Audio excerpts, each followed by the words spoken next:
He was a wealthy second-generation heir worth tens of millions, yet a demon who had to personally kill his beloved to survive. Having no success in real-life courtship, he turned to immerse himself in a cyber-nurturing game. He invested money and effort, watching that pitiful little girl become a business titan under his guidance. When the favorability finally reached 100%, he chose betrayal and execution. He thought it was merely a data reset, a necessary sacrifice for the pursuit of enlightenment. Yet, when he awoke from the vision of enlightenment, what greeted him was not the ruthless Dao, but countless pairs of eyes brimming with murderous intent. At last, he realized those virtual girlfriends he had spent fortunes cultivating in-game had actually retained memories of being killed to prove the Dao. And in the apocalypse, they had manifested in reality, united to seek vengeance on him, their husband-slaying nemesis. Chapter 1, killing his wife to prove his Dao. In the bustling city, traffic flowed endlessly, and the city's neon lights illuminated the tall buildings. In a high-rise apartment located in the heart of the South City, a series of hurried gasps could be heard. Sparks flew. The large bed creaked, and it seemed as if several figures were rolling around in the room.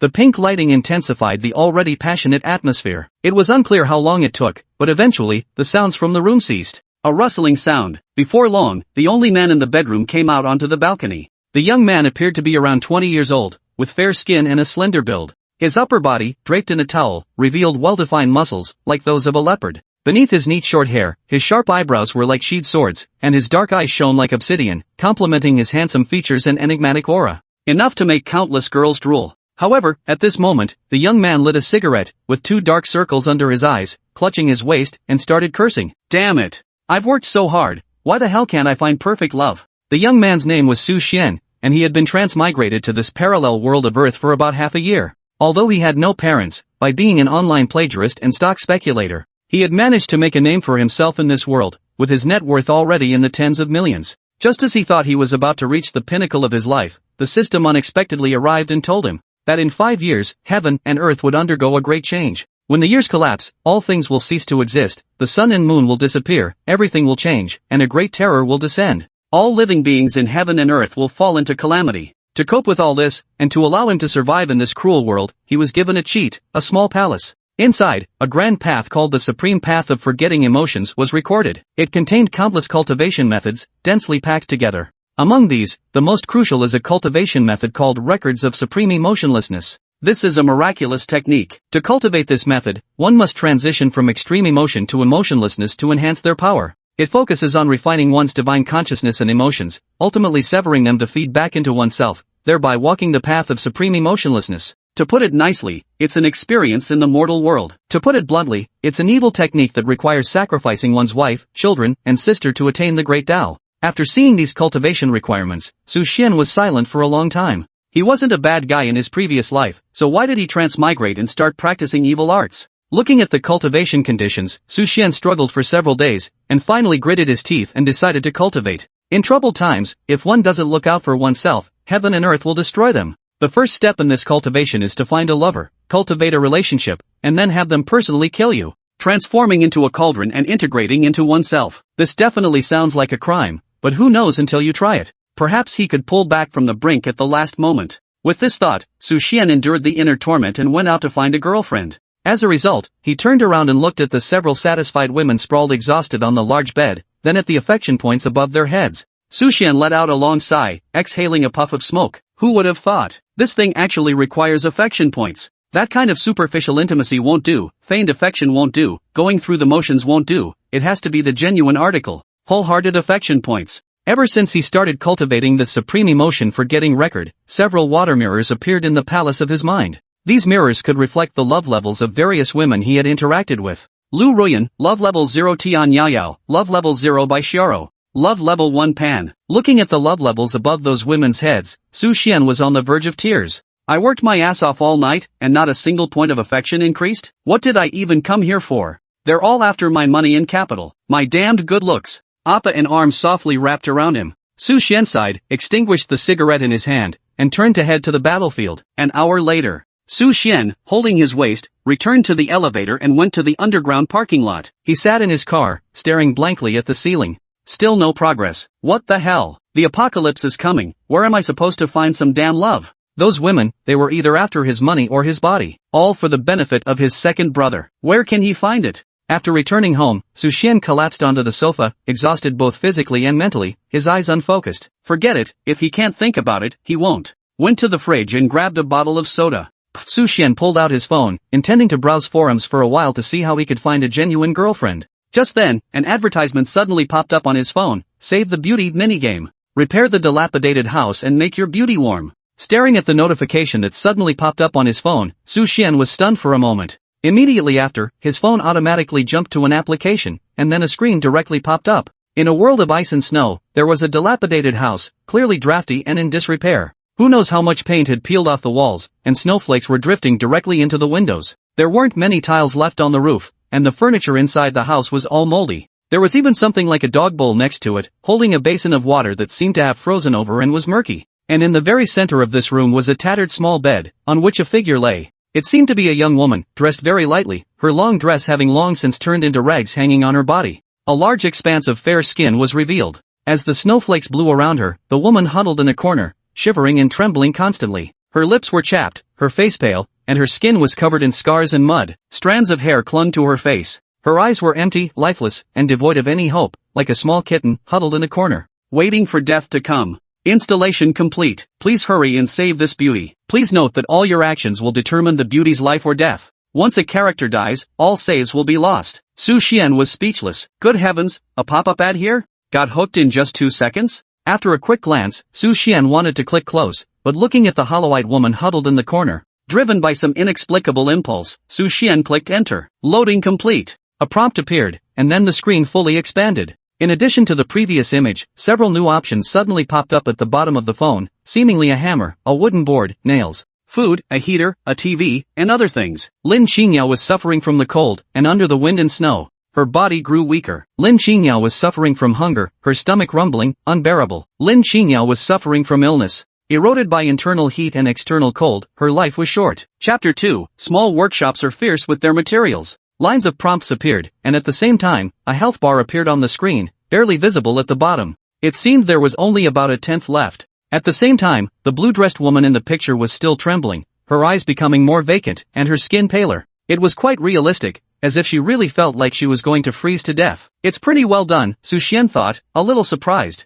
Trembling lips, scars all over the body, and the eyes, movements, every detail was meticulously crafted. Even when the wind blew, her movements changed. He adjusted the screen, and even the angle could be changed. Hiss. Xuan sat up straight, his expression serious. This small workshop really goes all out. Is this really something I can watch for free? How did it pass the review? Just as Xuan was surprised, ding. Welcome, new player. Because you are a distinguished new player, a limited-time gift package of beauty repair tools will be given for your first top-up of 6 yuan. 20 planks, 40 nails, 20 thatch, can be used to decorate and give your beauty a perfectly comfortable home. To get through this winter, recharge quickly, and give your beauty a complete home for the winter. That's right, this is how a pay-to-win minigame should be. Looking at the gaudy gold notification sound popping up on his phone screen, Xuan curled his lips, not surprised in the slightest, his heart filled with disdain. But despite his disdain, his hands started moving on their own. Whoosh, payment to a certain Alipay account was successful. Do you want to return to the original page? 6 yuan was nothing to Xuan.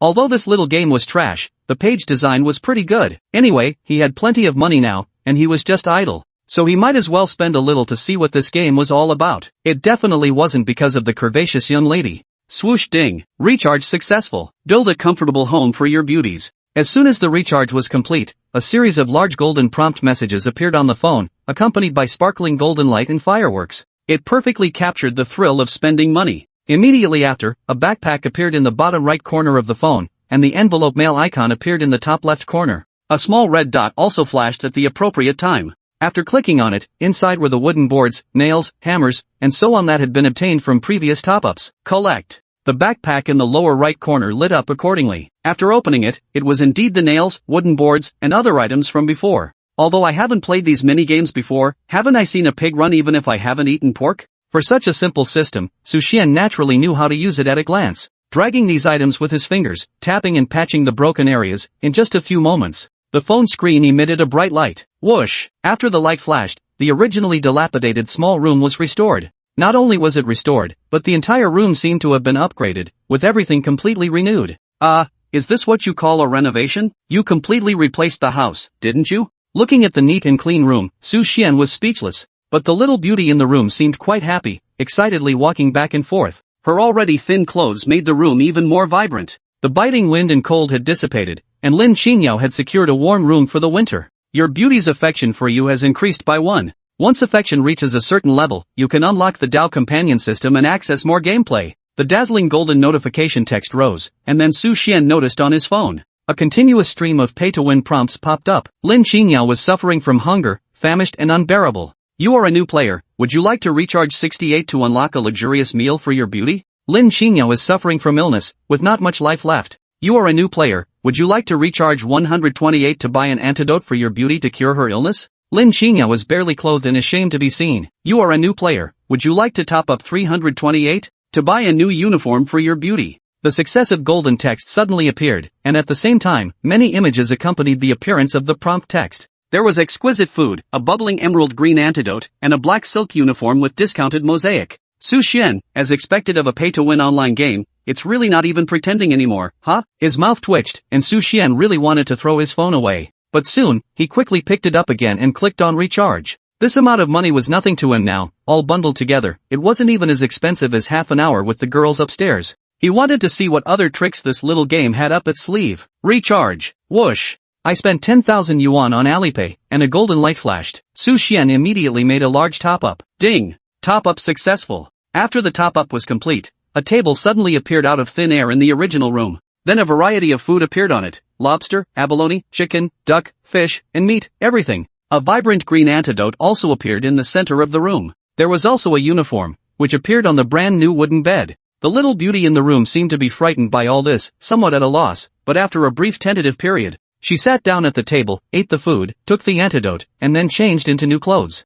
And when it came to changing clothes, the game company was clearly exceptionally generous, not even bothering with many mosaics. Excitement. Su Xian wiped his drool with satisfaction as he gazed at Lin Qingyao, who was blushing as she put on her new black stockings. Don't know why, but after seeing so many real people, I found that anime characters seem pretty good too. Su Xian had originally planned to just play around for a few days and then continue his search for true love. I didn't expect to actually get hooked on this pay-to-win mobile game after playing it for a while, because he found that although this little game was a bit explicit, the story design was quite good. Although I spent money quite a few times, each time I do, there are many different story branches that open up, and after choosing one, will present different choices. The plot is twisted and bizarre. Every choice is thrilling, rather than a pay-to-win minigame, it's more like a grand drama unfolding. The screenwriter's skill, no exaggeration, is absolutely superb. Every detail written feels incredibly real. Coupled with the impressive graphics of this minigame, especially when the pretty girls appear in various outfits and uniforms, Su Xian is quite satisfied. Nurse succubi, students, sailors, dancers, and the like are all minor things. There are many outfits here that even he hadn't thought of. The level of excitement was so high that even Sage Mode couldn't resist it. Just looking at them made his blood boil a bit. He immediately opened Taobao and ordered several sets. Not bad, not bad. Next time I go to rescue real-life beauties, I'll have to make them wear these too. He nodded in satisfaction. The perfect plot, autonomous game choices, pleasing visuals, and an exceptionally realistic worldview made Su Xian gradually fall in love with this little game. Faced with the constantly appearing Tycoon Gold pay-to-win prompts, Su Xian waved his hand. Charge, charge, charge, charge wildly for me. I want to see what this little game will ultimately become. Chapter 3, An electronic girlfriend is still a girlfriend. In the following days, Su Xian became completely engrossed in this little game. He discovered that although the game's opening, saving the beauty from the dilapidated house, was a bit stretched, the subsequent storylines were all very tightly knit. Business wars, conspiracies, spies, corporate battles, market struggles, all sorts of plots were incredibly well developed. Not only were there these main storylines,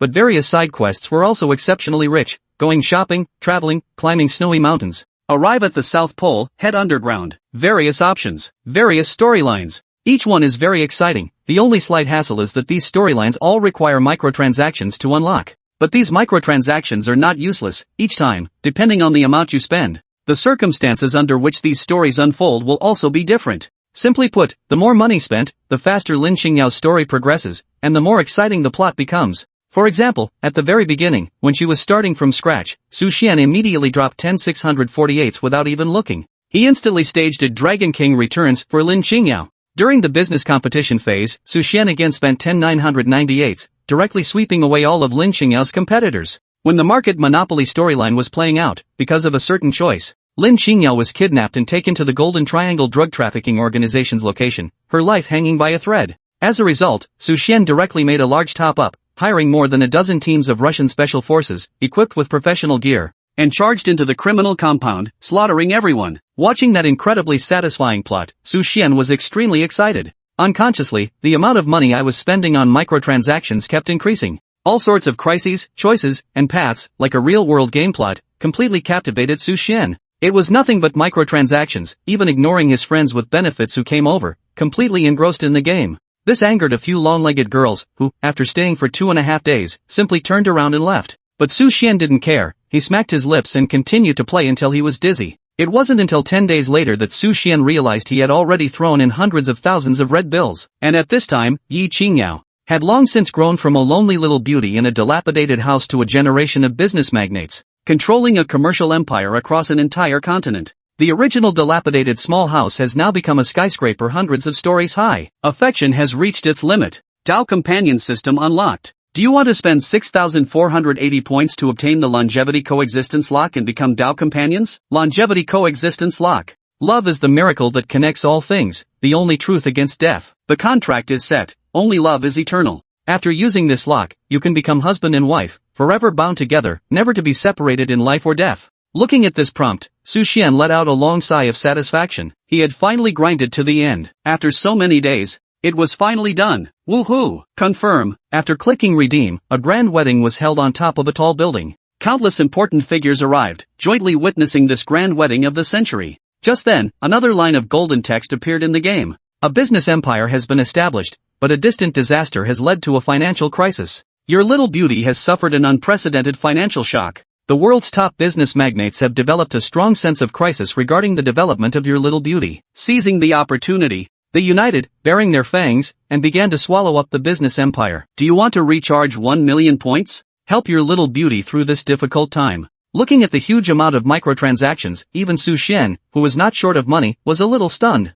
Damn, which company made this minigame? Isn't this a bit too dark? 1 million? This is too outrageous, isn't it? For this little game, would anyone really spend 1 million? Do they think I'm a fool? Looking at the little beauty in the game who was still struggling to resist the attacks of the world's top business giants, Xuan smiled and shook his head. He was rich, that was true, but he wasn't a fool. Even if he spent money, he wouldn't spend it like this. Looking at the impact of this business empire, Xuan shook his head and clicked on a dagger. This was an item given as a reward for a quest in a previous game. Put. The happy water was opened. Swallowing a mouthful of ice-cold cola, Xuan decided to give the little beauty a quick end. After all, they had played together for so many days, and there was some affection between them. Rather than watching the little beauty continue to struggle here, it was better to give her a quick end. And when choosing the dagger, Xuan also edited a dialogue. I'm sorry, I'm bankrupt. This time, I really don't have any money to continue supporting you. After I kill you, I'll commit suicide with you. You'd be willing, wouldn't you? Swish. Click the dagger.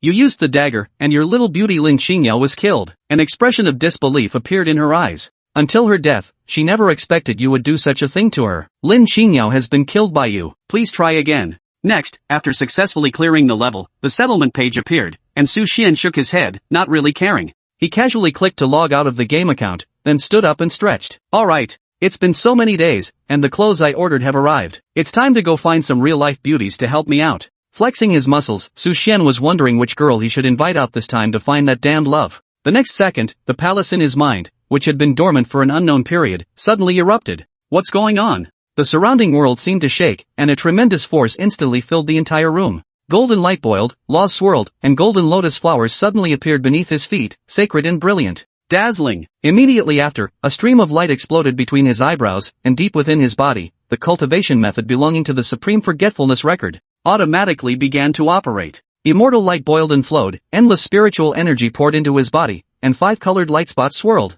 The entire room was instantly filled with numerous anomalies, golden streams of light, covering the entire room, even overshadowing the sun's radiance. Xuan was dumbfounded. What the hell is going on? How did the Supreme Forgetfulness Record start circulating on its own? With a shiver in his heart, Xuan hurriedly looked towards the palace, only to find that in his own palace, unexpectedly, a water mirror appeared at some point, and the name on this water mirror was none other than someone he had never even thought of. It was Lin Qingyao, and the love degree reflected above had, at some unknown point, already reached 100%. Witnessing this scene, Xuan was dumbfounded. What the hell was this? The Grand Forgetfulness Record succeeded? Does an AI girlfriend count as a girlfriend? Chapter 3: The Electronic Girlfriend. Well, sort of a girlfriend. Over the next few days, Xuan became completely hooked on this little game. He discovered that while the opening plot of rescuing a beauty and fixing up a dilapidated house felt a bit drawn out, the subsequent storylines were incredibly fast-paced. Corporate warfare, intrigue, espionage, company rivalries, market battles. Every plotline was exceptionally well-crafted. Beyond the main storyline, the game offered an abundance of side quests, shopping trips, traveling, climbing snow-capped mountains, reaching the South Pole, venturing underground. Endless choices. All kinds of storylines. Each one is incredibly exciting. The only slight drawback is that these storylines require in-app purchases to unlock. But these microtransactions aren't wasted each time. Depending on how much you spend, the story unfolds differently. Simply put, the more you spend, the faster Lin Xingyao's story progresses and the more thrilling it becomes. Take the initial starting from scratch phase. Xuan didn't even glance at the options before slamming down 10,648 purchases, instantly staging a Dragon King's return for Lin Xingyao. During the business competition phase, Xuan spent another 10,998 in-game purchases, sweeping away all of Lin Xingyao's rivals. During the market monopoly storyline, a certain choice led to Lin Xingyao being kidnapped and taken to the Silver Triangle drug cartel's territory, facing imminent danger. Xuan responded with a massive top-up, hiring over a dozen teams of Russian special forces. Equipped with professional gear, they stormed into the criminal compound and slaughtered their way through. Watching this incredibly satisfying storyline unfold, Xuan was ecstatic. Before he knew it, the spending figures in his hands kept climbing higher and higher. The constant crises, choices, and branching paths felt like a real-world game scenario, completely hooking Xuan. All he did was spend money. He even ignored a hookup who came over, diving headfirst into the game. This left several leggy girls so stunned they turned and walked away after 2.5 days.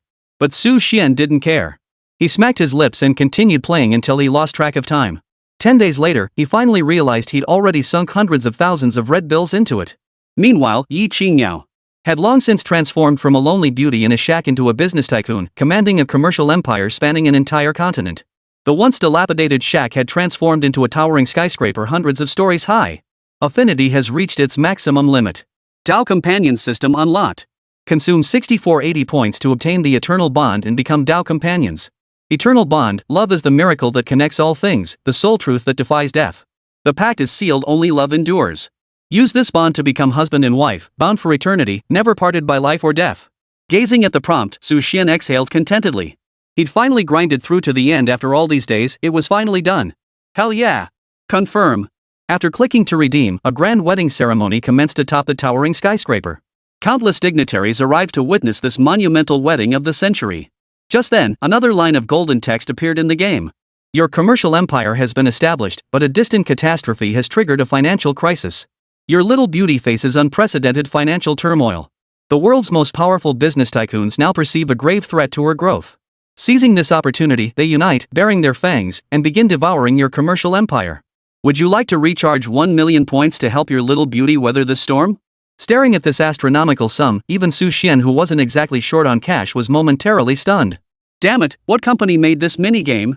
This is just too greedy. 1 million? This is just ridiculous. Is there really someone out there who'd spend $1 million on this little game? Think I'm some sucker?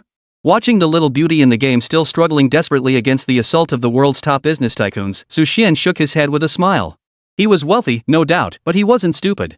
Even if he were to spend money, who would spend it like this? Watching the onslaught of this commercial empire, Xuan shook his head and clicked on a dagger, an item he'd received from a previous in-game quest. SSS-grade. The happy water was opened. Taking a sip of ice-cold cola, Xuan chose to grant the little beauty a swift end.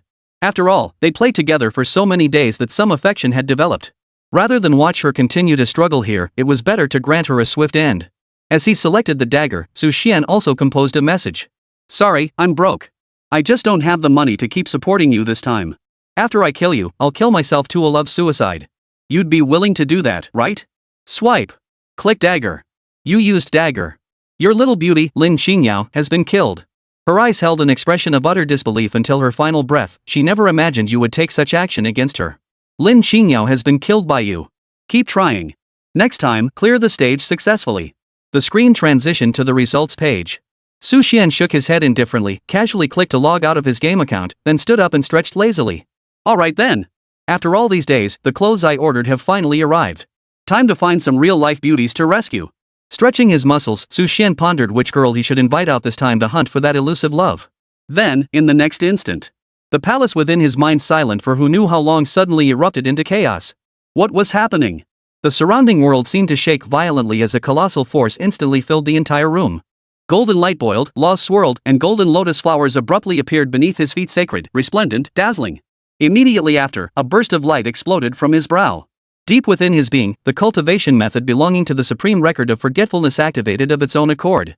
Divine light surged and swirled as boundless cosmic energy poured into him. 5 colored light points danced, filling the room with extraordinary phenomena in an instant. Golden streams of light spread throughout the space, even outshining the sun's radiance. Su Xian was dumbfounded. Holy crap, what the hell is going on? How did the supreme record of forgetfulness activate on its own?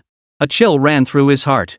Su Xian hurriedly looked toward the palace and discovered that, at some unknown point, a water mirror had appeared within his palace. And the name etched upon that water mirror was none other than someone he had never imagined. None other than Lin Qingyao. And the reflected love level had, at some unknown point, reached a staggering 100%. Staring at this scene, Su Xian was dumbfounded. What the hell was this? The supreme record of forgetting love succeeded? An electronic girlfriend counts as a girlfriend? Chapter 4, Kill, Kill, Kill. I want to see rivers of blood. Killing an electronic girlfriend, does that count as slaying one's wife to attain enlightenment? Golden auspicious light spread throughout the room, dazzling radiance filling every corner. Feeling the changes within his body, watching the supreme forgetfulness record never before activated flow through his veins, Su Xian stared in utter disbelief. Is this even possible? The dazzling streams of light and supernatural phenomena didn't last long, vanishing after only about 10 minutes. Since it was midday, the light emanating from the room drew little attention. Yet Su Xian distinctly felt the transformation within his body. The exhaustion from days of gaming and sleepless nights vanished. His legs no longer ached, his waist no longer felt stiff, and even the accumulated fatigue within his body had been completely swept away. He felt bursting with energy. The surroundings seemed to grow brighter.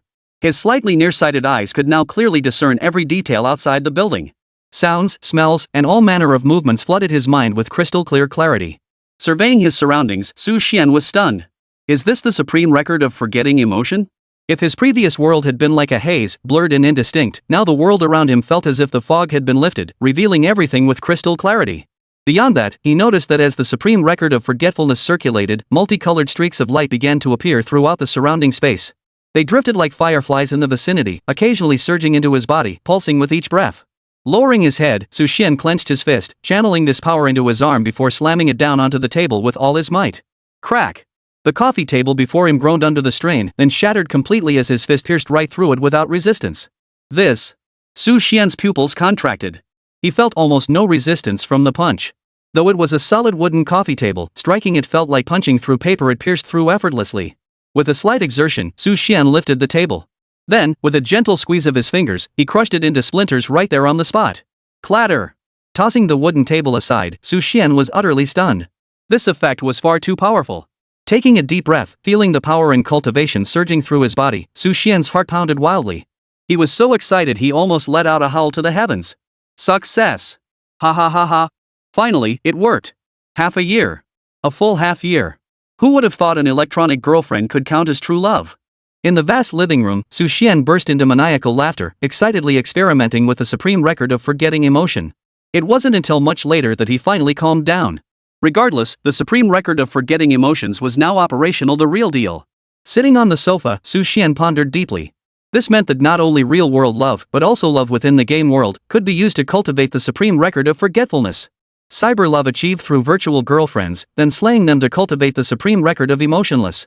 This was absolutely perfect. Su Xian paced excitedly around his room. In this law-abiding society, though future calamities loomed, cultivating the supreme record of forgetfulness in reality remained incredibly difficult. Not only was it difficult to find a girl who could truly love him, but Su Xian still possessed some conscience. Even if he did find such a person, he had no idea how things would turn out later. And if he really had to kill her to cultivate in the end, he'd feel conflicted. But with a game, it's a whole different story. The market was flooded with pay-to-win dating simulation games. And the girls in these games are one more innocent than the next. All you need to do is keep spending money, and the affection meter shoots straight up. And once that affection meter was maxed out, no need to worry, just go ahead and kill them. After all, it's just a game. It's just digital data. Perfect. I'm a genius. At this thought, Su Xian felt an exhilarating rush of pleasure course through his entire body, trembling uncontrollably. Others cultivating the supreme forgetfulness record had to endure inner torment, sacrificing beloved ones to advance their practice. But all he needed to do was spend money and play a game. What could be more exhilarating than this? Cyber cultivation to attain immortal status, slaying one's spouse to prove the way and walk the path of immortality. At this thought, Su Xian's excitement surged. And at that moment, ring! His phone suddenly rang, displaying an unfamiliar number. Su Xian paused, then tapped to answer. Appa, are you there? I'm so bored at home right now. Do you have time to come over? I'm wearing the outfit you like best. Before the voice on the other end could finish, Su Xian hung up with a click, his expression unchanged. What a piece of trash. Playing around like that was one thing before, but who has time for you now? On the other end of the line, inside a spacious private room at a bar, a group of girls with exquisite features, fair skin, and provocatively revealing outfits gathered together. Bright neon lights flickered throughout the room, filling the air with an intoxicating atmosphere. A girl in a light floral dress stared blankly at the disconnected phone, utterly confused. What's up? Where's your fish? Did he hang up on you? A heavily made-up woman giggled beside her, leaning in. The girl in the floral dress turned pale. She'd planned to show off her golden catch to this crowd of S, but now he'd hung up on her. That. This number is Su Xian? I know him too. Just then, another girl in revealing clothes, her t-shirt barely containing her ample assets, joined the group. Covering her mouth, she giggled at the girl's ashen face, her breasts bouncing up and down. He's got a nice face, good in bed, and pays up without fuss. Who knew you'd snagged one too, sis? Let me call him instead. The girl giggled coquettishly, opened WeChat, and initiated a video call. The call connected quickly, revealing Su Xian's handsome, chiseled face on the screen. Appa.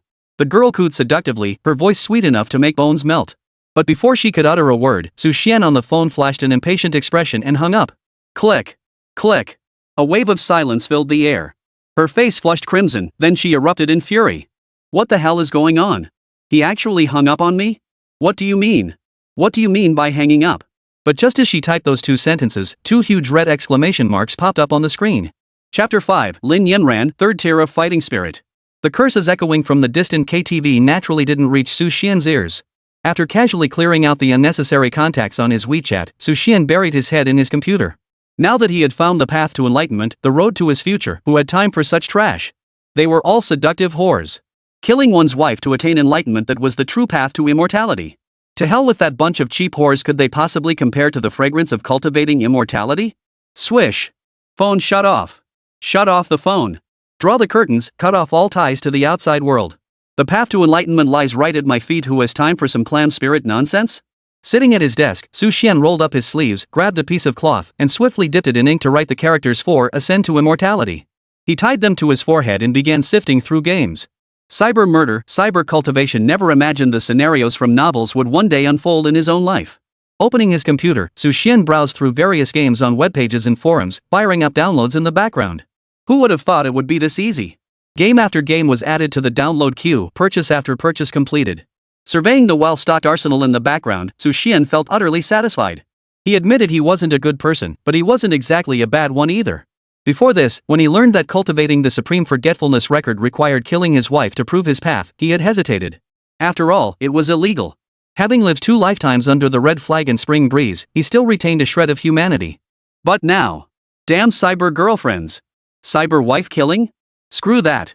I want to see rivers of blood. The mouse wheel spun relentlessly across the screen, clicking through countless minigames for download. As hundreds of megabytes streamed down at breakneck speed, Su Xian descended into a feverish frenzy. He'd once seen an online meme about how to break another woman's heart. The comment with the most likes showed a little girl crying while eating a bun. When she was at her lowest, he nurtured her, cared for her, attended to her every need. But just as she began to regain hope and smile again, he severed his own head and placed it before her. Back then, Su Xian had dismissed it as nonsense, finding it utterly pointless. He had even expressed contempt, labeling them all as psychopaths. But now, this isn't psychopathy, this is the great love immortal. In the dimly lit room, blue light flickered as Su Xian muttered to himself, his eyes glowing blue before the screen. As he examined each meticulously selected game, the shadow at the corner of his mouth stretched almost to his skull. To an outsider, he looked like a textbook psychopath. Torturing girls to cultivate immortality, and in a cyberpunk setting? Legal and ethical? What a sweet deal. Su Xian had never been so grateful to his system. I thought you were a useless piece of junk, but you turned out to be a gem. I truly didn't recognize your worth. And killing her with my own hands when she trusted and loved me most, why does it feel kinda satisfying? No, this is just a system quest. I can't get too invested. Besides, it's just a game. A game. His expression shifted rapidly beneath the azure shadows as Su Xian ventured deeper down the path of depravity. But perverted or not, his efficiency remained commendable. Clickety-clack, clickety-clack. The scroll wheel kept spinning. In just a single day, Xuan browsed hundreds of games across numerous domestic websites. These included role-playing games, adventure titles, MMOs, eroge, anime-style games, scenario-based games. Any game featuring a female protagonist or romantic subplots fell within his scope of review. Ultimately, Xuan discovered that not all games worked. Only certain ones triggered a reaction from the tiny treasure haul. Games with weak plots, weak characters, or weak content failed to activate the water mirror's reflection. Only games with compelling narratives, stunning visuals, and flawless structures could activate the water mirror, reflecting emotional depth. Ironically, most of these games originated from various pay-to-win mobile titles. And they were developed by obscure, no-name studios. It's absurd. Clutching his head, Xuan stared at the results of his obsessive playthrough with a mix of frustration and resignation. But it didn't matter. As long as he could indulge in cyber-immortal cultivation and virtual wife-killing, what was the big deal? Just pay to win. Click the folder. A list of games opened. Every game here had been tested by him. Each triggered a reaction within his tiny treasure haul, some stronger, some weaker. As for how he tested so many games in such a short time?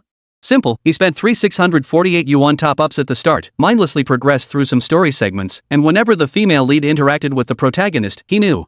Phew, all these games cost me a fortune. Surveying the collection, Xuan nodded with satisfaction. To sift through and select these dozens of mini-games had cost him several million yuan, enough to warrant a call from his bank manager. Fortunately, old Tay had been pulling his weight lately, and old Ma had become a peerless king, causing his stock to skyrocket countless times over. His net worth was now approaching 100 million. Solid financial foundations are the cornerstone of growth for the perverted, oh wait, for the truly generous. After silently checking his stocks for a moment and confirming today's expenses were far outweighed by his gains, Xuan instantly perked up again. As for the mini-game? Nothing to say here. Back to being a freak. He clicked through the folders again. Xuan scanned through the numerous games. Italian mafia, American western prostitute, Japanese yakuza heiress, Brazilian big boobs. Even dragon clans and goblins from other worlds were included. These games were far too numerous and intricate, each featuring different types of heroines and distinct gameplay. But they all shared one thing in common: they were all the most pay-to-win mini-games. After much deliberation, Xuan finally settled on a classic Save the Girlfriend mini-game. It's decided, you're the one. Click to start the game. The screen began to gradually play. As the scene played out, the name of this game's heroine gradually illuminated the tiny treasure haul. Lin Yanran. Third-tier combat chi. A voice echoed through the vast testing hall as the girl descended from the platform, her spirit utterly crushed. Third tier. She's fallen again. Indeed. Who would have thought the Lin family's prodigy would end up like this? Enough, enough. Stop talking about it. Ignore him and hurry up with the tests. Whispers drifted from afar, each one cutting into her heart like a knife. Beneath the testing platform, Lin Yanran pressed her lips tightly together and made her way toward her room. The girl's name was Lin Yanran. She appeared to be around 13 or 14, tall and slender, with breathtaking beauty. Her features seemed like the most perfect artwork bestowed by heaven. Her long, dark hair fell loosely behind her. Even in ordinary clothes, she resembled a figure stepping out of a painting, radiant and dazzling. Once upon a time, she truly shone like a little sun, illuminating this place and piercing the sky. But now, that little sun had grown dim. Chapter 6, Breaking Off the Engagement, the Divorce Letter. Squeak. She pushed open the worn wooden door. Lin Yanran returned to her room and sat on the bed. Her eyes, once as clear and bright as a spring, no longer shone. They seemed veiled by countless layers of dust, dull and lifeless. She was the legitimate daughter of the Lin family, the pride of Lin Tancheng. At her birth, celestial omens had appeared, dragons and phoenixes harmonized, and a streak of light descended from distant mountains. A passing sage had proclaimed her possessed the potential of an emperor. The entire Lin family rejoiced beyond measure. And her subsequent development truly lived up to that destiny. Within a week of birth, she spoke human words. By 1 month, she ran freely. At just 1 year old, she mastered abdominal cultivation. In her youth, she ventured alone into the great wilderness, subduing beasts as large as mountains. At 3, a white crane arrived, carrying her aloft. Upon returning, she possessed a heaven-tier cultivation technique. By age 6, she had already ventured into the wilds of the backlands, and by 10, she had encountered a golden ancient bell whose might shook the 4 corners of the world. By 12, she had reached the pinnacle of the fighter realm. A single day of her cultivation equaled months of arduous training for ordinary practitioners. Ultimately, she stood but a step away from the legendary fighter master realm, hailed as a prodigy among prodigies. Yet, at the very zenith of her ascent, her cultivation mysteriously began to decline instead of progressing. Within a mere 2 months, she plummeted from the pinnacle of the 9th layer of the fighter realm all the way back to the combat chi realm. Her decline continued relentlessly, until she reached the 3rd tier of the martial chi realm. Over the past 3 years, she endured scorn and indifference as everyone distanced themselves from her. Those who once befriended her now avoided her like the plague. Even her father and mother, who had once cherished her most, now spoke harshly to her. Lin Yanran, the clan chief requests your presence. At that moment, a voice suddenly echoed from outside the wooden hut. Father? Lin Yanran lifted her head, her dark hair slightly disheveled. She quickly wiped away the tear streaks at the corners of her eyes and pushed open the door. Uncle, father never contacts me at this hour. Is something wrong? Standing outside was her paternal uncle. He had neatly trimmed hair, a tall stature, and a cold gaze. Why ask so many questions? You'll find out when you go. Then, I'll get ready. What's there to pack? Just come as you are. Hurry up. The man's tone carried impatience as he stood with his hands behind his back, looking down at her with a commanding voice. Lin Yanran fell silent, then nodded. She followed him inside. Before long, Lin Yanran arrived at the grand hall of the Lin residence alongside the man. Vermilion pillars supported towering doors, adorned with carved railings and jade inlays. Colorful phoenixes and dragons were embedded in the eaves, while a 1,000-year-old tree spread its canopy, showering the courtyard with shade. Incense burners smoldered in the courtyard, while the path was paved with massive slabs of dark blue stone. Each slab was incredibly heavy and large, worn smooth as pebbles from years of foot traffic, a testament to the Lin family's profound heritage. This junior, Lin Yanran, greets the clan chief and all the elders. Entering the main hall, she found over a dozen figures seated within.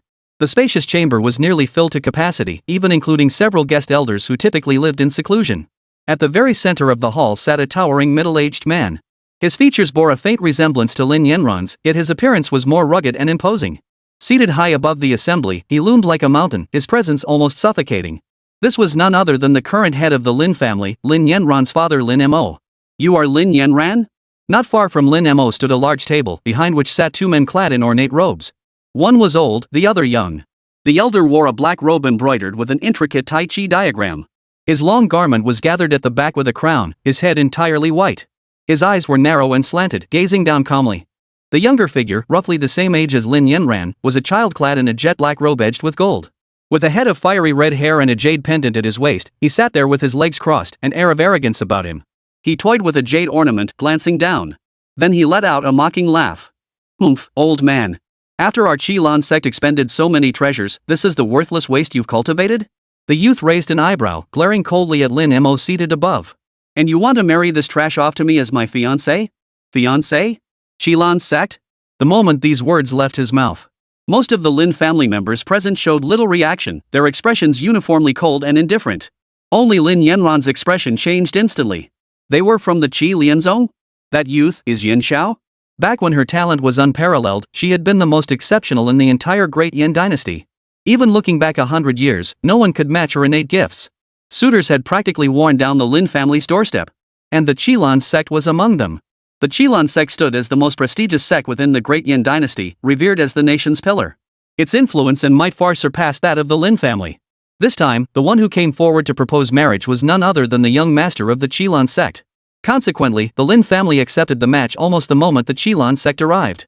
Thereafter, the Lin family's ties with the Qilan sect grew ever closer. Even the cultivation materials for many Lin family members were supplied by the Qilan sect. However, as her cultivation declined, the Qilan sect had ceased providing any assistance to the Lin family for a full 3 years. And now, TSK, what a useless piece of trash. The youth named Yin Xiao sat before the desk, his legs casually draped over it, a thread of scorn in his eyes. He's passable in looks, but without talent? All the effort our Qilan sect has invested in him over the years, all that hard work, only to end up with a mere bedchamber maid? No, even a bedchamber maid wouldn't be this weak. Yin Xiao's voice dripped with malice as he turned to Lin Mo. How will your Lin family compensate us? Lin Mo turned his head, his expression seemingly unchanged. Yet deep within his gaze toward Lin Yanran lay a trace of disgust. He drew a deep breath, turned to the pair, and bowed slightly. Since matters have come to this, how do you two propose to resolve this? Don't look to me. The young master will decide. The old man spoke calmly, his gaze fixed on Lin Yanin below, his eyes equally filled with disgust. What's there to resolve? Yin Xiao sneered coldly, casually pulling a piece of paper from his sleeve with a rustle and flinging it across the room. First, annul this damn marriage contract. The white paper drifted through the grand hall, slowly settling before Lin Yanran. Pick it up and read it aloud. Yin Xiao took a sip of tea, his voice cold and indifferent. Countless gazes fell upon them. Feeling the weight of those icy stares, Lin Yanran's delicate frame trembled. Though she had endured the world's cruelty over these past 3 years, being publicly humiliated before so many in this grand hall still filled the young girl's heart with fury. She drew a deep breath, clenching her bare fists, ready to speak. Pick it up. Chapter 7, Oh no! Did I become an old man? The familiar voice abruptly halted the surging rage within the young girl. She snapped her head up. Lin Mo, seated at the head of the table, spoke calmly, "Pick it up." Lin Yanran let out a bitter laugh. But just as she bent down, truly intending to pick up the divorce decree, the world around her suddenly fell silent. The chirping of insects vanished from her ears, and even the summer cicadas seemed to fall silent. The wind outside ceased its flow, and even the divorce decree in her hand seemed frozen in place, utterly immovable. What was happening? Lin Yanran's beautiful eyes widened in astonishment. Her fair skin still flushed with a hint of anger as she looked around in surprise, realizing everything around her seemed frozen in time. The black-robed elder continued sipping his drink, while the arrogant Yin Xiao still stared at her, his eyes deep with scorn and derision. Everything seemed frozen in time. What happened? Are you Lin Yanran? At that moment, a voice suddenly echoed within her mind. The voice was gentle, like that of a young man, yet it carried a weighty, ancient quality resounding like the deep tones of a great bell, slowly reverberating. Lin Yanran's eyes widened in shock as she looked around in alarm. Who's there? A faint blue glow illuminated the darkened room. On the screen, Lin Yanran was looking around. Click. Click. Munching on a cookie, Su Xian watched everything unfold on the computer screen. Whoa, this is starting off with a bang. This girl actually looks pretty good. Her curves were generous, her skin was nice, but she looked a bit young. If this were real life, she'd be at least 3 years younger. Licking his finger, Su Xian clicked on the story synopsis and watched it carefully a few more times. He discovered that the game's main plotline was completely copied from a certain novel. Though some parts had been altered, the resemblance was too strong to ignore. Watching the girl on the screen, Su Xian nodded. This must be the target he needed to pursue this time. Lin Yanran. A classic broken engagement plot. Bullied by outer sect disciples, her cultivation plummeted. Compared to the original version, this one even added a scene where her own father betrayed her. This girl really had it rough. But then again, since she's cultivating the supreme record of forgetting emotions, the more suffering, the better. If she were truly that happy, how would I possibly boost my favorability rating? With a casual thought, Su Xian clicked the dialog box and began typing. Tear it up. The typed words gradually faded from the screen, and within the grand hall, Lin Yanran clearly heard the sound. She shuddered violently. That sound again? Who was it? Her eyes darted around in terror, but she couldn't spot a single soul. Forcing herself to calm down, Lin Yanran took a deep breath and bowed slightly. May I ask which esteemed elder is present? When injustice is seen, one must step in to help. A passerby? Su Xian's gentle voice echoed in her mind, leaving Lin Yanran even more astonished. Suddenly, she lowered her gaze to the pendant hanging at her chest, which bore a tiny golden bell no larger than a fingernail. Could it be the senior is inside this treasure bell? At his computer desk, Su Xian froze. A treasure bell? Wasn't this the treasure Lin Yanran had encountered in the forest? Though it looked formidable, it had never displayed any remarkable power, so she'd simply worn it around her neck. So that's the deal? Gazing intently at the small bell pressed against the girl's skin, Su Xian replied. Correct guess. Hearing this, Lin Yanran's beautiful eyes widened instantly. She hastily removed the small bell and bowed respectfully. Junior disciple Lin Yanran greets the senior. Though she didn't know who exactly resided within the small bell, judging by the complete prohibition surrounding it, it was undoubtedly extraordinary, absolutely not someone to provoke. No need for formalities. You brought me out. Without you, I might still be asleep. After finishing the setup, Su Xian spoke again. So then, what are you waiting for? Tear up this marriage contract. They're nothing but a bunch of lowlifes, how dare they be so arrogant and presumptuous? Su Xian's voice resonated like a bell, echoing relentlessly within Yi Yanran's mind. But, senior, this truly is my fault. With a bitter smile, Yi Yanran bowed respectfully, her exquisite face clouded with sorrow.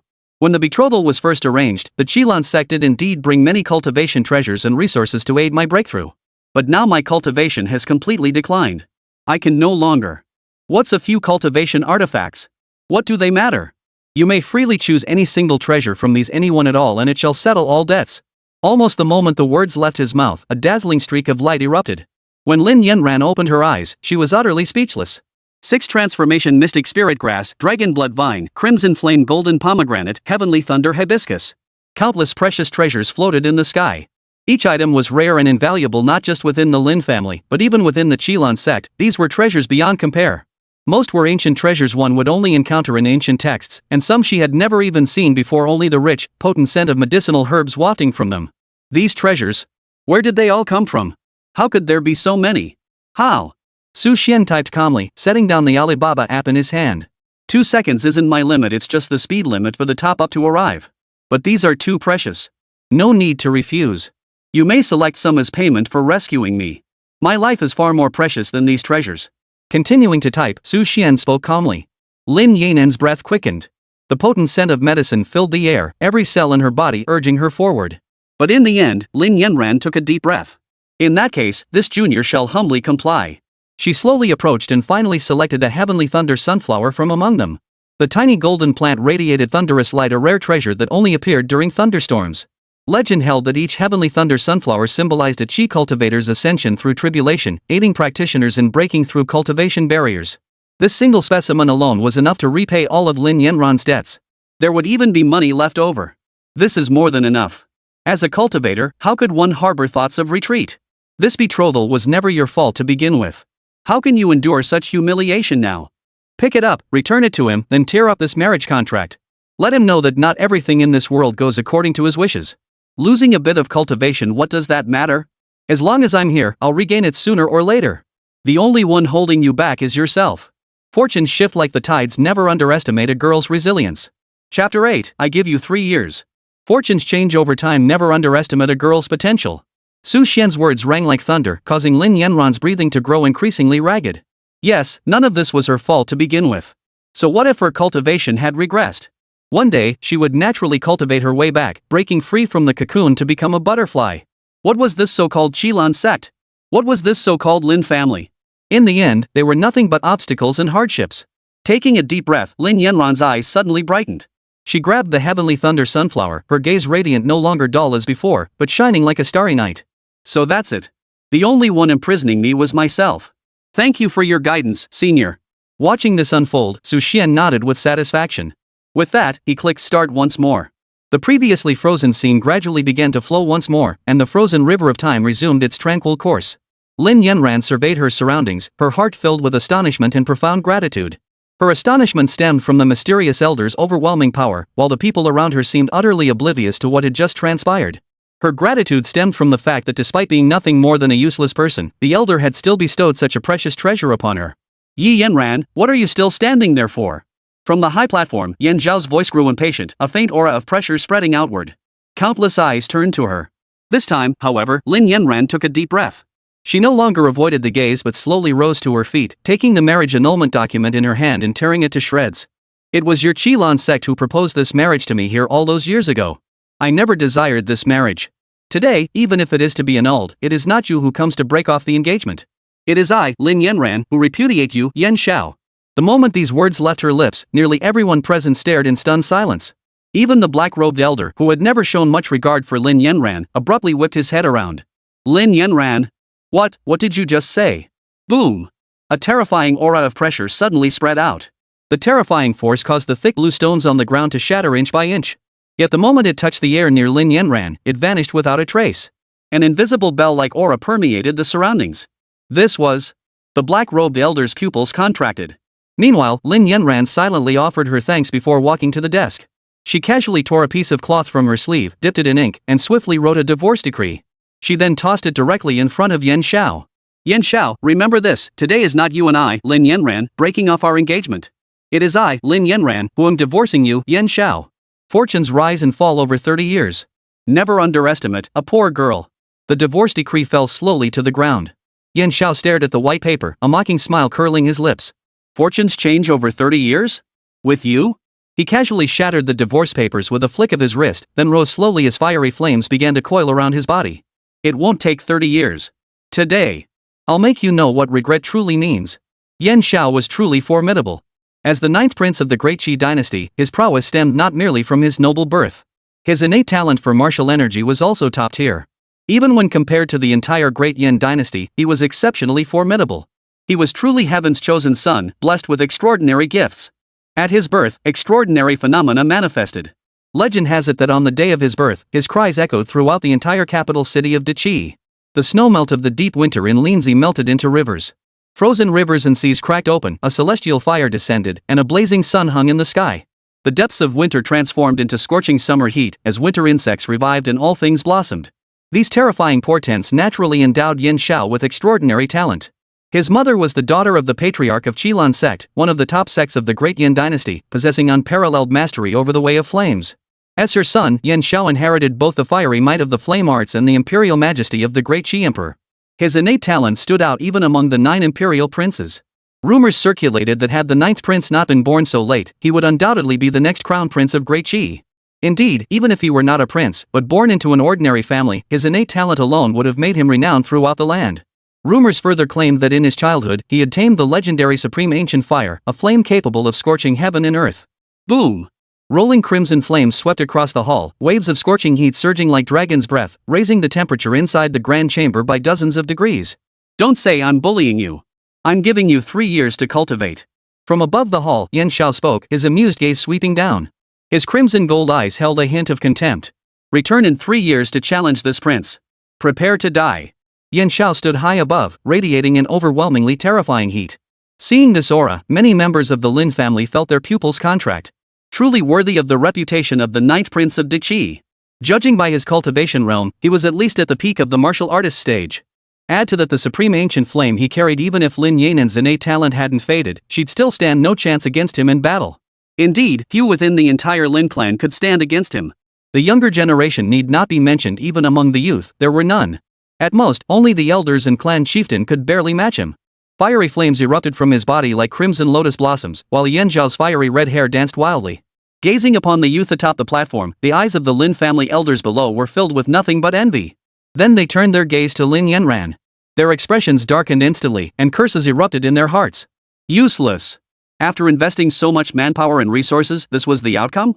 She truly deserved to die. Seeing Lin Yanran's lack of reaction, Yan Xiao sneered. He casually pulled several pills from his pocket, tossed them onto the ground, and lifted his chin. These are all high-grade foundation solidification pills, life essence pills. They can help you rapidly enhance your strength and eliminate hidden ailments.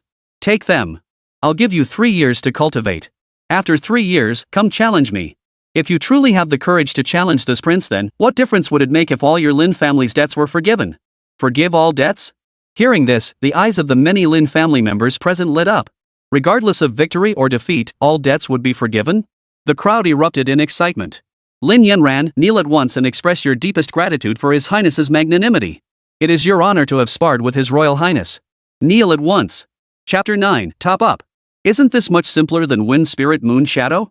Surrounded by figures, Lin Yanran's fair face grew cold, her pale skin flushing with streaks of crimson, a sign of simmering anger. When she had fallen from grace, not a soul had come to her aid, all had kicked her while she was down. Now that they saw her value again, they were eager to push her into the fire pit. The Great Qi dynasty had indeed sent her many treasures for cultivation, but did they truly believe she was unaware of how many had been intercepted by them? Witnessing this scene, Su Xian, sitting before his computer, understood all too well. The enmity had reached its peak. No need to wait any longer. Gazing at Lin Yanran on the screen, Su Xian calmly pulled out his phone and scanned the QR code. Alipay transaction completed, 648. Very well, top up complete. Taking a bite of his cookie, Su Xian calmly clicked on the mall, purchased several items, and then resumed typing on his keyboard. He's just a mere prince, how dare he act so arrogantly? Let me prepare some little tricks for you. A gentle voice echoed in her mind. Lin Yanran froze, utterly baffled by Su Xian's cryptic words. The very next second, a colossal surge of power abruptly erupted within Lin Yanran's body. Clatter! Battle energy surged, boundless and unceasing.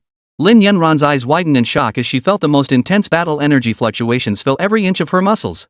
If her previous cultivation level had been a gently flowing stream, then what surged within her now was a mighty river, an ocean. Endless martial energy gathered with frenzied intensity. The power coalescing within her body was now dozens of times stronger than even her previous peak. This is the little trick the elder mentioned? Feeling the surging fluctuations within her, Lin Yanran's beautiful eyes widened in shock. This was no mere trick at all.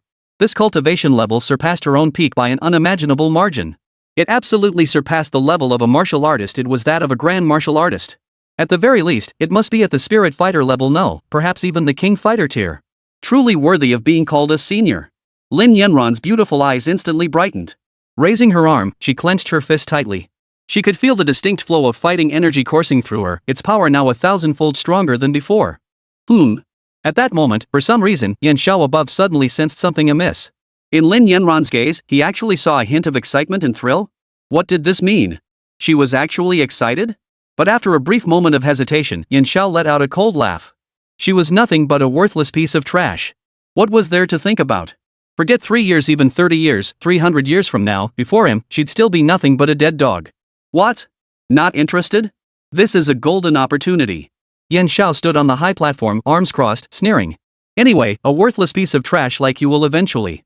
You talk too much. Before Yan Xiao could finish his sentence, Lin Yanran abruptly cut him off. Taking a deep breath, Lin Yanran slowly raised her head. In that moment, boundless power surged within her. She slowly extended 3 fingers, then lowered them one by one. 1, 2, 3. Alright, you may come now. Lin Yanran flexed her wrist, her beautiful eyes glinting with a faint light. Her slender neck arched high, the hem of her skirt fluttering. Why wait 3 years?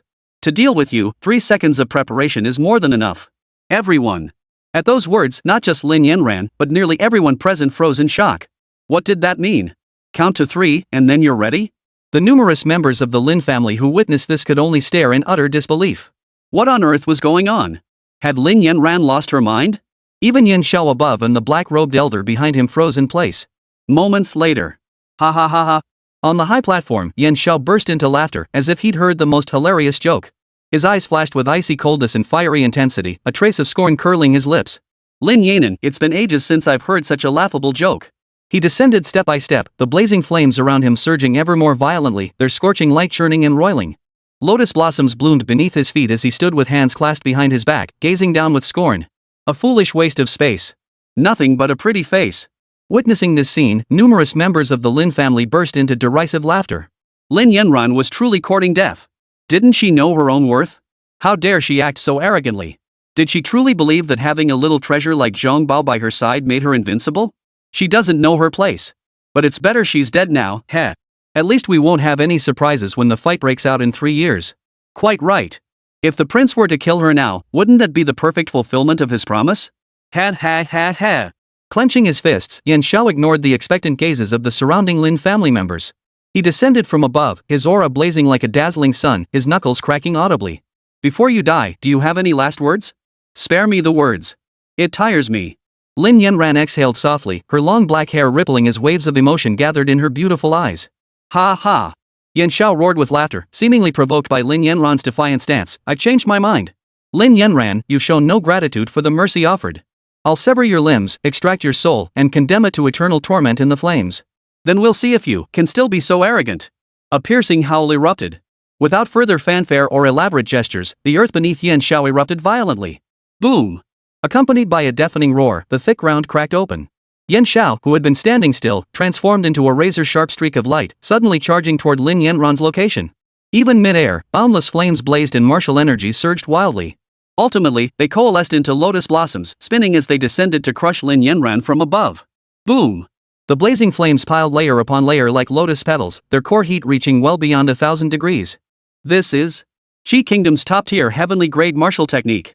9-petaled heavenly fire lotus. What's going on? This is a special royal martial technique of the Qi Kingdom, but isn't it supposed to require reaching the martial spirit realm to use? Terrifying. And it seems to be the complete version. To wield it at such a young age is utterly unimaginable. Chapter 10, he's just bullying you because you're educated. The Great Wasteland Prison Heaven Finger. In the distance, countless members of the Lin family abruptly rose to their feet. The Great Yin dynasty and the Great Qi dynasty were neighbors, and the Lin family was naturally no stranger to the affairs of the Great Qi dynasty. They knew that the imperial family of the Great Qi dynasty possessed a special heavenly tier combat skill of immense power. Heaven tier combat techniques were incredibly precious, each one a treasure, let alone this unique type. Lin Yanan had once obtained one during her trials through her own strength, but it was incomplete and far from whole. Now, Yan Xiao could wield a complete version at the combat master realm? That was simply unimaginably powerful. We're done for. Amidst the swirling flames, it seemed as though everyone could already see Lin Yanran perishing under this single strike. Even the grey-robed elder smiled, his expression serene and composed.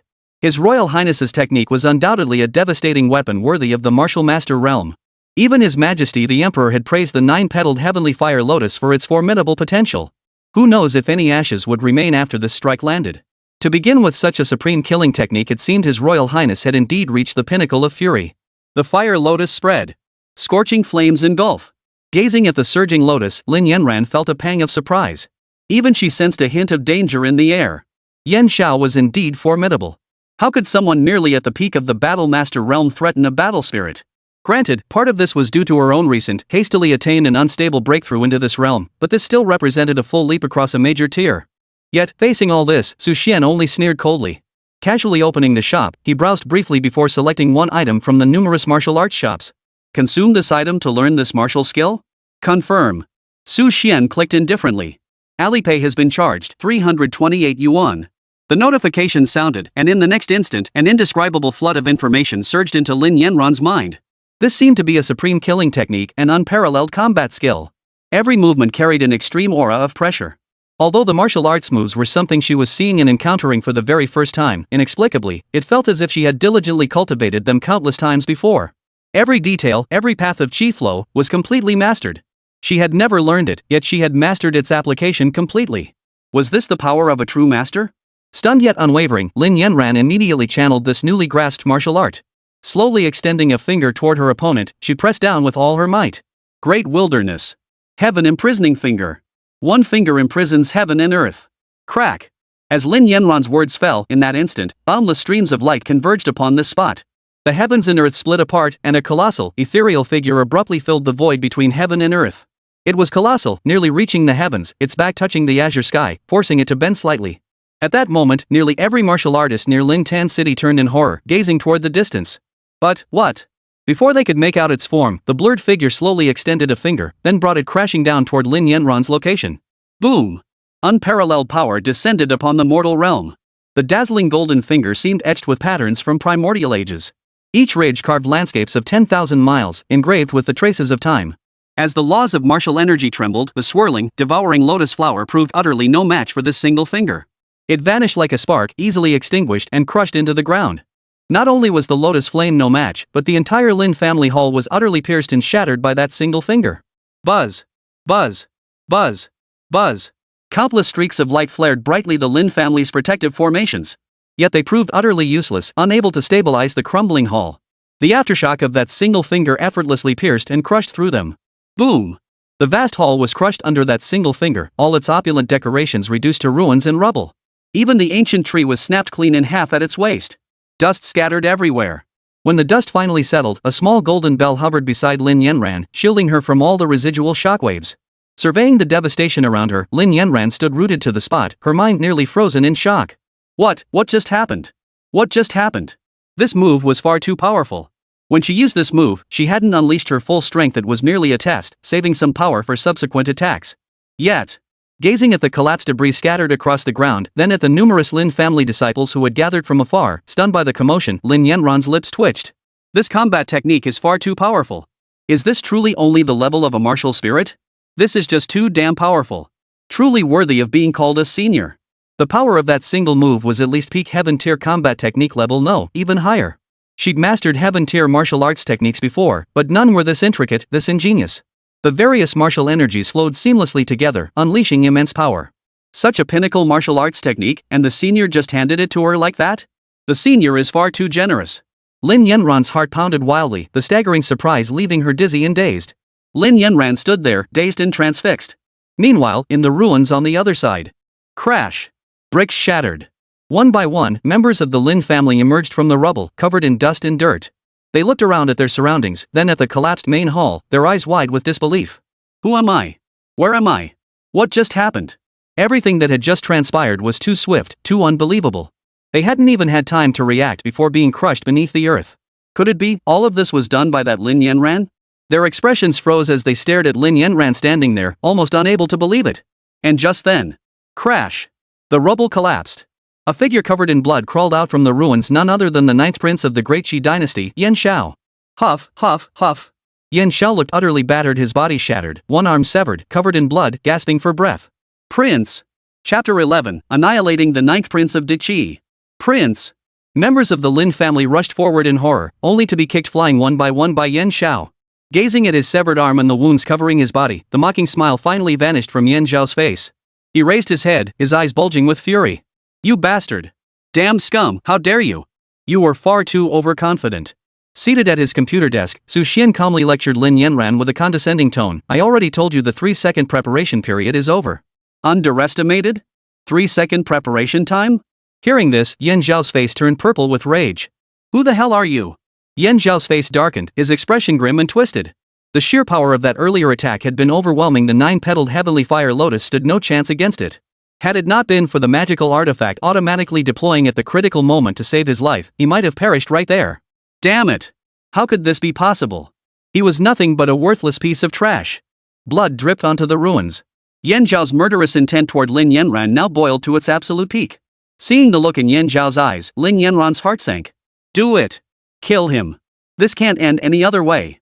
In the dimly lit room, Su Xian spoke calmly. Lin Yanran hesitated, knowing the consequences of letting Yan Zhao leave would be dire. But if we act here... Before her words could finish, from the distant ruins, the black-robed elder suddenly transformed into a streak of light, flashing before Lin Yanran. He brought his palm crashing down, aiming squarely for her head. The strike carried a vicious whistling sound, rippling the very air around it, clearly intended to kill her in one blow. Lin Yanran's pupils contracted. At the critical moment, Su Xian activated his item. Clang! Clang! Clang! The small treasure bell unleashed its power once more.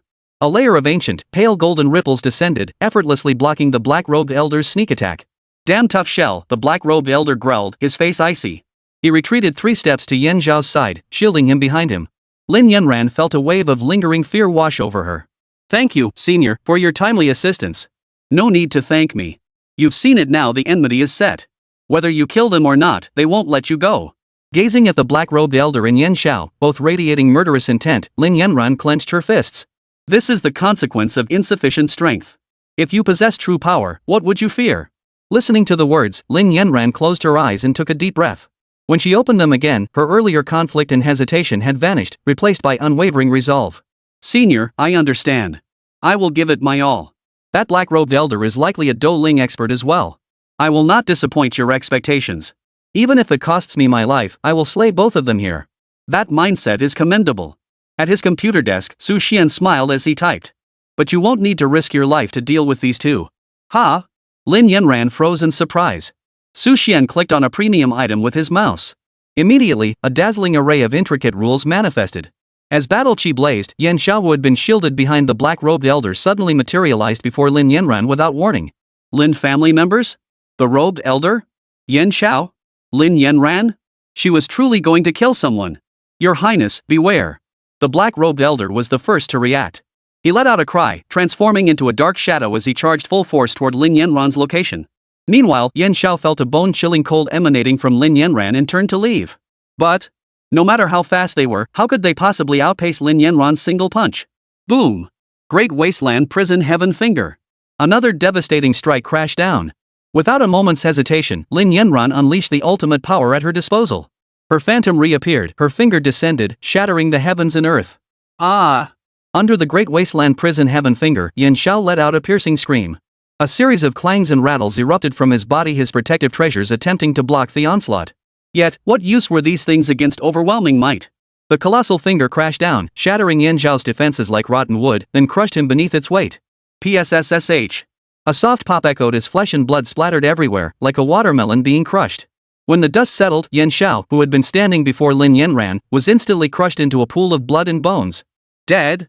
The sickening stench of blood and flesh filled the air, leaving countless onlookers frozen in shock. Rubbing their eyes hard to ensure they hadn't seen wrong, numerous members of the Lin family shuddered violently. He truly died here. Lin Yanan had struck down the 9th prince? Your Highness! The black-robed elder's despairing wail pierced the air like a blood-curdling cry. He collapsed to his knees beside the mangled debris, desperately trying to press the splattered flesh and blood back together, but it was utterly futile. The 9th prince of Diqi, Yan Zhao. Dead as a doornail. Damn it, damn it, damn it. You! How dare you! Gazing at Lin Yanran not far away, the black-robed elder went mad. He never imagined this would happen. He had merely come to call off the engagement. How could this have happened? The esteemed 9th prince of Diqi, killed by a woman. How could he possibly accept this? Julie trembled violently. The black-robed elder could almost envision the great Qi emperor's furious rage upon receiving this news. Yan Zhao was one of his most cherished sons. It's over. Everything is ruined.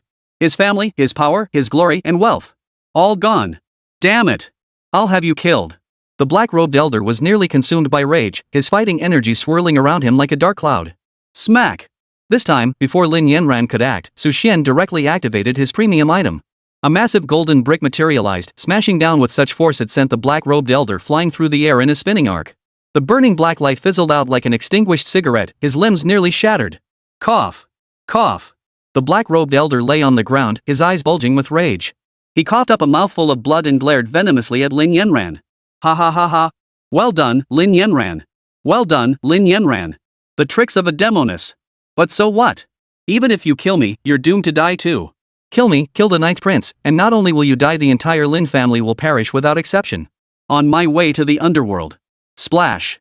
His words had barely fallen. The gold brick crashed down, instantly smashing his skull into a pool of pulp. You talk too much. Chapter 12, he killed your entire family, not you. Why the panic? In the dimly lit room, Xuan crunched on cookies, his expression serene. On the other side, the stench of blood spread as the Lin family members froze in place. Fast. Too fast. It all happened far too fast. From Yan Zhao's death to the execution of the robed elder, it had all unfolded in mere moments. The events had occurred with such blinding speed that many of the Lin family members hadn't even had time to react before it was all over. You, what did you do? A voice filled with fury and panic echoed from afar. Lin Mo, the current head of the Lin family, charged forward, shoving Lin Yanin aside as he stumbled forward. He knelt beside the corpse of the old man in black robes, his entire body trembling. Staring at the headless corpse, then glancing at Yan Xiao, who had long since become a pool of mud in the distance, Lin Mo roared in horrified fury. Lin Yanran, do you know what you've done? How dare you? You've doomed the entire Lin family. You ungrateful wretch.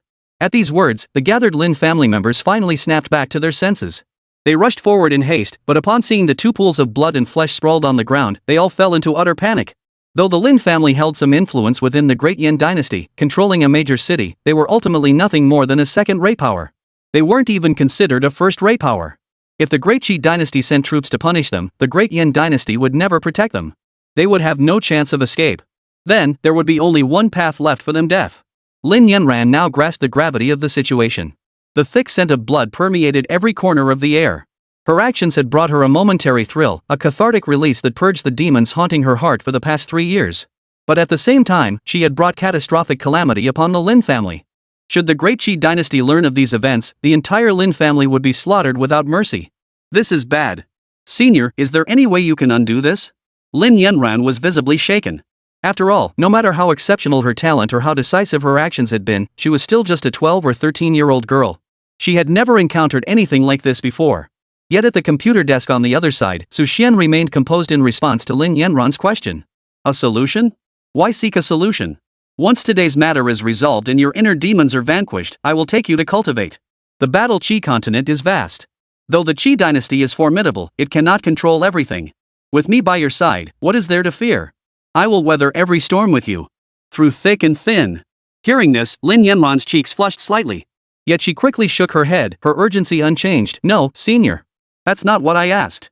I mean, can the Lin family find a solution? If the Great Qi dynasty attacks, they won't stand a chance. Why resist? Just die. Seated before his computer desk, Su Xian tapped the keyboard with an expressionless face, whistling as he typed. Have you forgotten how the Lin family treated you? The Great Qi dynasty killed your entire family, not you. What does it matter to you? Is that even possible? Lin Yanran froze. Su Xian's starkly pragmatic worldview sent a small shockwave through Lin Yanran. An instinctive sense of unease gripped her, prompting her to open her mouth to speak. But in the very next instant, a faint red light suddenly flickered from the chest of the black-robed elder whose head had been blown off. Before anyone could react, it shot skyward, streaking directly toward the distant eastern horizon. Almost simultaneously, the same crimson glow spread from Yan Zhao's pile of corpses and flesh, surging into the distant horizon and vanishing from sight. This was a message? Watching the two crimson lights vanish into the distance, the already grim expressions of the Lin family members darkened even further. Lin Yanran, too, grasped the gravity of the situation. This time, while she had certainly enjoyed herself, she had also brought utter ruin upon the Lin family. Elder, is there any way to resolve this? She asked, her voice tinged with unease. This time, however, Su Xian did not respond. He merely sighed and tapped out a few words. Look around you. Her surroundings? Lin Yanran froze, instinctively scanning her surroundings. But after just a glance, her expression turned grave. Father, elders, what do you mean by this? Members of the Lin family had gathered around her without her noticing. They stood scattered yet strategically positioned, forming an encircling formation that trapped Lin Yanran at its very center. What do you mean? Lin Yanran, you've committed such heinous crimes. What meaning could there possibly be now? A Lin family elder spoke in a bone-chilling tone, his body swirling with emerald-green battle chi. Vaguely, it seemed an array was about to unfold. Don't be so ungrateful. This is still the Lin family's territory. Once the formation activates, you won't stand a chance. What do you mean I have no chance? Lin Yanran's beautiful eyes flashed with sharp intensity, their piercing coldness seeming to cut through everything. She surveyed her surroundings, her voice icy. You were the ones watching my duel. And he attacked with the intent to kill me. Am I supposed to just stand by and watch myself get murdered? So what? An elder stepped forward slowly, his waist-housed blade already drawn 3 inches from its sheath, its edge gleaming with a moonlight cold light. A mere worthless piece of trash, a lowly woman, how dare you compare yourself to the entire Lin family? The prince decrees your death, you shall die. For the sake of the entire clan, what harm is there in sacrificing one like you? Lin Yanran said nothing more, only clenching her fists. For she realized it wasn't just this one elder. Numerous other elders, disciples, and even ordinary Lin family members watching from afar were whispering among themselves, closing in from all directions to block any possible escape route. Is this what the Lin family has become? Was this what a prestigious clan was? Lin Yanran's breathing grew increasingly ragged. How laughable that just moments ago, she had been asking the elder if there was any way to resolve the Lin family's crisis. Only the presence of the senior, whose formidable fighting energy deterred them from approaching recklessly, had spared her. If she had no senior's protection now, they would have swarmed her long ago, subdued her completely, and slain her. Huff. Exhaling heavily, Lin Yanran slowly turned her head to face Lin Mo directly ahead. Father, do you think so too? Lin Mo's gaze was cold and fierce, devoid of any trace of paternal affection. What remained was only profound and boundless killing intent. He slowly drew the long sword in his hand, his cultivation at the peak of the great battle master realm surging forth, battle chi raging like fire.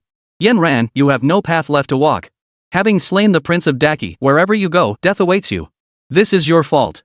It must be rectified. Poof. Hearing these words, the last glimmer of hope in Lin Yanran's heart extinguished completely, replaced by boundless fury. Chapter 13, Follow the Elder's Lead. This game's storyline is pretty well crafted, huh? Observing Lin Yanran, who was now surrounded at the very center, Su Xian thought to himself with satisfaction. The affection level reflected in the water mirror within the tiny treasure hall had risen to 2. Though not much, it marked a change, proof that his approach was correct. As long as he helped Lin Yanran resolve her emotional knot and strengthen her abilities, he would surely gain more affection points. So, given the current situation, the way to gain more affection points. Lost in thought, Su Xian tapped away at his computer keyboard. That should cover most of it, right? The once loving family gradually revealed their ugly true colors, surrounding Lin Yanran like a tight circle. When had they become like this? Was it after she lost her innate talent and her cultivation began to decline? No, it must have been much earlier. It had been this way from the very beginning. She simply hadn't noticed, hadn't seen the malice lurking within this family. Lin family disciples armed with weapons approached her from all directions. One by one, the elders activated the Lin family's layers upon layers of formations with their hand seals. Azure-hued formations surged like waves, trapping her layer upon layer at the center.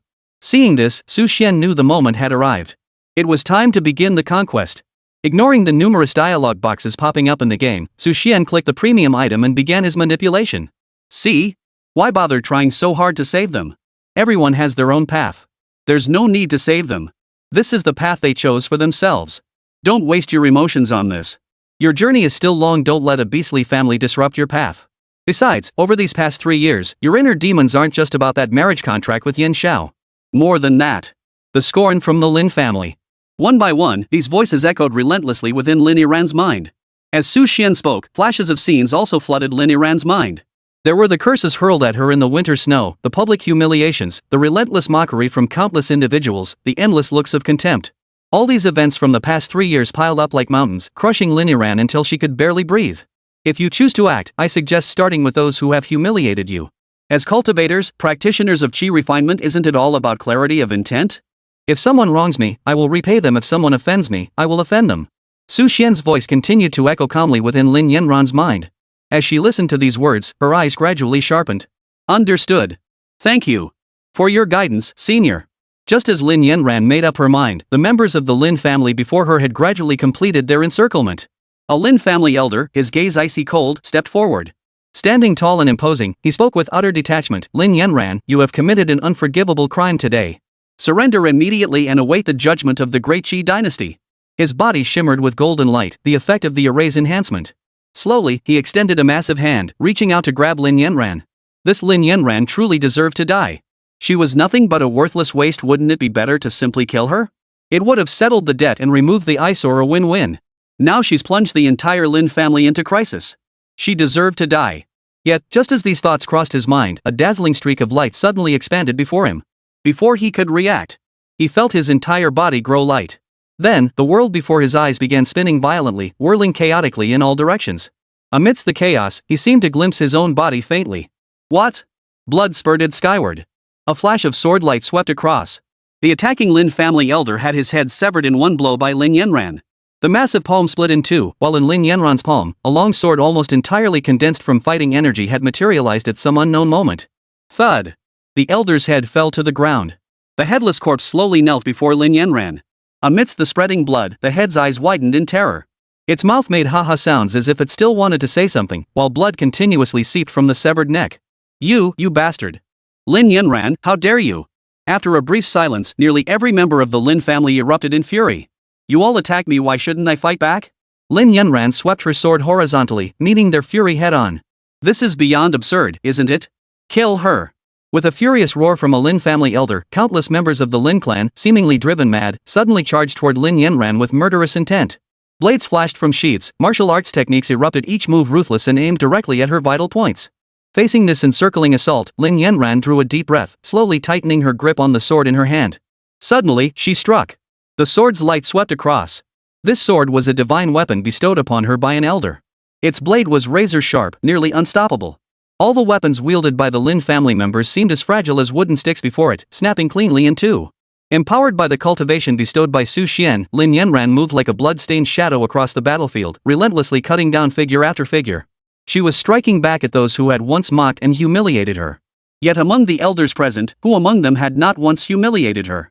The sword swept through the air, heads rolling one after another, figures falling in succession. The members of the Lin family seemed to have reached a boiling point of rage. They never imagined Lin Yanran would prove so difficult to kill. A barrage of light beams and formations descended upon her, overwhelming her and drastically slowing her movements. Now! Slay this! A elder roared, his fists surging with fighting energy as he charged forward. Lin Yanran sidestepped to evade the strike, but in that instant, several figures charged forward, each unleashing their deadliest techniques. Lin Yanran's pupils contracted as she faced her first true crisis. Watching this unfold, Su Xian calmly activated another premium item.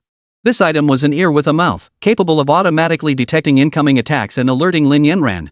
It cost 328 ingots. The moment she activated it, a dialogue box appeared on the screen. No need to panic. Step left once, then advance 2 steps. The voice echoed in Lin Yanran's mind in Su Xian's calm tone. Step left once, advance twice? Chapter 14, Kill, it's not your fault. Lin Yanran startled. But after a moment's hesitation, she swiftly moved according to Su Xian's instructions. Though seemingly simple, these 3 steps allowed Lin Yanran to evade every single blade and sword strike amidst the chaotic storm of weapons. What? Step right, step back. Su Xian's voice continued to echo in her mind. Lin Yanran executed the commands without hesitation. Sure enough, she dodged 2 more seemingly inescapable fatal strikes. 2 steps to the right front, then advance half a step and swing your sword. Su Xian's voice echoed incessantly in her mind. Heeding this guidance, Lin Yanran glided through the chaotic battlefield like a fish in water, moving with utter freedom. The combined assault of the entire Lin family was terrifying beyond measure. A relentless barrage of deadly strikes and techniques came at her. Many attacks seemed like dead ends, leaving Lin Yanran convinced there was no escape. Yet to her astonishment, every perceived dead end was effortlessly evaded through the guidance of her predecessor's words. No matter how dire the predicament, no matter how seemingly inescapable the situation, she effortlessly dissolved them all. Guided by the elder's teachings, she merely needed to take a few steps and wave her hand. Like an art form, she effortlessly cut down countless members of the Lin family. Was this the true power of the senior? It was simply too overwhelming. Truly worthy of being called a senior master. A storm of blood and carnage engulfed the Lin family's grand hall. One after another, figures were slain, members of the Lin family torn apart by the long sword. Blood stained the earth crimson. The Lin family members, who had been charging forward relentlessly, finally felt fear. Wave after wave, they assaulted, trying to take down this wretch before them. Yet the girl who had always been seen as a worthless waste unleashed unimaginable power. No matter how fiercely they charged or how ruthlessly they attacked, they couldn't even catch a glimpse of her. Instead, she struck back, slaying them one by one. Amidst the crimson world, the tide of battle turned. Finally, after yet another elder fell to Lin Yanran's sword, a disciple of the Lin family could no longer bear it. Dropping his sword, he fled in a panic. She's a demoness. She's a demoness. Help! Help me! With the first to flee, others followed. Amidst the battlefield's murderous aura, countless Lin family disciples abandoned their weapons and fled, clutching their heads. Come back! All of you, come back! Lin Mo, the head of the Lin family, now covered in blood, roared furiously, if you don't kill Lin Yanran, when the Chi family arrives, none of you will live. Yet how many heeded Lin Mo's words? They fled in every direction. The desperately held formation finally shattered. Lin Mo stared at Lin Yanran, who stepped forward, her robes drenched in blood. His expression darkened. Lin Yanran, you. Swish. Lin Yanran's expression remained unchanged as she swept her sword horizontally. Lin Mo's head flew skyward on the spot. How could she? I'm his father. Lin Mo's eyes bulged in fury. His headless body collapsed to its knees, the severed head tumbling into the rubble. Even in his dying moments, he couldn't believe it. He couldn't believe this Lin Yanran would actually dare to strike him down and kill him. Ha! Agonizing pain and darkness gradually enveloped Lin Mo's eyes. The final image before his death was Lin Yanran striding toward the inner sanctum of the Lin family estate. Blood stained the earth. Watching Lin Yanran advance slowly in the scene, Su Xian, in the dimly lit room, purchased a new premium item. Jimobo spent 648 yuan. Purchase complete. The next instant, a dazzling golden formation erupted from the computer screen, enveloping the entire Lin family estate. Splinters of crimson gold light coalesced into walls, forming an inverted bowl that encased the vast Lin family estate. Every fleeing member of the Lin family was halted at the rim of this bowl-like barrier. Go now. Go and slay every last one of those who wronged you. Lin Yanran's eyes blazed with murderous intent as she gripped her sword tightly. Slowly, she stepped into the crowd. Brilliant light illuminated the heavens. Endless azure waves stretched out, shimmering with emerald blue hues. This was a city resplendent in gold and jade. Its bustling streets were adorned everywhere with sea blue gems, while golden and white stones covered every inch of ground. Floating pavilions soared above the city, suspended between heaven and earth. 360 suspended palaces interlocked in an array formation, encircling the city from afar. The surging martial energy ripples shattered the vast drifting clouds. This is the Great Qi dynasty. The capital. Linzi. Across this vast continent lie countless nations. The Great Qi dynasty is one among them. Its soil is fertile, its martial energy abundant, and it borders the boundless ocean known as the Endless Abyss Sea. It possesses inexhaustible resources. Among all nations, Great Qi's prosperity ranks among the absolute elite. Even across the vast continent, it stands as one of the most affluent realms. The imperial capital stands majestic, its lofty structures commanding the landscape. Its walls, nearly a kilometer high, were forged from pure deep-sea immaculate rock. Smooth and gleaming, they bore countless engraved array runes. Even after thousands of years, not a single trace of wear remained. This was not due to the rock's inherent hardness. It fell short of both the crystalline brilliance of Qinghui goldstone and the azure resilience of blue sea skyrock. While its hardness was respectable, the primary reason for its use in constructing the walls lay in its exceptional ability to conduct martial energy. Its pristine preservation stems from the fact that over the years, no nation's army has ever reached this place to leave scars of swords and blades upon its walls. Steamed buns for sale. Fresh beef. Spiritual fish from the East Sea. Cheap spiritual fish.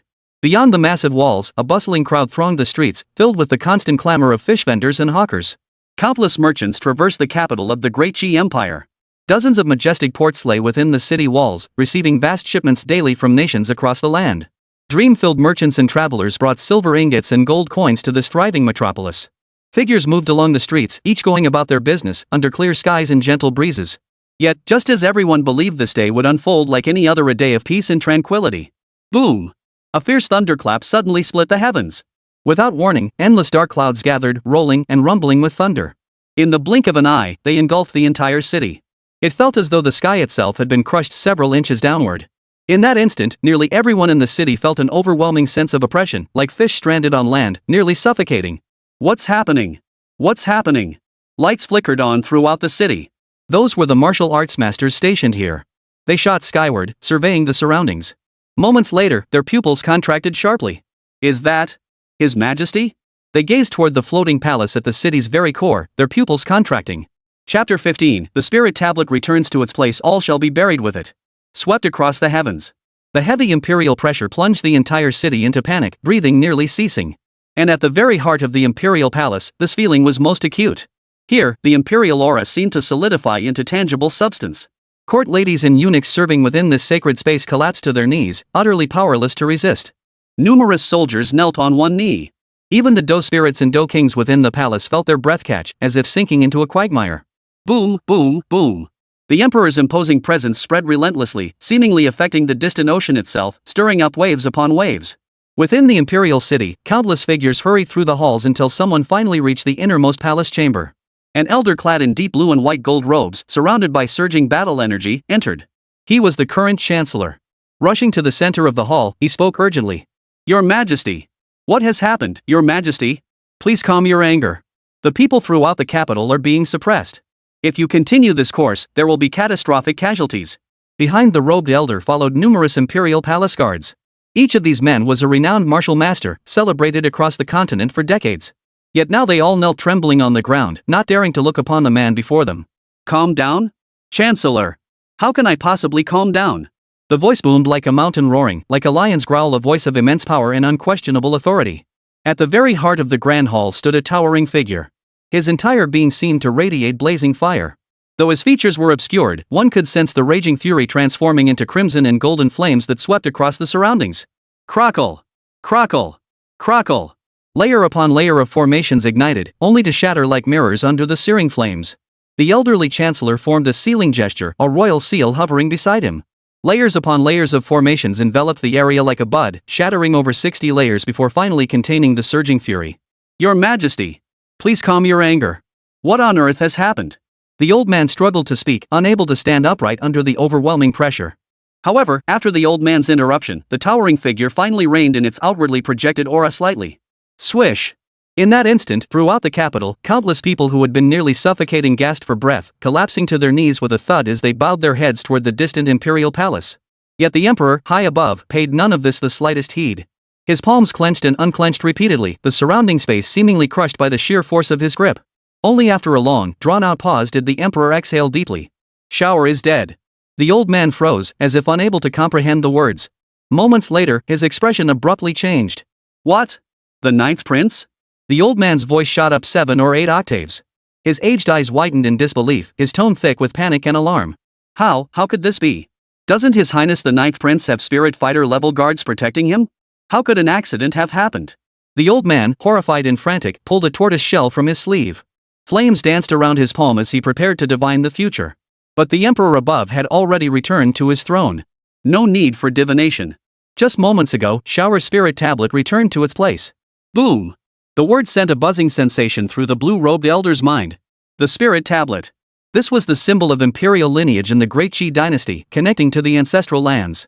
Upon birth, a drop of blood and a fragment of spirit essence were extracted from every legitimate heir of the Qi clan. The strongest elder within the family would then refine these into a spirit tablet, which was enshrined in the Great Qi ancestral hall, possessing profound mysteries. Among its most common uses was the ability to determine whether its bearer was alive or dead. The spirit tablet's return to its place signified. Father! What has happened? Outside the grand hall, a handsome young man with fiery red hair hurried in, his steps urgent. Clad in armor, his star-like brows and sword-like eyes gleamed with fiery intensity, his pupils ablaze with runes. Alongside him came several others, including a beautiful woman in splendid court attire, who looked over anxiously. Your Majesty? What has happened? This woman possessed extraordinary beauty. Though clearly past 50, she was exceptionally well preserved, appearing indistinguishable from an ordinary woman in her 20s. Her skin was fair, her neck slender, her brows and eyes curved gracefully, and her ample bosom held a unique allure blending maidenly innocence with mature womanhood. Her beautiful almond-shaped eyes bore a striking resemblance to Yen Xiao, sharing 90% of his features.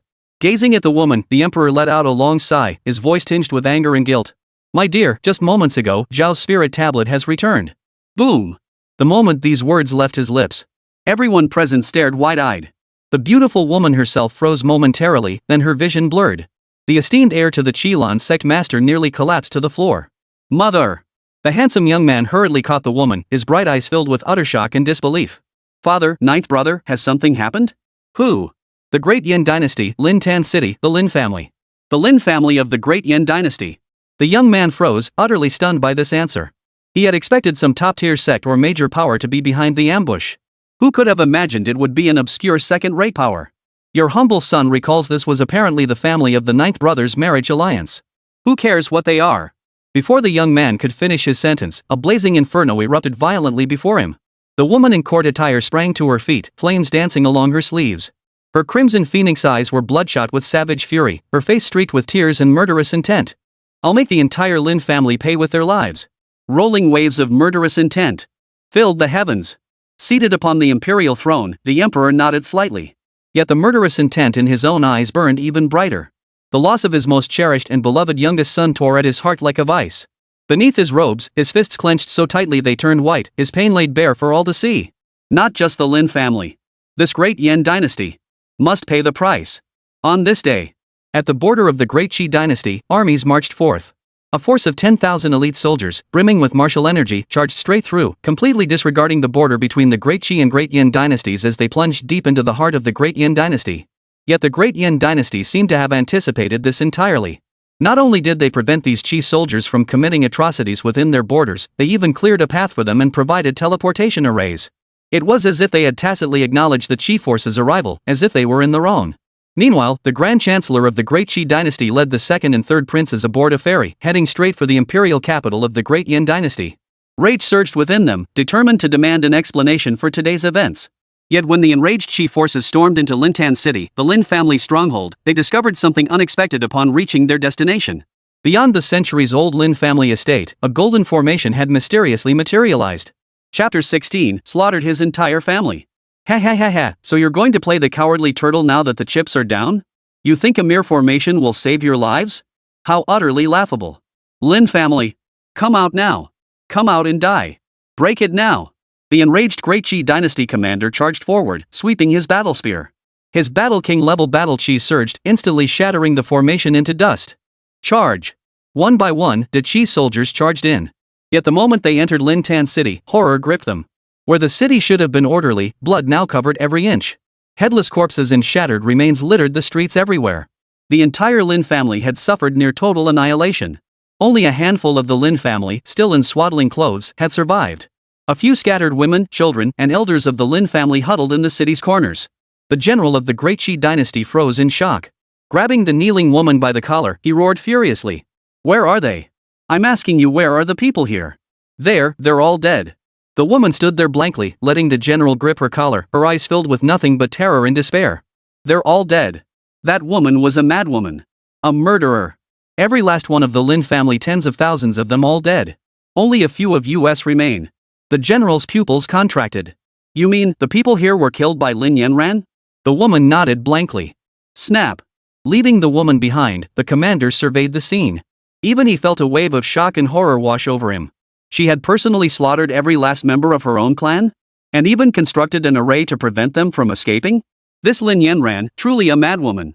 Gazing at the kneeling women, the Great Qi commander's eyes flashed with icy fury. Yet in the end, he showed them no mercy. One spear thrust per person, he impaled them all to the ground. He then severed their heads and hung them upon the city walls. Only then did he lead his still furious troops toward the imperial capital of the Great Yin dynasty. Hey! Did you hear? The second and third princes of the Great Qi dynasty, along with the prime minister, have led their armies straight to the capital of the Great Yin dynasty. What? Seriously? They marched their armies to the capital of the Great Yin dynasty? Haven't the Great Qi and Great Yin dynasties been allies for generations? Isn't this blatant provocation? Who knows? I heard it's not that simple. Apparently, the ninth prince of the Great Qi dynasty died within the borders of the Great Yin dynasty. The ninth prince has fallen. The Great Qi dynasty is furious. The Grand Chancellor leads the army straight into the Great Qi dynasty. These three pieces of news sent shockwaves throughout the entire realm. It was said that upon hearing of the ninth prince's demise, the emperor of the Great Qi dynasty erupted in fury. The overwhelming pressure he emitted nearly crushed everything in its path, even the sky seemed to sag several feet. The Great Qi dynasty is truly in turmoil. Confirmed reports state that the ninth prince of the Great Qi dynasty has indeed been slain. What's going on? Who dared lay a hand on the ninth prince? Who knows? It seems to be someone from the Lin family of the Great Yin dynasty, the ninth prince's betrothed, Lin Yanran. Lin Yanran? I recall her being quite famous before, but she vanished without a trace 3 years ago. The Qilan sect has already mobilized. They've issued a bounty: capture the killer Lin Yanan and receive 10,000 taels of gold, plus the right to choose 10 magical treasures from either the Great Qi treasury or the Qilan sect treasury. Put. In a roadside tavern, a young man drinking at the bar immediately spit out his wine in shock. What? 10 items? Are they out of their minds? It's true. What's crazy about it? His companion, clutching a plate of peanuts, eyes slightly bloodshot, replied. This bounty has made the entire Great Qi dynasty and the Great Yin dynasty salivate. Even some of the older generation of powerhouses want to get involved. Not just martial kings, rumor has it even martial ancestor level experts are preparing to act. Martial ancestor level. The young man's eyes gleamed with awe. Those are marquises who command entire regions, right? At that thought, the man across from him could no longer sit still. He dropped his chopsticks, grabbed his knife, and started heading for the door. Hey! Where do you think you're going? Kill someone. The young man's eyes burned red with fervor. This is a once-in-a-lifetime opportunity. If I get lucky enough to catch that woman, I'll be set for life. I'm heading to Lintan City to try my luck. Forget about it, the man with the peanuts said slowly. Lintan City is a ghost town now. What do you mean? Exactly what it sounds like. The moment word got out, forces from both the Great Qi dynasty and the Great Yin dynasty descended on Lintan City. Guess what happened? The entire Lin family was wiped out, every last one of them. According to survivors, the one who ordered the killings was none other than Lin Yanran herself. What the hell? The young man's eyes widened in shock. That woman slaughtered her own family? Is she insane? Who knows? I heard some people went mad with laughter upon hearing this news, especially those who've been at odds with the Great Yin dynasty, the Great Qi dynasty, and the Qilan sect. They're laughing themselves to death. Who knows how many days Lin Yanran has left to live? But with so many forces closing in on her, it's a sure thing she won't survive. Within the tavern, figures gathered, discussing the affairs of the realm. No one noticed the slender figure in the corner, hooded and calmly eating her meal. Peering beneath the hood revealed a woman of extraordinary beauty. Her features seemed sculpted by divine hands, an otherworldly perfection that seemed to exist only in paintings. Yet, upon closer inspection, a strange blurriness would wash over you. No matter how hard you tried, you couldn't make out her features clearly. In fact, you'd find yourself gently forgetting what you'd seen. No matter how hard one tried to recall, the true form of that face remained elusive. Strange. One figure after another passed by, muttering to themselves. Puzzled by why they couldn't recall the beauty's features, they wandered off, their confusion lingering. Meanwhile, the beauty kept her head down, continuing to eat her meal. This woman, of course, was Lin Yanran. Chapter 17, Assassination Great, another chance to boost my favorability rating. Ever since. A full week had passed since the incident at the Lin residence. She no longer possessed her previous cultivation level. Her combat prowess that day, reaching the level of a spirit fighter and even a spirit king, had only been possible because of the assistance from the elder. However, the two treasures bestowed by the elder, the Donghuang Bell and the Emperor's Sword, remained in her possession. Beyond that, she possessed various other life-saving items. Her unrecognizable appearance was the result of one such life-saving item. After swallowing her last bite of rice, Lin Yanran settled her bill and walked out. For the past few days, she had been wandering and cultivating. The elder had bestowed upon her a martial arts manual called the Primordial Record. The reason her body had been unable to cultivate was also completely restored with the elder's casual assistance. Within just 1 week, she had cultivated back to the 9th level of the fighter realm, following the teachings of the Primordial Record. Such a cultivation speed was what she had longed for day and night in the past. Especially during her 3 years as a worthless, she had yearned for it in her wildest dreams. Yet today, having resolved every obstacle, obtained the martial arts manual, and avenged her grievances, Lin Yanran felt strangely hollow. Her delicate hand caressed the small golden bell hanging at her chest as Lin Yanran's beautiful eyes drifted away. It had been several days since it last spoke to me. I wonder what the senior is doing. Never mind, never mind. The senior must be a very busy person. Someone of his stature wouldn't have time to spare for me day in and day out. Lin Yanran rubbed her cheeks hard, clenched her fists, and fixed her gaze with resolve. Stop dwelling on all this nonsense. Focus on cultivation. I absolutely cannot disappoint the senior's expectations. She strode back to the inn, drawing countless astonished glances from passers-by along the way. Lin Yanran closed the doors and windows, crossed her long legs, palms facing upward, and began her cultivation with earnest focus. Yet with every breath, every cycle of cultivation, she seemed to feel the tiny golden bell gently resonate against her chest. A faint blush spread across her cheeks. Lin Yanran carefully nestled the golden bell deeper into the hollow of her chest, then continued her cultivation, her face still flushed. At that moment, Lin Yanran remained utterly unaware of the situation unfolding elsewhere. Meanwhile, at the computer desk on the other side, Su Xian was trading stocks. Clickety-clack, clickety-clack, clickety-clack. Through monotonous buying and selling, Su Xian executed a series of trades. Drawing on memories from his past life, he successfully doubled his net worth within days. Feeling the steady flow of cash pouring in, he nodded with satisfaction. Pop. He popped open a can of soda and gulped it down. Lately, this little game had been demanding far too much in microtransactions. Though his fortune was substantial, he still needed to plan for the future. After all, cultivating the Supreme Forgetfulness record wasn't just about Lin Yanran. The road ahead would still demand considerable funds. Besides, this little game wasn't difficult. He could just leave it running in the background. As long as he didn't die, there wouldn't be any problems. By tonight's market close, it should nearly double in value. Stretching vigorously, Su Xian grabbed his soda and walked over to another computer desk. Lin Yanran's little game. The moment he arrived, he saw numerous new message notifications. Issue commands? Siege? Great Yin Dynasty, Great Qi Dynasty? Ha! Su Xian remained utterly indifferent to all this, paying it scarcely any mind. A mere assassin was hardly worth mentioning. Although Lin Yanran's cultivation wasn't up to par right now, with his premium items, hiding himself was still quite easy. As long as he didn't do anything stupid, it should be fine. Moreover, after the previous incident, Lin Yanran's affection toward him had clearly improved. The number displayed on the water mirror had already reached 5, and it seemed to be steadily increasing these past few days. Assassination attempts? Great. If there were more of them, maybe they could break the deadlock and even boost my affection rating. Watching Lin Yanran quietly meditating in the game, Su Xian nodded approvingly. She was doing well. The main problem now was her insufficient cultivation. Only with sufficient cultivation could he unlock more premium items. Well, training first. Tonight, I'll handle the stock market stuff. Stretching lazily, Su Xian returned to his desk in the stock trading room. What Su Xian didn't notice was that shortly after he left, several red notifications suddenly popped up in his game window. Attention! Assassin forces from the Great Qi dynasty are approaching your beauty. Assassins from the mortal realm are approaching your lady. Assassins from hell are approaching your lady. Evade immediately. The night was as dark as ink, all sounds hushed. Thick fighting energy swirled around the surroundings. Lin Yanran, clad in a jet-black robe, sat upright on the bed, quietly breathing in and out. Gentle moonlight cascaded down, transforming the young woman into a sculpture bathed in starlight, her beauty dreamlike. Her rhythmic breaths rose and fell, each inhalation drawing vast quantities of martial energy into her body. Yet, beneath the moonlight, Lin Yanran's long lashes fluttered twice before slowly opening. Almost the moment her eyes opened, a knock sounded at the inn door. Knock knock knock. Guest, are you there? Your meal has arrived. Please open the door. Food? Lin Yanran froze slightly, a hint of surprise flickering in her beautiful eyes. She hadn't eaten much earlier, she hadn't ordered anything. So where did this meal come from? Huh? As she pondered, Lin Yanran abruptly lifted her head. A brilliant radiance swiftly emanated from her jade-like skin. Something was terribly wrong. Almost the instant she activated her fighting energy, the room's door was violently smashed open. Amidst the deafening crash, a dagger oily green and gleaming coldly slashed through the air. Clang! The ancient bell of the Eastern Emperor rippled with radiant light.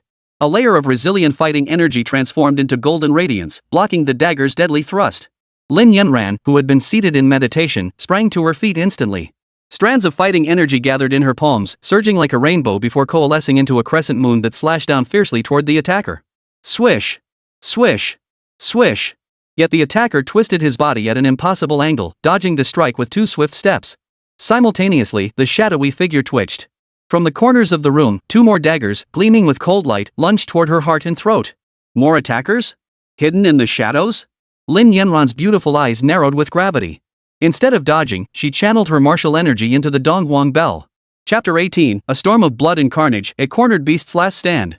Clang!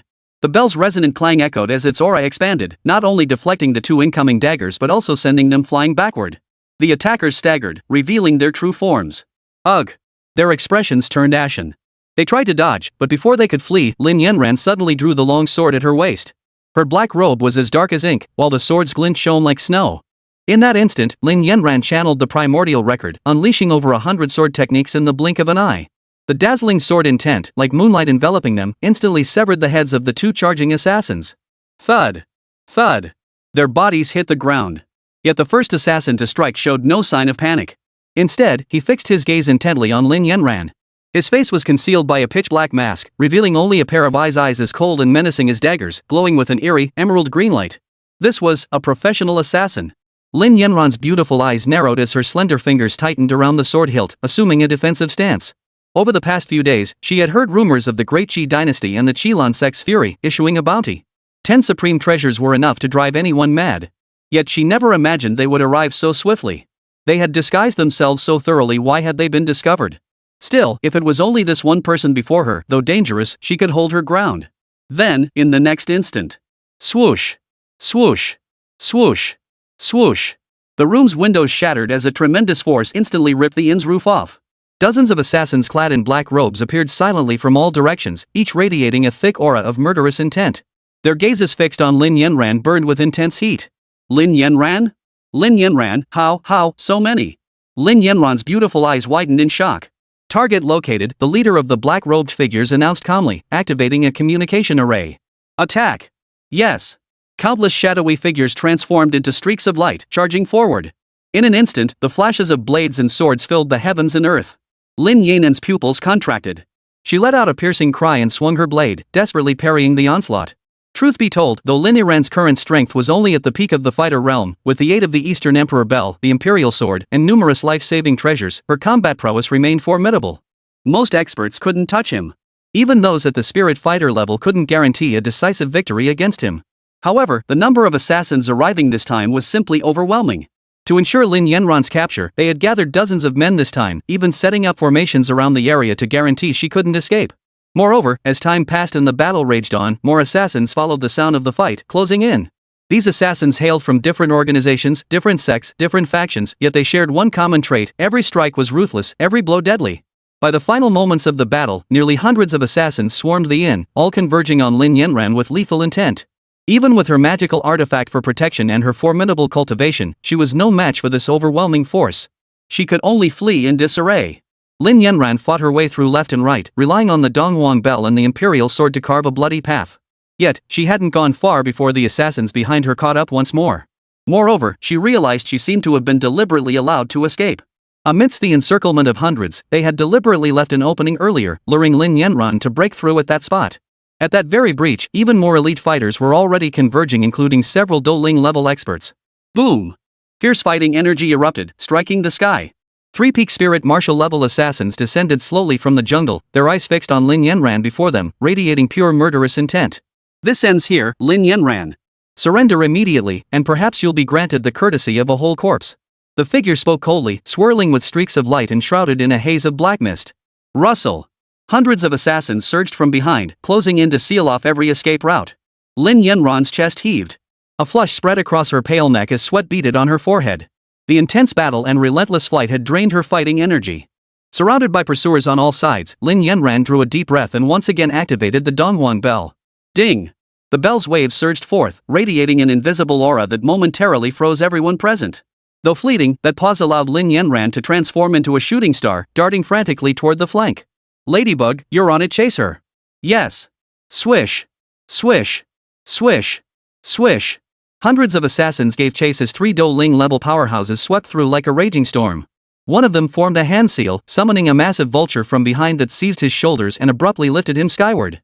Then, carrying the assassin, he dove downward like a meteor. Clang!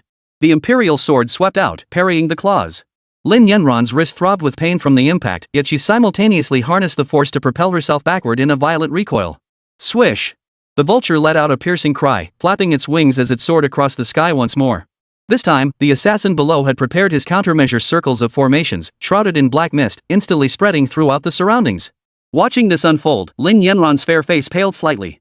She gritted her teeth and continued her desperate flight. This time, things were looking dire. Through the dense jungle, Lin Yanran darted left and right. Relying on the power of the Donghuang bell and the imperial sword, along with the formidable techniques of the primordial record, she kept fighting for her life. Such formidable strength astonished the numerous assassins sent to kill her. In the past, assassinating combatant-level targets was nothing to them. They simply dispatched assassins of equal rank, seized the right moment, and easily eliminated their prey. But this time, facing Lin Yanran, they found themselves unable to take her down for an extended period. Was it because of that great bell and sword? No, Lin Yanran's martial energy cultivation was also exceptionally formidable. After such a prolonged struggle, her fighting energy still flowed unabated, clearly a top-tier cultivation technique. Consider this, 3 full-fledged battle spirits had been deployed against her, yet none could finish her off swiftly. One could only imagine how formidable this battle chi technique truly was. Huff! Huff! Huff! Amidst the jungle, Lin Yanran's garments were torn to shreds. Her thick black robe could no longer conceal her form, many sections ripped apart to reveal patches of skin beneath, fair and jade-like. Gasping for breath, Lin Yanran channeled the power of the Eastern Emperor Bell and the primordial record to mend her wounds. The assassins merely glanced at her briefly, ignoring the alluring sight before them. Their eyes were fixed solely on the treasures she carried. The bell is yours, the sword is his, and the martial arts technique is mine. The strongest battle spirit expert stepped forward, dagger in hand, his eyes blazing with murderous intent. Strands of crimson blood energy spread out, gradually enveloping his entire body. Looks like the value of this plunder is far greater than anticipated. Chapter 19, just AFK, and you're already dying? The slaughter continues. Deep within the forest, the utterly exhausted Lin Yanran scrambled to evade pursuers. Though she could still hold on, her current state clearly wouldn't last much longer. If the fight continued like this, death was inevitable. While Lin Yanran fought for her life in the jungle. Meanwhile, on the other side, Xuan sat in his room slurping down a deluxe bowl of noodles topped with meat, munching on a chicken drumstick, and relentlessly selling off stocks. Only after a long while did Xuan rise from his computer screen, stretching vigorously.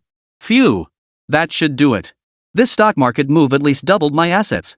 With that, I won't have to worry about funding for several months at the very least. Satisfied, he sipped the last drop of noodle broth. His belly round with fullness, Xuan turned and walked over to his gaming computer. Let me see how things are progressing over here. Ha! The moment he approached the computer, Xuan was stunned. On the screen, Lin Yanran had emerged from the room at some point. Her black robe was now torn and tattered, her body covered in scars. Her once fair and delicate skin was now covered in gruesome wounds. Pink flesh was torn open, blood flowing freely. Her hair hung in disarray, and there was scarcely a spot on her body left unscathed. She was running through the jungle, panting heavily, her eyes filled with urgency and despair. Most critically, the health bar that had once been at 100% in the upper left corner now showed less than 3% remaining. That once long tube of health was now reduced to a mere trickle. Beneath that health bar, several negative buffs glared back at her. Poison weakened, fractured, plague scorched, meridian rupture, key depleted. One after another, these debuffs relentlessly scorched her health bar. In the blink of an eye, it had plummeted by 2%. Lin Yanan's face grew paler and paler, nearly collapsing to the ground several times. No. What the hell is going on? Wasn't she supposed to be cultivating? Xuan's eyes widened. Only then did he notice 3 blurry figures pursuing them from the rear of the forest. Beside them were over 100 black-clad figures, all launching attacks toward Lin Yanran. These are assassins of the Great Qi dynasty? How did they get here so fast?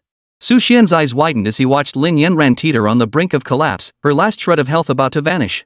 He abruptly plopped down onto a chair, opened his backpack without a word, and began frantically using every item and potion he could find. Is this the end? In the vast jungle, Lin Yanran gasped for breath, leaning against a tree trunk. Her chest heaved violently, and with each breath, it felt as if blood was seeping from her lungs. She could feel every last bit of fighting energy within her body dissipating. Even the Donghuang bell and the sword were beyond her reach. The assassins were closing in rapidly from behind. This time, by the time they arrived, she would have no strength left to flee. Gently clutching the small bell to her chest, Lin Yanran harbored no resentment toward her predecessor for not coming to her aid. Not even a flicker of such a thought arose within her.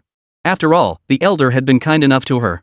When her life was at its darkest and most hopeless, the elder had arrived like a ray of light, illuminating her path. He had rescued her from the Lin family's abyss of suffering, restored her cultivation, and resolved her physical afflictions. What was there to complain about, meeting the senior at life's final moment? The senior must be occupied with his own affairs. All this was her own misfortune, her own lack of caution. Despite the senior having given her so many life-saving treasures, she had still been discovered. Over here. From afar came the urgent flapping of wings. A massive vulture descended from the sky, carrying the assassin. Though still over 100 meters away, he hurled the dagger in his hand. The dagger streaked like a meteor, trailing a blinding black mist as icy fighting energy radiated outward. At this final moment of life, Lin Yanran did not succumb to despair. She simply clutched the small bell pendant at her chest, a faint, resigned smile curling her lips. Die! The killing blow shook the heavens. Lin Yanran gently closed her eyes. Yet, the death she had imagined did not come. Instead, a thunderbolt crashed down from the heavens. Boom! Purple lightning crashed down from the heavens. Thunderbolts as thick as water barrels pierced straight through the vulture and the human figure in the sky. Assassin? Elder. Lin Yanran looked up, her once dull eyes regaining their brilliance. What? Beneath the thunderbolt, the assassin plummeted to the ground, charred like a piece of coal. Behind him, 2 pairs of pupils contracted sharply. In that instant, they sensed an overwhelming aura of danger. But in the very instant they sensed it. Boom! Boom! 2 more purple bolts of heavenly lightning crashed down, instantly reducing the 2 Douling-level experts to piles of charcoal. This. Further back, the arriving assassins stared in horror at the 3 falling thunderbolts, their minds in utter chaos. What the hell? What just happened? Where did these thunderbolts come from? Some stood frozen in shock, but those gifted with keen intuition and heightened sixth senses instantly broke out in cold sweat, scrambling to retreat. But it was too late. Rumble, rumble, rumble, rumble. Thunder rolled and thunderbolts plummeted from the sky. Dense bolts of lightning transformed into a torrential downpour, blanketing the entire 10-mile radius in the distance. Beneath the thunder, everything was scorched black. Even the earth and rocks were shattered, hurled high into the sky. When the roar finally faded away, where could one find even a trace of those assassins? Was this the power of a senior? The crisis had passed. Lin Yanran stared blankly ahead. In the most critical moment, the senior would still come to my aid. The thought overwhelmed her, and the exhaustion from continuous battles flooded her mind. Lin Yanran collapsed limply to the ground, slipping into unconsciousness. That was close. On the other end of the computer, Xuan watched Lin Yanran lying on the floor, cold sweat pouring down his own face. Damn it!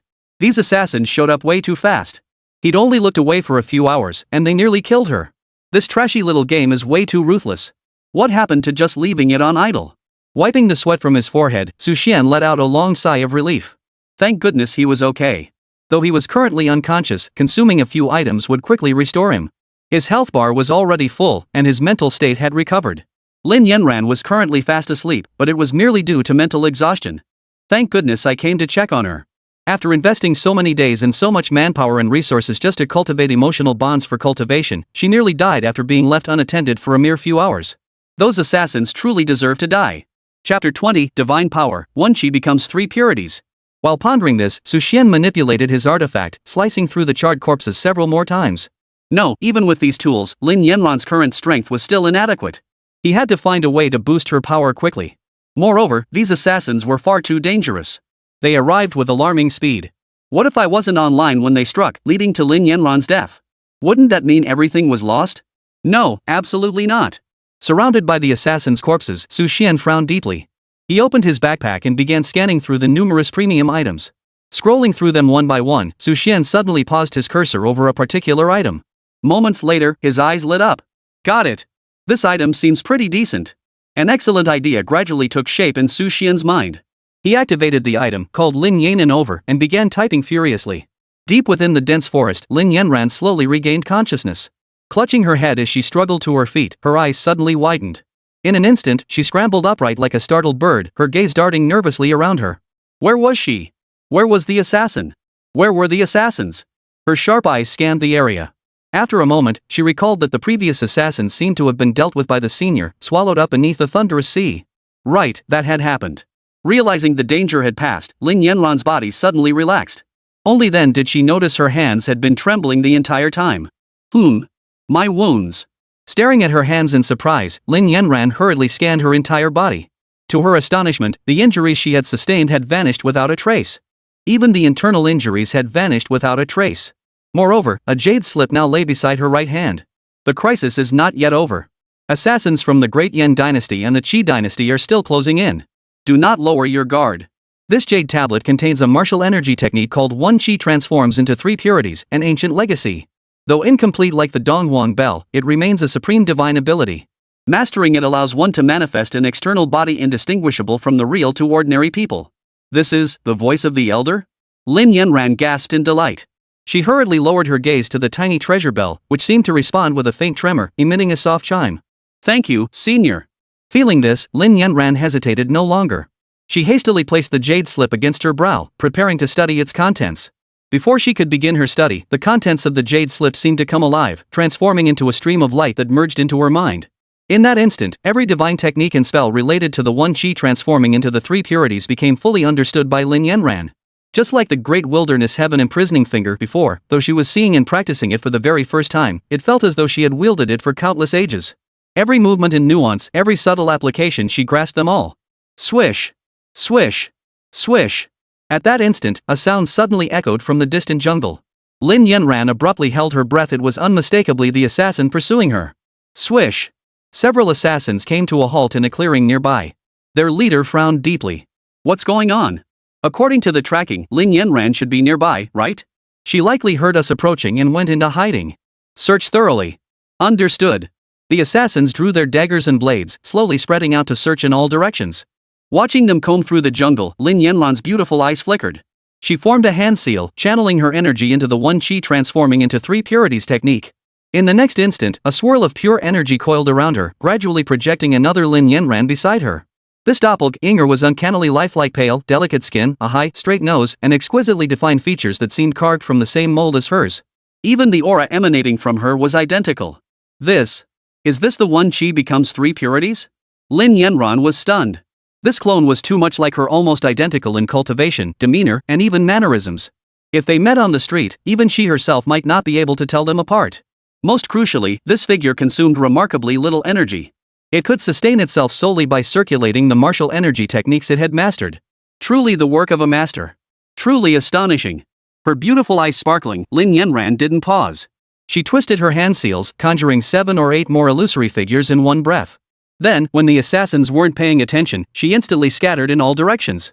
The assassins whipped their heads around, only to be confronted by a group of Lin Yanrans. Are those clones? She possesses such profound techniques? One assassin's eyes widened, his gaze intensifying as he strained to discern the real one.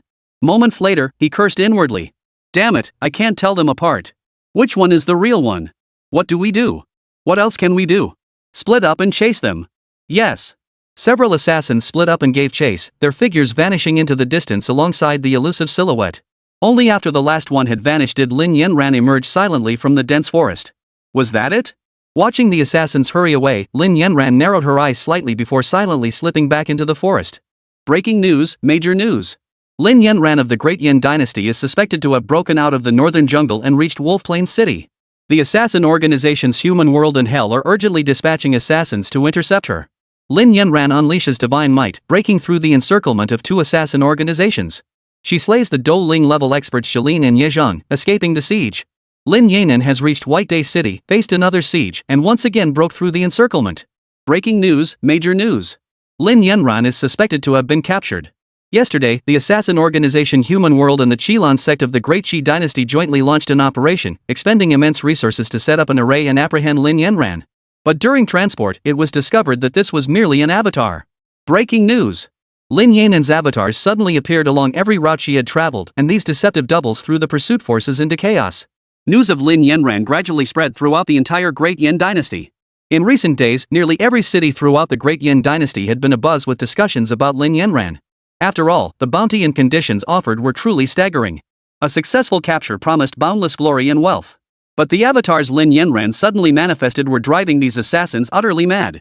Her avatars were too bizarre. Not only did their cultivation levels, movements, and expressions perfectly mirror the original, but even their speech patterns and supernatural abilities were identical.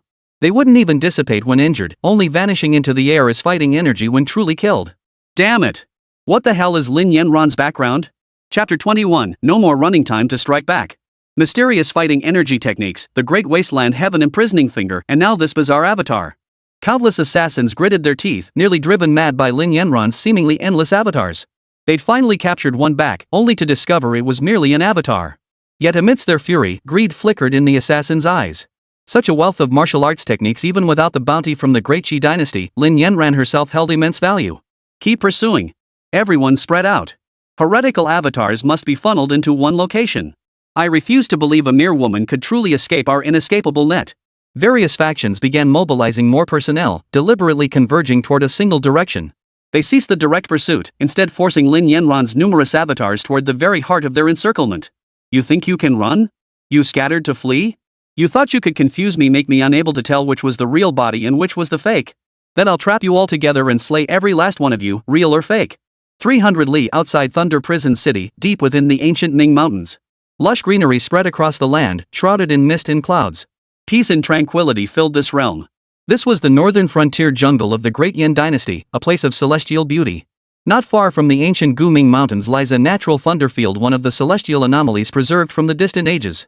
Beneath the thunderfield's influence, the forests of the ancient Nether Mountains remained free from demonic entities, a rarity even within the Great Yin Dynasty. In the past, numerous factions fought fiercely over the ownership of the lightning field, spilling blood across the land. Ultimately, this drew the intervention of the Great Yin Dynasty. Today, the Guming Mountains are known as a land of peace and tranquility. Combat is forbidden here. Whether common folk or martial arts masters, all may search for treasures and seize opportunities within these rare, serene lands.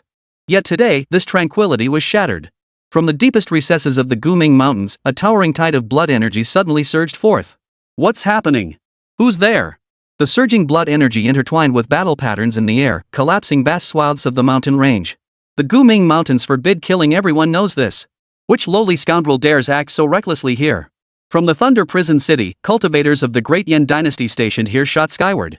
Guards marched through the air, eyes blazing with fury, intent on stopping the disturbance. But in the next instant, the earth shattered. From the expanse of blood energy, 300 bizarrely shaped figures shot skyward. Their joints and limbs twisted grotesquely, their bodies creaking with explosive battle energy. Yet upon closer inspection, it became clear these were not genuine human forms, but 300 distinct puppet avatars. Each of these puppet avatars possessed formidable combat strength, hovering in the air with the lowest cultivation level being that of a peak-rate martial artist. Gathering together, they unleashed a storm of martial energy.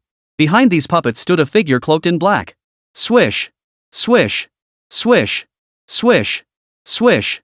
The moment they materialized, the puppets unleashed blazing light. Countless beams coalesced into sword blades, slicing through the sky and weaving a crimson net across the heavens. Ha ha ha ha! Demonis! You truly hid yourself here. Above the heavens, the black-robed figure roared with laughter. Behind him, a massive black sun emerged, its battle energy surging. Black threads connected the 300 puppets, further amplifying their combat power. Each avatar now possessed the strength of a battle spirit. Boom! With a single wave of his hand, hundreds of puppets poured forth. Black battle energy blasted from their palms, shattering vast swaths of mountain peaks. The soldiers of Thunder Prison City felt their scalps tingle, forcing themselves to step forward and bow their hands. Elder, this place does not permit. Get lost. Before he could finish, the black-robed figure casually swept his arm. The soldiers of Thunder Prison City let out agonized screams as they were all flung backward. The centurion at the front stubbornly resisted, only for a puppet to strike like lightning from the side. With a single punch, it shattered his chest, sending him staggering, spitting blood as he fell. Yet the dark-robed figure didn't even glance this way. Laws intertwined, formations swirled, and numerous puppets joined the cloaked figure in forming hand seals. A burning heaven mirror in the palm of his hand suddenly reflected the outline of Lin Yanran's body. Ha ha ha ha! Found you! Come! Let this old man see if you are human or merely an avatar. The puppets swept across the landscape, shattering the mountain peak. Swish! A figure clad in white materialized. A stream of light, like flames, descended from the heavens. Upon the shattered mountaintop, the white-robed figure materialized, her 3,000 strands of black hair dancing in the wind. The blazing fighting spirit surging from her was even more intense than the flames falling from the sky. Her finger tapped lightly at the void. A small bell beside her resonated, exploding across the 3 areas. Ripples spread out, shattering and repelling every puppet that had dared to close in. It was Lin Yanran. However, Lin Yanran was not in the best condition at this moment. Her pristine white robes bore tears, and her aura was slightly disordered. She shot a piercing glance at the black-robed figure but said nothing. With a flick of her wrist, her sleeve fell away, revealing a 9 dragons talisman coiled around her pale wrist. Simultaneously, the imperial sword in her palm sliced through the puppet formation before her. The great cauldron atop her head transformed into a streak of light as she vanished into the distance. Watching the fleeing figure, the black-robed man's pupils contracted. This Lin Yanran clearly only at the Dosher realm proved so difficult to deal with. But that was the extent of her abilities. A ruthless glint flashed in the black-robed figure's eyes. Numerous puppets rose, enveloped in halos of light. That direction was precisely the encirclement point discussed by the group. Lin Yanran was fleeing straight into it. She wouldn't survive. Let's see how long you can keep running. A howling gale whipped past her ears as Lin Yanran transformed into a shooting star, darting through the mountain forests at breakneck speed. In the blink of an eye, she not only moved with blinding speed but also activated the one chi splits into 3 purities technique mid-flight. Countless copies of herself materialized around her, colorless winds whipping their long hair as their ethereal forms surged with fighting energy, scattering in all directions. Huff, huff, huff. Panting lightly, Lin Yanran continuously circulated her martial energy techniques. While repairing her own wounds, she also relentlessly refined her cultivation. While Lin Yanran fled through the forest. Meanwhile, Xuan sat busily at a dimly lit computer. He relentlessly employed every available method to aid Lin Yanran's escape, showering her with premium items as if they were worthless. It was precisely because of this that Lin Yanran managed to escape from so many assassins sent by powerful factions. Throughout this ordeal, Lin Yanran faced multiple life-threatening crises. Her emotional bond with Su Xian surged dramatically, now reaching around 20%. That should do it. Su Xian nodded with satisfaction, staring at the number reflected in the water mirror within his hall. One couldn't drag things out too long. Even a chase like this needed to be measured. Yanran, preparations are nearly complete. Are the arrangements you instructed me to make ready? If everything is in place, we can begin. Chapter 22, This head belongs to me. Su Xian's words echoed in Lin Yanran's mind, causing her beautiful eyes to brighten as she halted her flight. Almost ready? Wonderful. Finally, we can begin. She had wasted too much time preparing for this plan, but if it succeeded, it would all be worth it. Yes. I obey your command, Senior. Lin Yanran took a deep breath, planted her feet on the tree trunk, and with the grace of a soaring swan and a gliding dragon, silently altered her direction. She abruptly headed toward the predetermined path. The moment Lin Yanran altered her course, the countless pursuers behind her erupted with excitement. Ha! What's happening? The encircling forces over there are finally making progress. Lin Yanran is heading toward the predetermined target. Ha ha ha ha. I'm almost there too. Keep it up. Keep closing in. Trap Lin Yanran right in the center. Streams of light converged as assassin masters closed in from all sides, steadily tightening the encirclement and forcing Lin Yanran toward the very heart of the trap. News. Major news. Lin Yanran's numerous avatars are about to be surrounded and killed. A total of 249 avatars are advancing along the predetermined path. Lin Yanran seems to have sensed it, but it's too late. A trap lies waiting for her. Ha! What's happening? A battle king. A battle king has actually intervened. Lin Yanran is currently locked in fierce combat with a battle king deep within the mountains and forests. It appears this isn't one of her avatars, but her main body. Fierce combat erupted, shaking the heavens and earth. Above a forest clearing, Lin Yanran plummeted like a meteor, crashing into the ground. Every bone in her body throbbed with agony. But riding the momentum of that impact, the Donghuang bell unleashed its power, shattering the restraining formation he had set up here. Whoosh! Whoosh! Whoosh! Lin Yanran's jade-like skin glowed as the golden runes swirling around her shattered inch by inch. Another premium item shattered. High above in the distant sky, a Battle King-level powerhouse watched coldly. It was an old man whose eyes beneath his white hair glowed in eerie crimson. A flickering light danced between his brows. 9 jet-black serpents coiled around him, and everything severed by the black horn atop his head was utterly corroded. Lin Yanran, surrender now! You have no chance of survival. The Battle King roared, charging like a meteor. A single stride carried him 100 meters forward. Delusional! Lin Yanran roared back. The Battle King waved his hand, and in an instant, several snakes burst from the ground beneath her feet, their gaping maws lunging to bite. Simultaneously, ambushers on both flanks struck, their blades slicing through the darkness like laws of annihilation. Boom! Fierce slaughter and combat erupted. The Martial King held nothing back against the 2 assassins, unleashing every hidden card in his arsenal. Yet in the end, Lin Yanran still managed to escape, failing to pin him down. Master! The 2 assassins arrived, kneeling guiltily on one knee. The Martial King lowered his head, staring at the sword scar on his palm, his eyes flashing with a cold light. He cultivated a specialized physical training method, like ancient trees whose trunks grew tougher with age until they became indestructible. Yet now, this mere fighter, Lin Yanran, had managed to wound him from such a great distance. Creak, creak. Clenching his fists, the old man's eyes blazed with icy fury. This child must not be spared. An unrelenting pursuit unfolded across the lands of the Great Yin dynasty. As time passed and the pursuit repeatedly failed, the bounty offered by the Great Qi dynasty and the Qilin sect steadily climbed to new heights. By the time the hunt had lasted a month, the bounty for Lin Yanran had reached a staggering 15 magical treasures. Such an astronomical bounty drove nearly everyone mad. Countless hearts were stirred. Over 90% of the assassins and killers within the Great Yin dynasty and the Great Qi dynasty converged here, all seeking to claim Lin Yanran's head. Even numerous elite assassins formed alliances, agreeing to each claim one treasure piece while jointly pursuing and striking down Lin Yanran. Have you heard? The legendary assassin Silkworm Stripper has moved, declaring his participation in the hunt for Lin Yanran. Hell's Death Herald has mobilized too. What? Both of them are Battle King level powerhouses. They've joined the hunt too? Add the previous Kuei Fu and Gravekeeper, at least 4 Martial King level experts have joined now. She's done for. Lin Yanran is absolutely finished. With so many hunting her down, it's just a matter of time before she dies. Shadows moved about, murmuring these words. And indeed, that was precisely the case. With several top assassins and even more pursuers joining the hunt, even with all her gadgets and the power of 1 Qi becomes 3 purities, Lin Yanran simply couldn't hold them off.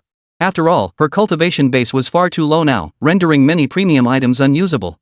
Ultimately, Lin Yanran and her numerous avatars were cornered and surrounded in one location. Countless assassins from all directions narrowed the encirclement, gradually gathering all her avatars into the very center. Above the vast wilderness stretched a boundless clear sky. This was the Peach Blossom Wilderness, where peach blossoms bloomed year-round. Legend held that a saint-level warrior had once fallen here, their flesh and blood transforming into an endless sea of peach trees. Each spring, the blossoms would manifest a faint human silhouette, dancing amidst the floral fragrance. But today, every blossom across the Peach Blossom Wilderness had withered and fallen. A fierce wind swept across the land. Shadowy figures stood across the Peach Blossom land, blood trickling from their lips, clearly the many incarnations of Lin Yanran. They watched their surroundings warily. And in the distance, tens of thousands of assassins stood arrayed. Ha ha ha ha. Lin Yanran, this time, let's see where you can run to. A piercing cry echoed as a figure emerged from the distant horizon. It was the black-robed elder known as Kuei Fu, the very one whose puppets had driven Lin Yanran into a desperate retreat in the ancient Nether Forest. Now he had played his trump card. Nearly 1,000 puppets hovered in the air, forming a dense, oppressive black mass. Some of them began to merge together, eventually coalescing into a colossal puppet king nearly 100 meters tall. It gripped a sword in its hand, its gaze fierce and menacing. You're finished. The voice came from a crimson figure shrouded in a river of blood-red fighting energy. Its gender was indistinguishable, its handsome features bearing both yin and yang energies, none other than Gao Shilang, the assassin from hell. He had once attacked Lin Yanran within a city, unleashing a torrent of crimson fighting energy that tore through walls and buildings. Lin Yanran was forced into a desperate retreat, unable even to summon the Eastern Emperor bell before a blade pierced her shoulder. Step aside, all of you. This head belongs to me. Chapter 23, A paltry broken formation dares to trapping this king? The white-haired elder, hunched over, chuckled hoarsely. Flocks of spirit butterflies drifted around him, another type of spirit pet, possessing formidable combat prowess akin to the black serpent at his side. Over 10,000 martial arts masters stood there, their sheer presence alone crushing the air so thickly it felt impossible to stand upright. Lin Yanran's transformed form bore visible wounds. Her dark hair cascaded down, the weight of the pressure pressing her nearly to the ground. They watched her like cats toying with a mouse, descending with eyes gleaming with greed and mutual wariness.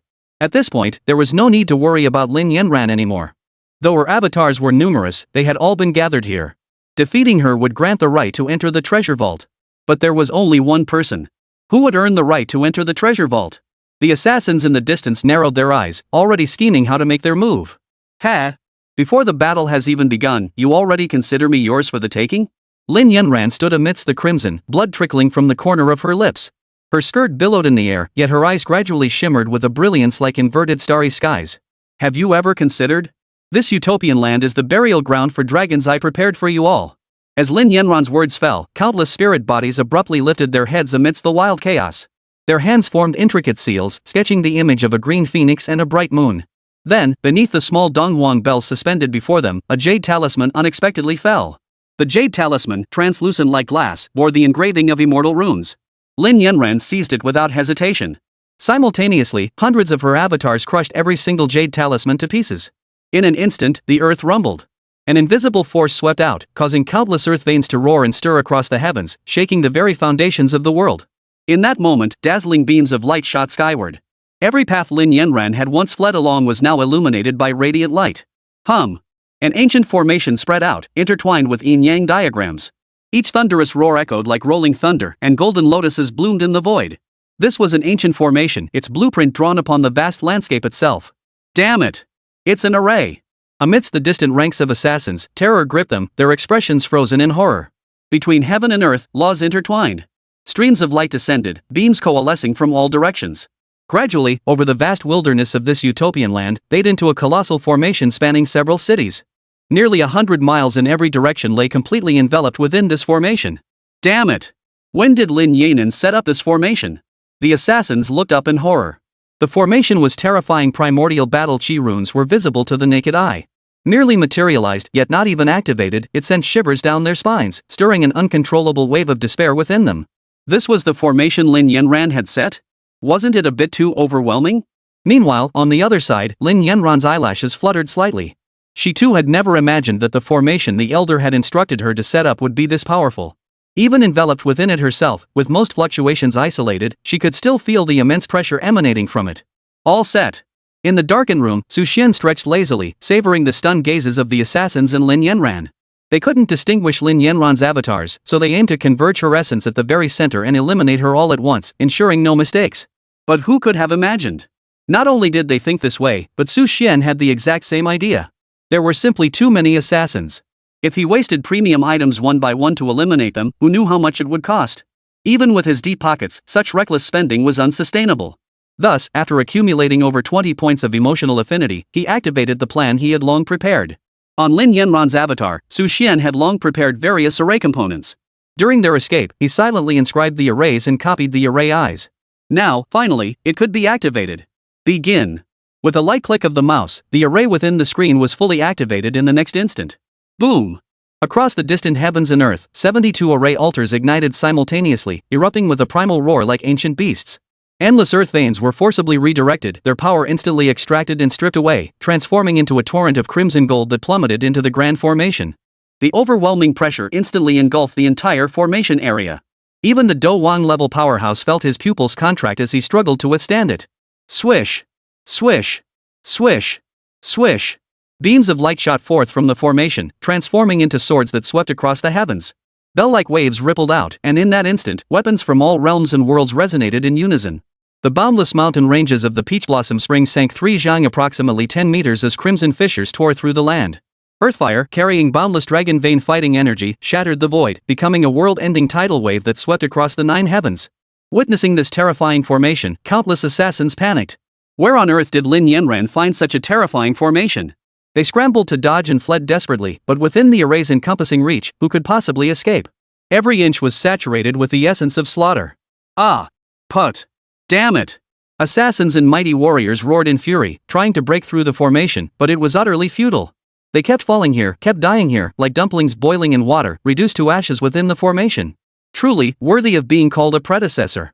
At the very center of the formation, Lin Yanran was shielded by layer upon layer of protective barriers. She observed everything outside amidst an aura of auspiciousness. As the assassins outside were slain, strands of their vital energy were drawn toward her, transforming into the purest fighting spirit that merged into Lin Yanran's body. Demoness! You dare cultivate fighting energy by consuming our very lives. You demonists deserve to die. One by one, the assassins witnessed this horrifying spectacle, their blood-curdling screams echoing through the air. They charged forward, desperate to fight Lin Yanran to the death. Yet the closer they drew, the more overwhelming the array's power became. Before they could reach her, the weapons in their hands shattered into pieces right where they stood. Some attempted to flee, only to discover the entire space was sealed within the formation's grasp. There was no escape. The formation's runes swirled with primordial fighting energy, each containing ancient symbols capable of crushing mountains and collapsing peaks. Yet, just as despair gripped them all, the formation suddenly shattered in the distance. Cracks appeared in the very fabric of the heavens and earth. 6 blurred figures descended upon this realm. Each radiated overwhelming martial energy, clad in battle armor and robes, their gazes sharp and piercing. The leader wielded a golden war spear. With a single thrust, he cleaved open the vast wilderness before him. They were none other than 6 battle kings. A mere broken formation dares to trap this king? As the formation faltered, the puppet master elder roared with laughter upon the earth. Runes coalesced in his palm, unleashing 3,000 puppets like a torrent into the sky. They coalesced mid-air into a unicorn dragon, which crashed violently toward the heavens. Chapter 24, Emotions reach their limit. Should he intervene across realms? Crack. Fine cracks appeared.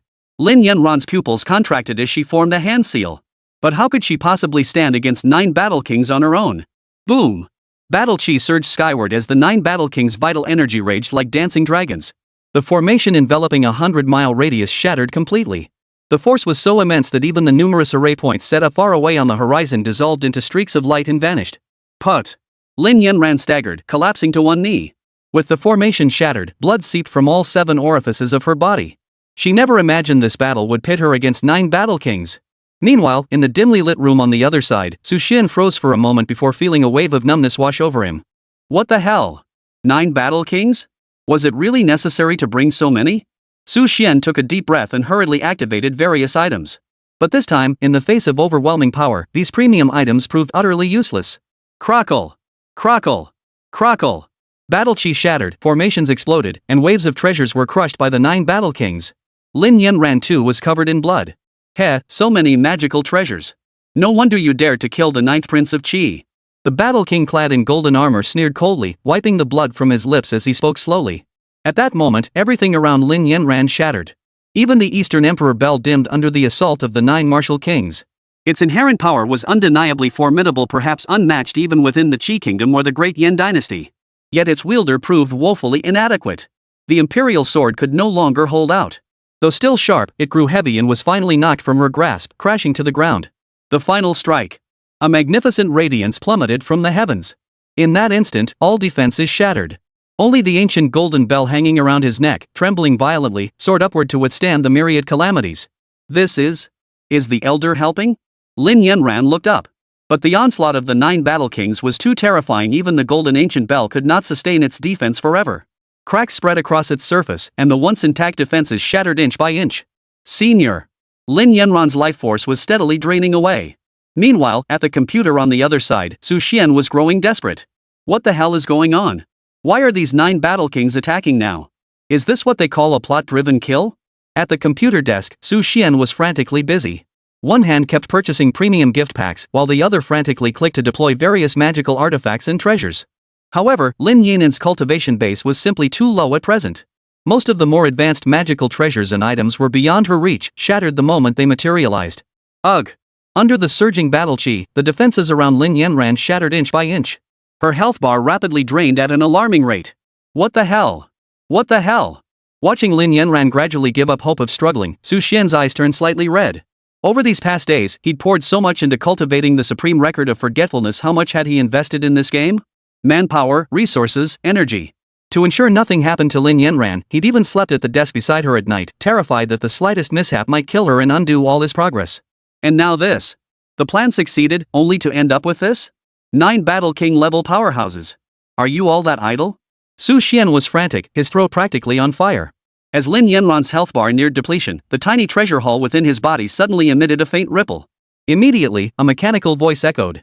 Emotional affinity with Lin Yanran detected at 25%. New option unlocked. Crisis detected. Cross-realm intervention permitted to rewrite reality. Shall I intervene across realms and rewrite everything? Intervene across realms and rewrite everything? Su Xian froze. What did that mean? This is a computer game, how could he intervene across dimensions? Screw it. After barely a moment's hesitation, Su Xian clicked confirm. At this point, what was there left to wait for? With the 9 great battle kings bearing down, delaying any longer would mean Lin Yanran would be dead as a doornail. Wouldn't all his efforts these past days have been for nothing? Confirmed. Cross-realm initiation. A mechanical hum buzzed within his mind. The next instant, the room erupted with thunderous crackles and electric flashes.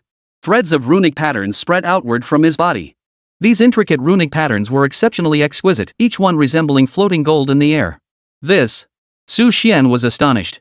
But before he could examine them closely, the shimmering fragments vanished in an instant. What just happened?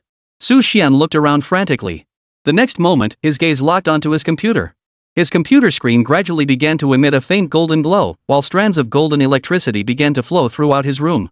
It was as if countless lines of code flashed across the screen, or as if endless runes were taking root in the void. Then, the endless stream of light dissipated, slowly coalescing into an object that appeared within the computer. Unlike other premium items, this object glowed with a faint golden light, seemingly adorned with flowing runes and code. It materialized out of nowhere in the game's inventory, occupying a full 9 slots. But that wasn't the most important part. The most crucial aspect was that this item was none other than a doll that looked exactly like him. This is me? Su Xian's eyes widened in shock. Is this even possible? Was this the power of the system? The doll's features were almost identical to his own cheekbones, carved like blades, flawless and without a single imperfection. Its slender frame radiated an imposing presence, entirely enveloped in endless runes. Though its eyes were closed, an inexplicable, overwhelming power emanated from it. Single-use item. Use cross-realm assistance? As the prompt appeared under his mouse cursor, Su Xian clicked confirm without a moment's hesitation. Boom! A tidal wave of destruction surged down. The combined assault of the 9 battle kings unleashed an unparalleled onslaught of destruction. The imperial sword had been cast aside, the Donghuang bell concealed within his body. Now, only a small golden treasure bell remained, struggling desperately to hold on. Crack! Crack! Golden cracks spread relentlessly. The protective barrier shielding the outer perimeter emitted a crisp, shattering sound, like a mirror folding in on itself. It couldn't hold any longer. A torrent of surging martial energy crashed down like a raging flood. The intensity of this wave was truly formidable. Even the many treasures extracted by the elders earlier couldn't compare to this. With the 9 battle kings united, even the elder might be unable to withstand this? It was better that the elder didn't come out. To help me, the elder had already sacrificed far too much. If he hadn't come out, perhaps he could have remained safe. Lin Yanran clenched her teeth, clutching the ancient golden bell that had already cracked.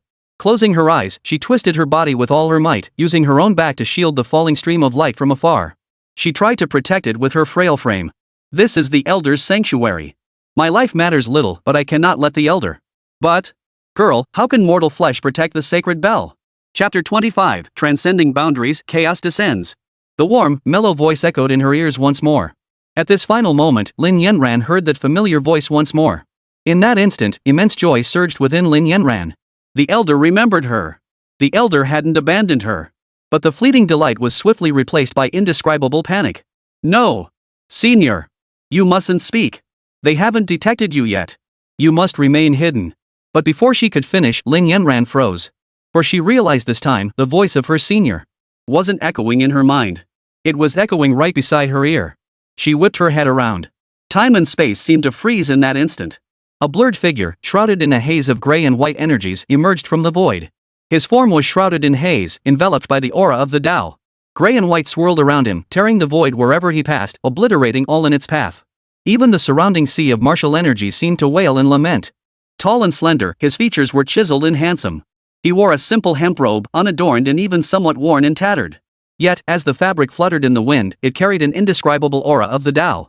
The man raised a hand, pressing it lightly into the air. The space before him groaned, then abruptly shattered into spiderweb-like fissures. Each crack erupted with streams of gray and white light. The divine weapons and treasures held by the 9 great battle kings emitted piercing, shrill vibrations at that moment. Nearby assassins, who had hoped to profit from Lin Yanran's demise, exploded in clusters. Blood stained the sky crimson. As the young man materialized, the very earth of Peach Blossom Lands seemed to tremble. Countless mountains and rocks collapsed, wailing as they rose into the air, shattered into dust by this colossal force. Far away, the pupils of the 9 battle kings contracted. None had anticipated this turn of events. Staring at the figure suddenly appearing beside Lin Yanran, they sensed immense threat. Their hearts seemed to skip a beat, and they instinctively activated even more powerful techniques. Boom! 9 bolts of thunderous martial energy crashed down, surging with lightning-infused energy. Each strike sent blood streaming from the noses and mouths of distant assassins. The blinding battle chi thunder seemed to shake the very void itself, carving 9 gashes across the sky that spanned the starry river. Yet the youth merely tapped his toes lightly. Gray and white energies coalesced into chains of divine order, snapping out to precisely bind all 9 battle chi thunderbolts within. They transformed into thunderpools, utterly indifferent to the thunderbolts' furious roars. His fist clenched, shattering the 9 thunderbolts into a sky filled with lightning sparks. Amidst the dancing lightning sparks, the youth lightly tapped the void with his toes. Within a 1,000-mile radius, all living beings still in motion were instantly immobilized as if trapped in mud. A gray-white true dragon hung high in the heavens, its scales reflecting the vast landscape of mountains and rivers. This is Chaos Battle Chi? The Tombkeeper, one of the 9 battle kings, sought his pupil's contract. His eyes glowed with the light of mountains of corpses and seas of blood. Black snakes and spirit butterflies swirled around him, radiating chaotic energy. Chaotic Battle Chi? The figure gripping the golden war spear echoed the shock, emerald eyes like precious stones now filled with deep apprehension. Who is this?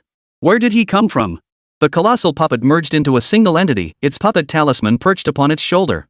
It felt its body grow heavy, its breath nearly frozen by the weight of that chaos battle chi. This was the first time since ascending to Battle King that it had faced such a formidable opponent. A strange silence descended upon the heavens and earth. A throne of black and white floated high in the sky. A figure stood tall against the sky. Everyone was stunned by this sudden apparition. The battlefield fell temporarily silent, save for the figure standing behind it, who spoke blankly. You are Senior? Gazing at the towering silhouette, Lin Yanran's expression was somewhat vacant. It is I. Su Xian turned, his eyes gentle as water as chaotic fighting energy swirled around him. I'm late. Those 4 simple words sent a buzzing sensation through Lin Yanran's mind, plunging her into utter dread. Click. Clack. Her eyes widened, yet tears fell relentlessly, as if she felt nothing. Ha! Strange. Lin Yanran kept wiping away her tears. Moments later, she burst into loud sobs. Senior, I don't want to cry, but I don't know why. At that moment, all of Lin Yanran's strength dissolved into a flood of sorrow. Su Xian hurried forward and embraced her in his arms. After a few quiet sobs, Lin Yanran stopped crying altogether. Su Xian looked down closely and realized she had fallen into a deep sleep. Exhaustion and the wounds on her body had finally overwhelmed her. Such severe injuries. Her small body was covered in wounds, and even the many magical artifacts he had left behind had been shattered beyond repair. In some places, broken bones and exposed organs were visible, held together only by the force of his fighting energy, preventing them from bursting out. Staring at this scene, Su Xian took a deep breath. Had he arrived just a few minutes later, she would surely have perished. Huff. Slowly extending his hand, Dao principles swirled around him. A verdant, golden ancient tree materialized, pulsing with intense vitality. The moment it appeared, seeds of plants began spreading through the surrounding void. Before they even touched the ground, they blossomed into full-grown flora.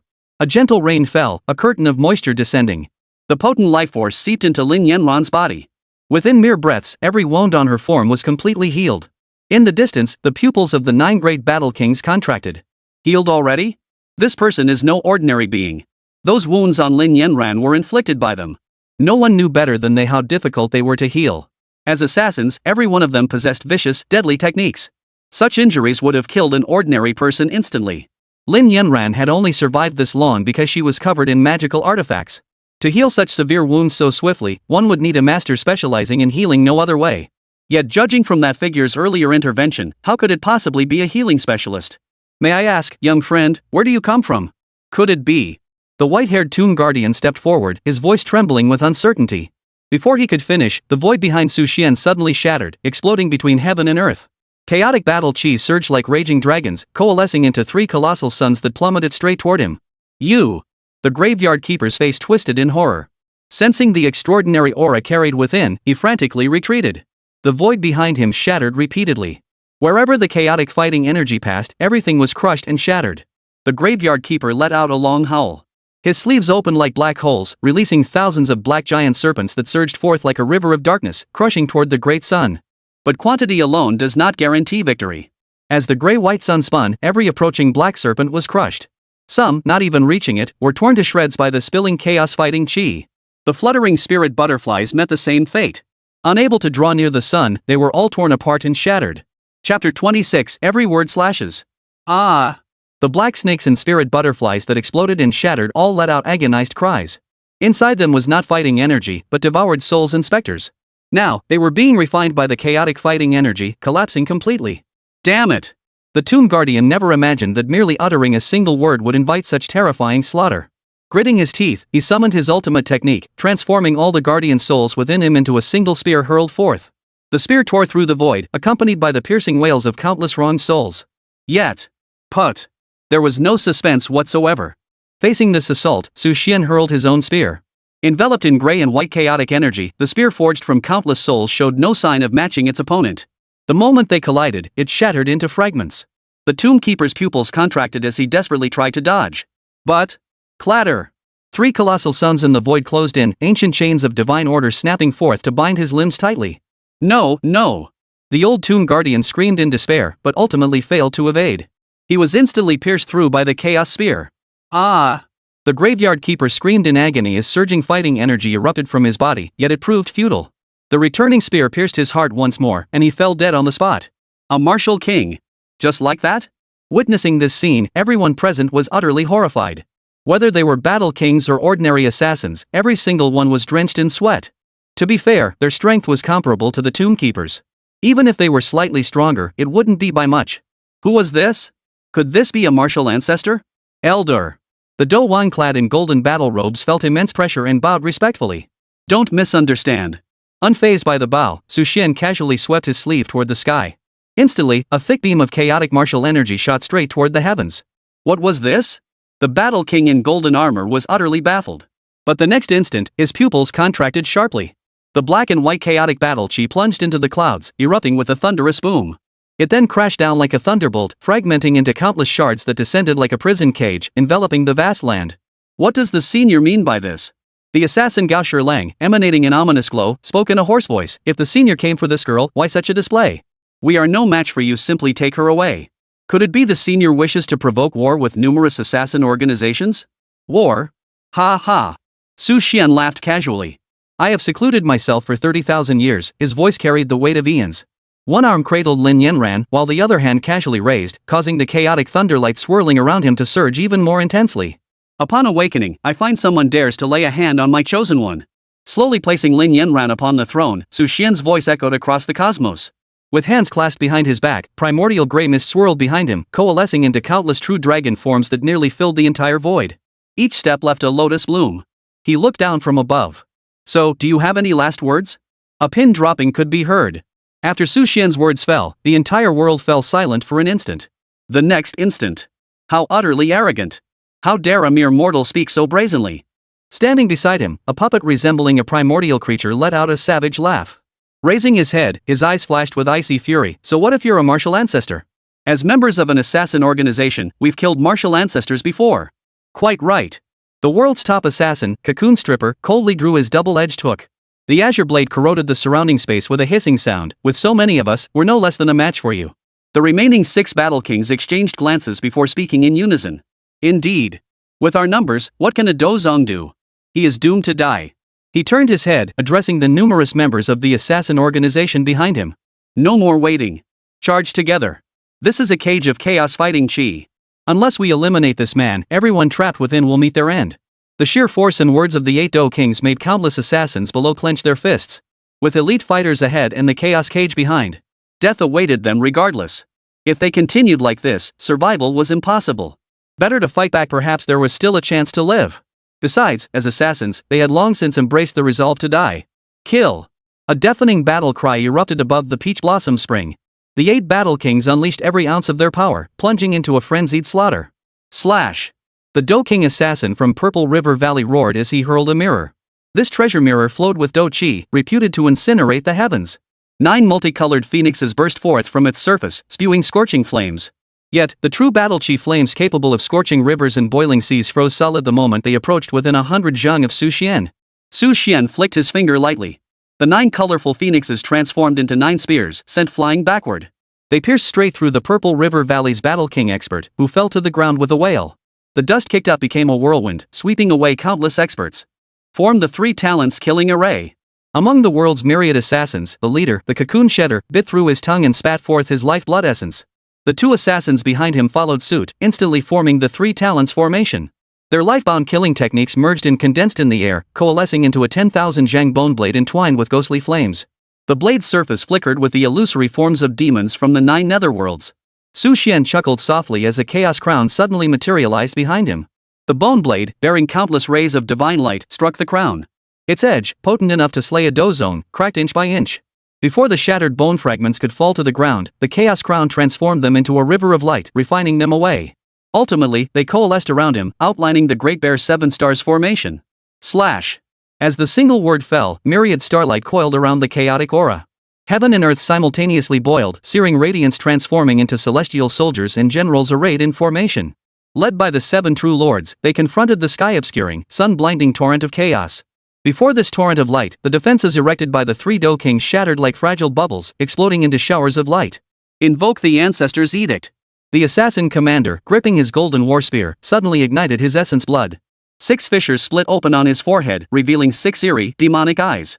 An ancient scroll, radiating primal authority, unfurled. The character's imperial edict within seemed to come alive, coalescing into a golden hand as if the ancestor himself had crossed realms. Miraculously, it temporarily stemmed the tide of chaos. Su Xian's expression remained serene. He formed a sword with his fingers, summoning the constellations of the heavens. In that instant, the northern stars ignited. Chaos and starlight coalesced into a blade, its essence no longer chaotic fighting energy, but the primordial chaos chi capable of tearing all things asunder. Though but 1,000th of a thread, it was sufficient to sever all things in the world. Slash. Chapter 27, Invincible Potential, mowing down enemies in a pay-to-win game. Slash. A single word caused time and space to freeze within the boundless expanse of the heavens. As the sword descended, it engulfed not only the golden giant hand but also the countless assassins surrounding it, along with the remaining few Do Wang level powerhouses. Beneath this sword's radiance, all beings were equal. Whether battle king or lowly assassin, every defense crumbled like paper. The sword's momentum remained unabated as it cleaved through sky and earth, carving a bottomless chasm into the peach blossom spring. The few remaining battle kings were utterly stripped of their cultivation by this single strike, plummeting from the sky. How could this be? Countless assassins' pupils contracted in disbelief, yet the reality before them left no room for denial. Ultimately, fear engulfed them. They discarded their weapons, wailing and screaming as they fled into the distance, utterly stripped of all will to fight. Su Xian gazed upon the scene of devastation unfolding before him. Without hesitation, he stepped forward. Gray and white energies swirled like a river, each droplet capable of transforming into countless spears piercing downward to shred everything in their path. PSSSH. Help! Help! Please spare us, honored elder. This junior was wrong. Ah! Chaotic fighting energy spread as it plummeted downward, claiming countless lives. The deaths of tens of thousands were no ordinary casualties. Even pierced through, they clung to life for moments longer, their bodies spilling blood far more copiously than mortals. Blood stained the earth crimson, a sight that would make anyone's scalp crawl. This place had become a veritable hell on earth. Yet Su Xian remained silent, continuing his slaughter. After all, everything here was merely data to him. What was the harm? Demon, you are the demon. A killer murmured in despair before a spear pierced his skull, ending his life. When all had faded away, the world finally fell silent once more. Lin Yanran, who had been unconscious, slowly regained consciousness. Senior. This. Blood spilled skyward, staining the heavens. The battlefield, a sea of corpses and blood, made Lin Yanran's delicate body tremble.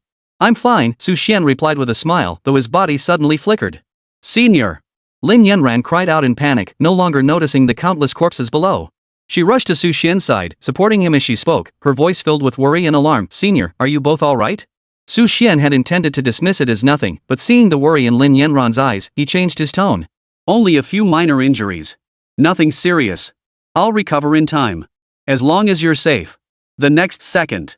Su Xian's physical form quietly shattered, dissolving into streaks of light that vanished into the heavens and earth. Senior. Senior. Huff. In the dimly lit room, Su Xian lifted his fingers from the keyboard and gazed at the blood-soaked battlefield. He let out a long sigh. The earlier battle had been initiated by the tiny figure that suddenly appeared in the warehouse, controlled by him. Fortunately, this character was high level and could use numerous premium items, allowing him to narrowly escape the crisis and save Lin Yanran. But damn, that was satisfying. Who knew I'd get such a rush from mowing down enemies in a freemium minigame? Watching Lin Yanran, her eyes teary, sobbing as she stared at the direction he had departed, Su Xian nodded with satisfaction. Thank goodness I'm so clever. He clearly wasn't hurt, but he insisted on exaggerating it. Look at this move, it instantly boosted his stats by 7 or 8 points. That's the art of persuasion. At this rate, the supreme path of forgetfulness is within reach. Damn, no wonder those TV shows love to have heroes rescue damsels in distress for no reason. It might be a bit tacky, but damn, it sure works. Su Xian now reveled in his rapidly soaring favorability rating, feeling as if he'd achieved some kind of enlightenment. Seeing Lin Yanran's safe status on his computer screen, he breathed a short sigh of relief. Pouring himself a cup of tea and setting it on the desk, Su Xian rested his hands behind his head, his eyes brimming with emotion. Looks like this virtual girlfriend is the real deal after all. Cyber cultivation, it truly cultivates a real immortal. What needs cultivation must be cultivated, and what needs coaxing must be coaxed. Feeling the power flowing freely within his body and that profoundly mysterious sensation, Su Xian finally exhaled deeply. In that case, it's time to shift my mindset. His gaze sharpened as Su Xian shifted his attention to the computer. But this time, his focus wasn't on Lin Yanran. Instead, it was the so-called pickup guide. Welcome to the instructor's class, everyone. Today we'll be discussing the art of language. As the saying goes, words are the bridge connecting people, especially when it comes to communicating with the woman you desire. On the screen, Su Xian stared at this guy solemnly teaching him how to flirt, feeling utterly baffled. Ever since he'd made his fortune, who needed such things? When his money power came into play, who wouldn't bow down? If she didn't kneel, it meant his money power wasn't powerful enough. But now, his money power proved far less effective than he'd imagined. Su Xian glanced at another computer screen showing Lin Yanran rushing through traffic. He could only let out a bitter laugh. Goodness, if only the money I've been throwing at you were instead spent on real women. They'd probably drag along a dozen of their best friends to serve me all at once. He'd come to realize that sometimes, beyond just throwing money around, you actually had to put in some real effort. Otherwise, mere financial power here was nothing more than icing on the cake. Before today, he'd painstakingly spent over $1 million on in-game purchases, yet his affection rating barely reached 20. Now, however, by personally stepping in to save the day at the last moment, plus that one line he'd uttered before leaving, his favorability had shot right up, hadn't it? After switching the computer screen back to the tutorial, Su Xian exhaled deeply. Seems like sometimes, you really do have to put in a little effort. Su Xian resumed his search for various materials, diligently attending classes. He was determined to max out this virtual girlfriend's affection rating as soon as possible, then cultivate her into his own cyber immortal. For the sake of his cultivation journey, Su Xian unleashed an unprecedented level of potential. In the past, even women with exceptional figures and beauty couldn't sustain his novelty or affection for long. But now, staring at the tedious tutorials and videos before him, Su Xian forced himself to sit at the computer for 3 solid hours. Chapter 28, Getting Too Close to the Senior? My poor back. Supporting his aching waist, Su Xian shook his head. He realized sitting like this wasn't sustainable, he had to get up and move around. Otherwise, what if his luck turned around one day and he actually met a real girlfriend in real life? Would he just be left sighing while supporting his back? Time to go for a stroll. Having already achieved financial freedom, Su Xian casually grabbed a car key from the drawer, slipped on his flip-flops, and prepared to head out. But just as he was about to step out, Su Xian's feet froze. Something was off. He could just walk away, but this damn game doesn't pause time. A mask of agony automatically spread across Su Xian's face. Only now did he truly understand why his parents had thought the game had paused. If only his parents had been right. If he just walked away, the world would be his oyster, he could go anywhere he pleased. But if I came back after my little adventure, Lin Yanran would definitely be dead. If he hadn't returned in time, and if it weren't for sheer luck, this electronic girlfriend would have exploded on the spot. Lin Yanran could die, but only by his own hand. She would become nourishment for his journey to cyber immortality. Otherwise, what meaning would all my efforts hold? After making up his mind, Su Xian plopped back down in front of his computer, his brow furrowed, a gloomy cloud hanging over him. Now he'd gone from being single-minded to having 2 problems to deal with. Click. Lighting a cigarette, Su Xian gazed ahead with utter despondency. What the hell was he cultivating? An electronic immortal? This wasn't real cultivation. How could he not even step outside? After all this, had he truly become a pure cultivator? From now on, he couldn't sleep, couldn't go out to play, couldn't do anything, just stuck in front of the computer 24/7. After briefly contemplating his future, Su Xian shook his head violently, flinging that nightmare scenario from his mind. His mouse then began darting across the screen. He muttered under his breath, "No way. I need to figure something out. Otherwise, this is no different from real cultivation, trapped in front of a computer for the rest of my life." Driven by this resolve, Su Xian opened the game's official link and began scouring for relevant information. Amidst a sea of corpses and blood, Lin Yanran, her body as delicate and pure as white jade, slowly opened her eyes. A sudden, eerie gleam flashed through her beautiful eyes. She lowered her head and sighed deeply. Huff almost there. Just moments ago, by observing Su Xian's battle against the 9 great battle kings and drawing upon the intense pressure of her life these past days, she sensed the shackles that had long held her back were about to shatter. Now at the peak of 9-star martial spirit, Lin Yanran was on the verge of breaking through to the martial king realm.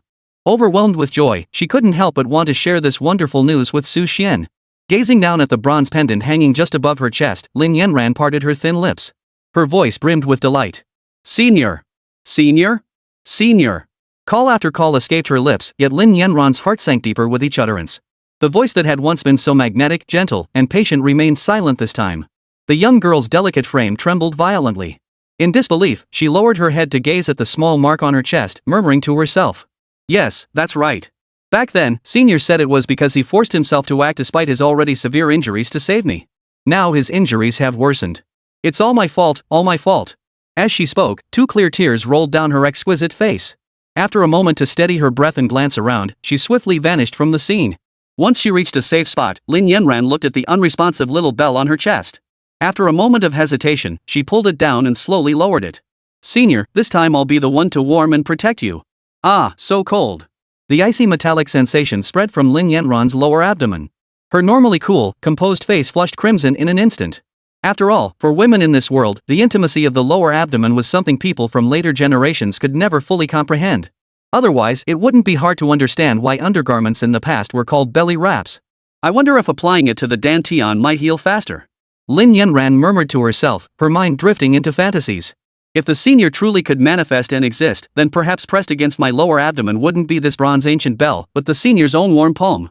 Lin Yanran shook her head vigorously, banishing the absurd notion, her voice trembling as she called out. Lin Yanan. What are you thinking? The senior helped you cultivate, treated you with sincerity, yet all you covet is their cultivation guidance? You even dare to fantasize about. No. Absolutely not. The girl, now infamous for her bloodthirsty reputation, flushed with girlish bashfulness. Yet the memory of Su Xian's movements when he had acted earlier made her heart pound relentlessly. Alright, I only did it to help the senior absorb cultivation energy through their dantian so they could recover faster. It's nothing. Lin Yanran tried to reassure herself, yet her cheeks stubbornly flushed crimson, turning her entire face as red as a boiled shrimp. She had assumed the senior could only communicate with her through this bronze-colored bell. She never imagined Su Xian could use it as a conduit to enter the outside world. If she placed this bell upon her lower abdomen, did that mean that all these years it was actually Su Xian himself she had been touching? Had she and the senior already shared such intimate contact? Wasn't that too intimate? As these thoughts swirled, the girl felt her head grow dizzy and her legs grow weak. Still, she forced herself to steady her body and hurried away to a more distant place. Su Xian remained unaware of the extra drama Lin Yanran had added to the situation. Had he known, he would have marveled at how savvy she was. In just this short while, she'd already begun working on him? More. It wasn't that he was heartless. Killing his wife to attain enlightenment was an unavoidable choice. For the sake of his own immortal aspirations, he could only sacrifice these women. The supreme forgetful emotion technique. This was an essential step. Chapter 29. How dare you? Do you know what you're saying? All 9 battle kings slain? Not a single survivor among those who ambushed him? Within the golden throne hall of the Great Qi Imperial Palace, the normally imposing emperor now stood with his dragon robe billowing. His eyes, which usually look down on all living beings, were fixed intently on the trembling prime minister below the dais. The gilded dragon-patterned armrests of the imperial throne were gripped so tightly they cracked, the emperor's aura as deep and oppressive as an abyss. The emperor of Qi cast a glance at the trembling chancellor before him, his pupils filled with doubt. Even those at the level of a battle king may not be considered the absolute pinnacle of strength, but they are certainly first-rate. The heavens are vast, the earth is wide, where could they possibly go? How could this be? The prime minister's entire body shook violently, his inner anguish echoing in his mind. Who knew what kind of hell he'd endured these past 2 days? The weight of the entire world seemed to have been crushed down upon him alone. Fortunately, others present could attest that his words were not lies. The chancellor's kneeling form shook like a sieve, cold sweat soaking the gold brick beneath his forehead. Days prior, he had personally investigated the scene. What he witnessed there had left even this master of martial arts trembling to this day. Catching the deathly pallor of the 2 princes behind him out of the corner of his eye, he summoned his inner strength and declared, "This old servant deserves 1,000 deaths. Your Majesty, though this matter seems absurd and outrageous, it is absolutely true." After a deep bow, the chancellor raised his head, revealing an aged face etched with terror. He glanced at the 2 princes trembling like quails behind him and sighed deeply. Upon hearing that assassins had surrounded and attacked Lin Yanran, the 2 princes personally led a contingent of soldiers to intercept her. They intended to prevent her from escaping using secret techniques and to execute her on the spot. Thus, they observed the entire incident from a distance. If your majesty has any further questions, you may address them to the two princes. After bowing respectfully to the Emperor of Great Qi, the Chancellor took a step back. His usually proud figure now appeared slightly stooped, making him look like a truly aged man, frail as a candle in the wind. Prime Minister. The Emperor, who usually sat high above all, stared at the Chancellor's appearance and was inwardly astonished. He knew his old comrade well. The words spoken just now were not born of suspicion, but rather because the truth was simply too hard to believe, utterly unbelievable. You two ungrateful sons. Come before me at once. Lifting his gaze to glance at his two sons, the Emperor of the Great Yan Empire's eyes burned with fury and disappointment. The others in the palace dared not lift their heads to witness this scene, fearing they might see something they shouldn't. They remembered clearly how, at the start of the campaign, the second and third princes had been so full of vigor and arrogance, so determined to slay that Lin Yanran and avenge the ninth prince. Yet mere days later, one now trembled in terror, unable to form coherent speech, while the other raved like a man possessed. Oomph! A cold snort erupted, and a powerful aura radiated outward from the Emperor's body. Under the influence of his imperial presence, the two princes regained a semblance of composure. Approaching the throne, they gazed upon the Emperor seated above and finally stammered out their report. Father, the situation was as follows. Silence now hung over the entire capital.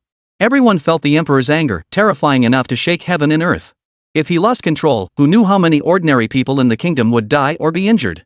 As the two princes recounted the events, a deeper sense of apprehension flickered in the Emperor's eyes. You followed from afar as those elite assassins and killers closed in on her. When that phantom appeared, it unleashed an earth-shattering burst of energy, then proceeded to slaughter them? Are you certain you clearly observed that phantom's combat style? Did that phantom truly, with mere casual gestures, not only eliminate the 9 great battle kings, but utterly annihilate every single pursuer? The two princes nodded uncontrollably. The Emperor glanced at them, knowing in his heart that these sons were also ruined. But now, he no longer cared. For if the intelligence was accurate, it wasn't just his two sons. If things worsened even slightly, his very kingdom would face a greater threat of collapse. The Emperor, who never showed emotion, finally spoke, his voice trembling. This is impossible. If your account is correct, then that little girl must be protected by a Dozone-level powerhouse. The Emperor, who had ruled the Great Qi Kingdom for centuries, now felt a faint tremor in his once unshakable imperial heart. Su Xian remained unaware of events unfolding elsewhere within the game. His primary perspective followed Lin Yanran. Watching her injuries heal on the screen and seeing her safely removed from danger, Su Xian exhaled a long breath. Excellent. With that settled, I can finally catch my breath for a bit. Now then, what has this girl been muttering about these past few days? Switching back from the strategy guide interface to the game, Su Xian noticed Lin Yanran's figure had arrived at a small town. The events surrounding Lin Yanran had spread throughout the entire Great Yan Kingdom. Although the royal family of the Qi Kingdom was desperately trying to suppress the news. But an event of such immense impact, one that dealt a severe blow to the entire assassin world, wasn't something they could simply suppress at will. Now, even this remote border town was filled with whispers of discussion. Lin Yanran stroked the bronze bone on her lower abdomen with one hand while holding an umbrella with the other, wandering through the fine Jiangnan drizzle. At last, she felt a fleeting sense of peace wash over her. Just then, she overheard two men drinking nearby, their voices thick with excitement. Did you hear? That female demon not only escaped last battle, she actually killed every single assassin master.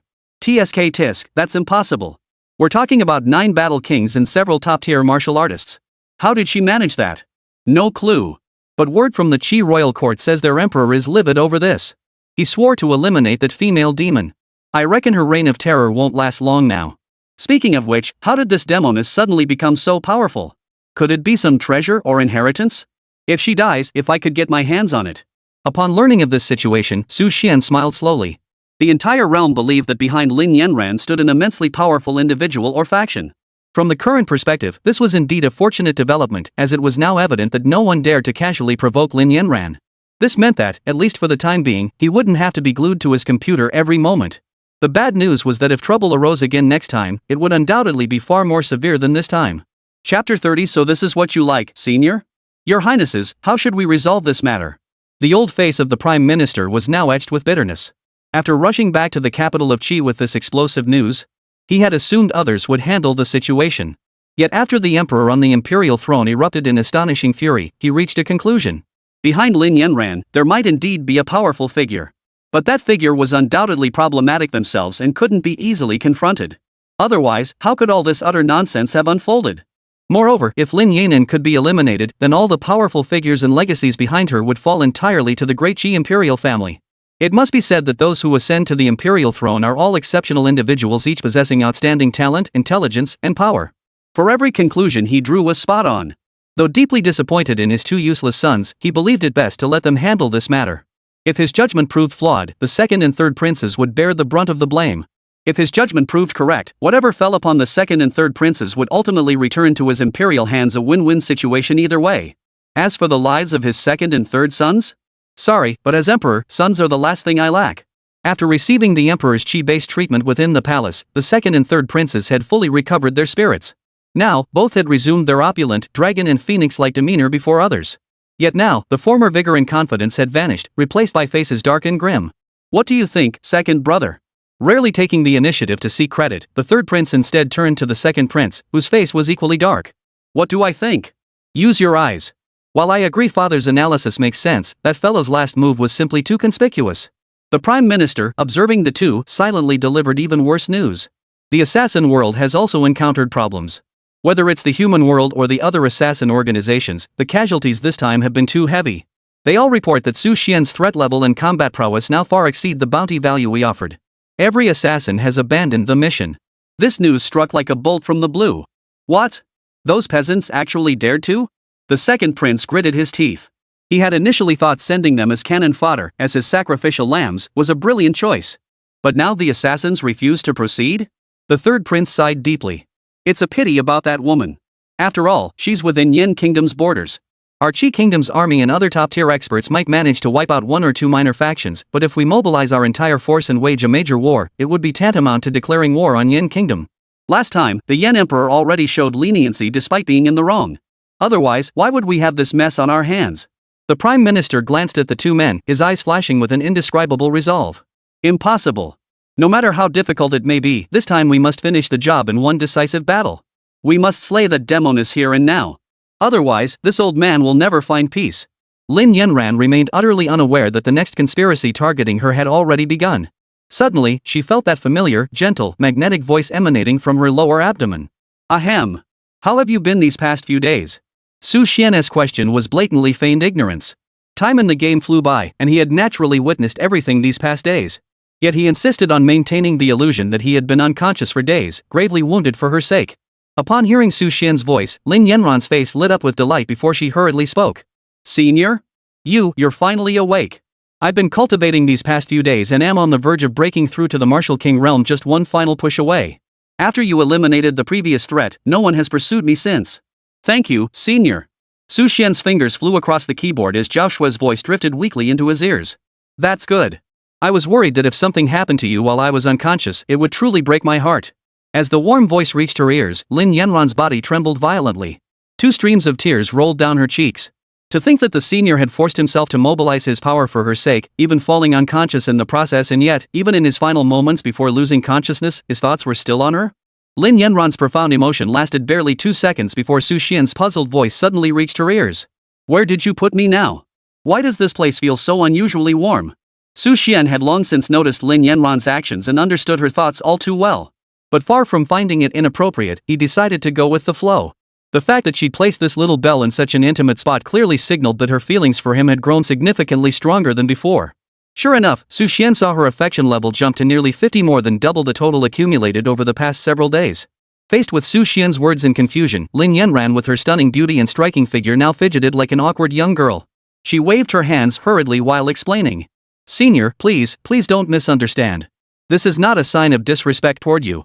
It's just that I thought that area, being close to the Dantian, might help.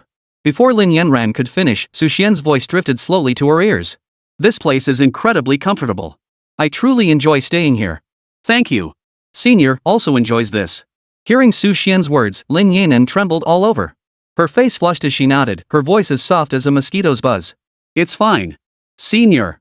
Su Xian glanced at the woman before him, then spoke with utmost sincerity. However, due to the forced intervention last time, my injuries have worsened. I'm afraid I can no longer be by your side constantly as I once was. I've been pondering how to resolve this situation. As Su Xian spoke, a vivid image formed in Lin Yanran's mind. He had suffered severe injuries to save her, and with his limited time of lucidity each day, he still had to divert his attention to caring for her. At that moment, she silently resolved within herself that she must find a way to ease Su Xian's burden. At the very least, she couldn't become a burden to him. Chapter 31, There are academies in this world. Must be killed if not a dozong? The second prince shot a glance at the third prince, his tone thick with confusion. The third prince nodded, a hint of fear now visible on his normally haughty face. Even if we haven't witnessed a dozong unleashing their power that fiery, see boiling might, the one behind that Lin Demonis can suspend sword chi with a flick of her wrist, instantly slaughtering Do Wang level experts. How does that differ from a dozong's methods? The second prince shuddered upon hearing this. The two exchanged glances, then could only offer a bitter smile. News of Lin Yanran had now spread throughout the entire Great Qi Kingdom and Great Yin Kingdom. Ultimately, they reached one conclusion: only a dozong could slay her. Had they heard this before, they would have burst out laughing. Rumor? Absurd! Yet now, they believed it. The two princes turned their gaze toward the most seasoned and prudent of the three, the Prime Minister, their voices tinged with a hint of doubt and respect. What do you think, Chancellor? The Chancellor nodded thoughtfully, stroking his beard. This old man believes the rumors circulating outside are not absurd at all, but rather profound truths. If we truly wish to eliminate that demoness, it may well require the intervention of a dozong level expert. Whoa! The two princes sucked in sharp breaths, inadvertently contributing to the world's greenhouse warming. Both wore expressions of utter disbelief. How is that possible? She was nothing but a useless before, a not even worthy of our ninth brother. And now, it takes a dozong expert to kill her? The Prime Minister nodded, his tone unwavering. Strictly speaking, her dozong level isn't even stable yet. It's only because our current forces, combined with the military's elite fighters and the formation we'll establish together, can barely match a single dozong level expert. In that case, how do you propose we handle this matter, Chancellor? The third prince turned to the Chancellor, his tone no longer carrying the initial disdain and sense of superiority toward Lin Yanran, but instead filled with apprehension. The Chancellor met his gaze, his expression tinged with anticipation. I wonder how the matter concerning the prince has progressed these past few days. The third prince nodded, then spoke clearly. The bounty notice has long been issued. Relevant intelligence should arrive shortly. After all, we've spared no expense this time.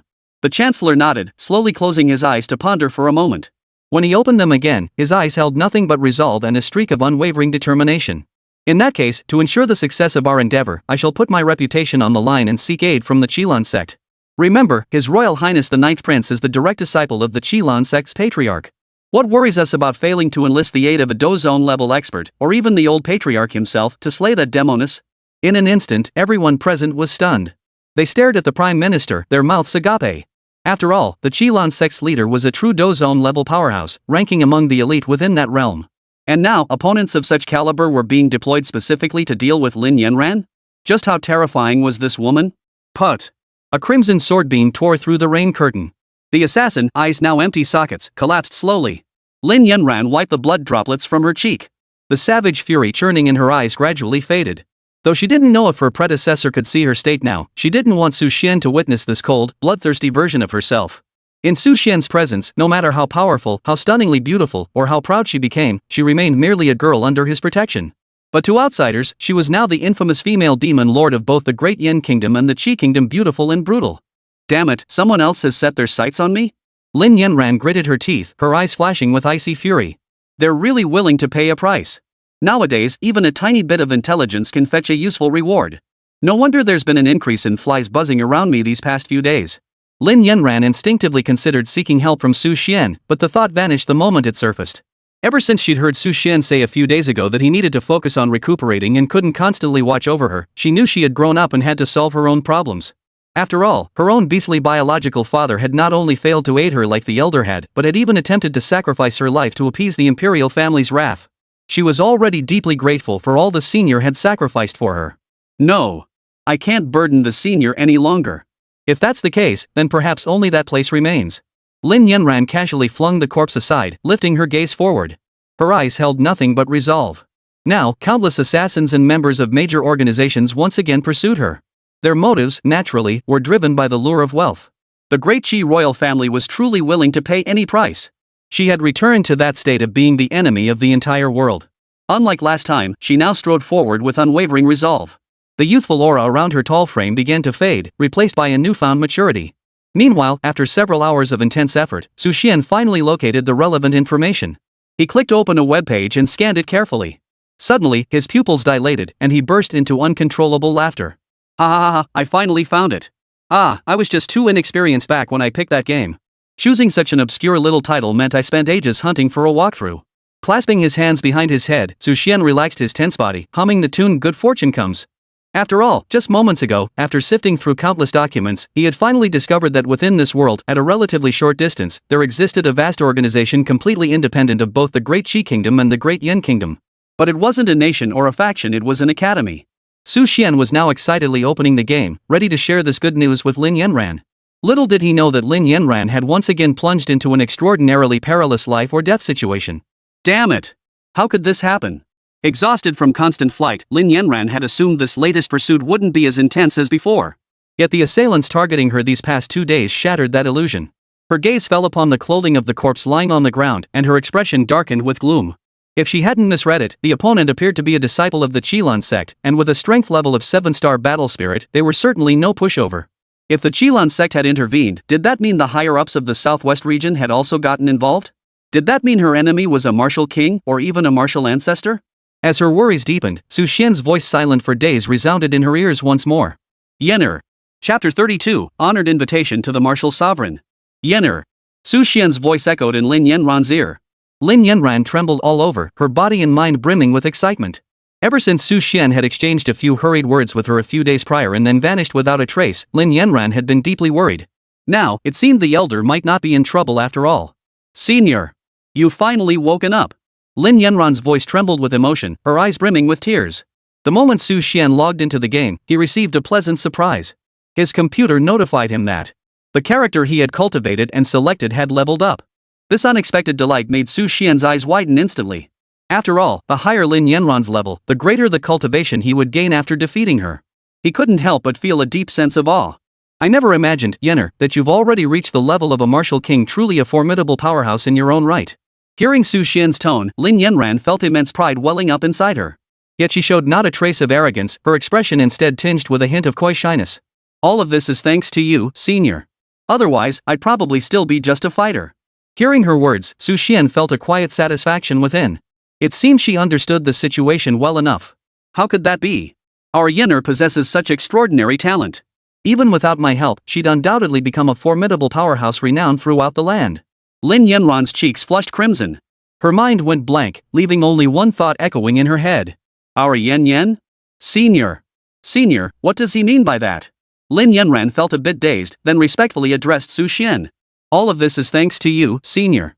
From your initial guidance, to averting danger along the way, to your decisive intervention at the end. I will forever cherish these kindnesses in my heart, never forgetting them for the rest of my life. I will dedicate my remaining years to repaying you. She understood gratitude and recognized others' kindness toward her. It wasn't without reason. What a good girl. Su Xian sighed deeply, his heart filled with emotion. Unlike the women in his real life, they seemed to take it for granted that others' sacrifices, their money, and their kindness were owed to them. Not only did they show no gratitude whatsoever, but they simply took it all without a second thought. It was a pity that such good girls only existed in games. Su Xian sighed deeply, knowing he would ultimately have to kill her himself. Was this what they meant by good people don't live long? A prompt immediately appeared on the screen. Detected power-up for character Lin Yanran. Use item to encourage? Required amount, 648. Wait, what? An encouragement item costs me 648? Su Xian's jaw dropped as he stared at the computer screen in disbelief. This is practically robbery. But he sighed deeply. What could he do? For his future, 648 was just the price to pay. He topped up the funds at lightning speed and selected use item. Suddenly, he felt as though his hand could reach forward. The next moment, he saw his own palm suddenly appear beside Lin Yanran's head. The palm was broad and thick, its warmth radiating an indescribable sense of security. As he placed his palm on Lin Yanran's head, the once cherished darling of heaven, the embodiment of beauty and coldness in the eyes of the world, now went limp all over. Senior, is that you touching me? Su Xian's gentle voice echoed. Yes, after all, you've now broken through to the martial king realm. Such a momentous occasion deserves to be shared together. Senior. Lin Yanran's eyes welled with tears as she gazed at the warm, large hand beside her head, her heart brimming with emotion. She knew Su Xian was already gravely injured, yet he had forcibly materialized his form again just to celebrate her? In all the world, could there be anyone better than this senior? The moment this thought crossed his mind, Su Xian suddenly realized that Lin Yanran's affection rating had shot up by another 5 points. Her current affection level now stood at a solid 60 points spot on. Meanwhile, atop the Qilin sect, the Chancellor and his entourage arrived at the Qilin sect's headquarters. Their purpose for coming was to pay their respects to the old sect master and jointly discuss plans to eliminate the rebels. Yet in the sect's reception hall, the expressions of the three men froze instantly. The Chancellor stared at the elder before him in disbelief, his voice cracking slightly. You're telling me the old patriarch is in seclusion at this critical moment? How could he be in seclusion at such a critical moment? The elder's expression also turned slightly displeased. Minister, forgive my frankness, but it is quite common for our venerable patriarch to enter seclusion. This time was truly unavoidable.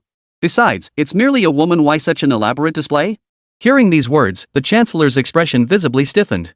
He simply couldn't convey the terror he felt to someone who hadn't witnessed the scene firsthand. He could only muster his patience and continue. Regardless, the one she killed was the ninth prince, the patriarch's grandson. And now, she remains at large, roaming freely. This is nothing short of a slap in the face to the Qilan sect and to the patriarch himself. Therefore, we humbly request the old sect master's intervention. Please convey this message. The elder's expression betrayed his own bewilderment. He hadn't anticipated such unwavering resolve. Yet the Great Qi dynasty held considerable prestige across the continent, and he could hardly refuse to give face. Minister, it's not that I refuse to relay your message. But under the current circumstances, the sect master's seclusion cannot be easily interrupted. Hearing the refusal once more, the Chancellor knew it was impossible to persuade the venerable old patriarch, the strongest Dozong in his estimation, to intervene. Well. He sighed before continuing. In that case, might I request an audience with the supreme elders above the Qilan sect? Several hours later, descending the mountain alongside the three men was a supreme elder of the Qilan sect. His strength was naturally at the Dozong realm. Having remained at the Dozong realm for so many years, though his innate talent had been exhausted, his combat prowess compared to the old sect master was likely no weaker. Following closely behind them were over 1,000 disciples of the Qilan sect. Now, every disciple of this so-called prestigious orthodox sect stared ahead with gleaming eyes, their gazes brimming with excitement. Whether they could avenge the ninth prince was secondary. The main point was that Lin Yanran had gone too far. This woman must die. The continent, which had finally enjoyed a period of relative peace, now began to boil once more. Major assassin organizations mobilized en masse, investigating Lin Yanran's whereabouts. The slightest clue would be rewarded handsomely. Simultaneously, the Qilan sect dispatched a Dozone-level expert, joined by forces from the imperial court of the Great Qi Kingdom. With 2 Dozone-level experts pursuing her, Lin Yanran faces certain death this time. Su Xian remains unaware that such immense resources and stakes have been mobilized for Lin Yanran. All he knew was that his cash cow would soon be ready for the slaughter. Chapter 33, Full Affinity is the killing line. Already 60 points of affection? Watching the affection gauge climb, Su Xian felt his kill threshold drawing ever closer. Su Xian's eyes brimmed with satisfaction. The next moment, his gaze shifted to Lin Yanran. Seeing her rushing along the road, dusty and weary, he couldn't help but start typing on his keyboard. Yenner, where are you headed? Lin Yanran stared straight ahead, her tone unwavering. Senior, after days of relentless investigation, I've discovered another faction on this continent. This faction shows no fear of the might of the Great Yin Kingdom or the Great Qi Kingdom, possessing immense strength. I intend to seek refuge within that faction. After this detailed explanation, Su Xian was utterly speechless. Holy crap! She really is the female lead. She truly is extraordinary in every way. Su Xian stared at her in astonishment, his face darkening. He stared at the screen with a look of deep resentment, feeling that all his efforts over the past few hours had been utterly wasted. If only she had realized sooner, if only she had known earlier. Then he wouldn't have been sitting idle in front of the computer for hours. If his guess was correct, the power the other party mentioned was the same one he had discovered. Across the entire continent, there was only one faction powerful enough to rival a nation, and that was the Tianya Academy. Tianya Academy was renowned across the continent for its formidable reputation, yet equally shrouded in mystery. Ordinary people knew nothing of it, and most factions remained unaware. Yet among the elite powers, it was known to all. Compared to a nation or a typical faction, it resembled more of a grand academy. Perhaps its name, Tianya Academy, was indeed fitting. Tianya Academy began as a modest institution, gradually ascending to its present stature. Along this journey, countless supreme masters have emerged from its halls. Many of the world's sect masters, top-tier experts from various nations, and rising young talents all trace their origins back to this academy. Every single student here is either a peak master or a rising star. Even if one gained nothing else from attending Tianya Academy, the connections alone would be enough to become a powerful figure in their own right. Even within the Great Qi Kingdom, which stands in opposition to Lin Yanan, numerous students hail from Tianya Academy. Their status as the nation's mainstay stems directly from their graduation from Tianya Academy. They possessed formidable personal strength coupled with extraordinary talent and backgrounds. More importantly, over the years, Tianya Academy has steadily expanded. Its influence now rivals that of any nation. The various top-tier factions under Tianya Academy's banner alone are widespread across all industries, and their numbers are vast. It could be said that even if the Great Chi State were to confront it, neither the state nor the academy would dare engage in direct confrontation. After all, if it came to blows, would those Tianya Academy disciples heed their emperor or their teachers? Even though he felt utterly miserable inside, Su Xian still had to maintain his image as a master in front of the other party. His hands danced relentlessly across the keyboard as Su Xian's voice reached Lin Yanran's ear. Yet the words themselves sent a chill through Lin Yanran's body. She realized even more keenly that this elder was far more formidable than she had imagined. You're referring to the legendary Tianya Academy, correct? What? How could you possibly know about that? Lin Yanran's voice trembled with disbelief. After all, the method to enter Tianya Academy was something she had painstakingly uncovered over days, through countless channels and at great personal cost. Yet Su Xian had casually mentioned its name as if it were nothing. It was no wonder he was so formidable and shrouded in mystery. That's none of your concern. But if you're heading to that Tianya Academy, then I can finally relax a little. Su Xian's words carried an air of calm detachment, tinged with genuine admiration for Tianya Academy. This wasn't admiration between equals, but rather a condescending praise from a higher vantage point. It was akin to an adult praising a child. Hearing this, Lin Yanran's heart trembled with shock. After all, across the entire continent, Tianya Academy was renowned for its formidable reputation. Yet to this elder, it seemed rather unimpressive. Just how formidable had the former senior been? Since the senior also considers Tianya Academy a worthwhile destination, then I shall go. Lin Yanran's tone was resolute as she resumed her journey forward. At that moment, Su Xian typed. The road ahead is perilous. Schemes targeting you have likely already begun. Stay vigilant for your safety throughout your journey. If you encounter any trouble, I've got your back. These words instantly filled Lin Yanran with boundless reassurance. The nerves that had been stretched taut these past days slowly relaxed. With your guidance, even if a trap lies ahead, I have the confidence to break through. Beyond the computer screen, Su Xian couldn't help but feel deeply moved. Facing such peril, she still didn't put any pressure on herself, nor did she make any demands. Good heavens, what kind of angelic girl is this? Watching Lin Yanran's figure, Su Xian felt deeply moved. At the same time, he silently vowed within himself. He would never waste Lin Yanran, he would make her an essential part of his cultivation journey. Watching Lin Yanran grow closer to Tianya Academy within the game, Su Xian exhaled a long sigh of relief. Perfect. His intense gaming session could finally ease up once she reached Tianya Academy. These past few hours had felt like an eternity, utterly torturous. The dangers they'd faced along the way were too harrowing to share with outsiders. Even with his assistance and the protagonist's aura, their hearts still felt like they were on a roller coaster, soaring and plummeting. Even though he was their grandfather figure and their golden finger, even though he could pull out his wallet, sometimes money just couldn't solve everything. Constantly babysitting him was wearing him out, and now things were finally looking up. Time flew by, and Su Xian now realized that Lin Yanran had far too many pursuers on her trail. Countless skilled pursuers now followed her trail, determined to track her down and claim the bounty offered by the Great Qi Kingdom. Lin Yanan continued her journey, killing as she went, steadily closing in on Tianya Academy. But Su Xian knew that perhaps the real showdown was about to begin.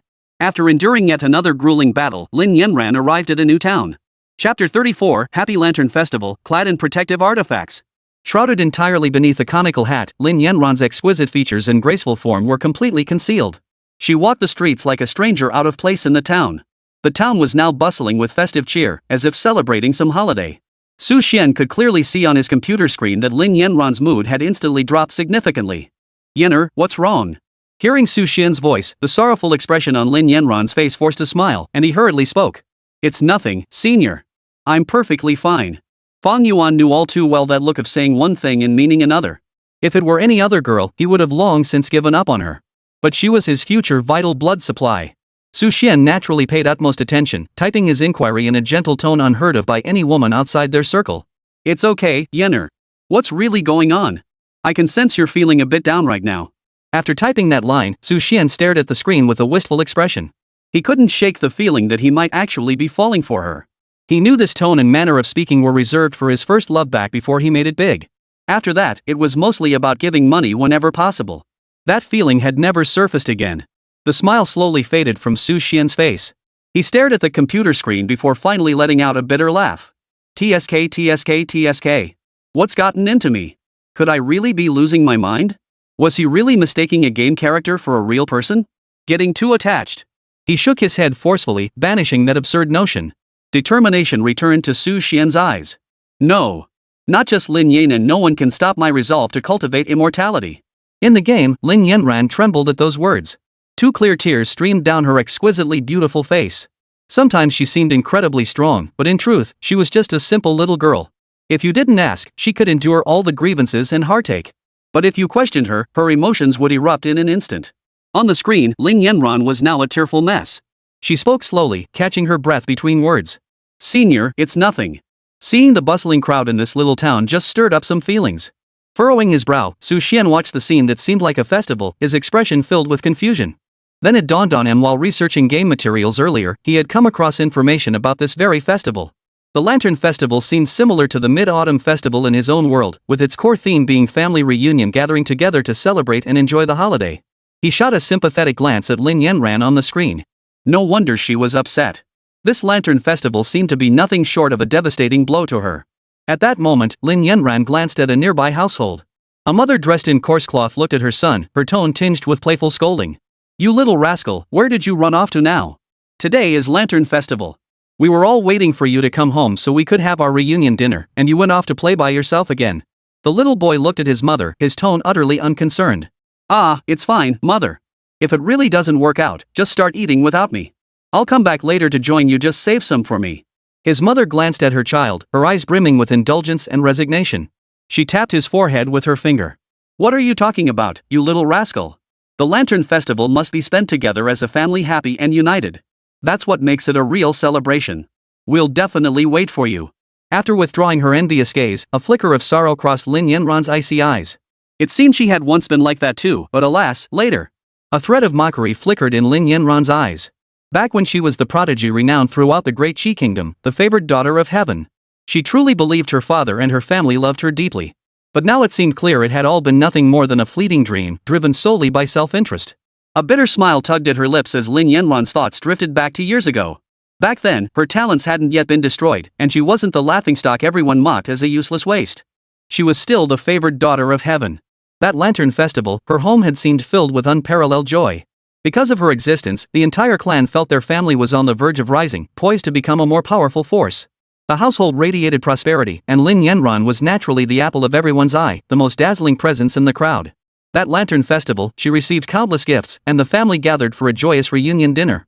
Every face was aglow with smiles, and Lin Yanran believed such blissful days would last forever. But after her talents were completely stripped away, everything changed. Her beloved Lantern Festival? The family never celebrated it again. Her family, who had once doted on her, now treated her with utter disdain, their words dripping with scorn. The once loving family shattered in an instant, revealing that everything before had been nothing but an illusion. This led to Lin Yanran never celebrating the Lantern Festival again over the years. She had long since forgotten about it, but now, seeing this small town celebrating the festival, the sight stirred her emotions, and Lin Yanran found it difficult to control herself.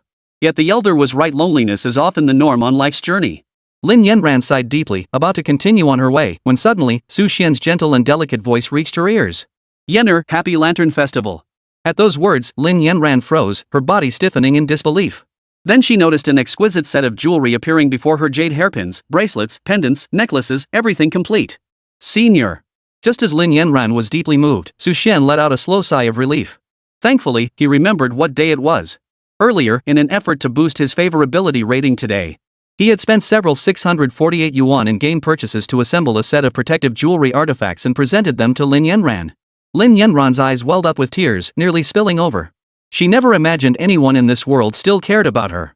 Loneliness might be the norm, but she would always have the senior's companionship. Watching Lin Yanran's affection meter rise once more, Su Xian let a quiet smile touch his lips. A mere few 648 purchases? To harvest Lin Yanran as future green onions, it was all worth it. For the sake of his cultivation journey, nothing was too much to sacrifice. Chapter 35, The World Against Me? After the Lantern Festival, Lin Yanran's path grew increasingly treacherous. At every turn, someone had their sights set on her. It felt like the entire world was against her. In and in deep within a forest. Demoness, you're doomed. Facing the defiant disciple of the Qilan sect before her, Lin Yanran stepped forward and severed his head with a single sword strike. Her expression remained icy as she turned to look behind her. Behind her lay dozens of corpses, their blood pooling in streams that seemed to saturate the ground in crimson. Alone against the crimson landscape stood Lin Yanran's solitary figure. Lin Yanran glared ahead with a grim expression, her voice filled with gritted teeth. Damn it! A pack of wild dogs, how did they catch up so fast? She sheathed her sword and dashed forward, desperate to escape this place. Such pursuits had become all too common in recent days. She was about to flee with practiced ease, escaping the predicament as she had done before. But the moment her body shot forward, she suddenly sensed a piercing blast of cold air sweeping past her. Boom! The overwhelming, colossal force carrying an unmatched power caused Lin Yanran, now a battle king, to gasp, her breath catching in her throat. Dodge! Dodge quickly! In that split second, Lin Yanran's body reacted instinctively. Facing mortal peril, her form instantly retreated to the right. In the very next second, she felt an unstoppable force surge toward her left side. This force carried a destructive aura, bearing down upon her. Boom! The attack struck, sending a cloud of dust billowing into the air. The powerful blast wave was so intense it forced Lin Yanran to shut her eyes tight. When she turned her head in horror, she saw that the entire area where she had just stood had been obliterated into nothingness. Every tree and structure had been utterly shattered. How is this possible? Lin Yanran lifted her gaze, staring ahead in stunned disbelief. What level of power could unleash such an attack? But then, she saw that the direction she had intended to flee was now densely packed with people. At the very front of the crowd stood an elderly man with snow-white hair and a youthful face. He was wearing the distinctive robes of the Qilan sect. Yet these robes seemed entirely different from those worn by ordinary disciples of the Qilan sect. At this sight, Lin Yanran's heart sank to the depths. The supreme elder of the Qilan sect. Surrounding the supreme elder were numerous disciples of the Qilan sect. They now gazed upon Lin Yanran's disheveled state, sizing her up with eyes brimming with endless greed. Don't misunderstand, it wasn't lust. Rather, whoever could slay Lin Yanran and return to Qilan sect. Then they would be unquestionably hailed as heroes, receiving vast amounts of cultivation resources and corresponding support. It could be said that Lin Yanran was now nothing less than walking Taishang's flesh. TSK, the Supreme Elder's might is truly terrifying. That demoness is so flustered she's fleeing in panic. It seems the Supreme Elder's prowess remains undiminished from his prime. Ha ha ha. The Elder is mighty. That demoness can no longer run rampant. She even killed our Qilan sect disciples before truly deserving of death. The crowd of disciples, who looked human but acted like dogs, cast mocking glances at Lin Yanran, as if watching a cat toyed with by a mouse. Their gazes held nothing but endless amusement, as if Lin Yanran were already fish on the chopping block. Damn it! No, I must escape. As the protagonist, Lin Yanran was no ordinary person. She made her decision instantly and spun around to flee. The very next moment, the Supreme Elder behind her, who had been keeping his eyes tightly shut, suddenly snapped them open and roared in fury. Demoness, you dare to leave. Die. Without hesitation, he raised his fist and swung it forward. A fist condensed from immense fighting energy hurtled toward Lin Yanran. Lin Yanran's heart instantly plummeted to the depths of despair. No, it's over. Feeling the unstoppable momentum of the fist, Lin Yanran was overcome with despair. The next moment, Su Xian's gentle voice echoed in her ears. Yener, what are you standing there for? Run. Just moments ago, Su Xian had spotted Lin Yanran being ambushed by a dozone. His expression darkened. That damned Qilan sect, utterly shameless. Not only did this massive sect aid the tyrant, but they actually sent out a dozone? Bullying the weak isn't done like this. Without a moment's hesitation, he unleashed several 648s, forming a defensive barrier. This barrier could withstand one attack from anyone below the level of a martial saint. This world differed from that classic novel. There were no Dou emperors or Dou venerables here. Hearing Su Xian's voice now, Lin Yanran's heart settled. She hurriedly turned and left. Just as the Supreme Elder's chi-infused fist struck Lin Yanran's body. Crack! The defensive barrier she had gathered around herself trembled, then shattered completely. Lin Yanran was naturally knocked flying, yet her body suffered no injury whatsoever. Demoness! You do have some skill after all. The Supreme Elder's expression darkened as he soared forward, unleashing a torrent of attacks upon Lin Yanran. Amidst the barrage, Lin Yanran darted about like an eel, dodging relentlessly. Meanwhile, Su Xian was frantically scrambling, his fingers pounding relentlessly on the keyboard. Top up! Top up! Top up everything! Money poured into Su Xian's account like a river, continuously flowing into the game. The money transformed into item after item, each providing a layer of defense shielding Lin Yanran. Amidst the swirling dust, the immense commotion made it impossible for anyone to open their eyes. When their vision slowly cleared, they suddenly realized Lin Yanran's figure was rapidly retreating into the distance. Their Supreme Elder stood frozen in place, staring ahead in astonishment, his gaze vacant. Just moments ago, Lin Yanran had departed unscathed. Had none of his attacks had any effect? Yet now, his face bore not a trace of shock, only an endless chill. Demoness, I'll let you escape for now. We'll see where you can run to. Su Xian stared at the completely grayed out premium panel, his expression darkening further. Just moments ago, facing the Dozong's obstruction, he had exhausted every possible premium option available. Convinced he'd escaped, he suddenly realized a devastating attack had appeared on the screen. Before Lin Yanran stood the military formation of the Qi Kingdom's army. The Prime Minister at the forefront radiated an aura that matched the Dozong's in every way. A maniacal grin spread across his face as he turned to Lin Yanran, his lips curling into a vicious sneer. Ha! Demoness, you won't escape this time. Prepare to die. Su Xian's expression darkened as Lin Yanran's peril became evident on the screen. Just then, the system suddenly emitted a notification. Ding! Chapter 36, Dogcoin Game, Unworthy of Being Human. Absolute Defense. Facing this near-apocalyptic attack, Su Xian hesitated not a moment. He activated the only illuminated option on the screen, his expression tinged with disgust. TSK, this trash game is so hypocritical. It wants players to spend money on in-game purchases, yet it restricts the number of uses? By now, Su Xian had used every defensive and escape item multiple times. It was clearly designed to milk players for money, yet they still imposed daily usage limits. Otherwise, Su Xian could have made Lin Yanran invincible against this dozone just by spending money. But they had to go and limit the uses. Now, the only button lit up before Su Xian was this one. 64,800 top-up successful. Holy! At that moment, 1,000 curses raced through Su Xian's mind. This is so damn unfair. If it weren't for his obsession with his virtual girlfriend and his cultivation of the supreme forgetfulness technique, he'd have uninstalled this Thai game on the spot. The money shot into the game at the speed of light, and the reaction was lightning fast. Lin Yanran, who had been on the brink of certain death, was suddenly enveloped by a dazzling golden light. The light gradually coalesced into a shimmering golden silk-like apparition, enveloping Lin Yanan. Engraved upon the golden silk were intricate inscriptions, radiating an aura of solemn mystery. The Prime Minister's all-out, lethal strike slammed directly into this absolute defense. The full force of a dozone-level expert's strike unleashed its terrifying power upon it, seemingly poised to engulf the enemy before him in an instant. Yet the very next moment, as the immense shockwave swept toward Lin Yanran, it vanished without a trace. As if it had never existed at all? Only the golden light surrounding Lin Yanran seemed to dim ever so slightly. What the hell is this? The Prime Minister and the two princes behind him were utterly bewildered. They stared in disbelief at the scene before them. Moments ago, they had been certain this demoness was doomed. Yet how could she have emerged unscathed?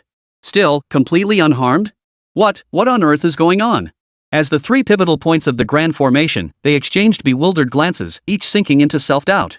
Now they even questioned whether they had miscalculated the formation. Otherwise, how could Lin Yanran remain unharmed until this very moment? Impossible. Absolutely impossible. The Prime Minister roared in fury, his eyes filled with terror as he stared at Lin Yanran. Others might be unaware, but he certainly wasn't. The instant the military formation had been established, he had felt his aged body suddenly surge with energy. That formidable fighting energy threatened to tear him apart, undeniably the genuine realm of a martial ancestor. But why, at the very moment the demoness should have died, did such a bizarre turn of events occur? Could it be that the person behind her intervened? But why can't I sense his presence? The Prime Minister muttered to himself as he wildly swung his fists. He channeled the might of a martial ancestor into battle, unleashing a storm of destructive energy that threatened to tear the heavens apart. Lin Yanran, her face still pale with fear, stared ahead and murmured silently. "Elder, is that you?" Su Xian's trembling voice reached Lin Yanran's ears. "It's me, Yener. My power hasn't fully recovered yet. You need to get out of here fast. This place is only a dozen or so miles from Tenya Academy. We're almost there." As Su Xian finished speaking, he fixed his gaze intently on the computer screen, not daring to let his attention wander for even a moment. Truth be told, Su Xian was utterly drained right now. He'd exhausted every single item in his inventory. This damn game wouldn't even give him a chance to spend money. It was like having strength with nowhere to use it. Seriously, you heartless little game, if you're going to scam players for money, at least scam them properly. Why, right after I cursed you out, you've even taken away the recharge button? Ripping off players both with grinding and microtransactions? How utterly despicable. At this point, Su Xian even began to suspect, could this crappy game possibly have only one player? Upon hearing Su Xian's words, Lin Yanan hesitated no longer. Shielded by the golden light of absolute defense, she sped away. "Stop her." The Chancellor raised his hand. In an instant, a rope-like form of green-glowing fighting energy coalesced from his aura, coiling toward Lin Yanan. The barbed spikes coiled around the rope seemed poised to pierce through her. What shocked everyone even more was that this chain, forged from battle chi, radiated an icy, murderous aura. Yet the moment it enveloped Lin Yanran's body, it was instantly reduced to powder by a burst of golden light. Snap! Seizing the opportunity, Lin Yanran broke free from their encirclement and sped away toward the direction of Tenya Academy. At that moment, the two martial ancestors finally converged. The State Chancellor and the Supreme Elder exchanged glances, shock evident in their eyes. "No! That demoness has truly escaped. Pursue her. If she enters the Tenya Academy's domain, we absolutely cannot resort to force." The speaker was the Supreme Elder of Qilan sect. Though he was a powerful Do-Zone level expert, seemingly formidable on this continent. Yet before the Tenya Academy, he remained insignificant, barely more than an ant. After all, the Tianli Academy was home to countless renowned Do-Zone and Do-Shang masters. She fled. He pursued. Lin Yanran's figure shot forward like an arrow released from its string, vanishing into the distance at breakneck speed. Behind her, two zone-level figures unleashed an overwhelming barrage of pursuit and attacks. Fortunately, the absolute defense wasn't a one-time effect but lasted for a period of time. And this so-called absolute defense truly lived up to its name and its price. Even under the combined assault of two martial ancestors, the skill continued to radiate golden light, showing no signs of being breached. Lin Yanran, single-handedly holding off 1,000 troops, dashed toward the Tianya Academy, making quite a commotion. Not far away, within the picturesque grounds of Tianya Academy, nestled in a serene courtyard of mountains and clear waters, an elderly man and a middle-aged man were engrossed in a game of Go, appearing utterly at ease. Suddenly, the elder lifted his gaze toward the front. The depth and meaning in his eyes seemed capable of piercing through space and time itself. Moments later, a hint of amusement played at the corners of his mouth. It seems our Tianya Academy has welcomed an interesting guest. The other player paused, grasped a stone, and placed it on the board. Instantly, ripples radiated outward from the board, enveloping the surroundings. The ripples began to gather, ripples began to spread. After a brief pause, a smile also appeared on his face. Indeed, an interesting little girl. Chapter 37, An Existence Approaching the Martial Emperor. Closer. Even closer. Lin Yanran drew ever closer to Tianya Academy. Behind her, two zone-level experts who could walk on air stared wide-eyed, gritting their teeth in disbelief as they watched the scene ahead. Throughout their pursuit, they had indeed matched Lin Yanran's speed. Yet their attacks had failed to make even the slightest dent in this demonic woman? No matter what method they employed, the moment it touched that awe-inspiring, mysterious golden light, it vanished into thin air. It seemed as though they were mere martial kings, while Lin Yanran stood as the martial sovereign towering above them. Demonis! What sort of technique have you used? No! You won't escape today.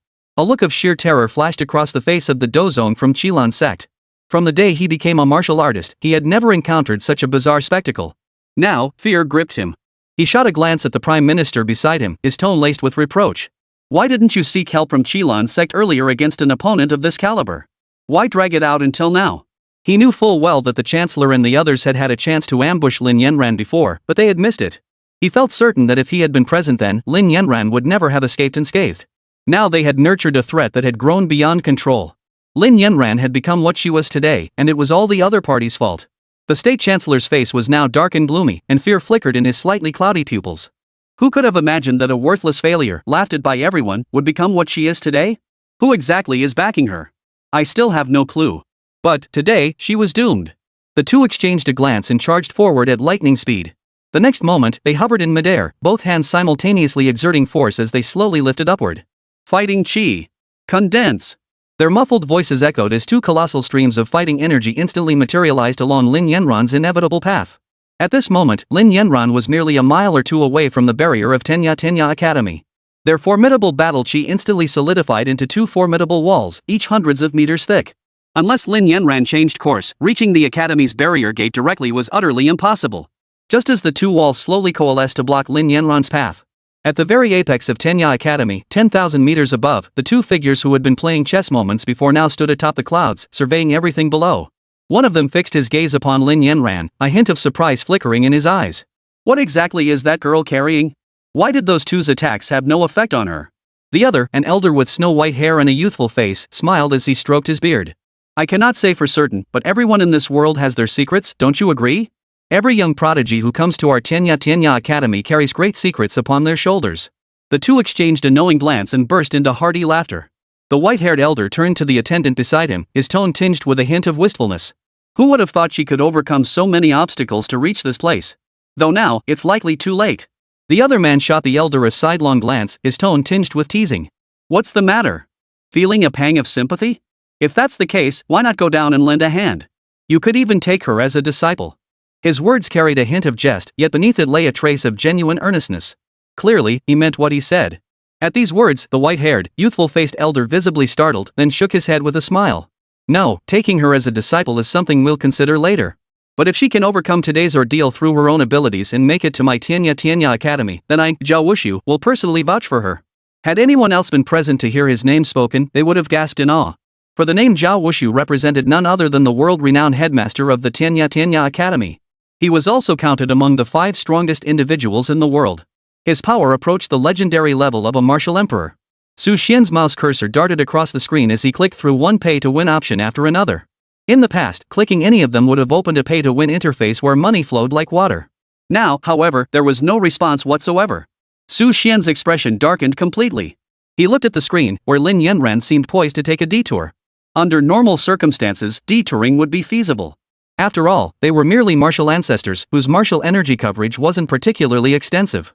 The moment this thought crossed his mind, Su Xian realized something was terribly wrong with absolute defense. It seemed the remaining duration of this divine skill was only about 30 seconds. Taking a detour was absolutely impossible. In an instant, Su Xian made his decision. As his fingers flew across the keyboard, Lin Yanran heard his urgent voice ringing in her ears. Yenner, don't change course. Listen to me, just ram straight through. Charge through? Lin Yanran heard Su Xian's words clearly, but now her eyes held a deep look of doubt. Bash through? Are you sure that'll work? She knew these two walls before her were no ordinary fortifications. They weren't built from stone like common city walls. They were solidified by the colossal fighting energy of two formidable Do Zone level masters, making them far more resilient than ordinary walls as sturdy as gold or stone. To crash into them would likely shatter her to pieces. Yet Lin Yanran knew her senior would never harm her. Gazing at the martial energy walls that seemed poised to swallow her whole, she clenched her teeth, forcing back her fear. Silently, she vowed within herself. Elder, I trust you. In the next instant, she lunged forward with all her might. Her reaction instantly captured everyone's attention. At that moment, the two Do Zone level experts exchanged glances from afar and burst into laughter. That demoness is so foolish. She actually thinks she can break through the wall of fighting energy we've created together. She'll be crushed to pieces now. Ha ha ha ha. Die, demoness. How dare you kill the prince of our great Qi kingdom? Behind them stood a crowd of spectators, their eyes equally ablaze with excitement. Above them, Zhao Wushu's gaze held a mix of surprise and anticipation as he finally uttered 4 words. Interesting. She has guts. Chapter 38, she's still alive? Boom. When Lin Yanran's petite, slender form collided with the boundless, impenetrable wall of fighting energy before her, a powerful surge of battle chi erupted, sweeping outward in a devastating wave. In an instant, the shockwave surged outward like a relentless tidal wave. The immense force engulfed everything within its reach. Whether it was the sturdy, centuries-old trees surrounding them or the other disciples and soldiers pursuing Su Xian behind the two martial ancestors, they were all caught in the blast's wake. Their bodies froze, eyes widening in shock until the whites nearly rolled out. They were nearly knocked unconscious by the force. As the massive shockwave swept through the area, the eyes of the state chancellor and the supreme elder of the Qilin sect brimmed with delight. Aha, that demoness is finished. Exactly. With such a violent collision, I refuse to believe she could survive. Both men's eyes brimmed with the exhilaration of having successfully killed Lin Yanran. The two elders in the sky, sensing the immense battle energy shockwave below, exchanged a glance and shook their heads regretfully. Ah, such a promising young woman. It's a pity she fell just short. Both sighed deeply. Had Lin Yanran survived this ordeal, they would have sworn to protect her with their lives. But the next moment, as the shockwave slowly dissipated, the two powerful figures suspended in the sky were stunned. Lin Yanran now staggered slightly, her entire body covered in dust, looking utterly disheveled. The problem was, she was still moving forward. She was still walking. She wasn't dead. After smashing through the fortress of fighting energy condensed by two Do Zone level experts with her bare body, she, a newly promoted early-stage Do Wang, was still alive? It was nothing short of a fairy tale. Everyone present was stunned, the two Do Zone experts most of all. They stared at Lin Yanran, frozen in shock for a moment before snapping back to reality. No! Stop her! The two charged forward at lightning speed, seemingly intent on preventing Lin Yanran from approaching the academy's barrier. Alas, it was too late. Stumbling and swaying, Lin Yanran finally reached the barrier surrounding Tianya Academy. With Su Xian's arrival, the azure barrier instantly flared to life. Boom! In the blink of an eye, the barrier erupted with overwhelming might, halting the two Do Zone cultivators pursuing Su Xian in their tracks. Damn it! That demoness actually made it to the barrier. How could this happen? Why didn't our aura walls work? Their faces darkened as they could only watch Lin Yanran approach the barrier's edge. But there was still a chance. Exchanging a glance, they turned their eyes to Lin Yanran, a faint smile playing on their lips. Without proper credentials, and since you're not a disciple of Tianya Academy, you won't be able to pass through this barrier either. Though I can't unleash full-scale combat, I can still move a little. You're as good as dead. The two martial ancestors slowly descended to the ground, advancing steadily toward Lin Yanran. Within a 3-kilometer radius of Tianya Academy, flight is prohibited, and the large-scale use of martial energy is forbidden. This was Tianya Academy's rule, a regulation even two elite combatants from rival factions had to obey. It spoke volumes about the Academy's immense stature. The two could have instantly killed Lin Yanran, but she now stood beside the protective barrier. If their actions against her caused disturbances that affected the Academy's barrier, it would be interpreted as a direct provocation and attack against Tianya Academy itself. Should the Academy's elites emerge to eliminate them, neither the Patriarch of Yunlan sect nor the Emperor of Great Qi would dare intervene. Behind Lin Yanran, an army of thousands was now advancing step by step toward her. Is this Tianya Academy? After studying the formation before her, Lin Yanran resolutely took a step forward, fully entering the array. She had heard over the past few days that Tianya Academy's formations served both as barriers and as trials. If anyone could truly break through Tianya Academy's grand formation, then congratulations, you would earn the right to join Tianya Academy, and someone would come for you. Now, with no other path left, Lin Yanran could not enter Tianya Academy through normal channels to seek refuge. Her only option was to take desperate measures, to gamble on a risky move. The moment the array detected contact, Tianya Academy's defenses activated instantly. Boom! Boom! In the blink of an eye, the previously oppressive array transformed into a blood-red hue. A towering pillar of crimson light shot skyward from the Academy's center, piercing the heavens. Simultaneously, a fierce killing intent and a destructive aura radiated outward without restraint. Witnessing this spectacle from afar, the two Do-Zone-level experts closed their eyes slightly, their gazes betraying utter disbelief. That demoness had actually triggered Tianya Academy's protective formation. How dare she? Their footsteps halted. They could only stare forward in astonishment, not daring to take a single step closer. For if they approached now, the Tianli Academy's protective array would undoubtedly identify them as enemies as well. The consequences awaiting them would be unimaginable. Moreover, the opponent had now entered the Academy's assessment. If she failed to pass, then the Academy's protective array would naturally inflict severe damage upon them, allowing the others to reap the benefits. Thus, they remained frozen in place, unable to move. The two Do-Zone-level experts in the sky lowered their heads to glance at Lin Yanran beneath them, a faint smile curling their lips. In Lin Yanran's consciousness, the scene before her eyes shifted abruptly. Her mind reeled in confusion before she realized she had been transported into a mysterious void. This space was a hazy gray void, devoid of anything, utterly empty. Then, an old man's voice echoed in Lin Yanran's ears. Who dares intrude upon Tianya Academy? Facing the old man's voice, filled with authority and an oppressive presence, Zhao Shuiao remained distant yet neither humble nor arrogant. This junior is Lin Yanran, here to seek instruction at Tianya Academy. The voice seemed to ignore her response, continuing as if speaking to itself. You have trespassed into the forbidden grounds of Tianya Academy. Considering this is your first offense, I shall grant you two choices. Chapter 39, The Trial Begins. The first choice, claim it was an accidental intrusion. Under the influence of Tianya Academy's restrictions, your cultivation and physical abilities will be suppressed by 30% for 1 month. This serves as a minor punishment for a major lesson. The second choice, participate in Tianya Academy's trial for those who breach the barriers. Should you pass, you shall become a disciple of the Academy and be exempt from punishment. The old man's voice echoed in Lin Yanan's ear. Without hesitation, she chose the second option. At the same time, Lin Yanan felt a lingering sense of dread. Fortunately, she hadn't used her fighting energy to attack Tianya Academy's restrictions, otherwise, the outcome might have been rather grim. Su Xian felt the same way now. He glanced at the screen, observing Lin Yanran, who remained unharmed thus far, and slowly exhaled in relief. According to the strategies he'd researched, had Lin Yanran dared to force her way through the array just now, she wouldn't have faced either of these two options. Instead, she would have faced the formidable suppression of the formation's overwhelming martial might. Forget a mere martial king, even martial sovereigns and martial saints would be smashed flat. This was the true power behind Tianya Academy. Fortunately, Lin Yanran had only physically entered the formation, so it wasn't deemed a forced intrusion. However, by now, Tianya Academy had likely already received intelligence regarding the incident. The reality matched Su Xian's expectations perfectly. After all, Tianya Academy's enduring presence on this continent, its rise to become the formidable power it is today. It wasn't built on mere word-of-mouth reputation, nor on the virtue of universal goodness. It was forged through real battles fought with blades and spears, a martial spirit honed in the crucible of iron and blood. For anyone daring to harbor ill intentions toward Tianya Academy to enter its grounds without triggering the detection of their martial energy, wouldn't that mean the Academy remained utterly unaware? Impossible. Thus, the instant someone triggered the restrictions, everyone within Tianya Academy received the alert. Many gathered in the Academy's plaza, watching as the massive stone pillar at its center suddenly blazed crimson. Their eyes lit up as they began whispering among themselves. Look! Someone else has triggered Tianya Academy's restrictions. The speaker was a man with long hair tied atop his head, clad in a white robe and wielding a jade green sword. He looked as carefree and ethereal as an immortal.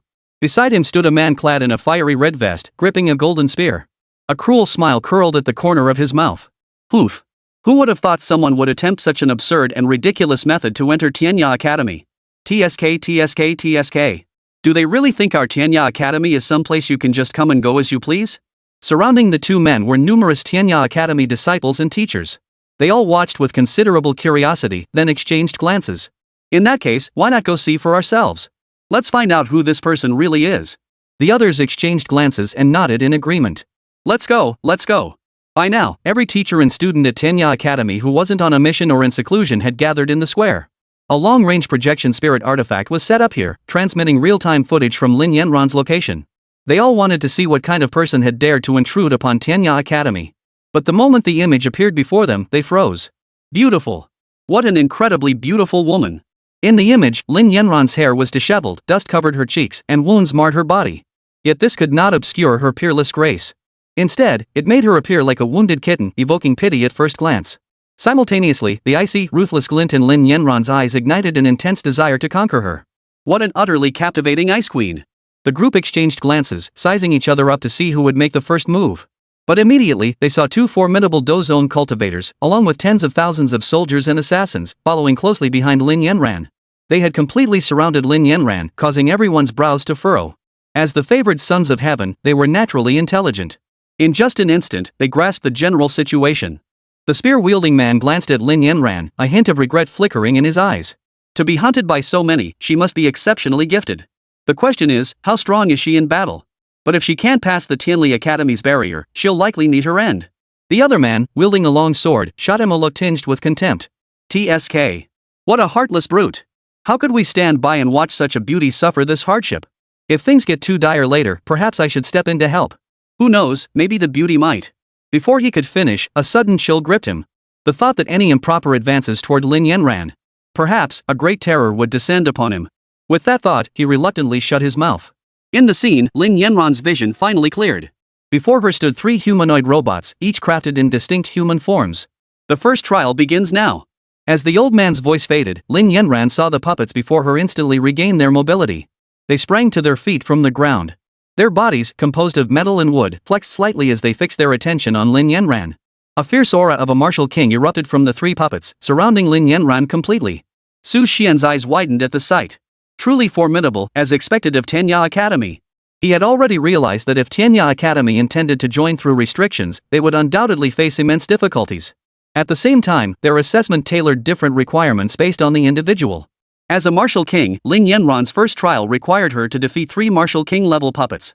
As for the subsequent stages, they remained unknown, but each gate was bound to be exceptionally challenging.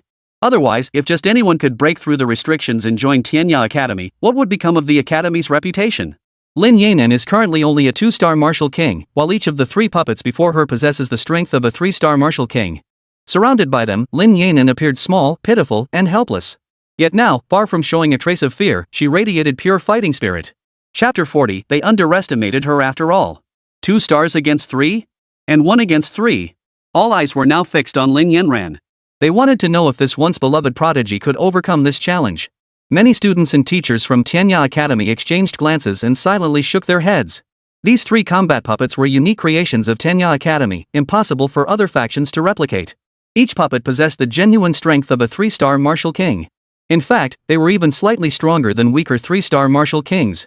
At this moment, it seemed the young woman faced an uphill battle. Many who witnessed this scene silently shook their heads. The 2 figures standing atop the clouds also furrowed their brows. Occasionally, they closed their eyes tightly, seemingly deep in thought. Perfect timing. A sudden gleam of excitement flashed across Lin Yanran's icy yet stunningly beautiful face. Her eyes held no fear, only intense excitement. Her journey had been fraught with trials, from enduring humiliation and being trampled upon at every turn, to finally achieving clarity of purpose, and ultimately growing into her current stage as a battle king. All of this was because of Su Xian's existence, and all of this had also brought her immense suppression. Now was her moment to break free. She wanted to prove she was still the prodigy of heaven. She wanted to prove to her seniors that she hadn't betrayed their cultivation and hopes. She wanted to enter Tianya Academy under her own strength. Facing 3 puppet warriors at the Battle King level, Lin Yanran wielded the weapon bestowed upon her by Su Xian. Moreover, the martial techniques she employed in combat were precisely those taught to her by Su Xian. In an instant, she was locked in a fierce struggle with all 3 puppets. Even against 3 opponents, she held her own without faltering. Swish!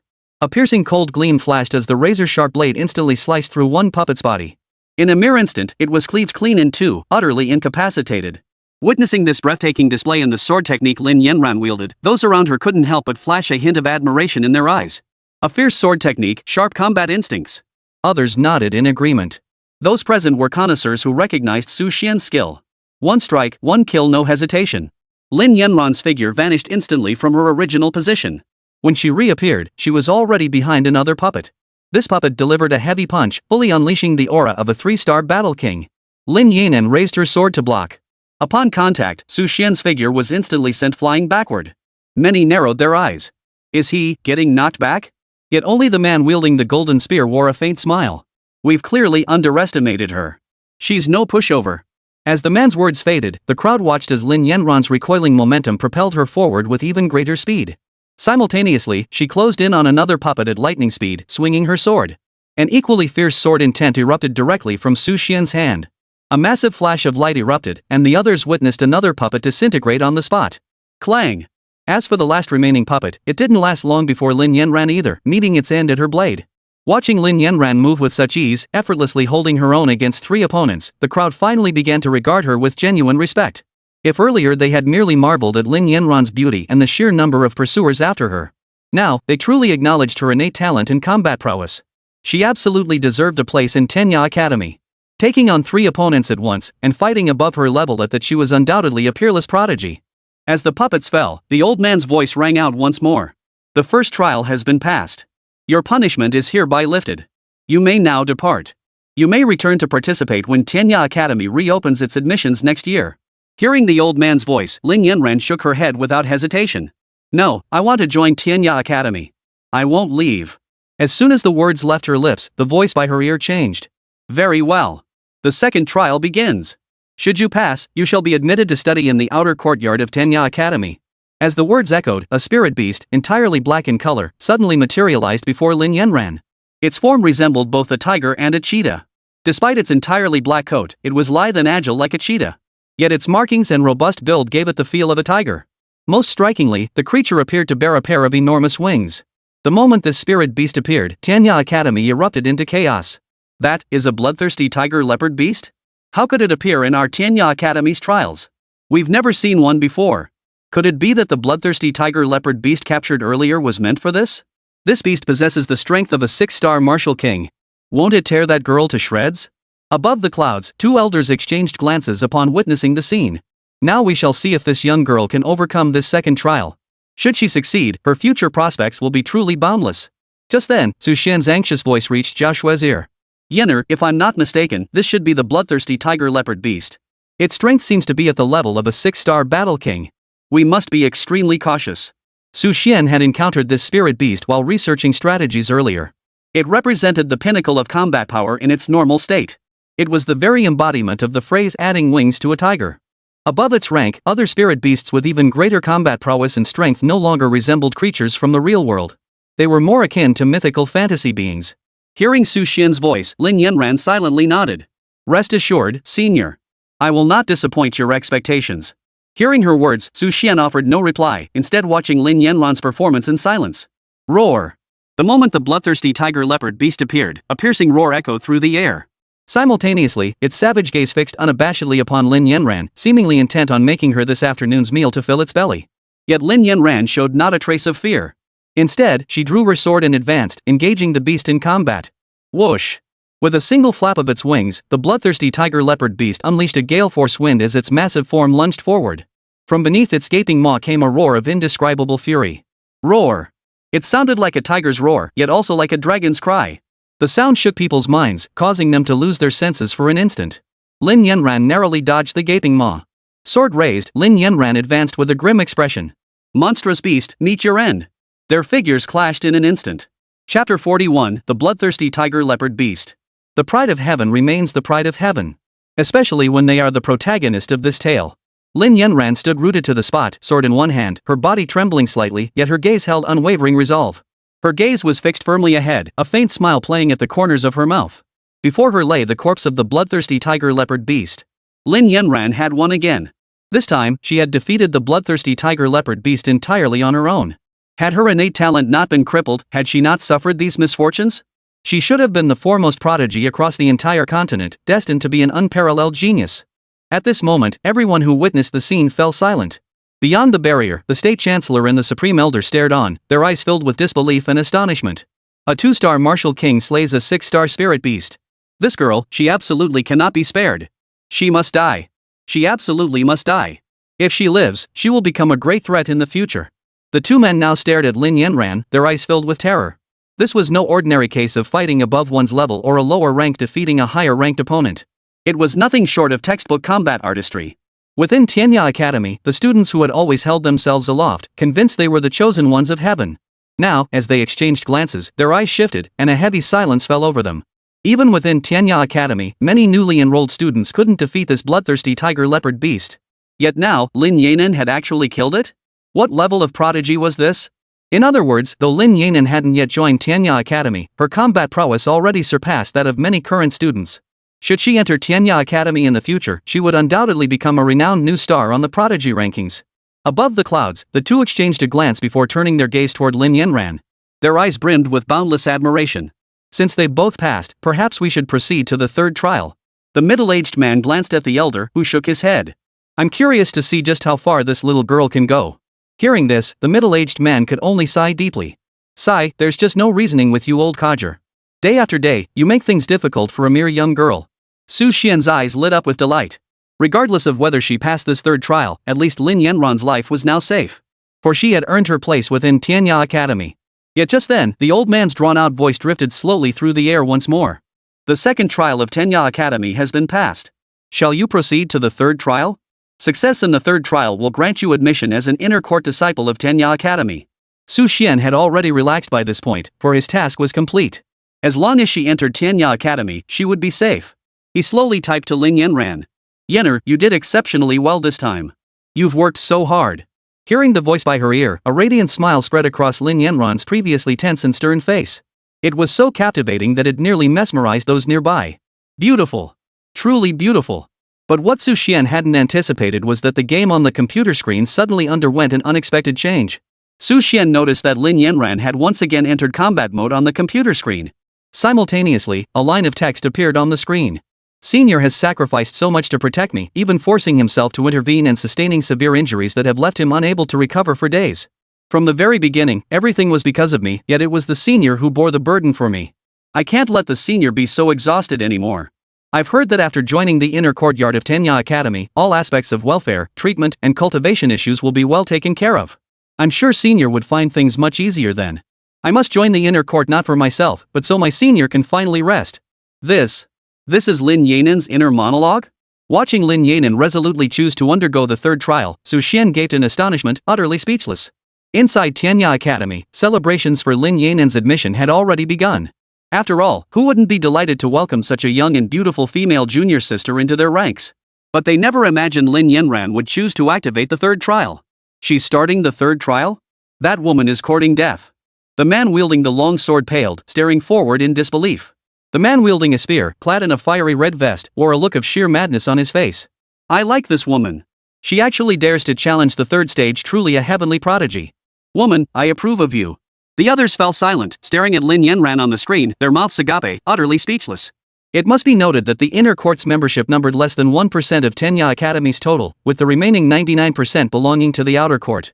Every inner court disciple was an elite among elites, with even the least accomplished reaching the rank of 9-star martial sovereign. Yet gaining entry was incredibly difficult. And this woman actually wanted to become an inner court disciple the moment she joined Tianya Academy? This was as difficult as ascending to the heavens, utterly impossible for ordinary mortals. Clang!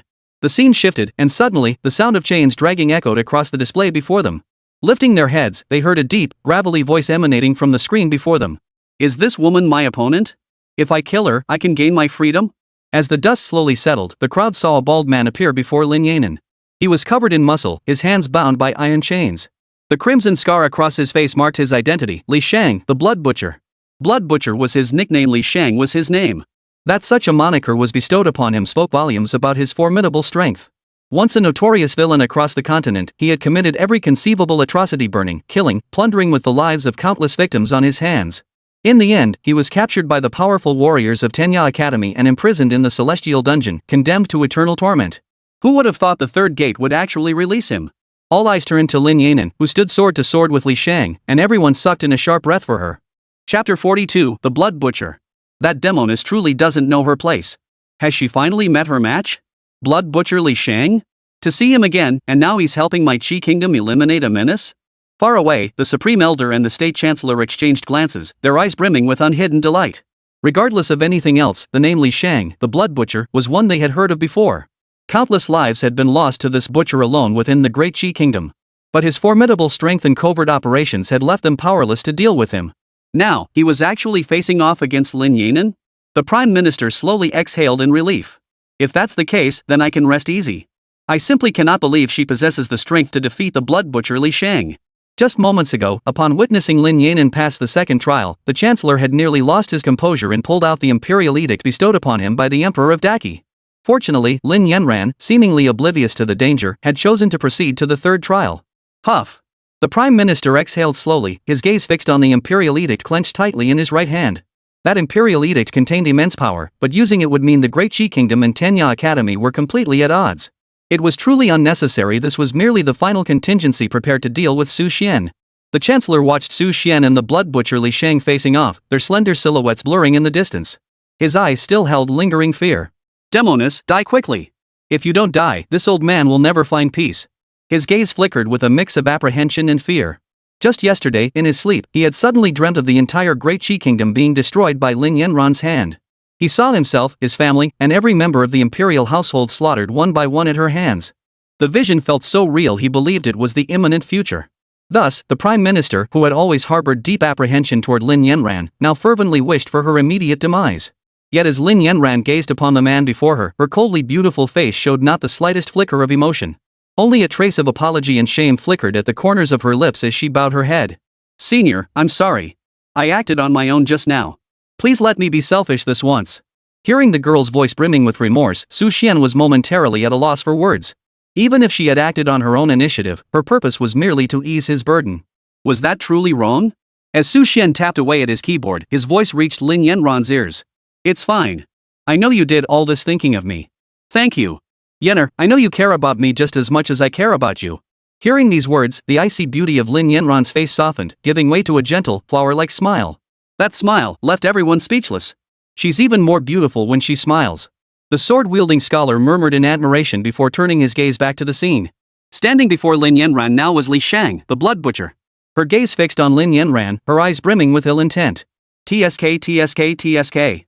Who'd have thought Tenya Academy would be so kind to me? Not only did they release me, but they also sent down such a beautiful woman. Are they worried Grandpa Blood Butcher here would be too lonely in confinement? He eyed Lin Yanran with a lecherous and repulsive gaze, appraising her from head to toe. A woman of this caliber? Not only have I never played with one while locked up now, but I never even touched one back when I was free. Not even those noble women were as beautiful as you. Today, you're mine. I'm gonna take my anger out on you. Blood Butcher Li Shang's words had no effect on Lin Yanran whatsoever. She stared at him, her eyes filled with nothing but ice. But while Lin Yanran remained unresponsive, Su Xian on the other end of the screen couldn't take it anymore. Damn it! What the hell is this? Daring to harass my woman right in front of me? A mere data point in a game, and he dares spew such filth? For some reason, even though Su Xian knew this was just a game, and Lin Yanran was merely a data point and a paper doll within it, he couldn't help but lose his temper after hearing those words. He opened the premium purchase interface, only to find that all defensive and evasion type options were grayed out. Only the attack-related premium purchases remained available. Watching the screen, Su Xian saw Lin Yanran being slashed back by the Blood Butcher Li Shang, her fatigue evident. Without a moment's hesitation, he opened the recharge window. Charge! Charge it all! Over 100,000 yuan poured in like a torrent, instantly recharging his account. Whoosh! A fierce black wind swept through, and a massive chain lashed out like a whip, striking Lin Yanran's long sword. Clang! The metallic clash echoed as Lin Yanran's slender form was violently flung backward. She flew through the air for a considerable distance before crashing to the ground. When she lifted her head, her usually charming and alluring eyes were now filled with icy coldness and fierce fighting spirit. What a formidable opponent! Unaware that death had already descended upon him, the Blood Butcher Li Shang still fixed his lecherous gaze upon Lin Yanran's face. His gaze locked onto hers as he burst into excited laughter. Ah, that's the look I want. Don't worry, I won't kill you easily. I'm going to savor you first. As he spat out these threats, something fell off. Because the Lin Yanran before him seemed to have grown stronger? At that moment, Su Xian could hold back no longer and began to spend his resources. Lin Yanran felt her sword techniques rapidly advancing, while her fighting energy surged. Su Xian had just remotely granted her the sword art insight, instantly saving her decades of arduous cultivation. Simultaneously, a heart-stopping aura of sword intent emanated from her body, and her presence surged dramatically. Simultaneously, Lin Yanran gained a buff.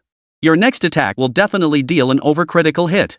This simple effect cost Su Xian nearly 10,000 credits, yet he felt it was exceptionally worthwhile.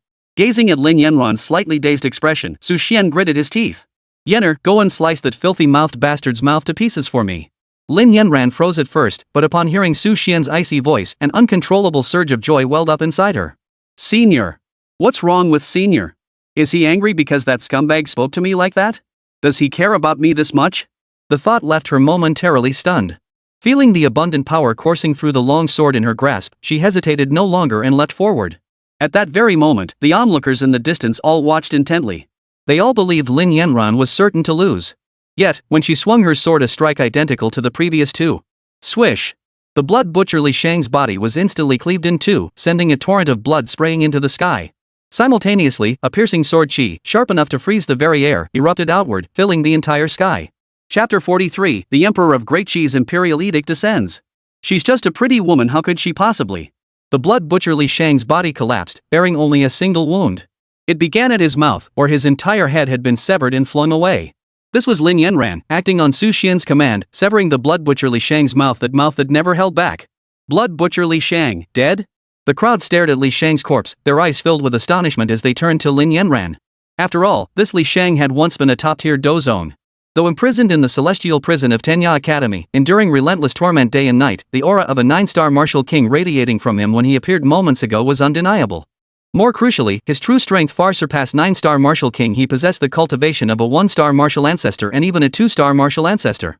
In other words, Lin Yanran, currently at the 2-star martial king level, had just forcibly defeated a 2-star martial ancestor? This could no longer be called genius. This was nothing short of monstrous. A true freak of nature. At that moment, the icy sword intent that had filled the heavens and earth finally dissipated. Everyone shuddered, their gazes fixed on Lin Yanran's figure standing straight and tall within the scene. What could be going through the mind of this prodigy of heaven at this very moment? But now, the moment Lin Yanran finished her strike, Su Xian's voice, tinged with excitement, rang in her ears. Talking back? You're asking for death. Hearing Su Xian's words, Lin Yanran snapped back to reality. A rather absurd thought suddenly took root in her mind. Senior, could this possibly be jealousy? The moment this thought surfaced, Lin Yanran's face flushed crimson. No matter how she tried to rationalize it, it seemed utterly impossible. The senior had lived for untold centuries, his age beyond reckoning. How could he possibly have feelings for her? But when that blood butcher Li Shang had teased her earlier, why did the senior's reaction seem even stronger than hers?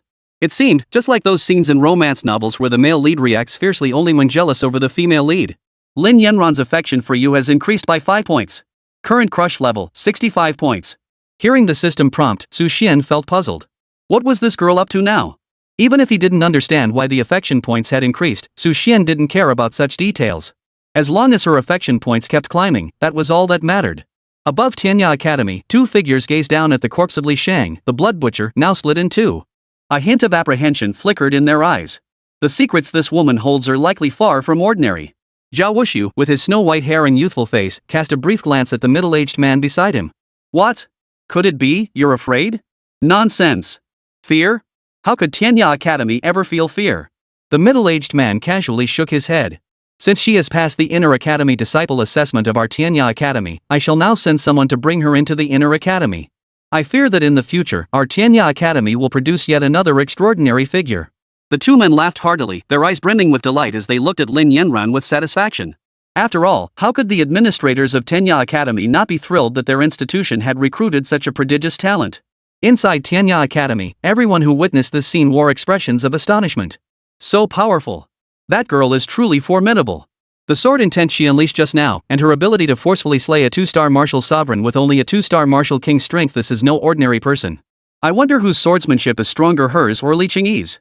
The Li Qingyi they referred to was none other than the man who had appeared at the beginning, clad in a white robe and wielding a blue longsword. He stared intently at the projection showing Lin Yanran's heroic and spirited figure, yet his lips curved into a casual smile. An interesting woman, but she's no match for me.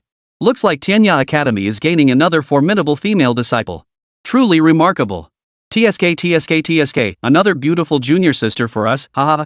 The disciples bantered among themselves, their words brimming with goodwill toward Lin Yanran's arrival. After all, they were all peerless prodigies, none of them were fools. With such extraordinary talent. Even if they couldn't befriend her, they certainly couldn't afford to offend her. Even before Lin Yanran had arrived, they were already speaking highly of her. But at that very moment, a sudden upheaval occurred. Two teachers from Tianya Academy stepped out of stillness, preparing to welcome Lin Yanran's arrival. When these two teachers were only a dozen zhang away from Lin Yanan, the crowd suddenly saw the chancellor in the distance lower his head and pull a golden object from his robe. The object emitted a golden glow as it shot swiftly toward the space above Lin Yanran's head. The chancellor's voice was filled with furious condemnation. Demoness! Where do you think you're escaping to? You shall die here today. As the chancellor's hysterical voice faded, the golden object suddenly burst into brilliant light, revealing its true form. It was none other than an imperial edict, an edict of the Great Qi Kingdom. Yet as it unfurled midair, everyone present realized the edict bore not a single word. A blank imperial edict? What could this mean? Before anyone could comprehend its meaning, the phantom image of the Great Qi Emperor abruptly solidified midair. Though merely an ethereal projection formed from martial energy, the overwhelming sense of pressure emanating from him, coupled with the majestic aura of an emperor, made it nearly impossible for anyone to look directly at him. Simultaneously, the intricate embroidery on his dragon robe and his majestic countenance were rendered with astonishing lifelike detail. More crucially, his current strength had reached a level approaching the peak of the martial saint realm. Thud! The Prime Minister, upon seeing the apparition of the Emperor of Great Qi, immediately knelt and cried out, "Your Majesty! We have failed to prevent that demoness from escaping.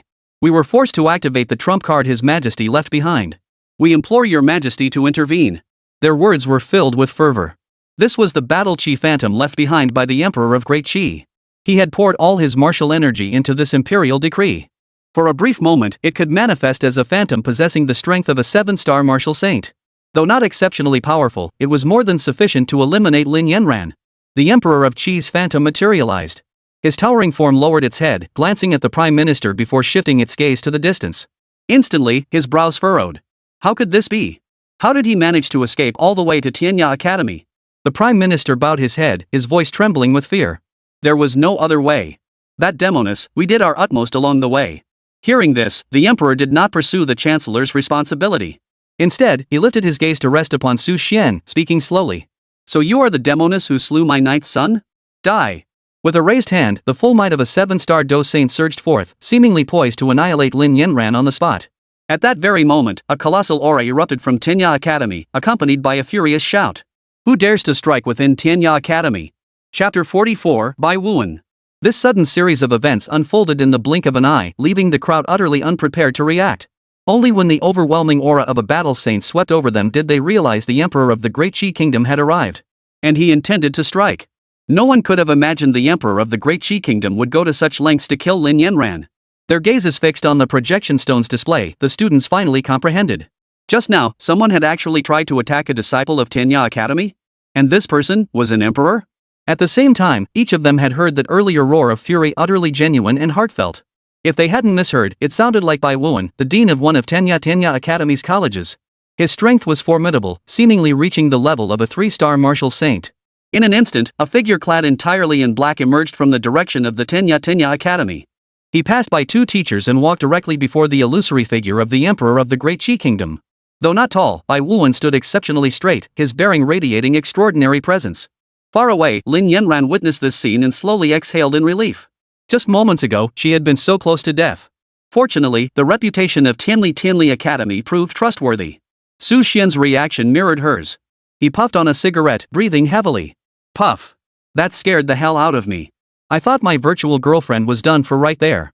Just moments ago, when he saw the desperate emperor resorting to desperate measures, about to forcibly eliminate Lin Yanran, he thought everything was over. Because this was a true dead end, they'd exhausted every possible option to pay their way out. Fortunately, the renowned Tianya Academy still showed some backbone. Su Xian's gaze shifted to the screen, landing on Bai Wuan, the headmaster of Tianya Academy. Beneath his black robes lay a towering frame, and beneath it, a face that wasn't conventionally handsome but radiated unwavering resolve. His face seemed to be carved with integrity and valor, marking him as a formidable figure. Bai Wuan lifted his eyes to meet the imposing aura before him, an aura far beyond what he could match, his tone neither humble nor arrogant. The Emperor of Great Qi, 8-star martial saint, Moron Longyu. After his identity was revealed, the imperial apparition slowly nodded toward Bai Wuan, his tone carrying a hint of concession. I humbly request your indulgence, Lord Bai Wuan. Today, I must avenge my son's blood-soaked grievance. Bai Wuan glanced at the emperor's apparition, then shifted his gaze back to Lin Yanran. After a moment, he shook his head. His unhurried voice carried unwavering resolve. I'm afraid I cannot grant this request. Since the individual is now a disciple of our Tianya Academy and resides within its grounds. Unless their actions are heinous and unjust, our Tianya Academy has a duty to protect them. As these simple words fell, Bai Wuan's aura began to rise steadily. A blood-curdling aura, chilling to the bone, began to emanate from his body. Those who have fought on the battlefield know this presence is killing intent. Such intense killing intent, just how many lives had he taken? A crimson storm now swirled around Bai Wuan as he stared directly at Morone Longyu before him, his gaze brimming with battle intent. He looked as if he might strike at the slightest provocation. TSK. Truly worthy of the Tianya Academy. Even through the computer screen, Su Xian could clearly see Bai Wuan's current state. It seemed his move had indeed been the right one. His gaze shifted to the screen with a hint of concern, for according to the information he had uncovered, if Lin Yanran had truly committed some heinous act, the Tianli Academy would not shield her. After all, as one of the major sects, they must uphold basic principles of righteousness. Otherwise, despite their formidable strength, they would inevitably face the united condemnation of all under heaven. Morone Longyu's expression darkened as he turned to Bai Wuan, narrowing his eyes. A flash of golden light suddenly flickered. What? Do you dare defy the Emperor's will? A crushing pressure accompanied his words, causing Lin Yanran to stumble backward several steps. It wasn't that her willpower was weak, but the gap in power between them was simply too vast.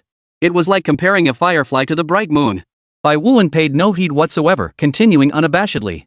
Whether or not I defy your will is none of my concern. My only concern is that she is now a student of Tianya Academy. As her teacher, I must protect her. Morone Longyu's face darkened. He never imagined this visitor from the Tianya Academy would show him, a martial saint, not the slightest bit of respect? Or even push things to the point of open confrontation? For now, things hadn't escalated to the point of outright conflict. He took a moment to adjust his thinking. This woman is a notorious witch whose infamy echoes across the entire continent. She has slaughtered hundreds of thousands. At these words, all the Tianli Academy students watching the scene took a step back without a sound, their eyes filled with horror. Even the man clad in a fiery red vest, spear in hand, stared at Lin Yanran with utter disbelief. How could such a beautiful woman be the executioner of over 100,000 souls? When one seeks to frame someone, they'll find any excuse. The gazes of the others also fell upon Lin Yanran. Beyond her beauty, she possessed none of the aura one would associate with a murderous maniac. The onlookers from Tianya Academy were filled with doubt and confusion. Yet the next moment, a single sentence from their headmaster, Bai Wuan, left them all dumbfounded. It is true she killed that many people, but she never laid a finger on any innocent soul. Her victims were always assassins who sought to kill him or those in hostile relations with him. Not a single innocent civilian suffered harm at her hands. Therefore, I must decline your request. As Bai Wuan finished speaking, he extended his hand and grasped at the air. A massive hand, formed from condensed fighting energy, lunged directly toward Lin Yanran. In an instant, Lin Yanran felt an overwhelming force surge around her body, a force utterly impossible to resist. Intense crimson fighting energy yanked her figure forward. When her consciousness returned, she found herself standing beside Bai Wuan. Bai Wuan slowly placed his hand on Lin Yanran's shoulder, his stance unmistakable. Lin Yanran, is it? You are now an inner court disciple of Tianya Academy. Don't waste time, report to the inner court immediately. Chapter 45, The Battle of the Martial Saint. Dare to destroy the academy? Far away, Emperor Morone Longyu of the Great Qi Empire witnessed this scene. His eyes instantly widened, flames nearly erupting from his pupils. The next moment, his voice turned icy as he swept his gaze directly toward them, his right hand slowly rising. Tianya Academy. It seems you intend to sever ties with this emperor once and for all. Bai Wuan. You truly are quite something. Upon hearing these words, Bai Wuan's expression instantly changed. For he sensed a powerful aura surging toward him. Even with his 3-star martial saint strength, it was difficult to resist. His hand pressed against Lin Yanran's back as martial energy coalesced instantly. With a light push, he sent her forward. Go report to the academy immediately. As for the rest, it's none of your concern. Lin Yanran was pushed away once more. With a mere wave of Bai Wuan's hand, she found herself hundreds of meters distant. Through Lin Yanran's perspective, Su Xian witnessed the entire scene unfold in less than a breath's time. Morone Longyu's massive golden fist, carrying the majestic might of an emperor, crashed down directly toward Bai Wuan. Boom! Amidst the stunned gazes of the crowd, a layer of blood-red mist materialized beside Bai Wuan. Simultaneously, a fierce killing intent spread out, permeating the surrounding area. Thud! The dense mist collided with the golden fist, sending a tremor that shook heaven and earth. The crimson mist dissipated completely. Moron Longyu's attack had been resisted. Bai Wuan turned to the two teachers behind him and spoke sternly. Take our Tianya Academy disciples back. Now. Immediately. At once. Hearing Bai Wuan's command, the two teachers approached Lin Yanran and immediately began to act. But in the next instant, Moron Longyu's voice rang out coldly from the distance. Bai Wuan, since you show me no respect, I shall show you none in return. In response to the other's words, Bai Wuan coldly retorted.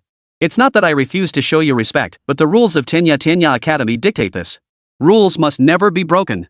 Enveloped in a fierce aura, Bai Wuan carried the presence of a 3-star battle saint, accompanied by a blood-red, savage wind swirling around him.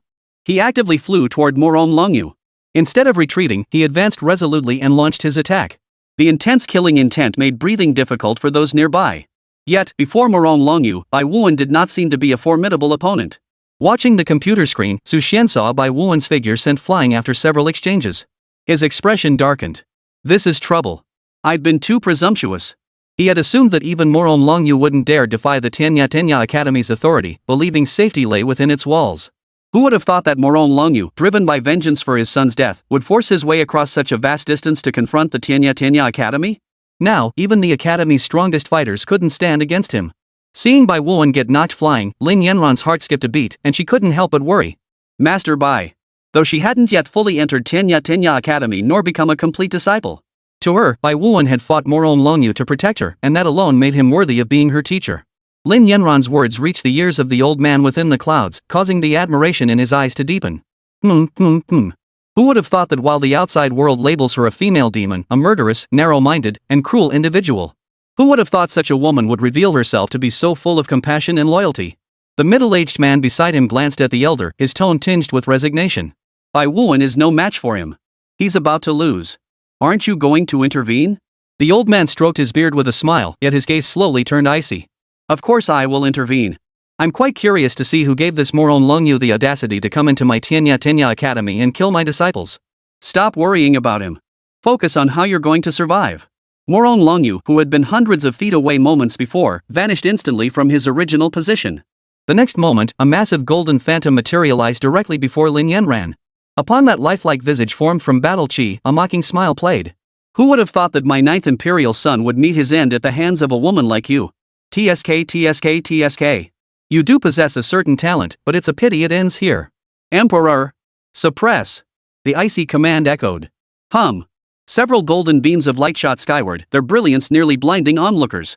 Simultaneously, the light from those pillars slowly coalesced into an energy sphere. The energy sphere hurtled toward Lin Yanran. The temperature and aura emanating from the sphere made it impossible to look directly at, let alone touch. Wherever it passed, the very air seemed to warp slightly. At that moment, a cold gleam flashed in Moron Longyu's eyes. Having feared another unexpected turn of events, he had directly unleashed his most powerful skill this time. The aura of an 8-star battle saint was unleashed without restraint. Just as he thought Lin Yanran was doomed, a slow, deliberate voice echoed from the Tianya Academy. How unexpected! Emperor Moron Longyu of Great Qi has sent his battle chi phantom to grace us with its presence. We failed to offer a proper welcome. The voice seemed to originate from a single direction, yet upon closer listening, one realized it emanated from all points around. As the voice slowly faded, the golden energy sphere hurtling toward Lin Yanran gradually dissipated into thin air. The next moment, an elderly man appeared before Lin Yanran. His hair and beard were entirely white, and his frame was slightly stooped. Moron Longyu watched his attack vanish in an instant. His expression darkened as he appraised the newly arrived Dean. Dean Zhao, I never expected you to intervene personally. Why don't we both back down? I merely came to avenge my son's life and death grudge. Zhao Wushu looked at Moron Longyu, his expression unchanged. That vengeance cannot be had. What your son did was never righteous to begin with, and he was no virtuous man in his lifetime. As disciples of Tianya Academy, we eliminate evils for the people. As its headmaster, it is my duty to provide them with protection. The moment these words left his lips, everyone sensed a sudden shift in Moron Longyu's expression. Moron Longyu glanced at Zhao Wushu, his expression beginning to take on a hint of madness. Ridding the world of a menace? Offering sanctuary? If Tianya Academy insists on shielding this demoness, then I shall destroy both her and your academy together. Chapter 46, A Celestial Phenomenon for Yenner. Destroy Tianya Academy? Across the entire continent, few could remain indifferent to the ruthless threats unleashed by Moron Longyu. Unfortunately for him, Moron Longyu had crossed paths with Zhao Wushu, the continent's undisputed pinnacle of combat prowess. Zhao Wushu's expression remained as serene as ever, showing not a hint of disturbance. Oh? As an 8-star martial saint, perhaps I should take you seriously. But as things stand now, you're merely a 5-star battle saint, far too weak. Facing the sky filled with imperial golden light, Zhao Wuxu's attitude remained as indifferent as ever. This time, however, Moron Longyu showed no sign of being affected by the contemptuous words. His gaze fixed intently upon the direction of Tianya Academy, a cruel smile curling at the corners of his mouth. I admit I have no way to deal with you, Zhao Wuxu. But what if I harness the fortune of our great Qi kingdom as my foundation, dragging your entire Tianya Academy down with me? What then? Using the nation's destiny as a foundation? At these words, the calm expression on Zhao Wuxu's face vanished instantly. Witnessing this, Moron Longyu grew even more smug. Doesn't your Tianya Academy desperately want to protect an ordinary disciple? So much so that you're willing to go to war with me over one? But now, I've wiped out your entire Tianya Academy. Even if you manage to protect that disciple, it would be utterly meaningless. As he uttered these final words, a maniacal grin spread across Moron Longyu's face, his pupils flashing with a bloodthirsty gleam. Madman! Absolute madman! Zhao Wuxu's face darkened. He looked at Moron Longyu before him, unable to utter a word. For if this mad emperor truly sacrificed the entire fortune of the Great Qi Empire as a weapon, even Tianya Academy would have to avoid its sharp edge. But no sane person would ever do such a thing, for the consequences would be truly catastrophic. The entire continent would be plunged into war and calamity, leaving its people destitute and corpses littering the land. Now Zhao Wuxu too was wavering. He glanced at Lin Yanran, a peculiar gleam flashing in his eyes. Clearly, the renowned headmaster of Tianya Academy was weighing his own calculations. Lin Yanran witnessed this and instantly turned to Zhao Wuxu with a look of tension. She was genuinely worried he might compromise. After all, directly antagonizing another major power for the sake of an ordinary disciple like herself would be a terrible loss. Conversely, if he disregarded her entirely, he might even gain the other party's friendship, a truly profitable move. Su Xian's slightly anxious voice also reached Lin Yanran's ears. Wait a moment. If anything changes or goes wrong, leave immediately. Lin Yanran nodded, lifting her eyes nervously toward him. Zhao Wuxu was now locked in an internal struggle. He genuinely admired Lin Yanran. This girl was destined for greatness. But right now, Zhao Wuxu dared not gamble. The problem was this: if Moron Longyu truly went mad and risked the fate of the Great Qi Kingdom itself, then not only would he be unable to protect this girl, but he might also endanger others across the land. Perhaps, the greater good of the realm must come first? Just as Zhao Wuxu pondered this, a prompt suddenly appeared in the minigame before Su Xian.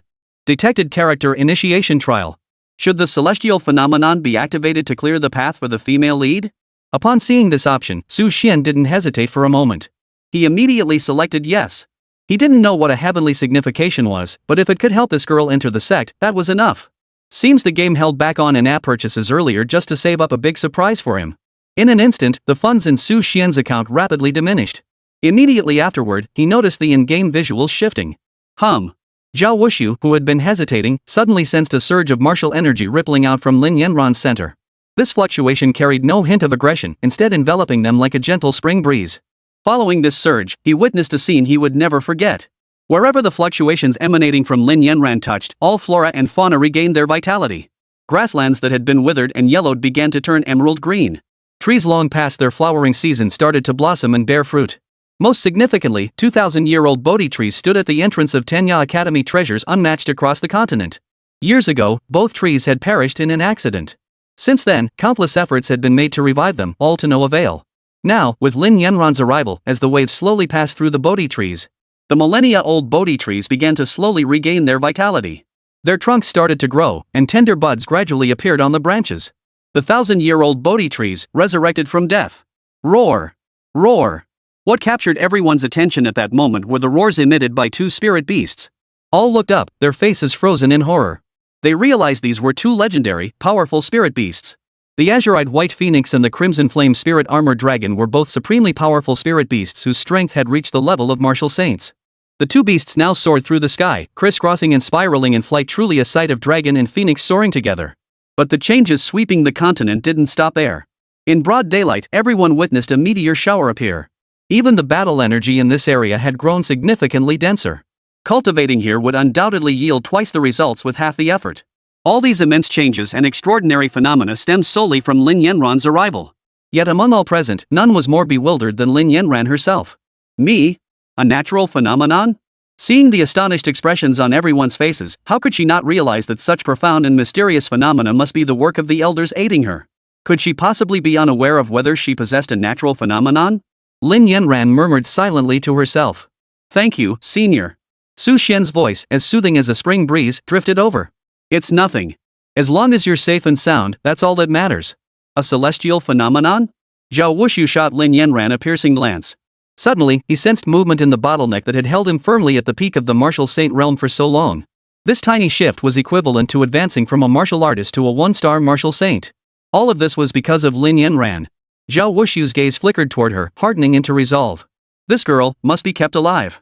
In the blink of an eye, Zhao Wushu lifted his gaze to meet Moron Longyu's. This man, Tianya Academy will protect him. If you truly wish to kill him, then test whether the fortune of your great Qi dynasty can breach the gates of our Tianya Academy.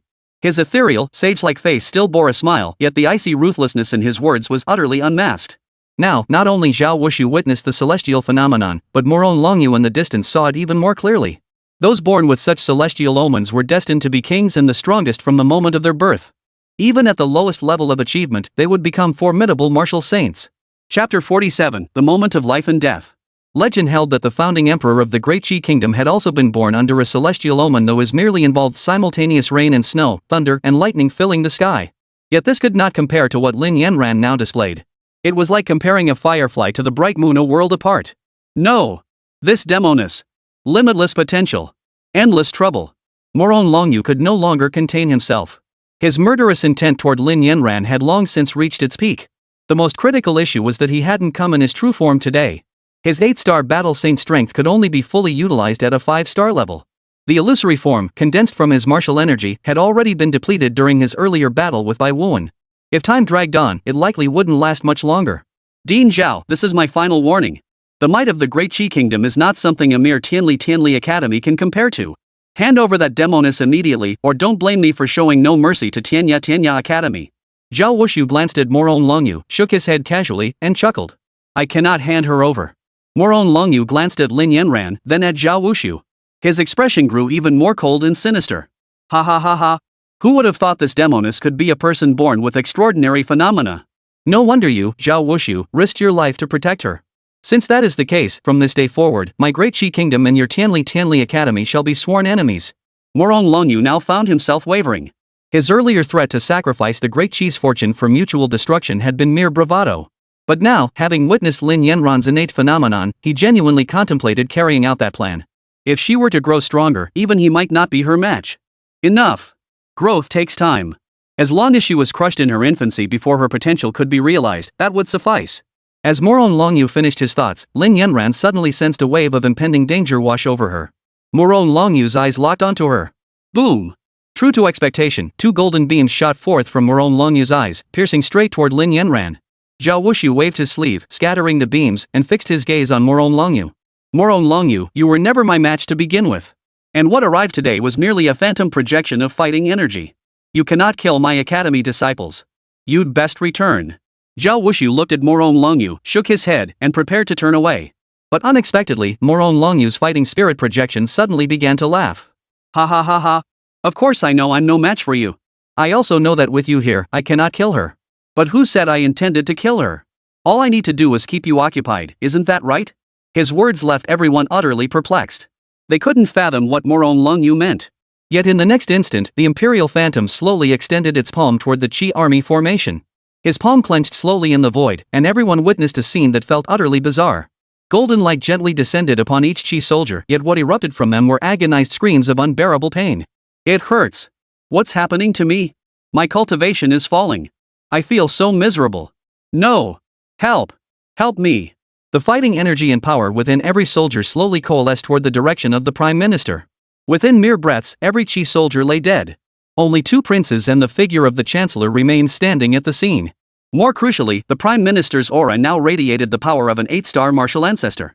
Witnessing this terrifying spectacle, Zhao Wushu abruptly shifted his gaze back to Moron Longyu before him. Have you lost your mind? Those were your Qi Kingdom soldiers. Your own men. A ruthless smile spread across Moron Longyu's face, utterly unmasked. Of course I know. Since they are my Qi Kingdom's men, I can use their lives however I see fit. In an instant, the Emperor's phantom leapt forward, engaging Zhao Wushu in a fierce struggle. A powerful and fierce aura radiated outward from the 2 combatants.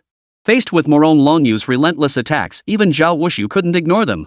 Though his opponent's strength fell short of his own, it was still formidable enough to be considered formidable. Boom boom. Enormous clashes echoed from the battlefield where the 2 clashed. A golden rain of light filled the sky, and the immense destructive power and force unleashed with every move Zhao Wushu made were now laid bare for all to see. At that moment, Moron Longyu's icy voice cut through the air as he fixed his gaze upon the state chancellor. Prime Minister, why haven't you intervened? With your current strength, eliminating this demoness should be as easy as turning your hand. I can only buy you half an incense stick's worth of time. If you fail to kill this demoness, do not blame me for showing no mercy to your family. The Prime Minister trembled at these words. Feeling the aura of an 8-star martial ancestor within his own body, he hesitated no longer. Clang! With a wave of his hand, the Chancellor channeled his martial energy into chains that shot toward Lin Yanran at breakneck speed. Which? Die! Lin Yanran stood nearby. Though the events seemed to unfold slowly, they had actually transpired in less than a quarter of an hour. By the time she reacted, the Chancellor's chains were already upon her. Instinctively, she raised her sword to block them. Clang! Lin Yanran was sent flying backward, her long sword slipping from her grasp and clattering to the ground. There was no way around it. The gap in their strength was simply too vast. The ethereal aura of fighting spirit now coalescing behind the Chancellor was nearly solidifying into tangible form. Now sprawled on the ground, Lin Yanran's stunningly beautiful face was deathly pale, streaks of blood trickling from the corners of her mouth. Faced with this pitiable sight, the State Chancellor showed not a shred of mercy. Instead, he raised the chain in his hand and hurled it forward once more. Whoosh! The piercing whistle of the chain cutting through the air drew everyone's attention to the scene. Yet the Chancellor's speed was too swift. In the blink of an eye, he struck like lightning, his chain poised to pierce Lin Yanran's chest. Seemingly in the next instant, Lin Yanran's chest would be pierced through. Yet, at that very instant, the long-dulled little man icon on the screen finally ended its cooldown and lit up once more. Su Xian's eyes lit up at the sight. Heaven never closes all doors. Without a moment's hesitation, he moved the mouse, pressed the button, and clicked. Click. Alter Ego. Chapter 48. Don't be afraid, I'm here. Seeing Lin Yanran's life hanging by a thread on the screen, Su Xian couldn't hesitate any longer. He clicked use without a second thought. Buzz. In the blink of an eye, Su Xian realized that the tiny avatar representing himself on the screen had already arrived beside Lin Yanran. A thick chain, forged from condensed fighting energy, flashed with a cold gleam as it hurtled toward Lin Yanran's chest. It seemed as though the next moment, this heavenly beauty who had barely escaped death and seized a sliver of hope would be pierced through the chest and ripped open. Lin Yanran's body was already beyond her control. Knocked to the ground, she had nowhere left to dodge. Slowly, she closed her eyes. A faint smile touched her lips as she spoke softly. Senior, I'm sorry to disappoint you. She recalled her journey thus far, the tumultuous ups and downs of her first half-life. She had done right by everyone in the world. Except for that one person, the senior who had always devotedly helped and protected her. Dying like this. Senior must be so disappointed. But she was so tired, so very tired. If only there were a warm embrace to lean on right now. In that split second between life and death, time seemed to freeze. Whether it was the distant aftereffects of the two battle saints clashing in combat, or the chain of battle energy hurtling toward Lin Yanran's chest at breakneck speed, Su Xian observed every reaction from everyone present. The excitement in the eyes of the Prime Minister and his entourage, the worry in the eyes of Zhao Wushu and the others, and the probing glances of the students watching from the distant academy. At this very moment, everyone believed Lin Yanran was doomed. In such a desperate predicament, unless a god descended from the heavens, there was absolutely no chance of survival. Lin Yanran had already resigned herself to her impending fate. Suddenly, a voice filled with magnetic warmth and extraordinary gentleness reached her ear. Silly girl, what is there to apologize for? I know you've done your best. Don't be afraid. I'm here. The voice of a senior? This was. Hearing that voice, Lin Yanran abruptly opened her eyes and looked ahead. Clank. The moment she opened her eyes, Zhao Shuiying saw that the chain of fighting energy hurtling toward her was now firmly grasped in a large hand. Retreat! The massive hand swept forward, sending the unstoppable chain of fighting energy hurtling back, kicking up a cloud of dust. Lin Yanran stared in disbelief at the bronze bell resting on her lower abdomen. Slowly, she turned her head to look beside her. She saw the bronze bell releasing bursts of energy. These energies began to gather around Lin Yanran. At that very moment, Su Xian's figure slowly materialized beside Lin Yanran. A profound, powerful force coalesced around her. As the energy gradually took human form, the crowd erupted in excitement. Powerful. Mysterious. This was the sole impression Su Xian left upon them after his emergence. Golden light now swirled around Su Xian's body. They could only see Su Xian's tall, imposing figure, not a single trace of his face. Yet even so, they could sense that Su Xian's features must be exceptionally handsome. What kind of powerhouse is this? At that moment, everyone's attention was completely captivated by Su Xian. Far away, the State Chancellor and the two princes reacted with exaggerated shock. Upon seeing Su Xian's image appear, the Prime Minister's 8-star dozone physique trembled violently. He instinctively took a step back. Tap tap. The state chancellor's panicked movements alone revealed the depth of his terror. The imposing figure of the state chancellor now resembled a mouse encountering a cat, radiating a fear of Su Xian that originated from the depths of his soul. Forgetting his 8-star martial sovereign status, he turned to Morong Longyu, who was currently engaged in combat with Zhao Wushu, his voice trembling with panic. "Your Majesty, he is the powerful figure protecting Lin Yanran." The moment these words left his lips, Zhao Wushu's attention was instantly drawn. From a great distance, the 5-star martial saint lifted his gaze toward Su Xian. Yet within his pupils, he perceived only boundless expanse and profound mystery. He sensed no aura whatsoever, as if Su Xian's position were utterly devoid of human presence. This is heaven and man as one, the way of nature? The words slipped unconsciously from his lips. The faint golden light lingering around Su Xian's body grew brighter at that moment. Su Xian embraced Lin Yanran, gazing at her weary face with a tender smile. "Yenner, you've truly endured so much." Though his voice was soft, it resonated like the tolling of a great bell, clear and distinct in every ear present. They stared at Su Xian in horror. What level of power did one need to possess to wield such an ability? Su Xian slowly lifted his eyes, his gaze unfathomably deep. Within his pupils, it seemed as though suns, moons, and stars revolved. Merely speaking caused everyone to feel a chill that penetrated their very souls. "You again? Is it you who dares to lay a hand on Yenner?" The Prime Minister trembled violently. Before him, Su Xian seemed like an invincible deity, someone he could scarcely look upon directly. At that moment, the Emperor of Great Qi, who had finally reacted from afar, snorted coldly. "Poof. I thought he was some formidable powerhouse, but it turns out he's merely a 3-star martial ancestor. What a pretentious charlatan." Though his words were dismissive, a deep sense of apprehension flickered in his eyes toward Su Xian. He could indeed sense Su Xian's aura as that of a 3-star martial ancestor, yet for some reason, he kept feeling a dangerous aura emanating from Su Xian. "Prime Minister, why haven't you made your move?" His furious shouts snapped the Prime Minister out of his daze. It turned out that Su Xian before him truly only possessed the aura of a 3-star martial ancestor. It seemed that back then, he and his men had been utterly terrified by the sight of Su Xian effortlessly slaughtering 9 great martial kings. Now that he himself was an 8-star martial ancestor, annihilating 9 martial kings was as easy as eating and drinking. Even if Su Xian appeared profoundly mysterious and possessed extraordinary presence, so what? He was a solid 8-star martial ancestor, the advantage was his. Oomph. The Prime Minister let out a cold snort, and the aura of an 8-star martial ancestor instantly surged forth. Boom! In an instant, a violent hurricane surged forth, nearly blinding those present. He stepped forward, conjuring his chain of martial energy. "I thought you were something special, but you're merely a 3-star martial ancestor. You're asking for death." His 8-star martial ancestor aura crushed down upon Lin Yanran like a colossal terror descending, causing her body to tremble involuntarily. Chapter 49, Protecting You at All Costs. 9-star martial ancestor. An 8-star martial ancestor against a 3-star martial ancestor, how could this possibly be a fair fight? The crowd, now fully aware of the situation, turned their gaze toward Lin Yanran, their eyes once again tinged with pity. Her helper had indeed been formidable in everyday situations.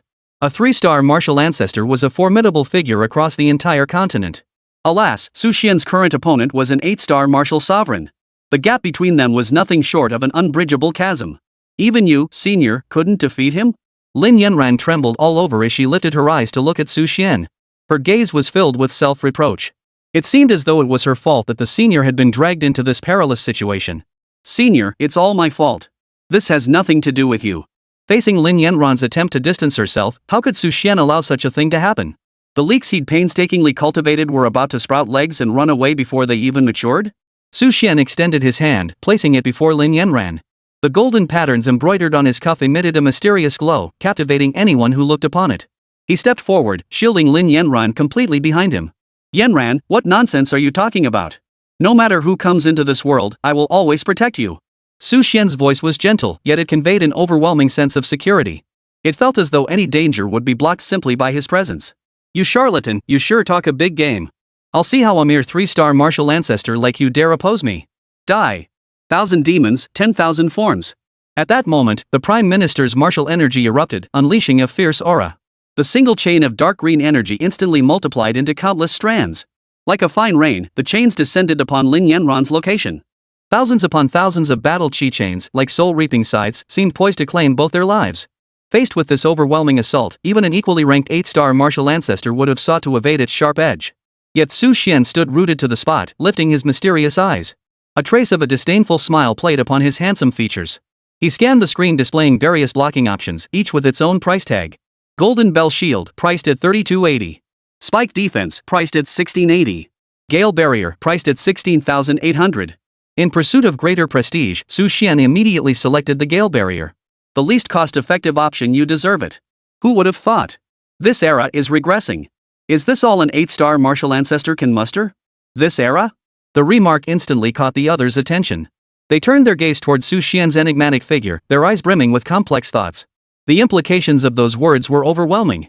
And how did he plan to handle this situation? Watching Su Xian beneath the sky-obscuring assault, everyone held their breath in anxiety. They felt as though Su Xian might perish beneath the countless chains at any moment. But then they saw Su Xian slowly raise his right hand, sweeping it through the air. Where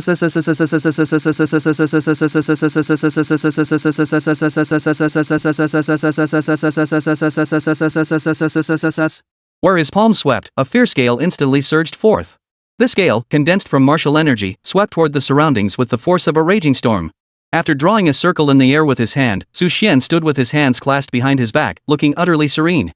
Yet the gale's circle abruptly expanded. In an instant, the gale that had merely enveloped Su Xian and his companions now stretched dozens of meters outward. In the blink of an eye, the surrounding area was engulfed in a whirlwind of chaos. Whoosh! The powerful, violent gale winds relentlessly swept outward. The countless chains of martial energy, now confronted by the gale's obstruction, were unable to advance even an inch. They seemed to be fatally fading. With a mere wave of his hand, he formed a wind wall that ordinary people couldn't resist. Is this really a 3-star martial ancestor? Seeing all his attacks neutralized, the Prime Minister dared not delay any longer. I refuse to believe your martial energy is denser than mine. A burst of green fighting energy erupted as he closed the distance to Su Xian, swinging his fist with tremendous force. Su Xian remained rooted to the spot, tilting his head slightly to the side. Condensing his fighting energy into his right leg, he delivered a powerful kick. Unfortunately, the Chancellor reacted in time. After several exchanges, Su Xian was forced back a step. Thud! The Chancellor turned to Su Xian, a mocking expression returning to his face. You do have some skill. For a 3-star martial ancestor to push me to this extent is quite impressive. But it's a pity. No matter how strong you are, you're still only a 3-star. Today, both you and that demoness are doomed. Seeing Su Xian truly struggling against the Prime Minister, Lin Yanran panicked. Her exquisite face instantly became tear-streaked. She approached Su Xian's side, unable to meet his gaze. Senior, please leave. This matter has nothing to do with you. This fellow certainly can't touch you, Senior. You've already helped me more than enough. Yanran dares not burden you further. Many who witnessed this scene felt a chill run through their hearts. They sensed Lin Yanran seemed doomed this time. The figures of Moron Longyu and Zhao Wushu clashing had long since ceased. He turned his gaze toward this direction, his expression radiating a sense of satisfying retribution. This demoness is finally going to die. And that rat who's been shielding her all along has finally shown his face. Only Zhao Wushu remained silent. He observed the formidable aura emanating from Su Xian, along with an air of mystery. Even though Su Xian was only a 3-star martial ancestor, Zhao Wushu felt a faint sense of apprehension toward him. After all, he was a peak 9-star martial saint. Under the watchful eyes of the crowd, Su Xian's previously upright figure slowly bent down. He pulled the tearful Lin Yanran into his embrace, placed his hand gently on Zhao Shuer's head, and spoke each word deliberately. Rest assured. With me here, I will never let them harm you in the slightest. A mere 8-star martial ancestor dares to bark at me like a mad dog? Truly, a tiger fallen from the mountains is bullied by dogs, and a dragon in shallow waters is mocked by shrimp. Su Xian gazed into Lin Yanran's eyes, his expression utterly earnest. I'll pay any price to protect you. Lin Yanran's heart trembled at these words. Though she didn't know what was about to happen, a powerful sense of unease washed over her. She looked at Su Xian and stretched out her right hand, screaming at the top of her lungs. Senior, don't. Amidst the stunned gazes of everyone present, Su Xian's body suddenly trembled violently. The golden radiance that had always shimmered around him now blazed with even greater brilliance. Simultaneously, Su Xian's aura surged upward. The speed at which his strength was now increasing was nothing short of soaring skyward. 3-star martial ancestor. 5-star martial ancestor. 9-star martial ancestor. Chapter 50, Crushing. Silence. The entire venue was now deathly quiet. When Su Xian first appeared as a 3-star martial ancestor, the crowd was already astonished. Could Lin Yanran really have such a protector? Especially when they witnessed him, with his 3-star martial sovereign strength, holding his own against a 9-star martial sovereign without faltering. Their jaws dropped in disbelief. But that shot pales in comparison to this moment. It came so fiercely. It came so utterly. Su Xian no longer stood on solid ground. He had long since risen into the air, his feet treading the void. More significantly, the golden fighting energy drifting around him resembled a layer of hazy, fine sand enveloping Su Xian. Enveloped in this golden haze, he now stood looming above like a deity. Seated upon a throne of void, he lowered his head, gazing down upon the crowd with a look of utter contempt. Even in his most casual movements, everyone could sense an overwhelming pressure that rivaled that of a martial saint. Having broken through to 9-star martial ancestor, Su Xian's aura now carried no trace of artificiality or instability. Rather than a breakthrough, it felt more like a seal had been lifted. To Lin Yanran, the overwhelming aura emanating from Su Xian now felt like a stark reminder of her own insignificance. Lin Yanran naturally cherished the protection the elder had afforded her, yet what etched itself deeper into her mind was the price the elder had paid after forcibly intervening last time. She suspected the elder had once again acted forcefully for her sake. Forcibly restoring his strength from a 3-star martial ancestor back to a 9-star martial ancestor must have exacted an even greater toll, right? Would the price be severe injury or unconsciousness? Or perhaps, after this, she would never see the senior again. As these thoughts swirled through her mind, fear gripped Lin Yanran. She dared not dwell on the possibility any longer. She was truly terrified. Senior, it's not worth it. For me, it truly isn't worth it. Hearing Lin Yanran's trembling voice, Su Xian slowly lowered his head. Those eyes, which moments ago had held a godlike, detached gaze, now softened briefly. Yenner, I've told you for you, I'd do anything. No one in this world can harm you in my presence. As the words fell, Su Xian slowly raised his head, his gaze returning to the path ahead. The eyes that had just brimmed with tenderness were now filled only with indifference and brutality. No trace of affection or hatred could be discerned within them, only endless coldness. The aura of a 9-star martial ancestor instantly filled the air, sending a strange sensation through the crowd. Why did Su Xian's 9-star martial ancestor aura feel nearly equal to Bai Wuan's 3-star martial saint aura from earlier? Was Bai Wuan too weak, or was Su Xian too strong? Upon realizing Su Xian's strength had truly reached 9-star martial ancestor level, the first person to be stunned was none other than the state preceptor himself. He had believed he could crush Su Xian with his superior martial energy to secure victory. But now, Su Xian, who had already fought him toe-to-toe as a 3-star martial sovereign, had ascended to 9-star martial sovereign. Wouldn't dealing with him now be as easy as snapping his fingers? True to form, Su Xian's first target was none other than the Grand Sage. Just now, you took advantage of my seal not being fully lifted and tried to harm Yenner, didn't you? It was clearly the same person, speaking the same words. Yet just moments ago, the Grand Sage had sensed only a faint sense of pressure and coldness. Now, facing Su Xian's words, the national preceptor felt as if death himself was sharpening his scythe, advancing toward him. Even Fang Guoxiang, a powerhouse at the 8-star Do Zone level, found himself unable to speak, let alone meet Su Xian's gaze. His eyes brimmed with terror, the unique dread a lesser being feels toward a superior one. The once arrogant minister of state had crumbled. Nothing more to say? Then it's my turn to act. As Su Xian's words fell, all eyes watched as his left hand slowly rose, reaching upward into the void. Grasp.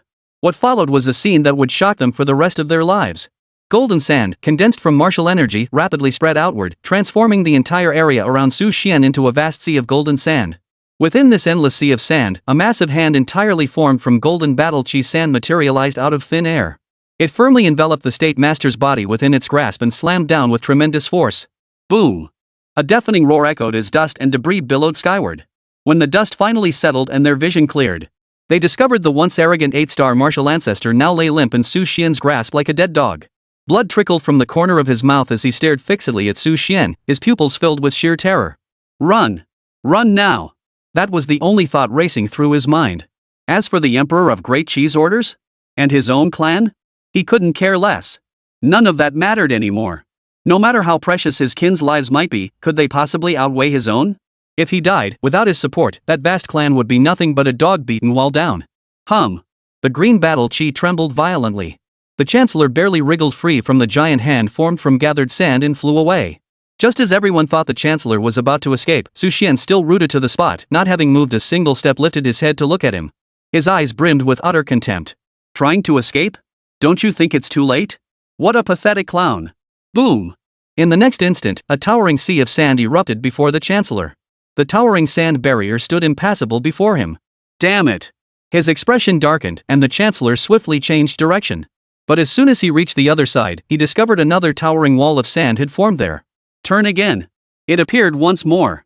Change direction. It appeared again. Until the final gap appeared. The Chancellor stared at the sand walls that had completely encircled him, and at that single sliver of opening. A fierce will to survive erupted within him. I must escape. But then, the final gap was sealed shut, crushing the Chancellor's last shred of hope. All they saw was Su Xian standing in place, facing the death throes of an 8-star martial ancestor. With a mere flick of his finger, he had unleashed such a cataclysmic change. Even among Dozong masters, there were vast differences. Watching the State Chancellor completely encased within a spherical barrier, Moron Longyu, standing at a distance, could no longer remain seated. He turned his gaze toward Su Xian and barked out a fierce rebuke. "Monster! How dare you lay a hand on the Chancellor of the Great Qi Kingdom?" His furious roar, infused with the might of a martial saint, sent shockwaves through the entire crowd, leaving everyone momentarily dazed. Chapter 51, The State Chancellor.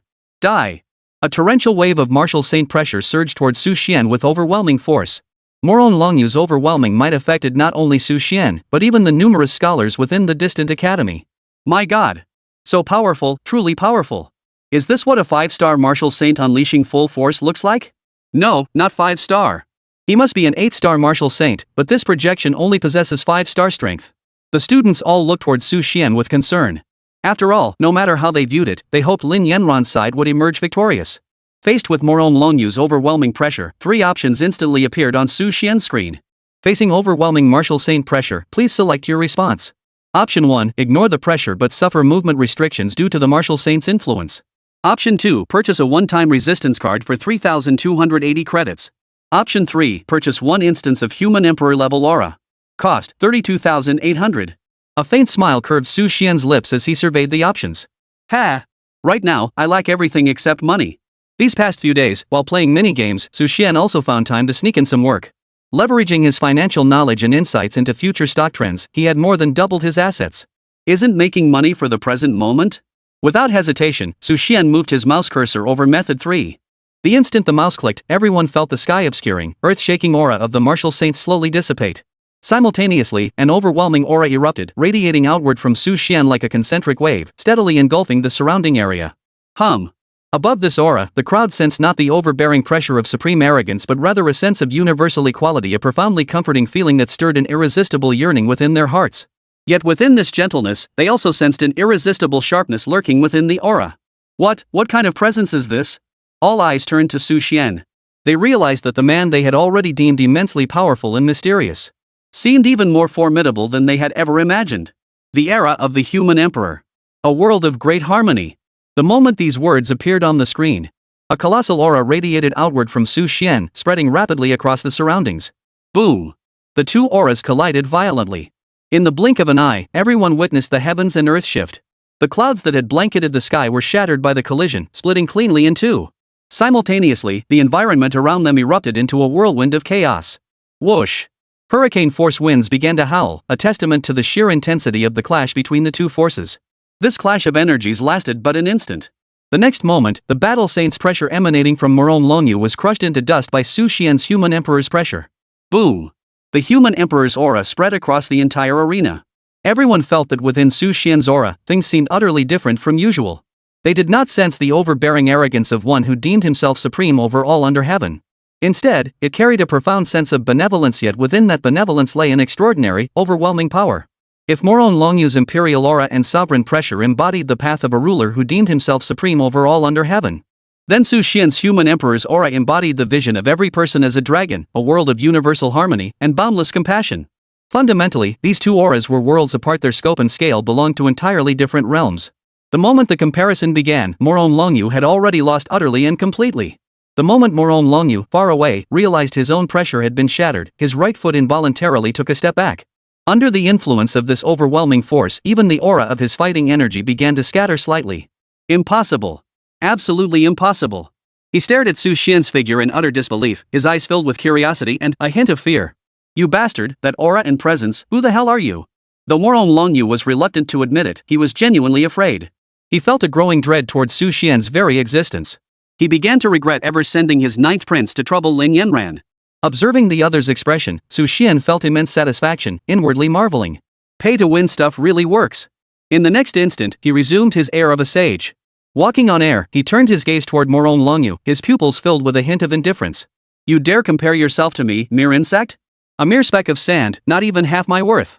The words barely left his lips before Moron Longyu felt an instinctive surge of rage. But remembering the impact Su Xian had just inflicted upon him, he could only grudgingly shut his mouth. Faced with Moron Longyu's retreat, Su Xian showed no satisfaction. Instead, he added another sentence. Don't worry about him. You're next to die. What was this? Was he threatening a martial saint? Threatening an 8-star martial saint? What shocked everyone even more was that, faced with Su Xian's threat, Moron Longyu, this 8-star martial saint, not only didn't retort but remained silent with a grim expression.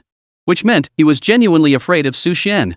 As Su Xian now strode forward, his right hand began to lift the void. His movements suggested he held something in his right hand. Suddenly, everyone's attention shifted to the sand sphere imprisoning the Prime Minister. Now, they could see Su Xian's fingers slowly closing as his palm began to exert force. Sure enough, the distant sphere began to shrink and sink. An unparalleled sense of compression surged within the sphere, crushing the Chancellor inside until he could barely breathe. Trapped within the sphere, the Prime Minister could only beg for mercy. I was wrong. Senior, I was wrong. I shouldn't have provoked you, shouldn't have laid a finger on her. Hearing the Prime Minister's pleas, everyone could sense the sheer desperation in his voice. This was an 8-star martial ancestor. Who in the world could push him to such a state? Facing the Chancellor's pleas, Su Xian showed no mercy. He merely swept his gaze across the entire scene before slowly uttering a single sentence. You don't know you're wrong. You only know you're about to die. On the screen, the desert burial skill had already activated, ready for use at any moment. Su Xian hesitated not a moment before striking it down. In an instant, the sphere enveloping the Prime Minister collapsed contracted. Boom! A torrential downpour of blood and powerful fighting energy dispersed into the yellow sands. When the sand finally settled, where was the Prime Minister's figure? Only a faint trace of the lingering, pale green fighting energy remained. The 8-star martial ancestor, the Prime Minister, was utterly annihilated. Chapter 52, Martial Saint Battle. Dead. Truly dead. Whether it was the two princes watching from afar, the members of the assassin organizations, or the students of Tenya Academy, all eyes turned toward this spot in utter disbelief. The vanished Chancellor, the scattered martial energy. All these signs pointed to one shocking truth. For the first time in years, a Dozone realm expert had fallen. And it was the fall of an 8-star martial sovereign, a peak-tier martial sovereign powerhouse. Whoa! Everyone sucked in a sharp breath, stealing glances at Su Xian with eyes brimming with awe. Though they knew nothing of the man protecting Lin Yanan. But they knew this man was immensely powerful, profoundly mysterious, and a peerless super elite. Some had previously believed Lin Yanran was merely a woman relying solely on her innate talent, without any backing or connections. Now their perceptions had shifted completely. This man wasn't merely well-connected. Her backing was overwhelming. She was truly playing the fool to catch the tiger. Attacks like this, techniques like this. You, who exactly are you? Morong Longyu stared at Su Xian, his eyes betraying unmistakable shock. His gaze shifted to where the State Chancellor had fallen, filled with profound apprehension. Even at his level, as a 9-star martial ancestor, achieving such a brutal slaughter would be nearly impossible. Yet Su Xian had done it. Facing Morong Longyu's bewildered gaze, Su Xian remained silent. Nonsense. His identity was nothing but a fabrication. If he revealed a fabricated identity and someone actually matched it, only to discover it wasn't his, wouldn't that be utterly embarrassing? Who am I? I am one whom ants like you are unworthy to even look upon. After crushing the Prime Minister's skull, Su Xian fixed his gaze squarely on Morong Longyu. It seemed his next target was the mightiest warrior of the Great Qi Empire, the Emperor himself, Morong Longyu. The aura of a human emperor now radiated from Su Xian's body, spreading unrestrainedly throughout the surroundings. His overwhelming aura surged like a tidal wave, relentlessly washing over every person nearby. With each wave, they could sense the immense fighting energy surging within Su Xian. Facing Su Xian's provocation, Morong Longyu remained silent. His gaze shifted repeatedly between Lin Yanran and Su Xian. A sharp gleam flashed in his eyes that carried an innate authority even when unruffled. Many assumed he was showing fear, but unbeknownst to them, Morong Longyu had now resolved to kill. He weighed whether forcibly killing these two here was truly worth the cost. In the blink of an eye, Morong Longyu made his decision. Kill. If it were only Lin Yanran, she would merely be a potential threat in the future. But with Su Xian now involved, they had become a grave and imminent threat. Despite being merely a 9-star martial ancestor, he could directly crush the 8-star martial ancestor State Chancellor. His combat prowess was in no way inferior to that of a typical low-star martial saint. If their strength were even slightly greater, it might not be the State Chancellor who died, but perhaps even himself. This thought crystallized Morong Longyu's resolve instantly. He glanced at Zhao Wushu before fixing a fierce gaze on Su Xian. Where did this charlatan come from? Relying on a mere shred of power, he dares openly defy the Great Qi Kingdom and slay the State Chancellor? By law, he deserves execution. He dragged out that final syllable of beheaded with deliberate emphasis. The moment the words left his lips, his form shifted into motion. Boom! The spot where he stood erupted with a thunderous explosion, and he vanished from his original position. With speed invisible to the naked eye, Morong Longyu swiftly closed in on Su Xian. At that moment, Zhao Wushu, who had been locked in combat with Morong Longyu, paled. No! Just as he closed the distance, Morong Longyu suddenly whipped his head around and roared with laughter. Ah, Zhao Wushu, Dean Zhao. My apologies, but this time, I'll need you to watch my back. The Great Qi Kingdom's national treasure, the heavenly Yuan cosmic ring. With a gentle flick of his wrist, the illusory form of Morone Longyu's gathered fighting energy released a golden, shimmering ring that flew from his hand. Open! In the next instant, as battle chi surged into it, the circle's diameter expanded dozens of times over. As if awakening with its own consciousness, it flew directly toward Zhao Wushu, enveloping him completely within its bounds. Once it completely enveloped the entire space, Zhao Wushu could not escape its immense perimeter no matter how violently he struggled. What is this thing? Why does it not harm me in the slightest? Yet I cannot break free from this circle's bounds? Faced with Zhao Wushu's bewilderment, Morone Longyu burst into laughter. This is the national treasure of our great Qi kingdom. Its sole purpose is to divide the space inside the circle from the space outside into two distinct realms. Even now, Dean Zhao, it would take you a quarter of an hour to leave this circle, though admittedly, that is quite brief. But with the strength of a 5-star battle saint, it should be more than enough to eliminate that charlatan playing tricks. As he finished speaking, his head abruptly whipped toward Su Xian. Battle Qi armor. Everyone watched as Morone Longyu's form instantly began to expand. The already enormous shadow of his fighting energy now grew exponentially. 5 zhang. 10 zhang. 50 zhang. Before him, Su Xian seemed as insignificant as an ant beneath a giant's foot. Now, this colossal aura of fighting spirit lowered its head to look at Su Xian, conjuring a sword from the air beside it. Though I know not who you truly are, I shall tell you this. To dare challenge this sovereign with the strength of a 9-star martial ancestor is to court your own demise. Today, both you and that demoness shall die. The colossal sword swung in perfect sync with Morone Longyu's hand, while the overwhelming martial energy surged outward like a tidal wave. Hum! A fierce flame erupted, coating the colossal blade. In the next instant, the dozens of Zhang Long's swords swept across before Su Xian and the others with lightning speed. It seemed as though in the very next instant, Su Xian and Lin Yanan would be cleaved in two beneath this colossal blade. Though the others hadn't faced this attack directly, merely confronting the sheer momentum of the sword left them gasping for breath. The oppressive pressure of a 5-star martial saint was overwhelming. For the Dozong cultivators, it was nothing short of a dimensional strike. As everyone bowed their heads, submitting to this overwhelming pressure of a martial saint's might, Su Xian, however, stood tall, his back straight. He gazed calmly at the sweeping giant sword before him, his voice tinged with utter indifference. A mere 5-star martial saint dares to harm Yenner? Chapter 53. This round, the advantage is mine. A mere 5-star martial saint? Heads that had bowed to the overwhelming aura of martial energy now lifted in unison. Staring blankly at Su Xian, they were utterly bewildered. Why do I recognize both words separately, but not a single one when they're put together? How could 5-star martial saint possibly be paired with mere?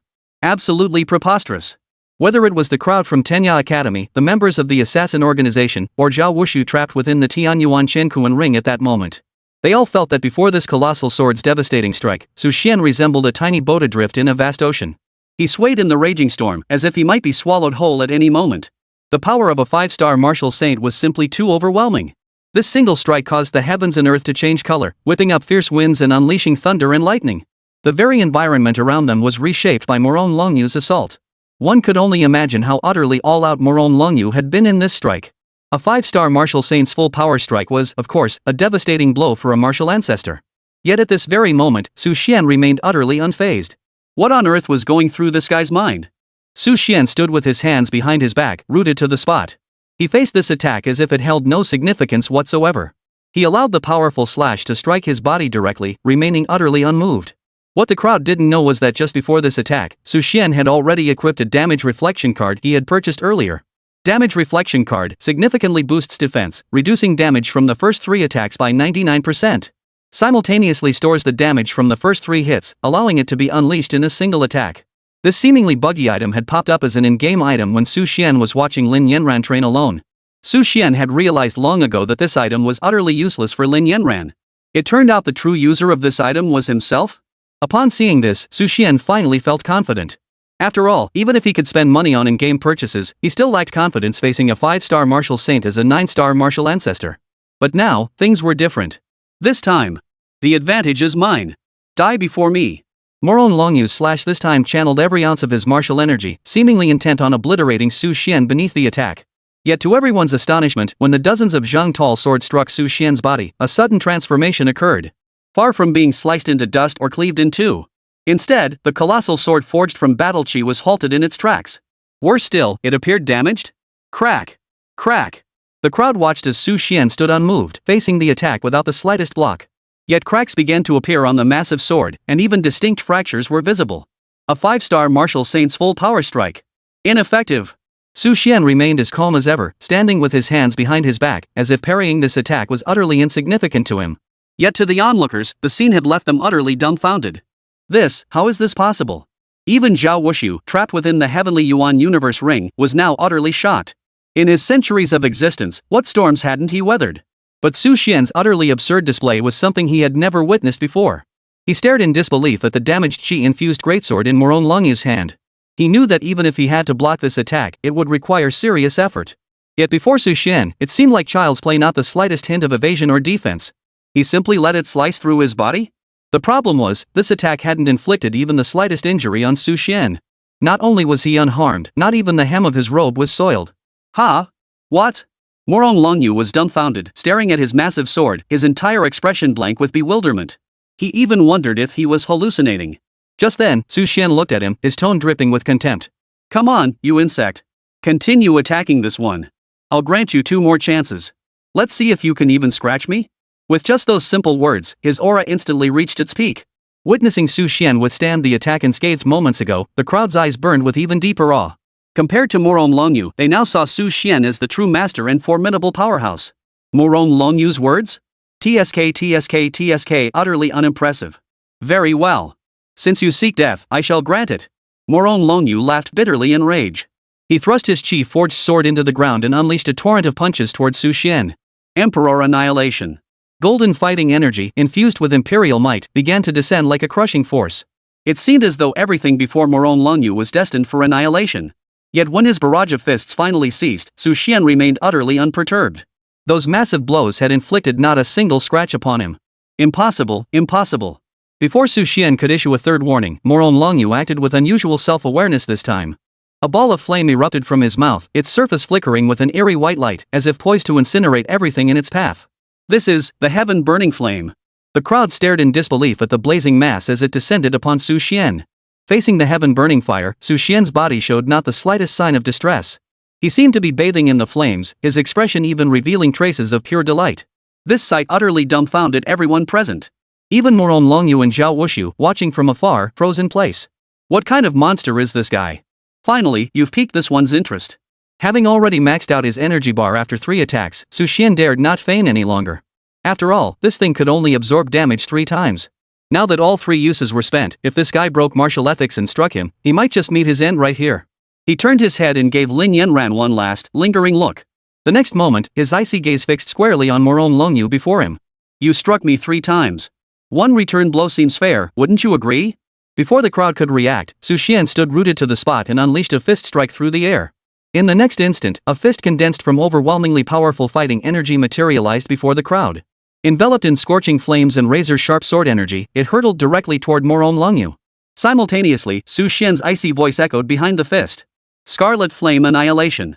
Chapter 54. Today I'm taking her away. Let's see who dares stop me. Powerful. So powerful. Moron Longyu let out a gasp of astonishment, his eyes widening as he stared straight ahead. He sensed that Su Xian's single strike seemed to surpass the combined power of his own 3 consecutive attacks. This was impossible. Faced with this punch, the current Moron Longyu had no way to dodge. All he could do was raise both hands to shield his chest while circulating his fighting energy. Imperial Heartguard Mirror. A golden barrier of fighting energy solidified before Moron Longyu's chest. The sheer solidity of the barrier hinted at its formidable defensive power. Yet under Su Xian's punch, Moron Longyu's barrier vanished in an instant. The next moment, Su Xian's massive fist made contact with him. Moron Longyu roared in fury. Impossible. My avatar is a 5-star martial saint. This is merely a lowly 9-star martial ancestor. How could this be possible? That roar was the last thing Moron Longyu's illusory form left behind in this world. For what followed, everyone witnessed the collapse of this 100-foot-tall aura projection. Before that single fist, the aura shadow crumbled like a castle in the air, like foam, vanishing without a trace. Boom! The fist shattered Moron Longyu's martial energy avatar, its momentum unabated as it shot skyward in an instant. As the golden fist soared into the heavens, it transformed the entire cloud layer into a golden hue. The clouds filling the sky were shattered by the sheer force of the impact. One could only imagine the immense power behind this single punch. The 5-star martial saint's phantom shattered, its gale force winds instantly engulfing the entire arena. The gale blew so fiercely that the onlookers could barely keep their eyes open. Only when everything finally settled did they realize a terrifying truth. The 5-star martial saint's phantom had truly been defeated by Su Xian with a single punch. Defeated. Defeated. Yes, maybe we should run? The two princes exchanged glances. Now, they could only scramble frantically, scrambling to flee behind him. After all, if their own father had been defeated, what point was there in causing trouble? They might as well be rushing headlong to their doom. Those from the assassin organizations reacted no differently. They wished they could vanish 100 miles away, never to cross paths with Lin Yanran again. From this day forward, these assassin groups had permanently added Lin Yanran to their list of untouchables. The entire world now knew the man protecting Lin Yanran was someone who could shatter the illusory form of a 5-star martial saint with the slightest effort. In the eyes of the crowd, only a solitary figure remained standing in the void. That figure stood as straight and upright as ever, as if nothing in the heavens or earth could ever make that man bend his proud spine. Su Xian stepped through the air, arriving beside Lin Yanran. Bending down, he gazed at Lin Yanran, who had long since been frozen in terror on the ground. Su Xian gently ruffled her hair. Yener, it's okay now. The bad guy who wanted to hurt you has been driven away. Elder. Lin Yanran froze. Hearing Su Xian's tone, which sounded as if he were soothing a child, she could no longer hold back. This heavenly prodigy, this coldly beautiful demonic genius, threw herself into Su Xian's arms right there in public, weeping like a broken doll. Stop crying. Come with me. Time is running out. Su Xian ruffled Lin Yanran's hair, took her small hand, and led her forward. Everywhere Su Xian's gaze fell, people instinctively lowered their heads, afraid to meet his eyes. Only Su Xian looked up at Zhao Wushu in the sky. Zhao Wushu slowly nodded toward Su Xian, and Su Xian returned the gesture. In the next moment, the crowd watched as Su Xian led Lin Yanran toward Tianya Academy. He turned back, his gaze cold as ice, fixed on the outside world. There were far too many people gathered here. Spies from major factions, tens of thousands of elite assassins from the assassin world, scouts and officials from the Great Yin Kingdom. Su Xian cast a cold glance at the crowd before speaking slowly. Today, I am taking her away. Let's see who dares to stop me. His words carried nothing but boundless arrogance and authority, the confidence of a supreme powerhouse. Amidst that overwhelming dominance, the crowd also detected a hint of Su Xian's affection for Lin Yanran. Now, as they looked at Lin Yanran beside Su Xian, a hint of envy unconsciously flickered in their eyes. Those who had just been met by Su Xian's gaze felt a bitter pang in their hearts. Goodness, who would dare stop you? You just killed a 5-star martial saint with a single punch. If we dared to stop you, wouldn't we be reduced to dust? The members of Tianya Academy were profoundly shaken. Even these prodigies felt deeply stunned. So domineering, so incredible. That kind of protective stance and attitude, it's truly beyond ordinary people. Who could disagree? If you possess the strength to defeat a 5-star martial saint with a single punch, then you could do the same. The Tianya Academy crowd, who had already held Lin Yanran in high regard, now realized they had underestimated this young woman. Or rather, they had underestimated Lin Yanran, the Lin Yanran who had Su Xian by her side. Hearing Su Xian's affectionate words and unwavering defense, Lin Yanran's heart fluttered involuntarily. Her small hand, smooth and delicate as jade, tightened around Su Xian's large palm. Senior, you're so gentle yet so commanding. So to save me, you'd take on the entire world. No sooner had she finished speaking than Su Xian saw a notification flash across the screen. Your actions have deeply moved the character, increasing their affection by 10 points. Current affection level, 75. He silently gloated inside, undetected. Su Xian decided to follow the tutorial he'd learned earlier. He would make Lin Yanran understand just how great the cost of his sacrifice truly was. Only then could he manipulate her. Su Xian's previously rigid posture began to waver, and his complexion turned pale. Yet even now, a gentle smile lingered at the corners of his mouth as he turned to look at Lin Yanran. Yener, I feel a bit tired. After this, I'll likely need some time to rest. The path ahead will be yours to walk alone. Senior. Hearing this, Lin Yanran's eyes widened instantly, filling with tears as she looked toward Su Xian. But what met her gaze was Su Xian's gentle smile, tinged with a hint of apology in his eyes. I'm sorry, Yener. I can't walk this path with you forever. I believe. In the next moment, Su Xian's figure began to slowly fade away. Chapter 55, Daily Life at the Academy. Honestly, when does one ever get a moment of leisure in this life? Tea in his left hand, beads in his right, Su Xian swayed back and forth in his armchair, his expression utterly carefree. 2 hours had passed in the real world since he used his external avatar to save Lin Yanran from mortal peril. After confirming Lin Yanran was safe for the time being and unlikely to encounter any mishaps, Su Xian finally had time to properly rest. Likewise, after stepping out earlier, he had visited all the places he needed to and purchased everything he required.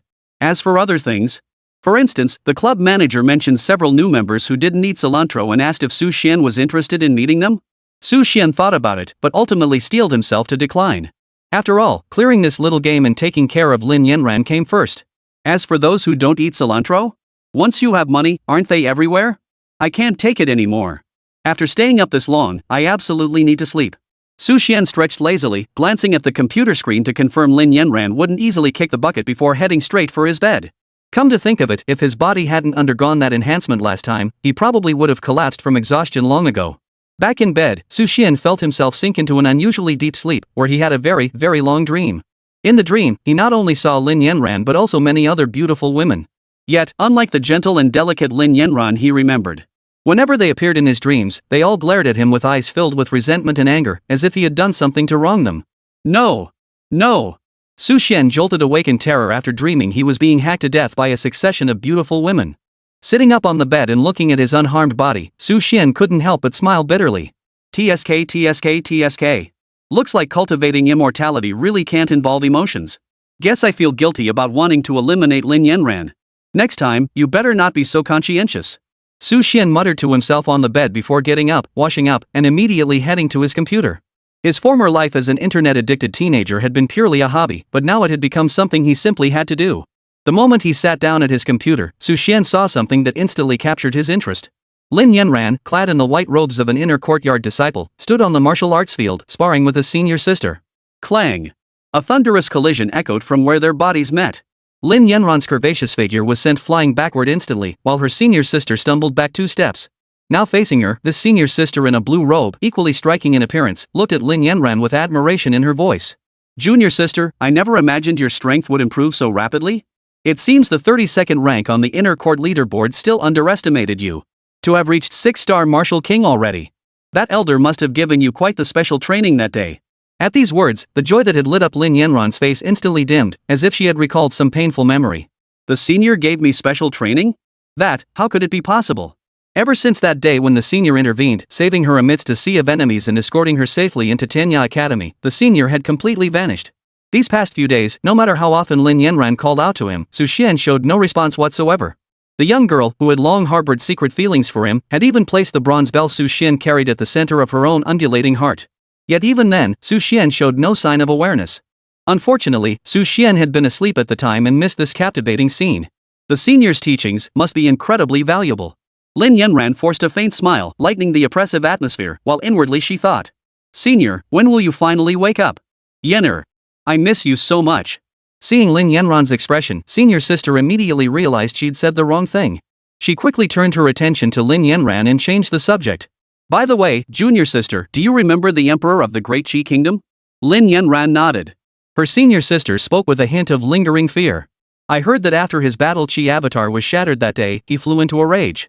He joined forces with the former patriarch of the Qilan sect and the emperor of the Great Yin Kingdom. The 3 factions have now united completely. They've joined forces to prepare an encirclement against you. Their combined armies are now closing in on our Tenya Academy. Then, the moment you step outside, you won't escape death.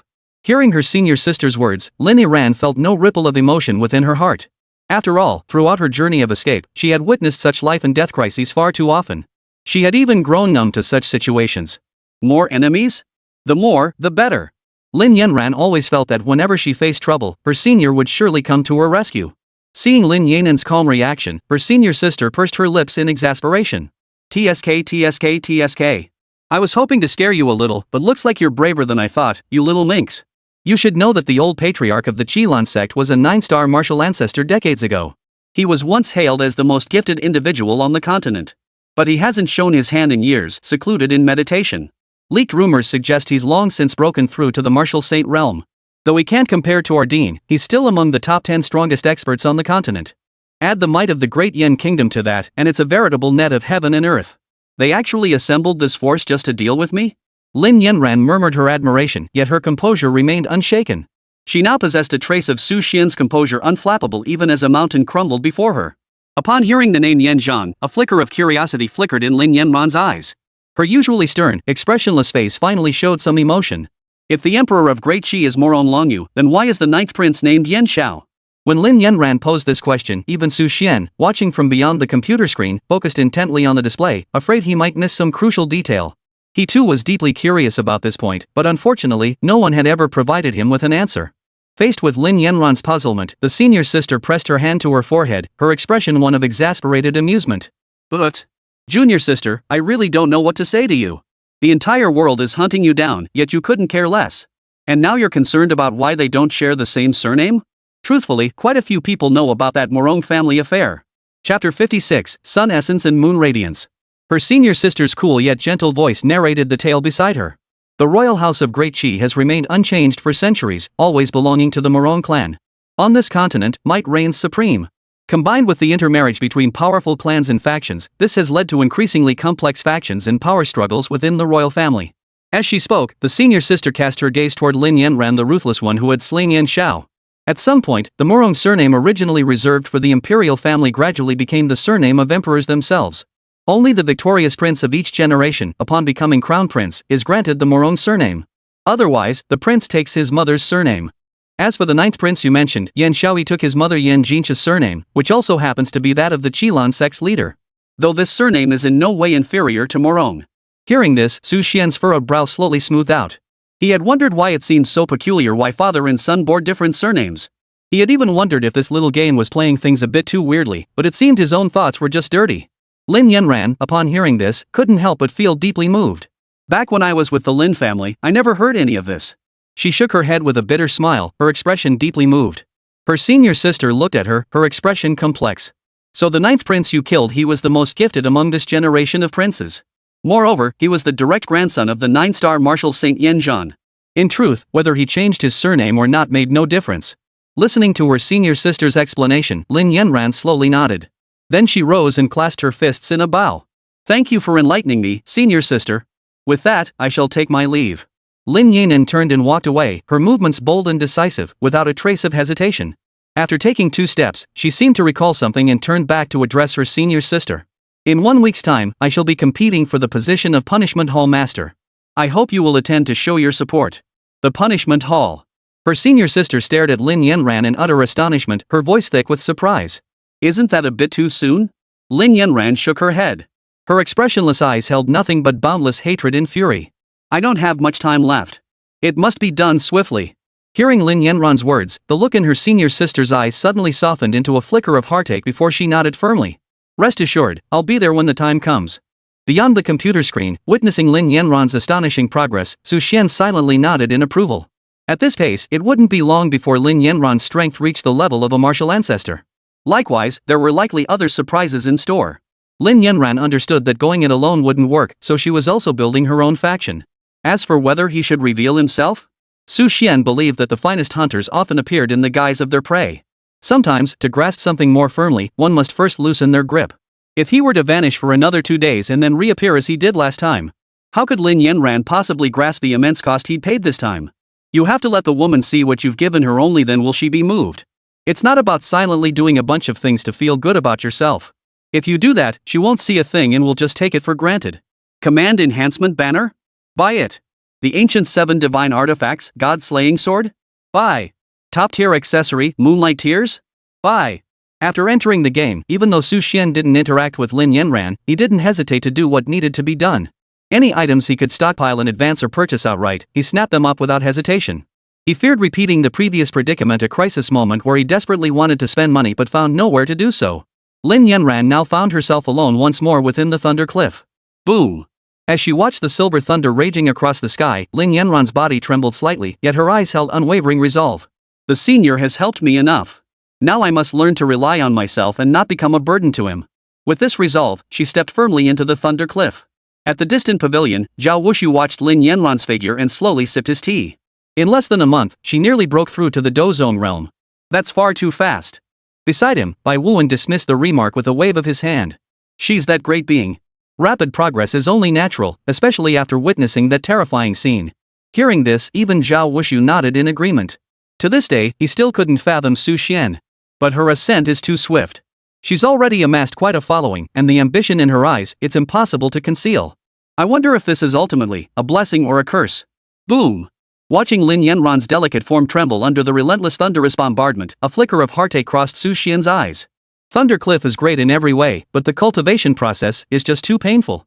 Su Xian shook his head and sighed deeply. He had previously researched the game materials and discovered that within Tenya Academy, there existed a place where cultivation yielded twice the results with half the effort. Not only could it accelerate cultivation speed, but it could simultaneously temper one's physique. The problem was, cultivating here meant enduring immense agony the entire time, something most people simply couldn't endure. And now this girl, Lin Yanran, had actually gritted her teeth and cultivated here for over 10 hours. What did that even mean?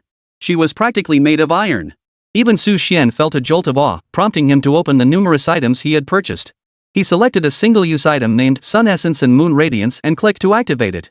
Sun Essence, Moon Radiance. Gathers the spiritual energy of heaven and earth, absorbing the essence of sun and moon. Upon use, it grants the user a significant increase in cultivation speed for 1 month. This item is exceptionally precious. Use with caution. This, how could it not be precious? Su Xian let out a wry smile. Its price alone could buy a BYD Qin. Glancing at the screen where the girl was still gritting her teeth in determination, Su Xian clicked use without hesitation. In an instant, Lin Yanran felt the bronze-colored bell resting on her lower abdomen suddenly radiated gentle energy. This gentle energy not only accelerated Lin Yanran's cultivation progress but also began repairing the damage to her body. Senior, is that you? Yenner misses you so much. As the gentle, delicate warmth continued to radiate from the small bell, Lin Yanran could no longer hold back. Even when enduring the excruciating pain of thunder scraping her bones, she had remained unmoved. Now, she wept aloud once more. Time passed swiftly, and another month in the game flew by. Lin Yanran had now become the head of the punishment hall at Tianya Academy, her own strength reaching the level of a 9-star martial king. Now, the Academy's annual disciple assessment tournament had arrived. Naturally, Lin Yanran was the center of attention this time around.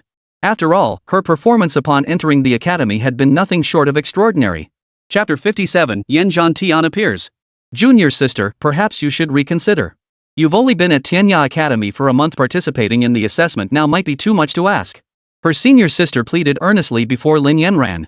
Her gentle, delicate features, reminiscent of a celestial maiden, now bore a hint of resigned frustration. If you take the assessment, those wolves lurking outside the barrier won't just stand by.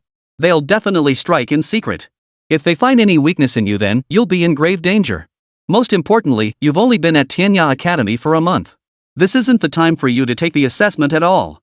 It's only because you didn't join through the regular channels that you're even being considered. You're not even supposed to be taking it. Seeing her senior sister's look of genuine concern, Lin Yanran felt a quiet warmth in her heart. Yet her gaze remained resolute as she looked ahead. Senior sister, regardless of the circumstances, as a disciple of Tianya Academy's inner court, I must participate in this assessment both in principle and in reason. Besides, I have confidence in myself. Seeing that she couldn't persuade Lin Yanran no matter what, the senior sister gave up. Sigh, whatever you say, just be careful, you little brat.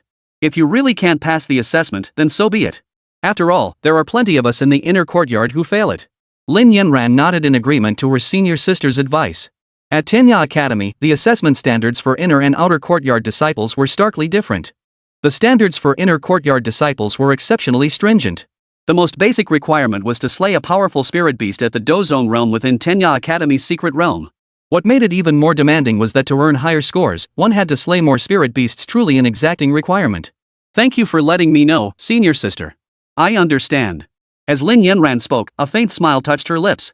The charm of that smile nearly left her senior sister speechless. Even as a fellow woman, she couldn't help but sigh in admiration. How beautiful. Truthfully, facing this assessment, Lin Yanran had initially felt lost and helpless. But yesterday, a towering confidence had suddenly surged within her. Because Su Xian had awakened. Running her fingers over the ring on her right hand, Lin Yanran felt a faint flush spread across her cheeks. For this ring adorned the middle finger of her right hand. In this game world, various concepts from the real world had been incorporated. The middle finger of the right hand signified a woman deeply in love or even engaged. Now, after the senior awoke yesterday, the moonlight tear ring he entrusted to her lay resting there. Wearing the ring given by the senior, did that mean the senior and herself? A thought, one that felt almost sacrilegious, suddenly surged through Lin Yanran's mind. She shook her head vigorously, just as Su Xian's voice reached her ears. Yenner, give your best in tomorrow's trial. I'll support you with all my strength. His words remained as gentle as ever, yet Lin Yanran detected an unmistakable weakness in his voice. Clearly, the senior's injuries from the previous incident had not yet healed. A wave of trembling washed over Lin Yanran's heart. What the senior had said was, to assist me, not to help me. He did not regard her as his subordinate, but treated her as an equal. This subtle detail sent another tremor through Lin Yanran's heart. The next day, within the secret realm of Tianya Academy. Wah! Boom! Battle chi howled, thunder raged. Lin Yanran stared at the colossal Wolf King before her, panting heavily. After a fierce struggle, she had finally defeated it. She extracted the Wolf King's essence blood and dripped it onto the Tianya Academy Disciples token. Lin Yanran immediately saw the score on her token jump from 68 to 73. Clearly, this 5-star combat ancestor Wolf King was worth 5 points. Senior, I did it. Lin Yanran was about to share her joy with Su Xian, but unexpectedly, Su Xian's voice now carried a hint of gravity. Yener. Get out of the way. Though confused, Lin Yanran obeyed Su Xian's command without hesitation. In this world, anyone could betray her except her senior. Swish. A powerful sword chi sliced through the air at lightning speed, passing precisely where Lin Yanran had been standing moments before. Had her reaction been even a fraction slower, there was no doubt she would have been cleaved in two. Lin Yanran lifted her eyes, gazing toward the source of the sword energy. Who are you? Tianya Academy strictly forbids mutual combat within its grounds. Are you deliberately defying the rules? In response to Lin Yanran's challenge, a slouching youth with sky-high hair emerged from the shadows. Crimson eye shadow outlined his eyes, and a wicked grin played at the corners of his mouth. Heh, tough luck. I'm not a disciple of Tianya Academy, so naturally I don't have to follow your rules. Lin Yanran's expression instantly darkened. If he wasn't a disciple of Tianya Academy, then his presence here could only mean. A smug grin spread across the youth's face. Ha! Looks like you're not so dumb after all. Finally caught on. I'm here to avenge my stupid cousin. My name is Yanzhan Tian. 9-star battle ancestor Yanzhan Tian. Yanzhan Tian's face grew increasingly frenzied as he turned to Lin Yanran and burst into maniacal laughter. Ha ha ha ha. Come to think of it, I should actually thank you. You took out my stupid cousin. Otherwise, the position of young sect master of Qilan's sect wouldn't have fallen to me. It's just a pity your talent was too strong. Most importantly, the commotion you caused at Tenya Academy reached even my ears. You must die. Yanzhan Tian laughed heartily while observing the woman before him. Beyond her breathtaking beauty, every other quality about her was equally exceptional. More crucially, she possessed an unprecedented leadership presence. Within Tenya Academy, while Lin Yanran's strength surged rapidly, she also consolidated her own faction. She rallied a group of geniuses to establish a power known as the Su Alliance. This Su Alliance had now quietly risen to become one of the top 3 factions within Tenya Academy. Consider this, Lin Yanran had only been at Tenya Academy for less than a month. What would happen if she were allowed to develop further? Therefore, to eliminate Lin Yanan during this trial, the Qilan sect and the imperial family of the Great Qi Kingdom paid a tremendous price to forcibly breach Tenya Academy's protective barrier. It was rumored that a mysterious, powerful martial saint from the Qilan sect played a pivotal role in this endeavor. They opened a fissure to send Yanzhan Tian inside, intending for him to eliminate Lin Yanran with his 9-star martial ancestor strength. As for Su Xian, they had naturally inquired about him long ago. After that battle, that powerful and enigmatic man seemed to have suffered severe injuries and had not been seen since. Lin Yanran must die today. Chapter 58. Where is the Xian Alliance? Within the secret realm of Tenya Academy, 2 figures stood facing each other. One wielded a spear, the other a sharp sword, both eyes locked intently on the other. At this very moment, Yanzhan Tian's formidable fighting energy surged forth unrestrained. He looked at Lin Yanran before him, a look of curiosity on his face. You're not afraid of me? A faint smirk touched his lips, and excitement flashed in Yanzhan Tian's eyes. Ah, interesting. Truly interesting. Too bad, you're about to die. The spear tip danced around his body in a flourish. Yanzhan Tian's martial energy swirled around the long spear, his fighting spirit soaring. With the full might of a 9-star martial ancestor unleashed, though still not matching Su Xian's peak, it far surpassed the strength of the former 8-star martial ancestor Prime Minister. It was clear his prowess ranked among the elite within the Do Zone tier. 9-star martial ancestor versus 9-star martial king, the advantage is mine. Yanzhan Tian appeared wildly arrogant now, but in truth, he was exceptionally cautious. He had heard of Lin Yanran's exploits and knew full well that this woman possessed extraordinary strength, capable of effortlessly fighting opponents several ranks above her own. Observing Yanzhan Tian's smug demeanor before him, it seemed as if he had already been completely outmaneuvered. Yet Lin Yanran showed no sign of panic. Instead, a subtle smile played upon her lips. That smile held serenity, delight, and a hint of foreknowledge. As he gazed upon that smile adorning her exquisite face, Yanzhan Tian felt an uneasy foreboding welling up from deep within. Something was wrong. Very, very wrong. His heart trembling, Yanzhan Tian hesitated no longer, fearing any unexpected turn of events. He immediately raised his gun and lunged forward, aiming straight for Lin Yanran's vital spot. Thunderbolt! Strike! Thunder roared as Yanzhan Tian teleported forward, advancing with lightning speed. Yanzhan Tian's cultivation and strength were undoubtedly among the pinnacle of the martial ancestor realm. With every move he made, he effortlessly summoned the surrounding thunder and lightning to aid him in battle. Now, he seemed like a god commanding thunder, looking down on Lin Yanran with utter contempt. Block! Facing this lethal strike, Lin Yanran stood her ground, unflustered, slowly raising her right hand. In the next instant, 2 figures burst forth from beside her, one clad in black, the other in white, both radiating the aura of 9-star martial kings. Yin Yang. Dual Chi Slash. A colossal blade aura struck directly upon the thunder. Boom! Instantly, the thunder's forward momentum faltered, its advance slowing. What? Who the hell are you? Yan Zhantian stared in astonishment ahead. Before him stood two young men clad in long robes. They, too, were prodigies of the inner courtyard of Tianya Academy, both at the peak of the martial king realm. Swish! At that very moment, a massive arrow suddenly shot out from behind Lin Yanran. The icy aura emanating from the arrow sent a chill through Yan Zhantian. Frost-piercing demon arrow. Facing this attack, he swiftly sidestepped to the side. Yan Zhantian looked ahead in astonishment. But before he could catch his breath, a bitterly cold killing intent instantly erupted from behind him. Whoosh! Darting to the side, Yan Zhantian gasped for breath. Where he had just stood moments before, a whip lashed out like a vicious, venomous snake, sweeping through the air with unstoppable force. Who, exactly, are these people? Yan Zhantian lifted his gaze, staring in astonishment ahead of him. At that moment, Lin Yanran strolled over leisurely and looked at Yan Zhantian. Did you know? The reason I joined the Tianya Academy's assessment this time was to wait for you. The unexpected and flustered expressions that had just flashed across Lin Yanran's face vanished completely, replaced by a look of utter control. His eyes glinted with icy coldness, his teeth clenched in fury. I've been waiting for you for a long time. But I never imagined such a big fish would show up. This woman was actually using herself as bait? Was she out of her mind? You have some nerve. Yan Zhantian sucked in a sharp breath, his gaze filled with apprehension as he stared at Lin Yanran.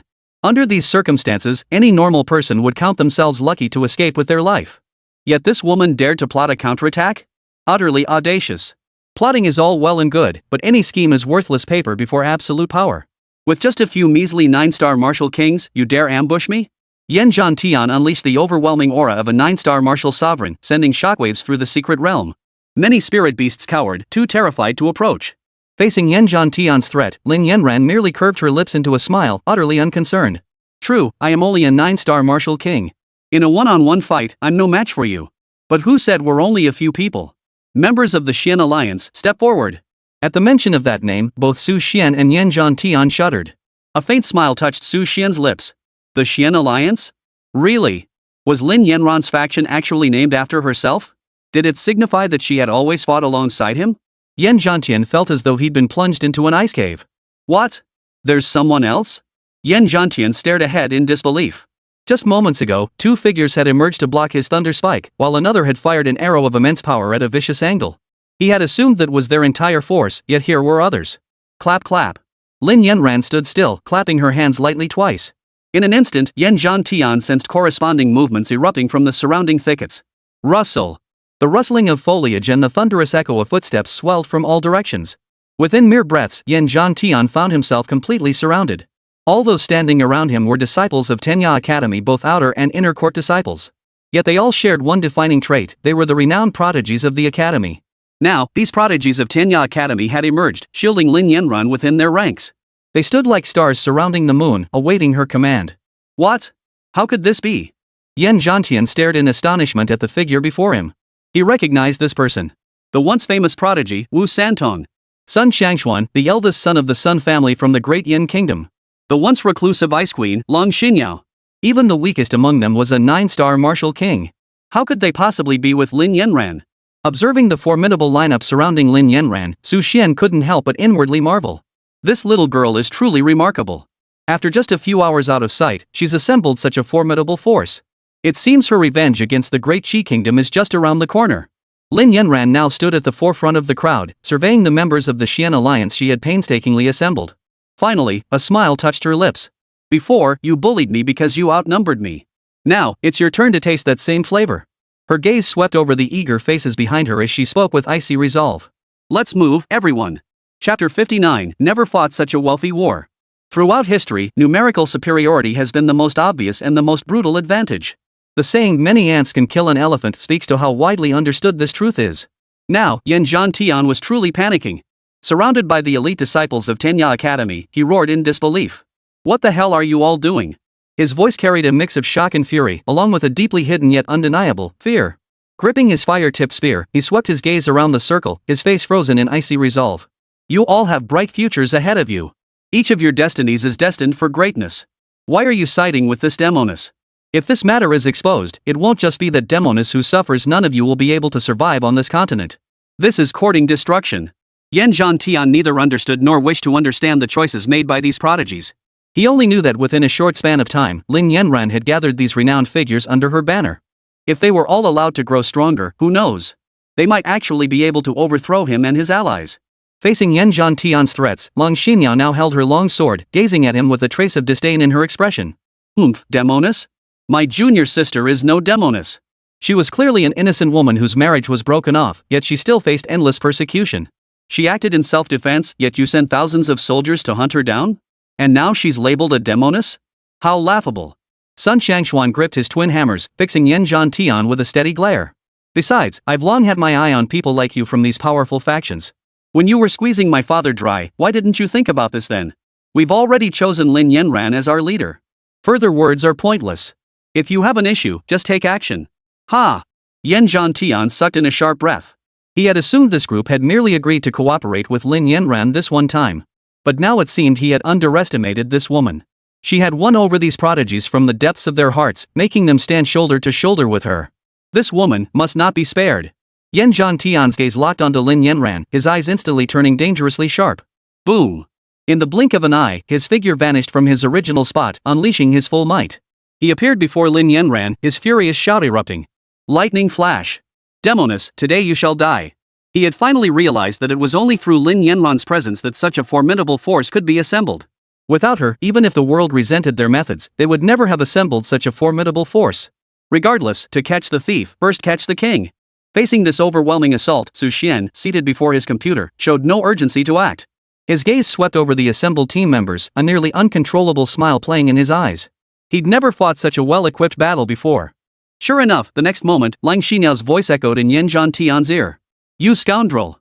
How dare you injure my junior sister right before our eyes? Die! Ice sword technique.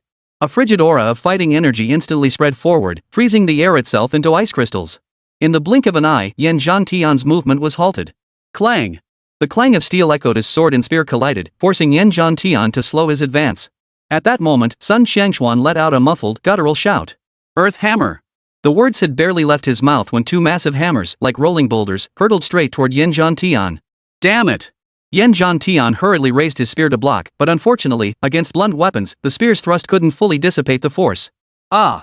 The collision of martial energies sent Yan Zhantian reeling backward, spitting out a mouthful of blood as he crashed into the forest. The two combatants now revealed their full might, one an 8-star martial ancestor, the other a 9-star martial ancestor. Behind Lin Yanran, the members of the Xian alliance no longer held back. Each member positioned themselves behind her, unleashing their martial energy to bolster her presence. In the blink of an eye, over a dozen peak 9-star martial kings and several formidable martial ancestors gathered behind her. More importantly, every member of the Xian alliance was a prodigy. Their innate talents were far from fully realized. Their current cultivation levels were merely a glimpse of their potential. In the future, the Xian alliance would likely boast dozens of peak martial sovereigns and several martial saints. Across the entire continent, this would constitute a colossal force. And these were all Lin Yanran's subordinates. Put. Coughing up another mouthful of blood, Yan Zhantian used his martial energy to seal the wounds within his body as he slowly rose to his feet, his eyes filled with venomous hatred as he glared forward. No! He couldn't fight them head-on.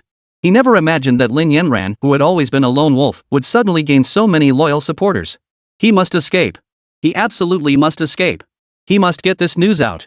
Yan Zhantian wasn't a fool. In an instant, he made his decision. This mission had shifted entirely from successfully eliminating Lin Yanran to transmitting the secrets of the realm to the outside world. Thunder spike. Yan Zhantian's figure vanished from his original spot. To everyone's surprise, he wasn't charging toward Lin Yanran. Instead, he was using the speed of the thunder spike to flee rapidly in the opposite direction. At that moment, Lin Yanran finally burst into laughter. Ha ha ha ha. Where do you think you're running, Yan Zhantian? I've endured countless pursuits in the past. If I let you escape today, all the guidance you've imparted along the way would be wasted. At Lin Yanran's command, the entire group took flight, soaring toward the direction Yan Zhantian had fled. At the very front of the group, the speed Lin Yanran unleashed was in no way inferior to that of the other Dozone cultivators. Under Yan Zhantian's gaze, filled with despair and shock, Lin Yanran raised the long sword in her hand and slowly swung it downward. Gale slash. A terrifying whirlwind erupted across the heavens and earth, while a gentle breeze began to swirl around Lin Yanran's body. In an instant, Lin Yanran materialized before Yan Zhantian's chest. More crucially, her sword tip was already poised to pierce Yan Zhantian's chest.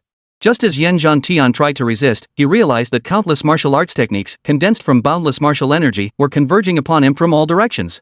How could this be? In his panic, he collided directly with the tip of Lin Yanran's sword. Thud. Lin Yanran's sword pierced through his chest. Yanzhan Tian's eyes widened in disbelief as blood dripped down his face.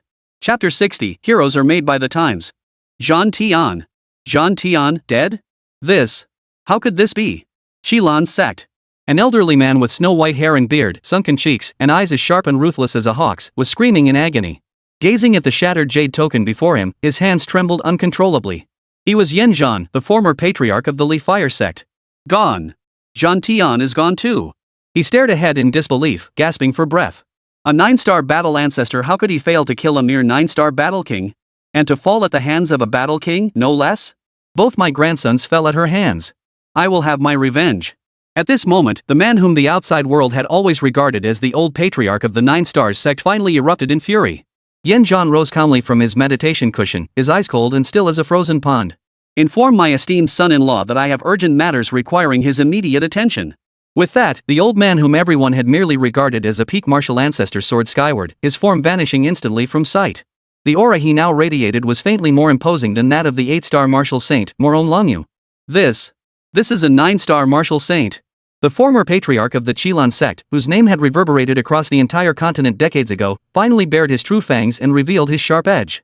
Decades of seclusion and inaction had long caused the outside world to forget Yanzhan, the unrivaled warrior who had once conquered the entire continent. Some rejoiced, others grieved. Yanzhan's rage had long since boiled over, reaching a point where he could endure no more. Yet at this very moment, Lin Yanran felt a long-lost calm settle within her heart.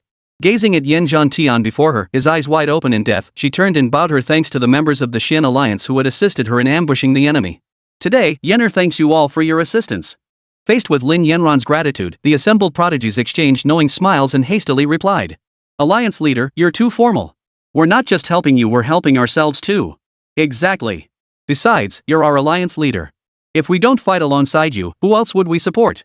Within the secret realm of Tenya Academy, the atmosphere was now serene and peaceful, seemingly filled with laughter and joy. Just then, one disciple turned to Lin Yanran and lowered his voice. The alliance leader is our sole hope in resisting the Great Qi Kingdom and other forces. We must provide you with protection. The others nodded in agreement, their eyes brimming with hope as they looked at Lin Yanan. It must be noted that within the current Xian alliance, there were not only those weaker than Lin Yanran, but also many whose strength surpassed hers. Yet now, they all looked to Lin Yanran as their leader. Senior, is this what you meant by heroes creating their own times? Lin Yanran's inner mutterings reached Su Xian's ears. He responded to her with gentle words. It's also what they call heroes creating their own era. Over these past few days, he had observed every aspect of Lin Yanran's life within the academy. He also understood how excessively these major powers treated ordinary people and smaller factions on this continent where might ruled supreme. They treated members of smaller factions as less than human mere possessions to be used and exploited like slaves. The prodigies gathered here were all victims of past oppression, harboring deep resentment toward these great sects and factions. But sadly, they knew that even with their strength and potential, they would never reach the level of a 9-star martial saint, let alone the legendary martial emperor. Thus, they were left with nothing but frustration. Resistance without strength was futile. Lin Yanan's emergence and defiance made them realize that even someone as powerful as the emperor of the Great Qi Kingdom, the 8-star martial saint Moron Longyu, could be defeated. There were limits to his reach. After entering the academy, Lin Yanan's combat prowess and the speed at which her strength grew astonished them even more. By the time she began building her own faction, they all gathered to observe. Through repeated trials and events, they came to respect and admire Lin Yanran wholeheartedly. After some twists and turns, several Dozone-level powerhouses willingly became subordinates to Lin Yanran, a peaked Wang. Heroes create their times, and times create heroes. Lin Yanran murmured these words to herself, but when others overheard them, their eyes lit up. Such profound words truly befitting our alliance leader. Exactly. Those big powers never treated us like human beings, forcing us into a corner. But it's precisely because we've united that the Xian alliance exists. This trial ended abruptly, fizzling out before its climax. At that moment, Lin Yanran's eyes suddenly brightened. Su Xian's voice echoed in her ears. Yenner, go to Yanzhan Tian. I have a treasure to give you. Within the pavilion of Tenya Academy, Zhao Wushu stared at the mirror formed from condensed fighting energy. His eyes narrowed as he observed Yanzhan Tian's lifeless body sprawled on the ground. Who would have thought that the highest-ranked casualty in this trial would be a 9-star martial ancestor? Too bad his blood can't be used for Lin Yanran to smear on the token. Otherwise, the score would have been even higher. Beside him, Bai Wuan's eye twitched. Uncle Zhao, cracking jokes at a time like this, it's not exactly funny. From now on, it seems that besides the Great Qi Kingdom, the Qilan sect and we are also locked in a life and death struggle. Only when one side is left standing can the world be reshaped. Zhao Wushu stroked his beard, his tone utterly indifferent. What? Do you think Qilan sect would have spared us before this? If they held no grudge, why send Yin Zhan Tian? Wasn't his purpose to slaughter disciples of our Tianya Academy? Since that's the case, I'll see who truly holds the upper hand. Zhao Wushu now stood resolutely protective of Lin Yanan. Whether for public duty or personal reasons, this girl was too important to abandon. Enough. Let's not waste time here. They'll be emerging soon. Grab the things we prepared earlier. Lin Yanran should be the top scorer this time. Indeed, the rewards prepared by Tianya Academy this time were specifically intended for Lin Yanran. Lin Yanran's boundless potential had long since astonished them. For this reason, Tianya Academy had specially gathered all the heavenly treasures she currently required. The goal was to accelerate the growth of Lin Yanran's strength. Bai Wuan followed behind Zhao Wushu as the two made their way toward the plaza of Tianya Academy. Chapter 61, Preparing to Leave the Academy. Su Shen, what have you been doing these past 2 months? Why did you just stay home? No matter how much we called, you wouldn't come out. Sun Tong, Su Xian's best friend, looked at him with utter helplessness. The two were now sitting at a barbecue stall, munching on skewers and sipping beer, living life to the fullest. Hearing his friend's question, Su Xian sighed. Ah, you won't believe me if I tell you I was cultivating immortality. Facing Su Xian's words, Sun Tong could only roll his eyes in exasperation. Cultivating immortality? Ha ha. More like you're embarrassing your ancestors. How come you never used to be this reclusive before? What's gotten into you? Spill it, let your buddy help you sort this out. Seeing the genuine concern in his best friend's eyes, Su Xian felt utterly helpless. Good heavens, why did no one believe him when he was telling the truth? He'd shared his deepest secret with them, and they still didn't believe him? Sigh, there really is no trust between people anymore. As the two of them ate their barbecue, a woman suddenly approached them. Judging by her looks, she was certainly above average. She approached their table, her eyes sparkling as she asked Su Xian. Hey, handsome, can we exchange contact info? Hearing this, Sun Tong and Su Xian exchanged stunned glances. What was going on today? Why this sudden move? After all, in Su Xian's experience, encountering such an enthusiastic woman usually meant he'd have to initiate things himself. A gambling father, a sick mother, a younger brother in school, a life in shambles. Those technicians were all overly enthusiastic towards Su Xian, but in real life, he rarely encountered such behavior. While Su Xian had some confidence in his looks, it certainly wasn't that high. Hey, beautiful, did you lose at Truth or Dare? Why not add me? Sun Tong's tone dripped with sarcasm. After all, having such a beauty proactively ask for Su Xian's WeChat was more painful than death for him. The woman shot Sun Tong a puzzled glance. What do you mean lost? I just think he's handsome and wanted to get to know him. As for you, just go stand over there. Watching Sun Tong crumble, Su Xian patted his shoulder reassuringly, then promptly added her as a friend. Handsome guy, let's hang out sometime. Sure thing, no problem. Watching the woman's stunning figure fade into the distance, Sun Tong turned to Su Xian with a skeptical look. Hey, kid, you didn't suddenly fly off to Korea for plastic surgery these past 2 months, did you? I've been meaning to say this since we first met. How come you look way better after just a few days? Your skin's improved, and you even seem taller. I thought it was just my imagination. Looks like you've been pulling something behind my back. Better skin? More handsome? Wasn't that inevitable? I'm practically ascending to godhood here, how could there not be some changes? Su Xian felt thoroughly pleased with himself. It seemed his cultivation of the supreme path of emotionless Dao had indeed made some progress. Sun Tong looked at Su Xian, his voice brimming with excitement. Come on, let's go wash our feet. Just got paid today, I'm off to support my little sister's business. Facing the invitation, Su Xian waved his hand. Can't do it. Gotta head home. Got stuff to take care of. Hearing this, Sun Tong's eyes suddenly widened. His gaze darted up and down Su Xian's body. He sucked in a sharp breath. Was this really the Su Xian he knew? Whoa. Su Xian, you're not going to see your girlfriend, are you? In such a rush to go home you won't even wash your feet? You know that Technician 88 has been waiting for you with eyes burning through the night. You're his Su brother, after all. Of course not.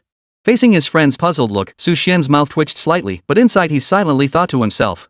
Going out to get my feet washed just means I have to pay them. And I haven't gotten anything out of it. Better to spend time with my virtual girlfriend now, that's a good girl. Most importantly, she helps me cultivate the supreme path of emotionless. Those foot washers can't be killed for real. What the hell is wrong with you, kid? Sun Tong was about to speak when he suddenly noticed Su Xian's phone ringing. The two quickly leaned in to see who it was. It was none other than the sultry beauty who had just added Su Xian on WeChat, sending him a message. Hey handsome, wanna grab a drink tonight? Afterwards, we can do whatever you want. Sun Tong's pupils dilated in shock. How blatant could the hint be? Life's so unfair. No wonder you didn't want to go get foot massages with me. Turns out you've got a date lined up. But is she blind? I'm way hotter than you. But the next moment, under Sun Tong's stunned gaze, Su Xian raised his hand and deleted the woman's WeChat contact. His expression turned serious as he declared, "Not interested. I'm really going home." At that moment, Sun Tong was left standing there, dumbstruck. Su Xian must be sick, and seriously so. What really sent Sun Tong into a tailspin was that Su Xian hadn't even blocked him, he'd deleted him outright. But even more devastated than Sun Tong was the woman in the distant room. Li Wenwen was the woman Su Xian had met at the bar. In the past, when Su Xian was bored and alone, he'd call her over for company. Sitting in Su Xian's Maybach, she'd already begun fantasizing about her future life, pondering how much dowry she should ask him for. In the end, Su Xian decided she was nothing special, patted his butt, and walked away. Where couldn't a rich man find women? Today, seeing Su Xian show her not a shred of recognition despite her curves in all the right places, she was utterly discarded. Revenge flared within her. She summoned a new gangster associate she'd recently befriended, planning to teach Su Xian a lesson. But now he wasn't coming? He even blocked her. This was the last straw. If an uncle could tolerate it, an aunt certainly couldn't. Su Xian. You heartless bastard. I won't let you off the hook. She swore she would make Su Xian pay. If he got away today, next time she'd catch him.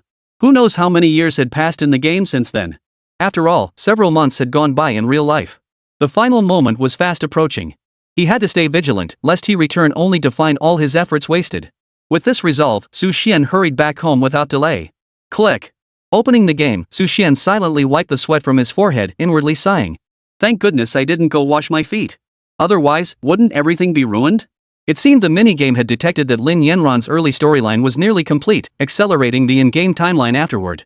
Fortunately, Su Xian had already explained to Lin Yanran that he needed to nurture his divine soul for a slow recovery. Thus, Lin Yanran didn't worry excessively.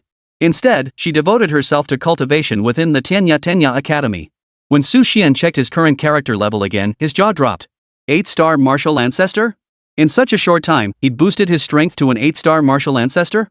Su Xian felt a bit numb. After all, in this game, the rank above martial sovereign was martial saint. In other words, if Su Xian dared to wait another couple of days, Lin Yanran would absolutely be able to raise her level to the martial saint realm. Whoa! Su Xian sucked in a sharp breath, inwardly sighing. It seemed Lin Yanran had endured immense hardship over the past year or two. When he had slain Yan Zhantian, Su Xian had provided Lin Yanran with a martial energy converter. Its sole function was to separate the primordial source of Yan Zhantian's fighting energy, allowing Lin Yanran to refine it. Yet the efficiency boost was less than 30%, making complete absorption impossible. Poof! Lin Yanran sat cross-legged atop Thunder Cliff, enduring the thunderous bombardment while circulating the fighting energy within her body. She let out only a faint, pained grunt. Su Xian typed slowly on the keyboard, his tone gentle. Yenner, you've endured much these past 2 years. The voice of the senior? Had he awakened? Lin Yanran, who had been completely immersed in her cultivation, suddenly widened her eyes in surprise and looked ahead with delight. Senior, you finally awakened. Yes, my damaged soul essence has nearly recovered. Now we can fight side by side once more. Su Xian had his reasons for doing this. The game's storyline had now reached its late stages, and Lin Yanran had reached the peak of the martial ancestor realm. The revenge storyline was about to begin, bringing waves of challenges and crises. He would undoubtedly need to protect her through it all. Most importantly, he'd had his fill of fun over these past 2 months. It was time to get back to work. Wonderful. Absolutely wonderful. Lin Yanran was overjoyed. Hearing that Su Xian had recovered made her feel even happier than when she had broken through to the Dozong realm herself. Senior, your awakening couldn't have come at a better time. I'm preparing to leave Tenya Academy now. Hearing this, Su Xian's eyebrows twitched sharply. Leave Tenya Academy? Lin Yanran continued to explain to Su Xian, her face still beaming with joy. Once I reach the peak of the martial ancestor realm, simply cultivating won't be enough to break through to martial saint. That requires my own destiny. Senior, that's why I've decided to venture out into the world to seek my own destiny. Through repeated life and death crises, I'll see if I can push beyond my limits. Su Xian remained non-committal to Lin Yanran's words. She then delivered a bombshell announcement. Senior, and the Xian Alliance I founded in your name. It now has thousands of members, including nearly 20 Dozone-level experts alone. Hearing of the Alliance's current prosperity, Su Xian's face lit up with satisfaction. Excellent. The crops he'd painstakingly cultivated had finally matured and harvest time was approaching. Chapter 62, Ascending Qilan Sect. At the border of the Great Yin Kingdom lay the Qilan Sect. This place had once been a sacred cultivation site in countless hearts, the strongest sect in many people's minds. Disciples who emerged from its halls commanded profound respect wherever they went. Yet now, this sacred and inviolable sanctuary of cultivation in countless hearts had been invaded by unwelcome guests. Demoness! How dare you show your face here? On the main plaza of Qilan sect. All disciples of Qilan sect gathered here, staring in terror at the graceful figure standing tall at the very center. Slowly, that figure turned around, revealing a face of breathtaking beauty.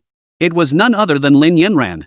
Looking at the Qilan sect elders shouting themselves hoarse before her, Lin Yanran appeared somewhat puzzled. Wait, didn't you all say you wanted to capture me? Now that I'm actually here, you're not happy? Seeing Lin Yanran like this, the elders of the Qilan sect found themselves unable to explain their predicament. They had indeed sought to capture Lin Yanran and coveted the opportunities she represented. But now, the tables had turned. Lin Yanan had reached the peak of the martial ancestor realm. What was most terrifying was that she had returned accompanied by dozens of martial ancestors and over 100 martial kings. Behind Lin Yanran stood a line of figures, each standing tall and proud. The overwhelming aura and oppressive presence emanating from them made every Qilan sect disciple present hold their breath, afraid to draw Lin Yanran's attention. Too powerful. Absolutely too powerful.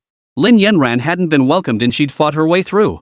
Every single person who dared to block her path along the way had been turned into a corpse. Several esteemed elders had all fallen victim to Lin Yanran's blade.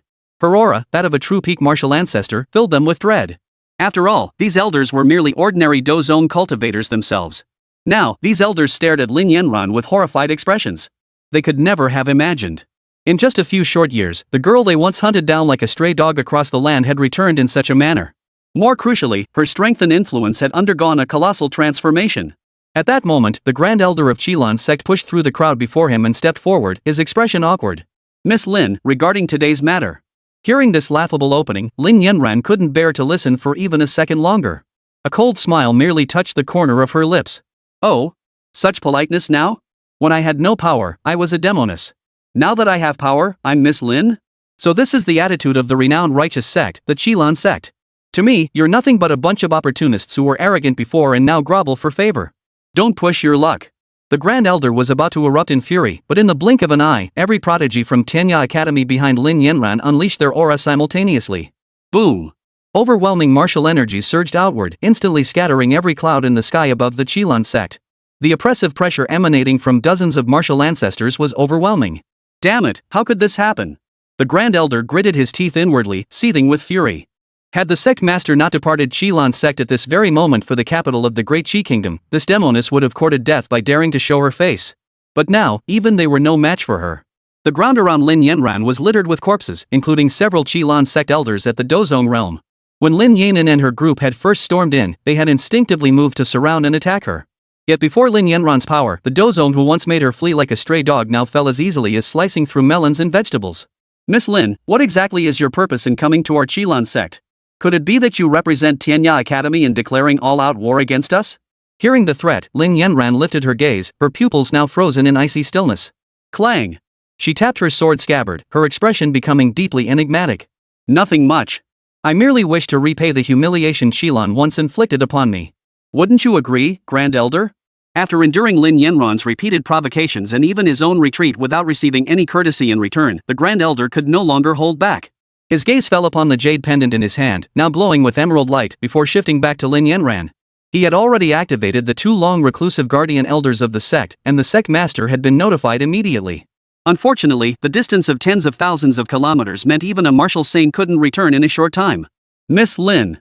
The once supremely arrogant Grand Elder of Qilan sect finally bowed her head before Lin Yanan. She scanned all the Qilan sect disciples present, barely one dared meet Lin Yanran's gaze. These geniuses, who were considered somewhat renowned outside the sect, now paled in comparison to Lin Yanran. Miss Lin, the Qilan sect was wrong to call off the engagement.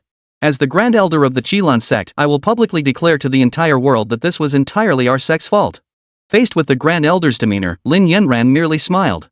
Do you seriously think I traveled all the way from Tianya Academy, bringing hundreds of my Xian Alliance followers, just to hear an apology? In an instant, the Grand Elder's expression darkened. What do you mean? Are you seriously planning to attack my Qilan sect? Know this, if you dare to act, you will become the enemy of all under heaven. The title of demoness will never be shed. Ha! The enemy of all under heaven? The true demoness? Lin Yanran smiled faintly.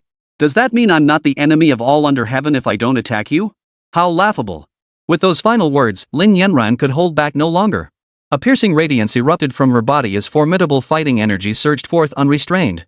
At that moment, not a single person on Mount Qilan dared to step forward to challenge Lin Yanran's words. Watching the scene unfold before her, Lin Yanran's gaze grew icy. Senior, if I truly did attack, would I truly be a demoness? Facing Lin Yanran's uncertainty, Su Xian typed his response. Yener, even if the entire world fails to understand you, even if they all misunderstand you, I will be by your side. I will always be with you. Go. Do what you must. Hearing Su Xian's words, Lin Yanran finally stopped hesitating. She lifted her gaze to meet the assembled members of Qilan sect, her voice resolute.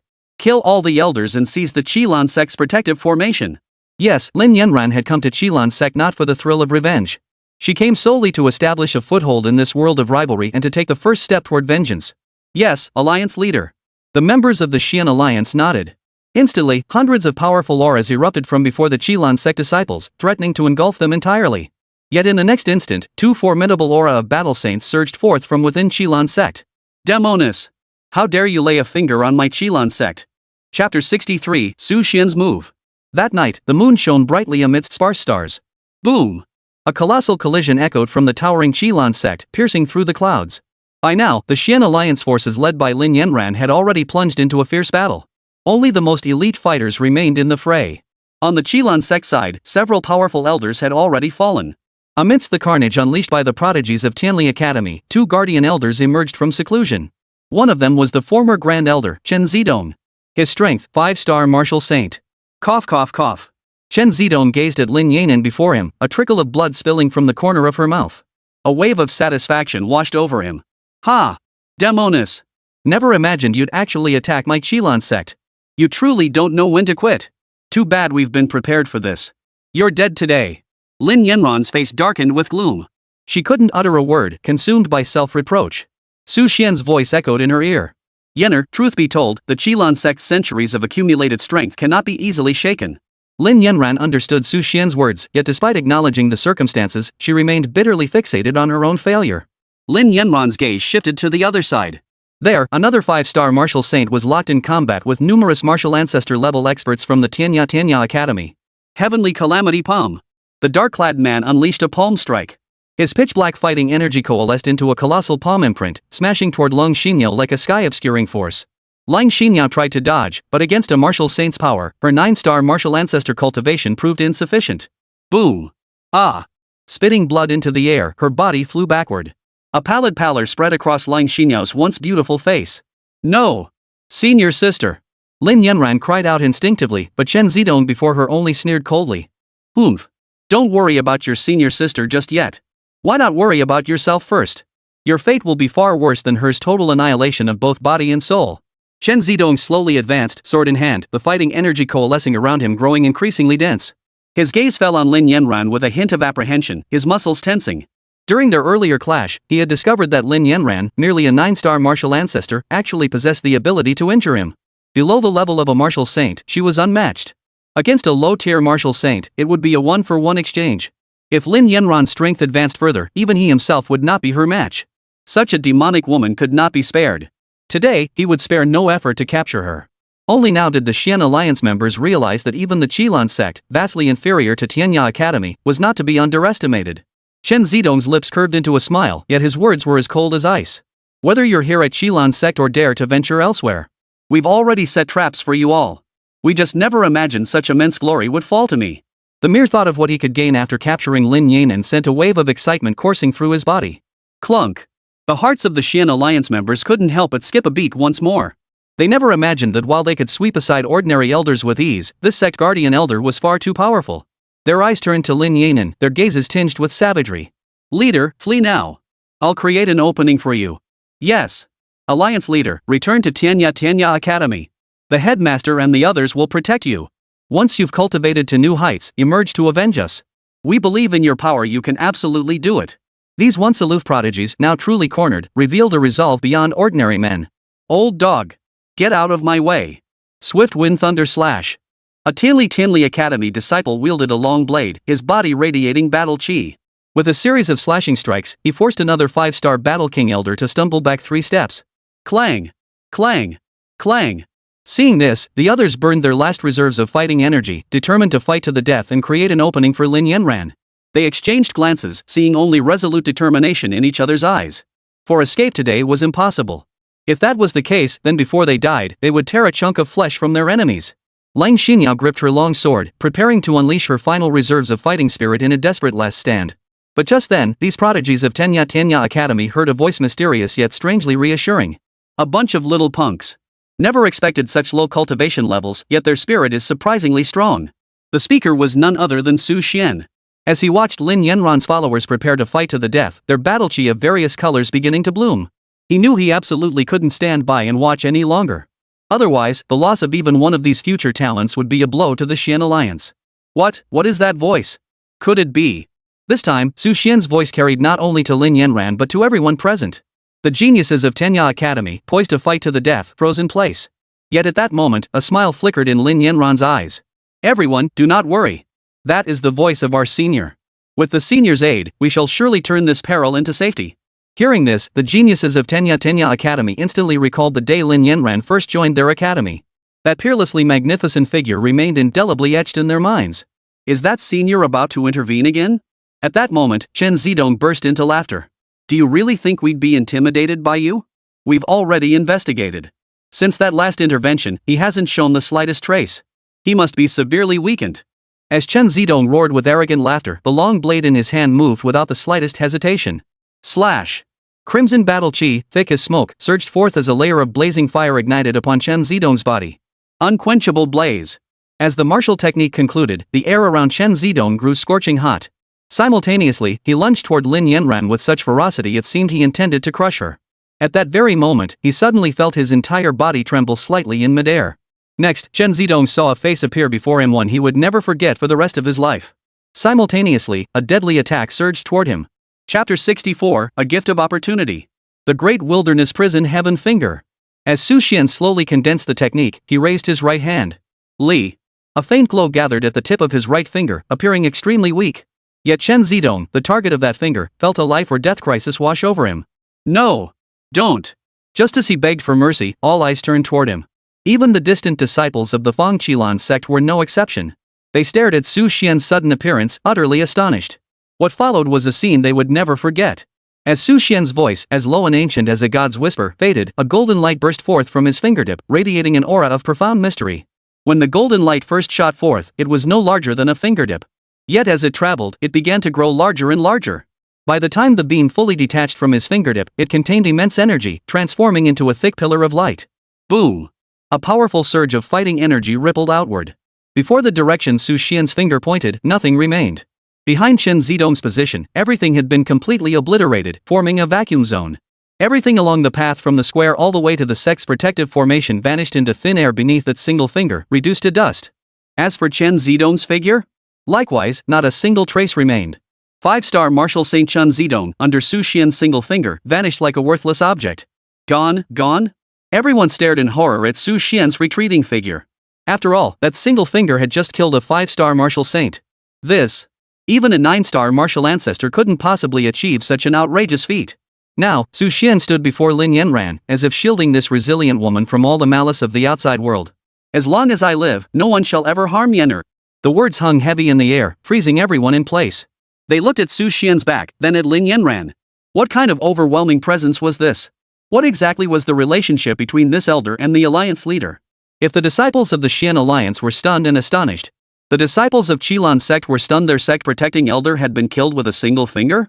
While everyone else was stunned by Su Xian's power and words, only Lin Yanran's heart fluttered slightly upon hearing those words. Once again, the senior protected me. Could it be that this is what he truly desires? Lin Yanran never imagined Su Xian would go to such lengths for her. With the senior here, no one can harm me? Does that mean the senior would sacrifice himself to protect me? Su Xian had just sat down at the computer screen, using a body outside avatar divine ability card, followed by the Great Wilderness Heaven Imprisoning Finger skill card. But then, a pop-up window suddenly appeared on the screen. Detected character Lin Yanran. Her favorability toward you has increased again. Current favorability, 85. Awesome. Before Su Xian could fully savor his joy, he watched the figure clad in black robes on the screen abruptly detach from the Tenya Academy student and dart away into the distance. Damn it! The intel was wrong. That man can still fight. In that moment, he bitterly regretted coming here. Yet he had to return and report this intelligence to Moron Longyu, so they could adjust their battle strategy accordingly. But just then, he sensed an overwhelming aura descending from above. Su Xian stared at the three options popping up on his computer screen, lost in deep thought. The Do Sheng under Qi-Lan zone was about to escape. If he returned, the next wave of attacks would be amplified several-fold. Please select a method to intercept. Option 1, do nothing. Option 2, use the Great Wilderness Prison Heaven Finger to eliminate him on the spot, consuming 32,800 points. Option 3, extract his martial energy essence to condense into a martial saint pill, usable for power enhancement. Consume 648,000 points. Glancing at Lin Yanran's peak 9-star martial sovereign strength, Su Xian chose option 3 without the slightest hesitation. All present witnessed Su Xian's mysterious figure suspended midair. His eyes snapped open, and the entire sky paled in comparison. Only Su Xian's presence remained. Traitor! Where do you think you're going? As the faint words fell, the crowd watched as Su Xian casually waved his hand, instantly dimming the sky. An invisible giant hand materialized across the entire sky, swinging downward with crushing force. Ah! No! The moment the black-clad 2-star battle saint was seized by that giant hand, he felt as if the very laws of the world had grasped him. The battle chi within his body was instantly sealed away. He was now indistinguishable from an ordinary person, utterly powerless. My fighting energy! My fighting energy! He felt his fighting energy steadily draining away, while excruciating pain surged through his entire body. As Su Xian's hand slowly released its grip, the sky above was empty. No trace of the black-clad man remained. It seemed as though Su Xian's single strike had utterly crushed the black-clad figure into dust. Whoa! The crowd gasped in shock, staring at Su Xian. Only then did they grasp the true extent of the power possessed by the elder Lin Yanran had spoken of. With the two greatest threats eliminated, taking over the Qi-Lan sect became a breeze for the Xian alliance. Once everything settled, the entire Xian alliance gathered before Su Xian, their expressions respectful and devoid of even a trace of arrogance. We greet you, senior. Watching these prodigies bow before him, Su Xian felt a slight urge to smile. He gave a faint nod, acknowledging their greeting with the grace befitting a true master. Glancing at the group enhancement card, a tool for winning hearts he'd prepared long ago in his backpack, Su Xian steeled himself against the pang of regret and activated it. You are all Yenner's classmates, and equally, her companions who have supported each other throughout this journey. I've witnessed all your efforts. It's because of your presence that Yenner has been able to reach this point. I'll express her gratitude to all of you. Su Xian's ethereal yet powerful figure cast a tender glance at Lin Yanran. This single gesture left the entire Xian alliance stunned into silence. How could they possibly bear such gratitude from Su Xian? This must be shortening our lifespans. Standing nearby, Lin Yanran's pupils trembled. The senior had never once thanked anyone before, and now he'd spoken those words for me? Just as she was moved to tears, Su Xian spoke again. To thank you for helping Yenner, I have an opportunity to bestow upon you. What kind of opportunity? Pay to win. Chapter 65, The Grand Master of Writers? No need for pretense. Primordial source of heaven and earth. Manifest.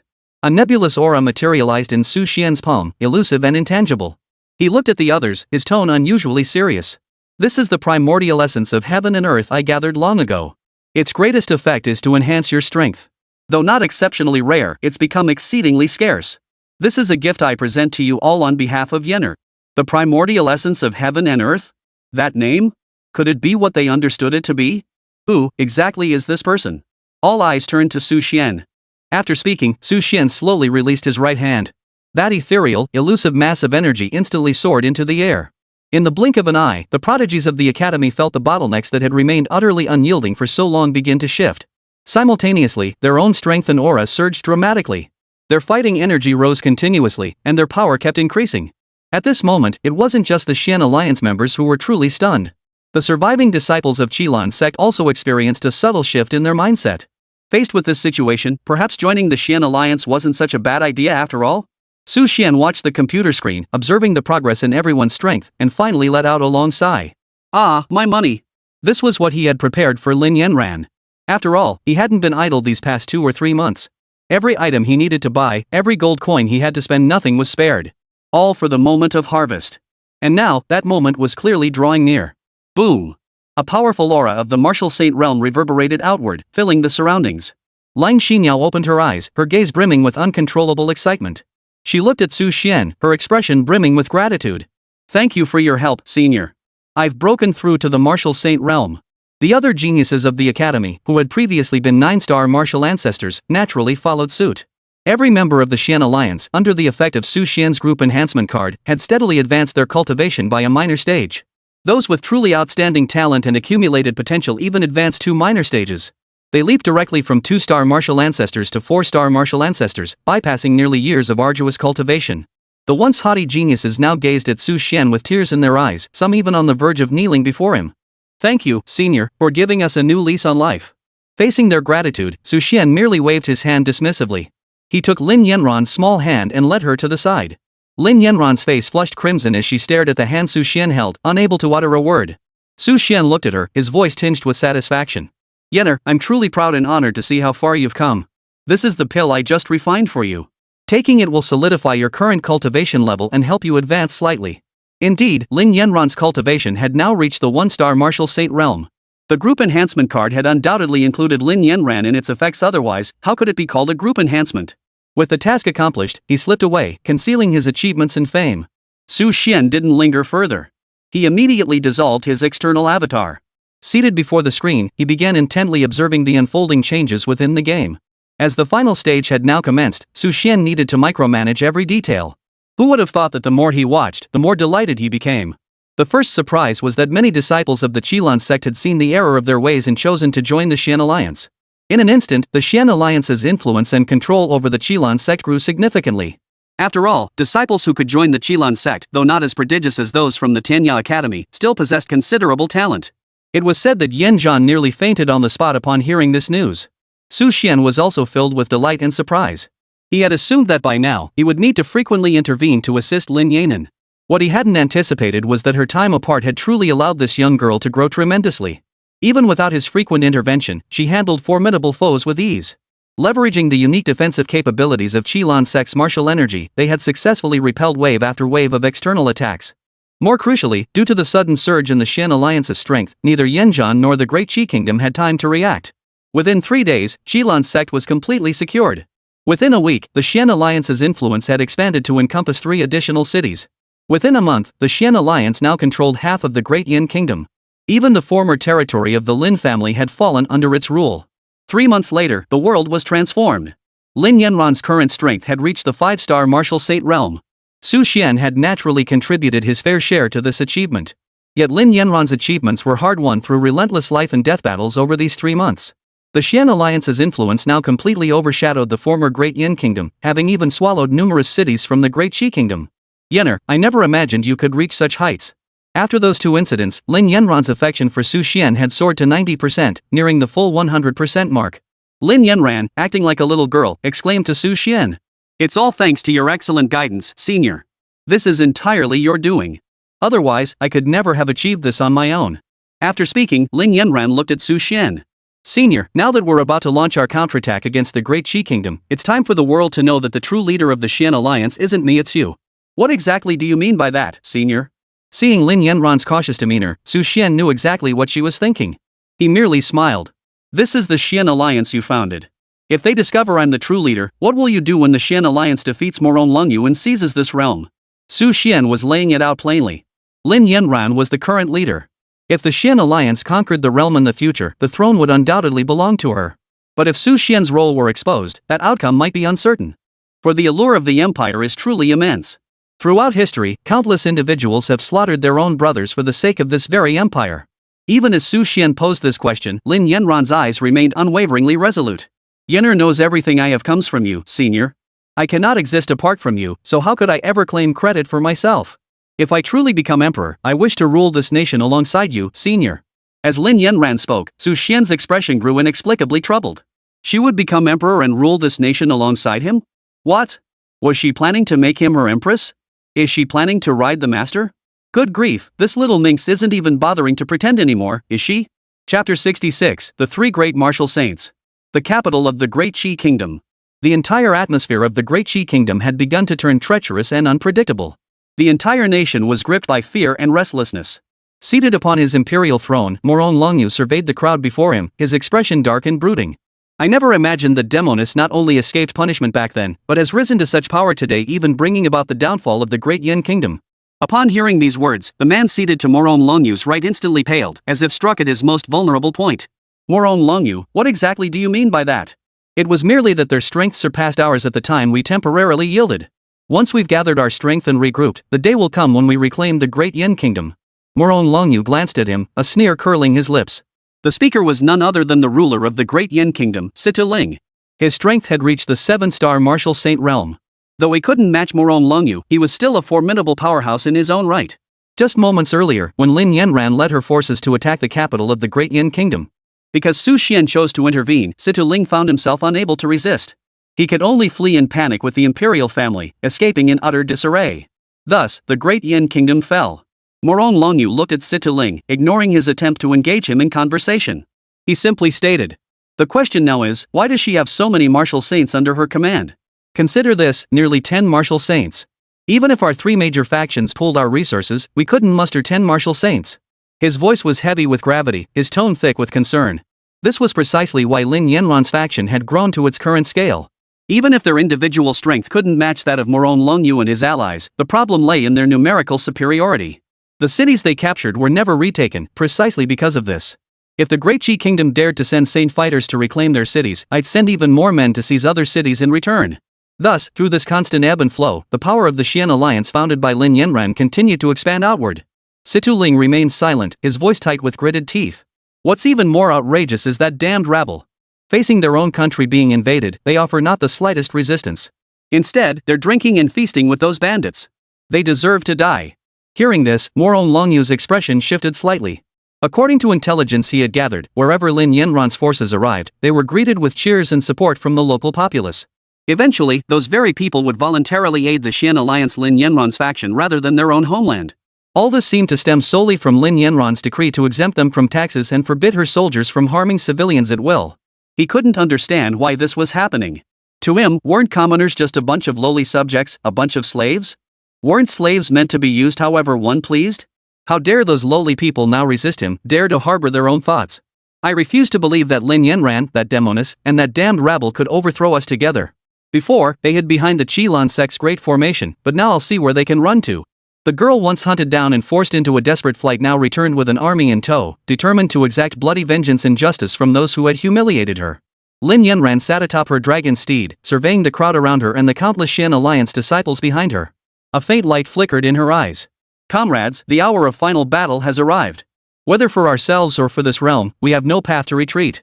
Hearing her words, the others exchanged glances before erupting in a resounding shout. Yes, Alliance leader. Both sides had now fully assembled their forces. Hundreds of thousands of formidable fighters had gathered to participate in this war. At the very forefront of the Great Qi Kingdom's rank stood the figures of the old patriarch of the Seven Storms sect, Morong Longyu, and Situ Ling, 3 high-tier martial saints. Behind them stood 2 or 3 lower-tier martial saints. On the side of the Xian alliance, which had now conquered the Great Yin Kingdom, only Lin Yanran stood alone. Behind her stood nearly 10 low-tier martial saints, guarding her every step. Demoness! You stand alone, yet dare to challenge this emperor. Do you think those low-tier martial saints behind you can stand against us? The moment Morong Longyu spoke, his voice carried the overwhelming pressure of a martial saint. His words instantly sent a wave of intense pressure washing over Lin Yanran's group. Lin Yanran let out a cold snort, and in an instant, her aura spread out, enveloping the surrounding area. Those behind her felt the weight on their shoulders lift abruptly. Oh? So according to you, the Emperor of the Great Yin Kingdom surrendered his nation to me out of kindness, not because he was defeated by us? How laughable. Hearing this, Situ Ling, standing behind Morong Longyu, flared with anger. If you hadn't violated martial ethics by letting others gang up on me and even allowing the damned man to intervene, how could I have lost to you? Silence. How dare a defeated foe spout such nonsense? When Lin Yanran heard Situ Ling mention Su Xian, she couldn't hold back. She stepped forward and roared at Situ Ling. To Lin Yanran, her senior was the sole light in her heart, an irreplaceable presence. How dare anyone insult her senior like this? Facing Lin Yanran, who now resembled a raging lioness, Situ Ling showed no weakness. He turned his gaze to Morong Longyu and Yan Zhan standing nearby. Are you two ready? Both men nodded, their gazes fixed intently on Lin Yanran and the others. Demoness, you might have had a sliver of hope. But today, facing all 3 of us together, you not only refuse to flee but dare to fight back. You are courting death. Their eyes now fixed on Lin Yanran, who had come alone, gleamed with excitement. Though they were only 3 in number, their strength gave them the upper hand. Moreover, this location was their carefully chosen battleground. Morong Longyu hovered in midair, gazing downwards as he slowly raised his left hand. Boom! His left arm transformed into a searing flame that surged directly into the earth's surface. You likely still don't know why my son chose to cultivate fire attribute martial arts, do you? The truth is, it's because I am the most powerful fire attribute martial saint of this age. Immortal Fire Domain. Open. Chapter 67, Su Xian's Demise. The world spun violently. Sand and stones flew wildly. The instant the powerful fighting energy surged into the ground, Lin Yanran sensed something was amiss. In a mere instant, she made her decision. With a sweeping gesture backward, she sent every member of the Xian alliance behind her far away from the danger zone. Now, she stood alone, facing 3 overwhelmingly powerful martial saints before her. Mao Ronglongyu witnessed this scene and felt an overwhelming surge of joy. He had initially thought that confronting 11 martial saints, even low-tier ones, would be quite taxing. But how dare she be so overconfident? Even if you possess some talent, you delusional witch. To think you could possibly oppose us 3 martial saints with your mere 5-star martial saint cultivation, utterly laughable. At that moment, Ronglongyu's fiery crimson fighting energy surged ceaselessly into the ground beneath his feet. The once ordinary ground now began to glow with a crimson light. Mysterious and intricate runes appeared across the surface. Whoosh! At some unnoticed moment, the earthen ground was silently replaced by crimson flames. Hum! In the next instant, several fiery barriers shot up from the ground, piercing straight into the sky and completely sealing off the entire area. Lava surged from the ground, threatening to engulf everything within the area. Even the air itself had turned into scorching hot winds. The heat here was unbearable. Any ordinary person daring to approach would be instantly incinerated to ashes. This place had completely transformed into a world of flames. Having completed everything, Ronglongyu hovered in midair, gazing at Lin Yanran before him. Demoness, welcome to my immortal fire domain. This is also where you will meet your end. This battlefield now drew the gaze of countless observers. Whether it was the members of the Xian Alliance or the numerous powerful figures led by the Great Qi Kingdom, all knew that the outcome within this immortal fire domain would directly determine the fate of the entire realm. Seeing Lin Yanran utterly trapped within the immortal fire domain, the Prince of Qi instantly wore a maniacal grin. Ha! That demoness is trapped within His Majesty's immortal fire domain. She's as good as dead. Even if one were to consider that His Majesty's strength is merely that of an 8-star martial saint, he cultivates the world's foremost fire attribute martial arts and commands the entire immortal fire domain. Within this domain, he is the sole deity. These eternally burning flames and molten lava embodied Ronglongyu's current overwhelming power. How could this happen? Su Xian watched the scene unfold, his heart racing with anxiety. Don't misunderstand, his distress wasn't over Lin Yanran's peril. Rather, he was anxious because he was nearly done with this dungeon, yet his affinity hadn't reached 100%. After all, the supreme path of emotionlessness granted faster cultivation progressed the higher one's affinity with her. Things having come to this, I'll have to take a risky gamble. Su Xian glanced at his current premium interface, which now displayed numerous options previously unavailable. Beyond various power-ups and divine artifacts, there was also... Sitting before his computer, Su Xian studied the skills displayed on the screen, an idea forming in his mind. Demoness, meet your end. 9 Heavens Mystic Thunderfall. This former patriarch of the Qilan sect was indeed formidable. With a casual gesture, he summoned a sky-filling thunderstorm that crashed down upon Lin Yanran's location. At that moment, the twin wings formed from battle chi behind Lin Yanran's back trembled violently. In an instant, her form vanished. When she reappeared, she had materialized directly before Emperor Situling of the Great Yin Kingdom. Even if there are 3 of you, I must win today.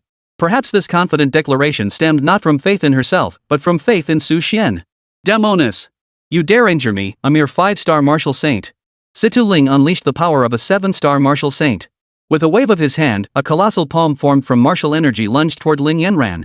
Lin Yanran's figure hastily retreated, standing in place, panting heavily as she looked ahead. Just then, Su Xian's voice echoed in her ears once more. Simultaneously, Su Xian's form began to materialize once more beside Lin Yanran. Yenner, don't be afraid. I'm here to help you. As Su Xian's form materialized, the 3 battle saints before him heightened their focus to the utmost. Having witnessed Su Xian's power firsthand, they were acutely aware of just how formidable this enemy truly was. Glancing at Su Xian's figure standing proudly before her, Lin Yanran nodded. Senior, since that's the case, let's go. In an instant, Lin Yanran engaged in combat with Situling, the weakest of the 3. Meanwhile, Su Xian stood alone, effortlessly holding his own against both Ronglongyu and Yanzhan. Within the boundless sea of flames, the inferno churned violently, a perilous expanse. Facing Ronglongyu's attacks, Su Xian moved with the ease of a stroll through a garden. The only less than ideal aspect was the constant pop-ups on his screen advertising premium in-game purchases. After all, commanding an external avatar to fight 2 ultimate bosses was an incredibly costly endeavor. But, it won't be long now. Su Xian's gaze shifted to another part of the screen, the battlefield where Lin Yanran and Situling clashed. Lightning 7-strike whip. Situling had now gone all out, unleashing his most powerful combat technique against Lin Yanran. Boom! A silver dragon erupted from his hands. In an instant, the thunderous power he commanded lashed out like a silver serpent, striking, directly targeting Lin Yanran. Caught off guard, Lin Yanran was instantly knocked flying by the assault. At that very moment, Ronglongyu, who had been locked in combat with Su Xian, suddenly saw an opening. Perfect opportunity. Morong Longyu's form abruptly vanished from his original position. When his flame-clad body reappeared, he had materialized directly before Lin Yanran. Simultaneously, his right hand transformed into a crimson glow, a savage grin curling his lips. Scarlet Flame Fist. Beneath that scorching, high-temperature fist, Lin Yanran seemed on the verge of being melted away. No, don't. In the depths of Lin Yanran's despairing eyes, she suddenly felt her body plunged into a warm embrace. Senior. It was Senior who had arrived. But then, she saw a crimson flame pierce through the senior's chest. Yenner. The tender expression on Su Xian's face vanished in an instant. The senior had shielded her with his own body, taking the fatal blow. The senior had fallen, protecting her. Silence. Deadly silence. At that very moment, every member of both factions who witnessed this scene fell silent. This shocking spectacle left them utterly speechless. Chapter 68, The Indestructible Fire Domain? Destroy it. High above, Lin Yanran's body lost its balance, swaying precariously mid-air. Before her stood Su Xian, who had swept her into his arms and shielded her fiercely. Behind Su Xian stood Morong Longyu, whose colossal flame fist had pierced through Su Xian's chest. What? How could this happen? Witnessing this scene, the members of the Xian alliance covered their heads and screamed in disbelief. In their minds, this venerable elder was invincible, unmatched under heaven. How could this happen? Cradled in Su Xian's arms, Lin Yanran's beautiful eyes widened further. Her gaze brimmed with regret, self-reproach, grief, and utter despair. Senior. Senior. No. Just as Lin Yanran was about to speak, Su Xian pulled her tightly into his embrace. Yenner, don't blame yourself. None of this is your fault. It was my own choice. Do you know? From the very first moment I saw you, I made up my mind I would protect you no matter what. Being able to shield you from this attack. I'm truly, truly glad. As Su Xian spoke, the vitality within his body began to slowly fade. Blood trickled from the corner of his mouth as he pressed his head tightly against Lin Yanran's. Looking at Lin Yanran, still frozen in shock, utterly unable to recover from this immense grief, Su Xian delivered his final, merciless blow. I will always remember you. I hope you won't forget me either. As the words fell, Su Xian's form instantly dissolved into a sky filled with golden light, vanishing completely from where he stood. Lin Yanran felt the sudden emptiness before her. She stared blankly and helplessly at her own hands. When she lifted her head again, she saw the arrogant face of Morong Longyu staring down at her. Ha ha ha ha. What mysterious powerhouse. What ancient sage. They all ended up dying by my hand, Morong Longyu. Morong Longyu turned his gaze to Lin Yanran, whose expressionless face made her look like a walking corpse. A wave of satisfaction washed over him. Don't feel sorry for him. Because next to die will be you. Su Xian stared at the computer screen, watching the few seconds remaining on the resurrection countdown. Suddenly, a massive golden heart appeared on the screen, followed immediately by a notification. Because of your selfless sacrifice to save the character Lin Yanran, taking the blow in her place, she has finally been completely moved by you. From this day forward, she will follow your lead unwaveringly, steadfast as the rocks, never to betray you. Character Lin Yanran's affection for you has increased by 10 points. Current affection, 99%. Staring at the golden numbers, Su Xian let out an excited shout. This is great. Success is finally within reach. His excitement didn't last long before he noticed an unexpected change on the screen. Lin Yanran's power was rapidly surging from a 5-star martial saint, climbing higher and higher until it reached the peak of a 9-star martial saint. Lin Yanran, who had kept her head bowed all along, was now rapidly increasing in power, terrifying everyone present. Lin Yanran slowly raised her head, her eyes devoid of tears or light, showing neither sorrow nor joy. You! How dare you kill the elder? I'll make you pay with your life. I will make this world pay. I will make this entire realm pay for our predecessor. Having clearly lost Su Xian, Lin Yanran had completely succumbed to darkness. Her protagonist aura was now fully revealed, and this absurdly rapid leveling speed faster than riding a rocket was the clearest proof. Demonis! Die! Before Morong Longyu could react, Sitaling, who had just repelled Lin Yanan, could no longer hold back. Gripping his lightning 7-strike whip, he immediately charged forward, swinging it viciously. But in the next instant, Lin Yanan's figure suddenly materialized behind him, a flash of crimson light darting through her pupils. You! It's all because of you. All because of you. Pear Blossom Rain Sword. The sword light fell like a fine rain, bitterly cold and densely packed, leaving no room for evasion. Put! In an instant, the formidable 7-star martial saint, Situling, was pierced like a blood-soaked hedgehog. Witnessing this scene, Lin Yanran gazed into the distance, her eyes filled with nothing but boundless hatred. I will destroy this world. A world without my predecessor holds no meaning. Everyone felt the overwhelming aura emanating from Lin Yanran, along with the terrifying energy, causing their hearts to tremble. Could it be that Lin Yanran truly intended to destroy the entire world? As everyone held their breath in suspense, Lin Yanran suddenly felt a familiar touch on her shoulder. Yenner, what's wrong? Instantly, a glimmer of hope flickered in the depths of her eyes, piercing through the darkness that had consumed her expression. She slowly turned her head, her pain mingled with utter disbelief. "Senior, is it you? Senior." Everyone watched as Su Xian's form solidified once more beside Lin Yanran, his power now even more formidable and profoundly unfathomable. Su Xian sat before the computer, gazing at the completely grayed-out screen, a smile curling at the corners of his mouth. This little game was indeed a money pit, but he was quite fond of the options now displayed on the screen. Detected, external avatar has perished. Proceed with resurrection for 1,680,000 credits? Option 1, revive at current location. Option 2, perform a final power enhancement to enter an invincible state, incurring an additional cost of 6,480,000. 2. I choose 2. Immediately, Su Xian's bank card alerted him. Your account has been debited 648,000 yuan at 14:28 p.m. Though his funds dwindled, Su Xian remained satisfied. You might have made a small profit, but I certainly didn't lose out. His affinity was maxed out, yet for some reason, Su Xian still felt compelled to spend a little more.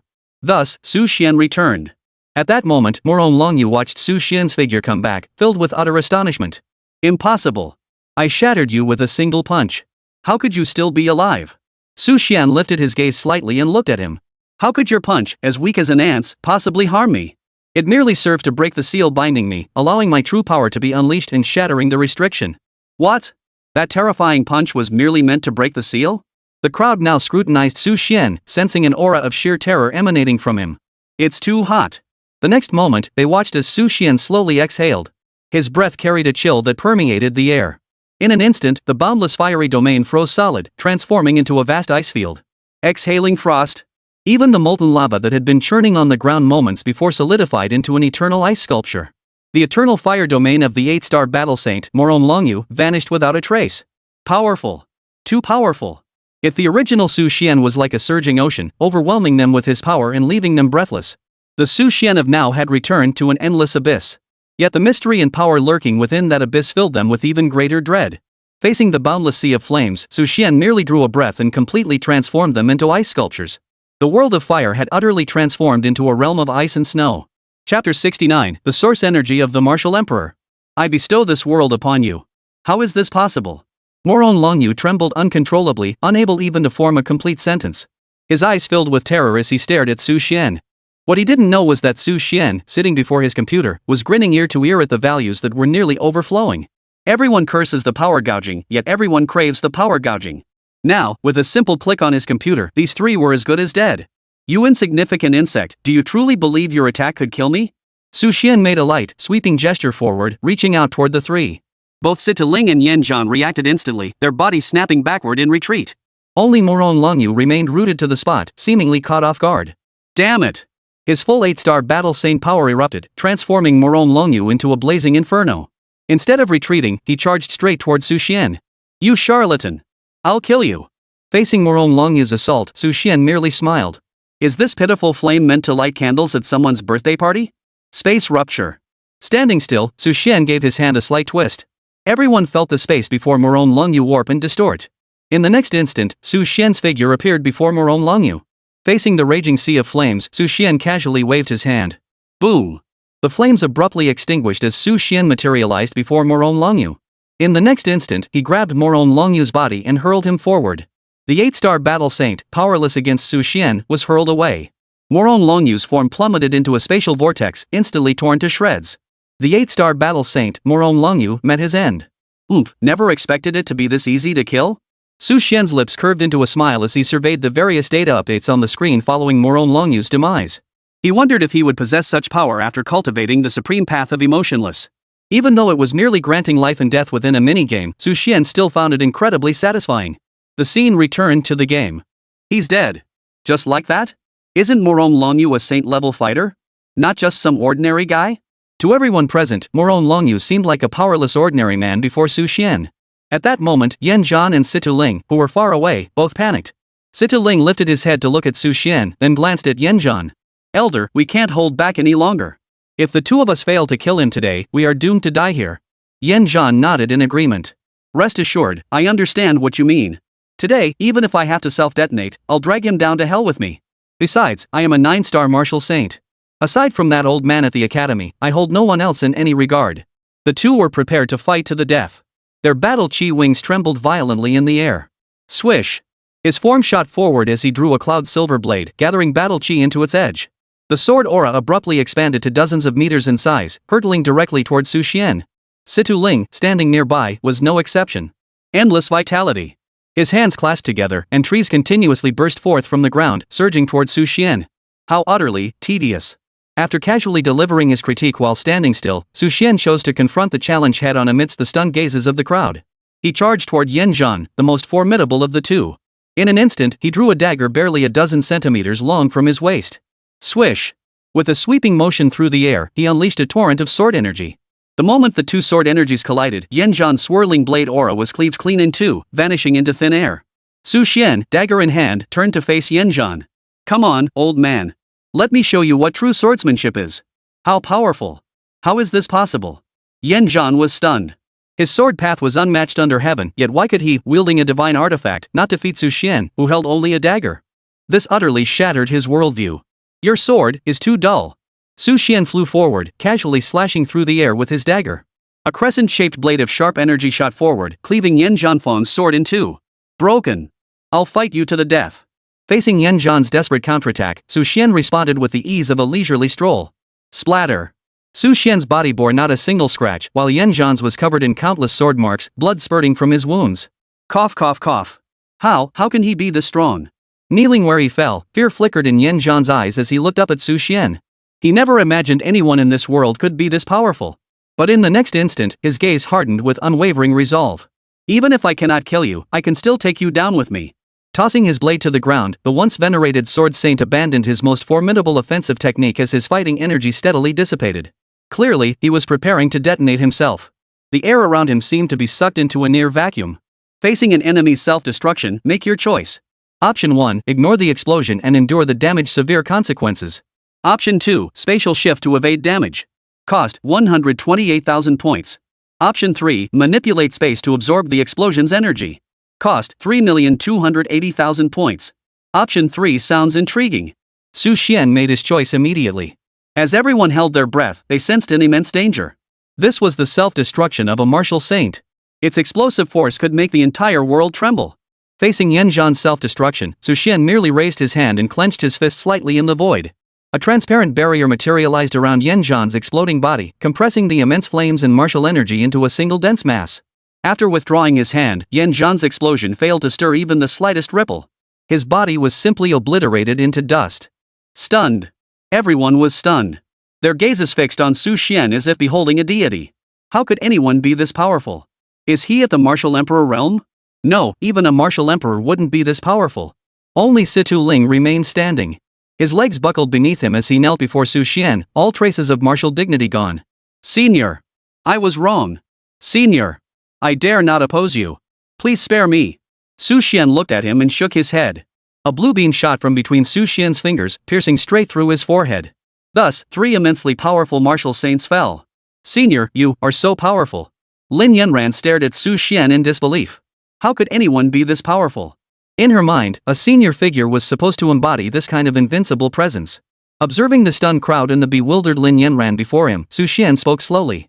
I startled you earlier. Now that I've broken the seal and returned, allow me to present you with a gift. Lin Yanran looked at Su Xian. Senior, what kind of gift? She swore that if it came from Su Xian, she would cherish even a blade of grass. His fingers danced across the keyboard as a flicker of surprise crossed Su Xian's eyes. He hadn't expected this little game to pop up such an option at this moment. Refuse to collect the residual fighting energy from the 3 fighting saints to synthesize fighting emperor source energy? Collecting the fighting energy requires 9,980,000 points. Su Xian's eyes lit up. Without hesitation, he selected yes on the computer screen. Damn, that's extortionate. Another 100,000 points gone. And just like that, a mysterious purple vortex appeared in Su Xian's hands within the minigame. He looked at Lin Yanran, his eyes filled with tenderness. Yenner, what I offer you is the martial emperor realm you've always yearned for, and this entire world. Chapter 70, The Great Qin Dynasty, Bridal Chamber Candlelight. Martial Emperor. Source energy? Lin Yanran stared in disbelief at the mysteriously glowing energy sphere in Su Xian's hand, feeling as though she had fallen into a dream. The legendary martial emperor had long become an unattainable myth across this continent. Even the headmaster of Tenya Academy had only reached the peak of the martial saint realm, a world apart from the martial emperor. And now, Su Xian casually produced the martial emperor's source energy, intending to bestow it upon her along with the entire world? Su Xian smiled faintly, gently pushing the martial emperor's source energy toward Lin Yanran. Yener, absorb it. Your talent, your resilience, everything about you makes you worthy of becoming the sole martial emperor on this continent. Lin Yanran cradled the energy in both hands, her eyes glistening with tears of emotion. She looked at Su Xian, her voice trembling slightly. Senior, this is too precious. Su Xian shook his head gently, interrupting her softly, nothing is more precious than you. This world will ultimately belong to you. No sooner had the words left his mouth than a blinding radiance erupted around Lin Yanran, the martial emperor's source energy automatically merging into her body. Overwhelming waves of energy, powerful enough to take one's breath away, radiated from her body, rippling through the surrounding space. Watching this scene from his computer, Su Xian's lips curved into a faint smile.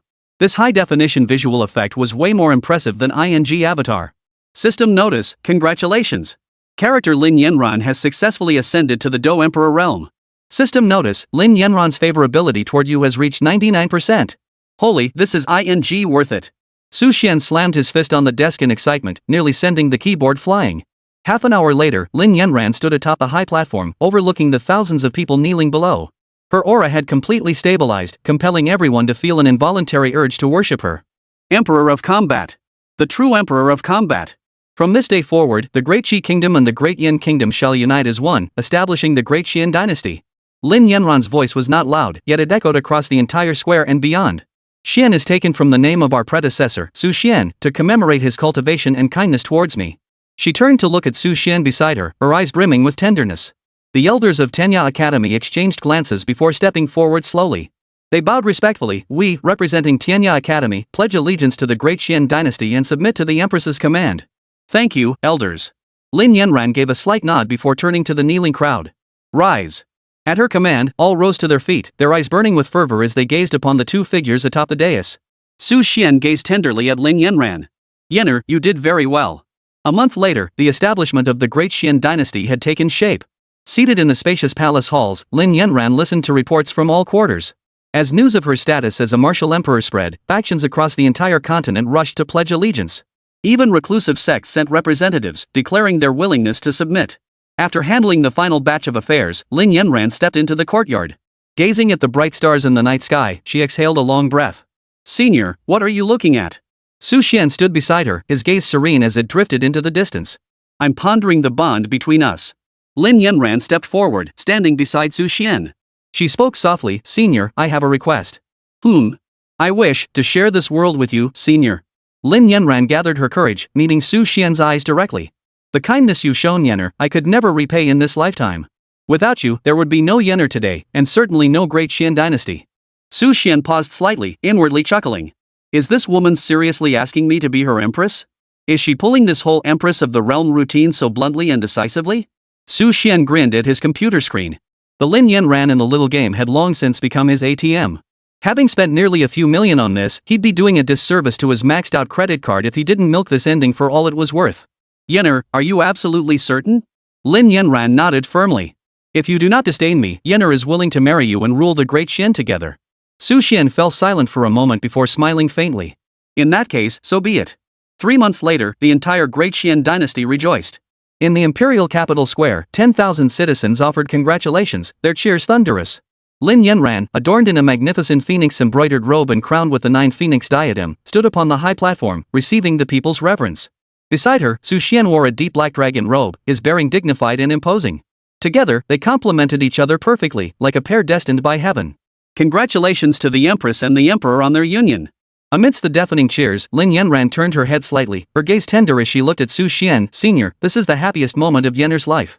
Seated before his computer, Su Xian smiled faintly. Excellent. The Dodi realm is solidified.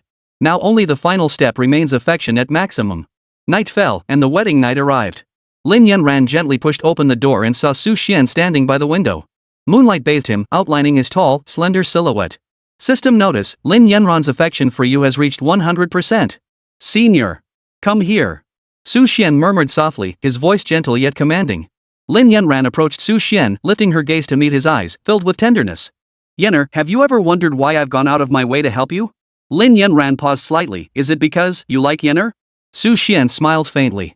Seated before his computer, he clicked on the item he de-prepared long ago in his inventory, the sealing talisman.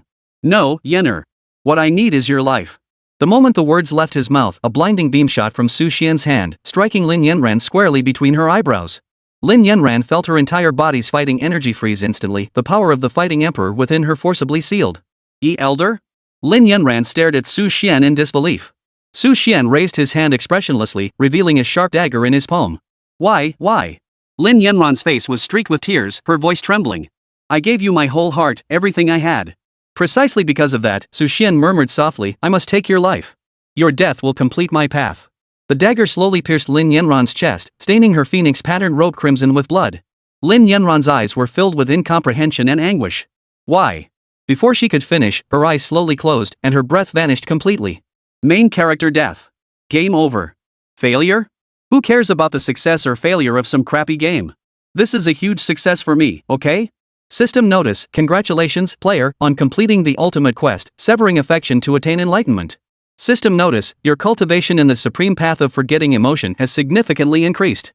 System notice, you have obtained the one and only perfect ending.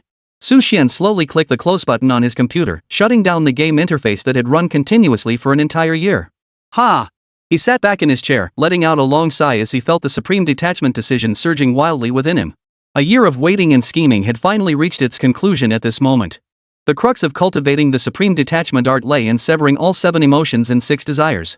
The meticulously orchestrated betrayal within the game had proven the most perfect method for cutting ties with affection. Su Xian stood up and stretched his stiff neck. Unbeknownst to him, he had been seated before the computer for an entire day. All men cling to emotion, unaware that the very word emotion is the root of all calamity. Today, he had finally severed this final shackle. Ha. Chapter 71, Supreme Detachment, Attaining the Dharma Body. Clicking the X to close the game, Su Xian closed his eyes, sensing the unusual changes within his body. A warm current began at his dantian, gradually spreading throughout his entire body. It felt as though countless tiny insects were crawling through his meridians, or as if millions of fine needles were piercing his flesh. Hiss. Su Xian sucked in a sharp breath, the indescribable sensation sending a faint shiver through him. The supreme forgetfulness technique has finally broken through? Through his understanding of the technique, Su Xian realized his cultivation had achieved a qualitative breakthrough. After successfully completing the most crucial severing affection to attain the Wayne stage in the game, this cultivation technique had finally reached its pivotal turning point. An hour passed, yet Su Xian remained seated in meditation. A faint halo began to emanate from his body's surface, while fine beads of sweat appeared on his skin. Each droplet emitted a faint black hue, resembling ink, cleansing the meridians and purifying the marrow. Is this detoxification? Su Xian stared in astonishment at the black sweat emerging from his body. According to the cultivation technique's records, practitioners undergoing breakthroughs at critical stages would experience this process of purifying the meridians and refining the marrow. It expelled accumulated impurities from the body, reshaping it into a stronger, more resilient form. Outside the window, moonlight flowed like water, and stars shone brilliantly. Yet within Su Xian's room, an extraordinary transformation was unfolding. As time passed, the black sweat gradually lightened, eventually turning completely clear and transparent. Su Xian felt his body grow incredibly light, as if a 1,000-pound burden had been lifted. At 3 a.m, the entire process finally concluded. Su Xian slowly opened his eyes. Those once ordinary eyes now shimmered with a heart-stopping radiance, like 2 of the brightest stars in the sky, or 2 of the deepest ancient wells. This feeling. He stood up and gently stretched his limbs. A series of crisp cracks echoed, as if joints long frozen in place had finally been released. Walking to the mirror, Su Xian barely recognized his reflection. His skin had become smoother and more refined than before, the fine lines and dullness on his face completely vanished, replaced by a healthy glow. What astonished him even more was that his height seemed to have increased slightly, his muscles had become more fluid and powerful, and his entire demeanor had undergone a subtle transformation. Is this the power of the supreme forgetful art? Su Xian clenched his fist, then gently punched the wall. Boom! The solid wall actually developed a shallow dent. Holy! Su Xian was startled by his own strength. He quickly withdrew his hand, afraid he might punch right through the entire wall. This strength, it's at least 10 times that of an ordinary person, right? He stared down at his hands in disbelief. He then tested his strength with a few simple movements, jumping in place, sprinting, one-armed push-ups, and so on. What level of power do I possess now? Su Xian was filled with curiosity about his own strength. In the game world, there were clear tiers: fighter, martial artist, martial king, martial emperor, martial sovereign, martial saint, martial emperor, and so on. But in the real world, the cultivation system was unknown to ordinary people, leaving no clear reference points. He knew only that his physical capabilities had undergone comprehensive enhancement, but determining the exact extent required further practical testing. The cultivation goal of the supreme detachment from emotion decision was to sever all 7 emotions and 6 desires, ultimately reaching a state of utter detachment and desirelessness. Through his cultivation and betrayal of Lin Yanin in the game, Xuan had successfully completed this crucial step. He scrutinized his reflection in the mirror, noticing not only physical changes but also a deeper, more powerful rhythm to his breathing and heartbeat. What surprised him most was that his kidneys, once weakened from gaming late into the night, seemed to have regained their health. "My kidneys are back?" Xuan couldn't help but chuckle. For months, he'd holed up at home gaming, causing his body to deteriorate in every way. Now, through the practice of purifying his meridians and refining his marrow, he had not only regained his health but also surpassed the physical capabilities of ordinary people. Time to get out and move around. With that thought, Xuan resolved to head out tomorrow for some proper relaxation. After all, he'd cultivated the supreme forgetful emotion technique for so long it was time to enjoy the fruits of his labor. With this thought, Xuan lay back down on his bed and soon drifted into a deep sleep. That night, he slept exceptionally soundly, no dreams, no distractions, only pure rest. The next day, he opened his eyes feeling refreshed and invigorated, a sensation he hadn't experienced in over 20 years of his life. "I slept less than 4 hours, yet I feel more alert than after 10 hours of sleep." Xuan stretched lazily before getting up to wash and brush his teeth. When the cold water touched his skin, he didn't feel the usual sting and discomfort. Instead, it felt incredibly refreshing. After finishing his routine, he stood before the mirror, scrutinizing his changes once more. In the daylight, he could see more clearly his skin had become firmer and more radiant, and even his hair had grown thicker and darker. He looked at least 5 years younger. "Is this really me?" Xuan couldn't help but laugh. He struck a few poses and realized that not only had his appearance improved, but his aura had changed as well. No wonder that girl added me on WeChat earlier. At that thought, Xuan suddenly recalled the girl who had struck up a conversation with him at the barbecue stall yesterday. At the time, he dismissed it as coincidence, but now it seemed his unintentionally radiating aura had drawn her in. "Too bad for her, though I'm a heartless man now." Xuan chuckled self-deprecatingly before starting to change clothes. He pulled out a shirt and suitpants he hadn't worn in ages, only to find they felt a bit tight. Did I really grow taller? Or did I gain muscle? He selected a slightly larger outfit, slipped it on, and caught his reflection in the mirror. He looked more vibrant than ever before. "I'll go out for a walk today and see just how much this supreme forgetful emotion technique has changed me." Xuan grabbed his phone and wallet, stepping out of the home he'd been holed up in for nearly 2 months. Xuan couldn't help but take a deep breath. The world remains the same, but I am no longer the person I once was. Even the fine print on distant signs was now crystal clear to him. My vision has improved too? Surprised, Xuan casually entered a coffee shop, ordered an Americano, and sat by the window, observing the passers-by. Whether it was an illusion or not, he noticed that passing women couldn't help but glance at him a second time, some even offering shy smiles. "Ha! What was that?" Just as Xuan was savoring his coffee, his gaze was suddenly drawn to a figure across the street. It was a familiar woman, Li Wenwen. Chapter 72, You're That Gold Digger? Could it really be him? The moment Xuan spotted Li Wenwen, she noticed him too. Her eyes widened in surprise, her pupils filled with astonishment. To be honest, she hadn't recognized Xuan's face at first. It was Xuan's towering stature, muscular build, and commanding presence that drew her in. In this small coffee shop, Xuan stood out like a sore thumb. That was what drew Li Wenwen's attention to him. But when she finally saw his face clearly, she nearly fell off her chair. Did I mistake him for someone else? That was Li Wenwen's first thought. After all, the Xuan she knew was indeed wealthy and generous with his money. His face, while somewhat handsome, was merely passable at best. But the man standing before her now was nothing short of a celebrity. No! He was even more refined and charismatic than a celebrity. Is it really him? Instinctively, Li Wenwen lowered her head to send Xuan a message, only to suddenly remember that he had apparently blocked her. This realization instantly made Li Wenwen grind her teeth in frustration, her mind filled with resentment. Just then, she heard Xuan smiling and greeting her. "Miss Li, what a surprise to see you again." Li Wenwen lifted her head to see Xuan's face otherworldly and exquisitely refined, adorned with a faint smile. That smile held a charm that had undoubtedly captivated countless women in the cafe. For a moment, she was utterly transfixed. "Yes, we meet again."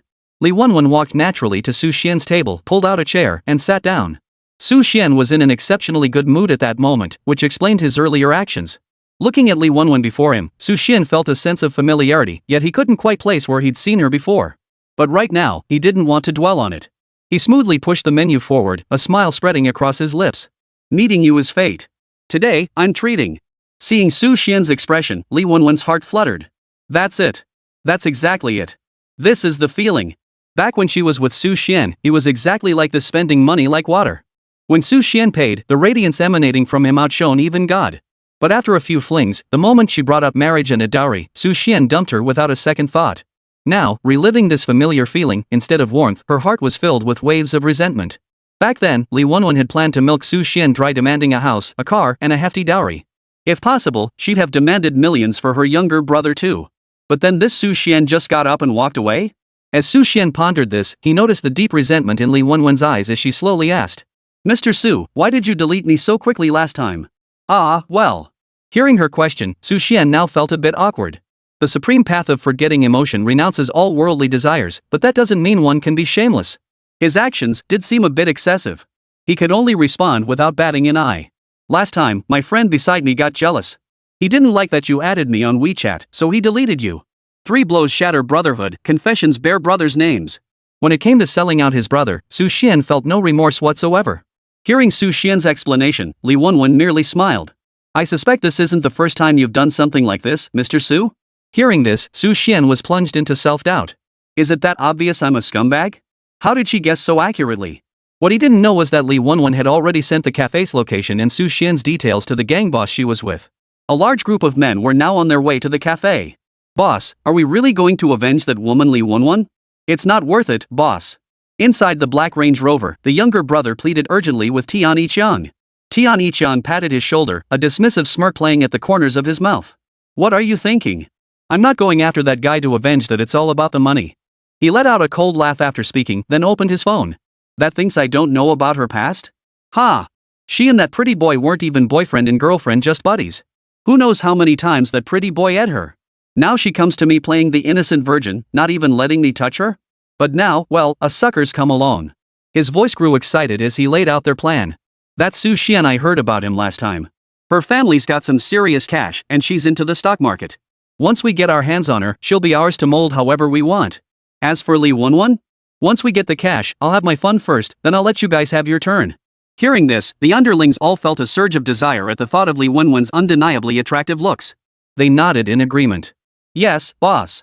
Tian Yiqiang's eyes turned cold as he surveyed his men. "Oh, and once we get the money, take care of that guy immediately. If he calls the cops, we'll all end up behind bars. As for Li Wenwen, we'll take her with us. Once we're done with her, we'll dispose of her too." Clearly, this group was no longer merely seeking revenge, they were now intent on murder and robbery. And so, starting with an 18 Land Rover Range Rover, several black sedans sped toward the coffee shop. Li Wenwen, meanwhile, found herself increasingly captivated by Su Xian's appearance. The more she looked at him, the more mesmerized she became. How had she never noticed before how handsome Su Xian was, with such an impeccable aura? So, had she actually gained an advantage by going on dates with Su Xian before? Pushing the thought aside, Li Wenwen glanced toward the cafe entrance. She sensed Tian Yiqiang and his men were likely arriving soon. Now, she looked at Su Xian and decided to drop the act altogether. "Su Xian, I never imagined you'd actually forgotten me?" Su Xian looked utterly bewildered. "Wait, didn't we just exchange WeChat contacts at that barbecue stall last time? What do you mean by that?" This time, Li Wenwen couldn't hold back any longer. She stood up abruptly, her long legs beneath the short skirt drawing all eyes. Li Wenwen stared at Su Xian before her, a cold smile curling her lips. "When you were calling me Xuan in bed earlier, you swore you'd never forget me." This simple sentence instantly awakened Su Xian's dormant memories. Staring at Li Wenwen before him, he finally shouted out loud. "Holy! I remember now. You're the woman who dared demand 8.88 million yuan in dowry from me?" Chapter 73, The Mafia Blocking My Way? In an instant, the entire coffee shop fell silent. Everyone turned to stare with wide eyes, afraid to miss any detail. 8.88 million yuan dowry? Hearing this figure, everyone present doubted their own ears. Just moments ago, when Li Wenwen stood up to berate Su Xian, everyone had looked at him with utter contempt. Sure, he's got some looks, a bit of charm, and a decent build, but he's such a jerk. A total scumbag. Heartless bastard. Exactly. Such a beautiful girl, and he slept with her but refuses to take responsibility? Now he can't even recognize her? TSK, what a deadbeat.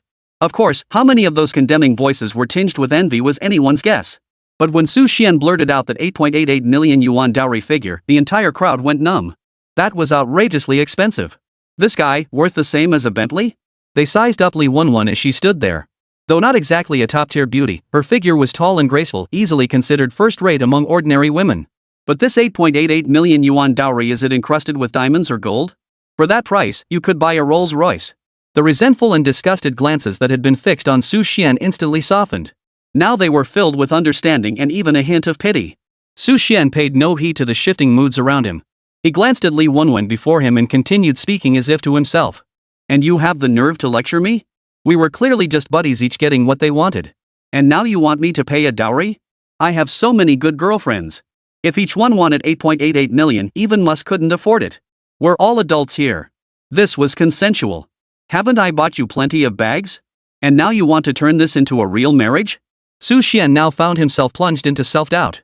Could it be that the immortal cultivation he pursued was fake? How could his memory remain so poor even after becoming an immortal? If the supreme path of forgetting emotions could speak, it would surely be filled with grievance right now. It's all because you've had so many one-night stands and masseuses before hundreds, even thousands of women. Forget about me, the supreme forgetful path, who could possibly remember them all? Casual flings. Women really are. She looks pretty enough, but it just goes to show women's hearts are the most poisonous. If it were with this handsome guy, I'd be willing too. The surrounding whispers instantly plunged Li Wenwen into awkwardness. She glared at Su Xian before her, her eyes brimming with resentment. Damn it! Why did he have to say that in public? What if my reputation gets ruined? How am I supposed to find a decent guy to marry now? Just then, the cafe door was kicked open with a loud bang. Clang!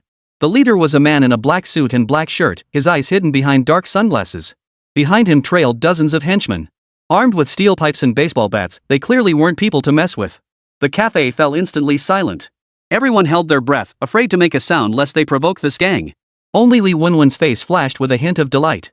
Her earlier look of fear vanished instantly, replaced by a forced smile as she approached the leader in a sweet, coquettish voice. Brother Tian, you're finally here. It's this kid. He bullied me earlier. The man who arrived was none other than Tian Yichang. He exchanged glances with his numerous henchmen behind him and nodded. He immediately glanced at Li Wenwen and patted her shoulder. Don't worry, Wenwen. Your problem is my problem. Leave this to me. With that, he strode purposefully toward Su Xian, reaching out to grab his collar as he snarled. You're ing Su Xian, huh? Behind him, a dozen henchmen clad in black advanced in unison, their eyes blazing with menace. It seemed as though Su Xian was about to be torn apart at any moment. Yet in this very scene, under everyone's gaze, Su Xian showed not a shred of fear. With effortless ease, he slapped Tian Yichang's hand away and sneered. Yep, I'm Su Xian. What? Are you her new buddy or her new lover? After his hand was repelled, Tian Yichang was utterly shocked. He knew he wasn't a professional, but he'd trained in Muay Thai and Sanda for over a decade.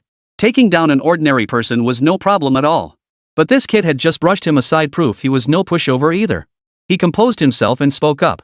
Li Wenwen is my girlfriend now. How dare you bully her? So, what are you going to do about this? Glancing at Tian Yichang before him and then at Li Wenwen nearby, Su Xian's lips curled into a mocking smile. Who would have thought that the first test of his newly cultivated supreme forgetful path would come not from some stunning beauty, but from this bunch of punks? The first test of his physical prowess wasn't against some stunning beauty, but this bunch of punks? But since that was the case, Su Xian figured he might as well test his combat prowess. Li Wenwen, even though we're still just a purely physical relationship, how could your taste have gotten so bad? Ignoring Tian Yichang's flushed expression, Su Xian delivered another blow. Why pick someone like this? A guy who's mentally unstable and has wandering hands? Got it? Kid, you're ing asking for it. Before Tian Yichang could speak, one of his henchmen behind him couldn't hold back any longer. The thug stepped forward, ready to attack, only to see Su Xian raise his hand and slap him square across the face. Smack! In broad daylight, the thug was sent flying backward by the force of the blow. The crowd stared in horror as they saw the thug's face already swelling, his head spinning from the blow. Little did they know, Su Xian had restrained his strength. Otherwise, the thug's head might have been knocked clean off. With a dismissive glance at them, Su Xian walked out of the cafe on his own. Alright, I know what you're after. Come on, it's not appropriate to talk in public like this. Let's settle this privately. Seeing Su Xian's actions, Tian Yichang's lips curled into a cruel smile. Fine, kid. Who'd have thought you'd choose hell over heaven? You want to settle this privately? Then let's settle it properly. With that, Tian Yichang led his men toward the exit of the coffee shop. As for Li Wenwen jogging behind him, he paid her no mind whatsoever. After reflecting on Su Xian's earlier words, he felt an uneasy foreboding. Sure, this woman was fun to play with, but she was a bit dirty. Once he had money, he'd definitely find a cleaner one. As for money, his gaze settled on Su Xian, and the corners of his mouth curled upward even more. Chapter 74, Borrowing Your Head. Brother Tian. You're so awesome. That dog of a man dared bully me, and he even deleted me earlier. Seated in their vehicle, Su Xian found himself flanked by two muscular, menacing-looking men. They encircled Su Xian, leaving him no room to escape. Su Xian sat in the vehicle, his gaze not only one but fixed instead on Tian Yichang. Hey buddy, your Range Rover's got some serious issues. All the warning lights are flashing. It's been over a decade since I bought this thing. Time to trade it in. Sitting in it is torture. Hearing Su Xian's words, Tian Yichang's face flushed red then drained pale. Finally, he gritted his teeth. Don't worry. I'll replace it as soon as I have the money. Su Xian remained non-committal, his gaze fixed on the scenery outside the window. He noticed the vehicle had quickly entered a remote, uninhabited mountain range, clearly the spot where this group planned to make their move on Su Xian. This really is a good spot. Su Xian nodded, shifting his gaze to the group of thugs before him. They sure knew how to pick their burial grounds, burying a few scumbags in such picturesque surroundings. Serves them right. Squeak. The vehicle screeched to a halt as Tian Yichang and his men stepped out. He stared at Su Xian, who remained calm and composed, utterly perplexed. Hey kid, aren't you scared at all? Hearing this, Su Xian shrugged his shoulders, sensing the power coursing through his body and the deep, lingering breaths he took. He merely lifted his gaze, casually scanning Tian Yichang before him. Why should I be afraid? Interesting. Tian Yichang flashed a cruel grin and gestured toward his henchmen behind him. Guys. This guy isn't afraid of us. Doesn't he know what we're all about? Amidst the uproarious laughter, Li Wenwen spoke timidly beside Tian Yichang. Brother Tian, maybe we shouldn't make too big a fuss over this. Sure, he bullied me before, but it's not worth escalating things this much, is it? Li Wenwen looked worried, fearing she might get dragged into trouble. But what she didn't expect was that Tian Yichang, who had been all sweetness and light yesterday, now looked at her with utter disgust. You still have the nerve to speak? He shot a glance at Su Xian, his voice thick with fury. Last time you asked me to help you teach a lesson to some guy who bullied you. Did you think I didn't know? That you and this pretty boy were mutually consenting? That you were practically begging him to do it. Hearing this, Li Wenwen's expression instantly changed. She looked at Tian Yichang before her, her face turning deathly pale. Brother Tian, what are you talking about? I don't understand. Tian Yichang grew impatient, stepping forward to slap her across the face. Smack! Li Wenwen stumbled backward and fell to the ground, clutching her cheek in disbelief. Tian Yichang's expression turned vicious. Enough! What are you playing at, you? You think I don't know? I didn't come here to avenge you. I came for this kid. Li Wenwen was stunned. The way things were unfolding now seemed to be completely unexpected. Su Xian stood by, watching them tear each other apart like dogs fighting, grinning from ear to ear. Who would have thought I'd get to witness such a spectacle today? By now, Tian Yichang had turned around and walked up to Su Xian. Kid, I hear you've got some cash on you? Su Xian heard this, his expression turning serious as he nodded then shook his head. Money? That's true. And not just a couple, probably a lot. At this remark, the gangsters, including Tian Yichang, exchanged excited glances and licked their lips. Money was good news today. They'd stumbled upon a fat lamb. Well then, how about lending us brothers a little cash to spend? No. Don't. Before Su Xian could speak, Li Wenwen couldn't hold back any longer. Her face twisted with terror as she looked at Tian Yichang. Brother Tian, didn't we agree to just teach this pretty boy a lesson? Why are we robbing him now? Unlike Brother Tian, who was part of the underworld, Li Wenwen knew robbery was a serious crime, one that could mean 10 years or more behind bars. She was still young, still beautiful. She wanted to enjoy life for a few more years before settling down with a decent man. She didn't want to end up locked away in prison. You damn woman. Tian Yichang couldn't hold back any longer. He kicked Li Wenwen hard in the stomach, then raised his fist to punch and kick her. A worthless woman like you? You don't deserve my help getting revenge. Let me tell you something, I came here today specifically to rob this kid. Watching Li Wenwen get beaten, Su Xian felt not a shred of pity. He only thought that perhaps things were unfolding exactly as they should. Li Wenwen lay motionless on the ground, her eyes filled with regret. She had made a mistake. She shouldn't have sought revenge against Su Xian. Otherwise, she never would have gotten involved in this mess. From this, I hear you're pretty loaded. She's still my girlfriend now. After sleeping with my girlfriend so many times, you should pay a price, right? Su Xian looked at him, his right hand clenching and unclenching slightly at his side as he gauged how much force to use. You want to borrow money? How much? What's the interest rate? Su Xian seemed oblivious to the underlying meaning in Tian Yichang's words, actually engaging him in a discussion about borrowing money. Tian Yichang froze for a moment, then glanced at his henchman behind him. Ha. This fool actually thinks we're asking him for a loan? He turned back to Su Xian, his face twisted in mockery. Well then, how about this? Borrow 50 million from you, and I'll pay it back over 100 years. What do you say? His words were clearly meant to mock Su Xian. Yet to everyone's surprise, after hearing this, Su Xian merely nodded calmly. Fine. But isn't 50 million a bit too little? How about borrowing 100 million instead? In an instant, the group of thugs froze. They never imagined Su Xian had that much money. Greed flashed in their eyes. Su Xian looked at them, his tone level as he spoke. Before I lend you that 100 million, I'd like to borrow something from you first. Tian Yichang was baffled and blurted out the question instinctively. What do you want to borrow? I want to borrow your dog's life. Chapter 75, not human, but immortal. I'll take your lives. Su Xian's eyes were filled with utter coldness, as if he were looking at a corpse.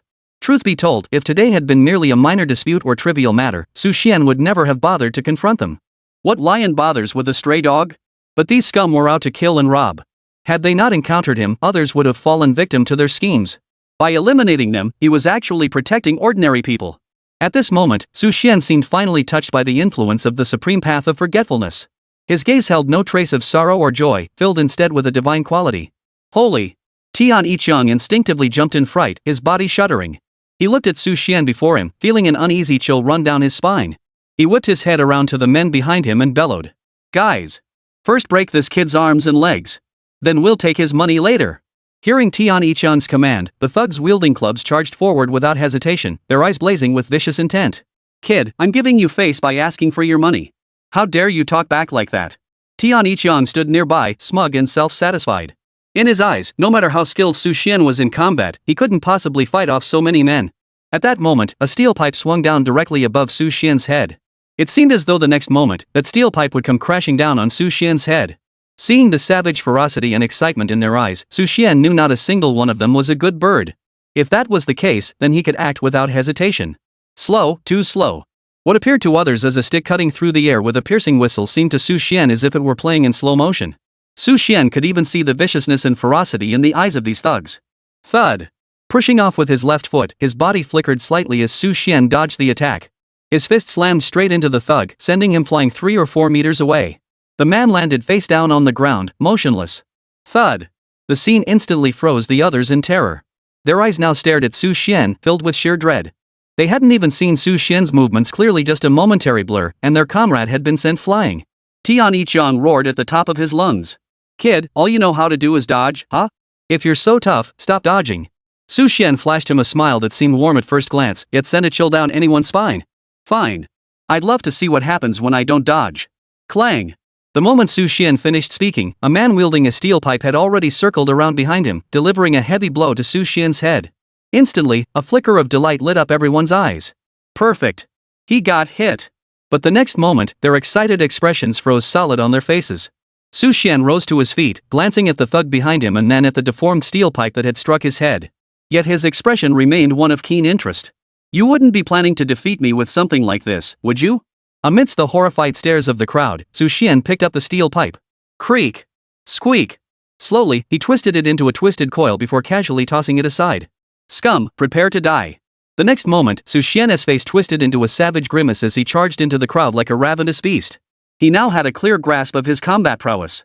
If forced to draw a comparison, his current physical strength alone meant ordinary handguns were utterly useless against him.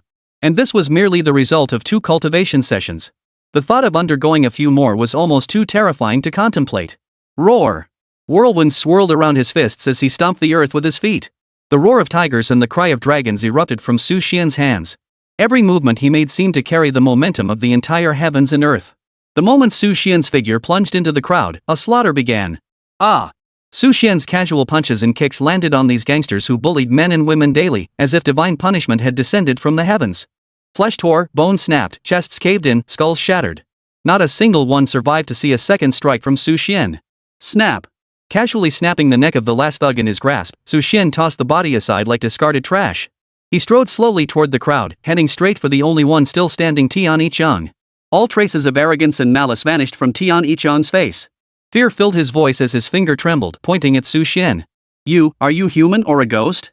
Watching his reaction, Su Xian suddenly burst into laughter. Ha ha ha, ghost or human? Why wouldn't you think I'm a celestial being?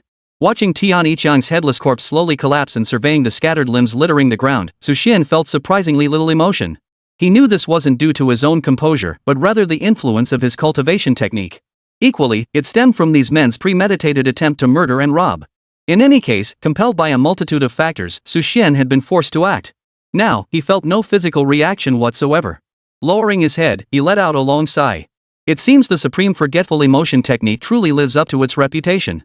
Su Xian's state of mind had now partially detached from the mundane world, beginning to transform into that of an immortal who had abandoned all earthly desires. Having completed a brutal massacre, not a single speck of blood stained Su Xian's body. This was evidently a power gained through his cultivation success. He now walked toward Li Wenwen, who lay motionless on the ground. What is this? It felt as though a new method for erasing memories had emerged within his mind. The next moment, a smile touched his lips. I suppose it's not your time to die yet. Captain, this is the sole survivor from the scene, but she can't recall anything about being here. According to her, the man they brought here also got off halfway through the journey, which matches the surveillance footage timeline. By now, official personnel and over a dozen police cars had completely surrounded the area, establishing layer upon layer of security cordons.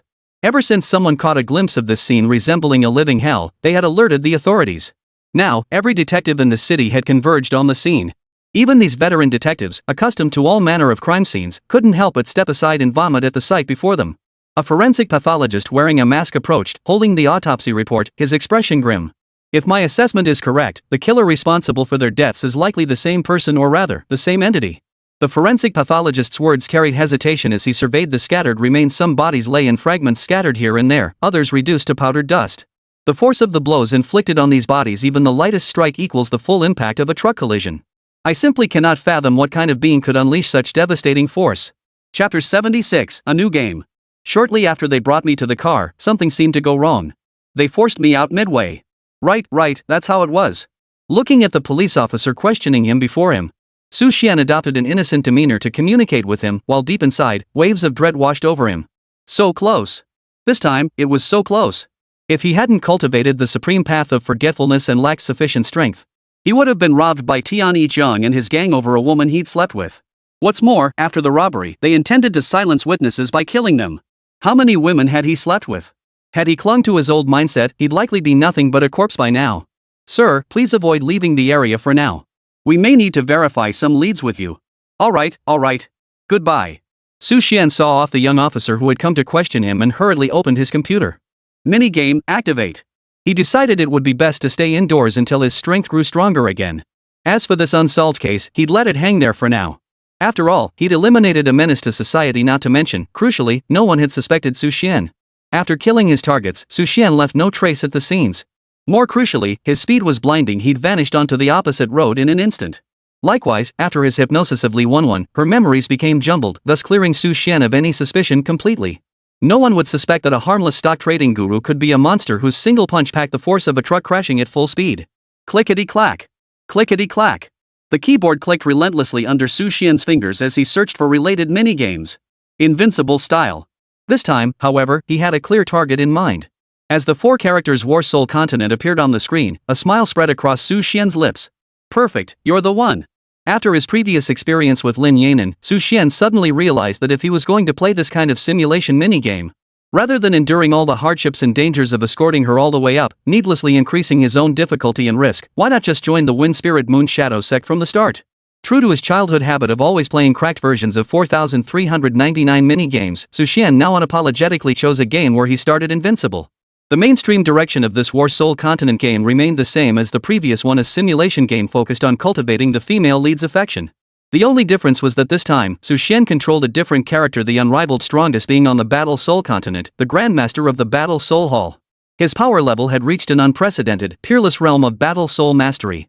If anyone dares threaten the female lead's safety like in the previous game, don't blame Su Xian for showing no mercy.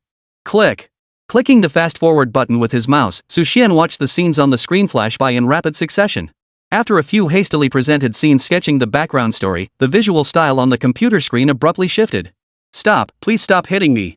A ragged little girl, disheveled and filthy, curled up into a tight ball.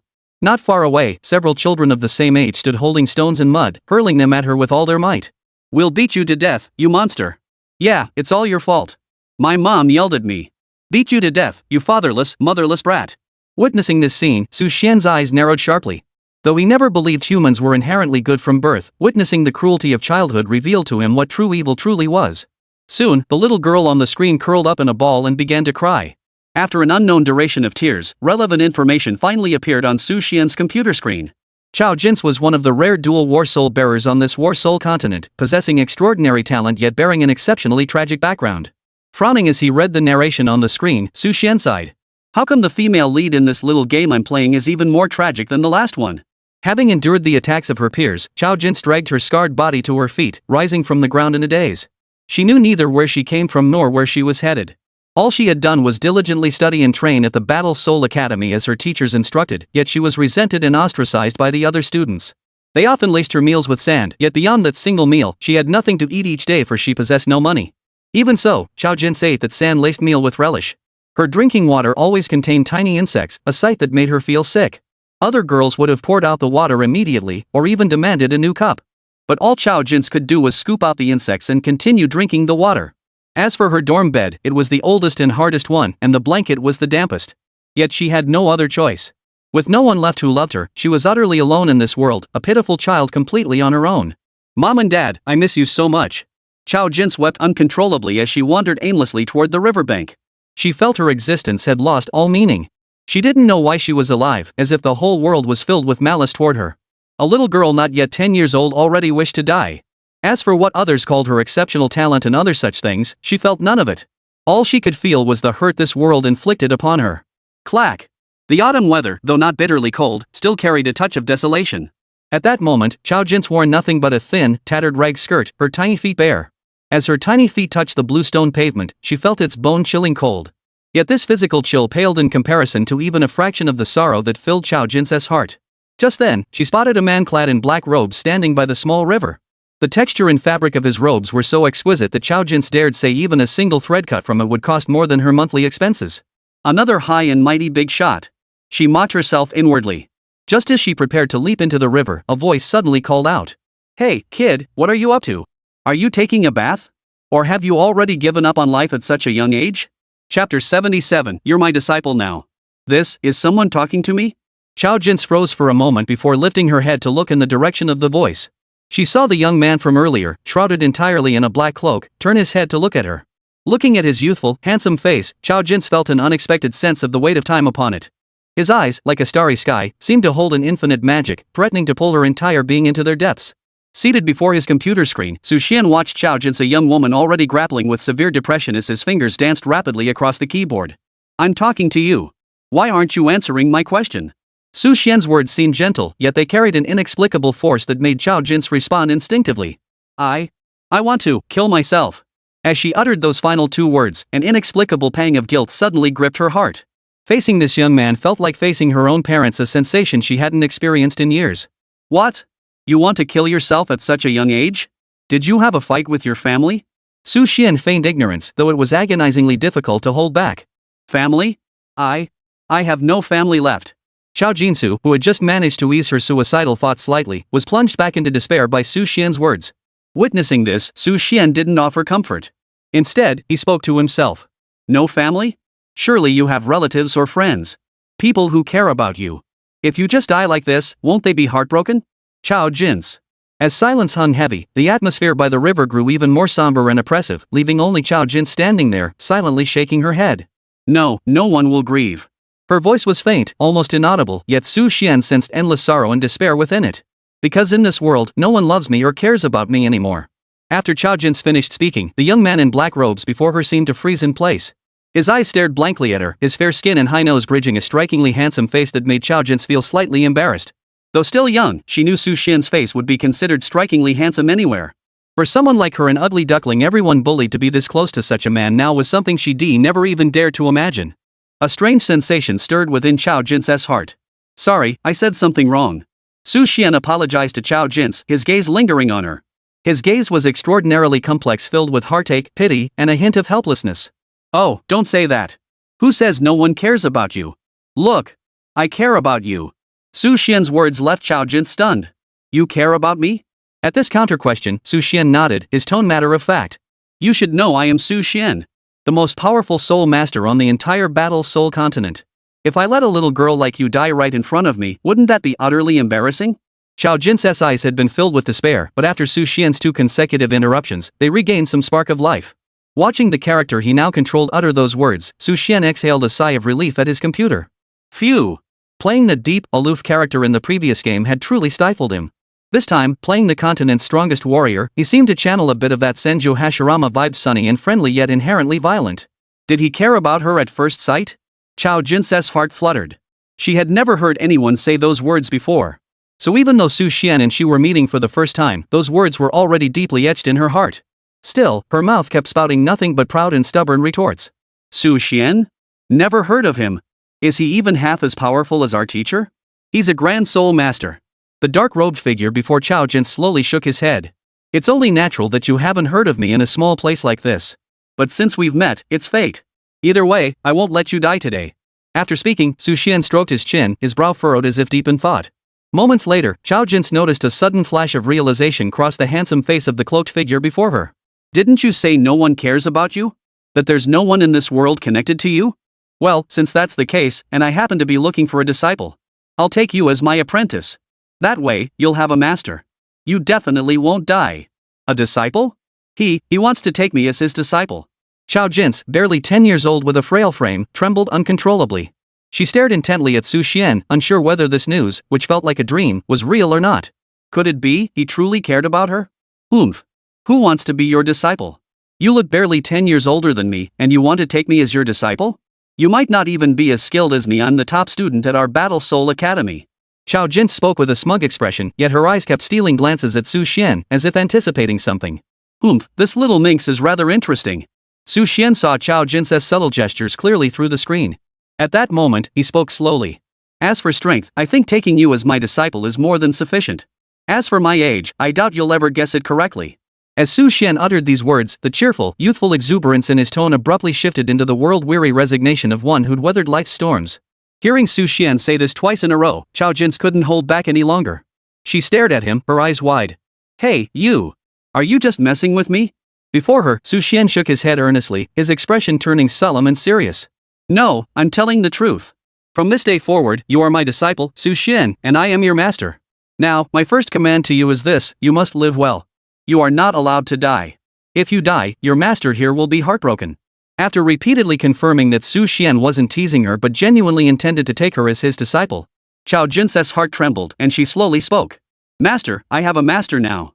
After my parents, finally someone will be by my side. Chapter 78, The Budding Beauty. Master, where are we going? Master, why haven't I seen this path before? Master, where are you taking me? Perhaps it was fate turning from bad to good, or perhaps it was simply her nature. Either way, Chao Jin was driving Su Xian absolutely crazy with her constant chatter. She fluttered around him like a chattering little bird. Su Xian turned his head and shot her a helpless glance. The first thing we need to do now is get you properly cleaned up. A disciple of Su Xian absolutely cannot look like this. I don't care what you were before, but now that you're my disciple, you must become the most dazzling presence among the crowd. With that, Su Xian strode forward without pausing. Chao Jin was left standing there, stunned. The most dazzling presence? Oivia custom. Before a signboard crafted entirely from red peachwood, Su Xian halted his steps. He turned to look at the timid little girl behind him and slowly extended his right hand. I suppose this place will do. Chao Jin glanced at the large characters on the sign, then looked at the storefront, which appeared far more upscale than the others. Her whole body trembled.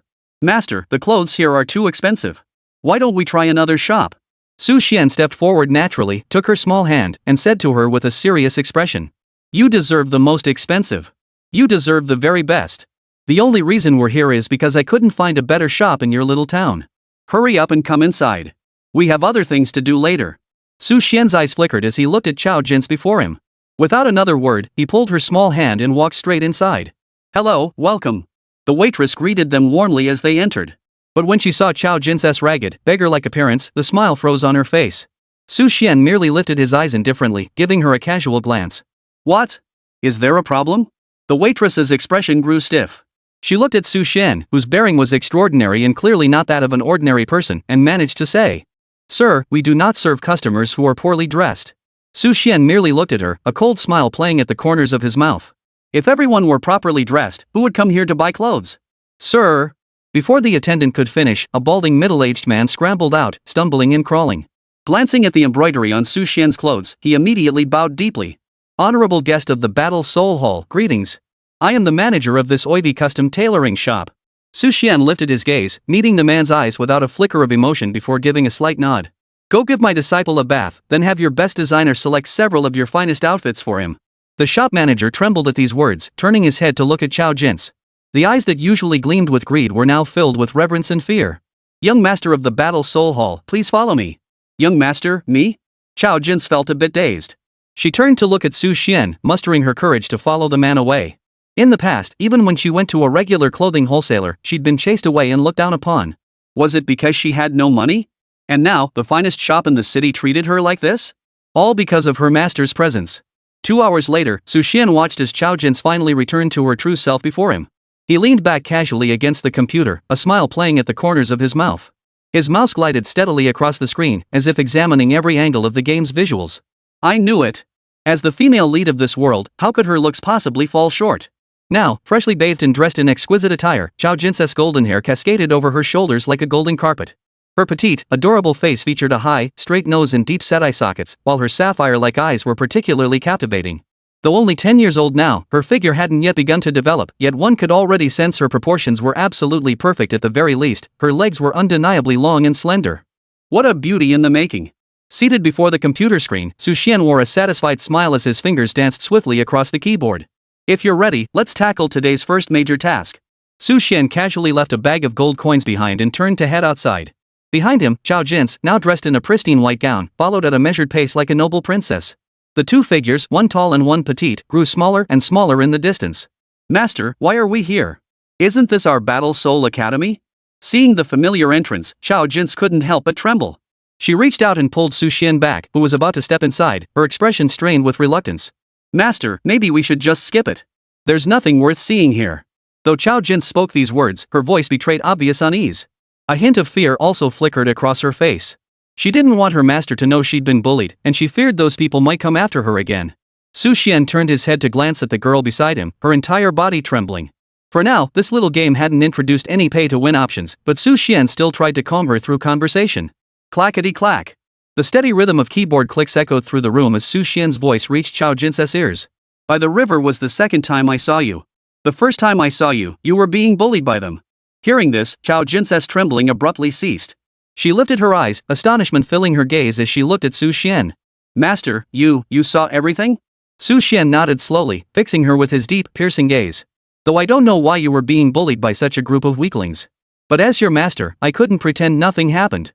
Hearing these words, Chao Jin's memory instantly flashed back to several months prior. Back then, she'd reached her limit and knocked one of the bullies to the ground. He hadn't even been hurt, yet his parents tracked her down, leading the charge and calling her a monster and forcing her to hand over her meager copper coin allowance as compensation. So from now on, I have someone who can protect me too? Character affinity plus 10. Current affinity 10 points.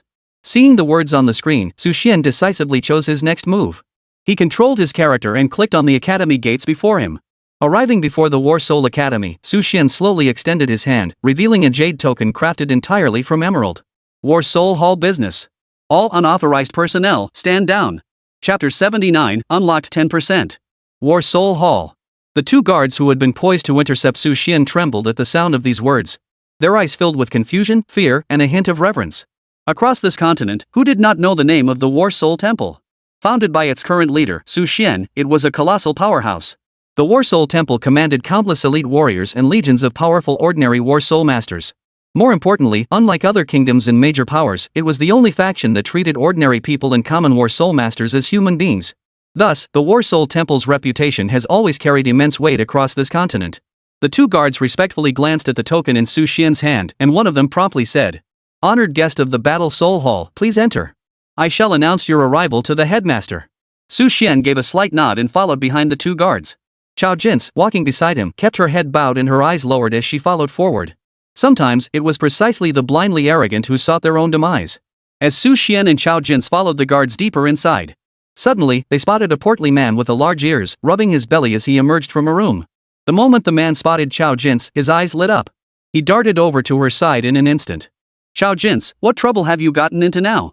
Who have you offended? I've told you before you're just a lowly little brat, an orphan with no parents. You'd be better off keeping your head down.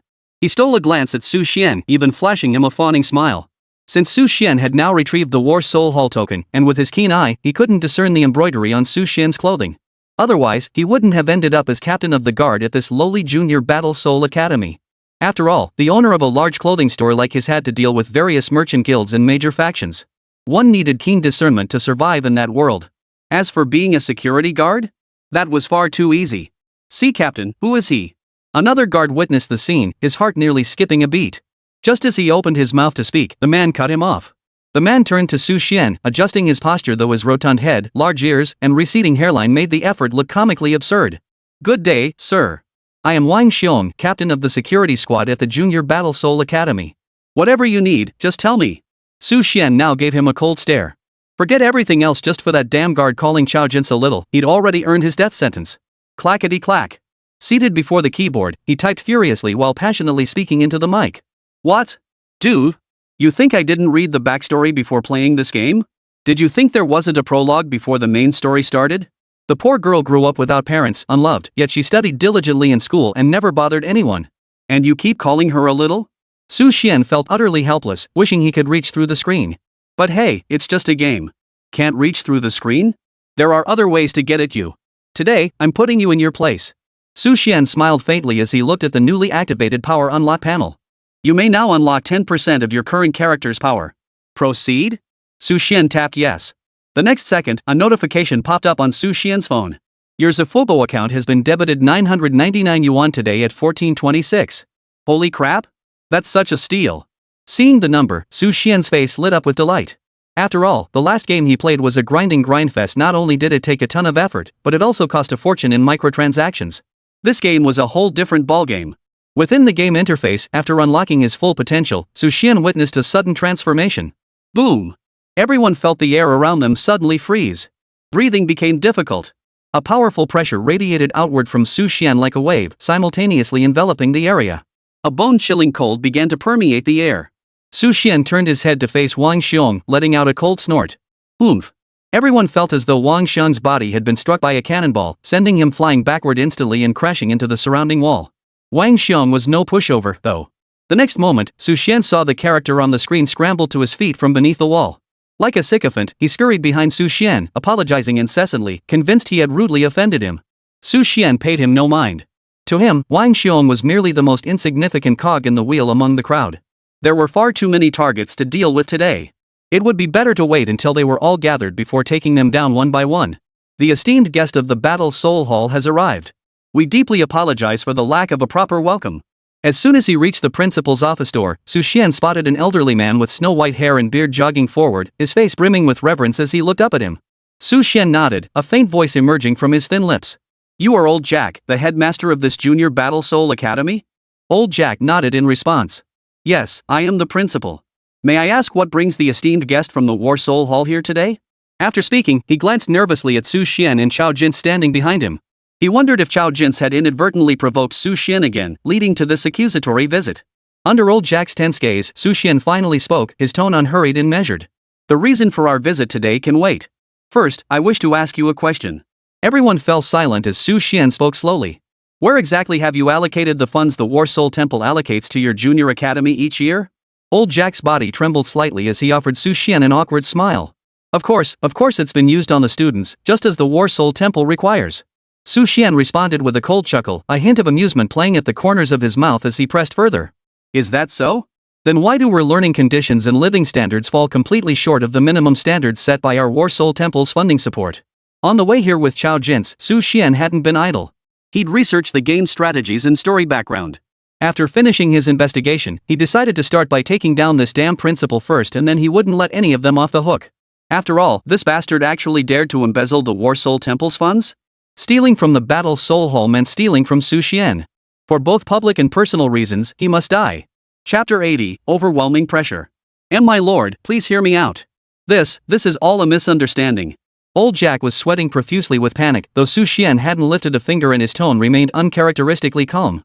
Yet he couldn't shake the feeling of mortal peril, a colossal threat hovering around him, as if he'd been targeted by some peerless beast of prey. His gaze shifted to Chao Jin, a flash of resentment flickering in his eyes. My lord, don't listen to this worthless brat spouting nonsense. Her words are utterly untrustworthy. That worthless brat was the most hated student in school. I gave her everything she deserved, yet she slanders me like this. Why would you believe such a worthless brat, unloved by both father and mother? The moment he finished speaking, the office fell into sudden silence. Wang Xiong wore an expression of agreement, while the other guard's gaze held a hint of strangeness. Chao Jin staggered, nearly collapsing on the spot. Yes, she was nothing but an orphaned wild child, an ugly duckling. Was that really it? No matter what she did, nothing could change that. Chao Jin swayed precariously on her feet. Seeing this, Su Xian placed his right hand on her shoulder. Instantly, a golden light flared before everyone's eyes. Soul energy, gentle as rain, poured into Chao Jin's body. Master. When Chao Jin regained her composure, she lifted her gaze to meet Su Xian's. Her eyes were wet and glistening, like those of a wounded fawn, evoking an overwhelming sense of pity. Su Xian lifted his head as well, his usually serene expression shifting abruptly. In the blink of an eye, everyone felt overwhelming soul power surge through their bodies. The next moment, time seemed to freeze, the world halted.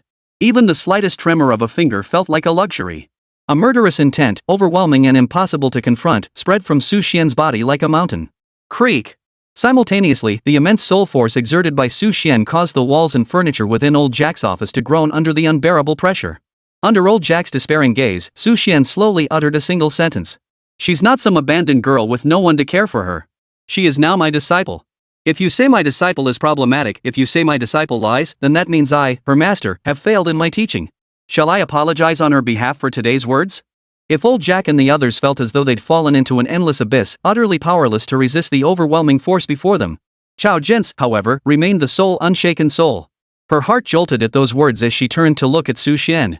Her once gloomy, sullen little face now radiated light. Her eyes, which had been only black and white, now shimmered with a brilliant glow as if bathed in sunlight.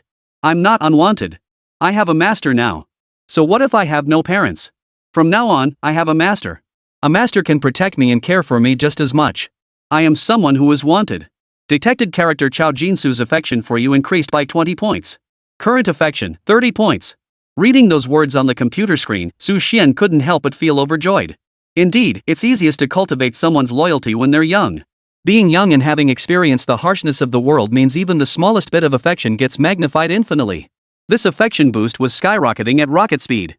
Su Xian moved his mouse cursor across the screen and selected Deactivate Peerless Battle Soul Aura. In an instant, old Jack and the others, who had been holding their breath as if trapped in absolute stillness, snapped back to reality. Clunk! Their bodies went limp and they instantly knelt before Su Xian, drenched in sweat as if they'd just been pulled from a river. Old Jack lifted his head, his eyes filled with despair as he stared at Su Xian.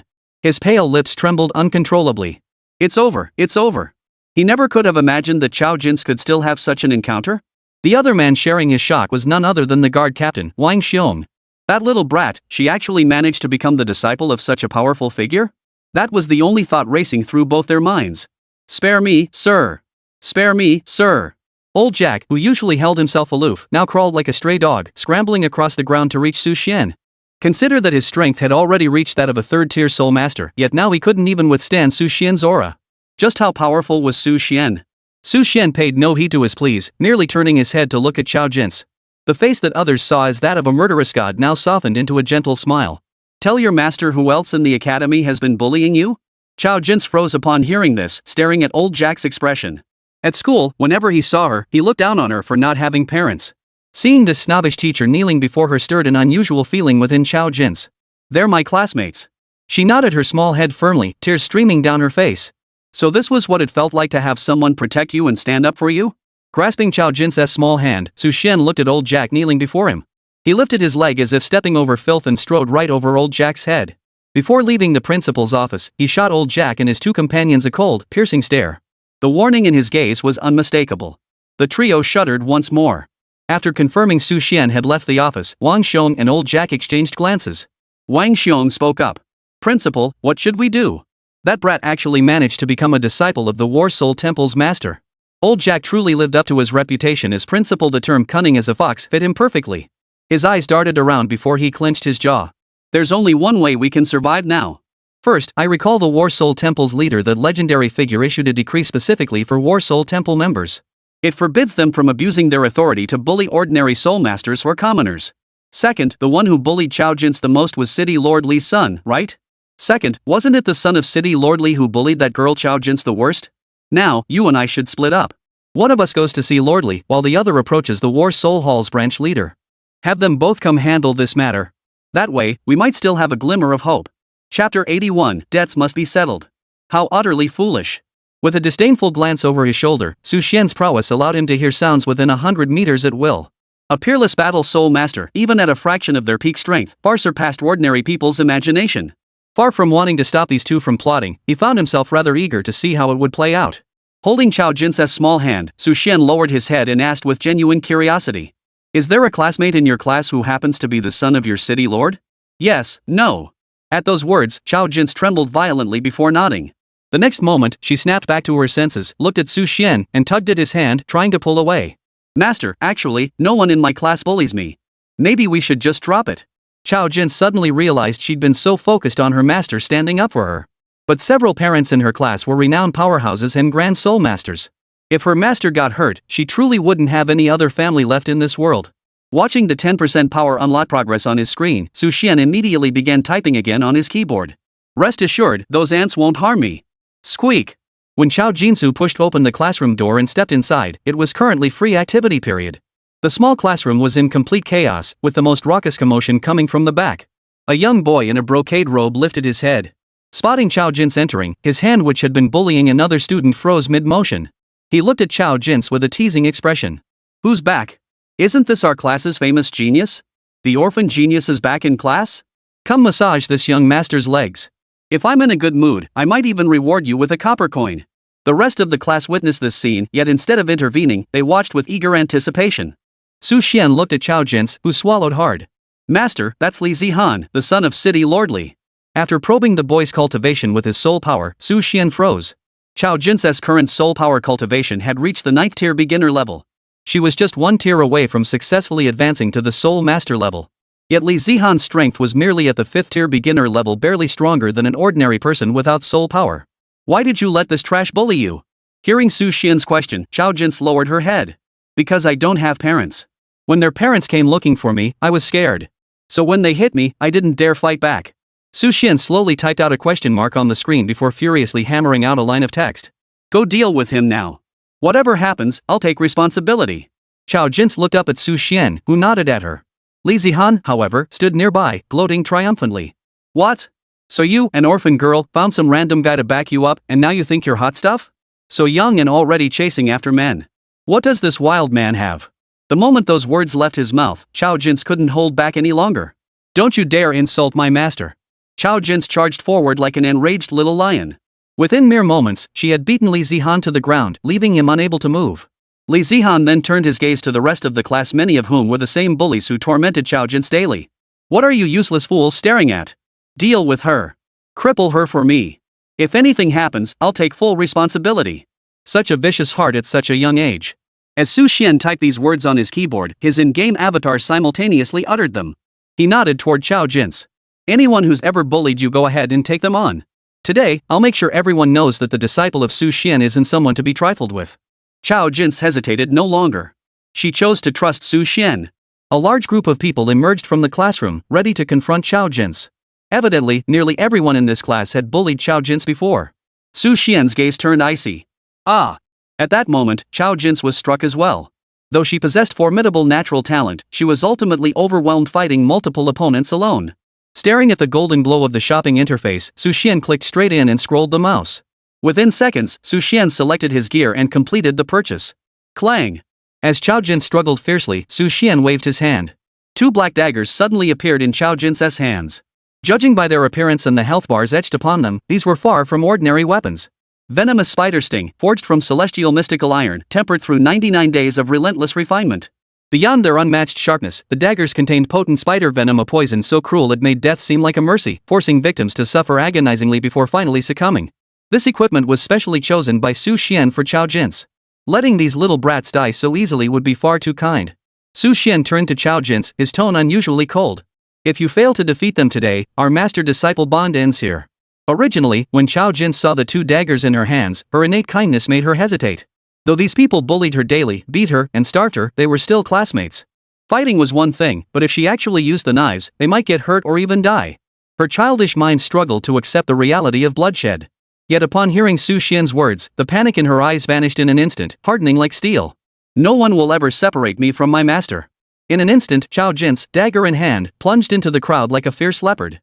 With a single leap and twist, she sent 2 or 3 classmates crashing to the floor, wailing in pain. Within less than a quarter of an hour, the classroom was left with only those cowering in the corners. Everyone else lay sprawled on the floor, screaming in agony. Ah! It hurts! It hurts! Help! Mom! It hurts! Save me, Mom! Watching this group of teenagers still calling out for their mothers even in agony, Su Xian's gaze grew even colder. At an age when they should still be calling out for their mothers, they were already capable of such evil deeds. What would they become when they grew up? Just then, a furious roar echoed through the school grounds. You audacious thugs! Who dares lay a hand on my son? Chapter 82, shattered by a single punch. One punch to shatter. Ha ha ha ha. It's father. My father has arrived. You worthless brat is as good as dead, and so is this bastard. At that moment, Li Zihan, who had been lying on the ground, suddenly found his courage. She leapt to her feet, glaring at the pair. Though her body was clearly that of a child, it radiated an intense, sinister glow. Faced with this scene, Su Xian couldn't just stand by and watch. Your bank card ending in 1978 has been charged 500 yuan. He immediately spent 500 yuan in the game, activating a laser attack from his soul skill. Buzz! Su Xian raised his hand, and everyone witnessed a powerful surge of soul energy gathering around him. The next moment, a streak of golden light appeared at his fingertips. That streak of golden light grew increasingly dazzling, almost blinding to look at. Whoosh! The golden beam shot forth, taking only 2 breaths. Ah! My legs! Following the agonized scream, everyone witnessed Li Zihan's legs vanish without a trace, reduced to a pile of mangled flesh. Even more terrifying, after that laser beam shot off into the distance, it triggered a hurricane force gale sweeping through the area. An earth-shattering explosion echoed across the heavens and earth, deafening everyone present. The horrified gazes of the crowd fell upon Su Xian. They realized that from start to finish, Su Xian had merely lifted a single finger. What kind of power was this? Chao Jin's, who had been filled with worry moments ago, now felt much of her anxiety dissipate. She looked at Su Xian, her voice trembling with excitement. Master! I never imagined you were this powerful. Su Xian crouched down and smiled as he ruffled her hair. Rest assured, your master will always protect you. Sitting before the computer, Su Xian couldn't help but chuckle to himself. Ha, those high EQ lessons definitely paid off. Beyond admiring strength, women crave a sense of security. How strong he was mattered. But how much security he could provide this little girl that mattered even more. Chao Jins was so starved for affection that, sure enough, her eyes welled up again after Su Xian finished speaking. Roar! A fierce roar echoed from outside the classroom door. Everyone watched as the door flew off its hinges and slammed into the wall. A powerful surge of soul energy emanated from beyond the threshold. A middle-aged man clad in a blue robe stepped into the classroom, his face dark and stormy. He was none other than Li Zihan's father, the city lord, Li Yuanjie. After sensing the earlier surge of soul power, Li Yuanjie couldn't help but inwardly sigh. This person's strength was absolutely no less than his own. Simultaneously, he grew intensely anxious, for his precious son seemed to be inside the classroom. He roared out loud at that moment. Who just attacked? Who dared to harm my son? Behind him, old Jack trailed along with a fawning expression, clearly the one who had summoned Li Yuanjie here. Son, how could this happen? Li Yuanjie, who had been seething with rage moments before, was now utterly distraught. Staring at Li Zihan, who lay in a pool of blood, his legs gone, his mind went blank. Once he confirmed his son was still alive, the aura of a grand soul master spread throughout the classroom. Li Yuanjie slowly turned his head. Simultaneously, 3 soul rings white, yellow, and yellow began to appear beneath his feet, unleashing a wave of icy killing intent. Who could it be? Who dared to do this to my son, Zihan? He was so kind, so adorable. Is even a child not worthy of mercy? Under the oppressive aura of this grand soul master, many felt their breathing grow labored. But Su Xian couldn't hold back, he burst out laughing. Ha! The game designer must have a twisted sense of humor, naming the ringleader of these bratty kids Zihan. Teacher, what happened to my Zihan? The mere thought of that joke made Su Xian chuckle. Li Yuanjie's attention was drawn, and he shot him a fierce glare. What are you laughing at? The bloodthirsty glint in his eyes suggested he might lash out at any moment. You call this little brat adorable? Looks like bad apples really do rot the barrel. Old Jack scurried over, pointing at Su Xian with indignation. Sir from the Battle Soul Hall. Even if you're from the Battle Soul Hall, you can't just attack our students like this. The students in this classroom were all good kids, and now they've been beaten like this. By now, many onlookers and teachers had noticed the scene. With Chao Jins holding 2 daggers and students lying on the floor crying, it was painfully obvious who had instigated the violence. Li Yuanjie's eyes blazed with a bloodthirsty glare, as if he were about to devour someone. He fixed his gaze on Su Xian, his tone vicious. A member of the Battle Soul Hall dares to lay a hand on my son? Not even the Battle Soul Hall can save you now. Facing his threat, Su Xian paid no mind whatsoever. Instead, he fixed him with a cold, piercing stare. As the ruler of this city, you raise such scum and still dare to spout such arrogance? Fierce Tiger Battle Soul. First Soul Skill. Tiger Roar shakes the forest. Li Yuanjie stood rooted to the spot as a flash of white light flickered across his soul rings. Roar! A deafening roar erupted from his mouth, leaving everyone present momentarily stunned. Only Su Xian looked at him, his eyes brimming with mockery. Your bark seems quieter than a mosquito's buzz. Looking for death. Second soul skill, Tiger's Pounce. His form soared like a fierce tiger, leaping high into the air as he charged forward, seemingly intent on tearing Su Xian to shreds. Character is about to enter combat state. Unlock soul skill options? Cost, 6,666. If soul skills are not unlocked, you may control the character to fight using normal attacks. Holy crap, this game has that feature? Su Xian's face lit up with delight. After all, a bit of interactivity in a game was pretty nice. In his previous game, no matter how intense the battle, it all boiled down to spending money. There was zero sense of participation. Now that he could actually control his character, Su Xian realized that even after unlocking soul skills, he could still manually command his character in battle. He immediately topped up 6666 to unlock the soul skills. Your agricultural bank card was debited 6,666 yuan today at 10:17 a.m. The next moment, he noticed 9 mysterious-looking icons appear at the top of his screen, though only a few of them were lit up. So the soul skills are unlocked. Su Xian no longer cared about the soul skills themselves, he just wanted to experience the feeling of controlling his character in battle. His hands flew over the keyboard, pressing the arrow keys to maneuver his character. To everyone watching, Li Yuanjie, already a formidable opponent, let out a roar and charged toward Su Xian. Facing his soul skill, Su Xian stood completely still, doing nothing. Just as the tiger's phantom was about to strike Su Xian's head, he slowly raised his fist. Chapter 83, Hidden Quest. The 3 soul rings gleaming on Li Yuanjie's body, coupled with the imposing aura of this grand soul master, seemed poised to crush Su Xian into dust before him. Far away, old Jack's eyes brimmed with excitement. Perfect. That nuisance is taken care of. If any issues arise later, just let the battle soul hall deal with Li Yuanjie. After all, I didn't kill him myself. I can keep milking the war soul hall for money. As for that worthless brat. Old Jack's dangerous gaze settled on Chao Jin's. In his mind, everything he had achieved today was thanks to this brat who had lured Su Xian here. Clearly, he had no intention of letting Chao Jin off the hook. Everyone believed Su Xian was as good as dead. After all, in their understanding, even a soul king or even a soul emperor couldn't withstand a direct hit from a soul skill. This Chao Jin, who knew where she'd found this war soul temple guy, had actually chosen to bare-handed intercept a soul weapon. Wasn't that just asking for death? Boy, you'll pay with your life for my son. Li Yuanjie, suspended mid-air, radiated soul power, as if proclaiming his victory. But then, he felt a tremendous force surge from his second soul skill. Crack! Crack! First came the sound of shattering objects, then everyone witnessed Su Xian's fist devoid of any soul power strike Li Yuanjie's tiger-shaped illusion. Li Yuanjie's soul power-formed tiger illusion began to shatter. This can't be possible? Before this thought could fully form, they saw Su Xian's fist already fully unleashed. Boom! Instantly, where Su Xian's fist met Li Yuanjie's body, a thunderous roar and shockwave erupted. A cloud of dust swirled around Li Yuanjie's body as he was sent flying backward, crashing straight onto the playground outside the classroom. The playground, now subjected to such an assault, bore several large craters with cracked surfaces. Traces of soul power lingering in the air seemed to represent the second soul technique Li Yuanjie had just unleashed. How could a physical body shatter a soul skill? A wave of astonished gazes immediately fixed upon Su Xian. They stared at Su Xian as if he were a monster. Such physical strength was terrifying. Su Xian waved his hand, brushing away the lingering purple soul energy before him as if swatting away dust. He slowly raised his head and looked ahead. Li Zihan, who had just been cheering for her father moments ago, was suddenly dumbfounded. Her father had arrived. Her father had unleashed a powerful soul blossom. His father was sent flying like a dead dog, his fate unknown. The smile that had been on his lips vanished. Old Jack stared at Su Xian with trembling eyes. What level of powerhouse is this? He couldn't shake the feeling that this time, his death would be even more gruesome. The others stared at Su Xian, their faces frozen in horror. Could it be that even a grand soul master couldn't survive a single strike? How incredibly fortunate was Chao Jin's to have him as her master. Cough, cough, cough. Who are you? A distinctly hoarse voice echoed across the Junior Battle Soul Academy's training grounds. Now, Li Yuanjie scrambled to his feet and stared at Su Xian, his eyes filled with terror.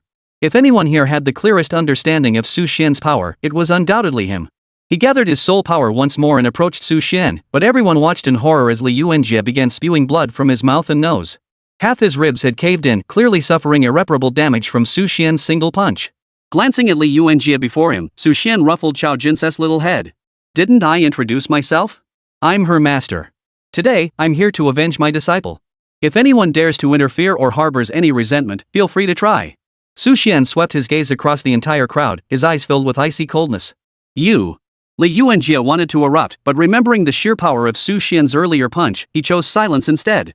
Triggering hidden quest, Chao Jin's inner demon. Do you wish to activate the hidden quest? Activation requires 99,999.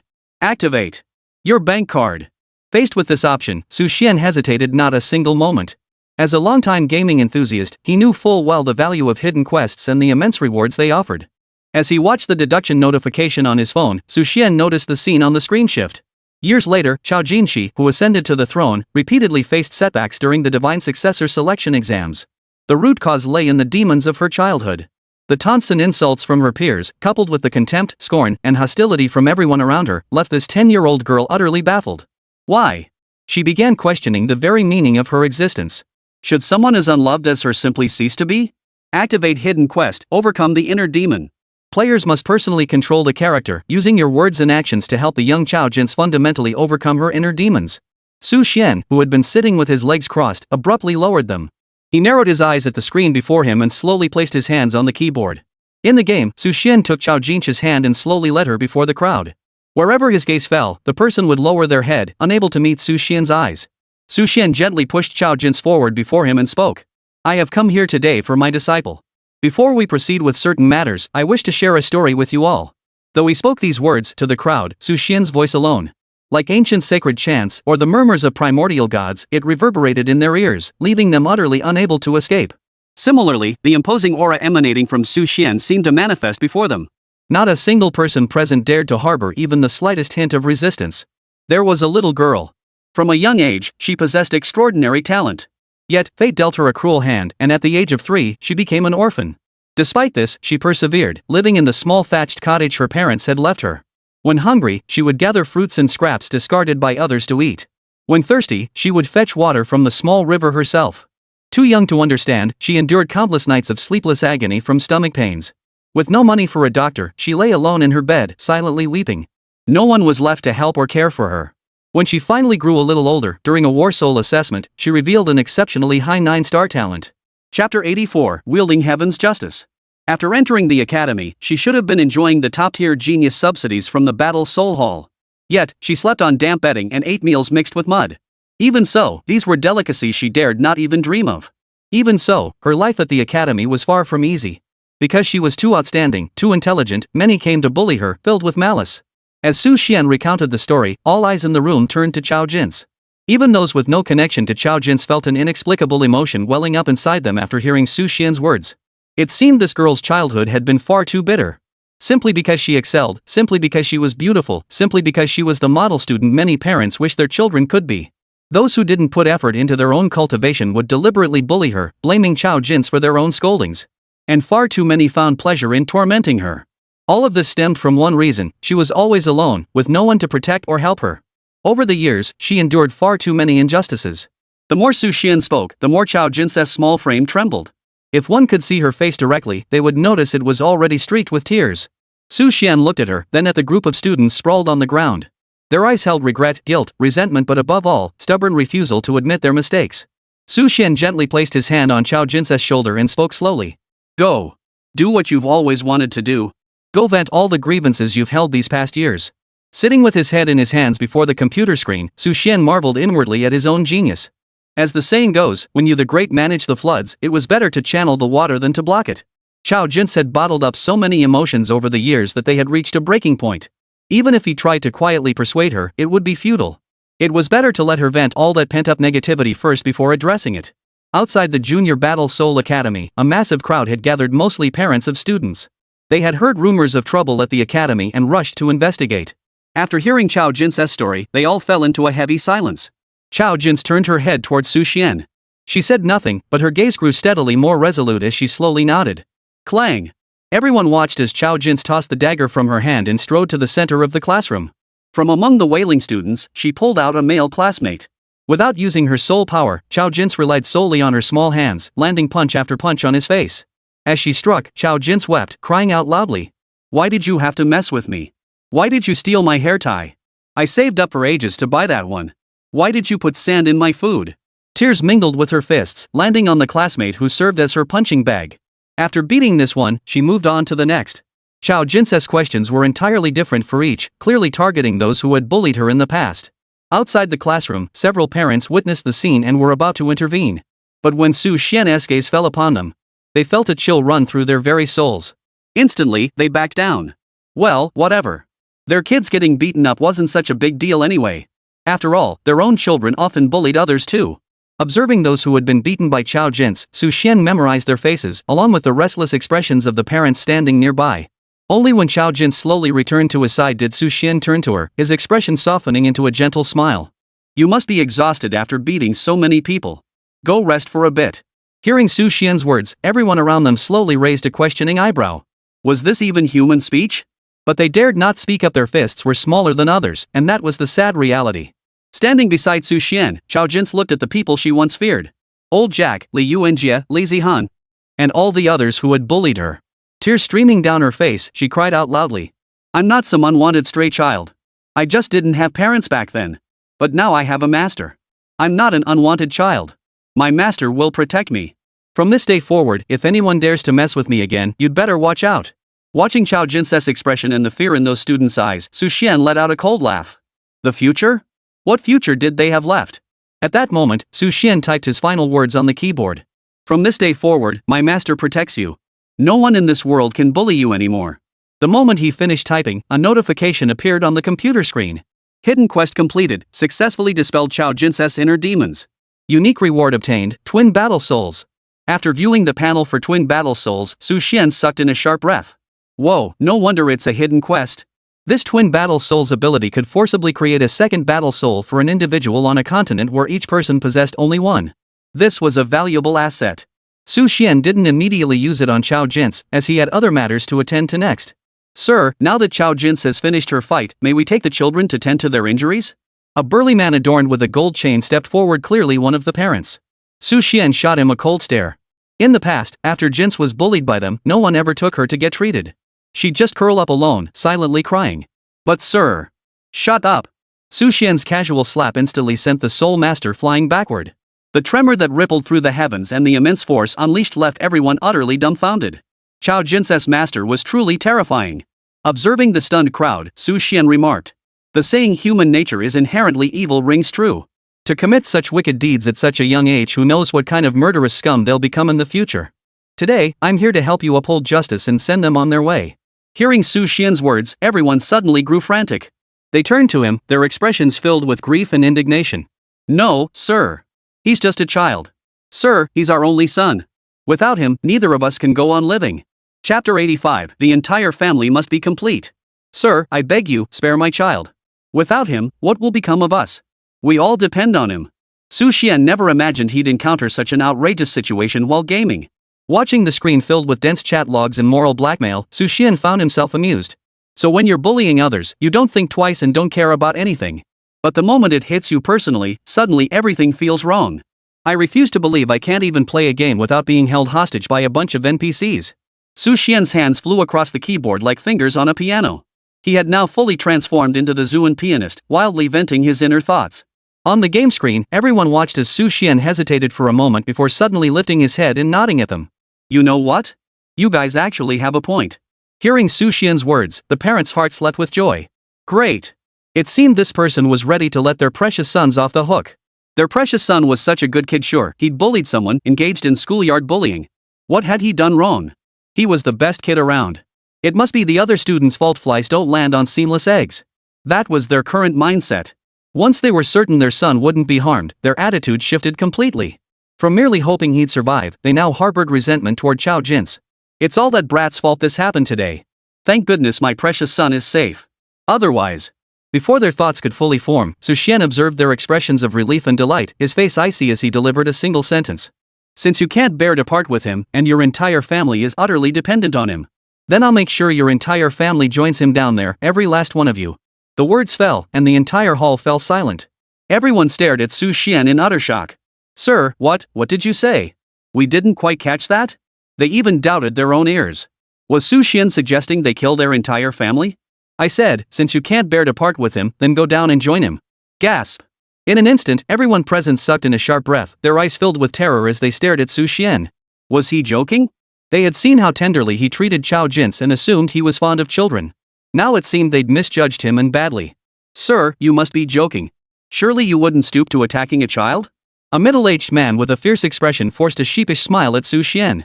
Xuan looked at him, then shifted his gaze to the students sprawled on the ground, wailing in pain after being struck by Chao Jin's capture. He slowly extended his hand, grasping through the air. Powerful soul energy instantly radiated out. Amidst the crowd of students, one was abruptly lifted into the air by Xuan's grasp. Help! His legs bent repeatedly in midair, his arms flailing desperately forward as if trying to push something away. Alas, even a mere fraction of Xuan's formidable soul power was beyond the capacity of ordinary soul masters to withstand. Son! No! The burly man who had been playing dumb before Xuan now panicked, his eyes blazing with fury as he glared at Xuan. Sir, what are you doing? My child is perfectly well behaved. He's just a little mischievous, nothing worse than that. Is this really necessary? Manipulating the character, Xuan tossed the student who had nearly been choked to death back onto the ground. He turned his head to face the crowd of outraged parents of the misbehaving children. At such a young age, he commits such heinous acts, repeatedly verbally abusing, humiliating, and harming defenseless girls hundreds of times. And you call this mere mischief? In the next instant, Xuan vanished from his spot. His hand now gripped the throat of the vicious man who had just threatened him. If you think his crimes don't warrant death, then you can die in his place. No one in this world can bully my disciple without paying the price. Since these little scum have prepared to lay hands on my disciple, they must be ready to face the consequences of my wrath. No, please don't. Before the man's plea could fully form, Xuan clicked the left mouse button with precise, decisive force. Click. In the next instant, the soul master before Xuan, a man of considerable strength, was crushed to death on the spot. Tossing the man's corpse aside like a discarded rag, Xuan turned his gaze to the brat, who was now frozen in shock and fear, unable even to cry out in pain. A smile spread across Xuan's face as he spoke slowly. Remember this, your father died because of you. Now you're going to join him. Silence. Dead silence surrounded them. Everyone turned to look, utterly frozen in place. How dare he? How dare he? Everyone knew the War Soul Temple had explicitly forbidden high-tier soul masters from attacking others without cause. Doing so would inflict devastating consequences on others. Yet now, Xuan had broken that rule. Li Yuanjie and the others exchanged glances, their voices filled with fury. Everyone, if we continue like this, will be nothing but fish on a cutting board. We might as well fight to the death. The parents of these students, seeing that lives had already been lost, were clearly driven to desperation. They understood their actions had truly enraged Xuan. He would never spare their children. Even if their sons had truly erred, surely such severe punishment was excessive? Thus, the dozen or so soul masters and grand soul masters present united their forces, even old Jack joining their ranks. If they couldn't stop and defeat Xuan this time, he was absolutely doomed. Boom! The combined might of over a dozen soul masters and grand soul masters was formidable, their powerful soul energy reverberating. Wave! Soul rings flashed to life as all eyes turned to Xuan, unleashing their most powerful soul skills. First soul skill. Third soul skill. Within mere moments, dozens of attacks converged before Xuan. Yet at this instant, Xuan smiled. He glanced at the skill panel he had unlocked, slowly pressing a number key. He opened his phone and selected the payment option. Ding! Your bank card ending in 1978 has been charged this afternoon. First soul skill. Diamond. Star Strike. Chapter 86, Visitors from the Battle Soul Hall. Terrifying. Absolutely terrifying. If Xuan without his soul skills was an unfathomable abyss, mysterious, impenetrable, impossible to decipher, then Xuan, unleashing his soul skill, was an ocean unleashing a colossal tsunami. A volcano erupting with boundless destructive power. At this moment, the soul rings beneath Xuan's feet finally shone with true brilliance. Unlike the white and yellow soul rings beneath the others' feet, however, the soul rings beneath Xuan's feet were black. A black 10,000-year soul ring. Whoosh! A fierce gale erupted as the soul ring ignited, its blinding force forcing those nearby to shut their eyes. Then, the winds ceased. Clang! An intensely profound aura enveloped Xuan. Simultaneously, amidst the sky that should have been broad daylight, the crowd witnessed specks of starlight appearing. It seemed as though behind Xuan, the stars of the cosmos were gathered. These stars began to gradually brighten, radiating light as they moved forward. The stars had arrived. The dozens of soul masters who had just been advancing sensed something amiss the moment the soul rings beneath Xuan's feet ignited. Unfortunately, it was already too late. Xuan's soul technique emanated from the very fabric of heaven and earth. The cage imprisoning them was inescapable and unavoidable. That overwhelming sense of being locked onto by an unseen force was utterly terrifying. No, please don't. Before anyone could beg for mercy, the blazing stars and diamonds had already slammed into his body. 1, 2, a dozen, 100. A storm of attacks rained down relentlessly, inflicting equal damage upon every enemy within range. In less than a breath's time, a blood mist instantly billowed from the positions of dozens of soul masters who had been brimming with fierce momentum. Put! A trickle of blood spurted from Li Yuanjia's mouth as he felt the attacks tearing through his body and the bones snapping. He lay sprawled on the ground, his gaze fixed on Su Xian with utter despair. This attack, this soul ring, who the hell are you? He was wrong. He was utterly wrong. He was completely and utterly wrong. Li Yuanjia had assumed that even if his opponent was stronger, it couldn't be by much. But now he realized Su Xian's power was far beyond what an ant like him could comprehend. As for the bystanders who hadn't intervened, they too were frozen in shock by the scene unfolding before them. After all, nearly all of these people were nobles and influential figures within this city. Yet before Su Xian, they proved utterly helpless. A single soul technique had defeated every last one of them. What they didn't know was that the sole reason these men still clung to life by a thread was because Su Xian had held back. After all, had the Diamond Star technique been fully unleashed, this group would likely have been beaten into a pulp long ago. But the main event wasn't over yet, and this stage needed to be preserved for a little longer. Ignoring Li Yuanjia's question, Su Xian slowly stepped forward, drawing closer to the dozen or so soul masters. Their bones were shattered, leaving them utterly powerless to resist. They could only watch in terror as Su Xian approached step by step. Old Jack now felt excruciating pain radiating throughout his entire body. SSS. SSS. Yet he overcame the physical agony, crawling like a maggot across the ground. Both he and Li Yuanjia now wore not a trace of smugness on their faces, only fear too profound to conceal. Old Jack looked at Su Xian, his voice hoarse and strained. Sir, I was wrong. I shouldn't have withheld your apprentice's stipend. I shouldn't have let them bully your apprentice. You are magnanimous, spare me. Over the years, I've accumulated quite a bit of extra wealth. If you're willing to spare me, it's all yours. At this desperate plea, Su Xian offered only a cold, dismissive laugh. You don't know you're wrong. You know you're about to die. Hearing this, old Jack could no longer contain himself. Even Li Yuanjie, who doted on his son, now trembled with fear. Both men crawled along the ground like two bedraggled wild dogs, their eyes fixed on Su Xian. Don't come any closer. Don't come any closer. Old Jack wept uncontrollably, his pants slowly soaking through. As the principal of this junior Battle Soul Academy, a formidable figure with considerable renown in the city, he had actually scared himself into wetting his pants. Listen to me. I'm the principal of the Battle Soul Academy. Killing me is illegal. Even if I'm in the wrong, you can't just kill me like this. The War Soul Temple will come after you. After he finished speaking, Li Yuanjia beside him also said in a trembling voice. My position as City Lord was bestowed by the Sun Moon Empire. It's not part of your Battle Soul Temple system. You have no right to kill me. The Sun Moon Empire will definitely demand an explanation from the Battle Soul Temple when the time comes. Clearly, both men were utterly terrified, uttering such words in their panic. Before Su Xian could halt his stride, the school grounds erupted once more with the loud cry of Guard Captain Wang Xiong. Principal! Principal! I've brought back Lord Hallmaster Zhuo Baiyan. Hearing this, the two exchanged glances, their eyes brimming with relief. At the very least, their lives were spared. Old Jack now seemed to feel his confidence returning. He turned his gaze towards Su Xian. Let me tell you, your reckless attack just now violated the rules of the Battle Soul Hall. I'll make sure to report this to Lord Zhuo Baiyan, and I'll clarify the truth to the supreme leader of the Battle Soul Hall. Just you wait. After speaking, both men's eyes gleamed as they turned toward the source of the voice. The next moment, they saw a man in a white robe walking slowly ahead. This man was none other than Zhuo Baiyan, the branch hallmaster of the Battle Soul Hall within this city, whose status was on par with Li Yuanjie. Though young, his strength had already reached the level of a 9th-rank Grand Soul Master. Seeing Zhuo Baiyan arrive, the parents of the brat and the others felt a surge of relief. They believed Su Xian would surely not dare harm them now, for the War Soul Temple's branch master would uphold justice for them. Yet the very next moment, they witnessed the sub-chapel master who had entered with such an air of superiority freeze in his tracks the instant he laid eyes on Su Xian. Next, under the stunned and despairing gazes of the crowd, Zhuo Baiyan approached, trembling all over. He stood before Su Xian and uttered words that sent a chill through every person present. Zhanhuan Hall, Deputy Hallmaster of Kellan City, Zhuo Baiyan greets the Hallmaster. Chapter 87, The Past. Stunned. Everyone was stunned. When Zhuo Baiyan had entered moments ago, they had already begun fantasizing about him stopping Su Xian, allowing them to save their own skins. They'd even contemplated how they would exact revenge on Su Xian after this incident. Several had even been shouting beside him moments ago. Lord Zhuo Baiyan. He's the one committing these atrocities. Seize him, Lord Zhuo Baiyan. Yet all these thoughts and cries vanished into thin air at the sound of this single sentence.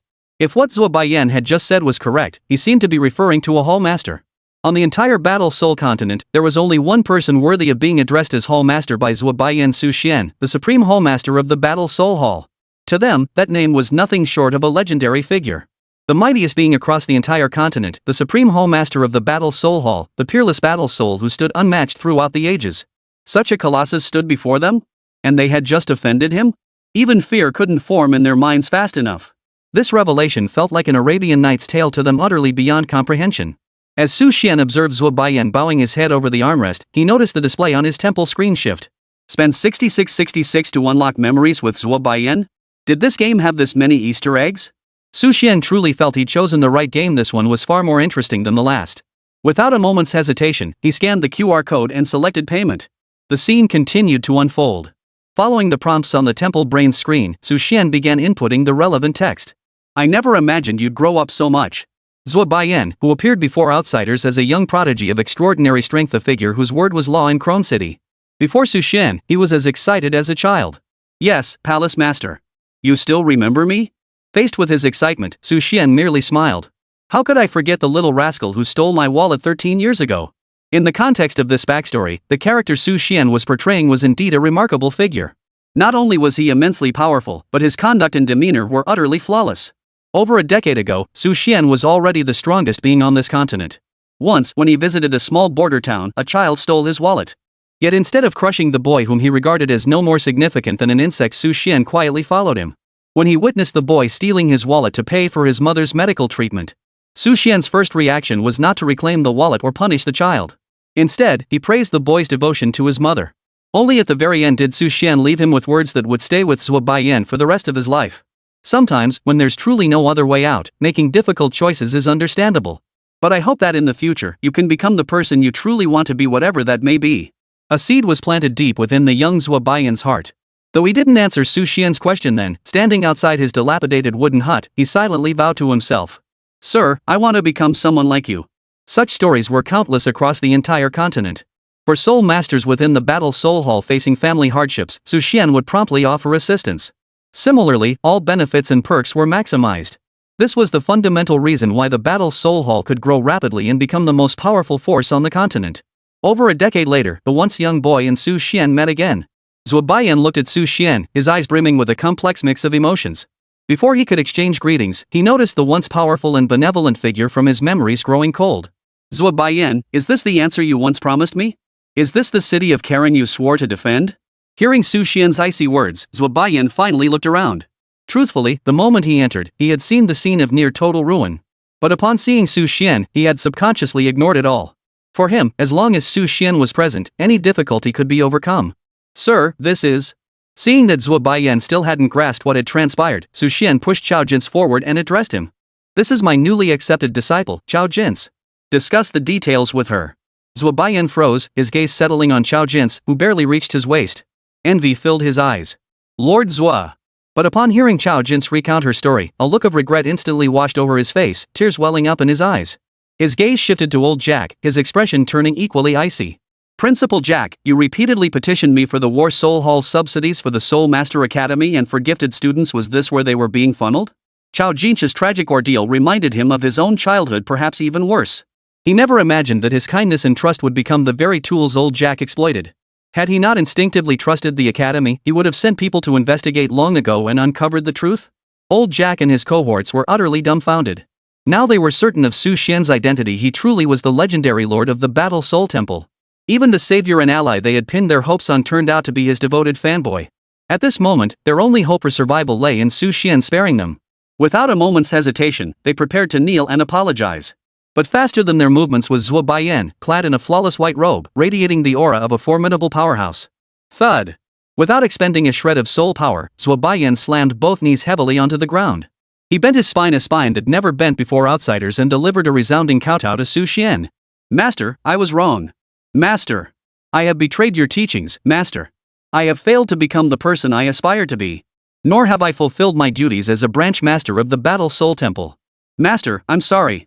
When he finally raised his head, this War Soul Temple branch master who had fought hundreds of battles across the land without shedding a single tear. Now his face was drenched in tears, weeping like a child. Chapter 88, From now on, you will be the Hall Master. Zhuo Baiyan feared neither Su Xian's scolding nor his blows, but he dreaded disappointing him. Because before they parted ways, Su Xian had left him a bag of gold coins. This is money for you to treat your mother's illness. If you wish to repay me, then in the future, protect those who need protection just as you protect your mother now.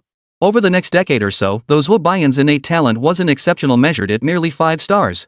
Through sheer effort, sweat, life and death battles, and serendipitous opportunities, he had forged his way to become one of the foremost talents among the younger generation. At just 22 years old, his power had reached the rank of 9th-tier Grand Soul Master, standing but a single step away from the legendary rank of Soul Venerable.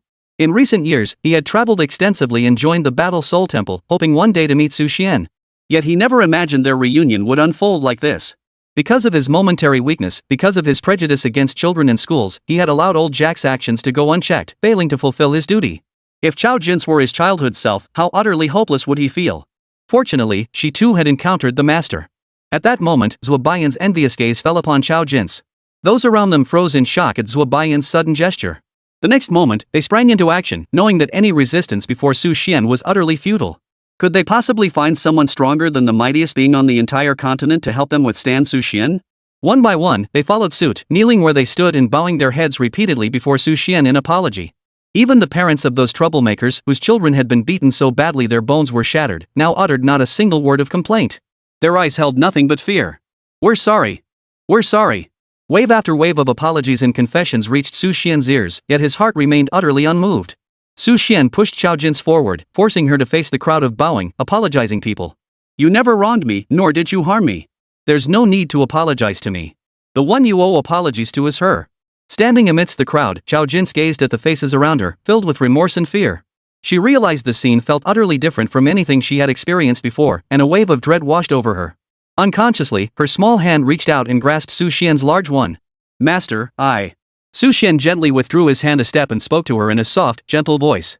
"Stay still. This is what they must do. This is what you deserve." Her eyes instantly reddened. Could it be that she, too, had someone to protect her? After all had confessed their mistakes, Su Xian approached Zhuo Baiyan and addressed him. "Zhuo Baiyan, deputy head of the Battle Soul Hall in Kellan City, failed in your supervisory duties. Your annual stipend is deducted for 1 year, and you are demoted to an ordinary member of the Battle Soul Hall. Any objections?" Upon hearing this, Zhuo Baiyan immediately stood and declared, "Sir, the fault lies entirely with me. I willingly accept this punishment." Su Xian looked at him and nodded slowly. "The reason our War Soul Temple was founded was to carve out a path, a hope, and a direction for ordinary people and ordinary soul masters for those struggling to survive amidst the 2 great empires and myriad factions. Therefore, I hope such incidents never occur again." Su Xian's words rang out like thunder in everyone's ears, reminding them of the very purpose for which the Battle Soul Hall had been founded. Old Jack and his group knelt trembling like leaves, awaiting Su Xian's judgment. "If I had a choice, I wouldn't want it this way either." Su Xian sighed first, then uttered words that shattered the souls of those present. "But the evil they have committed will indeed bring endless trouble. Moreover, Chao Jinshi is my disciple. Your wanton cruelty and bullying toward her is an insult to me. You must understand that across this continent, there exists a rule known to all." Hearing these words, those kneeling on the ground trembled inwardly. They knew this rule: the peerless battle soul must never be disgraced. Whether it be an unintentional offense or a deliberate act of suicide, the peerless battle soul must never be subjected to even the slightest insult. This is the most fundamental respect owed to the pinnacle of power. But should anyone dare insult an unparalleled battle soul, their fate could be summed up in a single word: death. In your next life, be a good person. These were Su Xian's final words to them. Their faces contorted with terror and desperate pleas for mercy, but it was already too late. Your bank card ending in 1978 has been successfully charged at 13:14 p.m. Watching the payment confirmation text, Su Xian slowly pressed the number 2 on his keyboard. Second soul skill, Blazing Inferno. Scorching heat erupted from the spot, simultaneously turning the entire sky a fiery crimson. The flames, forged from soul power, burned hotter and more terrifying than real fire. The terrifying heat threatened to melt the very walls. With a single wave of his hand, Su Xian raised the flame's temperature even higher. Now, Su Xian seemed like a god commanding the flames. His hands slowly lowered. Next, the towering sea of fire ignited upon the bodies of those present. "Ah!" Watching Li Yuanjie still struggling desperately within the flames, Su Xian suddenly addressed the crowd in a loud voice. "If the Emperor of the Sun Moon Empire has any objections, let him come to Battle Soul City and find me." Clearly, his words were directed at the other officials within Crone City. After all, what Li Yuanjie had said was true: the War Soul Hall could not arbitrarily deal with officials of the Sun Moon Empire, as the 2 systems did not interact. But none of this imposed any restrictions on Su Xian. A quarter of an hour later, everything vanished into thin air. Gazing at the completely extinguished sea of flames, Su Xian fixed a deep look upon Zhuo Baiyan, who nodded vigorously in response. He took Chao Jin's small hand and walked away. Hearing the murmurs around them, Chao Jin lifted her head to look at Su Xian.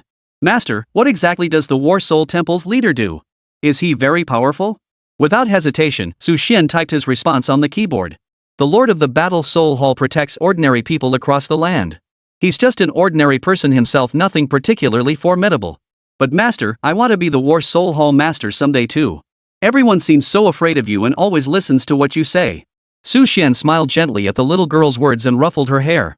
Alright, then you shall be the next Master of the Battle Soul Hall. The exchange left the onlookers gobsmacked. The big and little figures walked off into the distance, chatting and laughing, a scene of perfect harmony. Under the setting sun, their shadows stretched long and thin. Chapter 89, 7 years. Master, you don't need to follow me. I can truly manage on my own. Didn't you assign an elder from our Battle Soul Hall to protect me? Deep within the dense forest, two figures darted swiftly through the undergrowth. Xuan zoomed in slightly on the screen, seeing his in-game character conversing with Chao Jin's. How could that be? You're my disciple and the future master of the Battle Soul Hall. I absolutely must protect you. Even though the elders are with you, the soul ring we obtained this time belongs to a formidable 10,000-year soul beast. We cannot afford any mishaps. After typing this message, the perspective on Xuan's computer screen shifted. What appeared next on the screen was a breathtakingly beautiful face. Golden hair shimmered brilliantly under the sunlight, while rosy pink lips and mesmerizing almond-shaped eyes enchanting even without a smile completed a face of unparalleled beauty. In-game time had now advanced 7 years. As for Xuan's real-life timeline, nearly a month had passed. However, during this month, Xuan had been remarkably well-behaved, staying put and immersing himself entirely in the game. Thus, over these 7 years, Chao Jin's had been cultivated to an exceptionally well-rounded level. Her current strength had long since reached the 9th rank of the Soul Emperor tier. She stood but a single step away from the next watershed milestone, Soul Sage. Xuan's journey to the Sun Never Sets Forest was precisely to help her overcome this final hurdle and complete her transformation. Checking character affinity. With Xuan's mouse click, Chao Jin's affection level toward him was displayed in real time. Character Chao Jin's current affinity, 70. Indeed, Xuan had not wasted these 7 years. 7 years of companionship and teaching, coupled with Chao Jin's young age at the time, meant Xuan had given her all the care and affection he could offer. In the mind of a young girl whose worldview was fundamentally sound, Xuan was simply the kindest person in the world to her. So this 70% affection rating was actually a bit low. Little sprout, grow up quickly. Nodding with satisfaction, Xuan began typing on the keyboard. What? Could it be that now you've grown up, you've grown tired of your master? Or have you grown wings and want to fly off on your own? Chao Jin trembled at Xuan's words beside her, hastily shaking her head in denial. Master, how could I ever look down on you? I'm just worried that my soul ring might distract you from your own affairs. My most important task right now is undoubtedly to protect you well. Xuan's voice remained as gentle and tender as 7 years ago, just like back then, still brimming with affection for Chao Jin's. Also, Master, you don't look old at all. You don't seem like my master. More like, my older brother. After saying this, Chao Jin shuddered slightly. She turned her head to scrutinize her master's face, a youthful countenance that appeared to be only in his 20s. 7 years had passed since her master had taken her as a disciple. Chao Jin had transformed from a clueless little girl into the foremost young martial artist of the Battle Soul Hall. Of course, she was also the foremost young martial artist in the entire realm. To outsiders, the present Chao Jin was the dazzling, moon-adorned heir apparent of the Battle Soul Hall. Yet only she knew the truth of her inner self. Now she felt even more wretched than before. Back then, she was merely born into lowly circumstances, deprived of affection, yet her thoughts and reasoning remained sound. Now, even though she appeared to be the revered holy maiden of the Battle Soul Temple, towering above all and worshipped by thousands, a profoundly unthinkable notion had taken root within her heart. That was, she had fallen for her own master. This feeling seemed to have taken root 3 years ago, when Xuan had taken her to obtain her third soul ring. But could it ever be possible between her and her master? She knew it was nothing but a foolish fantasy, yet Chao Jin could never forget that towering figure shielding her behind him when she was 10. That eternally dependable, warm, and trustworthy person was her master. I can do this. I just need to become as strong as my master. Injecting herself with a shot of adrenaline, Chao Jin charged toward today's adversary. A formidable level 59 soul beast, the Gale Burst Dragon. This soul beast's power was an entire tier above Chao Jin's own. Yet Chao Jin remained convinced that with Xuan's protection, she could overcome it. Master, I'm going in. 3 days later, the Battle Soul Hall once again proclaimed to the world. At the age of 17, Chao Jin, the holy maiden of the Battle Soul Hall, has successfully broken through to the Soul Sage realm. The entire Battle Soul City was in an uproar. After all, Chao Jin was their holy maiden. Every member of the War Soul Temple felt a shared sense of pride in her achievement. You know, our holy maiden is truly incredible, reaching Soul Sage at just 17? Exactly. When I was 17, I was only a Grand Soul Master. If that's the case, then the Holy Maiden must be the fastest to level up in our entire Battle Soul Temple, right? As soon as he spoke, several older men merely glanced at him, smiling silently. After a brief pause, someone beside him reminded him. You've forgotten our Hall Master. Across the entire Battle Soul continent, no one has ever surpassed the Hall Master's record. Amidst the excited murmurs. Amidst the crowd, a man clad in white robes, wearing glasses, and with gaunt cheeks stood out, his face radiating excitement. Wonderful! Jinshi has broken through to the Soul Sage realm. If that's the case, then asking her to fetch something for me shouldn't be too difficult, right? At that moment, many around the young man shot him disapproving glances. What are you up to, UMO fan? The Holy Maiden took pity on you when your battle soul was destroyed. She let you become a disciple of the Battle Soul Temple out of compassion. Now you're clinging to her like glue? Exactly. This guy probably just wants to latch onto the Holy Maiden's coattails. Doesn't he even have the decency to look at himself in the mirror? The cold mockery from those around him didn't faze the man named UMO fan in the slightest. His eyes betrayed nothing but contempt for this crowd. Someone nearby murmured in confusion. What's his background? How dare he speak like that? In response to the question, a man nearby burst out laughing. You don't even know that. Chapter 90, The Farmer and the Snake. You don't even know? This sissy's called UMO fan. He's almost 30 and still only a soul master. But because he looks so effeminate, he appears younger than he is. He was a complete failure since childhood, with abysmal talent for battle souls. Yet for some peculiar reason, he's gained a bit of notoriety. As the man spoke, many eyes shifted in surprise. Then one day, while he was playing the victim, he actually ran into the Holy Maiden Chao Jins from the Battle Soul Temple. The Holy Maiden, being kind-hearted, took pity on him and helped him just as she would anyone else. But then he started clinging to her relentlessly. As the man finished speaking, the expressions of those nearby shifted. Could someone be this shameless? That name, hadn't they heard it somewhere recently? Damn it! All you do is gossip day in and day out. There are no useless battle souls, only useless soul masters. One day, I'll make all you gossip mongers pay. UMO fan clenched his teeth. How could this man speak so boldly? Even if he really did that, why say it to my face? Don't you care about my dignity? UMO fan knew this man was right about everything. That legendary Holy Maiden wasn't just exceptionally beautiful, gifted, and kind-hearted. Most crucially, Chao Jins was still single.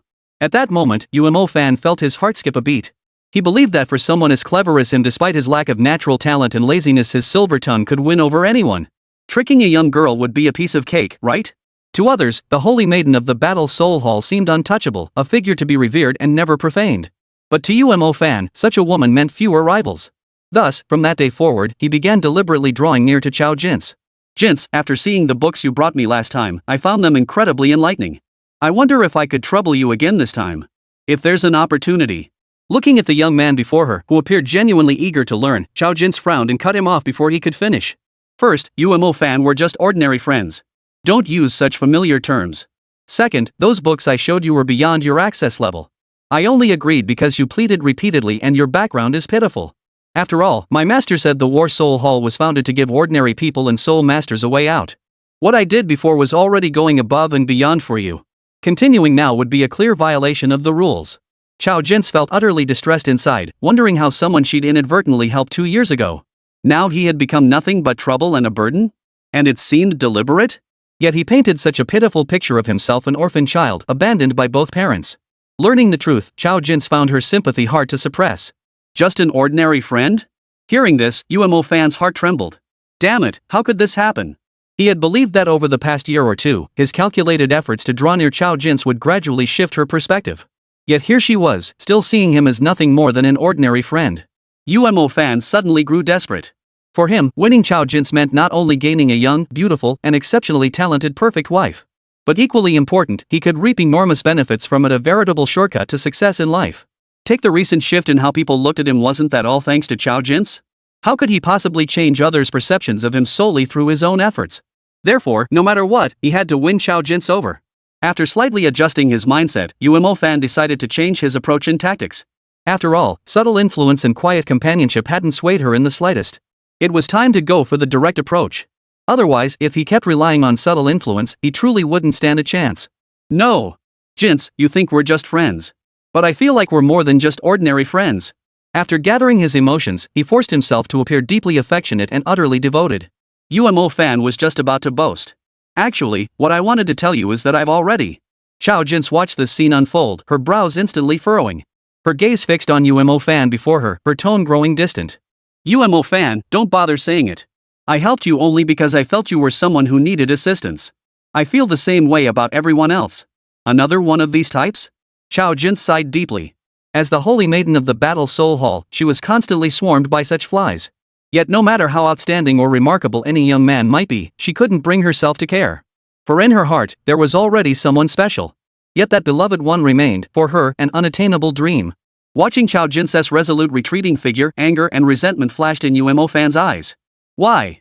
Why won't you let me finish? Why won't you be with me? Even if my talents aren't exceptional, I'm still more than worthy of you. No matter how capable a woman is, isn't her purpose ultimately to bear children? Wouldn't it be better to give me everything you have? Why not let me be the one? He never imagined Chao Jin would reject him so decisively. But watching her retreating figure, he finally gritted his teeth and stepped into a nearby alleyway. Addressing someone within it, he declared, "Go back and tell your king I accept his proposal." As for tonight's banquet, within the vast, desolate hall, Su Xian sat alone upon the solitary throne in the dimly lit chamber.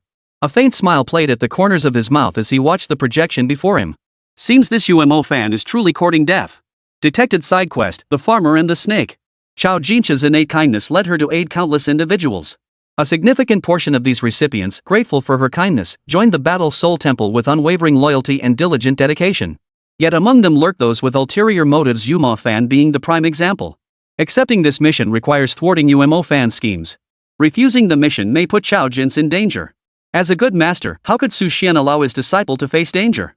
Without hesitation, he clicked to accept the mission. Next, seated in his own room, Su Xian watched the relevant details on the game screen, his lips twitching uncontrollably. Seriously, the NPCs in this game world are beyond ridiculous. I have no idea how the designers wrote the code for this. After accepting the Farmer and Snake quest, Su Xian finally saw UMO fan appear in his field of vision. After all, for an unparalleled powerhouse like himself, UMO fan was nothing more than an insignificant speck of dust in the vast expanse of eternity, utterly unworthy of Su Xian's attention. But now things were different. Yet when Su Xian opened the recent files on UMO fan for review, he felt an overwhelming sense of unease. Chapter 91, Theoretically Strongest? The Strongest Thief. He discovered the reason for UMO fan's sudden fame, the publication of a book titled The Complete Theory of Battle Souls. If I recall correctly, this thing was something I wrote myself 2 weeks ago when I found the game too boring. Su Xian cracked sunflower seeds as he read the introduction on the computer screen with keen interest.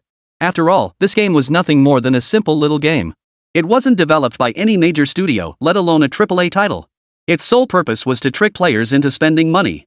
Consequently, it was riddled with bugs. In a way, it also had its share of glitches. Even before this, Su Xian had noticed that on this Battle Soul continent, everyone's battle soul was different. War souls on this continent could be roughly divided into two forms, beast-type war souls and artifact-type war souls. However, within the collective understanding of this world's inhabitants, it seemed that regardless of a soul spirit's form, one could only contract soul rings from soul beasts resembling the soul spirit's own form. This absurd theory was widely known across the continent and held as gospel truth. During the previous month, when Su Xian had guided Chao Jin to obtain 2 soul rings, he had already identified the flaw in this belief. It appeared that beast-form battle souls could also acquire soul rings from other types of soul beasts, yielding unexpected effects and skills. Yet despite this glaringly absurd pattern, no one in the game had noticed it. Most adhered rigidly to convention, afraid to deviate even slightly. If your battle soul form was bamboo, you were expected to obtain a bamboo-shaped soul beast as your soul ring. If your battle soul form was a tiger, you had to obtain a tiger soul beast for your soul ring. At first glance, this theory seemed flawless. But after a moment's pause, Su Xian realized something. What if my battle soul was a hammer or a cleaver? Where the hell was he supposed to find a hammer spirit or a cleaver spirit? Returning home, a somewhat speechless Su Xian added a sentence to the relevant texts in the Battle Soul Hall. In truth, when seeking your soul rings, you need not necessarily find soul beasts of the same form. Soul rings from different forms may actually complement each other better and yield extraordinary effects. Weapon battle souls can utilize soul rings from any type of soul beast, and beast battle souls can also use soul rings from plant-type soul beasts. Su Xian had long forgotten this single sentence. Yet, many members of the Battle Soul Hall, along with high-ranking figures from other factions across the continent, came to know this phrase. Similarly, they had even begun applying it to their daily soul ring acquisitions, rendering it hardly a secret anymore. What Su Xian hadn't anticipated was that this secret, which he had long since made public, had been intercepted by the major factions, so the outside world knew little of it. An even more absurd development unfolded. UMO Fan had somehow come into contact with this secret because of Chao Jinsu. After much deliberation, he copied internal knowledge from the War Soul Temple, compiled it into a book, and shamelessly published it under his own name as the author. Recently, this had even earned him an exceptionally resounding title, the theoretically strongest on the Battle Soul continent. Countless individuals were now fawning over UMO Fan, desperate to curry favor with him. But if these people knew that UMO Fan's so-called theoretical supremacy was entirely plagiarized, would they still be clamoring to curry favor? Attendant. Seated upon the throne, Xuan uttered a soft command. Instantly, a shadowy form before him coalesced into human shape. The 9 blinding soul rings beneath this figure's feet immediately revealed his strength and unparalleled battle soul. It was none other than Shadow Battle Soul, one of the peerless Battle Soul elders within the Battle Soul Hall and also one of Su Xian's most trusted lieutenants. This UMO Fan, I don't want to hear any news about him on the continent tomorrow. Su Xian issued his command, and Shadow Battle Soul nodded in acknowledgement. Just as he prepared to dissolve completely into shadow and vanish, Su Xian added one more sentence. As for the man himself, leave him be for now. I'll handle him personally. Watching the Shadow Battle Soul vanish into the ground in an instant, dissolving into a pool of shadow, Su Xian slowly nodded and rose from the throne. Finally, some fun again. At the exchange banquet between the Sun Never Sets Empire and the Battle Soul Hall. Jinx, you've finally arrived.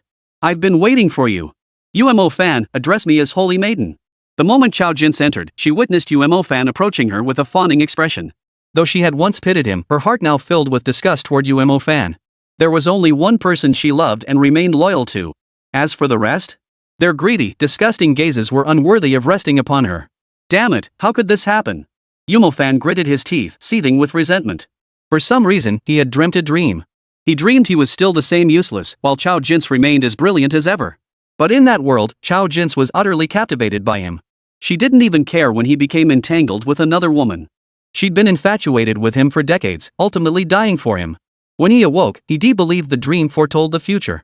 Who could have imagined reality would diverge so drastically from his vision? Damn that. Does she really think I can't have her? Gazing at Chao Jinx, untouchable and aloof before others, UMO Fan shifted his gaze elsewhere. He nodded slowly in the direction of the Sun Never Sets Empire's envoy delegation. The War Soul Temple must establish branches in every city of the Sun Never Sets Empire. For eligible children, our War Soul Temple will provide free assessments. Additionally, we will offer corresponding subsidies to impoverished Soul Master families. These funds will be covered by our War Soul Temple. At this moment, Chao Jinx bore none of the hesitant, bashful demeanor she displayed before Su Xian. All that remained was a cold, ruthless resolve. She now resembled a queen seated on a lofty throne, supremely capable of communicating with the subjects of the Sun Never Sets Empire before her, implementing the will and direction set forth by Su Xian. With the cooperative plan finalized, her duty as the Holy Maiden of the Battle Soul Temple was complete. Now, she only wished to hurry back to Battle Soul City and share this good news with her master. But as soon as she stood up and took a few steps, she felt completely drained of strength, her head spinning and her mind foggy. What's happening to me? Just as Chao Jinx was inwardly questioning, she suddenly heard UMO Fan's voice at her ear. Holy Maiden. Chapter 92, The Sun Never Sets Empire Seeks Audience.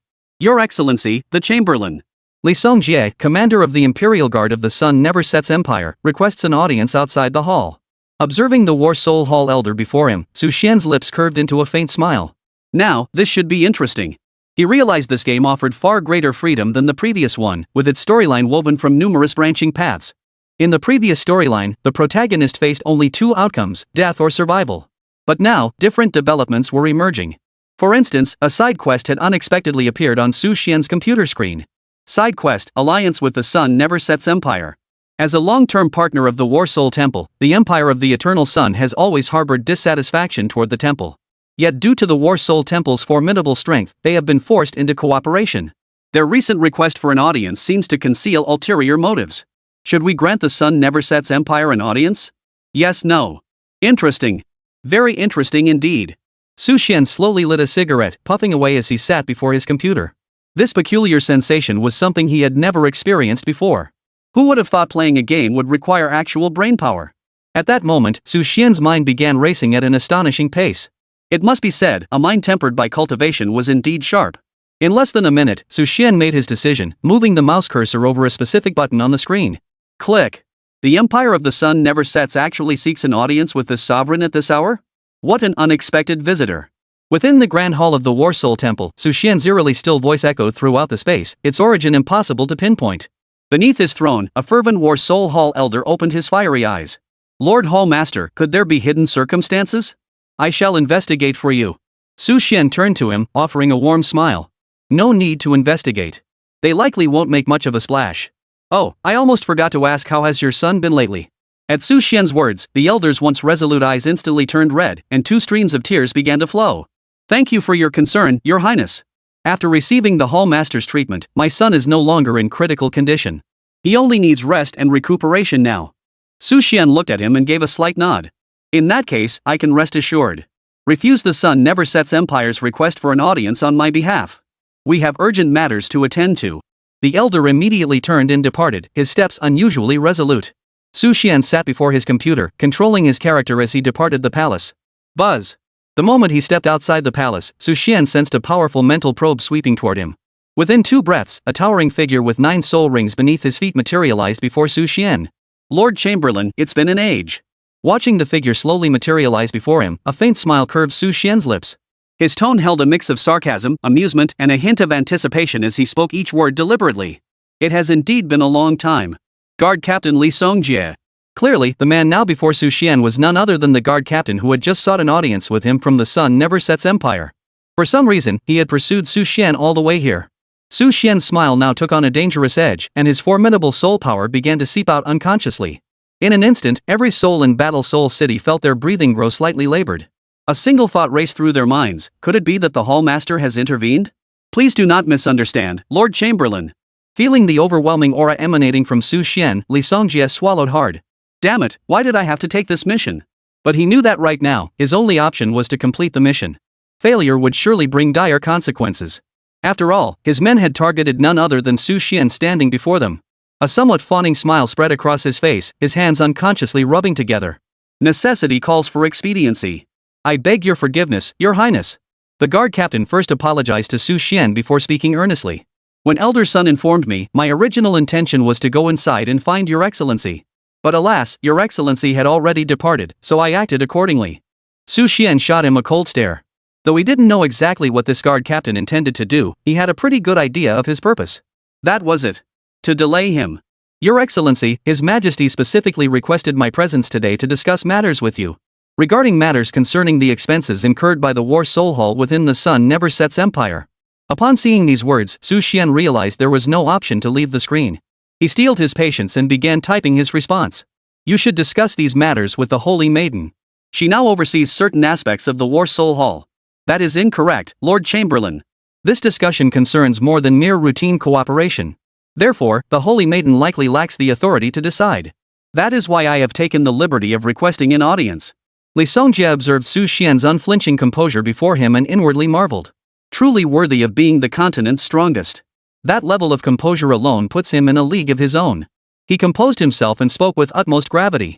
Regarding the War Soul Temple's actions within our Sun Never Sets Empire over the past decades, our Emperor has witnessed many things previously unseen.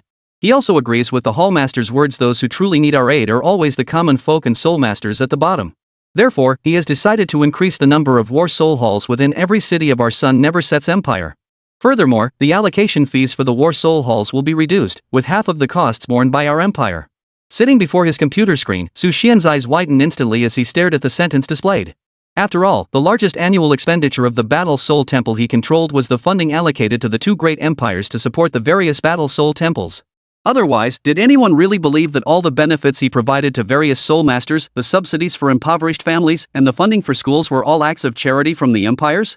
It was all paid for by the Battle Soul Hall. It seemed the other side was really splurging this time. But Su Xian knew that when facing an adversary, the more they wanted to do something, the more you should prevent them from doing it. He immediately stepped forward. No need. Let's discuss all this after I return. Li Songjie grew anxious the moment he witnessed this. He stepped in front of Su Xian, blocking his path. Lord Hall Master, I fear this matter must be resolved in one sitting. Chapter 93, Action. A murderous aura began to radiate from where the two stood. Li Songjie's previously fawning expression instantly turned icy.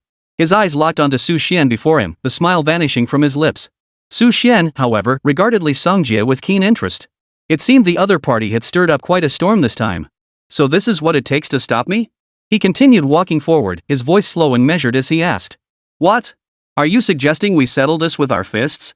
Su Xian's counter-question sent a cold sweat running down Li Songjie's entire body. Su Xian's reputation as the strongest man alive wasn't bestowed by others, it was built upon a mountain of corpses. But with the mission at stake, Lee Songjie suddenly recalled that if their Sun Never Sets Empire's plot succeeded, the entire Battle Soul Hall, even the entire empire, could fall under their control. He felt it was worth the risk. Your Excellency, you misunderstand. It is not my wish to fight you, but His Majesty's command must be obeyed. Your Excellency, please stay and review this cooperation agreement. If you stay, I can personally authorize that 80% of the annual funding allocated to the Battle Soul Hall by our Sun Never Sets Empire will be borne by our empire itself. 80%? Su Xian stared at the screen, pulling up the War Soul Temple's financial statements while simultaneously retrieving a calculator. Clear. 3269. After finishing the calculation, Su Xian looked back at the screen. The other party's claim this time was no falsehood. This time, the Sun Never Sets Empire needed to allocate nearly 10 billion gold coins annually. Even for a vast empire, this would be a crippling blow. Only a powerhouse like the Battle Soul Hall, a pinnacle force forged by superpowered individuals, could bear such a burden. His fingers danced across the keyboard as Su Xian grasped the other party's intentions. Nearly 10 billion gold coins? Lee Songjie, what on earth is the Sun Never Sets Empire thinking? Lee Songjie visibly trembled, forcing a smile as he looked at Su Xian. Of course we want to emulate the War Soul Temple and aid those common folk, ordinary citizens. After all, they are subjects of our Sun Never Sets Empire. Su Xian almost laughed at Lee Songjie's words. Before the War Soul Hall emerged, they hadn't regarded the lower classes or low-tier soul masters as human beings at all. But after the War Soul Hall emerged, they had no choice but to compromise and increase welfare for commoners. Now this bunch actually claimed they wanted to help ordinary people? Absolutely laughable. Let me guess, you plan to use this 100 billion gold coins to buy my life. Or perhaps you intend to use this 100 billion to target my disciple? As Su Xian's voice trailed off, 9 soul rings abruptly appeared beneath his feet. Boom! In an instant, blinding golden light erupted from the spot. Standing before Su Xian, Lee Songjie felt his heart tremble. The color of the soul rings beneath Su Xian's feet was utterly unlike anything ordinary. Ordinary soul masters possessed this color scheme. White, white, yellow, purple, purple, black, black, black. The colors of the soul rings beneath Su Xian's feet were astonishingly different. The first was a purple so deep it bordered on black, followed by 3 consecutive black soul rings. As for the remaining 5 soul rings, 2 were blood red, while the final 3 were dazzling golden. Purple, black, black, black, red, red, gold, gold, gold. What kind of monster is this? Li Song was stunned. Golden soul rings? He'd never even heard of such a thing. In his understanding, red soul rings were only produced by powerful soul beasts above level 100. Su Xian possessed such an extravagant soul ring configuration, no wonder he was the strongest of his generation.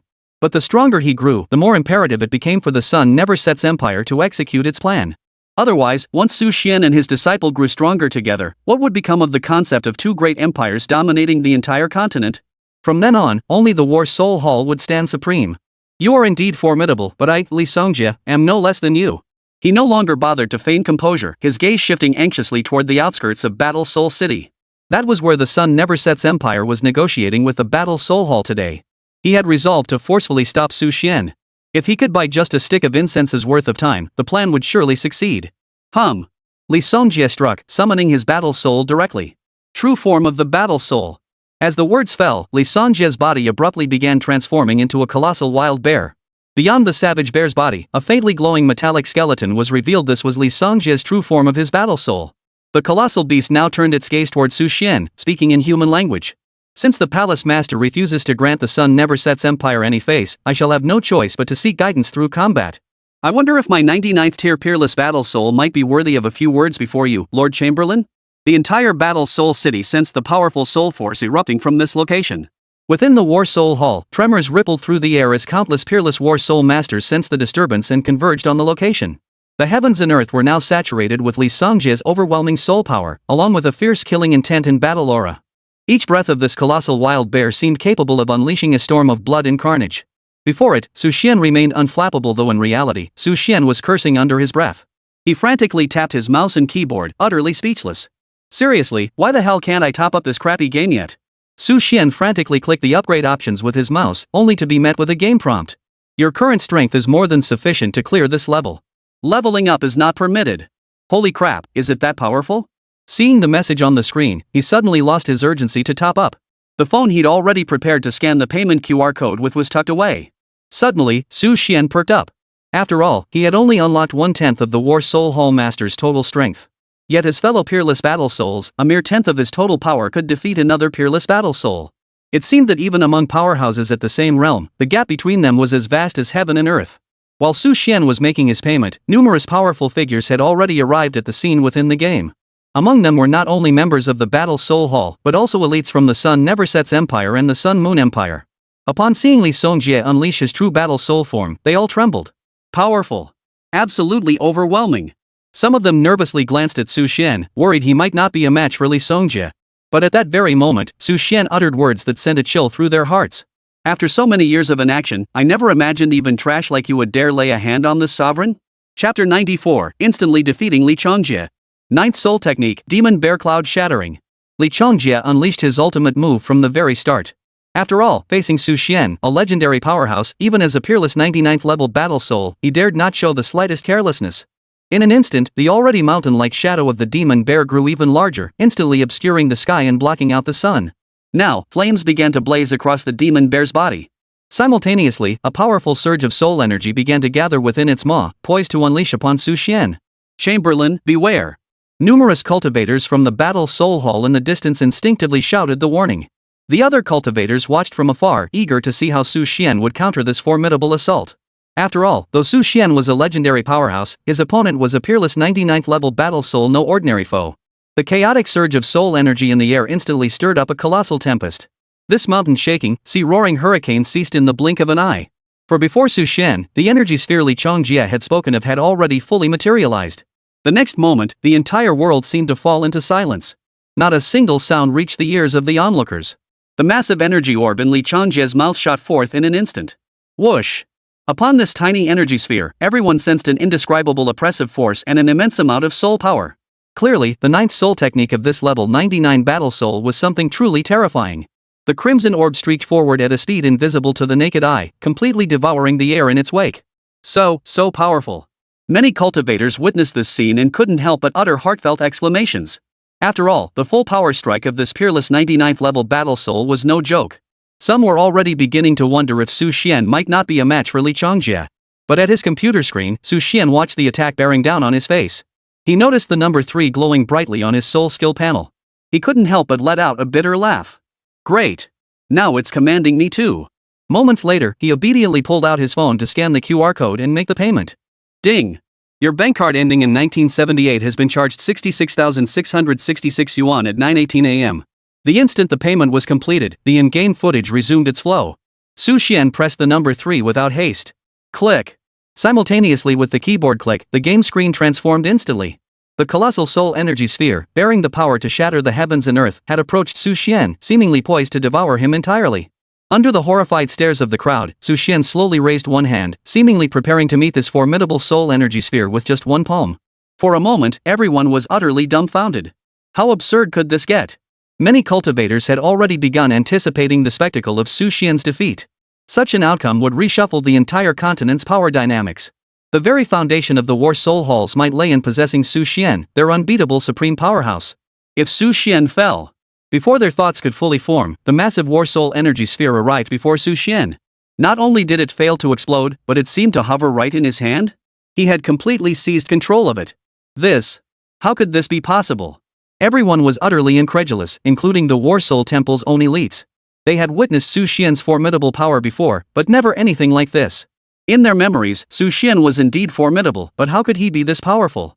My ninth soul skill caught like that? If one had to pick the most devastated and utterly stunned individual among them all, that person would undoubtedly be Li Songjie.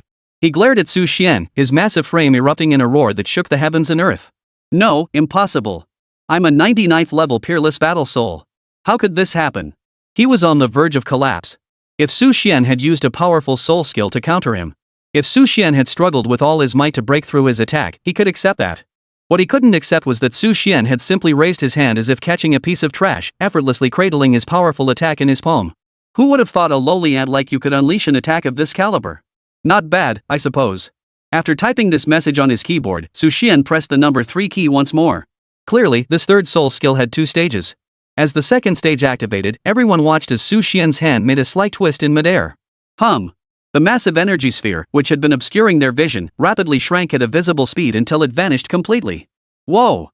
The crowd stared at Su Xian, who stood motionless, having merely raised his hand. Their eyes now held a deep sense of apprehension and fear. They had only heard of Su Xian's formidable reputation before, never witnessing his power firsthand. Now they understood just how formidable he truly was. Li Chongjie was a top-tier 99th level peerless battle soul. Most peerless battle souls would face certain death or severe injury against him, yet Su Xian had effortlessly neutralized Li Chongjie's most formidable 9th soul technique. Seeing Li Chongjie sprawled on the ground, Su Xian understood the shock that must be coursing through his mind. After all, the soul power contained within that energy sphere had even surprised Su Xian himself. Li Chongjie's strength was formidable indeed, but it was unfortunate he had crossed paths with Su Xian. With a hint of pity in his voice, Su Xian spoke. I am not one to hold grudges. If you can endure such an attack, I shall spare you today. Before the crowd could react, Su Xian's figure reappeared before Li Chongjie. You? How did you get here? The crowd detected no fluctuations in soul power as Su Xian vanished and reappeared. Before Li Chongjie could process his shock, Su Xian's right hand, carrying a mass of eerily familiar energy, thrust itself into his mouth. This rather decent soul skill. I'm returning it to you. With those words, the soul ring beneath Su Xian's feet flashed brightly as he soared toward the direction of the Battle Soul Hall and the Sun Never Sets Empire banquet. Left behind was Li Chongjie, frozen in place with terror etched across his face. Ooh. He dug his fingers into his own mouth, as if trying to pull something out. A crimson glow began to emanate from his body. The next instant. Boom! Li Chongjie was dead. Dead bodies littered the ground, utterly obliterated. Chapter 95, Shattering Absolute Defense. A colossal concentration of soul power exploded, reducing every inch of Li Chongjie's body to powder. The moment Su Xian departed, an energy as potent as his 9th soul technique erupted from Li Chongjie's body. Next, everyone witnessed cracks appearing across Li Chongjie's body, which had been as hard as steel. Simultaneously, crimson light surged from within the fissures, multiplying as the cracks spread.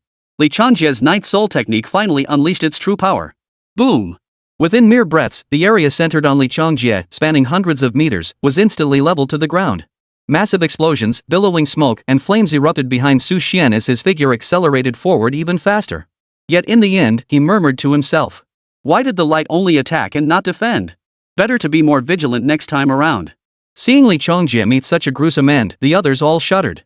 Dead? Just like that? They exchanged incredulous glances. After all, Li Chongjie was, to some extent, a renowned powerhouse across the entire continent. Yet before Su Xian, his ultimate soul skill had become the very cause of his demise. Where could one even begin to question such justice? Was it that Li Chongjie was simply too weak, or was it? The crowd shuddered collectively, their gazes fixed on the direction Su Xian had departed. A group of peerless battle soul realm experts followed suit, one after another. They all wanted to know what could possibly drive an peerless battle soul master to sacrifice his life to delay Su Xian. And what compelled Su Xian, even in the face of such legendary existence, to rush there without pause? What is that thing? Su Xian had been observing the castle before him, preparing to soar forward. Suddenly, he sensed a powerful soul barrier materialize before him, enveloping the entire castle. He looked up and saw several figures standing atop the castle. Among them was his beloved disciple, Chao Jin's. Damn it! As the words left his lips, the world seemed to freeze in the face of that icy killing intent. The others had also rushed over by now. Witnessing this scene, they finally understood the reason behind it all. It turned out that Su Xian's disciple was under threat, which had driven him into such a state of urgency. Even the peerless warriors among them couldn't help but cast envious glances toward Chao Jin's. What immense fortune it must be to have such a formidable master, and to receive such profound care from him. Scum of the Sun Never Sets Empire, do you dare declare war upon my battle soul hall? Su Xian's words carried a ruthless, oppressive weight. The Sun Never Sets Empire representatives trembled visibly. Yet, glancing at Chao Jin's and UMO fan beside them, they ultimately nodded in agreement. If their plan succeeded, they could directly influence Chao Jin's subconscious. Unbeknownst to her, they would make Chao Jin's loyal to the Sun Never Sets Empire. Then, the entire War Soul Hall would be theirs. Chao Jin's marrying their prince, with the War Soul Temple as her dowry, would be a massive win for the empire. Moreover, this influence would be imperceptible and irreversible, even to peerless war souls. This was precisely why the Sun Never Sets Empire and its allies were staking so much on this gamble. If they win this gamble, they stand to profit immensely. Your Excellency, please do not be angry. This is truly a misunderstanding. The Holy Maiden is simply not accustomed to alcohol. We will return her shortly. We implore you not to misunderstand, Lord Chamberlain. Even though Su Xian had arrived, they remained resolute in carrying out their plan. After all, even if Su Xian rescued Chao Jin's afterward, he wouldn't detect anything amiss. Moreover, they hadn't harmed her in any way, so it wouldn't be appropriate for Su Xian to use this as an excuse to make trouble. He glanced at the soul force barrier outside, then shifted his gaze to UMO Fan. Hurry! Distort her consciousness. Hurry! Time is running out. UMO Fan's expression instantly darkened upon hearing this. He looked at the peerless battle soul of the Sun Never Sets Empire. But sir, weren't we supposed to let me enjoy her first? Hearing UMO Fan's words, a flash of contempt flickered in the peerless battle soul's eyes. Such trash, and he dares to covet a woman of Chao Jin's caliber? It was like a toad dreaming of eating swan meat. You'll have plenty of chances later. Her consciousness has been reprogrammed anyway, she'll do whatever you command. Now hurry up. Hearing the words of the peerless warrior soul of the Sun Never Sets Empire, UMO Fan finally gritted his teeth. He was right. Later, he could do whatever he wanted anyway. Su Xian watched the scene unfold. Seeing these people from the Sun Never Sets Empire still clueless about their impending doom, he couldn't help but laugh bitterly. His fingers danced relentlessly across the keyboard. What? Do you think I'm powerless against you? The peerless warrior soul of the Sun Never Sets Empire feigned humility. Not at all. Who in the Empire doesn't know the name of the Palace Master? But then he shifted his tone. The problem lies in our Sun Never Sets Empire's formidable soul barrier. It can withstand the full force attacks of dozens of peerless battle souls for a full quarter of an hour. Once activated, it cannot be halted. Even your excellency would find it difficult to breach. His words appeared to be an explanation, but they were actually a provocation to Su Xian. Just then, a prompt immediately appeared on Su Xian's computer screen. Encountered a game item requiring decryption. Proceed with decryption? Method 1. Use a powerful soul technique to shatter it. Cost 32,800. Method 2. Completely annihilate this soul power defense item. Cost 64,800. Seeing these two options, Su Xian immediately opened his phone and scanned the QR code. After confirming the payment success notification, he turned his head back toward the computer screen. With such trash, you dare obstruct the sovereign? Su Xian's words carried a tone of rhetorical questioning, laced with disbelief. At that moment, the peerless battle soul of the Empire of the Sun laid to rest burst into laughter. Ha! If your highness doubts it, then let us test it out. Behind Su Xian, the powerful figures from various factions also wore grim expressions. I had anticipated this defensive barrier of the Sun Never Sets Empire. It truly cannot be breached. I too failed to breach it last time, even when 6 peerless battle souls from our sect joined forces to attack. Their gazes instinctively turned to Su Xian, seeking to know if he had any solution in this predicament. Yet in the next instant, Su Xian stepped forward. Such a despicable and underhanded tactic, how could it possibly be worthy of consideration? Open for me.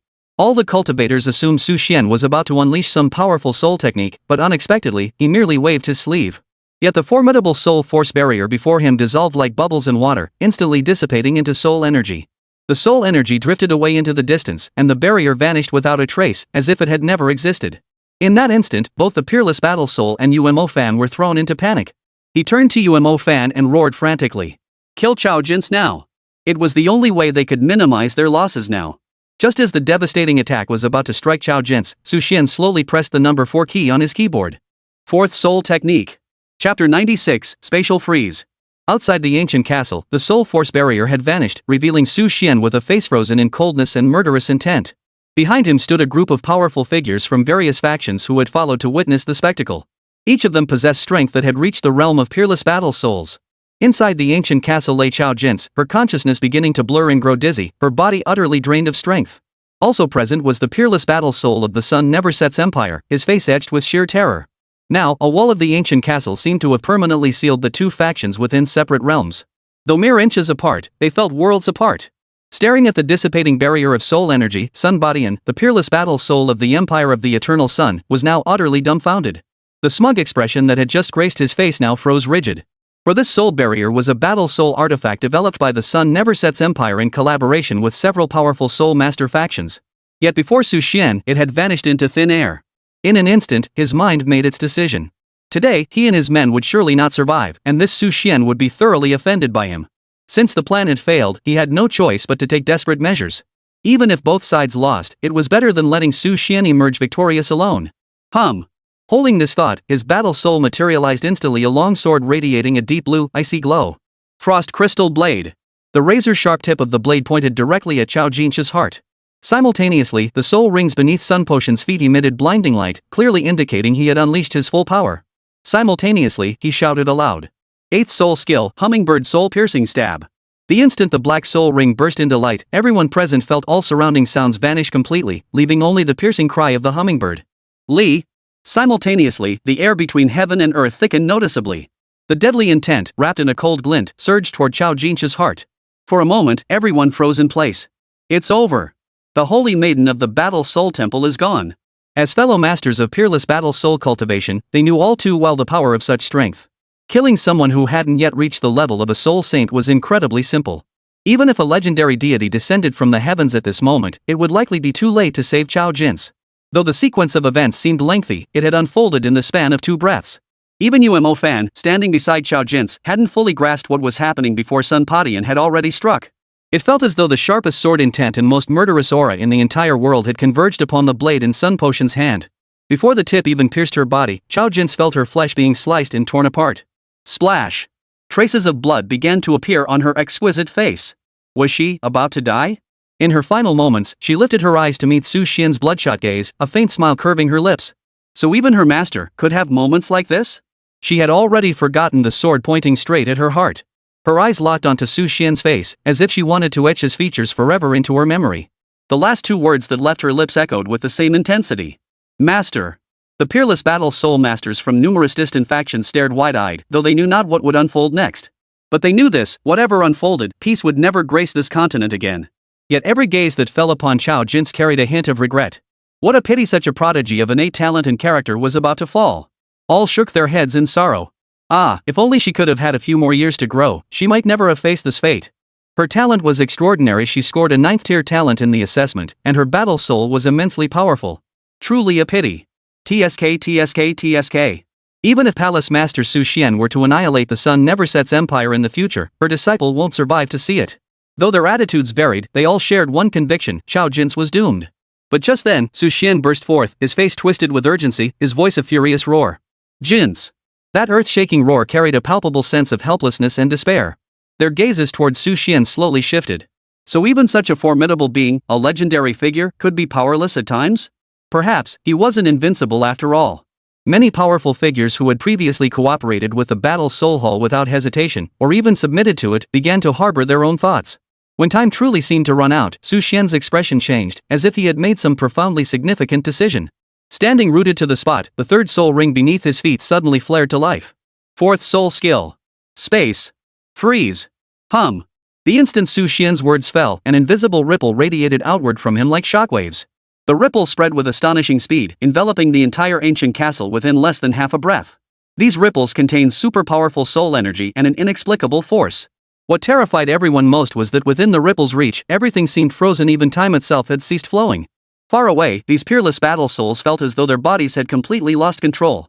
Even breathing had become a luxury. Yet within Su Xian's body, a layer of golden light began to erupt. Simultaneously, his form started moving forward slowly. Within the hazy halo of soul power behind him, the crowd glimpsed suns, moons, and stars, even the divine beings of the heavens. It was as if Su Xian himself had become a deity. More crucially, the overwhelming aura radiating from Su Xian and the soul power that flared in that instant made these peerless battle souls sense a palpable threat of death. And the overwhelming sense of suppression a higher tier being exerts over a lower tier one, like a stray dog confronting a mighty lion. How is this possible? I can't move. The only parts these peerless battle souls could move seemed to be their eyeballs and perhaps a finger or two. They exchanged glances, their eyes filled with terror. Su Xian had already reached Chao Jin's side.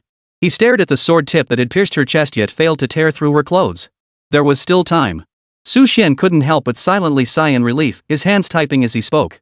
This time, I made it just in the nick of time. Chapter 97, Unlocking Power. Ding. Detected continuous decline in soul power of your controlled character. Do you wish to unlock the subsequent power panel? Option 1, continue unlocking the next 10% of power, extending this soul skill's duration by half an hour. Cost, 66,666. Option 2, unlock the next 20% of power, extending this soul skill's duration to a quarter of an hour. Cost, 888,888. Sitting before his computer screen, Su Xian stared blankly at the prompt displayed before him. During his free time, besides teaching Chao Jin's, he had also assessed his character's current strength. Ultimately, he had reached a conclusion. Holy! He was seriously badass. It could only be said that Su Xian truly lived up to his reputation as a peerless powerhouse, unmatched throughout the entire continent. His innate talent and combat prowess had reached a terrifyingly high level. Even with merely 10% of his true strength and soul power, he already far surpassed ordinary peerless battle souls. The density of his soul power was such that the combined soul power of dozens of peerless battle souls could only match a mere 10% of Su Xian's current level. If Su Xian were to unlock his full potential, his total soul power would likely reach an utterly terrifying level. Does this soul technique consume so much soul power? Staring at the rapidly plummeting soul power gauge on his computer screen, Su Xian's face was etched with shock. Yet he dared not hesitate. He immediately grabbed his phone and obediently scanned the QR code to make the payment. Ding! Your bank card ending in 1978 has been charged 88,888 yuan at 15:14 this afternoon. Boom! Watching his soul power replenish and his aura grow even more formidable, Xuan smiled with satisfaction. But the other NPCs in the game were in for a world of pain. They sensed Xuan's power, already monstrous and abyssal, utterly unfathomable, suddenly surged to new heights. The aura that erupted from Xuan in that instant was so overwhelming that merely sensing it briefly made them feel suffocated. Too strong. Truly too strong. Even the peerless battle souls in the distance gazed at Xuan with eyes filled with terror. At this moment, Xuan no longer seemed human at all. He was vaguely approaching the status of the so-called gods upon the continent. If one were to define Xuan's current state, if not the pinnacle of humanity, then surely a demigod. This was utterly terrifying. Earlier, they might have been able to sense and see the gap between themselves and Xuan. Now, however, they felt like frogs in a well gazing at the moon in the sky, something they could see but never reach. They knew neither the depth nor the distance. He stood right before them, yet forever beyond their grasp. This crushing helplessness and despair seeped into every soul of those peerless warriors.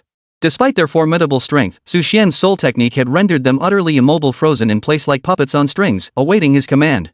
The lives of these elite warriors now hung by a thread, entirely at Xuan's whim. One could only imagine the sheer terror of this legendary being. Those who had just thought Xuan was finished, who believed they might have a chance to resist. Those who thought Xuan was no longer invincible, that he had a weakness. Now, they were all terrified. Truly a powerhouse of legend, utterly terrifying. The sole thought occupying these minds now was the realization that Xuan hadn't controlled them through any other means. Xuan had genuinely frozen time itself. He possessed the power to manipulate space. This entire space had now been completely sealed off by Xuan. Without breaking through the constraints of spatial power, they couldn't move an inch. Chao Jin stared wide-eyed at her master. She had never imagined her master could be this powerful. This was spatial power. How terrifyingly formidable must one be to oppose space with mere human strength? Yet her master had done it. But in the next instant, worry began to cloud her eyes. She saw the trace of blood at the corner of Xuan's mouth, but she was frozen in place by the spatial constraints and couldn't speak. Xuan merely offered Chao Jin a warm smile, placing his large hand on her shoulder as he gently pulled her aside. "Master will protect you. You truly mean the world to me." In the next instant, the tenderness and smile vanished from Xuan's face. His gaze locked onto the figure before him, the peerless warrior soul of the sun never sets, in the crowd behind him. And of course, the mastermind behind this entire affair, that shameless little villain. That very UMO fan, who fancied himself the most formidable, the undisputed master of battle soul theory across the entire continent. These scum. They all deserve to die. If he were to kill UMO fan here, would the subsequent plot still unfold normally? He had seen the subsequent plot developments. He knew UMO fan held a unique status. Throughout the entire story, Chen Xiuhai was the teacher of UMO fan, this utterly hypocritical, self-serving villain of the highest order. He was also Chen Xiuhai's most crucial mentor. But Xuan refused to dwell on any of this. As he watched the others and his own rapidly depleting soul power, he breathed a sigh of relief. Thankfully, he had topped up his energy earlier, granting him a little more time. Behind Xuan on the screen, numerous other peerless battle soul masters were frozen in space, their faces frozen in terror. In front of them all, Xuan typed out his words. "To dare lay a hand on my disciple? You seek death." His voice was devoid of emotion, resonating throughout the entire space like sacred chanting. The next moment, Xuan turned his gaze upon them. From this moment onward, the Battle Soul Hall formally declares war upon the Sun Never Sets Empire. You will pay for your actions today, every one of you who participated directly and those who ordered it. I demand the extermination of every last one of your families. As the final words fell, everyone felt cold sweat break out on their foreheads. Even the frozen space couldn't contain this murderous intent. It seemed to emanate from the depths of hell itself. A single touch could freeze one solid in place. This was the voice of the underworld. Sun Padian and his men before Xuan now wore expressions of pleading terror in their eyes. Yet Xuan showed not a shred of hesitation as he pressed the number 1 key. First Soul Skill. Chapter 98, No Mercy. Beat them to a pulp. First Soul Skill, Diamond Star Strike. Having just unlocked his full power once more, Xuan unleashed his first soul skill. All present felt as though a sky filled with starlight appeared behind him. It was as if the timeless starry sky they had gazed upon for millennia had materialized behind him. Those dazzling, brilliant stars transformed into weapons in Xuan's hands, shooting towards Sun Badian and his group before him. Amidst the hazy starlit sky, Xuan stood calmly in place. From that silhouette, the crowd sensed suffocating power, indescribable loneliness, and a hint of desolation. Yet now, they dismissed such emotions as their own misperception. How could a powerhouse of Xuan's caliber harbor any sense of desolation? 1 punch.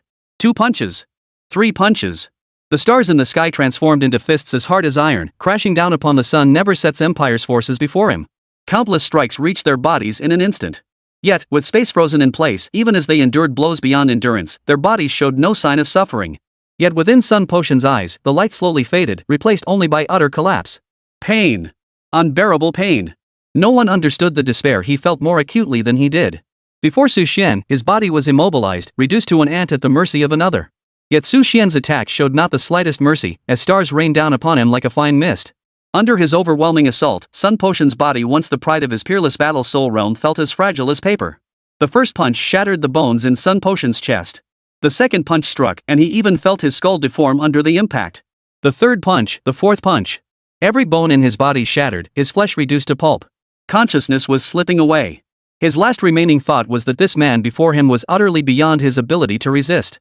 Perhaps accepting this mission had been a mistake from the start. They should never have provoked him. In the final moment before consciousness faded, his last thought was, "This time, the empire of the sun never sets is finished." The stars faded from behind Su Xian as everyone turned to look at him. A confident smile spread across his lips. Snap. Next, his fingers snapped once more in the same spot. Simultaneously, he murmured under his breath. Fourth soul skill, space. Unlocked. In an instant, the same overwhelming power radiated outward from Su Xian. Wherever the force reached, those who had been completely frozen and unable to move finally regained their ability to act. Yet, even as they regained their mobility, before they could react, they witnessed a scene that filled them with utter terror. Sun Padian and the crowd behind him, those powerful figures from the Sun Never Sets Empire, the weakest among them, were at least at the Soul Sage realm. Yet, with the space returning to normal in less than half a breath's time, countless cracks appeared across their bodies. The next instant, a surge of soul power erupted from where they stood, though compared to the soul power, the overwhelming force of the shockwave was far greater. Boom! Every single one of them was reduced to a cloud of blood mist. Not even blood mud remained. They had been utterly obliterated, leaving not a trace behind. Such absurdity and farce! An unparalleled battle soul master fell without a trace, as if he had never existed. The sole reason for all this? He had provoked Su Xian. Those peerless battle soul masters who had finally regained control of their bodies now harbored not a shred of other thoughts. Instead, they felt only reverence and fear toward Su Xian. This man was too powerful. As they gazed upon the blood mist filling the sky, they felt a profound sense of shared sorrow. On this continent, the demise of a peerless battle soul of such caliber could only come after enduring a grueling, arduous battle. Moreover, due to their immense power, even their death would unleash colossal shockwaves and explosions upon the world. Yet here, Sun Padian had perished as silently as an ordinary man, dissolving into a cloud of blood mist without a trace of remains. What a death, pitiful and laughable. A sense of shared misfortune stirred within them. If Su Xian could dispose of Sun Padian so effortlessly, it meant he could eliminate them with equal ease, as effortless as plucking a flower from a garden. Were they truly beings of the same realm? Why, when both they and Su Xian possessed peerless battle souls, was the gap between them so vast? Having dealt with the Sun Never Sets Empire delegation, Su Xian turned his gaze piercing as the depths of the underworld toward Umo Fan standing nearby. If the Sun Never Sets Empire delegation had targeted Chao Jin's, it might have been understandable and forgivable. After all, their inherent stance differed from that of the Battle Soul Hall. Moreover, their actions were driven by maximizing the interests of their nation and faction, with little room for personal grudges. But Umo Fan? He was scum among scum, the dregs of humanity. Facing a woman who had helped him when he was lowly and weak, despised by all. Instead of repaying her kindness, he demanded more from her, using her as a stepping stone to his ambitions. Now he seeks to turn her into his puppet, bound to obey his every command, while he indulges in her body without restraint. Is this truly human? Anyone with even a shred of conscience or moral sense wouldn't do such a thing. He truly lives up to being the villain's mentor. He's the scum of the scum. You deserve to die. As Su Xian uttered each word, Umo Fan felt a chill run through his body, his heart filled with terror. He had witnessed it with his own eyes. Sun Padian, who had always looked down on him and treated him like a dog, had been beaten into a bloody mist by Su Xian, leaving not a single bone behind. Before this man, wasn't he truly less than an ant? Glancing at the powerful figures from various factions in the distance, Umo Fan, a man who normally valued his reputation above all else, couldn't care less about appearances now. Thud. His knees buckled, and he knelt down. With snot and tears streaming down his face, he bowed his head repeatedly. Lord Chamberlain, I was wrong. Your Highness, they forced me. They demanded I do this. I was wrong. Please don't kill me. As he spoke, a warm stream flowed out from beneath him. Umo Fan had literally scared himself into wetting his pants. Chapter 99, The Resurrection Pill? Is that fear-induced incontinence? Every cultivator present witnessed Umo Fan's humiliating display, their expressions now thick with contempt. To them, one could be weak in power, one could be cowardly and afraid of death, but one must at least maintain basic principles and dignity. But what this fellow had just done was utterly shameful. What a coward. And this is the sort of trash who dared to covet Chao Jin's? Sitting before his computer screen, Xuan watched the game's close-up shot of UMO Fan. His lips twitched slightly, revealing a mocking expression. This little game might be small, but it certainly had its own merits. After all, in any legitimate game, such scenes would be pixelated or skipped entirely. But now, Xuan got to witness UMO Fan's utterly repulsive behavior, delivering a hard-hitting dose of reality. On this Battle Soul continent, the martial spirit and culture of strength seemed even more deeply ingrained than in Xuan's own China. Death was acceptable. Fear was tolerable. But cowardice taken to a certain extreme? That was utterly unacceptable. Xuan understood perfectly well that even if UMO Fan dropped dead on the spot after today, his reputation as a coward and the story of him wetting himself in fear would be passed down by word of mouth across the entire continent. A trash like UMO Fan wasn't worth Xuan's personal attention. But since the target was Chao Jin's, Xuan had no choice but to intervene. So you are that UMO Fan? The lowly insect who stole the knowledge and theories of my Battle Soul Hall, only to betray us by revealing its secrets to the outside world? Kneeling on the ground, UMO Fan stared at Xuan, his eyes filled with utter shock. This, how could you possibly know? How could someone as important as you possibly pay attention to such things? UMO Fan was utterly dumbfounded. His action stemmed from the certainty that this knowledge unknown to ordinary families and soul masters would be of no consequence to either the War Soul Hall or Xuan himself. He had done so because he was certain that such knowledge held no significant value to the Battle Soul Temple or to Xuan. He was certain it could be made public to the masses, which was why he dared to proceed. But he never imagined his actions would actually come to Xuan's attention. Outside the ancient castle, upon hearing Xuan's words, the gaze of the peerless battle souls who had just submitted to Xuan's power shifted toward UMO Fan. Many exchanged glances before speaking in unison. Come to think of it, I believe I know this man. A few days ago, a junior from our clan mentioned that someone on the continent, the weak in power, claims to be the strongest in theory. Looks like it's this fellow. The strongest in theory? How laughable. Another peerless battle soul chimed in, his gaze toward UMO Fan growing even more contemptuous. I recall hearing about him too. His famous saying is, there are no worthless battle souls, only worthless soul masters. When questioned about his own strength, he blames it on his inferior battle soul. What a pathetic fraud, deceiving the world with his nonsense. Hearing the murmurs around him, a flash of resentment flickered in UMO Fan's eyes as he stole a glance at Xuan. Damn it! It's all his fault. All because of this guy. If not for him, my plan with the Sun Never Sets empire would have succeeded. Then, not only could he turn Chao Jinshi, that lofty, sacred figure revered by the outside world, into his plaything. He could have stolen the vital resources from the Battle Soul Hall. He could even leverage the War Soul Hall's resources to correct his own War Soul defect, potentially ascending to become the next Hallmaster. That would be the supreme existence across the entire continent. But all of this had been ruined by Xuan. Looking at UMO Fan's expression before him, Xuan knew exactly what this sort of person was thinking. He simply couldn't care less, nor did he wish to.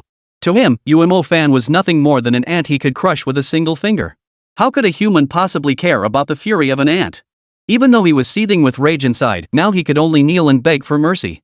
Lord Chamberlain, I am dark and vile within. I am reckless and ignorant of my own mortality. But they truly forced my hand. I only attacked the Holy Maiden because of them. Please, Lord Chamberlain, spare me. Xuan watched him kowtowing on the spot without a glance, instead turning his attention to Chao Jin's. He placed his palm on Chao Jin's back, and a corresponding prompt appeared on his screen. Detected character Chao Jin's under the influence of a potent hallucinogenic soul technique. Proceed with healing pill exchange? Healing pill contains abundant restorative energy, capable of reviving the dead and regenerating flesh from bones. Selling price, 66,666. This item, why does it feel so familiar? Xuan stared at the healing pill on the screen and immediately summoned the background story interface of the minigame. Moments later, he discovered this item was called the healing pill within the game. Yet within the Battle Soul continent, it bore an utterly absurd name, 9 Transformation Divine Soul Resurrection Pill. Its sole function was also healing, capable of restoring flesh to the bones of the undead. Yet on the Battle Soul continent, it had become a legendary artifact. Many regarded it as nothing more than a myth, for no one had ever laid eyes on a genuine 9 Transformation Divine Soul Resurrection Pill. Xuan merely smiled and immediately prepared to purchase it. Well then, I suppose I'll just have to play along. Ding! Your agricultural bank card ending in 1978 has been debited 66,666 yuan at 15:36 p.m. Holy crap! At this price, even saving someone on the brink of death in real life wouldn't cost this much, would it? Xuan inwardly gasped, then immediately shifted his focus back to the game. He first used his soul power to stabilize Chao Jin's condition. She looked at him, her face ashen, her eyes bloodshot. "Master, I thought I'd never see you again." Su Xian patted her shoulder, his tone unusually firm and earnest. "Jins, rest assured. No matter what happens, as long as your master is here, I will protect you at all costs." Witnessing this scene, everyone inwardly sighed. What a profoundly moving bond of affection. Only UMO Fan's expression was filled with venomous hatred. Inside, he roared with excitement, "So what if you're here? Can you even cure the poison?" Among the countless peerless battle souls in the distance, some spotted Chao Jin's and their expressions abruptly changed.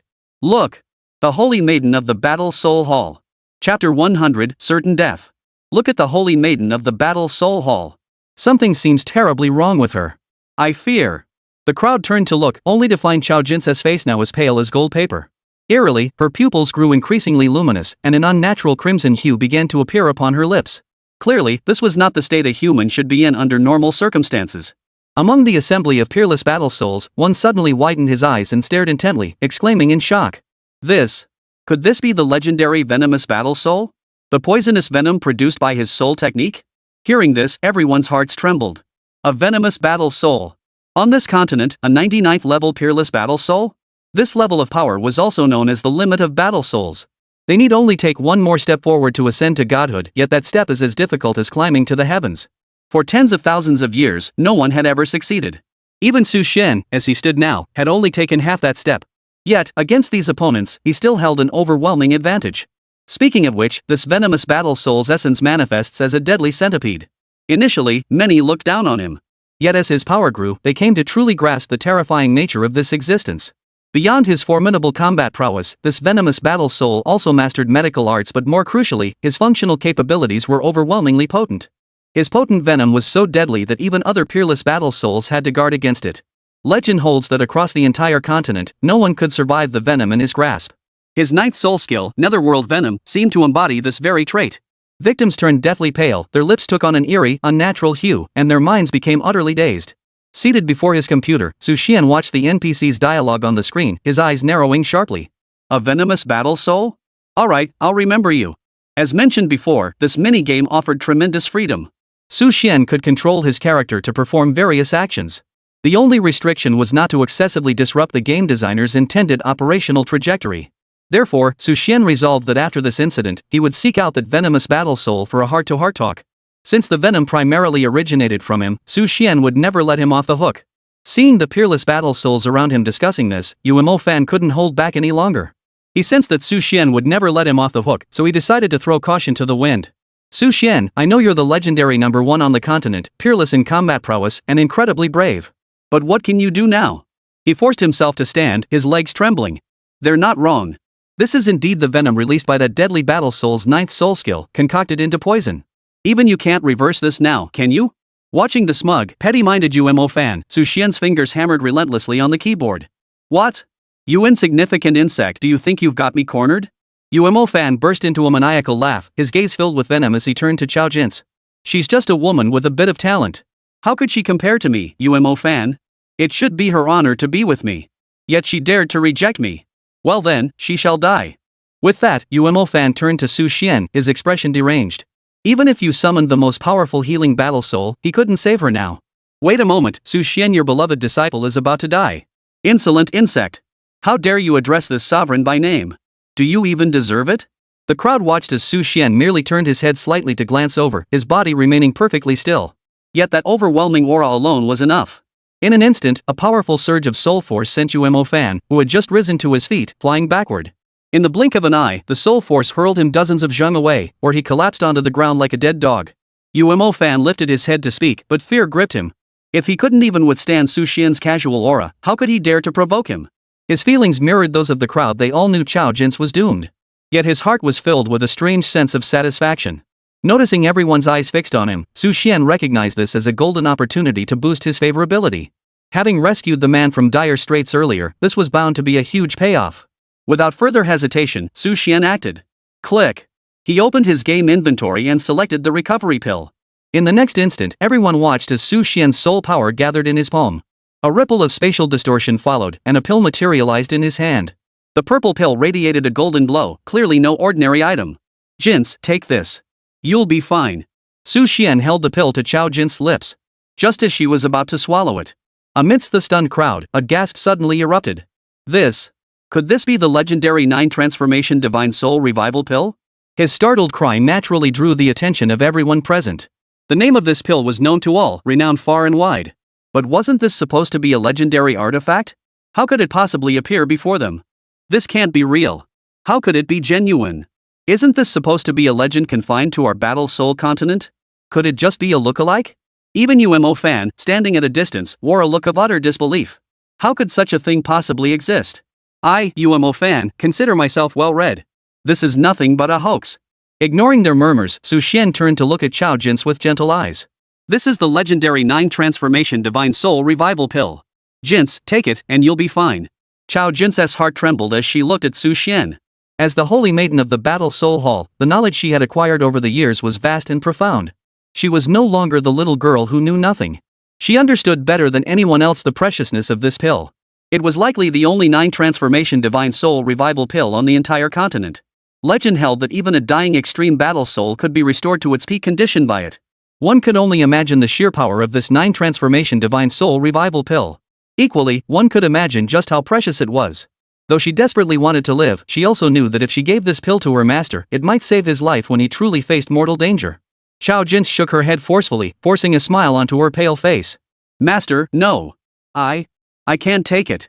It's far too precious. Chapter 101, Escaped. They were stunned. Everyone was stunned. The fact that Xuan could produce this legendary pill said to have vanished tens of thousands of years ago had already utterly stunned them. But Chao Jin's reason for refusing it left them even more stunned. Was she willing to sacrifice even her own life? They all asked themselves, as peerless battle souls who had lived for hundreds of years. Yet if asked to sacrifice their own lives, they would never be able to bring themselves to do it. Yet this young girl could actually do so? Both master and disciple had accomplished feats beyond their wildest imaginations. Xuan looked at Chao Jin, his expression filled with profound emotion. In real life, Xuan's fingers danced relentlessly across the keyboard. To me, you are infinitely more precious than this pill. If this pill can save your life, then that is its sole purpose in this world. Hearing Xuan's words, the crowd's hearts trembled once more. A pill of legendary status, one that could be traded for an entire empire, and this was its sole value? The looks they cast at Chao Jin were now brimming with envy. Who wouldn't want a master like this? After Xuan finished typing his words, Chao Jin remained silent for a long while before replying in writing. Compared to you, this pill is worthless. Boom! The words struck their ears like a sudden thunderclap. They all froze in place, Chao Jin herself included. 2 clear tears streamed down her cheeks as her heart overflowed with emotion. Indeed, only her master could love her so deeply, only her master would protect her like this. But master, I love you so much too. That's why I might not be able to stay by your side, because I too wish to leave this pill for you. I cannot take this pill for myself. After making her decision, Chao Jin looked at Xuan and shook her head firmly once more. Master, I truly cannot accept this pill. I'm not even a soul saint, yet using it to save me would be a waste. Master, keep it for yourself. Should you ever face danger in the future, this pill will serve its greatest purpose. You stubborn girl. Xuan smiled faintly at his computer screen. He'd noticed that the female characters in this game were far more loyal and principled than most women in real life. But the problem was, he'd already spent the money. If Chao Jin didn't take the pill, wouldn't he be out of pocket? He immediately began organizing his thoughts, his hands fluttering across the keyboard. I know you wish to protect your master, but I believe your life is far more important than mine. The words fell with force, plunging the scene back into silence. Even UMO fan, who had been lurking in the distance, filled with venomous hatred toward Xuan, froze in place. He looked at Xuan now and had to admit that the disciple's words had utterly shaken him. Could the bond between master and disciple truly reach such depths? A peerless warrior across the continent actually considered the life of an ordinary disciple more precious than his own? What kind of master-disciple bond was this? Master, don't speak. Just eat it. I'm truly worried about you. Xuan cut off Chao Jin's words, simultaneously guiding his hand toward her lips. As Chao Jin gazed at the pill, scenes from the past 7 years began to flash rapidly before her eyes. From being brought back to the Battle Soul Hall by her master and becoming the Supreme Holy Maiden. Learning knowledge under her master's guidance. Fearing she couldn't sleep, her master would come to tell her stories. Her master taking her out to hunt soul beasts, roasting fish together to eat. As the memories of her entire first half-life concluded, the purple pill radiating golden light reappeared before her eyes. Her heart trembled as she reached out, slipping the pill into her mouth. She knew clearly that today, no matter what, she could not refuse it again. As Chao Jin's health bar steadily recovered on the screen, Xuan's computer immediately beeped with a notification. Detected that character Chao Jins is profoundly moved by your actions. Affection increased by 15 points. Current affection level 85 points. Damn. Damn it all. Su Xian couldn't help but sigh inwardly. Logically, the game's pivotal plot points should have been the last two. But his affinity rating was already at 85 points. Could it be that he could harvest the rewards early? Su Xian's heart raced with excitement. At the same time, he recalled Chao Jins's earlier words. It seemed he could use the Soul 9-turn Divine Soul Revival pill as a setup for boosting her affection later. Witnessing Jins's rapid recovery and explosive surge in soul power after consuming the pill, everyone was now certain this was indeed the legendary pill. Many peerless battle souls watching from afar sighed inwardly. Such an extraordinary pill, consumed so casually. They had hoped to find a way to obtain it themselves, but now all those hopes had vanished. UMO Fan's mind was now filled with disbelief and doubt. How could it actually work? He had been certain he could drag Chao Jins down with him no matter what. Seeing this outcome, his plans had fallen apart. Madman. You're nothing but a madman. You actually chose to use such a precious pill to heal a woman.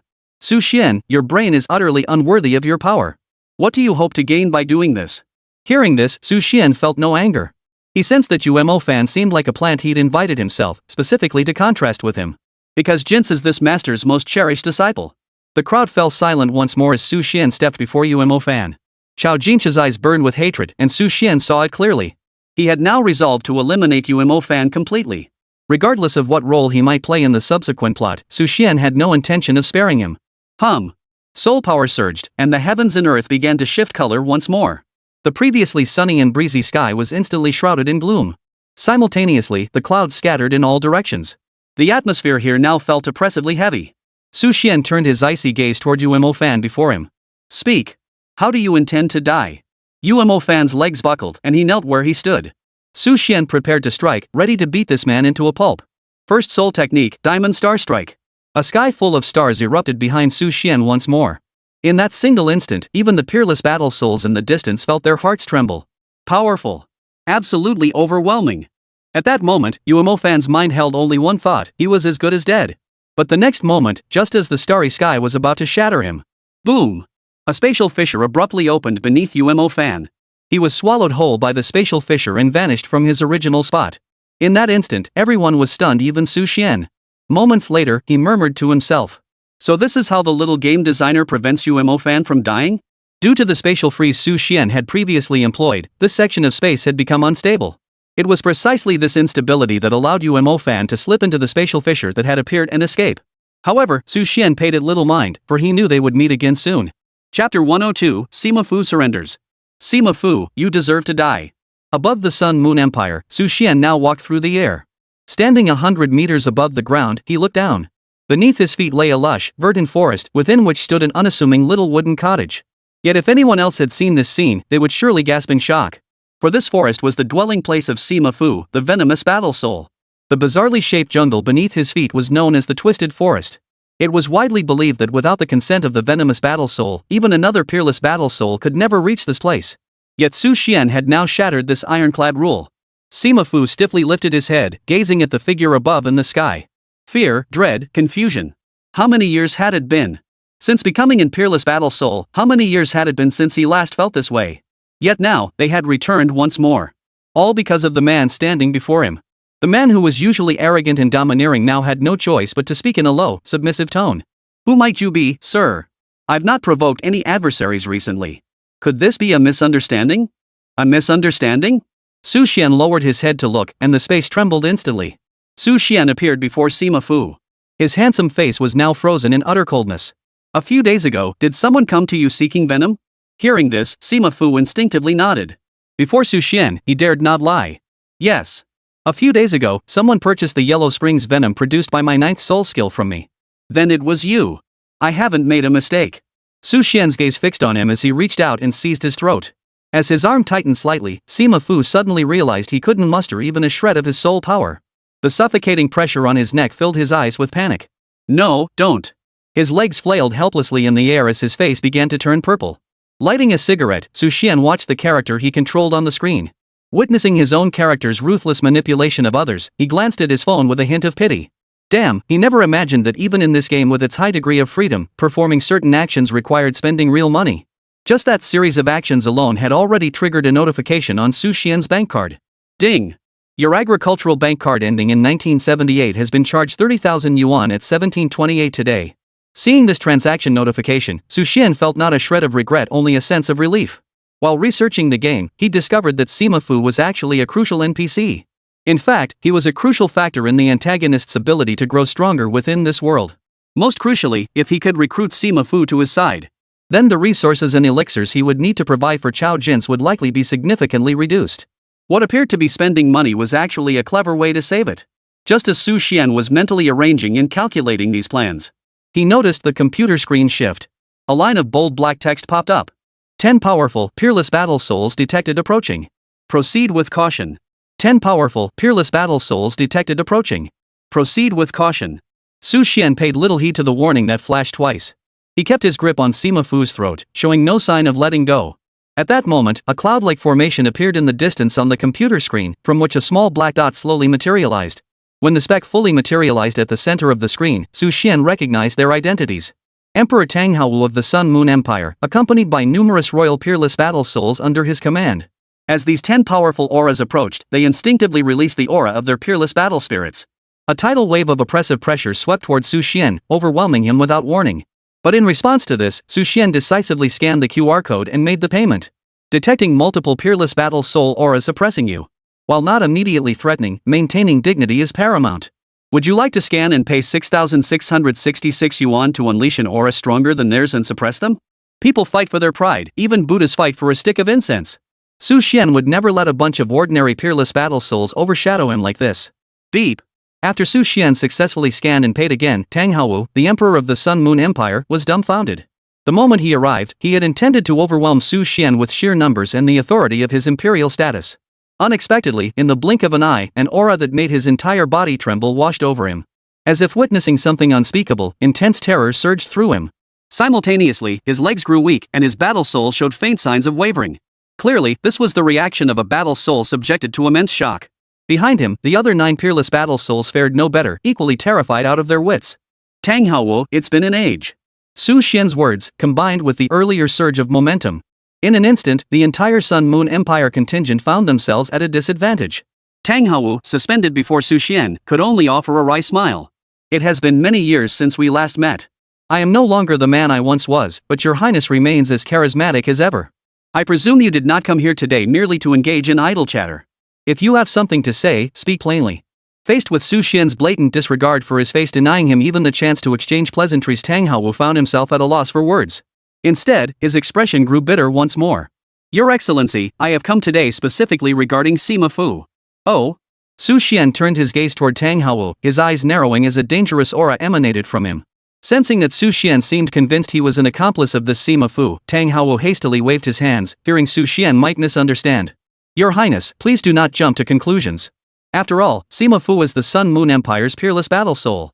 Should he meet his end here, it would undoubtedly deal a heavy blow to our Sun Moon Empire. Moreover, he was unaware of this matter. He was deceived by others. The others all turned their gaze toward Xuan, unsure how he would handle this situation. Xuan looked at Tang Haowu, a cold smile playing at the corners of his mouth before he shook his head. Whether he was deceived or not is of no concern to me. That is no excuse for him to escape punishment. Otherwise, anyone deceived could then freely attack members of my battle soul hall. What would become of our hall then? That excuse won't fly. Hearing Xuan's words, Tang Haowu and the others all felt a chill run through their hearts. Just as they were about to speak, Sima Fu suddenly snapped out of it. His survival instinct kicked in immediately. He looked at Xuan. Lord Hallmaster, I wish to live. I know my sins are grave. I wish to pledge my allegiance to your excellency and serve under the banner of the Battle Soul Hall. I beg you to take me in. Chapter 103, Tang Haowu stunned. What the hell? Dude. Tang Haowu, Emperor of the Sun Moon Empire, was utterly dumbfounded. He looked at Sima Fu, who was kneeling on the ground, voluntarily bowing his head in submission to Xuan, and felt a genuine sense of bewilderment. Sima Fu. What are you doing? Get up immediately. Hearing Tang Haowu's furious shout, Sima Fu's heart was filled with bitter sorrow. Do you think I want to kneel? Do you think I don't want to stand up? I just want to live, damn it. He had come to realize that Xuan was targeting him today. As for why he hadn't killed him yet, he couldn't say. But he knew this much: if this man truly wanted him dead, he'd already be finished. That he'd been spared, his life kept like a dog's, meant there was a reason behind it. Therefore, he decisively chose to pledge allegiance to Xuan. No matter what, as long as he served Su Xian faithfully, he would surely be spared. It must be said that those who could become peerless battle souls were no fools, they were all first-rate geniuses. In mere moments of contemplation, they had already discerned Su Xian's intentions. Sima Fu, you actually intend to join my battle soul hall? Are you certain of your decision? Su Xian looked at Sima Fu and spoke slowly. Seated before the screen, Su Xian wore an expression of delight. After all, Sima Fu was no ordinary figure. Rising from humble beginnings to his current stature, his innate abilities were exceptional. More importantly, the battle soul he possessed not only granted formidable combat prowess but also the ability to cultivate various rare medicinal herbs. This would prove immensely beneficial for his future plans. Moreover, he had thoroughly investigated the matter before coming. The venom Sima Fu had sold this time was indeed done without his knowledge, so Su Xian hadn't intended to kill him in the first place. But he hadn't anticipated that Sima Fu would switch sides so quickly, showing absolutely no backbone whatsoever. But Su Xian actually preferred such spineless types. If someone had too much backbone, he'd find them much harder to deal with. Lord Chamberlain, I've made my decision. I am willing to join the ranks of the Battle Soul Hall and serve it faithfully. Watching Sima Fu's fawning display, Tang Hao's jaw nearly dropped in disgust. As the emperor himself, the reason he had gone to such great lengths to rescue Sima Fu this time was precisely because he believed that no matter what, Sima Fu was still the peerless war soul of the Sun Moon Empire. If he were to fall now, it would undoubtedly weaken the Sun Moon Empire's strength. That was why he had come to rescue him. Now Sima Fu was joining the Battle Soul Temple outright? He might as well be dead. At least if Sima Fu died in battle, only the Sun Moon Empire would be weakened, the Battle Soul Temple wouldn't gain anything. But now, with this gain for one side and loss for the other, it's as if the Sun Moon Empire has lost two peerless battle spirits outright. What a colossal loss! Lord Hall Master, this matter, is it not rather unwise? Observing Tang Hao's displeased expression beside him, Su Xian remained utterly unmoved inside. Ridiculous! No one in this world could threaten him. In reality, Su Xian was no different. His fingers danced relentlessly across the keyboard. Tang Hao, what's inappropriate about this? A wise bird chooses its perch. Besides, he did harm a Hall disciple. He must pay for his actions regardless. Joining the Battle Soul Hall is his chance at redemption. Su Xian's cold, indifferent gaze fixed on Sima Fu, causing the latter to hastily lower his head and speak. Yes, Lord Hall Master. Please grant me a chance to atone. You are the peerless war soul of the Sun Moon Empire. Let me tell you. Tang Hao. Not anymore. Su Xian cut off Tang Hao's threat abruptly, fixing him with a hostile glare. What? Are you thinking of resorting to force? Strike! Upon hearing this, Tang Hao was about to speak. But in an instant, he recalled the footage circulating outside of Su Xian unleashing his power. That godlike power, that destructive force utterly beyond human comprehension, sent a wave of primal fear coursing through him. To ruin his relationship with Su Xian over a mere Sima Fu? It simply wasn't worth it. In that instant, the emperor of the Sun Moon Empire, a ruler known for his ruthless dominance in the outside world, could only grit his teeth and swallow his pride. Little did he know, Su Xian murmured to himself with evident amusement. Rest assured, Tang Hao, we'll meet again soon. After all, your rebellious son has been quite helpful to you, hasn't he? And when that time comes, he'll be just another lackey among the villain's minions. I'm sure it'll be quite the spectacle. Tang Hao remained utterly unaware of any of this. Staring at Su Xian before him, his eyes nearly shot flames. Su Xian, however, couldn't care less. He merely turned his gaze to Sima Fu, his tone indifferent. I hear you have many unique medicinal herbs here? At these words, every person present felt a chill run down their spine. Sima Fu did indeed possess many unique medicinal herbs, but the properties of each plant remained unknown. Among them were peerless elixirs and deadly poisons. Some who consumed these unique herbs soared to new heights, while others dropped dead instantly. What did Su Xian mean by this question? Yes, Lord Chamberlain. All my medicinal herbs and resources can be offered to the Battle Soul Hall without charge. Sitting before his computer screen, Su Xian observed Sima Fu's gesture and smiled with satisfaction. Excellent. This Sima Fu was truly exceptional. This Sima Fu's shift in stance and allegiance was remarkably swift. He had potential, a man of substance.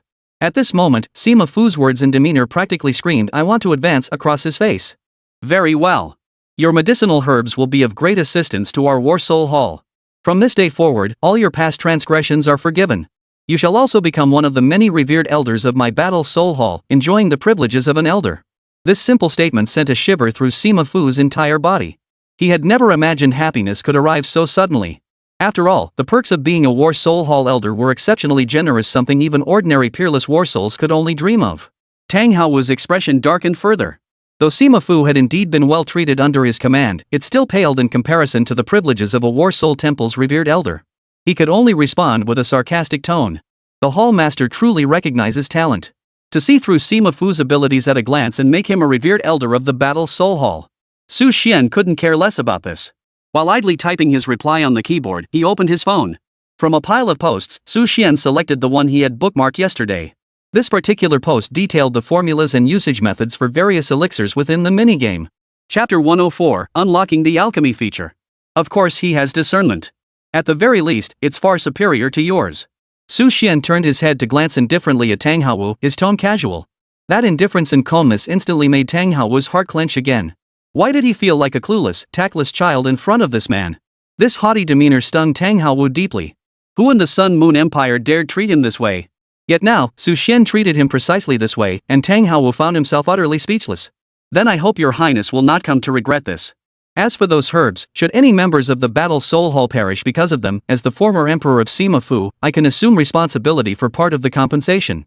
These seemingly generous words were actually a veiled insult to Su Xian. Because he had bestowed upon Sima Fu a pile of useless herbs that might even pose a lethal risk. Wasn't this a classic way of saying Su Xian was a complete fool? Yet Su Xian's reaction disappointed Sima Fu, as he remained as calm and composed as ever. It seems you truly are kind-hearted. Then I shall thank you in advance. What Tang Haowu didn't know was that none of this was actually Su Xian's response. It was all automated responses from Su Xian's little game assistant, hence the complete lack of emotion or reaction. As for Su Xian himself, he was currently munching on potato chips while swiping through his phone with his right hand. All sorts of peculiar pill formulas caught Su Xian's eye. Among them was the rebirth pill, capable of enabling a perfect advancement of a battle soul. There was also the evolution pill, which could make many battle souls more well-rounded. There was also the invincible diamond pill, which could drastically increase cultivation speed and physical strength upon use. Of course, beyond these pills, there were also methods for utilizing all kinds of herbs. But the core issue with this post was that all these required various herbs as raw materials. Across the entire continent, only one place possessed these herbs, the residence of the venomous battle soul, Sima Fu. After finishing his search for strategies, Su Xian turned his attention back to the screen. Immediately, he saw Tang Haowu repeatedly provoking him. He couldn't help but curl his lips. This little game sure knows how to be friendly. He instantly transformed into the Xuan pianist, launching into an impassioned mic drop. Who would have thought, Tang Haowu, that you'd be so noble and virtuous? Such important and precious herbs, right before your eyes, and you remain completely unmoved. In that case, I suppose I'll just have to accept it with a smile. Hearing this, Tang Haowu was utterly dumbfounded. He stared at Su Xian, who remained utterly unruffled despite being subjected to his sarcastic remarks countless times, and fell into silence.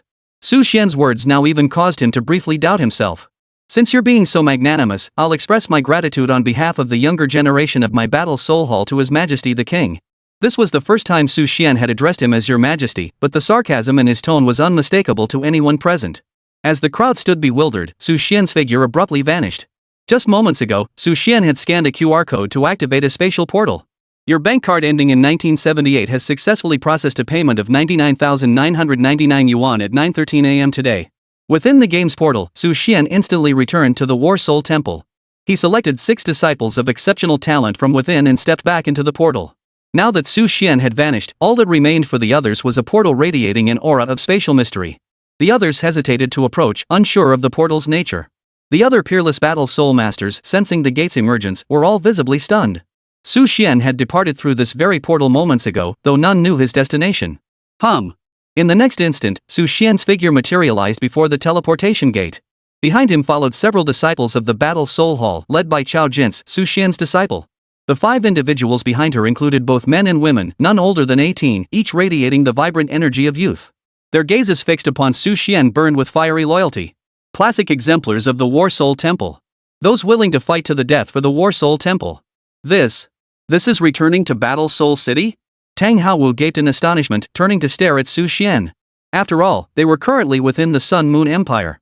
Even for peerless battle souls capable of flying using soul power, the distance to Battle Soul City would require several days and nights of non-stop travel. Yet Su Xian had accomplished it. Was his spatial power truly this terrifying? They stared at Su Xian, their faces filled with terror, unable to shake the memory of that rumor they'd heard earlier.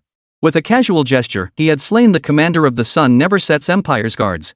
Now, the fear in their eyes as they looked at Su Xian deepened. Snap! With a simple snap of his fingers, the portal closed instantly.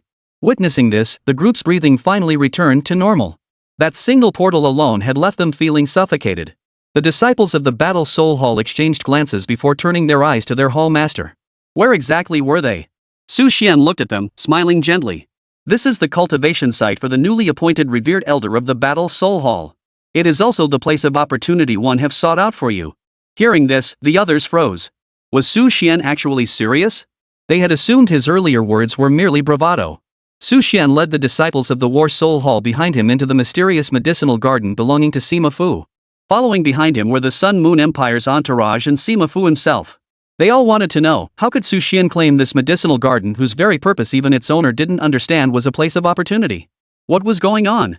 Ignoring the gazes of the crowd, Su Xian approached Xiao Jins and said, "This is the place of opportunity one sought for you.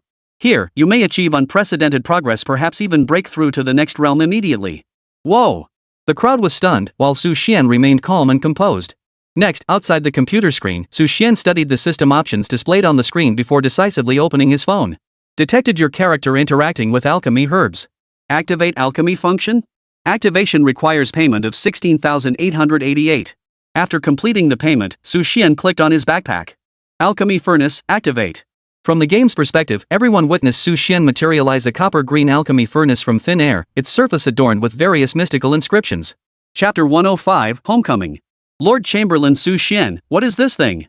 Seeing the massive cauldron Su Xian had casually produced, everyone's eyes flickered with apprehension. This legendary Su Xian was truly formidable. Setting aside the overwhelming soul power and oppressive aura emanating from him, his mastery and application of spatial power alone were beyond what ordinary individuals could withstand. If he were to casually pull out a great cauldron and hurl it at an opponent during a battle against another peerless battle soul, wouldn't that inflict countless injuries? Faced with their confusion, Su Xian clearly had no intention of explaining.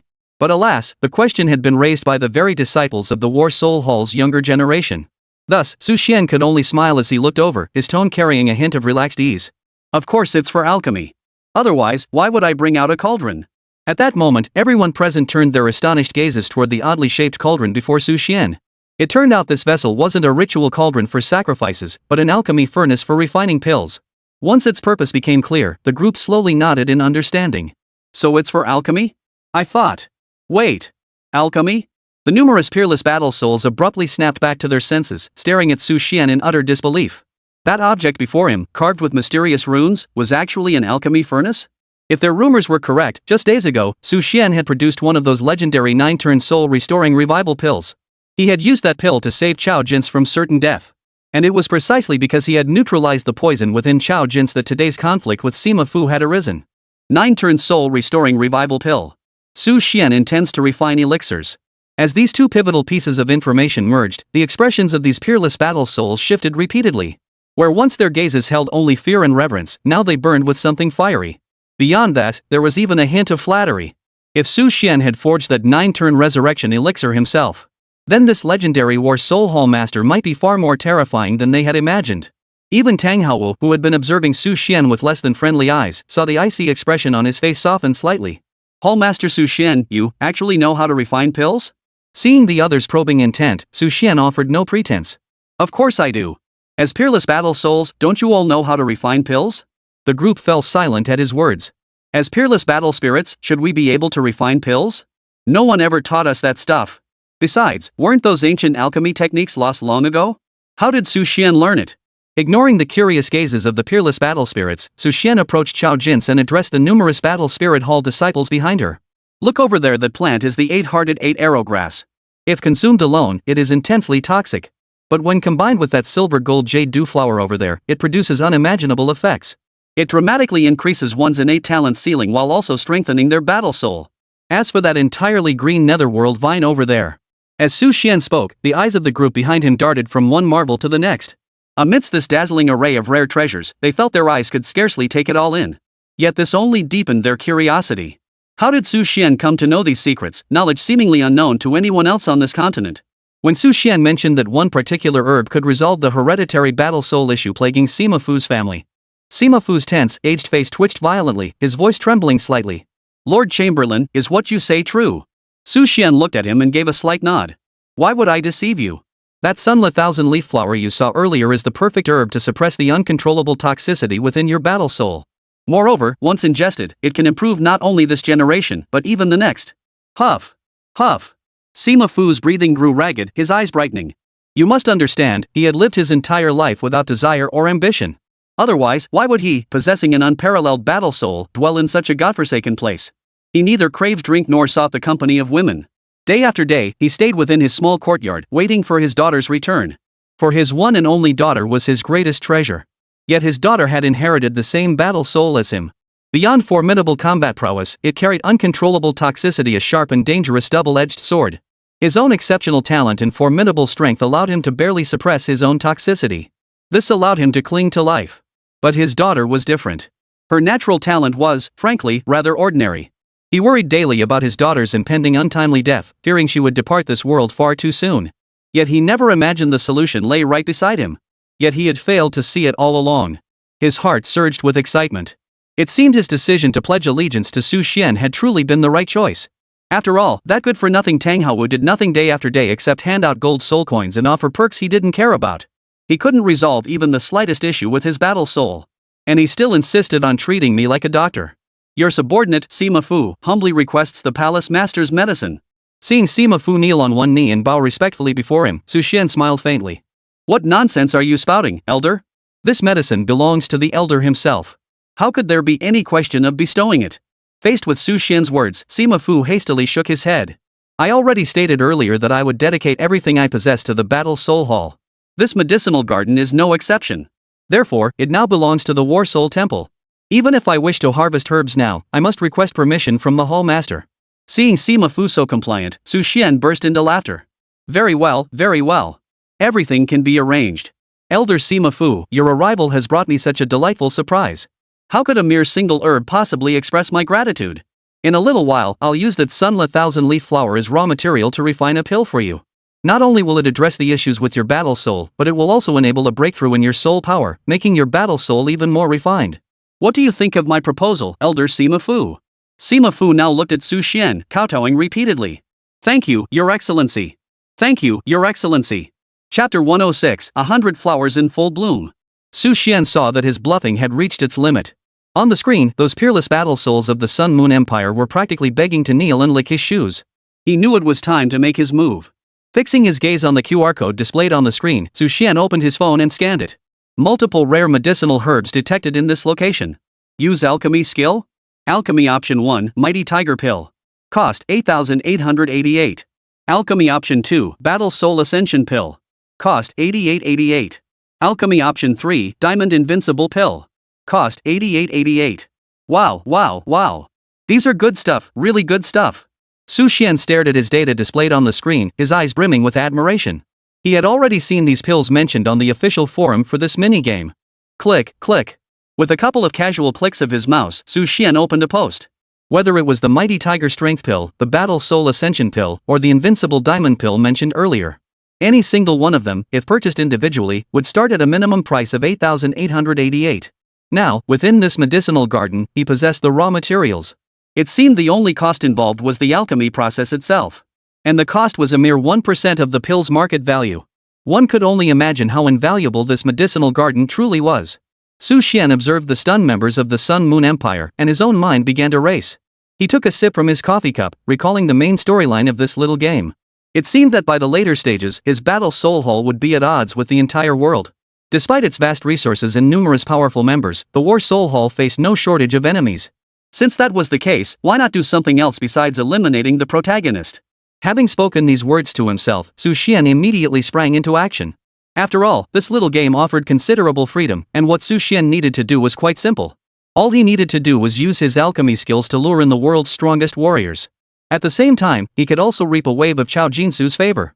He had planted a crucial setup earlier, and now it was finally time to put it to use. Ding!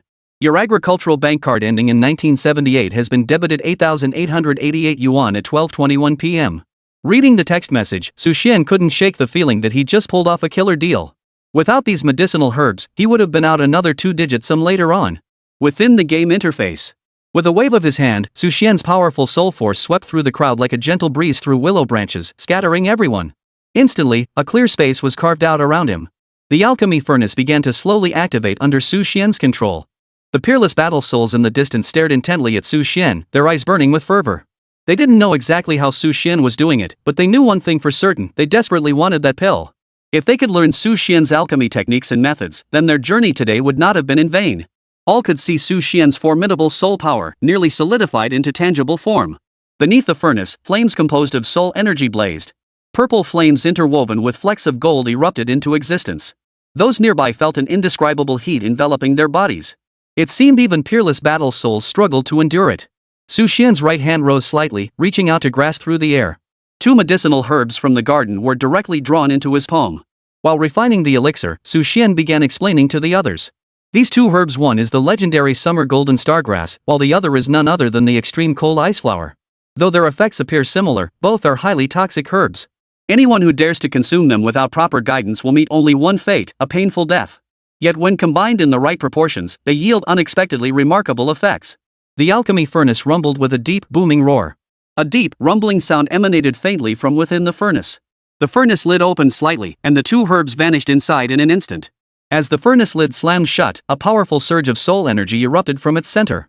After a wave of intense heat, an exceptionally rich and fragrant medicinal aroma began to permeate the air around the furnace. Slowly, the furnace lid opened, and a blue pill flew out. Even Su Xian felt an indescribable surge of joy upon seeing this pill. Wonderful! It worked! Chao Jins looked puzzled. Master, what kind of pill is this? Su Xian smiled at her. It's a pill specially crafted for you, the ice-fired dual effect pill. Its primary effect is to compensate for past deficiencies within your body and repair hidden injuries. It will also enhance your physical resilience. Hearing Su Xian's words, Chao Jins's heart trembled. Her master actually remembered. Though Chao Jins possessed exceptional talent, she had suffered from malnutrition as a child. During her most critical developmental years, she often went hungry. Even when she fell ill, she had no access to medical care and could only rely on her own healing abilities. Thus, beneath her seemingly healthy exterior lay a multitude of hidden injuries, chronic ailments, and a severe deficiency in vital energy and blood. She recalled her master mentioning treatment back then. But she had assumed it was nothing more than a passing remark. Now, however, she understood that her master had never forgotten. He had always remembered her. After completing this batch of elixirs, Su Xian gently wiped the sweat from his brow and looked at Chao Jins. Jins, take this. This is a pill your master specially refined for you. Likewise, it serves as an example for your fellow disciples. Behind him and Chao Jins, the disciples of the Battle Soul Hall gazed at Su Xian with reverence. Even though they knew this pill was extraordinarily precious, they felt not the slightest resentment as they watched Chao Jins swallow it. Instead, they felt that such a pill rightfully belonged to their senior sister. After all, the senior sister always helped them. Moreover, she commanded considerable prestige within the Battle Soul Hall. She treated everyone with kindness.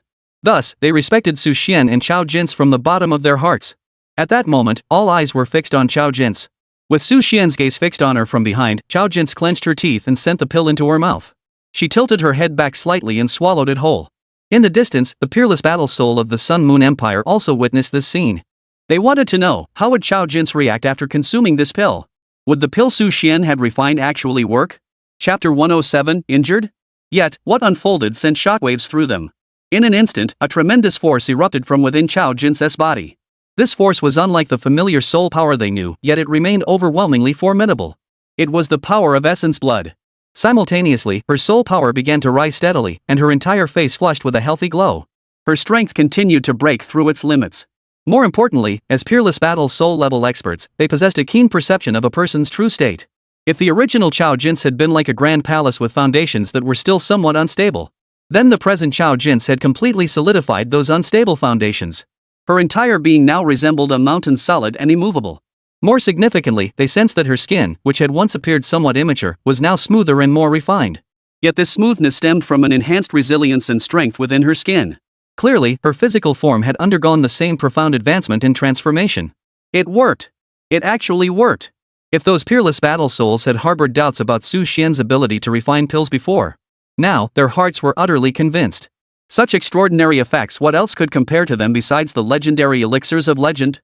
Watching Chao Jin sitting cross-legged, diligently absorbing the medicine's effects, Su Xian nodded slightly. Then, his gaze swept over the other members of the Battle Soul Hall, a gentle light flickering in his eyes. Chao Jins had now ingested the pill.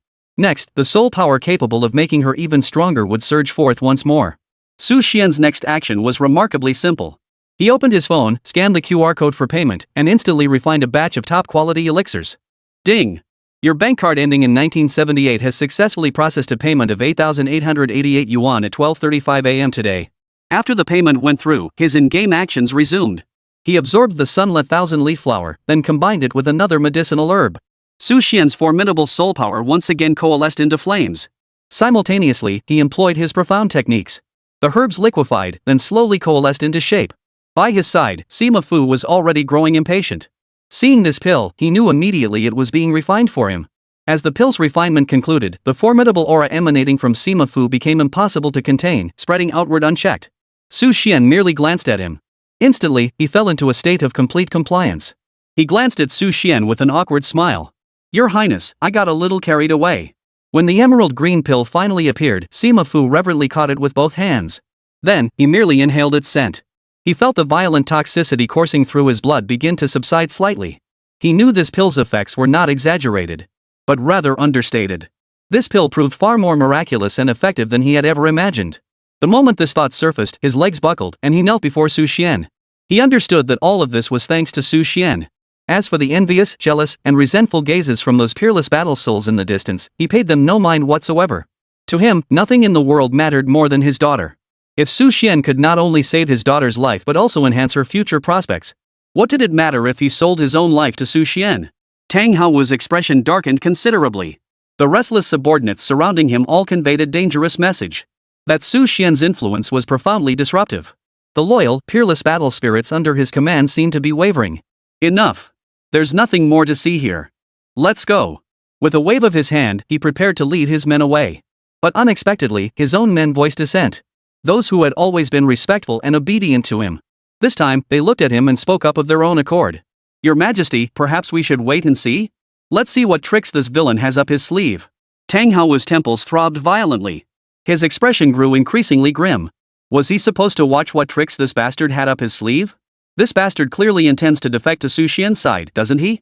Tang Hao felt like bringing his men here today had truly been like shooting himself in the foot. He feared that by the time he returned, he might find himself utterly alone. Then, something even more shocking unfolded. With each movement of Su Xian's hand, a medicinal herb would be plucked and held in his palm. In mere moments, he would refine potent pills for the disciples of the battle soul hall he had brought to consume. The effects were immediate and undeniable. To put it simply, the immense boost in soul power alone saved them decades of arduous cultivation. And the entire process took no more than a few casual gestures from Su Xian. After paying countless 8,888s. In the game interface, beads of sweat had already formed on Su Xian's forehead. But in truth, Su Xian was perfectly fine. After all, his strength placed him among the continent's absolute elite. Refining a few batches of elixirs was nothing to him. But this was precisely how he chose to present himself. Simultaneously, his hands danced relentlessly across the keyboard. The carefully prepared script was already being typed into the system. "Jinx, this pill was specially crafted for you by your master. Once you take it, your strength will ascend to an entirely new realm. Simultaneously, your battle soul will undergo a profound transformation." Everyone turned to look at Su Xian, their expressions filled with astonishment. Only in Chao Jinsha's eyes did a flicker of heartache pass. Others failed to notice, but she had long observed it. It seemed that after refining each batch of elixirs, the master's entire body would sway slightly. Clearly, he too was affected by the process. Even someone as powerful as the master couldn't quite withstand it? Meeting Chao Jins's gaze, Su Xian offered her a faint smile. "Don't worry, Jins. It'll be fine. This elixir is exceptionally important to you, so I will see it through to completion." After saying this, Su Xian casually plucked 2 herbs and tossed them into the alchemy furnace. Simultaneously, he opened his backpack and selected a legendary item he had obtained earlier, the twin battle souls. This was none other than the item capable of bestowing Chao Jins with twin battle souls. As flames formed from condensed soul energy erupted beneath him, Su Xian's body and mind convulsed violently in place. Amidst the horrified stares of those present, blood began to spill from the corners of his mouth. Chapter 108, Defying Heaven's Elixir. For Su Xian, alchemy was as simple as scanning a QR code to top up his account. But to everyone else, what Su Xian was doing now was nothing short of repeatedly shattering their worldviews. With every casual gesture, Su Xian radiated an aura of profound simplicity, a mastery of the Tao. Though seemingly just a simple summoning of soul energy, the solidified soul energy flame was something they could never have imagined in their wildest dreams. Moreover, while others could replicate the finger seals and motions he performed, not a single one possessed his mastery over the flames. Buzz, buzz, buzz. This alchemy session proved to be the most time-consuming in the entire series, and also the one during which Su Xian wore his most solemn expression. Around Su Xian, waves of mystical chanting began to reverberate continuously. A faint glow now emanated from his entire body. When the others looked up, they realized they couldn't even begin to describe the movements Su Xian was performing. He seemed to have entered a realm beyond description or perception. The soul energy drifting around him rapidly converged towards Su Xian. Even within this vast forest, the soul energy here had been completely drained. Su Xian's complexion grew increasingly pale, and a trickle of blood spilling from the corner of his mouth drew everyone's attention. Remember, Su Xian was the undisputed strongest warrior on the continent. That he was paying such a price for this, what level of potency could the pill he was forging possibly reach? Master! Xiao Jin's watched this scene unfold, her heart aching as if it were being sliced by a knife. All of this had happened because of her. Master had no need to refine the pill like this, nor to push himself to such extremes. It was all because of her. Your Majesty, I feel as though breathing is becoming difficult. One of the peerless battle souls addressed Tang Hao, who nodded in agreement. He too could distinctly sense the current shift. At that very moment, everyone felt an intense vibration emanate from Su Xian's hands. The alchemy furnace slowly opened, accompanied by a deafening roar. Boom! Following the thunderous roar, the thunderclouds filling the sky began to slowly condense. Above these thunderclouds, everyone sensed an overwhelmingly powerful aura that seemed impossible to resist. This aura was unlike any soul master's presence. It felt like a union of heaven and humanity, completely fused with the natural environment. Could this be the legendary deity? Every peerless battle soul present sensed it. Their eyes widened in awe as they gazed skyward, their stares also turning towards Su Xian. What kind of pill had he possibly refined to attract the attention of an existence of this caliber? From within the thunderclouds, a voice echoed down, causing every soul present to tremble. Su Xian, as the continent's mightiest warrior and heir to the war god's legacy, your actions defy the heavens. Destroy this pill at once, lest you ruin your own future. This voice had been brewing within the thunder tribulation itself. Upon hearing it, every soul present felt a chill run through their hearts. The implications of this single sentence were overwhelming. First, the voice seemed to belong to a deity from legend itself. Second, it implied that in the eyes of these deities, Su Xian's power had already reached the pinnacle of strength on this continent. Third, and most weighty, Su Xian had become the heir to the war god's legacy, destined to ascend to godhood in the future. Fourth, what kind of pill was this that had even the gods shifting their attention to it? Tang Hao will watch the scene unfold, his expression tinged with schadenfreude. If you ask me, Su Xian is far too arrogant. Hasn't he just provoked an opponent he can't handle? Yet he failed to notice that as he spoke, the countless peerless battle souls behind him glared at Su Xian with eyes so fiery they seemed ready to burst into flames. If they could possess such a pill, perhaps they truly could reach new heights, or even become the next inheritor of a divine legacy. It wasn't beyond the realm of possibility. What astonished everyone even more was Su Xian's reaction to this scene. Su Xian showed not the slightest hint of retreat.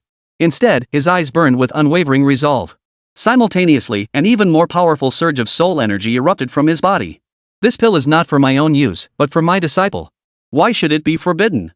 In that instant, everyone was utterly dumbfounded. Was Su Xian's reaction a declaration of defiance against the divine? Even the weakest deity equaled a 100-level peerless battle soul. And compared to a 99th-level peerless battle soul, it was already an overwhelmingly unstoppable force.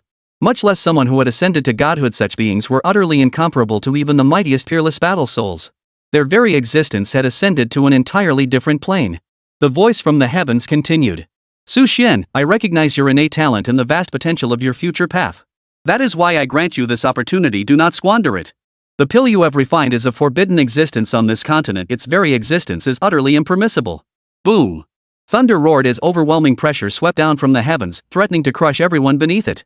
Faced with this overwhelming pressure, the young disciples of the Battle Soul Hall had long since bowed their heads. As for Tang Hao and the other peerless battle souls, they too seemed to struggle, leaning forward slightly. Only Su Xian remained standing tall and proud. Alongside him, Xiao Jin was also enveloped by Su Xian's soul power, neither of them bending their spines. Witnessing Su Xian's stance, the figure within the thundercloud seemed to grow enraged, his tone turning icy. Su Xian, have you truly considered this? Must you insist on your own way? If so, you will be cast aside by us gods. From this day forward, you shall never again receive the inheritance or favor of any deity. What you are forsaking is your own future, boundless prospects, and a promising destiny. Hearing this, everyone's heart sank. Their gazes toward Su Xian began to shift. They all believed Su Xian could not possibly persist any longer. But to their surprise, Su Xian's tone was unusually resolute. If abandoning these things means I can obtain this pill, then I am willing. In an instant, the crowd was dumbfounded. This was the legendary divine position and he was just giving it away? But what astonished them even more was that the thunderclouds seemed to grow furious. Even if you refuse the divine seed inheritance, this pill I shall destroy it. Facing such words, Su Xian merely gave a cold snort. Not while I'm here. Chapter 109, Leveling Up Again. Since you insist on courting death, then this god shall grant your wish. As the voice echoed, a thunderous roar erupted from the rolling thunderclouds. In the next instant, the crowd watched as the rolling thunder in the sky began to shift slowly. Crash! A deafening roar exploded, and massive bolts of lightning, like silver dragons, appeared in the sky. Then, bolts of lightning as thick as water barrels poured down from the heavens. The color radiating from the thunderbolts illuminated the entire land, turning it silver. Everyone watched the scene with terror etched on their faces, sensing boundless power emanating from this thunderbolt. This god shall destroy you and that accursed pill together. The rolling thunder was about to strike Su Xian, and before it, he could only bow his head and await his death. At that very moment, the soul rings beneath Su Xian's feet erupted with a deep, ominous glow. Simultaneously, a colossal force radiated outward from him like a shockwave. Wherever the force touched, time seemed to freeze, as if the hands of a clock had been suspended. Even the thunderbolts in the sky froze mid-air. Under the horrified gazes of the crowd, Su Xian slowly stowed away the pill before lifting his head to gaze at the sky. I said it before, no matter who comes today, no one can destroy this pill. Fourth soul skill, spatial freeze. Faced with such formidable spatial power, even the deity amidst the rolling thunder seemed unsettled. How? How did you master spatial power of this caliber? Impossible. Absolutely impossible. But Su Xian showed no intention of continuing the exchange. He simply walked forward at a measured pace, arriving beneath the thunderclouds. It wasn't that Su Xian didn't want to move faster, it was simply that within this frozen space, even he couldn't propel himself too swiftly. As for using soul power to increase his speed, that was utterly impossible. To the onlookers, Su Xian appeared to stroll casually past the thunderbolt. Wings formed from powerful soul energy slowly materialized, lifting Su Xian upward. Though the ascent was slow, within mere breaths, he drew near the thunderclouds looming in the sky. The next instant, a furious roar erupted from Su Xian's mouth. Third soul skill, Earth Smite. As the glow of his soul rings flared, the ground beneath the crowd began to tremble violently. What terrified them even more was that the earth began to sink and collapse, simultaneously becoming unstable and hollow. Behind Su Xian, boundless earth elemental power surged forth. He unleashed a thunderous punch. The fist, formed from thick rock and earth, slammed into the thunderclouds above. After the full power punch proved effective, Su Xian once again unleashed his most renowned first soul skill, Diamond Star Strike. To everyone's astonishment, the mysterious and intricate constellation behind Su Xian now seemed to merge with the earth elemental power. They coalesced, summoning all the earth elemental energy gathered across the land, and together, they slammed into the thundercloud. The sheer force and speed were almost suffocating, even causing the thunderclouds themselves to emit sounds tinged with fear. Only Chao Jins understood the immense burden her master was bearing. The last time he had unleashed this soul skill, Su Xian had suffered backlash. Tears welled in her eyes, threatening to spill over, yet the frozen space held them back, preventing their fall. Su Xian, have you lost your mind? Do you truly intend to oppose this god? You can still turn back now. Pretend nothing ever happened. With each utterance of this voice, everyone felt their minds grow hazy, their consciousnesses beginning to fray. Clearly, in the presence of a true deity, even these peerless battle souls lack the right to speak. Seeing Su Xian remain silent, relentlessly attacking him, the being within the thundercloud seemed to have truly grown enraged. If you insist on courting death, don't blame me. Though your power transcends that of ordinary peerless battle souls, your spatial freeze cannot endure long against a true deity. When this spatial freeze ends, it will be the moment of your demise. Creak! Creak! A series of cracking sounds, seemingly originating from nowhere, began echoing in everyone's ears. They looked up in terror, only to discover that what was shattering was the very fabric of space in the sky. Su Xian's assault had long concluded. Even he now felt drained, standing in place, gasping for breath. He could only utter a helpless command. Fourth soul skill, spatial freeze, recover. In an instant, a terrifying shockwave erupted before them. Boom! The explosive surge of powerful soul energy sent every single one of them flying backward. The fear scale swept across their faces, leaving them momentarily dazed. Was this merely the aftermath of combat? How could its power be so immense? Sima Fu and the others looked up in horror, staring in terror at the sky above. They saw the thunderclouds that had been gathering in the sky suddenly shatter apart. But in the next instant, the thunderclouds coalesced once more, and an even thicker bolt of lightning shot rapidly toward Su Xian's position. Crash! This time, Su Xian didn't freeze space. He sidestepped the strike instead. He immediately activated his second soul skill. A searing flame erupted, burning fiercely with the thunderclouds at its center. Feeling the scorching heat radiating from it, everyone's hearts trembled. Too powerful. Yet what filled them with even deeper despair was the voice within the thunder, tinged with a hint of disdain. I acknowledge your strength that even rivals that of some lesser gods. But you will never defeat us. Because we are gods. With your ordinary methods, you have not the slightest chance of standing against us. Watching the arrogant thundercloud on the screen, Su Xian was just about to ponder a solution.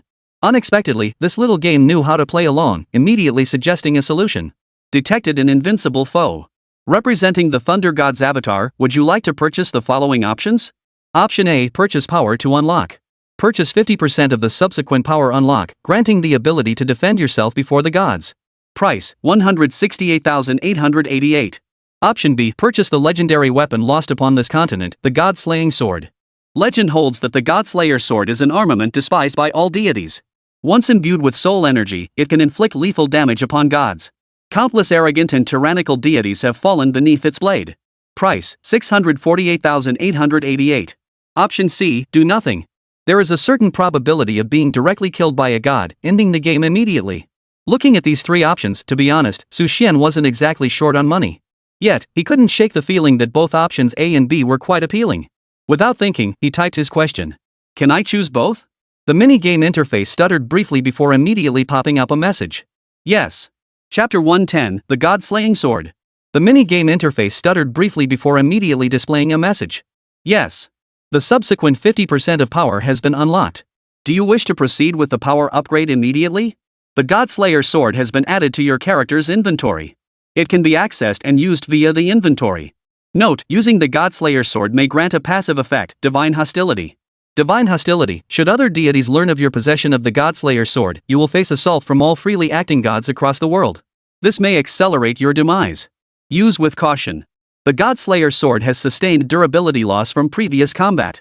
If damaged beyond repair, it will become permanently unusable. Reading through the prompts in the minigame, Xuan felt a surge of emotion. Though the minigame's production wasn't particularly impressive, it did possess some unique features. Faced with this situation, Xuan acted contrary to his usual self. He neither chose to wield the god-slaying sword nor opted to immediately enhance his strength. Instead, he chose to engage the Thunder God's avatar directly, relying solely on his current character stats. To his astonishment, he discovered that even with his current strength, he could hold his own against this Thunder God's avatar.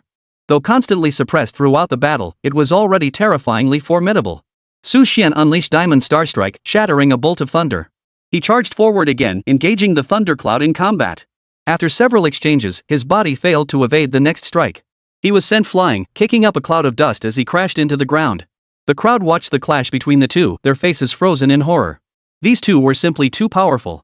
Before them stood what seemed to be the continent's most formidable, peerless battle souls figures they could only glimpse with the utmost difficulty. Within the span of a single incense stick, they had clashed hundreds, even thousands of times. Each time Xuan was driven back, his legs would grow weak, forcing him to kneel on one knee. Chao Jin's, watching from the sidelines, her eyes brimming with tears, couldn't help but cry out upon seeing her master display such vulnerability for the first time. Master! I don't want that pill anymore. Please stop fighting. No. It's crucial for you. I must protect it today. After responding to the emotional Chao Jin's, Xuan lifted his head, his eyes gleaming with ferocity as he fixed his gaze upon the thunder in the sky. The rolling thunder seemed to sense Xuan had lost all strength to resist, and it began to relax. Xuan, since that is the case, then do not blame me for being ruthless. The crowd watched as the thundercloud slowly dispersed, yet before Xuan appeared a form solidified from the very essence of lightning. Towering and imposing, its bulging muscles and the overwhelming power emanating from it, a force beyond mere soul energy, made everyone acutely aware of its identity. Barring any surprises, he must be the legendary deity. The divine avatar stood before Xuan. The gaze it fixed upon him brimmed with resentment and hostility, yet it also carried a hint of respect. Truth be told, your strength is truly formidable. Even though this is merely one of my avatars, it possesses nearly half of my power. Yet you managed to hold your own against it. If you were to become a god yourself, even I would not be your match. Such high praise? Seeing Xuan receive such praise, everyone was utterly astonished. No wonder Xuan had become the continent's strongest warrior. This praise alone would be enough to make most people arrogant. Yet what astonished them was that Xuan showed no trace of arrogance or conceit. Instead, he staggered to his feet, gazing at the figure before him as he spoke coldly. Who would have thought the Thunder God is nothing special after all? Indeed. He was the legendary Thunder God. Xuan's words confirmed the identity of the man before them. Seeing Xuan still refuse to yield, the Thunder God clearly prepared to strike. He could only declare, "You, defeated by my hand, dare to challenge this god? Prepare to die." Before he could finish speaking, his expression abruptly changed. Gazing at Xuan before him, his eyes betrayed flashes of terror and utter disbelief. "You, what are you doing?" The other powerful figures surrounding them reacted similarly. They sensed a profound change in Xuan. His aura, which had previously been as fragile and flickering as a candle flame in the wind, had instantly solidified into something dense and overwhelmingly powerful. A powerful surge of soul force erupted from Xuan, radiating outward in all directions. Su Xian's entire aura soared, making everyone feel the inferiority and dread of ants gazing up at the sky. Su Xian's previously slightly bent spine straightened once more. Fixing his gaze on the thunder god before him, he spoke coldly. Remember? I told you you're nothing special. His right fist, enveloped in soul force, slammed into the thunder god's body at a speed so fast it was nearly invisible to the naked eye. Even the thunder god was forced into a retreat by this single strike. He looked at Su Xian, his eyes filled with astonishment. How could a mere mortal be this powerful? He watched the wounds on his body continuously heal, a sneer once again curling his lips. What a pity. No matter how powerful you become, you remain nothing more than an insignificant insect. Before the power of the gods, you hold no sway over us whatsoever. Though my true form is in seclusion, I still possess the means to eliminate you. Su Xian looked at him, as if struck by sudden insight, and asked with genuine curiosity. If that's the case, then should I kill you, would your true form even know? Hearing this, the thunder god's avatar visibly startled, then burst into a loud, booming laugh. Ha! Damned mortal, what nonsense are you spouting? How could I possibly die by your hand? Besides, if I were slain, how could my true form remain unaware? This left Su Xian troubled. He sensed that even if he drew the god-slaying sword, formidable foes would likely follow endlessly. Yet without it, he seemed truly unable to defeat this creature before him. At that moment, Su Xian chose to consult the game guide. Moments later, a smile spread across his face. If the God-Slayer sword killed a god's avatar, then the deity wouldn't know how its avatar died, it would only sense that its avatar had been slain. Upon reading this post, Su Xian could no longer contain his grin. He immediately switched back to the game, opened his inventory, and selected the God-Slayer sword. Before the thunder god's horrified gaze, a gray-black longsword slowly materialized in Su Xian's hand. It was a sword emanating a deathly aura. The moment it appeared, Su Xian swung it directly at the thunder god's throat. Chapter 111, Godslayer. The fallen corpse of a deity, the powerful soul energy flowing freely in the air, the utter devastation and traces of lightning strikes everywhere. All these elements spoke volumes about what had just transpired. All eyes turned to Su Xian in horror. If they hadn't misseen it. Su Xian had slain a god. With a mortal body, he had forcibly annihilated a legendary god. What kind of monster was this? In the eyes of the crowd, Su Xian's face had turned deathly pale. His body swayed precariously, blood trickling from the corner of his mouth, presenting a thoroughly wretched appearance. Yet none of this diminished his status in their minds. He had already been etched into the realm of the invincible. Sizzle, sizzle. As the fallen thunder god's body began to dissipate into spiritual energy and lightning. Only then did Su Xian sit before his computer screen, typing slowly and deliberately. Even if you are a legendary deity, I will never permit you to destroy this pill. Su Xian placed the pill before Chao Jin's. Tears welled up in her eyes, unable to be held back any longer. Now, like pearls severed from their string, large tears streamed down her face. Chao Jin threw herself into Su Xian's arms. Tears blurred her vision as she cried out his name. Master, Jins doesn't want any elixir, nor does she desire great power. I only want you to be safe and sound. Su Xian, however, stroked her back and smiled as he replied. Silly girl, what nonsense are you talking? This pill is a gift from your master. Treasure it well. Gazing at the pill mere inches away, Chao Jin knew she could never waste it. Her master had slain a legendary deity just to obtain this pill for her. As Chao Jin swallowed the pill, the surging, turbulent soul energy within her body, coupled with her entire being teetering on the brink of chaos. The entire scene left those around her utterly astonished. What's happening? This feels different from the other pills we've seen before? I don't know either. I've never taken this legendary pill before. It feels like only Su Xian could have concocted it. It must be different. If it were an ordinary pill, why would a god descend to destroy it? As the crowd murmured among themselves, Chao Jin's battle soul silently materialized behind her. Her aura surged relentlessly. Moments later, the entire world seemed to turn a blood-red hue. Simultaneously, a danger-laden aura radiated outward from Chao Jin's as its epicenter. This eerie spectacle unsettled even the peerless battle souls present, let alone the others. It's about time. Su Xian waved his hand lightly, conjuring a golden barrier that blocked Chao Jin's and the others' view. Roar! Behind Chao Jin's, her original battle soul grew more profound and towering, clearly having undergone enhancement. Even more unsettling, another battle soul materialized beside Chao Jin's. Its shape bore a faint resemblance to the god-slaying sword from earlier. Were any other powerful beings to witness this scene, they would undoubtedly be stunned speechless. After all, it was universally accepted common knowledge on this continent that each person possessed only one battle soul. Now Chao Jin's had shattered this precedent. She possessed two battle souls, both of the highest caliber. As the extraordinary phenomena in the heavens and earth slowly faded, Chao Jin's regained her senses and turned to look at Su Xian. Seeing the exhaustion in Su Xian's eyes and his no longer as upright posture, she finally understood why her master had risked his life to protect this pill. So all this sacrifice and hardship had been solely to grant her an additional battle soul? Ding. Character Chao Jin's affinity towards you has increased to 85 points. Player, keep up the good work. Ding. Character Chao Jin's affinity towards you has increased to 90 points. Keep up the good work, player. Watching Chao Jin's once again deeply moved and seeing her affection points rise, Su Xian's lips curled upward in a smile. This time, the rate at which her favorability was climbing was simply too fast. This stirred a faint sense of anticipation within Su Xian. He felt he was about to reap the fruits of victory. Phew. Perfect. This storyline's wrapped up. Finally, a chance to rest. Leaning back in his gaming chair, Su Xian watched the group return to Battle Soul City and felt a wave of relief wash over him. This game was divided into 4 main storylines, and he had only just finished the second one. Most importantly, after the second one, Chao Jin's would be safe and untouchable for a long time. No one would dare cross Su Xian, a man who could even take down a god. From now on, until the next storyline unfolded, the female lead would hunt down the antagonist's mother to harvest her soul ring. For the time being, Su Xian wouldn't need to stay glued to his computer screen. Finally free again. What should we do these next couple days? How about getting a foot massage? Su Xian felt a bit bored himself. Ever since he began cultivating immortality, he sensed that while he hadn't completely severed all earthly desires, various aspects of his being had begun shifting toward the realm of immortals and gods. He still engaged in certain activities, but without becoming immersed in them. This state was less about severing desires and more akin to enlightenment. When he did them, Su Xian enjoyed the pleasure. When he didn't, it didn't matter. If this were before his cultivation journey, Su Xian would undoubtedly make a call to summon a dozen or so curvaceous, stunningly beautiful models to his home for a thorough discussion on the meaning of procreation. But now, he found himself rather disinclined to do so. Ding! Just as Su Xian was wrestling with what to do, his long-neglected phone buzzed with a rare notification. Swiping open the screen, Su Xian expected to see his childhood friend inviting him for a foot massage or some pretty girl asking him out. To his surprise, the message came from an old friend he hadn't contacted in ages. Yang Wendong, Su Xian, Sun Shangshuan mentioned that the day after tomorrow is the weekend. How about organizing a class reunion? Not sure if you're in town, but if you are, would you like to join us? Yang Wendong.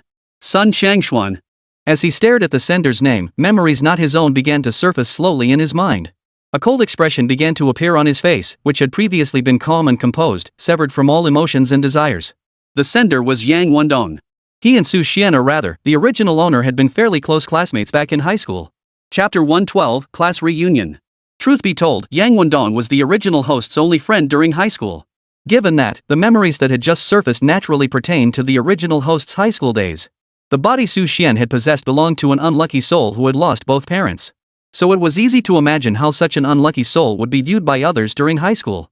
In a supportive environment, he might have received care and assistance from classmates, growing alongside everyone else. Unfortunately, the original host's environment was exceptionally harsh. Their high school class had a few troublemakers and rich kids who took pleasure in bullying classmates daily. As the ultimate underdog, the original owner naturally became their primary target. Compounding matters, the original owner was socially withdrawn. In the entire class, only Yang Wendong didn't reject him and was willing to hang out. In truth, the original owner's high school life was exceptionally miserable, a period utterly unbearable to recall. Now, as if by accident, certain keywords triggered memories. Scene after scene began flooding back into Su Xian's mind. That wretched experience felt as though Su Xian himself had endured it. Pant. Pant. Su Xian felt his chest heaving violently. Since his power had undergone its first enhancement, he had never once lost his composure like this. A heart as pure as ice, unshaken even if the heavens fall.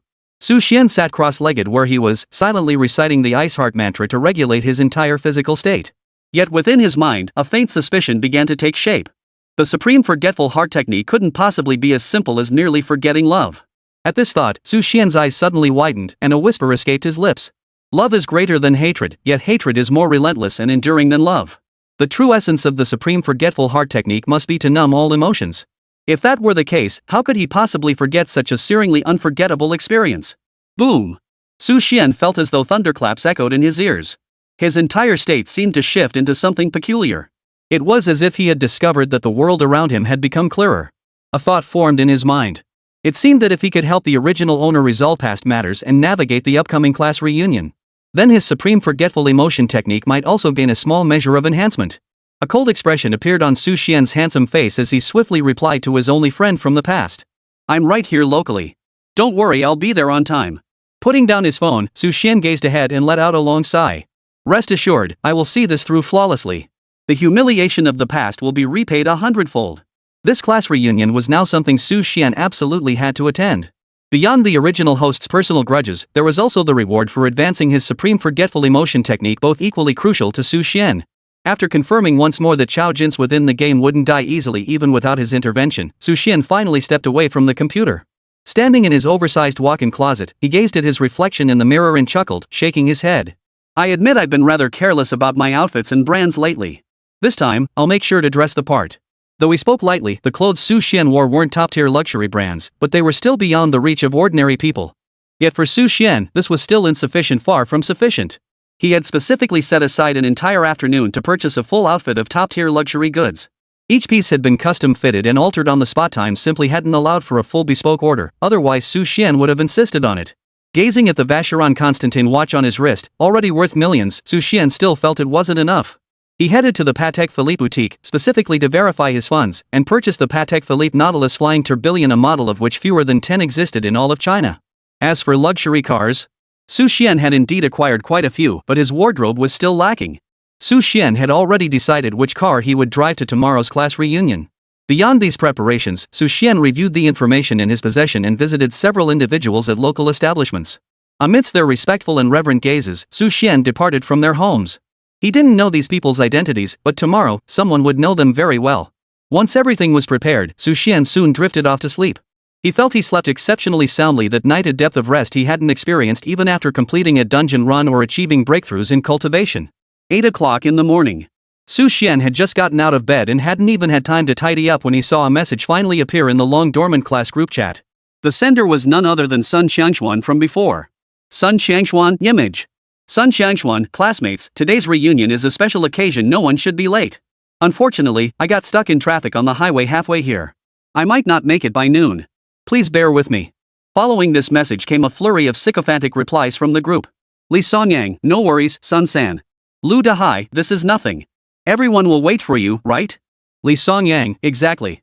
Without you here, we wouldn't even bother attending this gathering. Su Xian tapped open the photo, a mocking expression curling his lips. This wasn't about traffic at all, it was clearly a show-off of his new watch and new Mercedes. Sun Xiangxuan rested his left hand on the steering wheel. The gleaming watch and the prominent Mercedes-Benz emblem in the center were glaringly conspicuous. If I recall correctly, I think I have this same car? Su Xian's brows furrowed. It was a Mercedes-Benz Maybach S481 he'd impulsively bought years ago.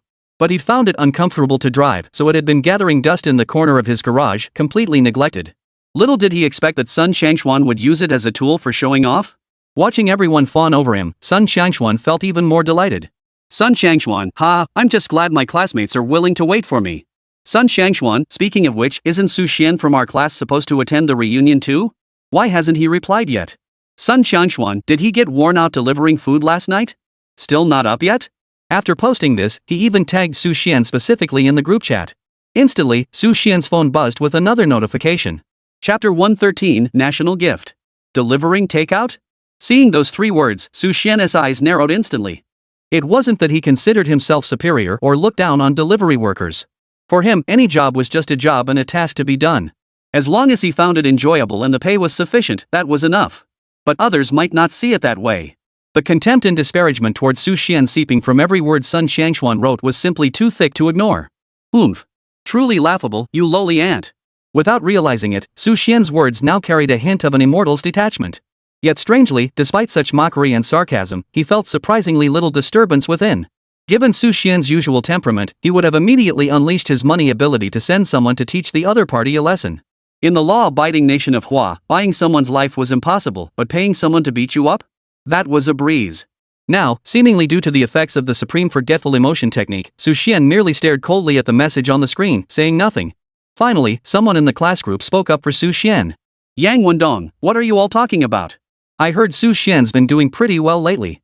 He's always been smart, how could he have ended up delivering takeout? Yang Wendong's words instantly stirred resentment among many others. The original owner had indeed been a clever fellow, though his intelligence was confined solely to academics. In his original class, his academic performance had always been outstanding, earning him the teacher's favor. Yet many resented him, believing he stole their spotlight and made them look bad with their poor grades. Thus, Yang Wendong's remark only fueled more people to kick him while he was down. Su Rong, what could a dimwit like Su Xian ever amount to? TSK, doesn't your conscience hurt saying that? Fan Jiajie, exactly. Back then, the teacher praised him in class, but once we entered society, we realized that being good at studying is worth nothing. Sun Xuan, anyway, we're meeting him today. Let's see how the former top student fares now. The chatter about Su Xian in the class group chat grew increasingly heated. Then, suddenly, someone spoke up. Li Sanyang, guys, do you think Lang Ningxuan will come to the reunion today? Lang Ningxuan? Hearing that name, everyone's hearts skipped a beat. She was the class beauty during their high school days, and the school's most sought-after beauty. She was the goddess in countless people's dreams, though no one had ever managed to get close to her. And with that single mention, the entire discussion about Su Xian shifted entirely to Lang Ningxuan. At that moment, a figure unconsciously appeared in Su Xian's mind. Tall and slender, she wore a crisp white shirt and wide-leg jeans. Her high ponytail and the face that drove countless men wild seemed to hold a faint, lingering smile.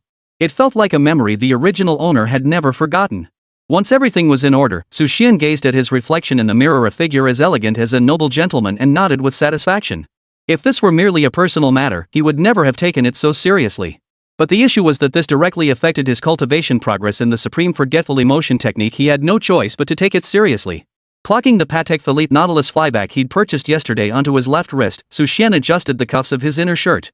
He walked to a cabinet and abruptly pulled open its seemingly ordinary doors. Clatter. Inside the unassuming cabinet, locks revealed a collection of luxury car keys. Neatly arranged in individual compartments within the drawers, a glance revealed keys for over a dozen luxury vehicles he could name. Lamborghini, Ferrari, McLaren, Rolls-Royce, Bentley. From among the many keys, Su Xian selected one that didn't stand out in appearance. The only discernible feature was what appeared to be two large Chinese characters engraved on the key fob. Hongqi. Stepping into the garage, Su Xian gazed at the vehicle shrouded in red cloth, a faint smile curling his lips. It was worth the trouble to get my hands on you. Today, you'll finally get your chance to shine. The mechanical rod slowly pulled back the red cloth. At the front of the vehicle, two massive headlights emerged, and the golden sunflower emblem right in the center was so captivating that one couldn't look away. Rolls-Royce, undisputed pinnacle of the automotive world, the undisputed king of luxury cars. Yet in the distant land of China, there existed a vehicle that could effortlessly outshine the Rolls-Royce. In fact, if the owners of both cars were to meet, the Rolls-Royce owner might not even be worthy of tying the shoes of the other car's owner. That car is none other than the Hongqi state gift. Its price tag also starts at a staggering 10 million renminbi. More importantly, acquiring the state gift requires not only a background check but also significant contributions to the nation. After amassing wealth through stock investments, Su Xian had purchased various luxury vehicles, all except this one. After much deliberation, he decided to share some economic insights he possessed with the state. Presenting these insights as his own speculations, he eventually secured official goodwill through several major collaborations. Su Xian's sole request? To obtain this very Hongqi state gift. To Su Xian's knowledge, this appeared to be the only Hongqi state gift in their entire province.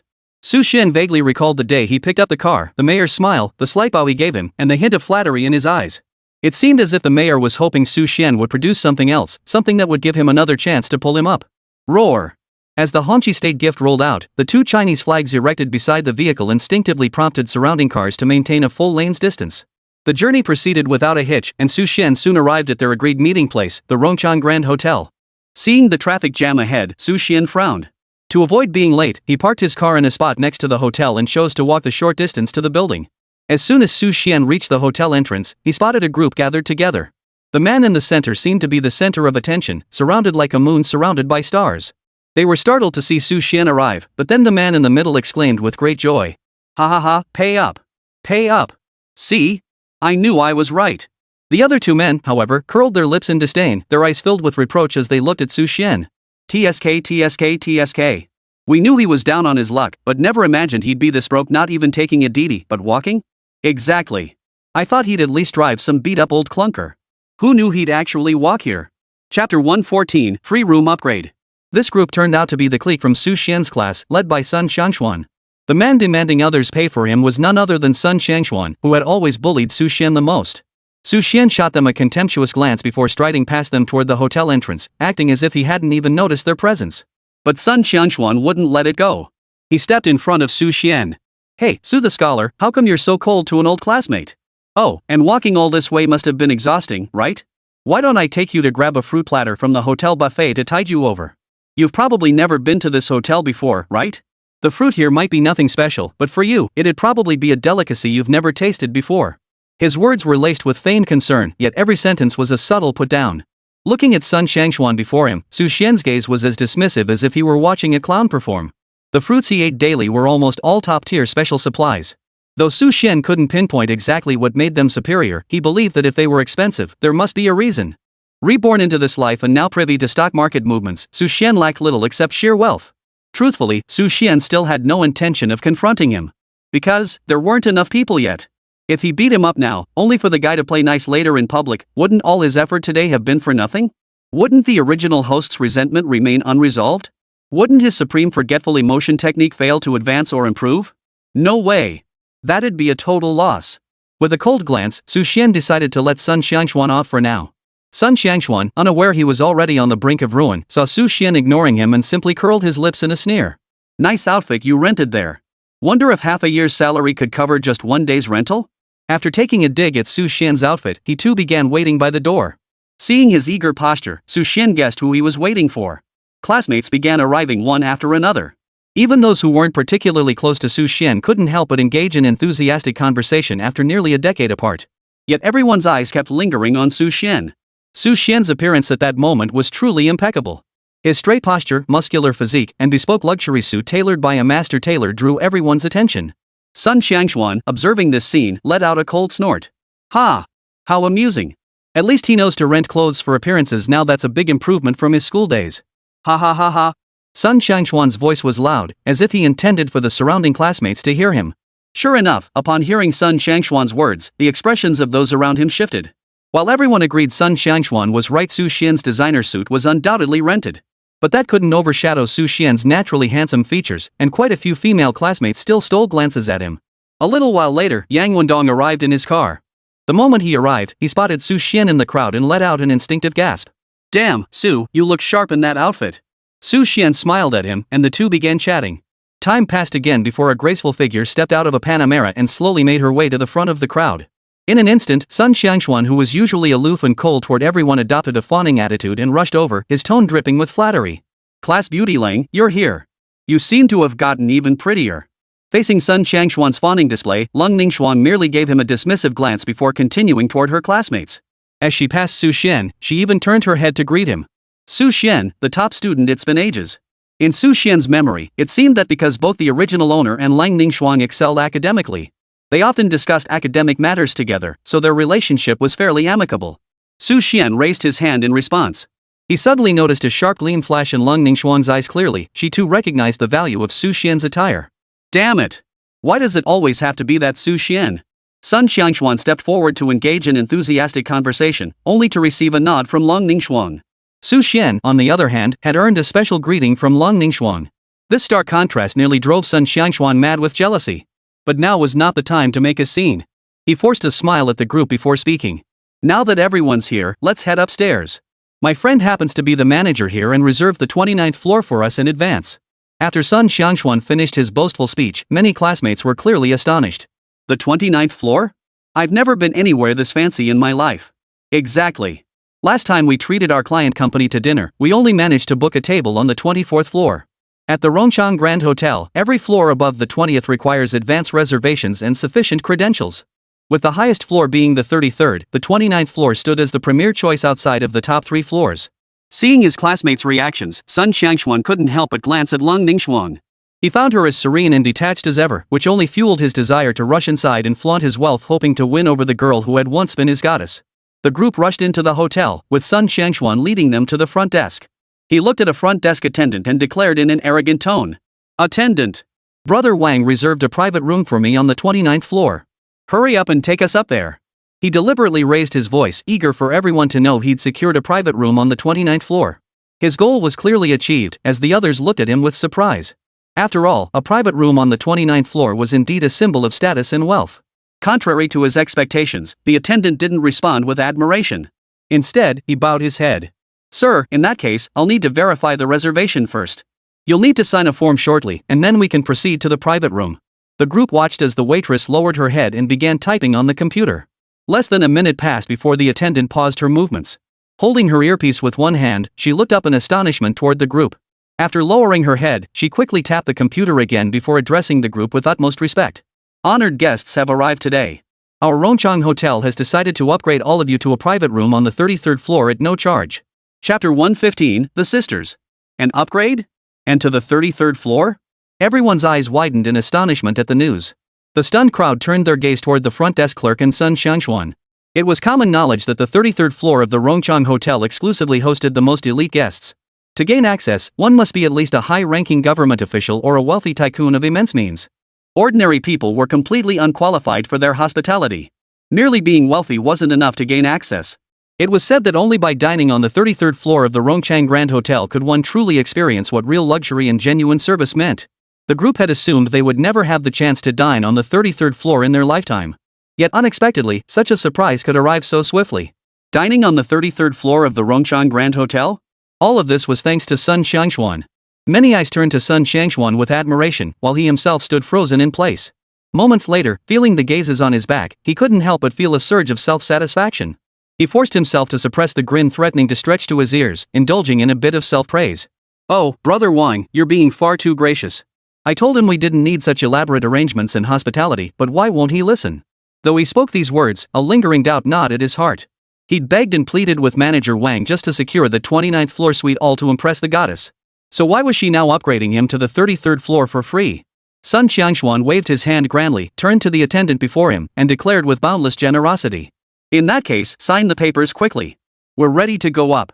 The attendant had overheard the boss specifically mention that distinguished customer over the headset earlier. Her gaze instinctively drifted toward the figure in the impeccably tailored suit amidst the crowd. Simultaneously, a hint of admiration flickered in her eyes. As for Sun Xiangxuan standing before her, she couldn't help but wear a look of contempt. As a hotel front desk clerk, she had encountered far too many pretentious individuals in her line of work to be even slightly fazed. Still, she couldn't bring herself to point it out directly. Instead, she offered a subtle suggestion. "Sir, perhaps someone else could handle the signing?" Sun Xiangxuan frowned upon hearing this, then retorted immediately. "What's the big deal? I'll sign it myself. It's all the same anyway." The front desk clerk felt a bit awkward. Seeing Su Xian's continued indifference, she could only nod in agreement. Sun Xiangxuan strode forward arrogantly, signed his name, and immediately 3 attendants approached, escorting them to a massive, vintage-style elevator. The massive elevator, styled after medieval Europe, left everyone momentarily stunned. Ding dong! The elevator doors slowly opened, revealing 2 rows of attendants standing at the entrance. They gazed at the guests stepping out, bowing respectfully in unison. The sight of the attendants' striking appearances instantly caught everyone's attention. Every single attendant here would be considered a beauty by any outside standard. Among them were 2 women who were exceptionally beautiful, with stunning figures, curves in all the right places. Most importantly, they were a pair of young, beautiful sisters. Beneath their cheongsams, their legs were equally shapely and long, yet each possessed a distinct beauty. In an instant, the entire crowd was stunned. The waitresses approached each guest, guiding them to their designated seats. Su Xian looked at the pair of sisters before him, his expression tinged with confusion. Why did everyone else have only 1 attendant, yet he had 2? He didn't dwell on it, however. Following the 2 women, Su Xian took his seat. Soon, everyone was seated, each with a waitress standing behind them in a respectful posture. Clearly, their duties were straightforward, to serve and assist guests throughout their meal. In other words, dining here meant you only had to open your mouth, everything else was handled by others. This was the pinnacle of indulgence, the ultimate in service. Damn it, that bastard stole my thunder again. Sun Xiangxuan glared at the twin sisters standing behind Su Xian, grinding his teeth in frustration. After all, even by his own standards, those 2 women were breathtakingly beautiful, the kind you rarely encountered in real life. But now, in this very hotel, they were actually serving just 1 person? The thought alone made him seethe with resentment. He couldn't help but confront the hotel butler standing by the elevator entrance. "Hey, why does that guy get 2 attendants while I only get 1? The hotel butler, of course, was already aware of the situation. He looked at Sun Xiangxuan and offered a polite smile. "It's all part of the hotel's arrangement, sir. Please don't be upset." Upon hearing this, Sun Xiangxuan thought for a moment and decided he had no choice but to swallow his anger. In such a public setting, he couldn't very well show his impatient side. In less than 15 minutes, course after course of exquisitely presented dishes were brought to the table. The Rongchang Grand Hotel truly lived up to its reputation as a first-class establishment. The first course served was a cold appetizer platter identical to those served at state banquets. A small slice of red wine marinated foie gras, meticulously prepared chunks of 3-head abalone, and a piece of smoked salmon. The moment these 3 delicacies arrived, even before anyone tasted them, the aroma alone filled the room with a sense of pure delight. Just as Su Xian was about to take a bite, a slender, fair hand reached out beside him. This hand picked up the knife and fork, meticulously cutting each piece of food into the most appropriate size for Su Xian. Meanwhile, a woman approached and thoughtfully tied the napkin around Su Xian's neck, careful to prevent any food splatters from staining his expensive suit. "Sir, please enjoy your meal. Watching the sister's attentive manner, Su Xian felt deeply satisfied. Sun Xiangshuan gritted his teeth. Why? Why the hell does he deserve this? The first course passed quickly, and the second course arrived. This was a meticulously prepared soup, each ingredient specially sourced and unavailable anywhere else. The rich, savory aroma of the soup instantly captivated everyone present.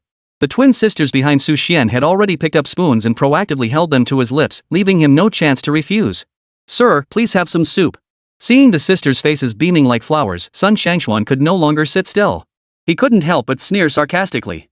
TSK TSK TSK. Who would have thought, Su Xian? You actually get this kind of treatment? He cast his gaze toward the two women, offering a somewhat kind reminder. Ladies, this guy's just a broke schmuck delivery guy or whatever. You're wasting your time catering to him like this. You'd be better off serving me. Who knows? Maybe after we're done, we could go out and have some fun together? Chapter 116, Get Out. Could he be any more ruthless? The crowd's gaze toward Su Xian was filled with pity. They had actually envied him quite a bit earlier. But then Sun Xiangshuan, disregarding their school ties, called Su Xian a broke bum right in front of everyone. Even if many present were old classmates, these hotel staff and servers certainly didn't know him. This had utterly humiliated Su Xian. He must be furious. To their surprise, Su Xian seemed to have heard nothing. He sat quietly at his seat, enjoying the sisters' service, as if Sun Xiangshuan's words hadn't been directed at him at all. As for the waitstaff, their expressions shifting into something peculiar. While the hotel butler knew Su Xian's identity, the waitstaff remained unaware. Seeing the strikingly handsome Su Xian in his designer suit, many of them had initially felt a flutter of attraction. But upon hearing that Su Xian was penniless, many of their eyes dimmed. Only the two sisters standing behind Su Xian remained composed and unassuming. Sir, this is merely the work the hotel has assigned us. As for what you're asking, it falls outside the scope of our duties. The sisters exchanged a glance, their eyes brimming with contempt for Sun Xiangshuan. Sometimes people do things not just for money. Even if Su Xian had no money, it didn't matter, they simply found him agreeable. They simply found Su Xian's presence genuinely pleasant. Compared to that guy who'd been yelling like a monkey earlier, they'd much rather be around Su Xian. Su Xian, who had been eating, slowly lifted his head to look at the sisters before him, his eyes filled with surprise. With his keen observation and sharp wit, he'd already realized earlier that these waitresses, like everyone else, were unaware of his substantial wealth. Yet the sisters' attitude toward this poor man genuinely caught Su Xian off guard. Sun Xiangshuan, unable to sit still any longer after being repeatedly humiliated over this matter, resolved to stand his ground and reclaim his dignity. He turned to the hotel butler and demanded, "Hey! Get those two over here to serve me. What's the deal with your hotel? Do you look down on me?" Faced with his outburst, the hotel butler desperately wanted to tell him the truth. But with the boss not yet present, he could only say, "Sir, the hotel has already made arrangements, and it's also their choice."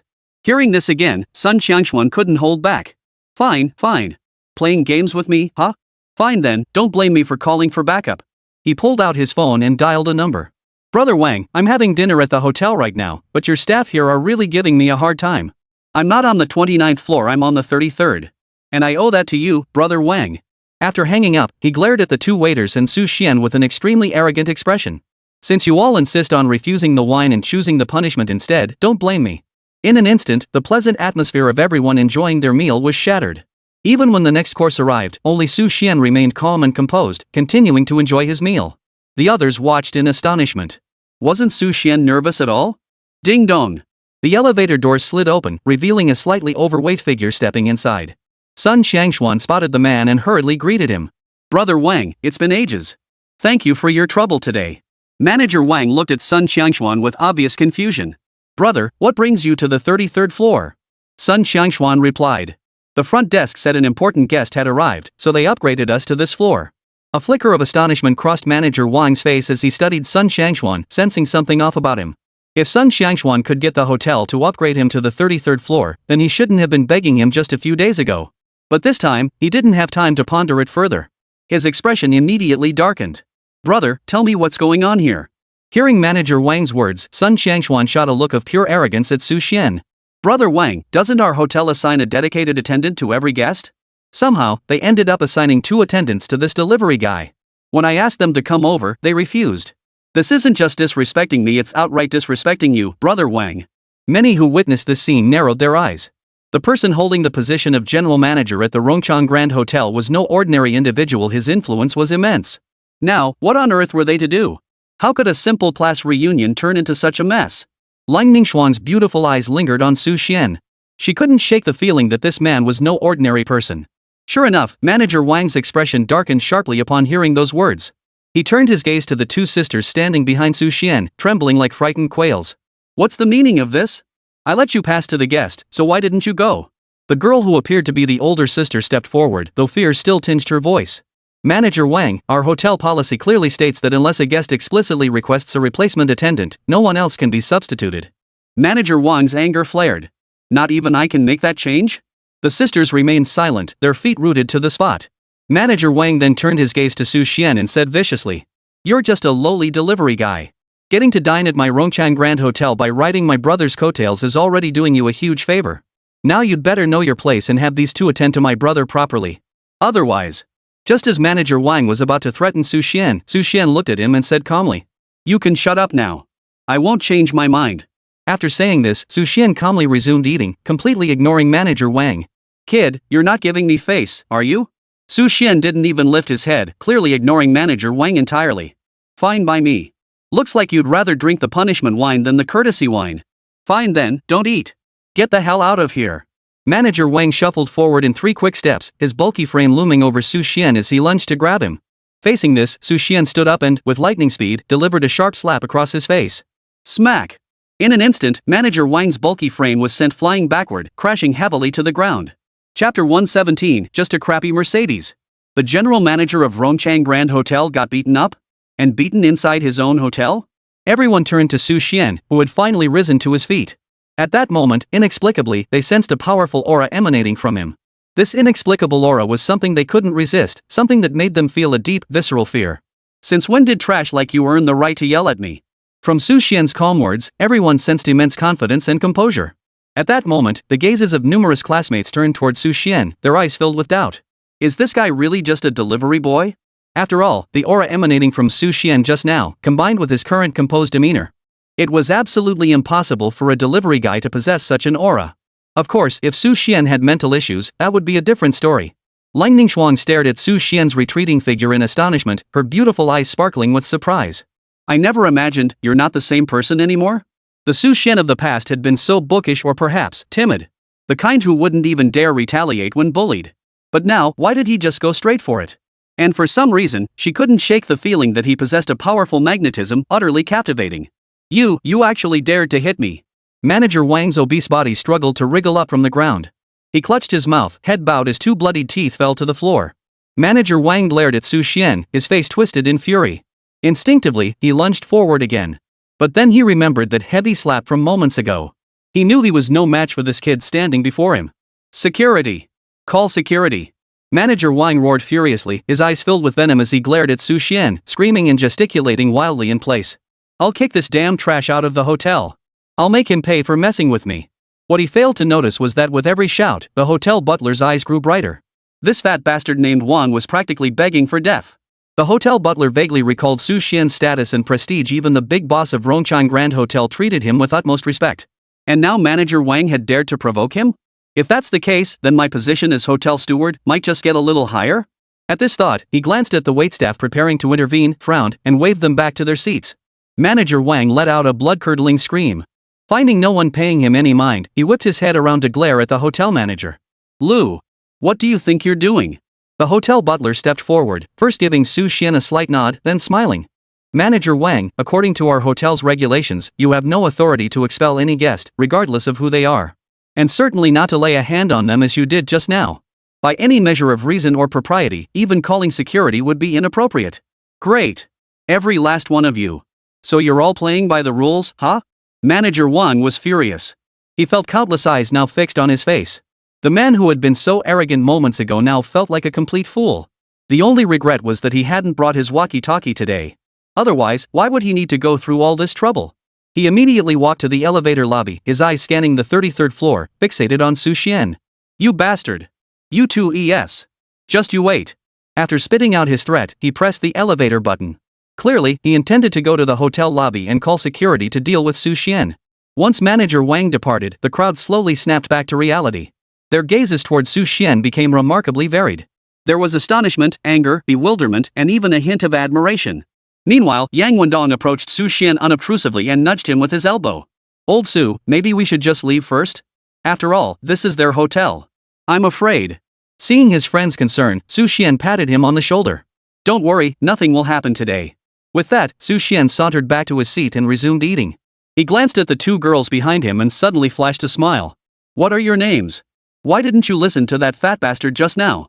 Both girls lowered their heads simultaneously before speaking. Sir, my name is Lin Xinyu. This is my younger sister, Lin Xinyao. That guy isn't a good person. He kept trying to get handsy with us before. Luckily, the hotel management is pretty strict, so he never got the chance. As he listened to their story, a cold gleam flashed in Su Xian's eyes. So this so-called manager Wang really is scum of the lowest order. Seeing the others go off to call for help while Su Xian remained seated, completely unfazed, everyone was dumbfounded. But now they were stuck. Neither leaving nor eating seemed like an option. After a moment's thought, they plopped back down. Whatever resolution this matter reached, it had nothing to do with them. Sun Changshuan was also dumbfounded. He never imagined Su Xian would dare slap manager Wang. Unconsciously, his gaze toward Su Xian betrayed a hint of cunning. TSK, never imagined you'd have the guts to do something like this. You're dead meat later. Even I wouldn't dare provoke manager Wang. You're finished. Su Xian glanced up at him, his tone utterly unconcerned. After all these years, your bullying nature hasn't changed a bit. In an instant, Sun Changshuan was rendered speechless. This time, manager Wang seemed to be taking an unusually long while downstairs. Another 10 minutes passed. The hotel steward seemed to have completely ignored the incident where manager Wang had been beaten up and actually had the waitstaff bring out the dishes again. Course after course was brought to the table, and the students gradually returned to their normal demeanor. Meanwhile, the hotel steward resumed his duties, organizing the private room's customary entertainment program. Ding! The resonant tones of the guqin filled the 33rd floor private room. By now, Sun Changshuan had completely lost interest in Su Xian. As far as he was concerned, Su Xian was as good as dead today. Since that was the case, he would proceed with his second objective. After a round of toasts, Sun Changshuan turned to the group, seemingly ready to vent his frustrations. He slammed a white car key engraved with a three-pronged star emblem onto the table and addressed the group with feigned distress. You guys have no idea, my Mercedes Maybach S480 is incredibly comfortable to drive. But it's just too long and too wide. Sometimes I can't even get it onto smaller roads. That smug expression wasn't complaining about his car at all, it was pure bragging. His two sycophants immediately chimed in to agree. Li Songyang took the lead and spoke up first. Young Master Sun, this is a problem most people would never have. I've never even ridden in a Maybach S480. The other guy quickly chimed in. The finer the car, the larger and more spacious it becomes. It seems young Master Sun's ride is truly the pinnacle of luxury vehicles. With these two leading the charge, the rest of the group began fawning over Sun Changshuan. If I could just drive a Maybach once in my life, it would be worth it. Young Master Sun really has the connections. As the crowd fawned over Sun Changshuan, Su Xian, who had been eating, lifted his head. His eyes brimmed with contempt, his tone dripping with disdain. It's just a crappy Mercedes. What's there to brag about? Chapter 118, Driving a Crappy Hongqi? Maybach? A crappy Mercedes? Everyone turned toward the source of the voice and saw that it was none other than Su Xian who had spoken. All the classmates gaped in stunned disbelief, staring at Su Xian. When did even a luxury car like a Maybach become nothing more than a crappy Mercedes? Sun Changshuan, however, didn't get angry. Instead, he chuckled. As far as he was concerned, Su Xian's misfortune would begin the moment manager Wang arrived. As for now, he felt it was utterly pointless to argue with Su Xian. The more Su Xian spoke like this, the more convinced he was that his act was convincing. He wore an expression of genuine curiosity as he turned to Su Xian, his tone deliberately humble. Mr. Su, the academic superstar, if my Maybach is a piece of junk Mercedes, then what luxury car are you driving? But when we saw you earlier today, Su Scholar, weren't you riding the number 11 bus? With Sun Changshuan leading the charge, his two lackeys chimed in. Let me tell you, we made a bet at lunch today. And it turned out he wasn't driving anything at all, he actually walked here. After hearing this, the crowd's gaze toward Su Xian wavered slightly. If someone driving a luxury car called a Maybach a crappy Mercedes, they could sort of understand that. But now, someone who doesn't even own a car calling a Maybach a piece of junk? That seemed a bit too arrogant for someone so out of touch with reality. Even Lang Ningxuan frowned as she looked at Su Xian. In her mind, Su Xian simply wasn't that kind of person. What kind of car do I drive? Facing the crowd's skepticism, Su Xian silently pulled out the key to his Hongqi State gift car and placed it before him. There were a lot of cars at the time, and I was worried about being late, so I parked it not far from the hotel. As Su Xian produced the key, all eyes turned toward him with curiosity. What kind of car could possibly make the legendary Maybach seem like a piece of junk? But upon seeing the emblem on the key, disappointment flickered in their eyes. They had expected Su Xian to produce keys for a Lamborghini or Rolls-Royce, the pinnacle of luxury vehicles. Yet what Su Xian produced was merely a Hongqi car key. The classic Hongqi emblem and the two large Chinese characters on it clearly revealed its identity. Ha! A Hongqi? Who would have thought you could actually afford a Hongqi? Li Songyang looked at Su Xian, dutifully fulfilling his role as a sycophant. Well, a Hongqi is pretty decent, I suppose. After all, they sell for over 100,000 yuan each.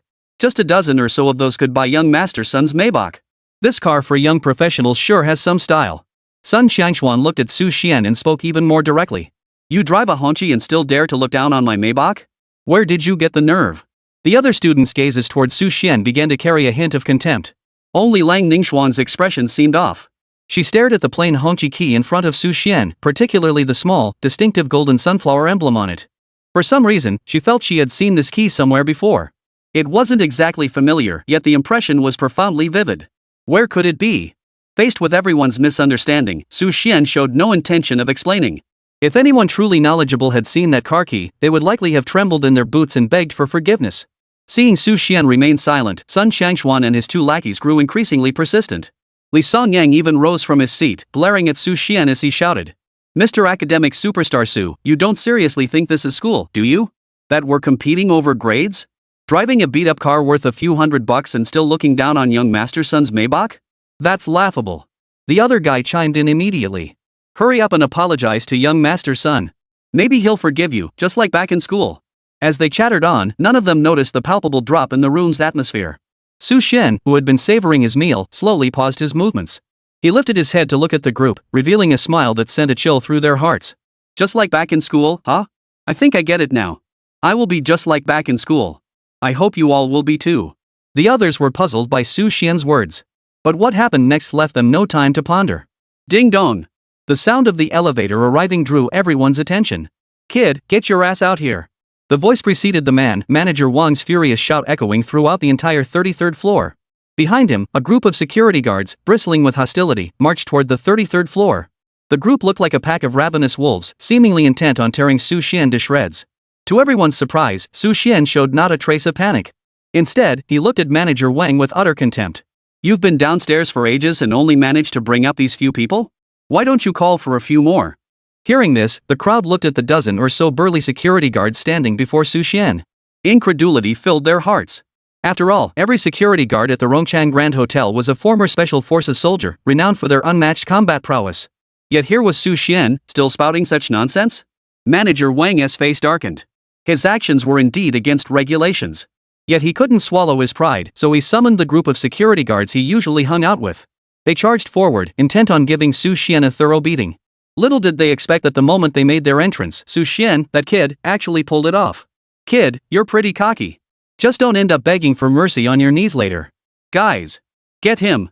Behind him, a dozen or so security guards charged forward with fierce momentum, seemingly intent on giving Su Xian a thorough beating. A flash of excitement lit up the eyes of Sun Xiangshuan and the others. Just then, the hotel butler hurried forward, stepping in front of the security guards. Manager Wang. This won't do. Manager Wang's fleshy face twitched violently as he glared at the butler, his voice icy. Lu, I don't give a damn if it's okay or not. I've been beaten up. Even if the King of Heaven himself showed up today, he couldn't save him. Guys, all of you, get him. The hotel butler, who had been trying to stop the security guards moments ago, was knocked aside. The security guards swarmed toward Su Xian, their fists, as big as sandbags, already raised high. At that moment, a voice resonated throughout the entire 33rd floor, authoritative yet tinged with panic. Not even the King of Heaven himself could save him? What about me? Chapter 119, Li Rongchang. Not even the Heavenly King himself can come? What about me? This commanding voice reverberated throughout the 33rd floor of the Rongchang Hotel. Manager Wang, upon hearing this, instinctively retorted with scorn. You? What are you, anyway? Even if it were you. Manager Wang spoke arrogantly while slowly turning his head to look. He wanted to know who had spoken. Why did the voice sound so familiar? But the moment his gaze shifted, his entire body froze in place, his eyes filled with terror.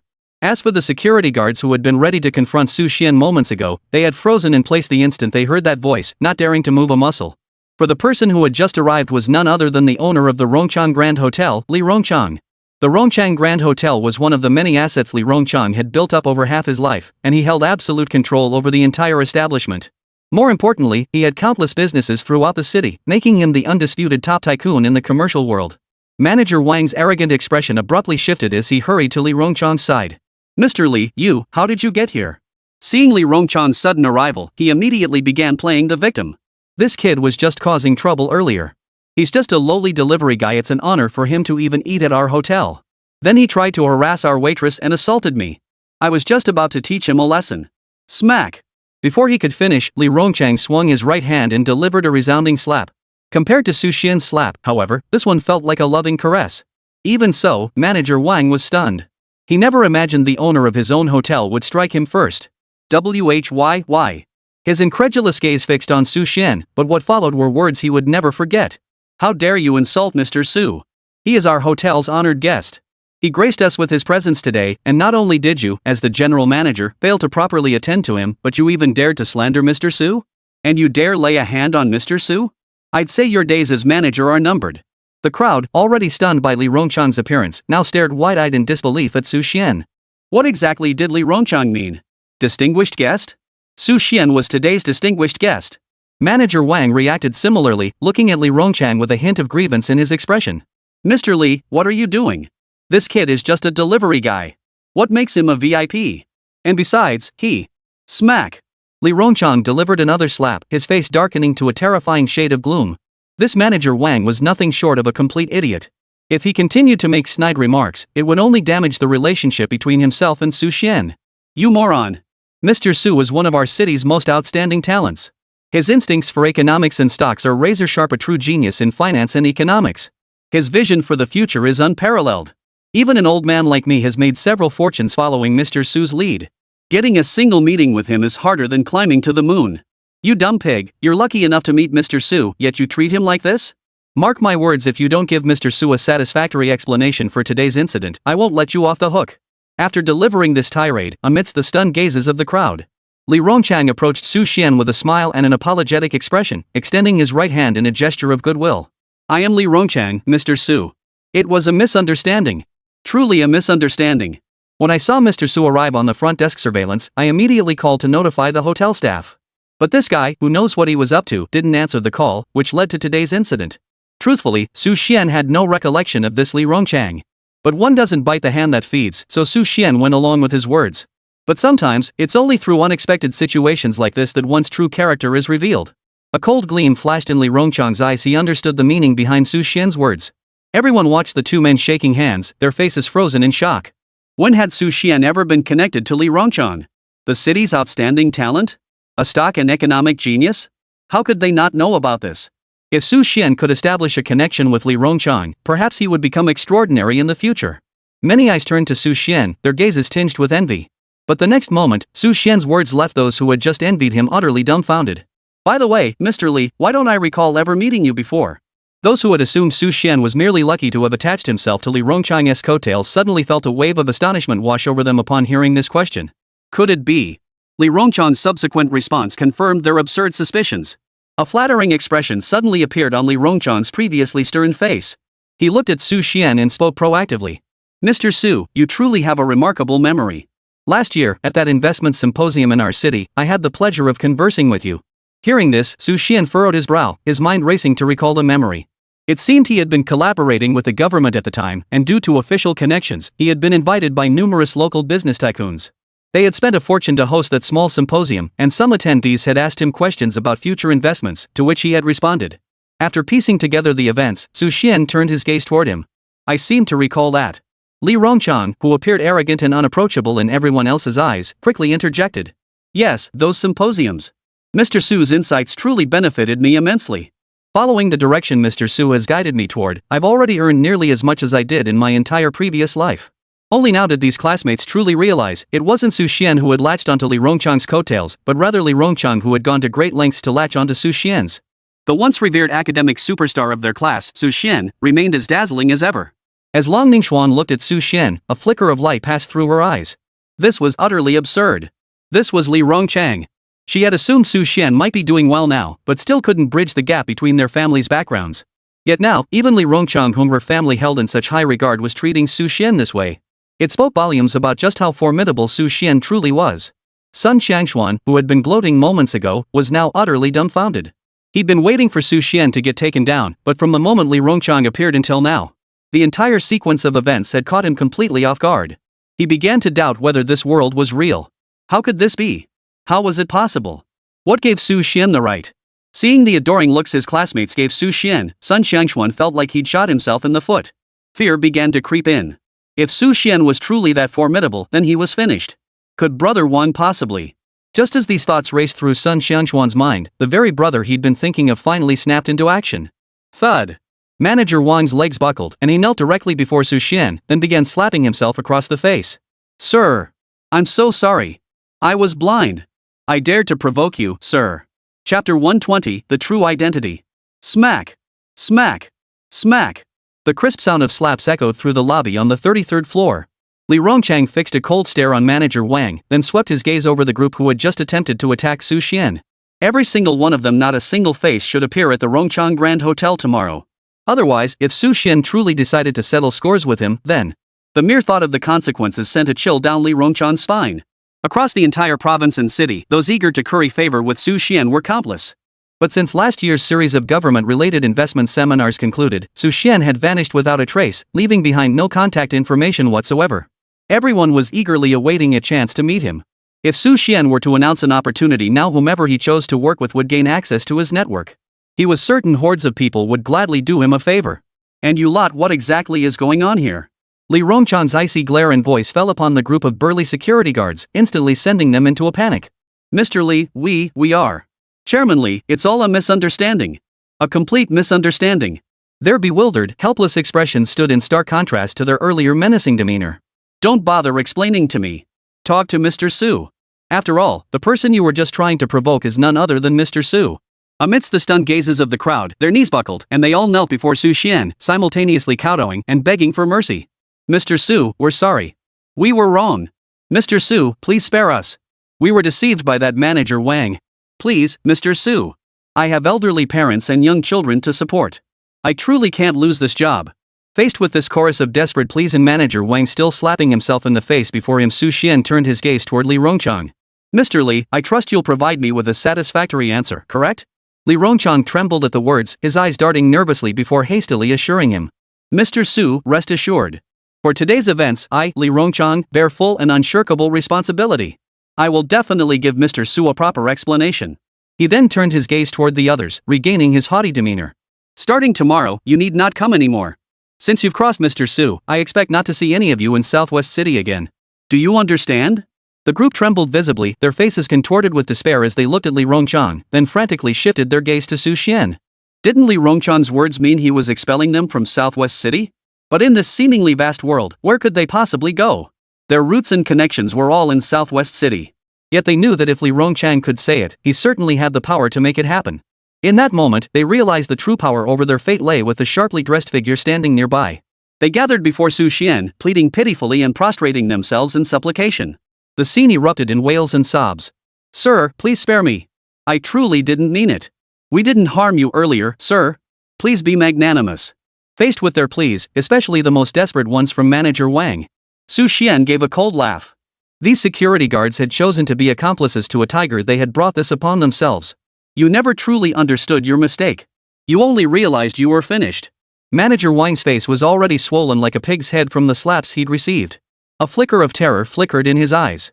He turned his gaze toward Sun Xiangxuan and blurted out uncontrollably. Mr. Su, it was all Sun Xiangxuan who ordered me to do this.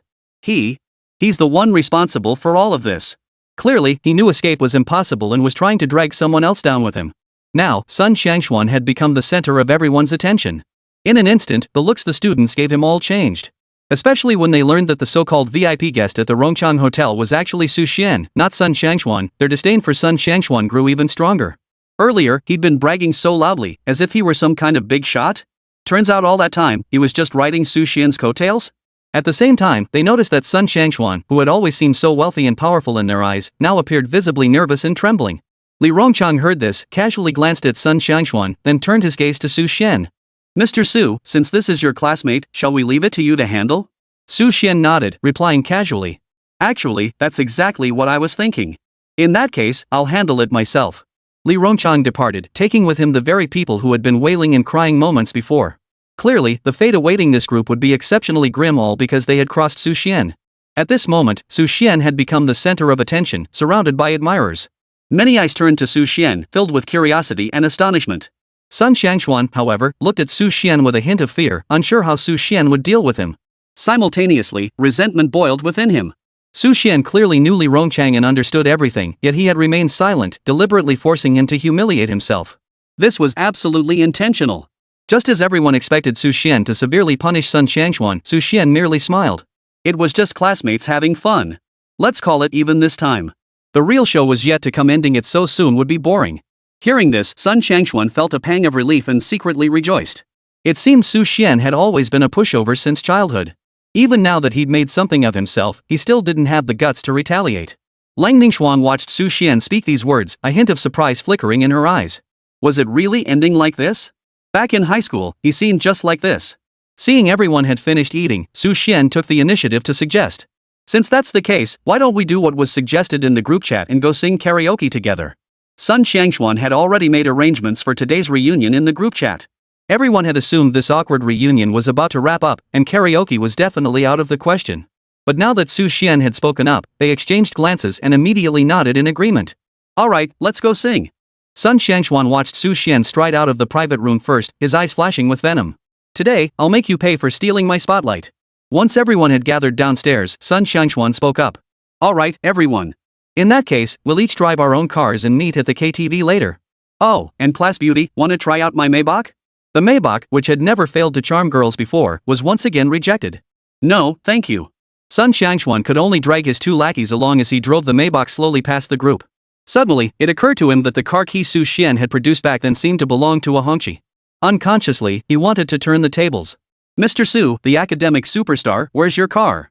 Since you're bringing a few classmates along, why not join us? Chapter 121, The Shocked Crowd. Hearing this almost explicit invitation, Su Xian understood the other party's intentions perfectly well. As it happened, Su Xian had been thinking the same thing. He addressed the crowd of classmates. My car is parked up ahead. I can definitely take a few people with me. Upon hearing this, several others noticed their own cars parked in nearby spots. Without hesitation, they hurried to follow Su Xian. In their eyes, Su Xian driving a Hongqi H5 certainly wasn't a sign of poverty, it was undoubtedly just his low-key nature. When they finally reached the car following Su Xian, they were all stunned. If Sun Xiangxuan's Maybach S480 was considered the entry-level model among top-tier luxury cars, then the Hongqi before them now was the epitome of luxury cars, the true uncrowned king. Its mature, dignified, tall, and substantial body, ultra-long wheelbase, barrel-style headlights, and the imposing, commanding grille all proclaimed its status. As Su Xian pressed the key fob to unlock the doors, a switch suddenly activated at the front of the hood. In the next instant, a gleaming red triangular emblem sprang forth from the hood. Even more striking, flanking both sides of the vehicle, were the most luxurious touches imaginable, two Chinese national flags. This couldn't possibly be a Hongqi H5? This was clearly a Hongqi. A state gift. Even the most uninitiated among the crowd instantly recognized the car's identity. For the Chinese people, this car was even more prestigious and dazzling than the legendary Rolls-Royce. It was something to be admired, but never possessed. Mere wealth was utterly insufficient to acquire one. Even if you were worth over 10 billion, you still couldn't buy one. The value and significance embodied by this Hongqi state gift were truly immense. Two Chinese flags fluttered in the breeze, while the gleaming red emblem on the front grille, illuminated by the spotlight, further emphasized the vehicle's noble status. Click. As Su Xian opened the heavy, luxurious door, the crowd beheld the interior adorned with rich Chinese-style elements and elegant design. Only then did they truly grasp why this vehicle was named the Hongqi state gift. The stunned classmates couldn't help but gasp in awe. So Su Xian's Hongqi key is actually for the Hongqi state gift? Holy crap! That's the legendary state gift. You can't just buy it with money, it represents connections to the government. No wonder Su Xian called the Maybach S480 a piece of junk Mercedes. Compared to the Hongqi state gift, it really is a piece of junk Mercedes. Everyone had thought Su Xian was bragging, but now they realized comparing the red flag state gift to a mere Maybach S480 was an insult to the former. Sun Xiangxuan was utterly dumbfounded. This car, one he'd never dared dream of owning, had just materialized before his eyes? And the owner was Su Xian? He felt on the verge of collapse and madness. Just when he thought he could regain the upper hand, he had instead proven before everyone that his Maybach was nothing more than a beat-up Mercedes. As he prepared to drive away, another heartbreaking incident unfolded. Lang Ningxuan turned her gaze to Su Xian's state gift and spoke up. Su Xian, would I be so fortunate as to experience this legendary state gift? Lang Ningxuan was utterly stunned. No wonder the car key felt familiar. She had seen this exact key once at the home of a leader her father needed to curry favor with, a figure rumored to wield significant influence nationwide. Faced with this request, Su Xian nodded. Of course you may. And so, amidst Sun Shangshuan's gritted teeth expression, the goddess he'd longed for climbed into the passenger seat beside Su Xian. The two headed straight for the KTV room. Sun Shangshuan drove like a bat out of hell, arriving at the KTV entrance without stopping. His two henchmen got out of the car with him and immediately pulled aside to discuss Su Xian. Young Master Sun, this Su Xian seems to have some serious connections. Yeah, even Li Rongchang acted like that toward him. Sun Shangshuan seemed to have come to some realization, letting out a casual chuckle. So what? Even if this guy knows such big shots and is so capable, he still didn't dare retaliate against me just now, did he? At his core, he's still that same weakling and coward. Back in school, no matter how much we teased him or beat him half to death, he never dared to make a fuss. Outside of school, we can still do the same, but relying on just us few clearly won't work. You all saw his skills just now. Sun Xiangshuan shed his earlier fear, adopting a look of complete confidence. He was now consumed by fury. Never in his life had he suffered such humiliation, and it came from the very lowly people he once mocked for amusement. He refused to accept it. So what if he was strong? He'd still get his comeuppance soon enough. Best to cripple him, turn him into a vegetable. What do you think would happen if I hired some top-tier fighters? Right here in this KTV, in front of everyone, we beat Su Xian senseless. How would people see him then? The two lackeys' eyes lit up instantly. Clearly, they saw this as a perfect way to deal with Su Xian. Sun Shangshuan immediately dialed a number, his tone and demeanor filled with deference. Boss Jiang, I'm offering 300,000 yuan for you to take care of someone for me later. And help put on a show. Su Xian couldn't care less about Sun Shangshuan's scheme, or rather, even if he knew, it wouldn't faze him. At today's gathering, he intended to strike back at the very end just when Sun Shangshuan believed everything was over and repay every single wrong he had suffered in the past. Cold Ningxuan sat beside Su Xian, carefully examining the legendary Hongqi State gift car. She couldn't help but marvel. Compared to Rolls-Royce, this state gift has many improvements and superior features. Su Xian turned his head at her words, his tone tinged with surprise. You've ridden in a Rolls-Royce? Lang Ningxuan nodded and stated directly. Several times. Considering her background, Su Xian realized how foolish his question had been. I almost forgot you're the legendary rich and beautiful girl. Su Xian's teasing remark brought them closer together. Now, looking at her face, Su Xian couldn't help but admit it. Lang Ningxuan was truly breathtakingly beautiful. No wonder so many worshipped her as a goddess in their dreams, even the original owner had done so. Yet hearing Su Xian's teasing words, Lang Ningxuan felt a pang of unease. She might not be able to be that rich, beautiful woman anymore. Su Xian caught the fleeting expression on Lang Ningxuan's face and guessed she must be facing some difficulty. Calmly composing herself, Lang Ningxuan continued. Actually, I liked you back when we were in school. You were always so handsome. That indomitable spirit of yours, combined with your academic prowess, was incredibly appealing. It's just a pity that back then, our family backgrounds made it impossible for us to be together, so I never brought it up. Su Xian pondered her words, then spoke candidly on behalf of the original host. Actually, I liked you in high school too. Lang Ningxuan visibly startled. I kind of guessed it. At first, when I asked you questions, it was fine. But later, every time you answered my questions, you couldn't even look at me. It's a shame the gap between us back then. Their eyes met, sharing an understanding only adults possess. Su Xian spoke slowly. Times change. Humble origins are no disgrace. True strength lies in the ability to bend and rise again. Chapter 122, Why not give it a try? A humble birth is no disgrace. The true man bends and stretches with the times. Lang Ningxuan repeated these words under her breath, her eyes suddenly brightening as she looked at Su Xian. That's quite a profound statement. Does it reflect your current state? Su Xian nodded slowly. To be honest, I've never had a boyfriend before. After speaking, a blush spread across Lang Ningxuan's beautiful face, adding a touch of allure. Observing Lang Ningxuan before him, Su Xian couldn't help but ponder a question. If he were truly with her, and if their affection reached its peak, could he transform her into his own cultivation? After all, her beauty and looks were in no way inferior to those of Su Jinsu and others in the game. But that was just wishful thinking. With a carefree virtual girlfriend already in his life, even the most stunning girl now seemed unable to stir Su Xian's heart. Su Xian kept his eyes fixed on the road as he drove, gesturing with his expression for Lang Ningxuan to continue. Lost in reflection on the past, Lang Ningxuan spoke with lingering emotion. You used to be an excellent student, handsome, kind, and genuinely good. But sometimes, those qualities become secondary. What matters most is that things are equal. Even though your grades were excellent and you could get into a top university, you might work your entire life and still never reach the starting point my family has. So if I were with you, it would be a burden and a problem for both of us. Since that's the case, there's no point in starting. Watching her analyze the emotional situation with such rationality, Su Xian nodded in agreement. This did align with his impression of how wealthy families viewed such matters, and her reasoning was undeniably sound. Observing the shifting expressions on Su Xian's face, Lang Ningxuan felt profoundly moved. But who would have thought that through your own efforts, you've not only surpassed my family's starting point, but far exceeded it? If that's the case, then perhaps I'm the one who doesn't deserve you. Lang Ningxuang's eyes, once calm as still water, now burned with intensity as she fixed her gaze directly on Su Xian. How unexpected the once frail youth had transformed into someone beyond reach. Squeak! Su Xian suddenly slammed on the brakes. Fortunately, the aura of the national gift was strong enough that no other vehicles were nearby, so this abrupt stop caused no harm. Su Xian met Long Ningxuang's gaze with an unreadable expression. Long Ningxuang spoke slowly. Su Xian, before we get out, I have a question for you. Do you think we still have a chance? Her cheeks flushed crimson as she spoke. This was the first time she'd ever confessed her feelings to a boy so boldly. Su Xian understood her meaning perfectly well. But since cultivating the supreme path of forgetting love, he'd grown indifferent to such romantic entanglements. After all, women only hindered his cultivation journey.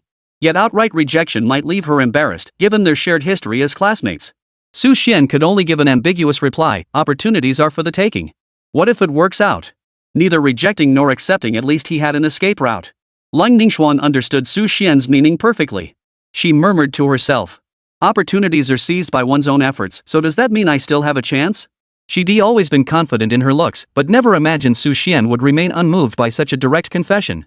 Had her charm diminished? Something so unbelievable had actually happened. Su Xian's words now carried absolute confidence and an air of inevitability. What the original owner dared not do, he dared to do. Words the original owner dared not utter, he dared to speak. All because he possessed what the original owner never had: money and status. Cold Ling Shuang, who in the past had never revealed her feelings for the original owner due to his lowly background and troubled family circumstances. Yet now, Lang Ningxuan looked at Su Xian and suddenly leaned in for a kiss. After all, she had seized this chance herself, and the sudden turn of events left her no time for overthinking. Though Su Xian's attitude was ambiguous, he did not refuse this fragrant kiss. Who could resist a kiss from a beauty? After the kiss, observing Lang Ningxuan's somewhat clumsy technique, Su Xian's lips curved into a smile. Yet deep down, he felt nothing. He acknowledged Lang Ningxuan's beauty. But beauty couldn't be eaten. An electronic girlfriend could be converted into cultivation power, could she? Even if Lang Ningxuan could be converted into cultivation energy and her affection for him reached 100%, could he bring himself to kill her? Su Xian believed himself incapable of such an act. Though he practiced the supreme path of forgetting emotion, it didn't mean he'd lost his moral compass. After all, he could still distinguish between the game and reality. He might possess cultivation, but he was still a law-abiding citizen. The last time he killed a few gangsters, it was only because if he didn't kill them, they would kill him. Keeping them alive would have caused untold suffering to others. His actions had served a dual purpose. After much deliberation, Su Xian concluded that the virtual girlfriend was the way to go. At the same time, Su Xian noticed a crucial detail: Lang Ningxuan's affection level toward him wasn't particularly high. Ever since cultivating the supreme record of forgetting emotions, several water mirrors had appeared in the palace of his mind. These mirrors reflected the affection levels of every woman he interacted with. Lang Ningxuan, affection level 40, thinks of you, but not deeply. This level of affection wasn't particularly high. It certainly wouldn't prompt a girl like Lang Ningxuan, who was accustomed to exceptional men and carried herself with aloofness, to make the first move. Something was off. More than off, it was dead wrong. At the KTV, many classmates had already arrived. Only a handful were still missing. As the center of attention among so many classmates, Su Xian naturally drew a lot of curiosity. Why do you think Su Xian isn't here yet? No idea. That state limo's on the road, surely no one dare cut him off or jump the queue? Could he have been in an accident? Just as everyone was speculating, they suddenly spotted Su Xian's figure appearing at the entrance of the KTV private room. What stunned everyone was that Lang Ningxuan entered alongside Su Xian. Their joint appearance should have been perfectly normal. After all, they had arrived in the same car. But what truly shocked everyone was that Su Xian's hand was intertwined with Lang Ningxuan's. Their palms were pressed together, fingers intertwined, an incredibly intimate gesture. This was the kind of action only couples would share. Though Su Xian neither accepted nor refused, the overtly affectionate gesture was certainly tempting. In an instant, everyone's eyes widened in disbelief as they stared at the pair. These two are together now? This is just too crazy. Under the gaze of their classmates, the pair greeted everyone with ease before heading straight for the empty seats in the private room. Lang Ningxuan had her own reasons, while Su Xian was thoroughly enjoying the moment. Now, as their classmates observed the pair's demeanor, they couldn't help but think they were a perfect match: a handsome man and a beautiful woman. Of course, there was also a hint of unmistakable surprise. As for Sun Xiangshuan, he was grinding his teeth in fury. His gaze towards Su Xian burned with venom. Su Xian was actually with his goddess now? The goddess who had always ignored him was now holding hands with Su Xian? Why? Why the hell was this happening? He glanced at his phone, thinking to himself. The punishment he'd given him was far too lenient. A man like this would gladly see him dead. Inside the private room, the atmosphere was unusually lively. The classmates had long since let loose, as if transported back to their school days. Song after song played, interwoven with chatter and laughter. More eyes turned towards Su Xian, their expressions eager to curry favor. Just then, a classmate finished singing and was about to return to the private room. Thud. Everyone noticed the door to the private room being kicked open with a loud thud. A man with a flushed face and a distinct smell of alcohol on his breath stepped inside. He was heavily muscled, covered in tattoos. Instantly, everyone inside the private room was startled by his appearance. What on earth was going on? They stared at the drunken man before them, fear evident on their faces. The drunkard entered, his gaze lingering on each person. When his gaze landed on Lung Ningxuan, his eyes lit up. He exchanged a subtle glance with Sun Shangshuan before bellowing loudly. Damn, she's hot. TSK TSK TSK. Come have a few drinks with this old man, ha ha ha, hiccup. The group of classmates frowned. A drunk who'd wandered into the wrong private room was hitting on their friend? Hey, you're in the wrong place. We don't know you. Get out of here now. Su Xian glanced at the man but didn't speak immediately. Instead, he turned his head and fixed his gaze firmly on Sun Xiangshuan. Feeling Su Xian's gaze, Sun Xiangshuan's heart skipped a beat. How could this be? Could this guy have found out? Hearing the man's words, Lang Ningxuan was about to speak when you. Li Songyang stood up and declared, where did this drunkard come from? Get out of here immediately. Lang Ningxuan has a boyfriend. Watch out, or he'll beat you senseless. His gaze then signaled to Su Xian a message so obvious even a fool could see it. He wanted Su Xian to stand up for Lang Ningxuan. This was going to be entertaining. The drunk man looked at Su Xian and realized he was indeed as handsome as the photo Sun Xiangshuan had sent him. He nodded back, then declared arrogantly. My name is Wang Mingjie and I'm with the Qinglan gang. You're her pretty boy, aren't you? Look how close you two are. Perfect. I'll teach her pretty boy a lesson and show her how tough I am. Wang Mingjie. Hearing the name Wang Mingjie, the classmates in the private room instinctively took a step back. This guy was notorious locally as a brutal thug, known for his ruthless attacks that left countless victims crippled or injured. More importantly, he was the local kickboxing champion, having racked up awards by the dozen. His most notorious feat? Knocking out 7 men single-handedly on the street. And now this guy was drunk and causing trouble? And now he was targeting Su Xian? This was bad news. Some classmates turned to Wang Mingjie, gathering their courage to speak up. Think carefully. He's acquainted with Li Rongchang. If you lay a finger on him, you'll be in deep trouble. Facing his classmates' warning, Wang Mingjie grinned savagely. Li Rongchang? Never heard of him. Wang Mingjie genuinely didn't know him. A cutthroat like him had no time for big shots. He just took money to eliminate troubles if push came to shove, he'd just lay low for a while. With that, he made a move to grab Su Xian and drag him out. The others froze in shock. They hadn't expected Su Xian's supposedly prestigious connections to be useless here. If someone truly refused to give Li Rongchang face, then Su Xian's beating would be for nothing. It seemed Su Xian was truly finished this time. Many eyes now turned to Su Xian, filled with pity. Chapter 123, Beauty Rescues the Hero. No! Don't! At the critical moment, Lung Ningxuan stepped forward. Just moments ago, as she watched Su Xian with his calm, serene expression, her own thoughts had suddenly stirred within her. If they intended to harm Su Xian, she could not stand idly by. After all, this situation had been sparked by her actions. To act as if nothing had happened was simply unacceptable. As she stepped forward, Lung Ningxuan shot Su Xian a reproachful glance. From childhood onward, wherever she went, she was the goddess of everyone's admiration. The line of suitors hoping to win her favor stretched all the way to France. Yet here she was with Su Xian. Her overtures and confession had yielded absolutely no response. This left Lung Ningxuan, whose pride had always been unwavering, feeling utterly defeated. And now, Lang Ningxuan stared at Wang Mingjie before her. His arm seemed thicker than her thigh, causing her heart to flutter. After all, wherever she had gone in the past, she was always the one others cherished and protected. Countless men had vied to play the hero, rushing to her rescue and shielding her from harm. Why was it that today, she was the one stepping forward to protect Su Xian?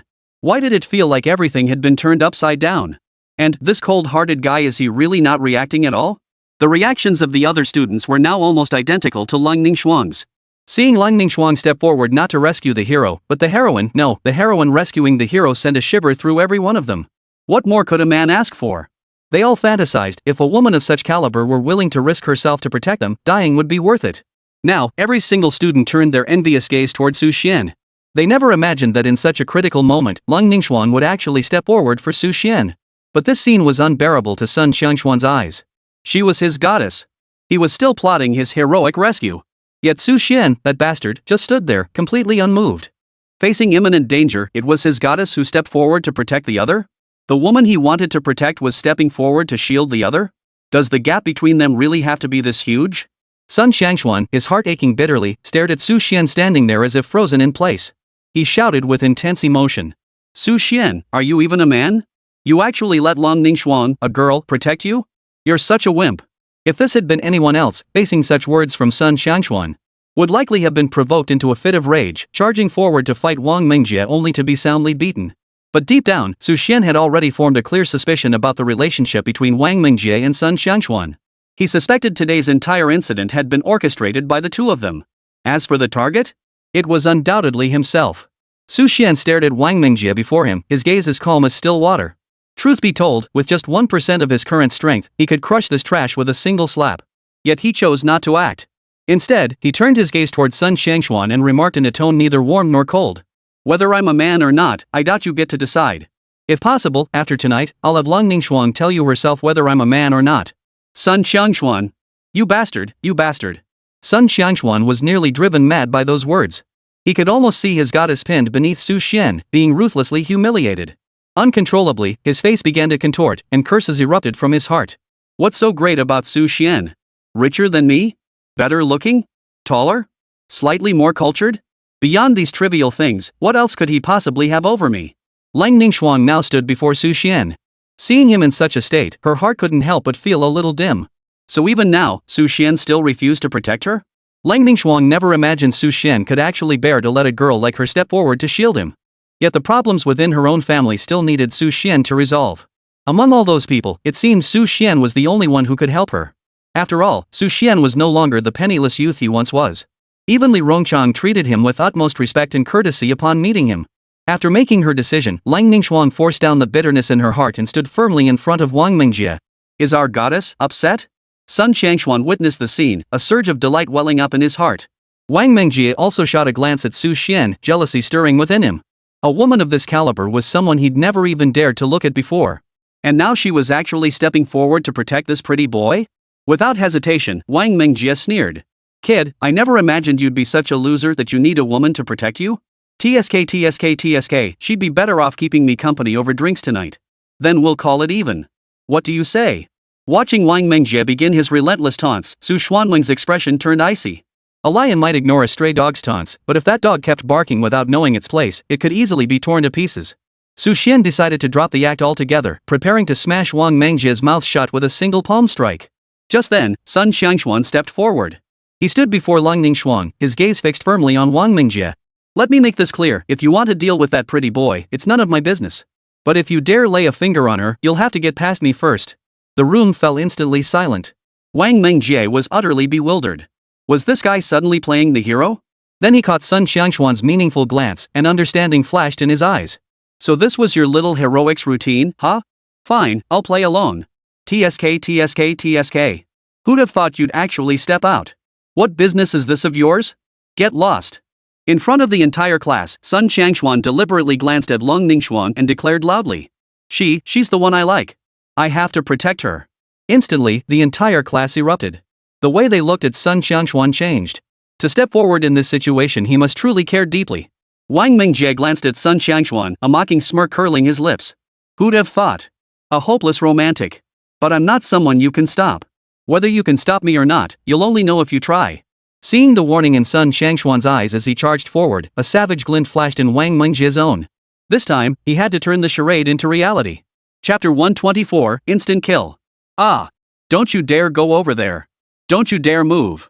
Inside the KTV room, Sun Xiangxuan's resistance seemed feeble and futile against Wang Mingjie, whose every muscle pulsed with fierce intensity.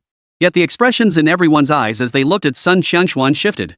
He was so persistent, so resolute, willing to risk injury to protect Long Ningxuan. What kind of love could possibly drive him to such extremes? Simultaneously, the looks they cast at Su Xian shifted from admiration and flattery to an involuntary tinge of contempt. Yet they dared not let Su Xian see it. After all, in this world, status and money ruled everything. Sun Xiangxuan now bore a dark bruise at his temple, a trace of blood staining the corner of his mouth. He glared at Wang Mingjie before him, his eyes betraying a hint of resentment. Why did this guy go all out? Why such a brutal attack? Facing Sun Xiangxuan's gaze, Wang Mingjie felt utterly helpless. You wanted to play the hero saving the damsel in distress, didn't I have to play alone? If I'd gone easy on him, no one here would have been fooled. After their brief exchange of glances, Sun Xiangshuan once again stood before Lang Ningxuan. He spread his arms wide, projecting an imposing figure, and bellowed loudly. Ningxuan, don't worry. With me here today, no one can harm you. I will protect you. He had expected Lang Ningxuan to be utterly moved by his words, but when she looked at him, her gaze showed not the slightest change from before. I never asked you to protect me. Don't get carried away with your own self-righteousness. Lang Ningxuan didn't want Su Xian to misunderstand. Her icy words struck Sun Xiangshuan like a bucket of cold water, leaving him utterly deflated. He studied Lang Ningxuan's eyes and brows, realizing her words weren't just bravado, she genuinely didn't care. The chill in her eyes remained unchanged from before, starkly different from the playful glint that appeared when she faced Su Xian. At this moment, only a fool wouldn't understand. He began pretending to be defeated by Wang Mingjie, collapsing to the ground as if struck by a punch. Sun Xiangshuan twisted his head, his eyes filled with venom as he glared at Lang Ningxuan and Su Xian. Those damned adulterers. He then fixed his gaze on Wang Mingjie, signaling him to act quickly. He wanted to see just how badly Su Xian would be dealt with this time. Now he felt that even in this situation, Lang Ningxuan wouldn't be moved by him. Even if he was dragged over to serve drinks, or worse, humiliated by Wang Mingjie and the others, it wouldn't matter. It had nothing to do with him anyway. Kid, it's your turn. Seeing Wang Mingjie's gaze, Lang Ningxuan suppressed the fear in her heart and stepped forward once more. This action drew a surprised glance from Su Xian, but he immediately stepped forward, shielding Lang Ningxuan behind him. Don't worry. I'm here. Those simple words filled Lang Ningxuan's heart with immense confidence. You finally showed up. Thought you were gonna hide like a turtle for the rest of your life. Facing the snarling Wang Mingjie, Su Xian met his gaze and replied with a flat tone. I was willing to let you off the hook, but if you insist on courting death, don't blame me. Hearing Su Xian's words, the others were utterly astonished. They could tell Su Xian stood tall and must have worked out regularly. But compared to a combat expert like Wang Mingjie, he was worlds apart. How could he dare speak like this? Well, I suppose I'll have to find out. Wang Mingjie laughed bitterly in anger. He swung his fist, closing the distance in 2 strides, ready to land a punch squarely on Su Xian's handsome face.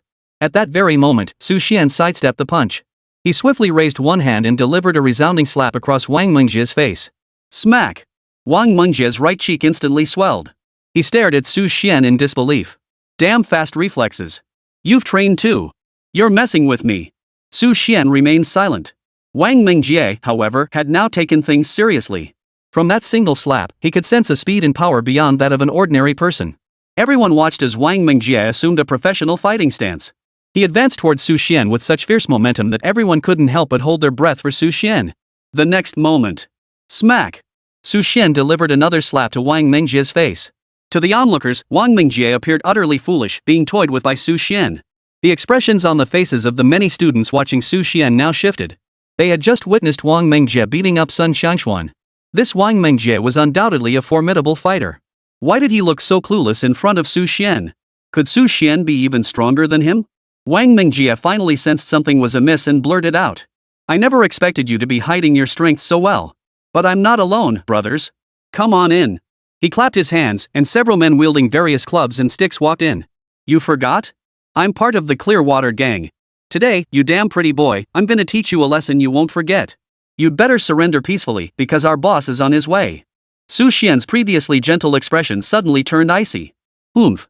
That cold snort felt like thunderclaps exploding in their ears. You worthless scum, you actually think you're something special? Hearing this, Wang Mingjie's men instantly paled.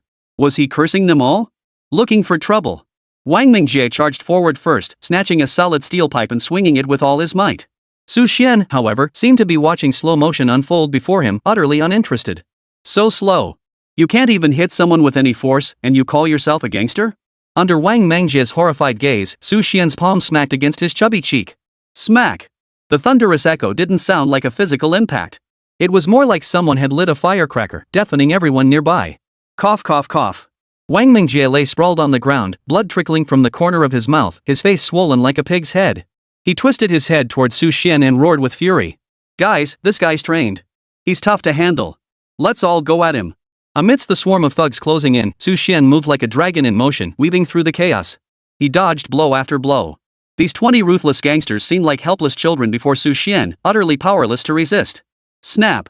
With every punch or kick he delivered, another man was knocked out of the fight, clutching his arms or legs and wailing in pain. The bizarre angles of the fractures spoke volumes about the sheer force behind each strike. Ah! My arm hurts so much. My ribs are broken, I can't breathe. My leg! My leg! A chorus of agonized cries echoed through the private room.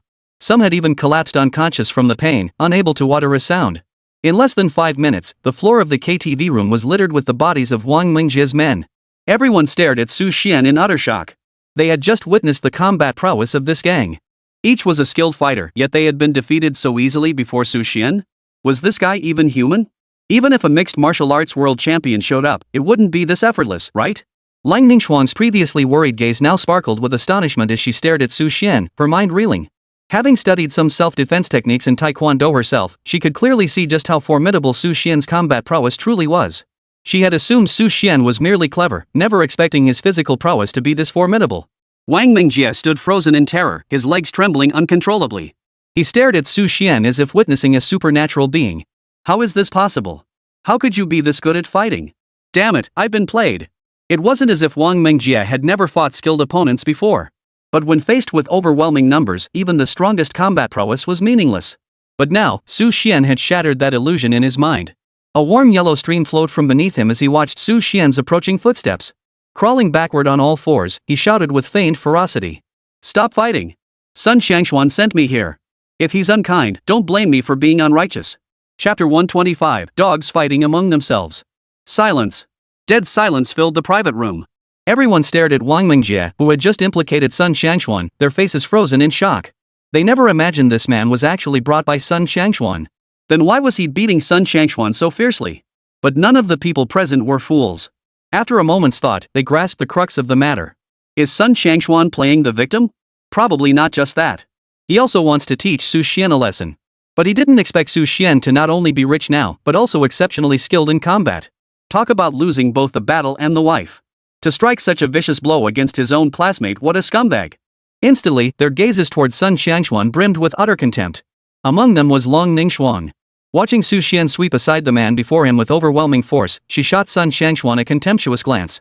To Lang Ningxuan, the two were utterly incomparable. Sun Xiangshuan saw the looks on his classmates' faces and knew he'd been exposed. He frantically signaled to Wang Mingjie while shouting at the top of his lungs. What the hell are you talking about? I have nothing to do with you. He thought this would let him off the hook, but Wang Mingjie completely ignored his desperate expression. He knew all too well the terrifying combat prowess of Su Xian. He knew he was no match for him. Rather than suffer the consequences himself, he'd rather turn in Sun Xiangshuan. Under the watchful eyes of everyone present, Wang Mingjie immediately grabbed his phone and pleaded with Su Xian. Big brother, I'm not lying. Everything I said is the truth. This guy sent me some money back then, telling me to teach you a lesson. Our transfer records and basic message history are all right here.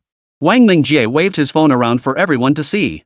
Instantly, even those who had harbored doubts about Sun Xiangshuan were convinced. This whole affair was nothing but Sun Xiangshuan's solo production. It was nothing short of clownish behavior.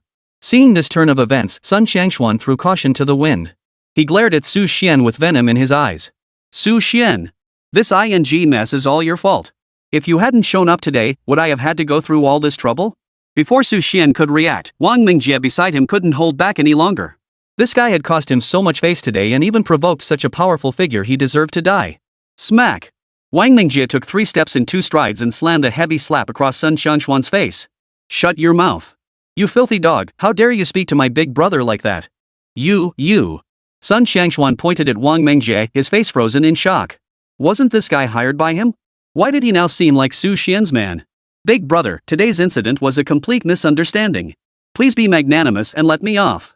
Seeing Wang Mingjie's pleading expression, Su Xian knew the man was someone who could read the room. But he had no intention of letting him off so easily. Su Xian first glanced at the relevant information on his phone. After confirming everything he needed to convey had been delivered, Su Xian turned his attention back to Wang Mingjie and spoke in a tone that was neither warm nor cold. Letting you off isn't impossible. But as for Sun Xiangshuan, you know what needs to be done, right? Wang Mingjie flinched at the mention of Sun Xiangshuan and turned to look at him. He met Su Xian's icy gaze and nodded stiffly. I know. Sun Xiangshuan panicked instantly, crying out in terror. Su Xian, what do you mean by this? Let me tell you, this is incitement to assault. It's illegal. Su Xian shot him a contemptuous glance and casually remarked before the class, whose eyes were nearly frozen in shock. Illegal? It's not me breaking the law, it's the two of you. This is self-defense. Insane. Absolutely insane.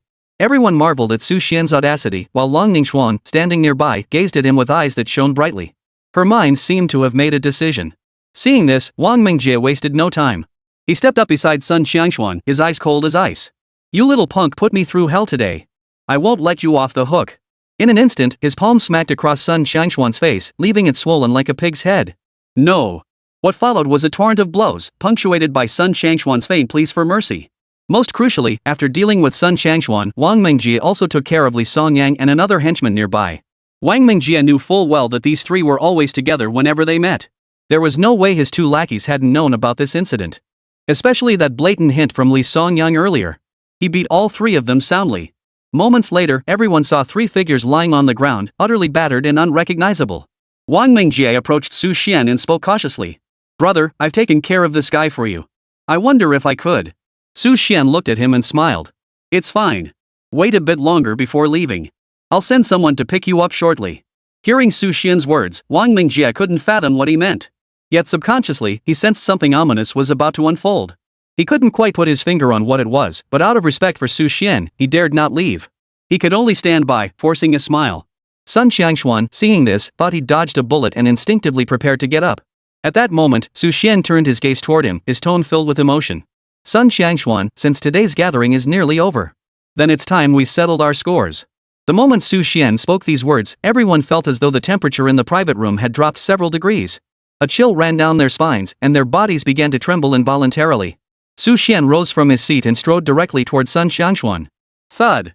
Su Xian stomped down hard on Sun Xiangshuan's fingers. Ah! Ah! A scream of agony erupted from Sun Xiangshuan's mouth. He stared at his fingers, now crushed and deformed. He knew this hand was ruined. Yet now, he could only force a smile as he looked at Su Xian. Su Scholar, there's no grudge between us. It's just classmates roughhousing. Let me off. Su Xian, however, paid no heed to the stares of those present. He continued, recounting the original owner's obsession. Back in high school, on our very first day meeting, you stole every last penny I had. When I reported you to the teacher, you said, my family is so rich, why would I steal your money? There were no security cameras back then. My grandmother saved up my tuition for an entire semester, and you just casually snatched it away to buy cigarettes. Do you have any idea how I felt then? Probably more desperate than you are right now. As the words fell, Su Xian delivered a roundhouse kick straight to Sun Xiangshuan's face.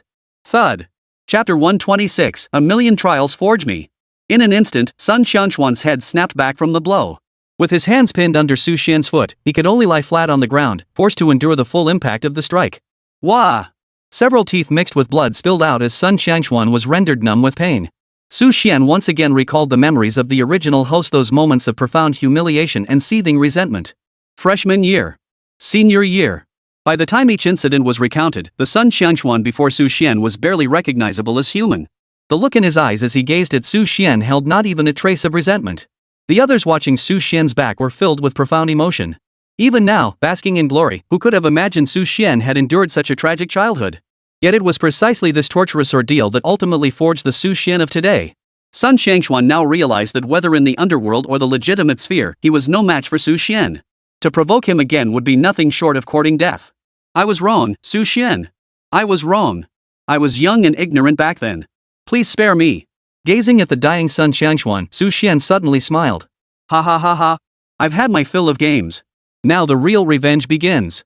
The sight of Sun Xiangshuan, a pitiful, barely human figure covered in wounds, sent a chill through everyone present. True revenge? If this wasn't true revenge, then what was? Sun Xiangshuan, seeing Su Xian still showing no intention of sparing him, let a mad gleam flash across his utterly despairing face. Fixing his gaze on Su Xian before him, his voice dripped with madness. Su Xian, if you stop here today, this matter can be considered settled. But if you dare to continue, my family isn't exactly without its own strength. Taking a chunk out of you isn't beyond us. Hearing Sun Xiangshuan's threats, Su Xian's memories drifted back to years ago. It seemed that in the original host's memories, the man's parents had also encountered the original host and had insulted him more than once. As a surge of intense resentment and anger welled up within him, Su Xian silently vowed to himself. Rest assured, everything you've endured, I will repay 1,000-fold. I'll see just how much power your family really has now. Just you wait. You just wait. Sun Xiangshuan trembled as he struggled to dial a number with his only functioning left hand. His voice trembled with a hint of tears as he blurted out the moment the call connected.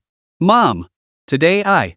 Before he could even finish recounting his ordeal, the terrified voices of Sun Xiangshuan's parents erupted from the phone.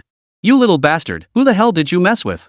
Hearing his parents' utterly horrified voices, laced with tears and despair, Sun Xiangshuan froze in shock. What the hell was going on?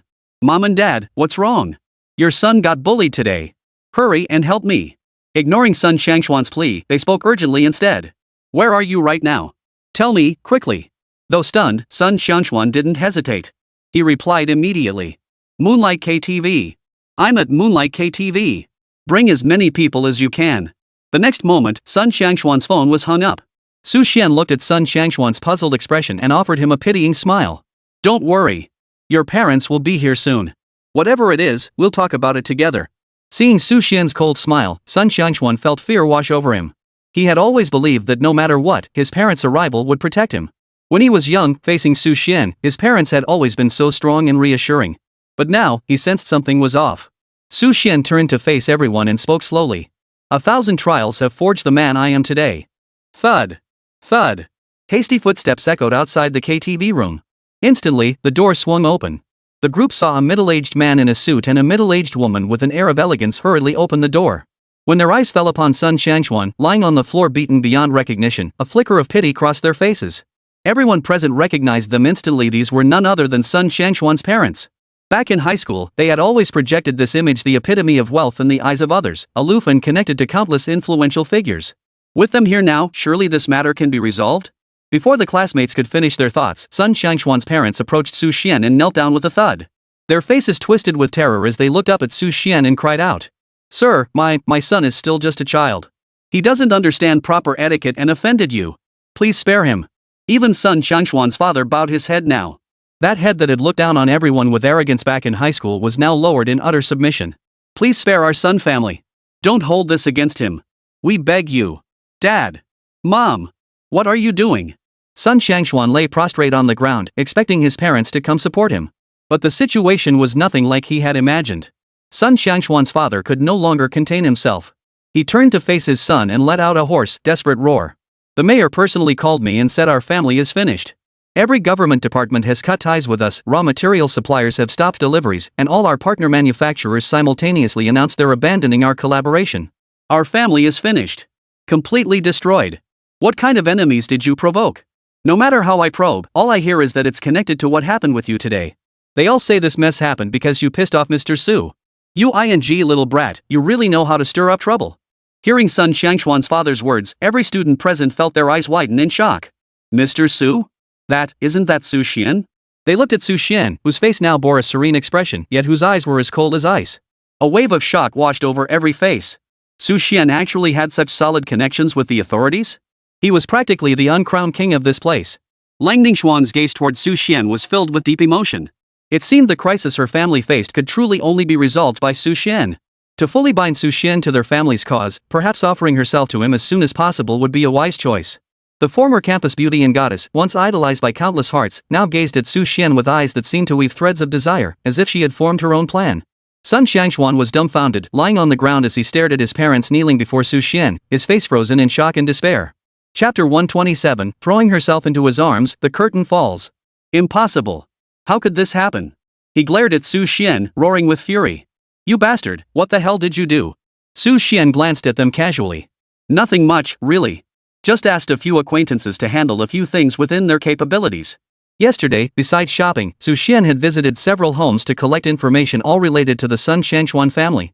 Those he visited had naturally agreed to his request with great enthusiasm, leading to today's events. How could the worthless Zhao family compare to Mr. Su? Take them down. Take them down hard. Thus unfolded today's spectacle of kicking a man when he's down. Whether official or private, every single one gave Su Xian ample face. Sun Shangshuan and his group were actually the last among everyone to realize their downfall. Now, as Su Xian gazed upon the couple who once towered over him, he slowly bowed his head. Uncle, Auntie, after all these years apart, how could you not recognize me?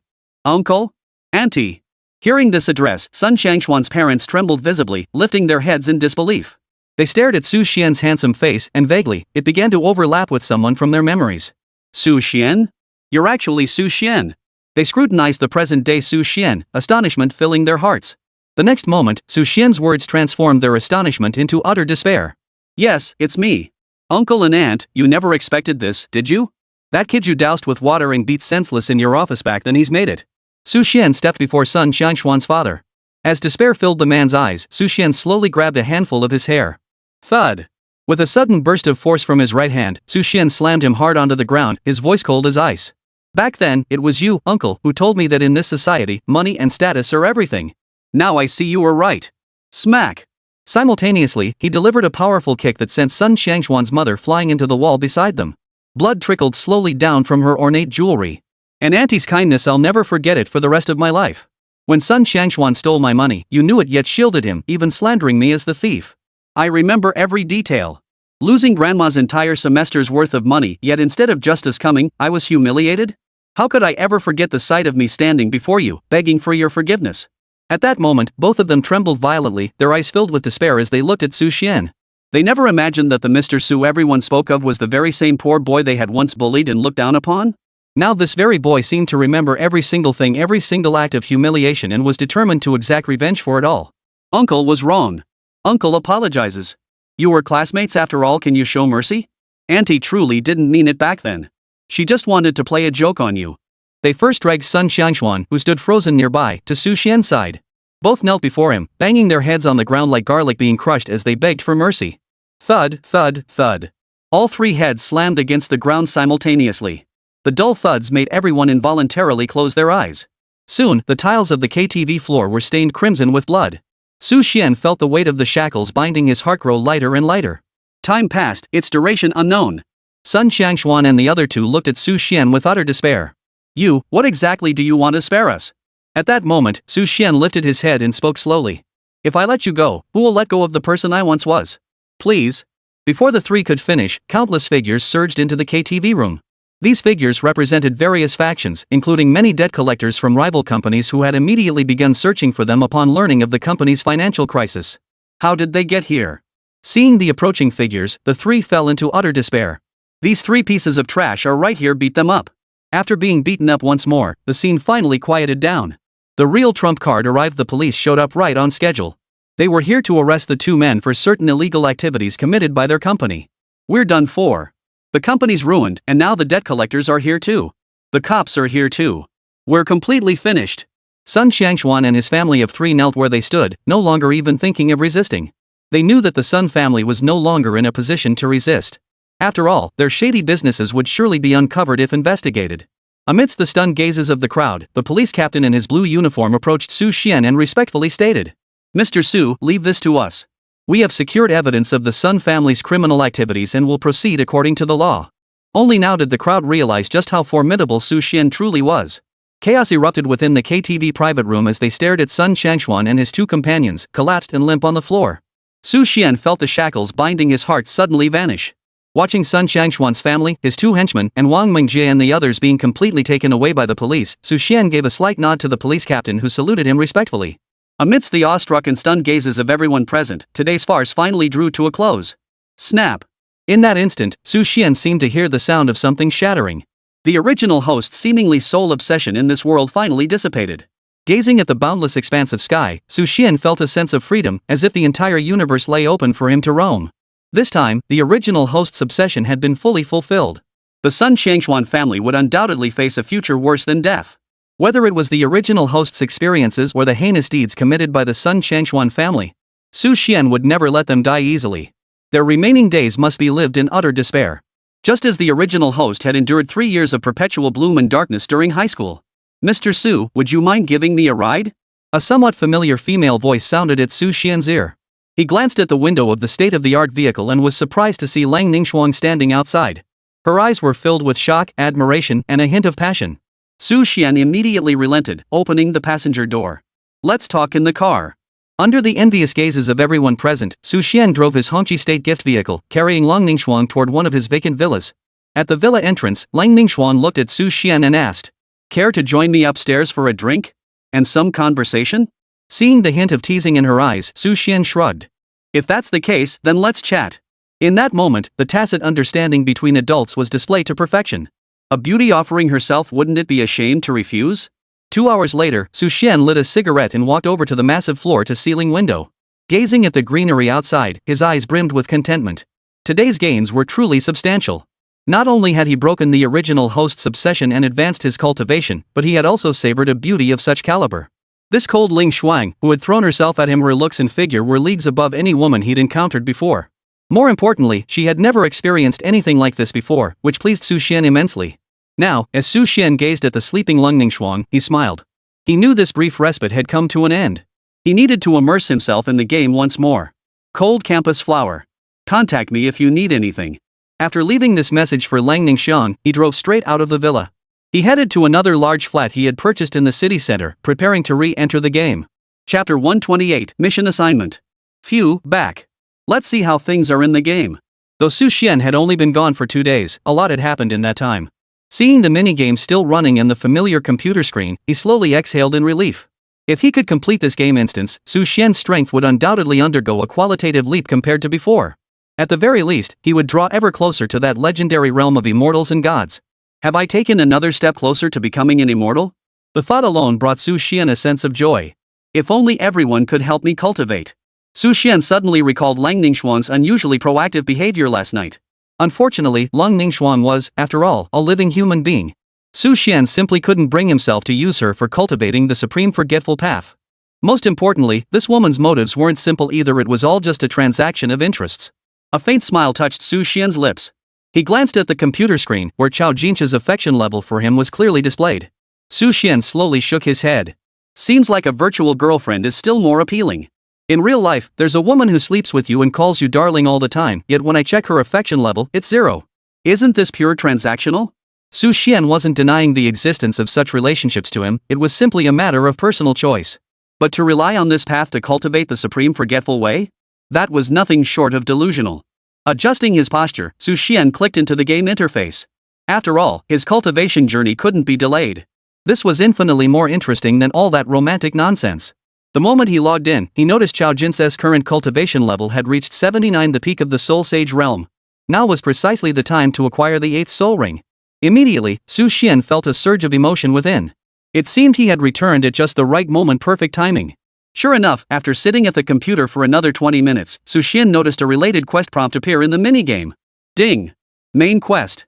Detecting character Chao Jinse's strength, level 79 reached, about to acquire the 8th soul ring. Now issuing quest, the powerful soul ring. Option 1, allow the female protagonist to hunt the soul ring herself. Upon successful soul ring hunting, her soul power level will increase by 1. Option 2, have an elder from the battle soul hall accompany the protagonist on the hunt. Upon successful soul ring acquisition, her soul power level increases by 2, with a 10% chance to obtain a legendary ordinary soul bone. Option 3, dispatch the battle soul hall's main force to escort the female lead on her hunt. Upon successful soul ring acquisition, her soul power level increases by 3, with a 10% chance to obtain a 10,000-year soul beast soul bone. Option 4, personally lead the female protagonist on the soul ring hunt. Guaranteed reward, increase soul power level by 4. 50% chance to obtain a 10,000-year soul beast soul ring. Upon seeing this quest, Su Xian was somewhat shocked. Cold Frost was already at level 79. If he accompanied her to complete the quest, her level would jump straight to 83. With his strength boosted further, he'd soon reach the legendary level of an peerless battle soul. The time to reap the rewards was finally approaching. Without a moment's hesitation, Su Xian chose to personally lead the female lead on the soul ring hunt. On the game screen, Su Xian raised a finger from the void throne, his palm opening slightly before him. Boom! In an instant, the air before him was cleaved by a colossal force, forming a dark and profound portal within the rift. The character Su Xian controlled slowly rose and stepped into the portal. In that instant, immense soul power erupted. In another location, a similarly profound and powerful fissure abruptly appeared. Su Xian, clad in the robes of the War Soul Temple Pope, stepped out. Sure enough, the game screen had already cut to a scene of Chao Jinse diligently cultivating. Upon seeing Su Xian arrive, a flash of delight crossed Chao Jinse's face. Master, you've emerged from seclusion. Hearing her words, a faint smile touched Su Xian's lips. It seemed this little game had a touch of human-like intelligence. Though he had clearly gone out to play, the game had automatically set his status to seclusion. The character nodded slowly as Su Xian looked at Chao Jinse before him. Yes, I've emerged. My previous injuries have mostly healed. Hearing this, the joy on Chao Jinse's face grew even brighter. Even if nothing else, the mere fact that Su Xian's injuries had nearly healed completely was enough to fill her with happiness. Su Xian's gaze lingered on Chao Jinse as he slowly asked, "What realm has your current strength reached? I sense you're on the verge of acquiring a soul ring." Chao Jinse nodded eagerly, her voice brimming with excitement as she gazed at the familiar figure before her. Yes, Master. My first battle soul is about to acquire its 8th soul ring. I've been preparing to go out these past few days. After speaking, Chao Jinse found herself lingering her gaze on Su Xian, as if awaiting his response. If Master were to accompany her? Chao Jin's, what are you thinking? Master had just emerged from seclusion and clearly had a mountain of tasks to handle. Why did she always cling to him like this? After silently scolding herself, Chao Jins was about to urge Su Xian to get back to his work. But the next moment, sitting before his computer screen, Su Xian hurriedly typed out a reply. In that case, how about I take you hunting for soul rings? A flicker of delight crossed Chao Jin's face at the suggestion. Really? Master, you have so many important matters to attend to every day, and the Battle Soul Hall still has numerous affairs needing your attention. I can't trouble you. Facing Chao Jin's refusal, Su Xian could sense the longing in her eyes even through the screen. He immediately replied. For your master, nothing matters more than your affairs. Instantly, a gleam of light flashed in Chao Jin's pupils. Just as she thought. Master truly cherished her. Seeing the smile already forming at the corners of Chao Jin's lips, Su Xian couldn't help but smile too. After settling all his affairs within the game world, he placed the Battle Soul Hall back into its dormant state. Su Xian and Chao Jins concealed their identities and sped toward the Sun Moon Great Forest. The Sun Moon Great Forest was the largest soul beast forest on the Battle Soul continent, home to countless immensely powerful soul beasts. This expedition was bound to yield significant gains. Chapter 129, The Shape-Shifting Rabbit. Jins, how is your second battle soul progressing? During their journey, Su Xian took the opportunity to inquire about Chao Jin's cultivation progress. At those words, Chao Jins instantly recalled the scene from that day when her master had forcibly slain a deity to secure that pill for her. My second battle soul. Her heart fluttered slightly, and she quickly forced a smile. Master, my second battle soul still hasn't bonded with a soul ring. But I can distinctly sense that its powerful aura is in no way weaker than other top-tier battle souls. Su Xian nodded slowly. After all, this was the only unique trait granted by the minigame Dual Battle Souls. Truthfully, it was merely a stroke of villainous luck that had allowed him to encounter this one in a billion probability, awakening 2 battle souls. Otherwise, this twin battle soul alone would have been enough to give others a run for their money. In Chao Jin's eyes, Su Xian nodded calmly and enigmatically, his expression solemn as he offered earnest advice. You did the right thing. Remember, before your first battle soul is fully bonded to a soul ring, never allow your second battle soul to bond with one. Doing so would harm it and be a tremendous waste. Su Xian sat before his computer screen, typing in the minigame strategies and related information he'd researched, a faint smile playing at the corners of his mouth. Imbuing our battle souls with soul rings depends not only on the concentration of soul power within your body, but more crucially on the strength of your physical form. For us battle soul masters, each soul ring we attach enhances our physical strength. Simultaneously, it raises the upper limit of soul rings we can withstand. So when your first battle soul absorbs all its soul rings, and you then imbue your second battle soul with soul rings, you'll start with the legendary 10,000-year soul beast rings that ordinary people can scarcely hope to attain.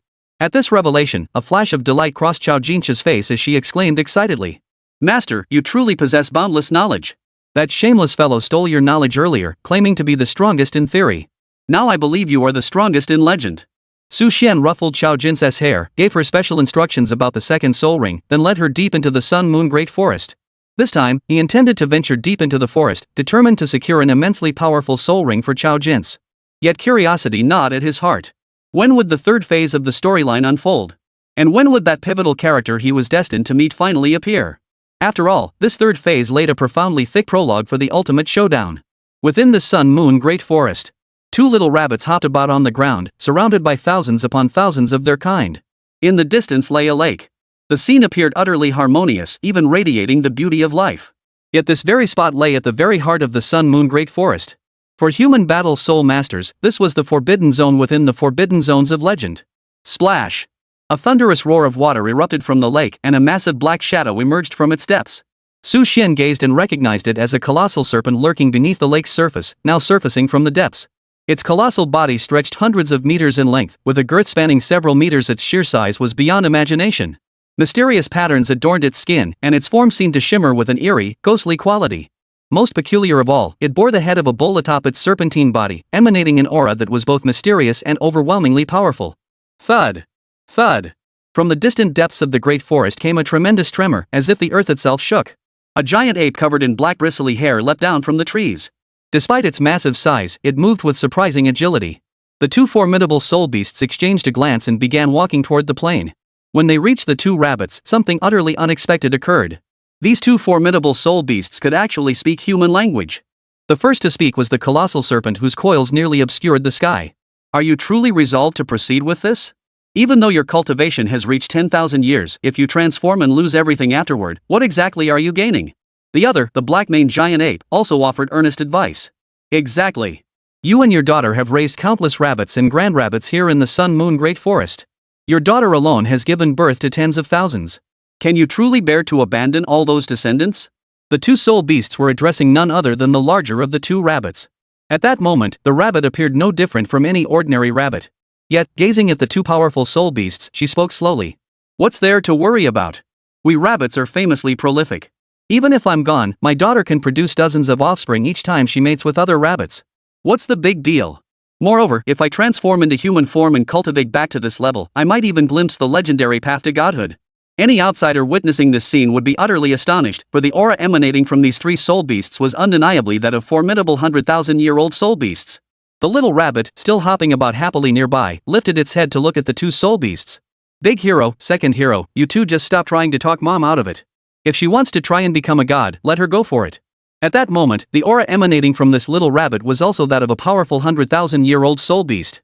In this small corner of the vast Sun Moon Forest, 400,000-year-old soul beasts had gathered. Seeing they couldn't dissuade her from transforming into human form, the giant python and black ape could only shake their heads and say, "In that case, we'll guard you." Shaping within the Sun Moon Forest is still quite safe.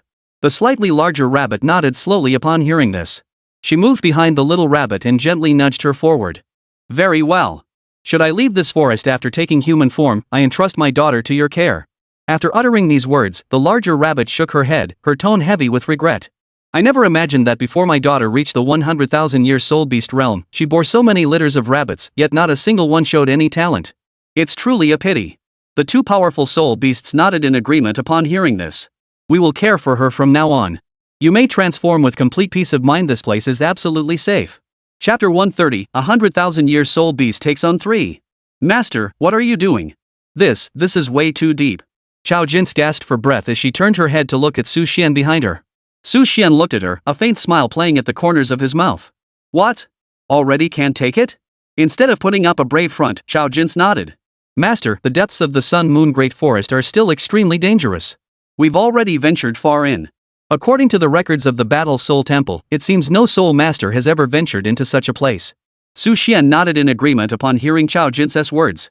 But his purpose in bringing Xiao Jin to the Sun Moon Great Forest was precisely to slay those 400,000-year-old soul beasts and secure soul rings for her. Rest assured, your soul rings lie ahead. Hearing Su Xian's words, Xiao Jin finally continued forward. Crack! A thunderclap erupted from the sky, which had been clear moments before. Su Xian lifted his gaze toward the distant sky, where a thunder tribulation was slowly gathering. His eyes lit up. Is that 100,000-year soul beast undergoing transformation? Xiao Jin clearly noticed the spectacle too. She turned to Su Xian, her voice brimming with excitement. Master, that thunderstorm. Su Xian nodded, his voice brimming with excitement. Yes, it's a 100,000-year-old soul beast undergoing transformation. Let's hurry over. In this world, whenever something defied the so-called will of heaven, the world would unleash thunderbolts as punishment. 100,000-year-old soul beast attempting to take human form for cultivation was an equally grave violation of this world's fundamental laws. Naturally, the world would manifest a corresponding thunder tribulation for such a soul beast's transformation. Crash! Under the relentless thunderbolts, the massive rabbit's fur began to char and blacken, while its body sustained significant injuries. Yet her eyes grew ever brighter, now reflecting a glimmer of human-like brilliance. The other 300,000-year-old soul beasts nearby watched anxiously, cheering her on, hoping she could endure the thunder tribulation. Crash! Boom! Time passed, and the thunderclouds scattered from the sky. Simultaneously, the enormous rabbit found itself enveloped in a mysterious eggshell. Its soul power slowly coalesced within, and its form began to subtly shift toward a human shape. The 3 soul beasts nearby all wore expressions of joy. Wonderful! Mom finally made it through. The smaller rabbit exclaimed happily. The massive, mysterious python and the enormous black ape, whose entire body shimmered with a metallic glow, couldn't help but feel excited as well. If she truly reaches the peerless battle soul realm someday, then perhaps she really could become a god. Then perhaps we could too. Just as the 3 were excitedly discussing, a cold and ruthless voice cut through the air. Become a god? Does a mere wild rabbit like her even deserve to become a god? In an instant, the Sun Moon Great Forest fell silent. 3 powerful soul energies erupted simultaneously.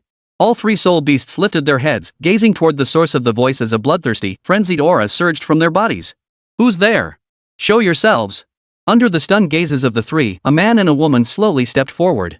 Simultaneously, an overwhelming aura emanated from the man's figure, one so powerful it felt impossible to resist. Who are you? What are you doing here? In an instant, the three soul beasts were utterly shocked. They had sensed nothing moments before. Xuan stared at the three soul beasts appearing on his computer screen, slowly calling out their names according to the guide. Ancient demon ape, the first of the greats. Swallowing heaven giant serpent, the second of the greats. And you. 100,000-year-old soul beast, gentle charm rabbit, lure. Hearing Xuan call their names so bluntly, the three soul beasts were all taken aback. This human is no ordinary being. All three soul beasts instantly shifted into battle stance, their 10,000-year aura surging forth. Under an aura most humans couldn't withstand, Xuan remained as calm as ever. Who exactly are you? How do you know our identities? What brings you here? After pondering the soul beast's questions, Xuan turned to look at Chao Jin's behind him. Jin's, since that's the case, we'll take that old rabbit that just completed its transformation. This time, we'll offer it to you as a soul ring. This single sentence ignited a powder keg among the three soul beasts. They instantly grasped Xuan's intent. He was after their lives. What? You damned human! To dare take my mother as a soul ring, utterly unforgivable. The first soul beast to react was Lure, the 10,000-year-old gentle charm rabbit. She charged straight at Xuan, her pure white form transforming into a spherical orb. Though appearing adorably innocent, it contained power that ordinary beings could scarcely withstand. Lightning 8-segment charge. In an instant, her form began hurtling towards Xuan. Simultaneously, the sphere she had transformed into vanished from everyone's sight, too swift for the naked eye to track. If rabbits are magical, they truly are. Despite their apparent weakness, their speed and power were astonishing. Especially their speed. The phrase swift as a hare originated from them. Yet facing Luo's attack, Xuan merely extended a hand and swatted her away. Smack! In an instant, a snow-white figure materialized midair, sent flying backward by Xuan's strike. Too slow. Absolutely too slow. Xuan calmly turned his gaze toward Luo. I never imagined a 100,000-year-old soul beast would possess such combat prowess. Luo, whose speed had always been unstoppable, was now completely flustered upon realizing Xuan had seen through her. Thump! Thump! Thump! On the other side, the ancient demon ape Jia pounded its chest, unleashing a roar that echoed across the heavens and earth. Greedy humans! So you truly seek our soul rings? I'll tear you apart. Demon ape charge. Its form loomed like a mountain, radiating an overwhelming aura. Empowered by soul power, it hurtled toward Xuan like a black cannonball. Beside him, the swallowing heaven giant serpent opened its massive jaws wide. Two dense streams of venom surged toward Xuan. Clearly, all 300,000-year-old soul beasts were giving it their all. Facing this onslaught, Xuan remained utterly unflustered, his gaze fixed on the computer screen, appearing calm and composed. Your bank card ending in 1978. He pulled out his phone, scanned the QR code, and paid 9,999 yuan, unlocking a new soul skill.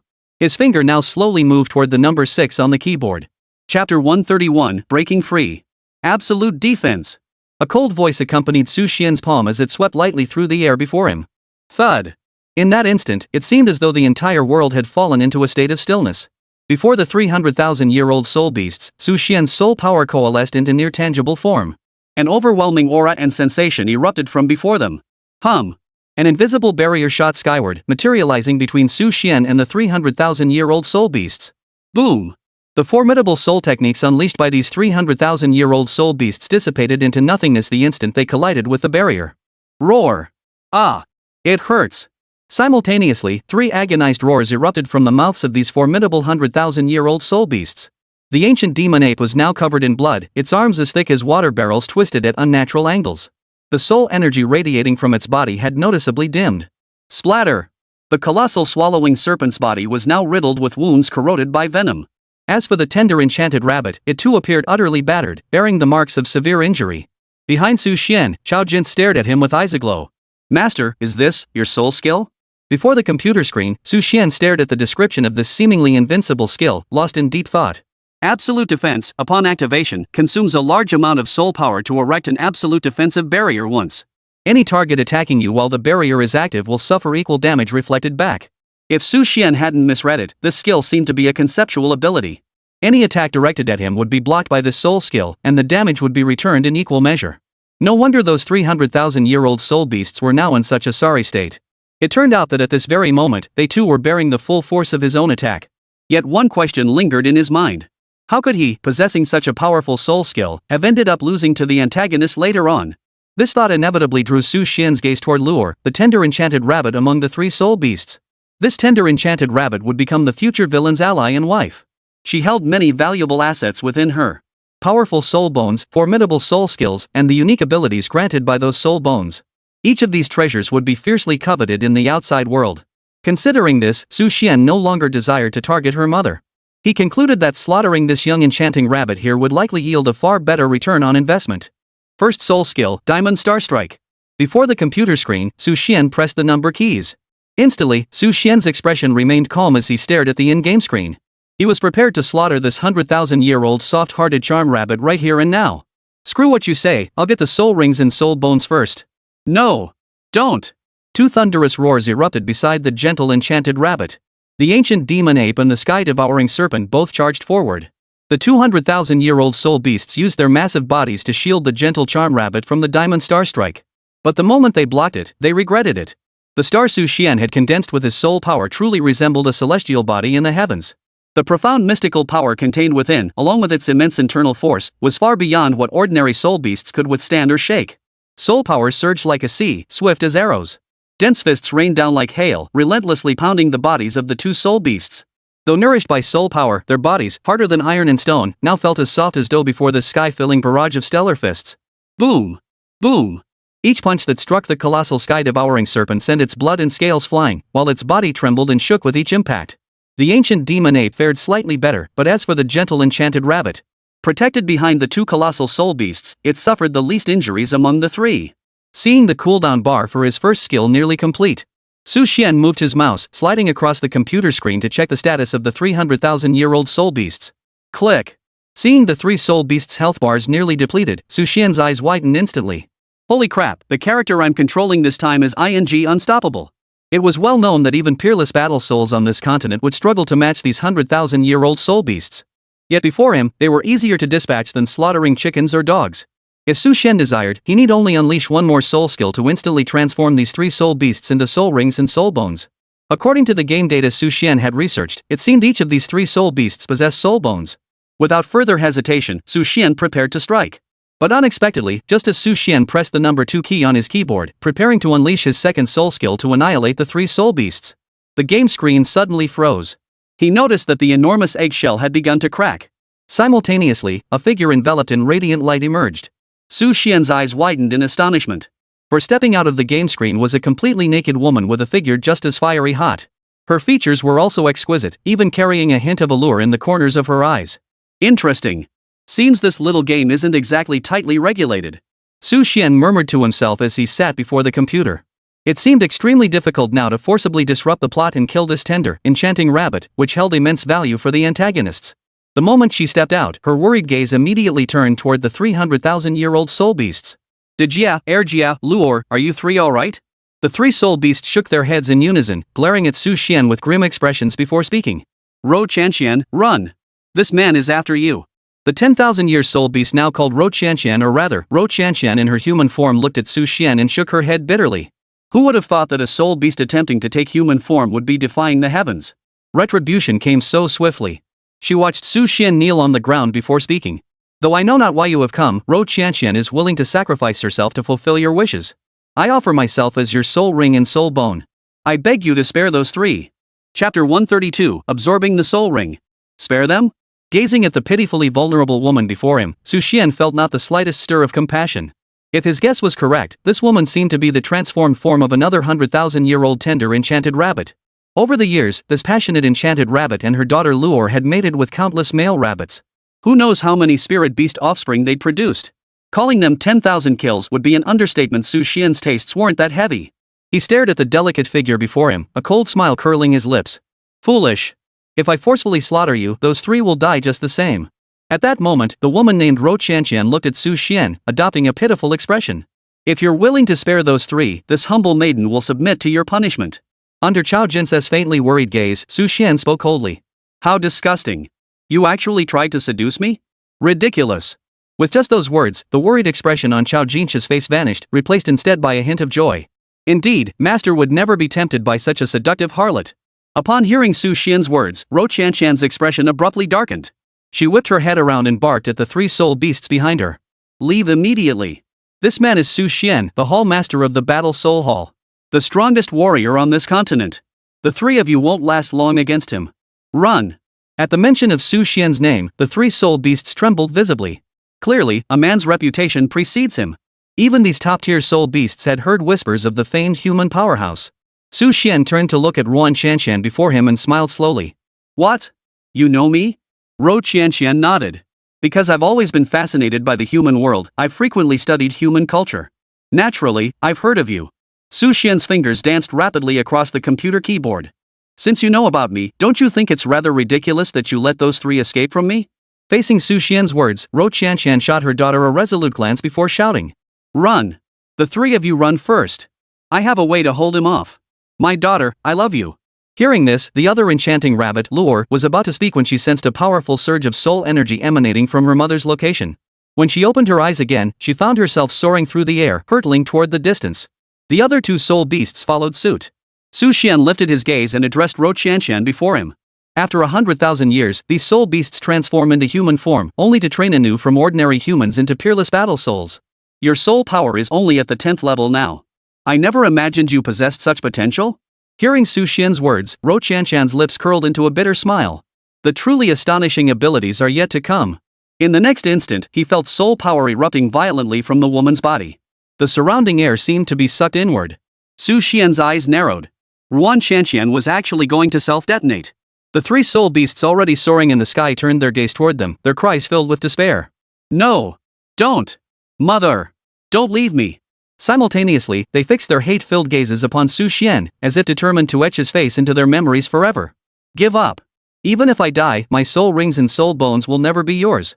Facing this fiercely defiant figure, Su Xian remained utterly calm as he picked up his phone and swiped across the screen. Ding!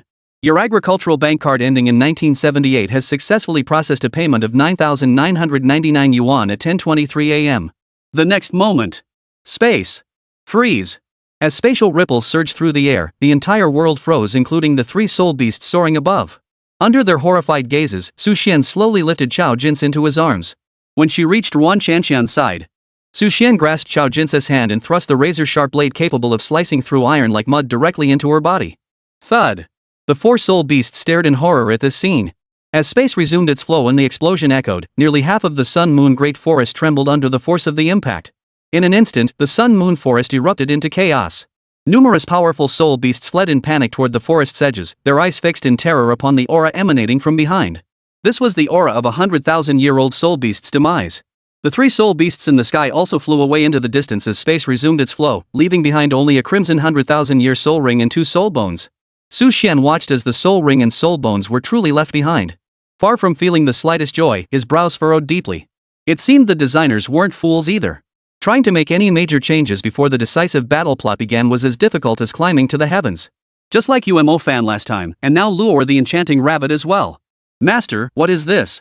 Facing Chao Jin's astonished expression, Su Xian gently placed his hand on her head. Gazing at the tall figure now standing at his chest level, Su Xian suppressed the overwhelming urge to harvest her like spring onions and spoke slowly. I sense you might now be able to attempt absorbing a 10,000-year soul ring. These two soul bones are naturally yours as well. Master, this is too precious. I can't accept it. Facing Chao Jin's hesitation, Su Xian firmly grasped both her hands, his gaze unwavering as he looked at her.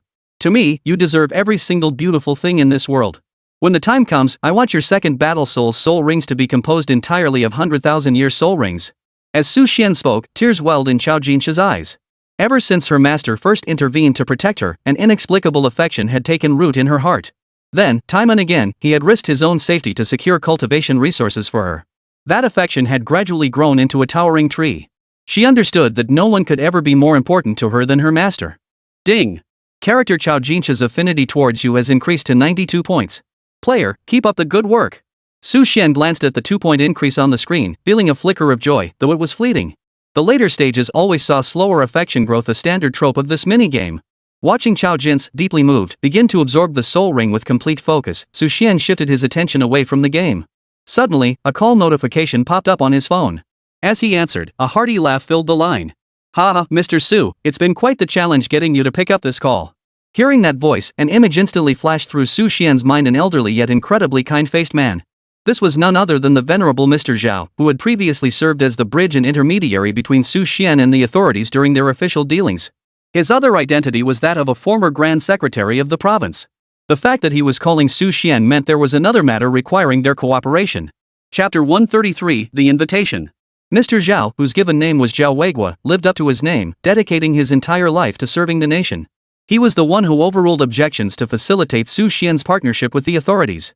Similarly, thanks to Su Xian, Zhao Weigui received another promotion before his retirement. Most of the younger generation in the Zhao family had also dedicated themselves to national development, a testament to their status and background. Zhao Weigua and Su Xian shared remarkably compatible personalities, which was precisely why he had pushed through the objections to connect Su Xian with the authorities. Their relationship was less that of business partners and more like that of a harmonious grandfather and grandson. Over the phone, that weathered yet gentle voice continued to speak. Su Xian, I never imagined you'd quietly crack such a major case. Listening to the gentle voice of old Master Zhao on the phone. Seeing that there was nothing pressing in the current game, Su Xian relaxed. Old Master Zhao, your information is truly well connected. I just wrapped it up yesterday, and you already know about it today? The elder on the other end paused for a moment before bursting into laughter. Are you playing dumb with me, you little rascal? You used my connections.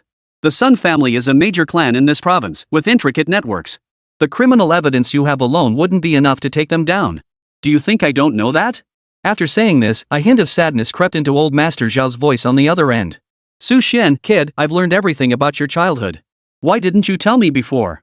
Otherwise, I would have investigated these scum and troublemakers long ago. Anger flickered across the old man's face on the other end of the line. As he studied the relevant documents he'd gathered, he realized that this young man, whom he'd always regarded as exceptionally talented and promising.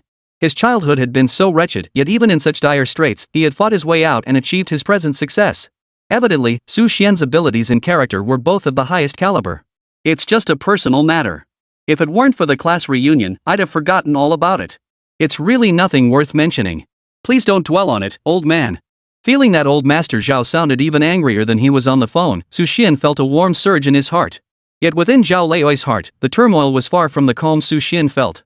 Rest assured, I've already given orders. Every illegal act committed by Sun Xiangshuan's family will be thoroughly investigated. We won't let this cancerous tumor continue to harm society. And those who colluded with Sun Xiangshuan's parents, the principal and the rest have all been arrested this time. Next time you encounter any illegal or unjust matters, just report them directly to me. Knowing the law and breaking it is courting death. Su Xian silently mourned Sun Xiangshuan and the others in his heart. He had acted to avenge the original owner and fulfill their unresolved grievances. Yet in the end, the Sun family received a final blow from old Master Zhao. That blow was likely too heavy this time. The Sun family might just be finished for good. In that case, my deepest gratitude to you, old master. Hearing Su Xian's words, old Master Zhao finally nodded before getting down to business. I wonder if you'd be free in a couple of days. This old man would like to treat you to a meal. Su Xian's lips curved into a smile at this. No need for all that trouble. Just come over to my place, and I'll cook for you. What would you like to eat? Even if it's a state banquet menu, I can learn to make it. This simple statement made the once powerful Mr. Zhao, who had been the rock of stability in the province, beam like a child. Haha, I'm not that precious. Just something simple will do. He added, though. Next time. This gathering is mainly for Dejiang and our BYD group colleagues. They wish to express their gratitude and host a meal for you. After the meal, they'd like to ask your thoughts on future development. Su Xian's expression shifted to one of understanding. He had a deep impression of both Dejiang and BYD. It was precisely after reaching cooperation with the government on economic and future investment directions. He had seized the opportunity to propose relevant collaborations with Dejiang and BYD, along with detailed implementation plans. This earned him the government's attention and friendship. He had effectively shaved decades off the development path for Huawei in this world. Through these cumulative events, Su Xian rapidly became a highly sought-after figure in the eyes of the authorities. Many prominent local enterprises now regarded Su Xian with reverence akin to that reserved for legendary deities. This man's words carried more weight than the god of wealth himself. Gaining his favor could easily secure a spot among the nation's top 500 companies, if not the global Fortune 500. Meanwhile, Su Xian held substantial shares in BYD and Dejiang. He merely collected dividends each year, never selling his shares or participating in corporate decision-making.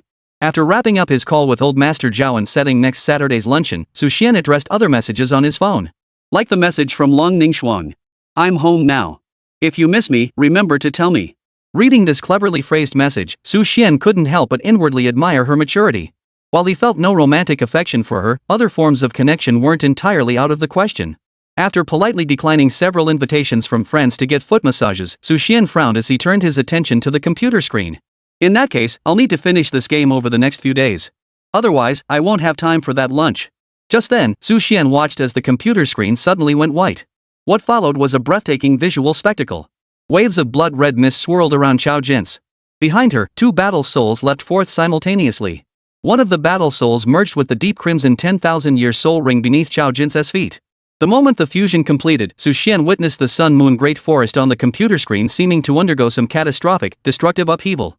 Swish! Within moments, trees withered, soul beasts perished, and all signs of life faded within hundreds of miles of Su Xian. Cracks even began to appear across the earth. The visual effects were exceptionally powerful, vividly unfolding before Su Xian's eyes. Looks like this little game knows where to spend its money. After witnessing the nearly lifelike scene, the display slowly returned to normal. Upon the cracked earth, Xiao Jin's opened her eyes. Simultaneously, a crimson glow flashed across her right hand and left leg. Clearly, Xiao Jin's had now completed the fusion of her soul ring and soul bone. Her soul power surged, propelling her to the 84th level of soul power cultivation. She now stood but a single step away from the legendary realm of peerless battle souls. This was clearly the result of the task Su Xian had undertaken. Otherwise, a 10,000-year soul ring could never have produced such extraordinary effects. Chapter 134, New Soul Ring. Master, is this really wise, moving so fast? Master, I can't handle this. It's fine. Moving faster definitely has its advantages. You need to learn to adapt. A peculiar exchange echoed from the dense forest. The silhouettes of a man and a woman kept crossing and overlapping. Looking closer, one would recognize the overlapping figures as none other than Su Xian and Xiao Jin's. They were dashing and leaping back and forth through the dense woods, their positions constantly shifting one moment ahead, the next behind, causing their forms to overlap. Now, Su Xian stared at the newly activated mini-map feature. Glancing at the bright spot on the mini-map, he silently marveled to himself. Looks like this money was well spent. At that moment, his phone displayed the SMS confirmation of the recently completed payment. Ding! Your agricultural bank card ending in 1978 successfully processed a payment of 18,888 yuan at 12:37 p.m. today. In real life, that amount could buy a truckload of maps. But in this insanely pay-to-win minigame, it only unlocked the map spotlight feature. Now, as Su Xian studied the bright spots on the map and the constant alerts pinpointing soul beast locations and related information, a faint smile touched his lips. Chenpadian, I'll gladly accept your wife as a gift. Since Xiao Jin's could now absorb a 10,000-year soul ring, Su Xian saw no harm in advancing the plot. He was also curious about this world's antagonist, Chen Xiuhai, who hadn't even been born yet. If he took out her mother, would the game just end right then and there? Ding! Viewing character information. Hovering his mouse over the character icon, Su Xian clicked on the blue-green avatar. After clicking to view details, a string of detailed data including character name and other information suddenly appeared on Su Xian's computer screen. Name, Li Yinin. Gender, female. Species, blue-silver grass. Soul power level, 130,000-year-old soul beast. Current status. Weakened, combat effectiveness reduced by 30%. Incubation, combat effectiveness reduced by 30%. Upon seeing this message and the breeding status above, Su Xian's pace quickened involuntarily. Truly, heaven is aiding me. This time, he would use this 10,000-year Li Yinin to serve as the first soul ring for Xiao Jin's second battle soul. Then he'd see if Xiao Jin's could take on the antagonist alone. Ding! Main quest released. A new beginning. The second battle soul is utterly unique across the entire continent, a treasure of unparalleled rarity. Xiao Jin's is about to equip the second battle soul with a new soul ring. Make your choice.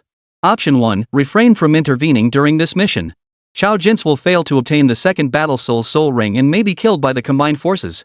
Option 2, assist in this mission to ensure Xiao Jin's safety. Reward, +1 soul power level. Option 3, torment Li Yinin and her husband during this mission. Rewards will be calculated based on the severity of your torment after mission completion. TSK, this really can't be blamed on me. The system assigned a mission, I have to accept it.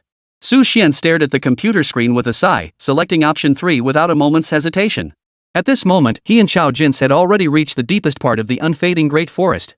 This place resembled the Sun Moon Great Forest, except it was the largest soul beast forest surrounding the Sun Never Sets Empire. A man walked slowly forward, cradling a woman in his arms, his voice brimming with tenderness. Yinin, what do you think we should name our child when he's born? The woman beside him responded with equal tenderness. Brother Poshianshan, any name is fine, as long as you like it. The sight of the two so deeply in love filled Su Xian with envy. Therefore, he resolved to eliminate both of them. Who would have thought that Qin Poshan, the young leader of the new generation on this continent, would actually get involved with a soul beast? How pathetic. Su Xian's cold, mocking voice echoed out, sending Chenpadian into a state of utter shock. In an instant, a massive hammer materialized in his hand, none other than his family's ancestral battle soul, the sky-shattering hammer. He scanned his surroundings, unable to pinpoint the origin of that voice. Who is it? You phantom playing fool, show yourself. Beside Chin Padian, the woman with a slightly rounded belly turned to him, her tone surprisingly calm. Brother Padian, don't worry. I'll deal with him. Blue silver detection. A flash of light flickered over the woman's body as soul power surged into the earth. Within mere breaths, the blue-silver grass on the ground began churning like an ocean, spreading outward toward the distant horizon. How dare you! To probe this sovereign! A furious roar erupted from Su Xian's mouth as he emerged from the sunless forest, appearing before the two. The instant Chen Badian saw Su Xian's face, his expression tightened to the extreme, his entire body trembling slightly. Su Xian, the lord of the Battle Soul Hall? How could it be you?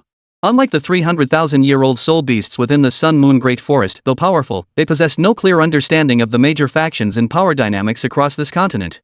As the son of the patriarch of the sky-shattering sect, Chen Padian knew the major powers and powerful figures across this continent like the back of his hand. The name Su Xian, however, was a nightmare he could never escape in this lifetime. The strongest being on the Battle Soul continent. A peerless powerhouse. It was said that from the day he became the peerless Battle Soul, the entire continent had fallen under his subtle control. From 100 years ago until today, this continent has nearly fallen into Su Xian's hands. The man before them had maintained his rule over the continent for a century. Fortunately, the royal families of the two great empires held their own trump cards, preventing the Battle Soul Temple from unifying the continent. This heaven-shattering Battle Soul, who appeared utterly formidable to outsiders, now showed a hint of hesitation and fear. Lord Chamberlain, what brings you to the sunless forest? He clung to a sliver of hope that Su Xian wasn't here for him. Su Xian's gaze fell upon him, a faint smile playing at the corners of his lips.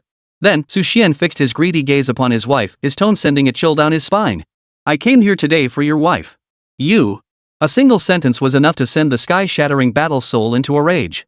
Yet he forced himself to suppress his raging temper, for he knew he was likely no match for Su Xian. Chapter 135. You like your hammer? The Palace Master jests. With your excellency's strength, status, position, and appearance, what kind of woman could you not have?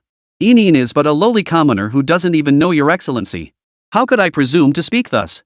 Seeing the forced smile on the Battle Soul of Shattering Heaven's lips, Su Xian felt a surge of amusement. Su Xian wasn't some rogue like Cao Cao who lusted after married women. This 13,000-year-old soul beast would make the perfect soul ring. As far as he knew, Chen Padian possessed a notoriously volatile temper. He was quick to resort to violence at the slightest provocation, striking with brutal ferocity. Even if he encountered someone he disliked on the road, he would beat them into cripples. Yet, due to his formidable strength and deep pockets, other powerful figures could do nothing about it. Now, such a figure was acting so timid and lowly before him. It seemed this was the advantage of raw power. Su Xian watched the visibly nervous Chen Padian, then pulled Chao Jin's from behind him to stand beside him. He then leaned close to her ear and whispered deliberately in a low voice. Jin's, did you see that? This Chen Padian before us, he looks so respectable and well-dressed in public, yet behind closed doors, he indulges in such depraved acts. A human being, of all creatures, ignores human women and instead engages in acts worse than beasts. Such a forbidden love, and they're actually together? It's a complete betrayal of human morality. Chao Jins felt the warm breath against her ear and heard her master's magnetic voice, causing her cheeks to flush slightly. By the time she turned back, Su Xian had finished speaking. But the thought of forbidden love made her glance at Su Xian with a touch of guilt. If her master knew she harbored feelings for him, how would he view her? He'd probably think she was just as shameless as that Chen Badian. The entire conversation, of course, was heard clearly by Chen Padian and Li Yinin beside him. After all, both had reached the peerless Battle Soul realm. Thus, Su Xian's whispered words sounded no different to their ears than loud conspiratorial murmurs. Chen Potion's face darkened with gloom as he glared at Su Xian, grinding his teeth in fury. Yet he dared not erupt, forced once more to swallow his pride. Your Excellency, my wife and I truly love each other. Though she is a soul beast, she has never done anything wrong or harmed anyone. I implore your Excellency to grant me this favor and spare us. We will depart immediately. Chen Padian believed that as the foremost young talent on the continent, speaking to Su Xian in this manner already showed him ample respect. No matter what, Su Xian would surely let him off. But he never imagined that Su Xian would look at him and coldly utter these words. What face do you have before me? Since you are a soul beast, there is nothing more to say. You have chosen your own path to death. Today, I came specifically for your wife. It just so happens my disciple requires a 100,000-year soul ring. Your wife's strength, a 100,000-year soul beast in human form, now cultivated to the peerless Battle Soul realm, her talent must be exceptional. Giving this soul ring to my disciple won't be a waste. A deafening silence fell over the sun never sets forest. Chen Padian stared at Su Xian in shock, wondering if he'd heard correctly. How could anyone dare to openly demand his wife's life right in front of him? At this moment, he cared not that his strength fell short of Su Xian's, nor that Su Xian was the hall master of the Battle Soul Hall. To him, Su Xian must die. Su Xian! Others may fear you, but I do not. If you leave today and stop interfering with my life with Yin, then I'll let it go. But if you insist on courting death today, don't blame me for showing no mercy with my hammer. Everyone fears you, calling you the strongest on this continent. I'm eager to test that claim. At this moment, Chen Potion's fighting spirit surged sky high. As the saying goes, a young bull fears no tiger. To reach the peerless battle soul realm in his 20s made him a genius among geniuses. Having yet to face major setbacks or blows, he naturally felt that all heroes under heaven were nothing special. Even the so-called strongest on the continent was only marginally stronger. Thus, he genuinely intended to test his strength against Su Xian. Seeing Su Xian remain silent, Chen Padian gritted his teeth, closed his eyes, and resolved to catch Su Xian off guard. What's strongest on the continent? Before me, Chen Padian, you'll kneel when you should kneel. Heaven-shattering hammer. Heaven-shattering strike. Chen Padian chose to strike first. Facing Su Xian now, he gripped the heaven-shattering hammer tightly in his hand. Soul power surged into it, causing the hammer to grow colossal, its surface swirling with frenzied energy. Simultaneously, the hammer struck with lightning speed. In the blink of an eye, it arrived before Su Xian. The sheer force behind this strike was utterly unstoppable. The surrounding innocent century-old trees were now toppled by the powerful gust of wind generated by the hammer's impact. Just as Chen Padian thought his sneak attack was about to succeed, Su Xian calmly turned his head to meet the hammer swinging toward him. Under Chen Potion's gaze of terror and shock, Su Xian merely extended his hand. Without employing any soul techniques, he deflected the hammer to his side. The younger generation truly is getting weaker. How could scum like you become the strongest? After this dismissive remark, Su Xian prepared to unleash a soul power attack. Unexpectedly, Chen Potion's figure surged forward once more. He abruptly shrank the hammer, sending it hurtling towards Su Xian. 8th soul skill, sweep away demons. The breaker hammer now shimmered with layers of black radiance. Its hammerhead, already harder than gold or iron, had been further fortified by soul power, rendering it utterly indestructible. Most crucially, this hammer now contained the force of a mountain roaring and a sea raging. A single strike would inflict severe wounds even upon an equally peerless battle soul. As Chen Potion's lips slowly curled into a frozen grimace, Su Xian extended his hand and directly seized the hurtling sky-shattering hammer before him. In that instant, the immense force contained within the hammer instantly whipped up a violent gale that surged towards Su Xian. Half the forest was nearly uprooted, a testament to the sheer destructive force packed into that single strike. Yet Su Xian caught it barehanded, a sight truly terrifying. Chen Potion's face drained of color, fear etched into his expression. Come back. Come back now. No matter how fiercely he summoned his skybreaker hammer with his soul power, the hammer remained utterly motionless. Su Xian lowered his head, gazing at the hammer in his hand, and spoke slowly. Seems you're quite attached to your hammer? Glancing at the 3 options on the screen, Su Xian didn't hesitate. He picked up his phone and selected payment. Next, within the game, Su Xian's fingers began to exert slight pressure. Crack! Chapter 136, Sky-Shattering Hammer, Shattered. Crack! Crack! Under Chen Potion's horrified gaze, cracks began to appear on the sky-shattering hammer, one of the world's mightiest weapon battle souls. The glaring cracks spread wider and wider, enveloping the entire hammer body. No! The sky-shattering hammer! Chen Padian roared in fury, his eyes fixed on the soul rings beneath his feet as they suddenly burst into an intense glow. In the next instant, a voice filled with fury erupted from his mouth. The path to godhood demands a battle to the death. The heaven-shattering sex ultimate technique. Exploding rings. A series of shrill cracking sounds erupted around Chen Padian. His eyes held a resolute glint as powerful black-purple lightning coiled around him. This formidable black-purple lightning was not a natural phenomenon, but rather condensed from soul power. Crack! In the next instant, the 2 black 10,000-year soul rings on Chen Potion's body shattered silently. A powerful aura erupted from Chen Potion's body. Su Xian! Come and claim your death! Hearing this furious roar, Li Yinin beside him couldn't help but glance at him with concern, her voice filled with worry. Brother Padian. Chen Padian shook his head at her, his tone unwavering. To have driven me to this point today, you've earned your death. Watching Chen Padian spout such reckless words before him, Su Xian found himself amused. It seemed Chen Padian truly believed he had him cornered. Otherwise, he would never have uttered such words. Without hesitation, Su Xian thought for a moment and typed a phrase on the screen that would enrage Chen Padian even further. The legendary summoning of the sky-shattering sect, is this all it amounts to? Damn it! Damn it all! Chen Padian felt his rage boiling over, his soul power surging through his entire body. Shatter Sky Hammer True Form Manifest. Shatter Sky Sumeru Hammer. A maniacal grin spread across Chen Potion's face as he prepared to summon the sky-shattering hammer back into his grasp. Once he had it back, he would swing it down with all his might at Su Xian before him. At this very moment, he felt the surging tide of soul power within him, his current strength immeasurably greater than before. Yet, as these thoughts crossed his mind, a flicker of pain flickered in his eyes. For this formidable power had been gained at the cost of shattering his own soul rings. After Qin Poxiang used this ring explosion, his own strength would not only fail to advance but would inevitably decline. This was one of the immense costs of shattering soul rings. Better to shatter like jade than to survive as broken tiles. All these changes now filled Qin Poxiang, who had used the soul ring explosion, with boundless confidence. Shatter Sky Hammer. Return. As he confidently reached out, attempting to recall his heaven-shattering hammer from Su Xian's grasp. Swish.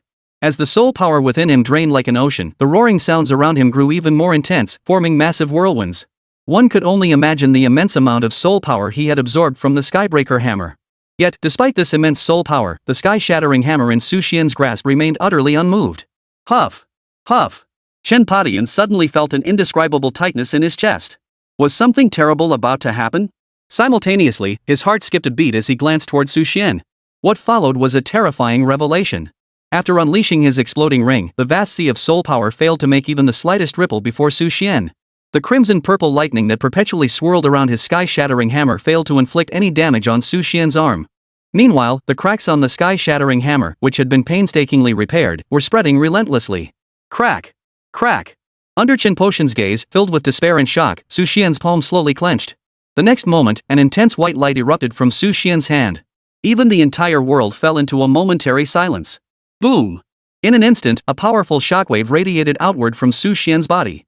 Everything in its path, all vegetation and powerful soul beasts alike, was swallowed and obliterated.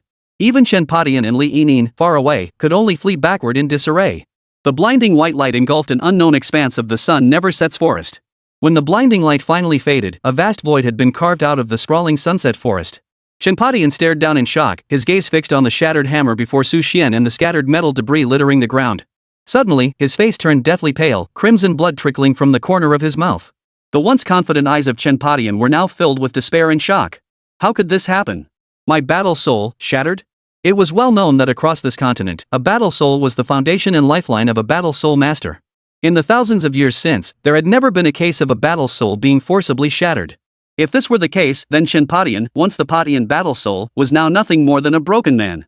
I'm afraid you'll have to bid farewell to your beloved break heaven hammer. Hearing Su Xian's calm words, Qin Poxiang gazed at the scattered debris on the ground, and two clear tears flowed down his cheeks. His towering frame, as imposing as a water tower, swayed precariously on the spot, a reaction only possible when struck by profound shock. No, no!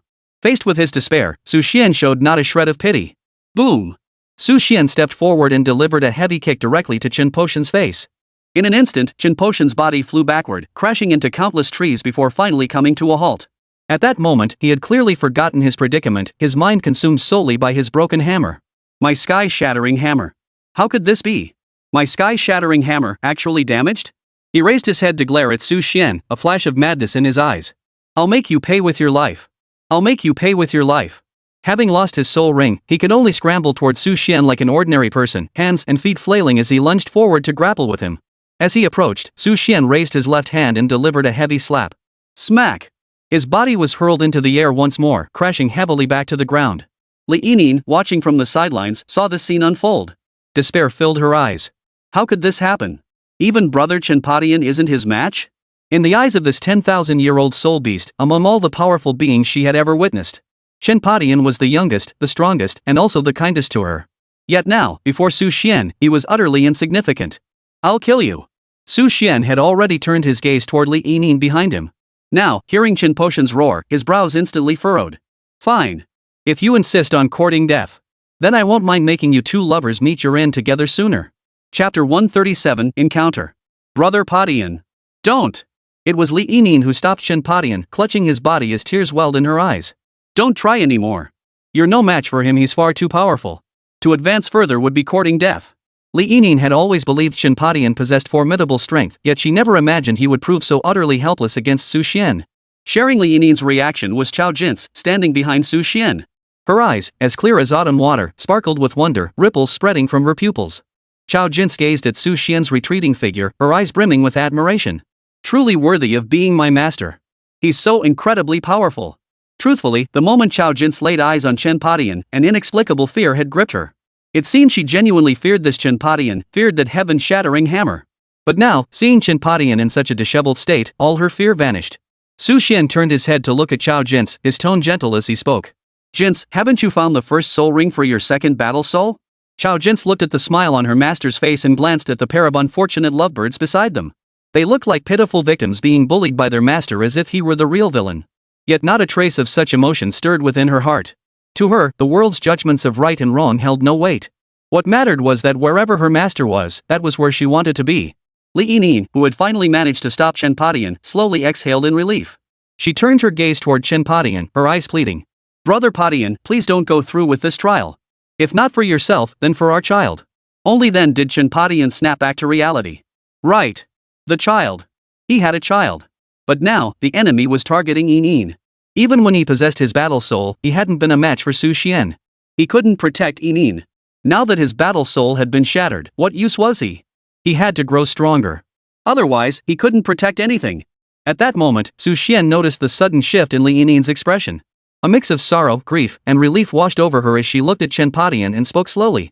Brother Padian, I'm truly happy that you met him, that we had a child together. But we're no match for him. Brother Padian, you've already done more than enough. As Su Xian prepared to respond to Li Yinin's words, he noticed something on the computer screen. Whether he chose to scan the QR code for payment or use the number keys to unleash his soul technique, there was absolutely no response whatsoever. Interesting. I never imagined I wouldn't be able to change anything. This NPC is indeed tough to kill. Su Xian now realized that when it came to the main storyline, even spending real money couldn't alter the outcome. Before Su Xian, Li Yinyin gazed at Chen Padian and slowly exhaled a seed glowing with emerald light. Brother Chen Padian, this is our child. All you need to do is bury it in the soil and nurture it carefully. When it forms a large cocoon, what emerges will be our child. Chen Padian slowly turned his gaze toward Li Yinyin before him, as if suddenly realizing something. Yinyin. What are you doing? No, don't. Facing Chen Poshan's words, Li Yinyin stepped forward and addressed him. Brother Chen Padian, you've already done more than enough. You're no match for him. Leave the rest to me now. Guard those you love with your life. Blue-silver surge. A flash of light erupted from Li Yinin's body, and a black 10,000-year soul ring appeared beneath her feet. In the next instant, the explosion site, once a barren wasteland, was once again engulfed by countless blue-silver grasses. The blue-silver grass surged like a sea, instantly enveloping Chen Padian within its waves. Li Yinyin gazed tenderly at Chen Padian, then expelled a green orb of light. Enveloping the fragments of the sky-shattering hammer before Su Xian, the orb flew toward Chen Padian. Brother Padian, take good care of your injuries. This is the essence of my life force. Blue-silver grass never withers, life will always be reborn. It can aid your battle soul in regeneration and recovery. Next time, don't shatter your Skybreaker hammer again. You still need your Skybreaker hammer to protect me. Hearing these words and watching the fragments of the Skybreaker hammer approach, Chen Padian, this man of iron resolve, could no longer hold back. Tears streamed down his face. No, don't. In Chen Poshan's despairing gaze, the blue-silver grass surged like an ocean, instantly sweeping him beyond the borders of the Sun Never Sets forest. Only Li Yinyin remained, facing Su Xian at that moment. Now, Li Yinyin looked at Su Xian, her expression resolute. Su Xian, I am your opponent. Ridiculous. Facing her defiant stance, Su Xian showed no intention of engaging. With a few casual attacks, he crippled her. Finally, under Li Yinin's despairing gaze, she was utterly annihilated and consumed by Chao Jin's. Li Yinin's soul rings and soul bones would undoubtedly elevate Chao Jin's power to a new level. The instant Li Yinyin perished, Chen Padian, far away, seemed to sense something. Two hot tears streamed down his cheeks as he gazed despairingly into the deepest recesses of the Sun-Moon Great Forest. A heart-wrenching roar, piercing the heavens and earth, erupted from his throat. Su Xian. I will remember you. I will make you pay with blood for this. Su Xian paid no heed to the commotion, instead turning his gentle gaze toward Chao Jin's before him. Jin's, go absorb both of her soul bones as well. You never know, there might be a pleasant surprise inside them. Su Xian knew full well that the soul bones of the blue-silver emperor contained valuable treasures. Chao Jin gazed at Su Xian, her eyes brimming with emotion. Master, these are soul rings and soul bones from 100,000-year soul beast. I truly can't take any more. This time, it's your turn. But faced with Su Xian's unyielding expression, Chao Jin had no choice but to absorb them, silently vowing within herself. I will repay my master properly someday. At that moment, Chen Padian, transported out of the Sun Never Sets forest by the blue-silver grass, had already fallen unconscious. He clutched the fragments of his heaven-shattering hammer and the child he carried, shielding them tightly within his embrace. Where am I? When he opened his eyes, he found himself beside a small river. Simultaneously, he felt a chill run down his spine as he sensed several powerful auras permeating the air around him. Instantly, the instincts of an unparalleled battle soul kicked in. Chen Padian looked around in terror, only to see a colossal python whose body, covered in mysterious patterns, obscured the sky. a giant ape whose entire body was covered in bristles as hard as iron, and a small rabbit that looked utterly enchanting. 3 formidable 10,000-year-old soul beasts gazed at the now unconscious Chenpadian. Far from displaying any hostility, they instead radiated an unusual warmth. For they sensed an aura emanating from Chenpadian that was strangely familiar, yet filled them with profound dread and revulsion. Chapter 138, The Final Battle Begins. Warsoul Continent, southwest of the Sun Moon Empire, Alpha Province. A small village nestled within Alpha Province. This humble hamlet bore a name that sounded formidable to outsiders. Soul Saint Village. On this continent, those who had reached the Soul Saint realm were already beings whose power surpassed 99% of all battle soul masters. The origin of this village's name lies in the fact that within its borders, a legendary soul saint once emerged. Though this occurred a century ago, the tale is still celebrated by every villager. Today, an uninvited guest arrived at this very soul sage village. The village chief observed the newcomer. His towering frame, like a steel pillar, and the sorrow and solemnity etched across his face, all stirred an unease deep within the chief. "Why have you come again?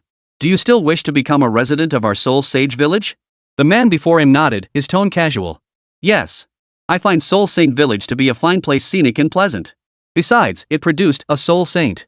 As he uttered those final words, a faint, mocking smile touched the corners of the man's lips for some unknown reason. The village chief, however, took no offense, his brow furrowing as he replied. "But our Soul Saint Village doesn't have much spare land to begin with, and building houses takes a lot of time and effort." Facing the village chief's hesitation, the towering man before him slowly shook his head. "Village chief, just agree to let me stay here. I'll handle everything else myself." Hearing this, the village chief nodded. "In that case, since you've visited us many times before, from now on you are one of our villagers. If you choose to settle here, you'll need to complete some basic registration procedures." The man nodded at the village chief's words, then stated expressionlessly. Chenpadian, occupation, blacksmith, no battle soul. This man was none other than Chenpadian. His gaze seemed fixed on the village chief before him, yet it appeared to transcend time and space. His gaze drifted toward the direction of Battle Soul City, toward Su Xian, the strongest warrior on the continent. It seemed he was already envisioning the scene of his revenge. Outside the Soul Saint Village, deep within the forest, several powerful soul beasts had silently infiltrated, stirring the once tranquil forest into a whirlwind of activity. Now, both humans and soul beasts shared a single, unwavering goal: to defeat Su Xian. Chenpadian lowered his head, gazing at the faintly glowing green orb in his hand. A warm smile touched his otherwise icy face. He chose to walk toward the Soul Saint Village without looking back, simultaneously selecting a spot to bury the glowing orb deep underground. Thus, the world no longer knew the battle soul of Poshianshan. Yet within the Soul Saint Village, a blacksmith named Chenpadian had emerged. After absorbing Li Yinin's soul ring and installing her soul bone, Chao Jin gained 2 special soul skills, both originating from Li Yinin's soul bone. Both soul bones occupied prime positions, one was a head soul bone, while the other was a torso soul bone. 100,000-year blue-silver emperor head soul bone, with the soul skill, Absolute Clarity. Absolute Clarity, upon activation, envelopes the entire body in the power of the blue-silver emperor, protecting the head, increasing reaction speed and neural transmission speed, maintaining a state of constant clarity and composure, while simultaneously avoiding all spirit attribute attacks. 100,000-year blue-silver emperor torso soul bone, with the soul skill, Endless Vitality. Endless Vitality gradually enhances the physical constitution of the soul bone's user while accelerating recovery from injuries. When actively triggered, it multiplies physical strength several times over and induces immunity to all forms of pain. Activation incurs a 1-day period of exhaustion. Holy crap! Damn! Absolutely incredible! Su Xian stared at the 2 pieces of information, inwardly marveling. No wonder it's a treasure dropped by the protagonist's mother. Truly a top-tier soul bone. Just as he was about to close the window with a satisfied smile, a notification popped up on the computer screen. Ding! 2 powerful soul bones with attached soul skills detected. Proceed with comprehensive enhancement? Enhancement requires 168,888. It can be enhanced? Su Xian's eyes lit up instantly. These soul bones were already incredibly powerful. Now if they could be enhanced one more time, what would happen? Without a moment's hesitation, he pulled out his phone and became a relentless QR code scanner. Beep. Fortunately, he had earned more than enough money beforehand, and his avenues for income were plentiful. If this little game turned out to be too pay to win, whether cashing out his shares in major corporations or profiting from future stock market trends, Su Xian handled it all with ease. Ding! Your agricultural bank card ending in 1978 has successfully deducted 168,888 yuan at 3:27 p.m. today. Watching the unchanging numbers on the computer screen after the successful payment, Su Xian felt a surge of anticipation at the actions of the character he controlled. On the computer screen, Su Xian reached out and took Chao Jin's hand. Instantly, Chao Jin's cheeks flushed crimson. "Master, what are you doing?" Could it be that master, being so affectionate, was about to confess his feelings to me? At that moment, Su Xian looked at her and spoke slowly. These two soul bones of yours, I'll help you make them stronger. Chao Jin's felt a pang of disappointment. She really had overthought it. What nonsense had been running through her mind lately? Master, these soul bones are already quite powerful. Su Xian shook his head. I've told you before, you deserve the very best. Under Chao Jin's stunned gaze, Su Xian placed one hand on her head and the other on her back. Staring at the smooth, delicate back displayed on the computer screen, even through the monitor, Su Xian could vividly imagine how incredibly silky it would feel to the touch, smoother than milk itself. As the soul energy within Su Xian flowed, a warm, nurturing force entered Chao Jin's body. In an instant, both soul bones were fully enhanced. Reinforcement complete. View reinforcement effects. With a click of the mouse, the current status of both soul bones appeared before Su Xian. The head soul bone gained the enhancement effect mental shock. Originally merely immune to mental soul skills and attacks, it could now unleash a powerful psychic assault, stunning all enemies within its range. Those with weak willpower might be instantly killed by this mental assault. Chapter 139, Unlocking Full Potential. The torso soul bone, meanwhile, had eliminated all side effects associated with its activation, effectively becoming a flawless soul bone. It seemed those 168,888 spirit flowers had been exceptionally well spent. After returning from the Sun Never Sets Great Forest, Su Xian and Chao Jin's became inseparable companions. After all, he couldn't stand idly by while she absorbed soul rings. Any mishap could spell the end of his cultivation journey.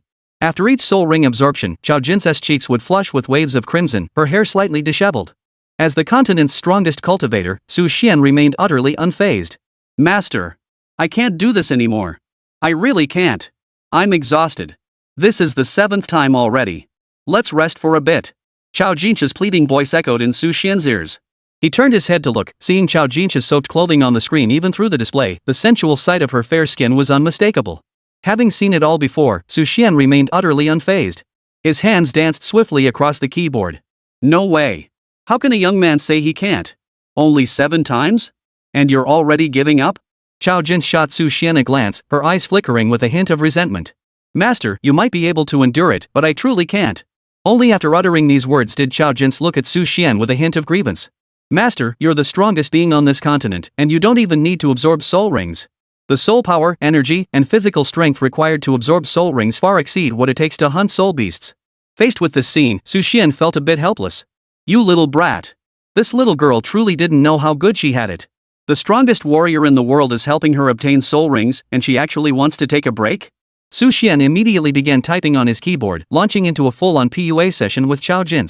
But your second battle soul has already obtained 7 soul rings. You're about to get your 8th one. Your strength is about to reach the realm of an unparalleled battle soul. Why aren't you pushing yourself harder? Yes, what Chao Jin referred to as the 7th time was none other than the 7th absorption of her second battle soul's soul ring. Even with just her second battle soul, Chao Jin had already reached a level of power beyond the reach of ordinary people. As for her primary battle soul, it had surged to a staggering 89th level soul power.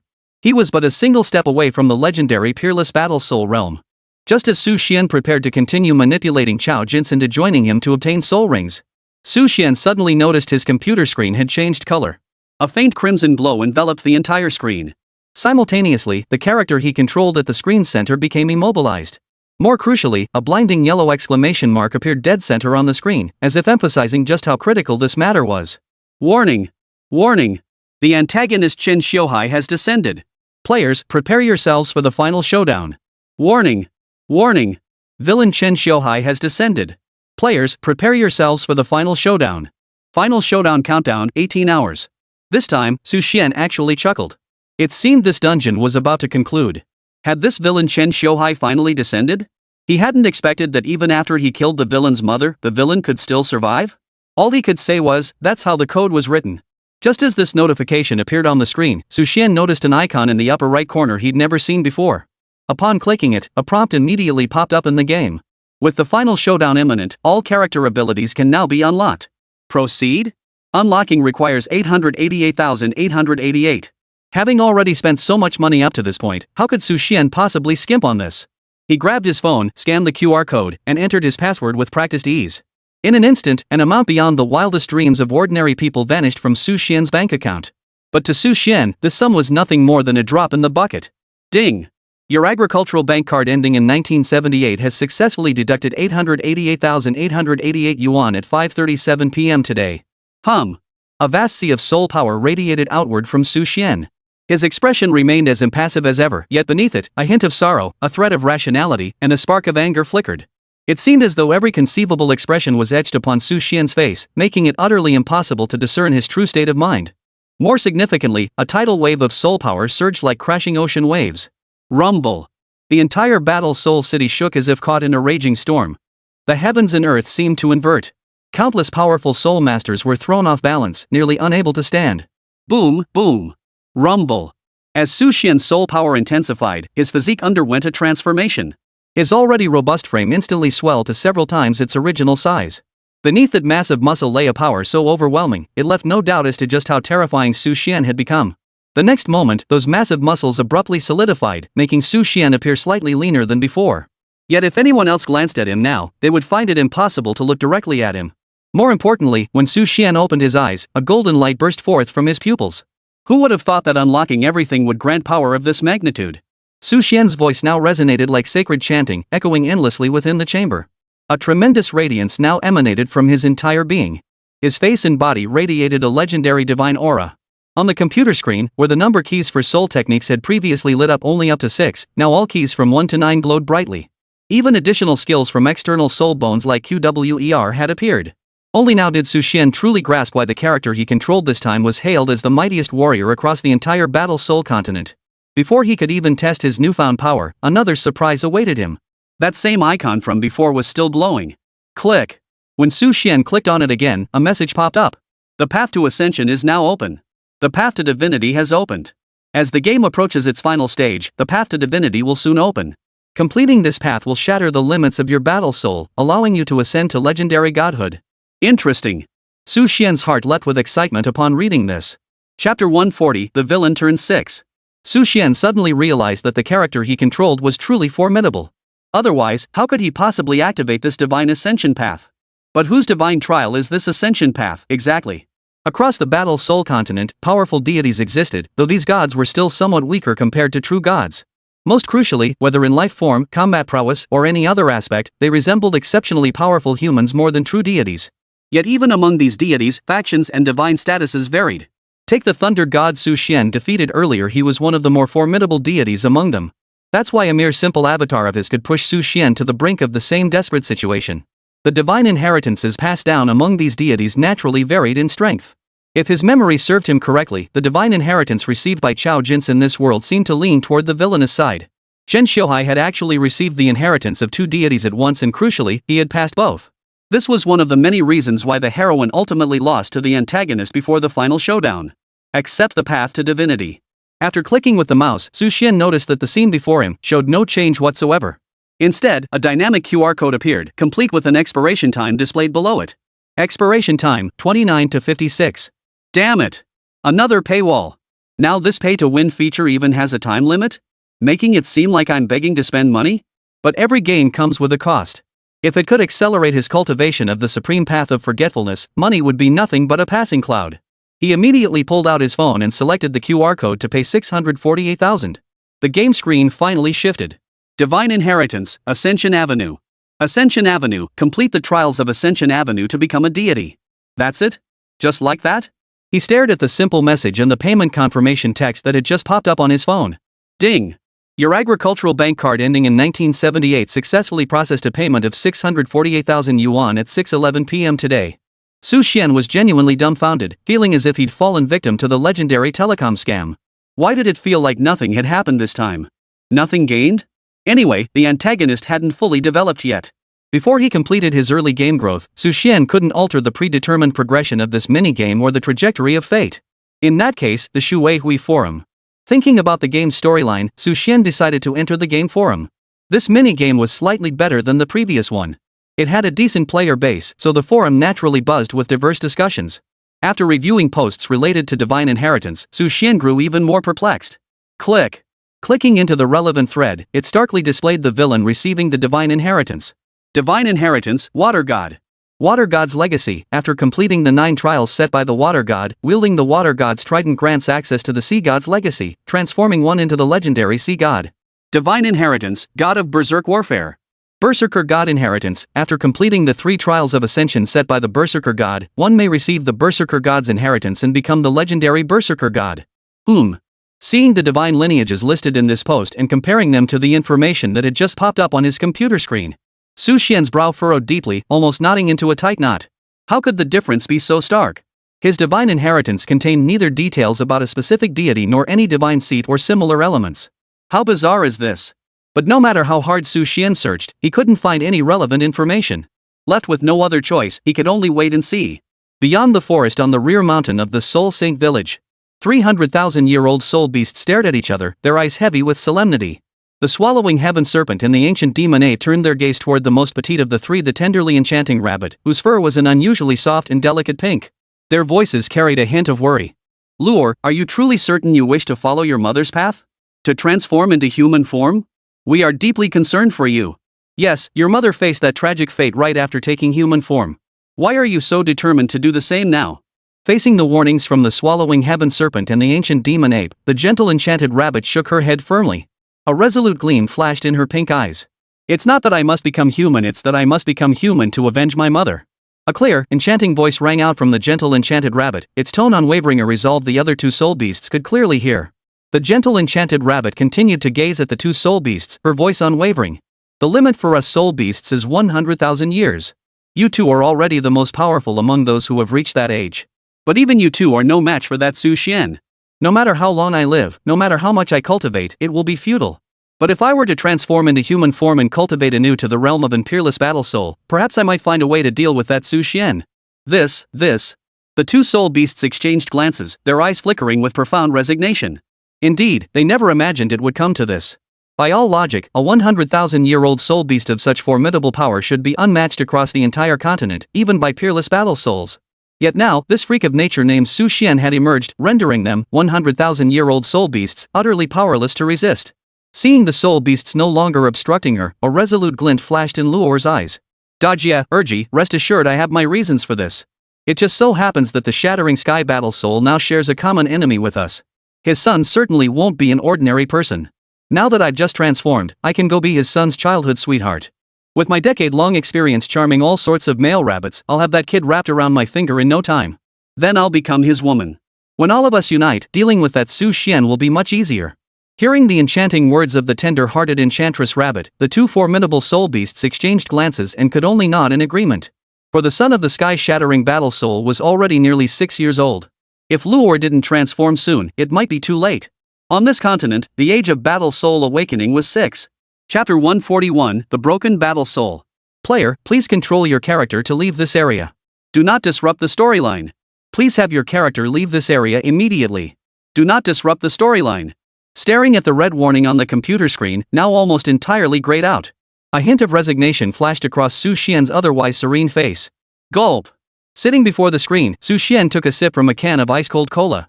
His other hand, clad in a black glove, was busy devouring the fiery spicy chow's duck necks placed on the desk. After swallowing the spicy duck neck, Su Xian glanced at the small window playing an exaggerated livestream of a blogger reviewing the fiery chow's duck neck. He immediately typed a line. Explosively spicy? This? Not even a hint of challenge, seriously. The food blogger immediately responded, here's a SpongeBob SquarePants roar for you to experience yourself. Su Xian didn't have time to battle the food blogger further. Instead, he turned his attention back to the minigame. Su Xian's review of Chow's duck neck wasn't because he was slacking off or didn't want to play the game. Rather, the minigame's self-protection mechanism seemed concerned that players might spoil the storyline by knowing the plot in advance. Whenever Su Xian tried to stir things up, the minigame's system would forcibly take control. For instance, the scene currently displayed on Su Xian's computer screen showed a line of young children approaching a soul master clad in the robes of the Battle Soul Temple. They placed their hands atop a crystal ball. From Su Xian's vantage point on the screen, the children on the soul power testing stones appeared as mere black dots. If he tried to zoom in any closer, the game would automatically strip his control privileges, sending his character flying straight back to Battle Soul City. This prime viewing spot was the absolute limit of what Su Xian could observe. Snap. Snap. Biting through a crisp slice of lotus root, Su Xian watched the unfolding scene on the screen with rapt attention, murmuring to himself. It's coming. It's coming. The most spectacular scene on the Battle Soul continent, the Battle Soul Awakening, is about to happen. Sure enough, a young boy clad in patched-up clothes stepped forward with unflappable composure. He looked at the soul master before him, Su Yuntao, known as the Blind War Soul.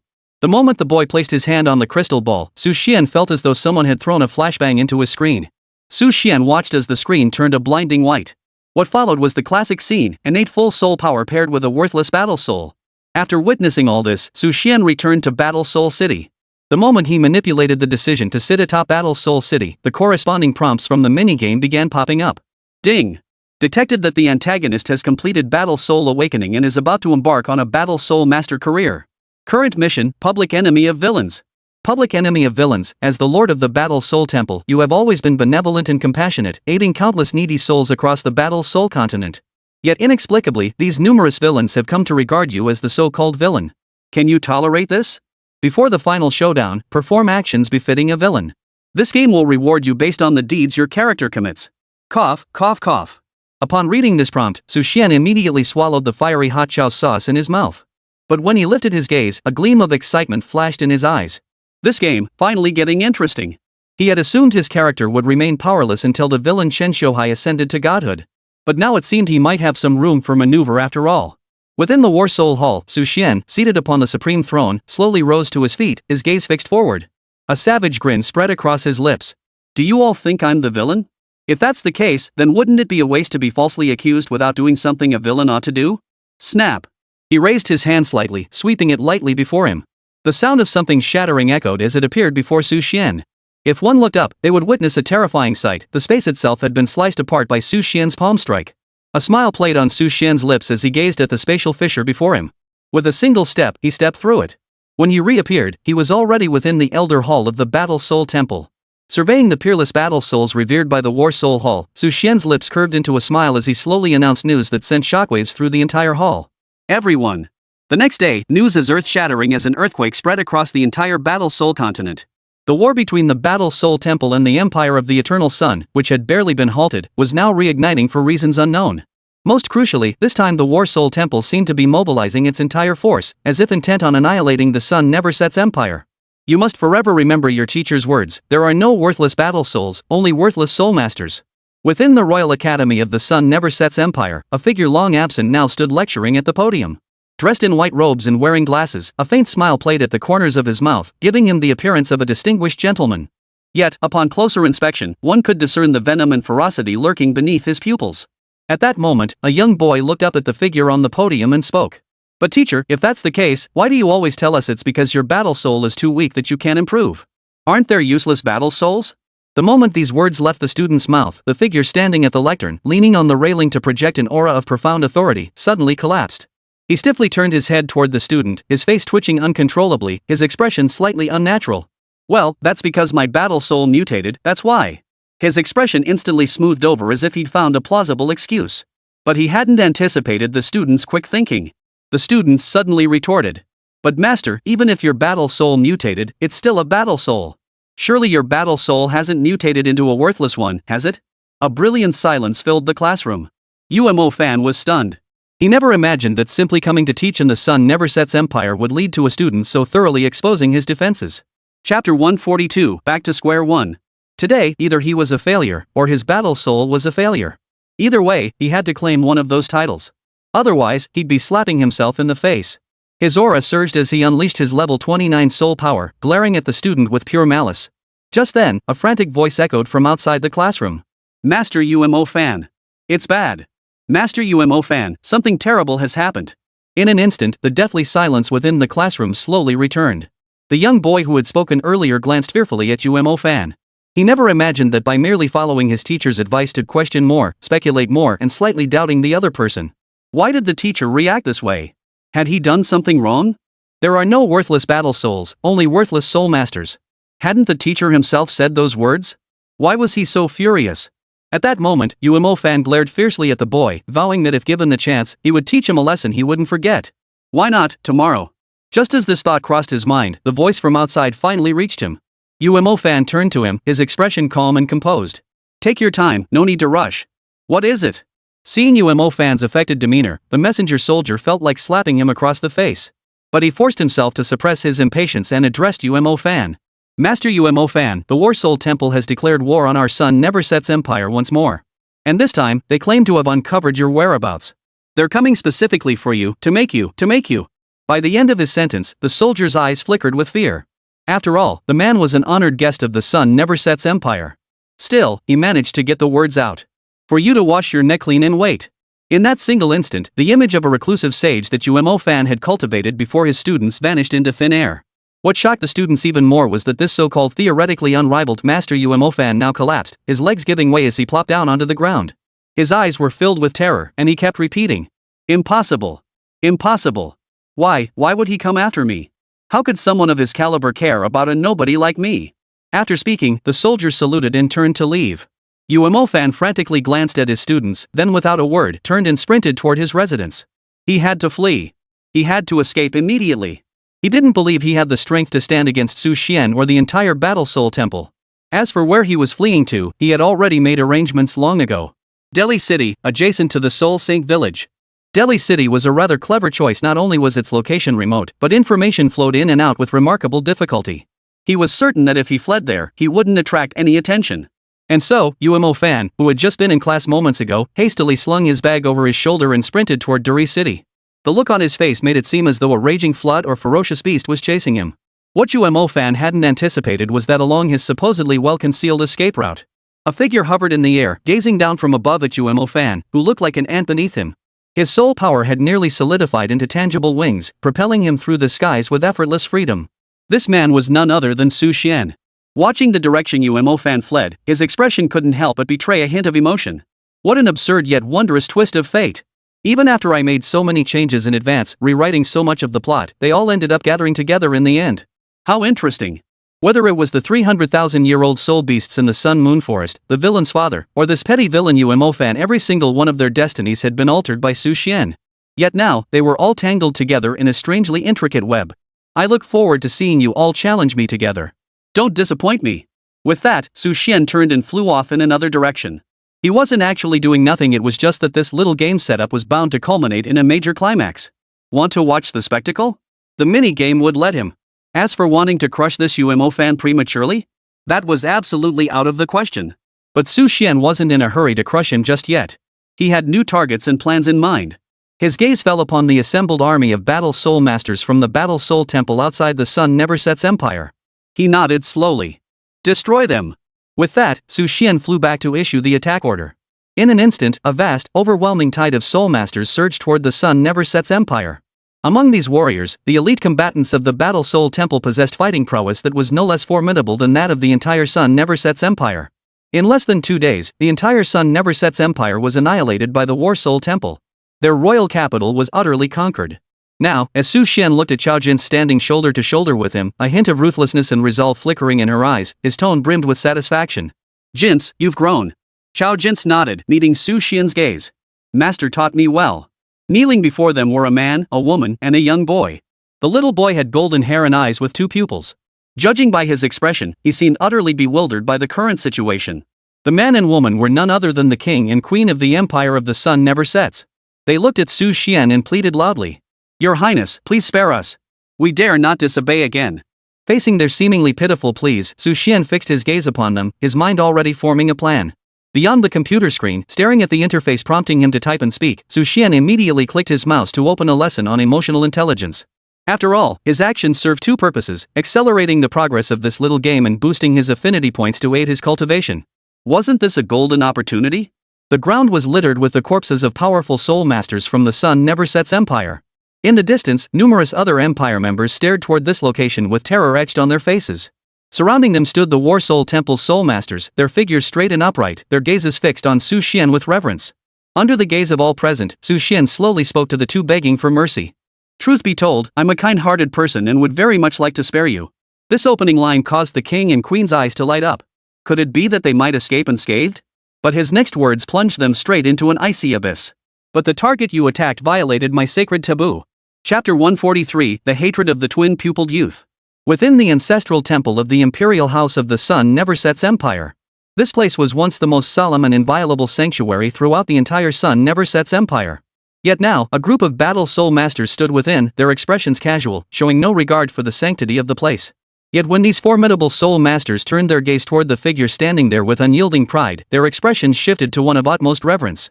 At this very moment, the man's voice echoed relentlessly throughout the Imperial Ancestral Temple. Such a pure and beautiful girl, and yet you, the Empire of the Sun Never Sets, sent an unparalleled battle soul master to target her? Where is the justice in this? Where is the law? Does your conscience not ache? The speaker was none other than Su Xian. With each word he uttered, the dark clouds gathering in the sky grew thicker and heavier. Until finally, with each syllable uttered by Su Xian, the surrounding space trembled. The crowd's gaze toward Su Xian grew increasingly reverent. Simultaneously, the overwhelming soul power and imposing aura emanating from him left them utterly incapable of any insolence. This is a matter of grievance between myself and the Sun Never Sets Empire. It is merely a difference in stance, an imbalance of interests. That you, people of the Sun Never Sets Empire, wish to resist the War Soul Hall for your own rights is understandable. Everyone? At these words, both the Sun Never Sets Empire and the War Soul Hall present turned to Su Xian with expressions of admiration. This statement, it's a bit too grand in scope. I'm just a common soul master. This is truly worthy of the War Soul Temple's leader. Basked in the crowd's reverent gazes, Su Xian fixed his gaze on the couple before him, whose expression slowly froze. He spoke each word deliberately. But what you absolutely should not have done, you should never have attacked Jinx, and you certainly should not have treated her with such despicable methods. Boom! Soul power whipped up gale force winds as sharp as blades. In an instant, the Sun Never Sets Empire's ancestral temple, already reduced to rubble, collapsed once more, as if swept away by a tornado. Su Xian's voice grew as cold as 10,000-year-old iron as he spoke each word deliberately. Your attack on Jinx crossed my line. This is no longer a matter of differing stances, but personal vendetta. That is why I am here today. In that instant, everyone was momentarily stunned by the sheer force of his presence. When they finally snapped back to reality and turned their gaze toward Chao Jin's, their eyes betrayed a complex mix of emotions. Jealousy, admiration, and a hint of bewilderment. Could it be that the catalyst for the downfall of the Sun Never Sets Empire today was a woman? Kneeling on the ground, the Queen of the Sun Never Sets Empire looked at Chao Jins and finally said with a pained expression, "Your Highness, surely a mere apprentice couldn't have caused this? What a perfect assist. Truly a perfect assist." Beyond the screen, witnessing the Queen's words, Su Xian found himself tempted to spare her. But alas, he had a villainous deed to perform. Otherwise, when the real villains later framed him as the antagonist, wouldn't that be utterly unfair? Glancing at the emotionally intelligent remarks on the computer beside him, Su Xian placed his hands on the keyboard and began typing. To you, Jinx may be nothing more than a mere apprentice. But do you know? In my heart, she is the one I care about most. Seeing her suffer wrongs pains me more than anyone else. Jinx, what do you intend to do next? Tell me, and I will support you with everything I have. Whether you wish to kill them or leave this place now, tell your master I will stand by your side and face whatever comes with you. Though just a few simple sentences, Chao Jinshi felt completely overwhelmed. Chao Jinshi had long known that Su Xian's initial actions were motivated by the incident that had occurred around Zhanhuan City. But she never imagined he could go this far. The sword that had claimed hundreds of soul masters' lives now felt unsteady in her grasp. Her hands trembled, for her heart trembled too. When her gaze fell upon Su Xian, her heart trembled involuntarily. Everything Master did was solely to spare me from injustice. Ding! Character Chao Jin's affinity towards you has increased by 3 points. Current affinity, 95 points. Seeing this notification on the computer screen, seeing the affection progress bar nearly entirely filled with red, Su Xian's heart naturally swelled with joy. He never imagined he'd encounter a woman whose affection could rise so rapidly. He had thought the rate of increase in the previous instance was already remarkably fast. But that had only barely reached maximum by the grand finale. Now, with the final battle merely about to begin, her affection was nearly maxed out. What was he supposed to do? If the affection gauge was maxed out before the final battle, wouldn't that practically force Su Xian into making a mistake?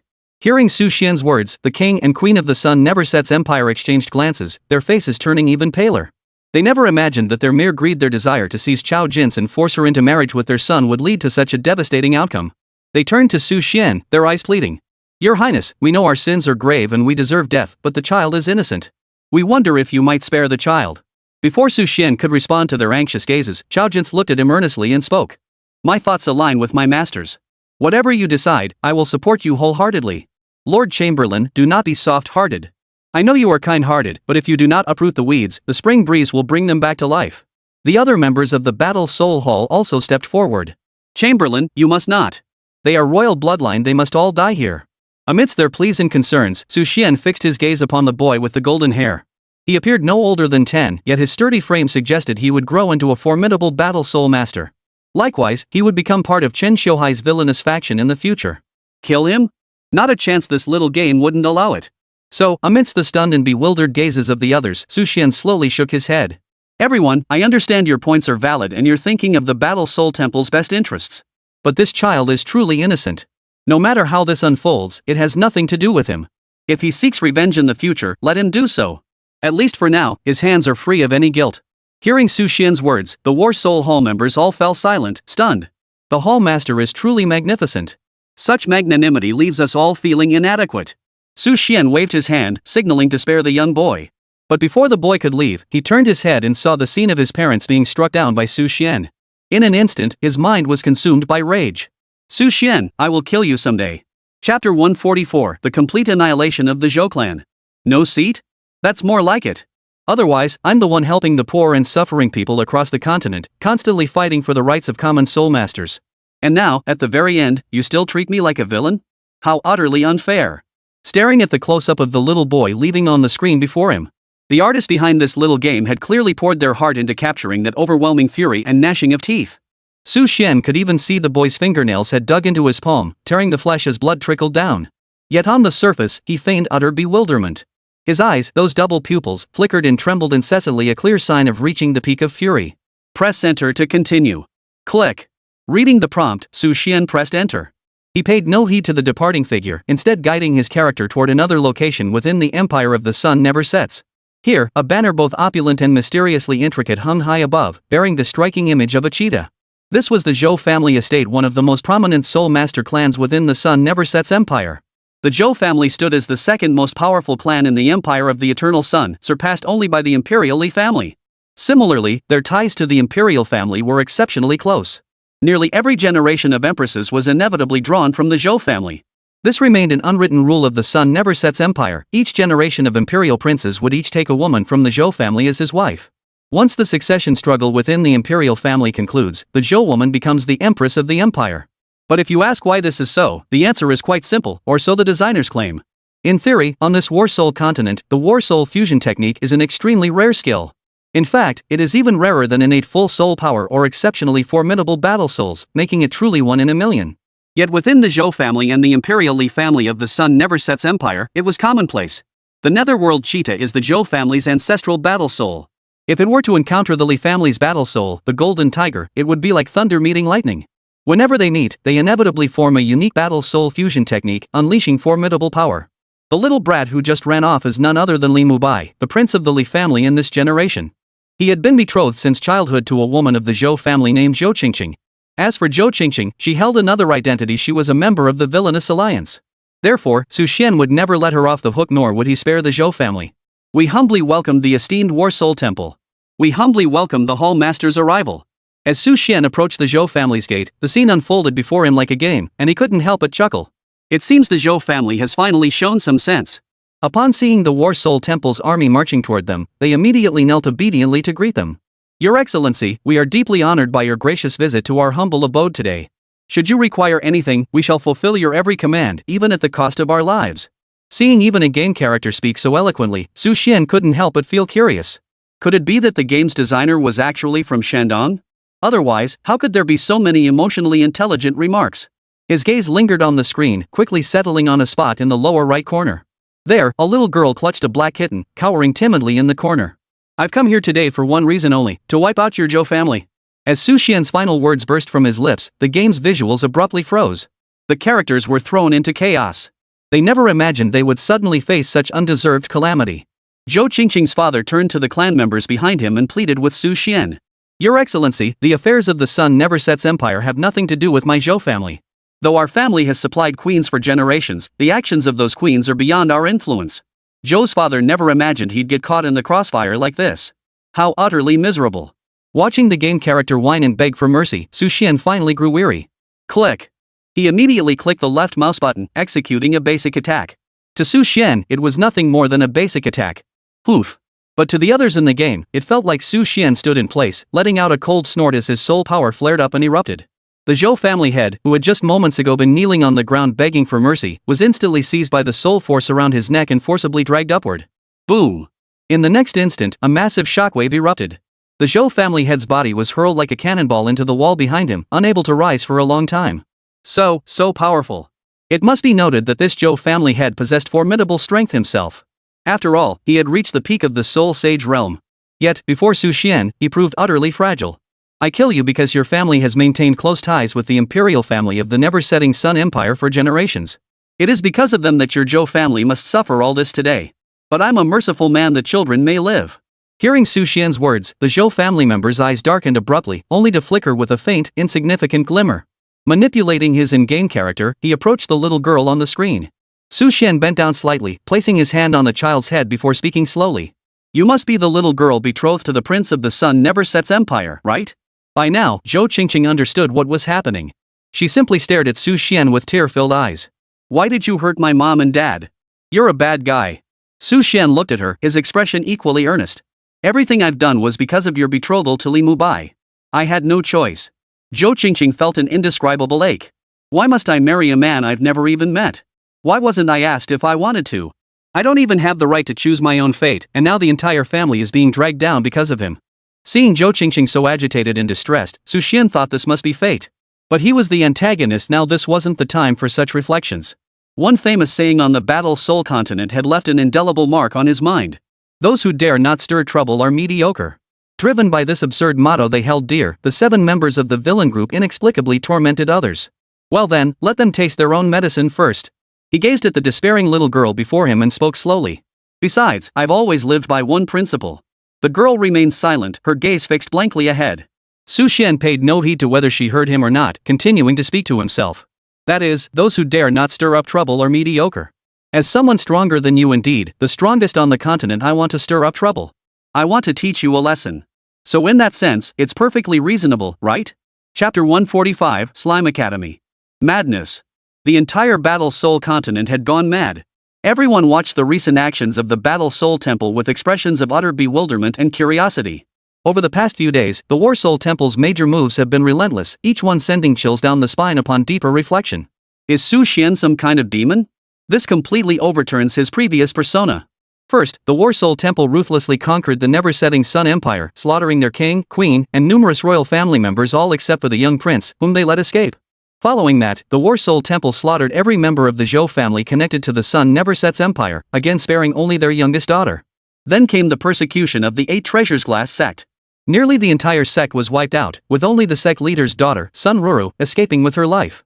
What astonished everyone most was that after consecutively conquering these 3 major powers, the War Soul Hall made no demands. They demanded neither golden soul coins nor control over these major factions. They merely plundered their resources before turning and leaving immediately. Following the conclusion of their operations, the Battle Soul Hall announced that their campaign had ended. The outside world could no longer fathom the War Soul Temple's true intentions. Yet once again, they gained a stark realization of the War Soul Temple's true might. Unrivaled throughout the ages, unmatched in dominance. The War Soul Temple stood towering above all other factions across the entire continent.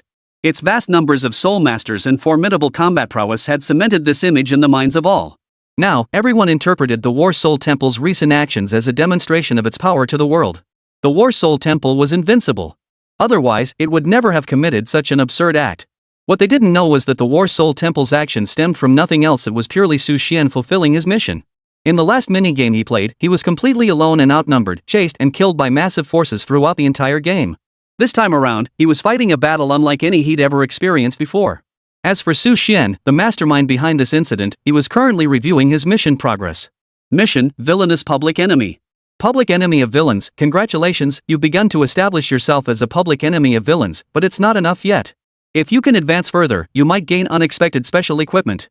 At an altitude of 10,000 meters, the surrounding lightning and extreme cold had not the slightest effect on Su Xian. He merely watched the direction his pursuers fled below, a cold smile curling his lips. On the original Battle Soul continent, the character he controlled had never committed any evil deeds.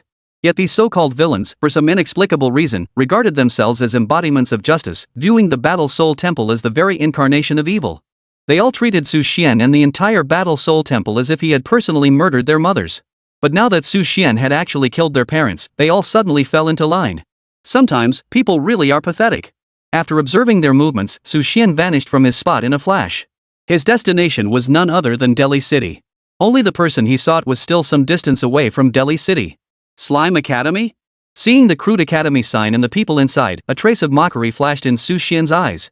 This Slime Academy is truly misleading students and doing them a disservice. By all accounts, this academy should be enrolling only the most exceptional talents among the exceptional. Whether they succeeded or not was irrelevant to the Slime Academy. If it had entrusted those top geniuses to other battle soul academies for cultivation, they would have matured even sooner. Yet they insisted on delaying the learning of those top talents. Then, when those talents finally achieved something, the academy shamelessly claimed credit for their own supposed guidance. Though Su Xian despised such behavior, the time for reckoning had not yet come. However, one individual had become Su Xian's primary focus for observation. Dressed in a white robe, Su Xian no longer exuded his usual air of authority. Instead, he radiated a refreshing warmth, like a gentle spring breeze.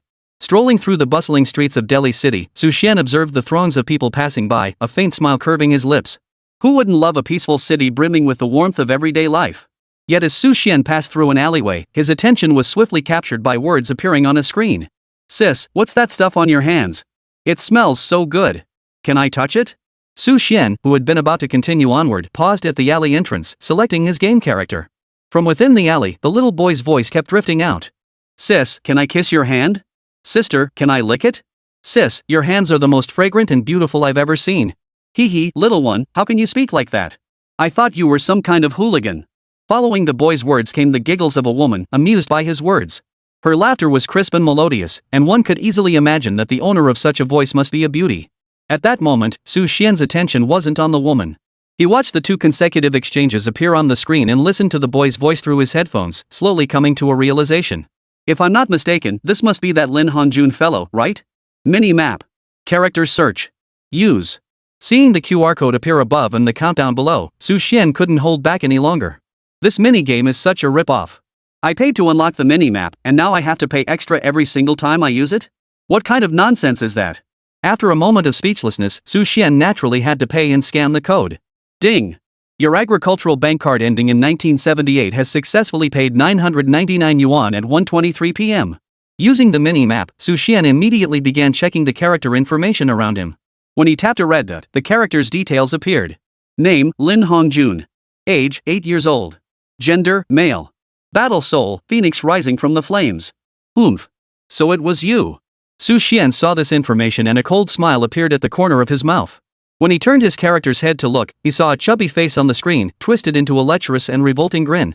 The owner of that fat face was none other than Lin Hongjun, who was only 8 years old. Open game stats. Chapter 146, Castration Surgery. Game data activated. This was the forum's newest feature, allowing users to view real-time game data for currently unlocked characters. This feature was newly activated after Su Xian had finished persecuting the 3 members of the villainous faction. It contained the profiles of hundreds, even thousands, of soul masters, primarily those who had suffered persecution at Su Xian's hands.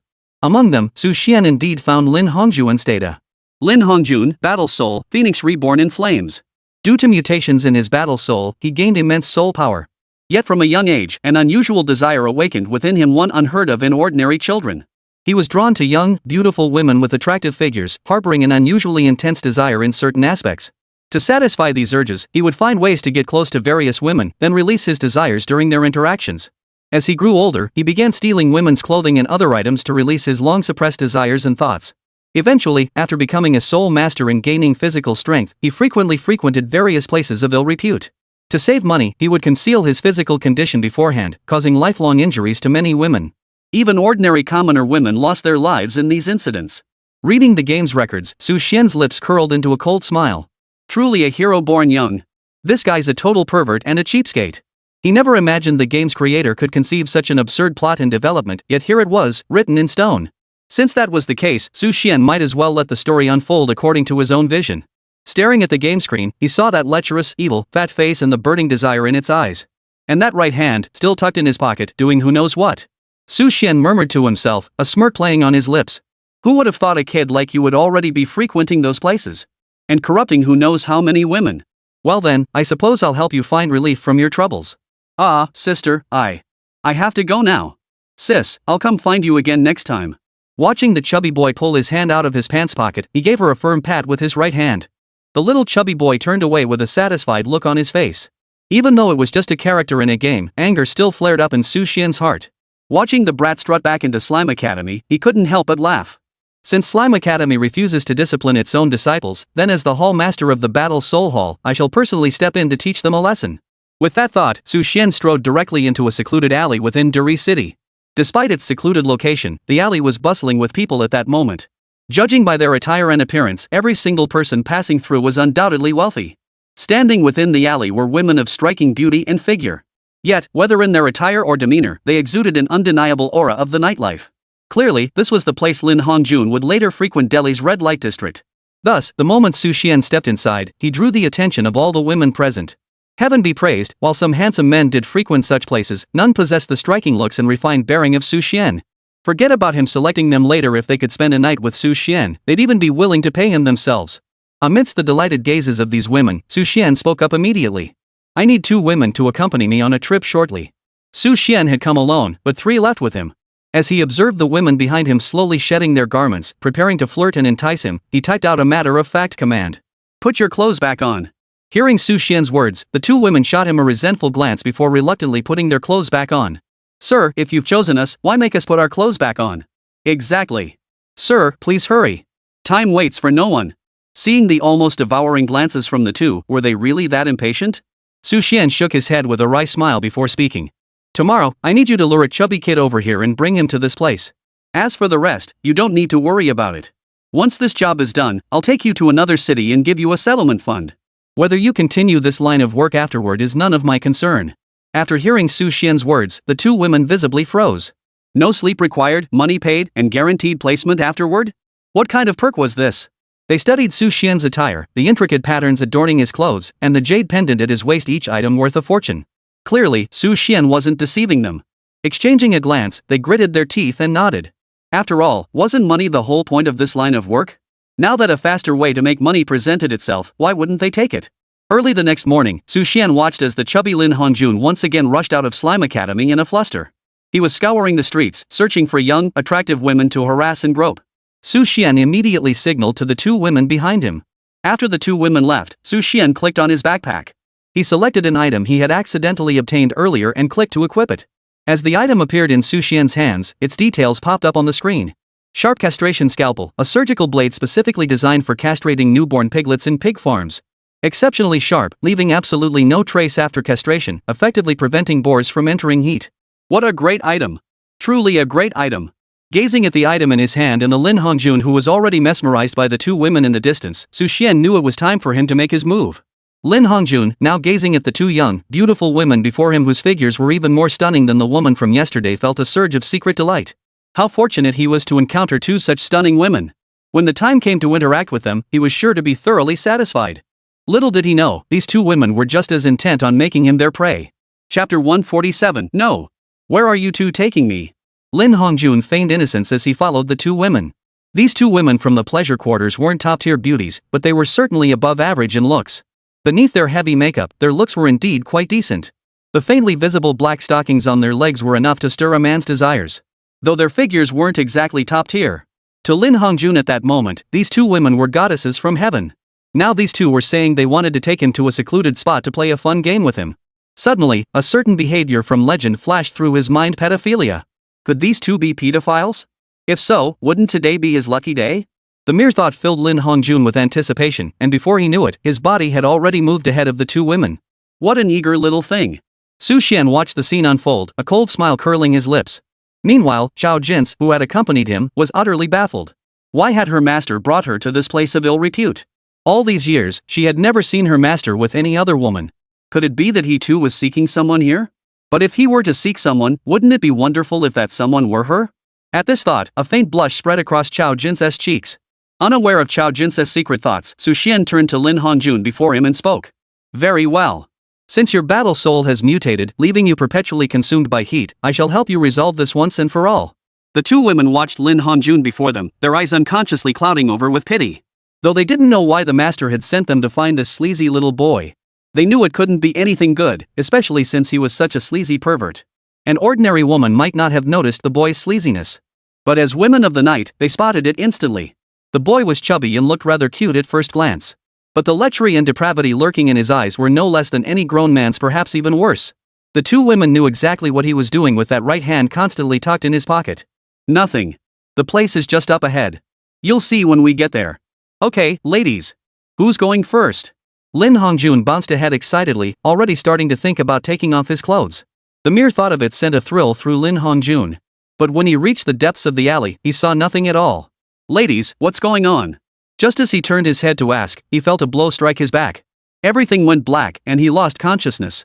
His final thought before blacking out was, "Wasn't this supposed to be my romantic encounter? How did it turn out like this?" Su Xian stared at the obese figure sprawled on the ground, his eyes filled with disgust. He turned to face the two women, his gaze equally cold. "Leave through this alley. Someone will be waiting to pick you up. Once you get the money, don't come back. Otherwise, your fate will be grim." Su Xian's words were laced with icy coldness, and at the same time, he released a trace of his powerful soul force. Even this faint trace of power sent shivers through the women. They stared at Su Xian, nodding frantically. "Yes, sir. We understand. We absolutely won't return. We won't come back." Watching the two women being led away by the War Soul Temple's subordinates, Su Xian nodded slowly. His reason for barring their return wasn't out of personal vengeance. The real reason was Lin Hongjuan's teacher, Striker, a thoroughly petty and vindictive individual. If Lin Hongjuan's affair were ever uncovered, and it was traced back to their seduction, they would surely face mortal danger. But thinking about it, it made sense. A teacher who could produce 7 such young disciples couldn't possibly be a good person. Ding! Mission, public enemy accomplished. Rewards will be distributed shortly. Host, please prepare. Faced with this situation, Su Xian hurriedly typed on the keyboard, rushing to interact with the minigame. "Player, could you hold off on claiming the reward? I could still do some villainous deeds." The minigame paused briefly before a message popped up on the screen. "The reward pool can accumulate. Do you wish to continue accumulating?" Su Xian immediately clicked yes with his mouse. He lowered his character's head to look down, a faint smile playing on his face. Lying face down before him was none other than Lin Hongjun, his expression twisted into a lecherous and revolting grimace. He was now unconscious, his mind a blank. But judging by that lecherous grin on his face, Su Xian was certain he was thinking filthy thoughts. Su Xian gathered his soul power in his palm, forcing himself to suppress the urge to crush what lay between Lin Hongjuan's legs with a single kick. After all, he wasn't worthy enough. Staring at the razor-sharp castration knife before him, Su Xian scanned the QR code. Ding! Your agricultural bank card ending in 1978 has successfully processed a payment of 666 yuan at 3:47 p.m. today. Seeing the payment amount and notification, Su Xian felt a wave of emotion wash over him. This must be the smallest amount I've ever spent since I started cultivating. Swish! Suddenly, the castration knife in Su Xian's hand burst into brilliant light, automatically slipping from his grasp and flying toward Lin Hongjuan's groin. Ah! A pained cry escaped Lin Hongjuan's lips before his groin was already covered in a pool of blood. Once the castration knife had served its purpose, it vanished without a trace. Along with it vanished the object between Lin Hongjuan's legs. Player used a disposable game item, sharp surgical castration knife. Disposable game item has disappeared. Now let's see how you'll go chasing women and corrupting others. A smile he couldn't suppress spread across Su Xian's lips. Xiao Jin's, watching beside him, felt ashamed for her earlier thoughts. I knew Master wasn't the type to lust after women. What nonsense has my mind been conjuring up all this time? Meanwhile, a look of curiosity flashed across Xiao Jin's face. These past days, the Master had been decisive and ruthless in battle, yet now he was picking on a child? Observing Xiao Jin's expression, Su Xian controlled his character to exchange a deep, meaningful gaze with her before his hands began to move swiftly. I know what you're thinking. My recent actions are because these people will become major threats to the War Soul Temple in the future, and they could very well harm you. Especially this one, a scoundrel through and through. To prevent him from entangling you, I had no choice but to confiscate his tools of crime. Remember, your safety matters above all else. Clearing obstacles in your path is simply necessary. Hearing this, Xiao Jin froze. The future? Who could predict the future? For her sake, her master was willing to play the villain, eliminating every possible threat. Clearly, he wouldn't give them the chance to harm her. Xiao Jin's beautiful eyes flushed crimson.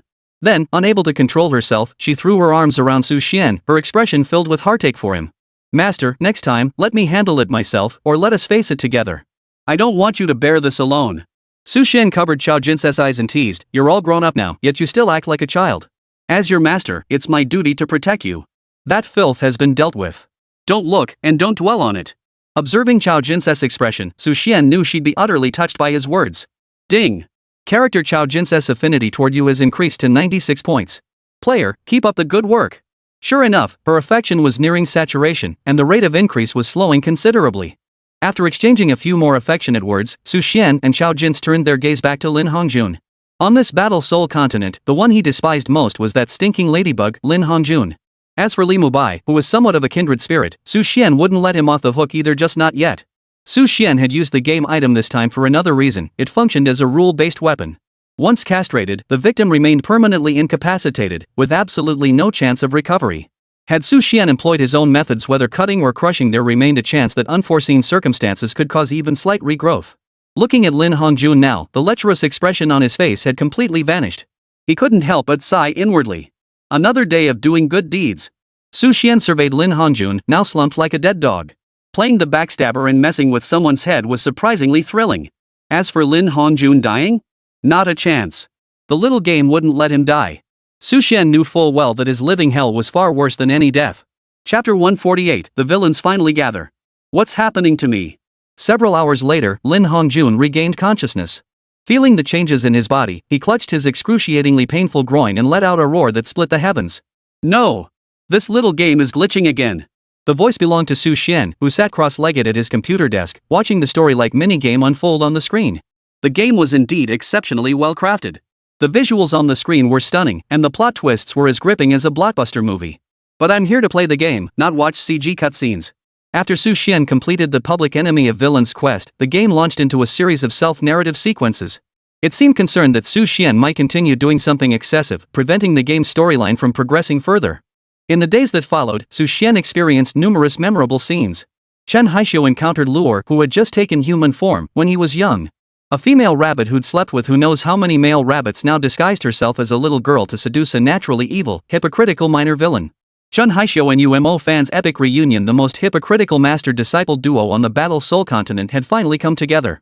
Most significantly, both Chen Haixio and Luor had now enrolled in Slime Academy.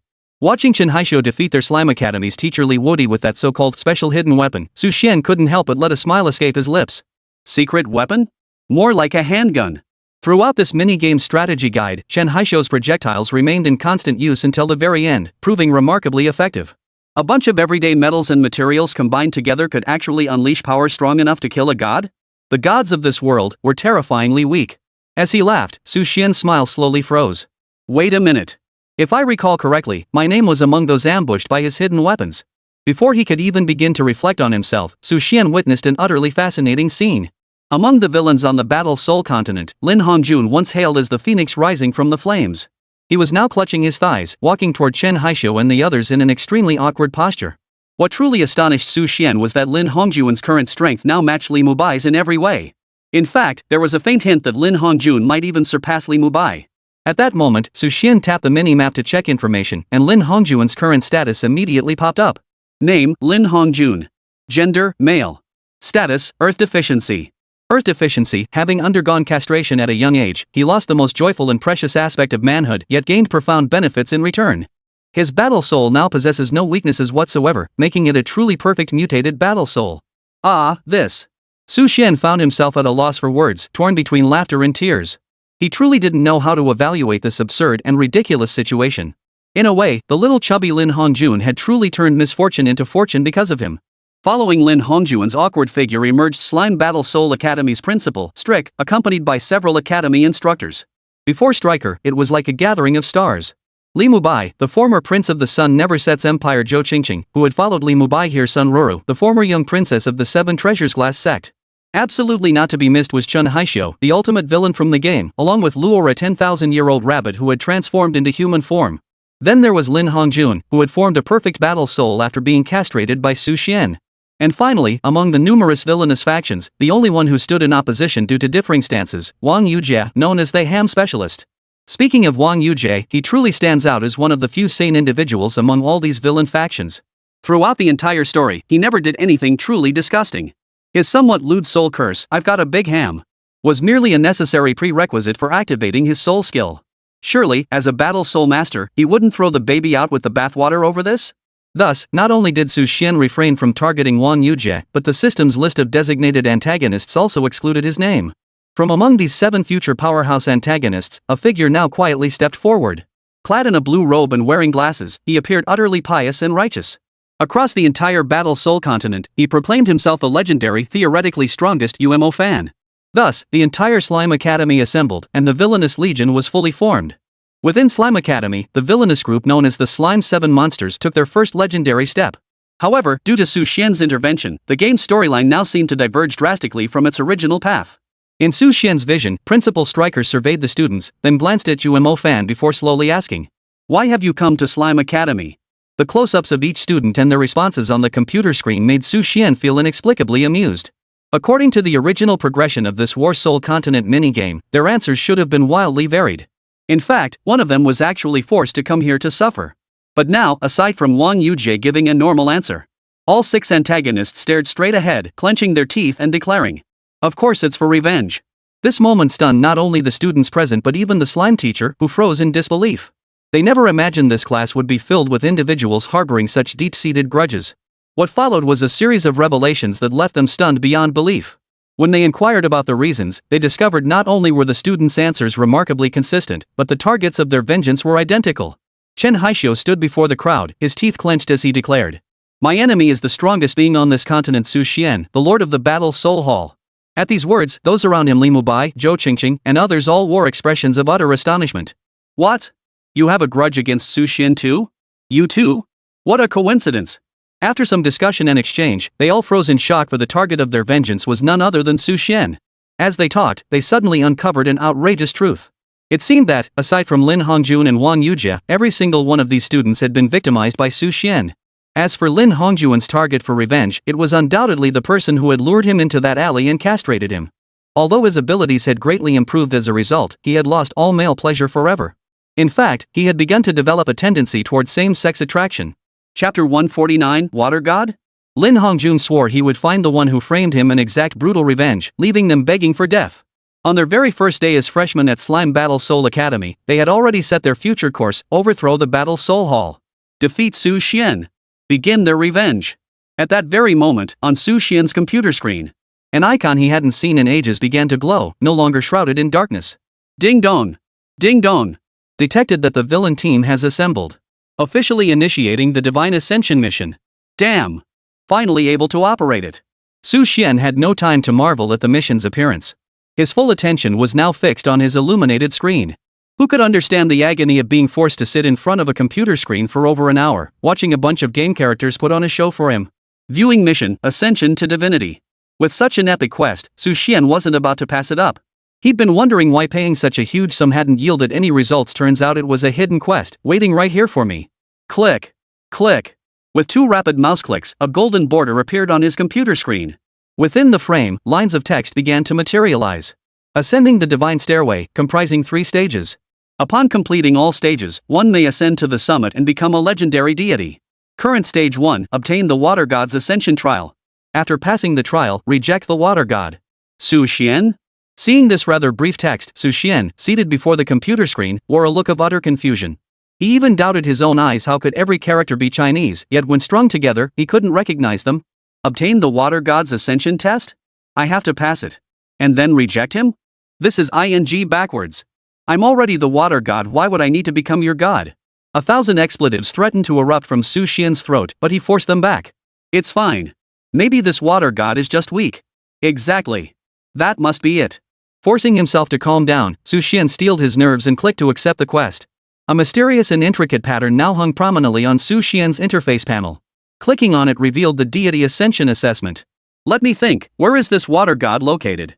Frowning, Su Xian opened the game's reference materials for research. After reviewing the information, his frown deepened. The records revealed that the Water God resided in a place that, while not exactly in the middle of nowhere, was incredibly remote. If Su Xian wanted to complete the Water God's Ascension trial, he would definitely be unable to return to the Battle Soul Continent anytime soon. In that case, I'll just focus on completing the follow-up quest for the public enemy of villains first. On Su Xian's screen, footage from Slime Academy was still playing. In just this brief moment, the Slime 7 had already transformed from strangers into close friends.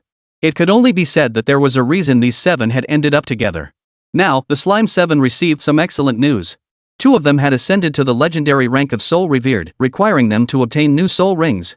Li Mubai looked at Lin Hongjun with envy, nodding involuntarily. I never imagined that, being 2 years younger than me, you'd become a soul master before I did. Facing Li Mubai's envy, Lin Hongjun's lips curled into a cold smile. Poof. Since that's the case, how about we swap places?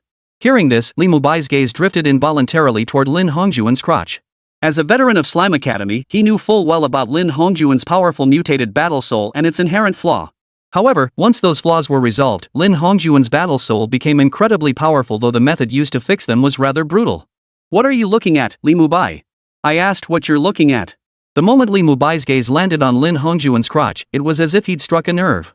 He flared up like a bomb ready to explode, his temper boiling over. At that moment, Stryker stepped forward, observing the two men, especially Lin Hongjun, with an exasperated expression. Hongjun, that's enough. Li Mubai definitely didn't mean it. Besides, I'll get to the bottom of this for you. Calm down. Focus on absorbing that soul ring later. Hearing Stryker's words, Lin Hongjuan's expression softened slightly, though his face remained thick with displeasure. That was his deepest insecurity. Stryker turned and walked away. Once he was a distance from Lin Hongjun, he muttered to himself. Besides, he did help you out, didn't he? Otherwise, I wouldn't believe you could attain the strength of a soul master so quickly. If Lin Hongjun ever found out what his master was thinking, he'd probably die of anger on the spot. Who needs that kind of help? Why don't you do it yourself? By now, Chen Haishio and the others had grasped the purpose of their journey.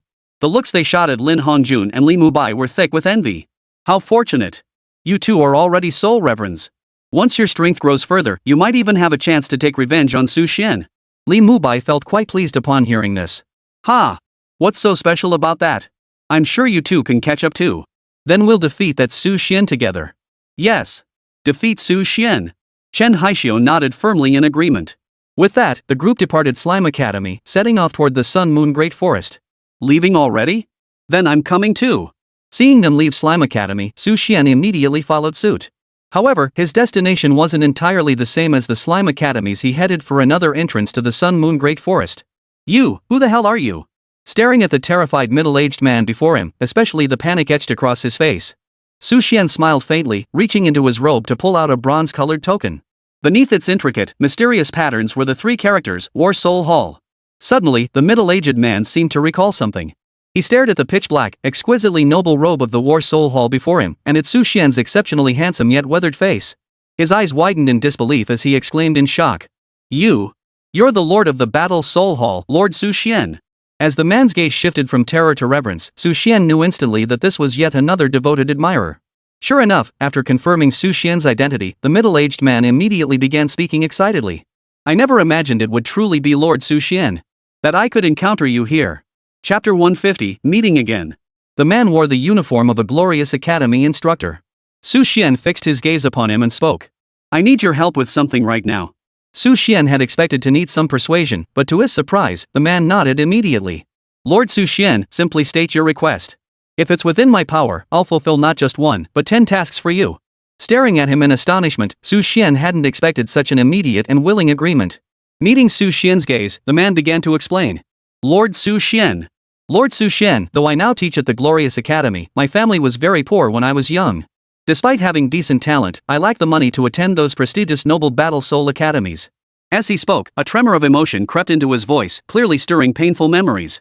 In the end, it was thanks to the Battle Soul Hall that I received monthly Soul Master subsidies and gained admission to their free Battle Soul Academy. That's how I managed to grow into what I am today. Though I'm now a teacher at Glorious Academy, I remain a member of the Battle Soul Temple. Watching the man pull out his War Soul Temple Soul Master certification token from his robe, Su Xian nodded with satisfaction. All those years of doing good deeds across this continent had not been in vain. Chao Jins, who was traveling with Su Xian at that moment, watched the scene unfold before her and let out a faint smile. This imposing teacher was now chattering excitedly before Su Xian, completely devoid of any teacherly dignity. Chao Jins felt deeply moved. Most people in this world misjudged their masters, but not everyone was blind to the truth. Across the Battle Soul continent, countless cultivators had received guidance from their masters. For those who harbored gratitude, their masters' efforts were not in vain. Seeing Chao Jin's peculiar gaze, Su Xian couldn't be bothered to guess its meaning. After all, judging by that affection level, her thoughts were surely filled with sappy nonsense. It seems you are one who repays kindness. Su Xian observed the man and spoke slowly. In a moment, I'll be using your identity to deal with a group of people. After Su Xian finished speaking, he looked at the man before him. The man immediately nodded. Lord Su Xian. That's absolutely no problem. But I also hope to assist you in dealing with them. My strength isn't weak anymore.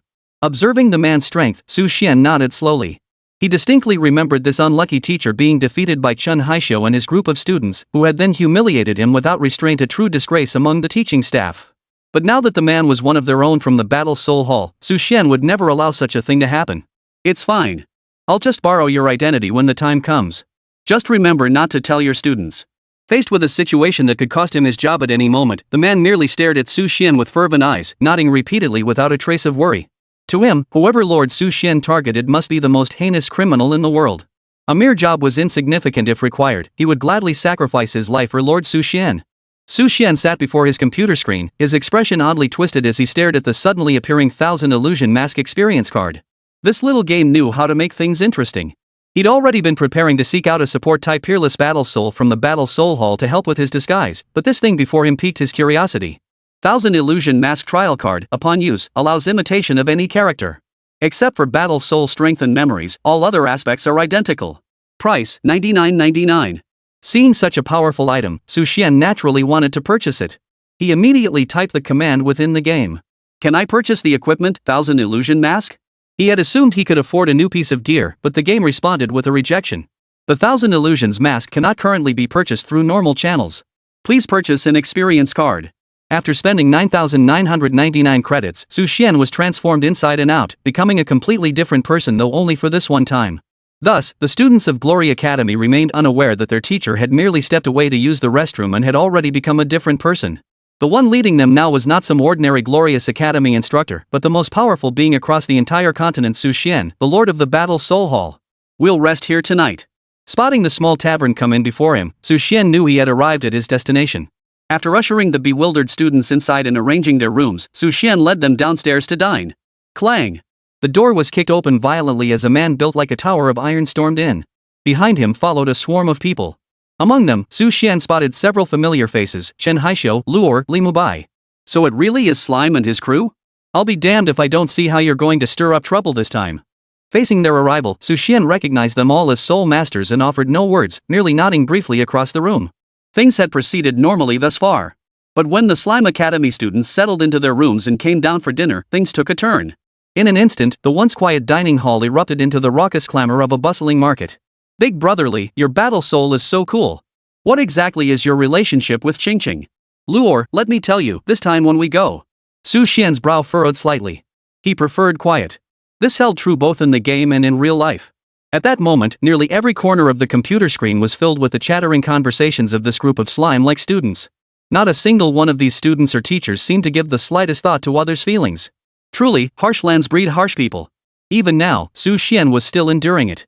His eyes remained fixed on the computer screen, eager to see what else these Slime Academy people could possibly get up to.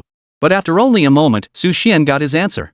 Sure enough, he saw Li Mubai and Lin Hongjun from Slime Academy staring at the students of Radiance Academy he led, their eyes practically glowing.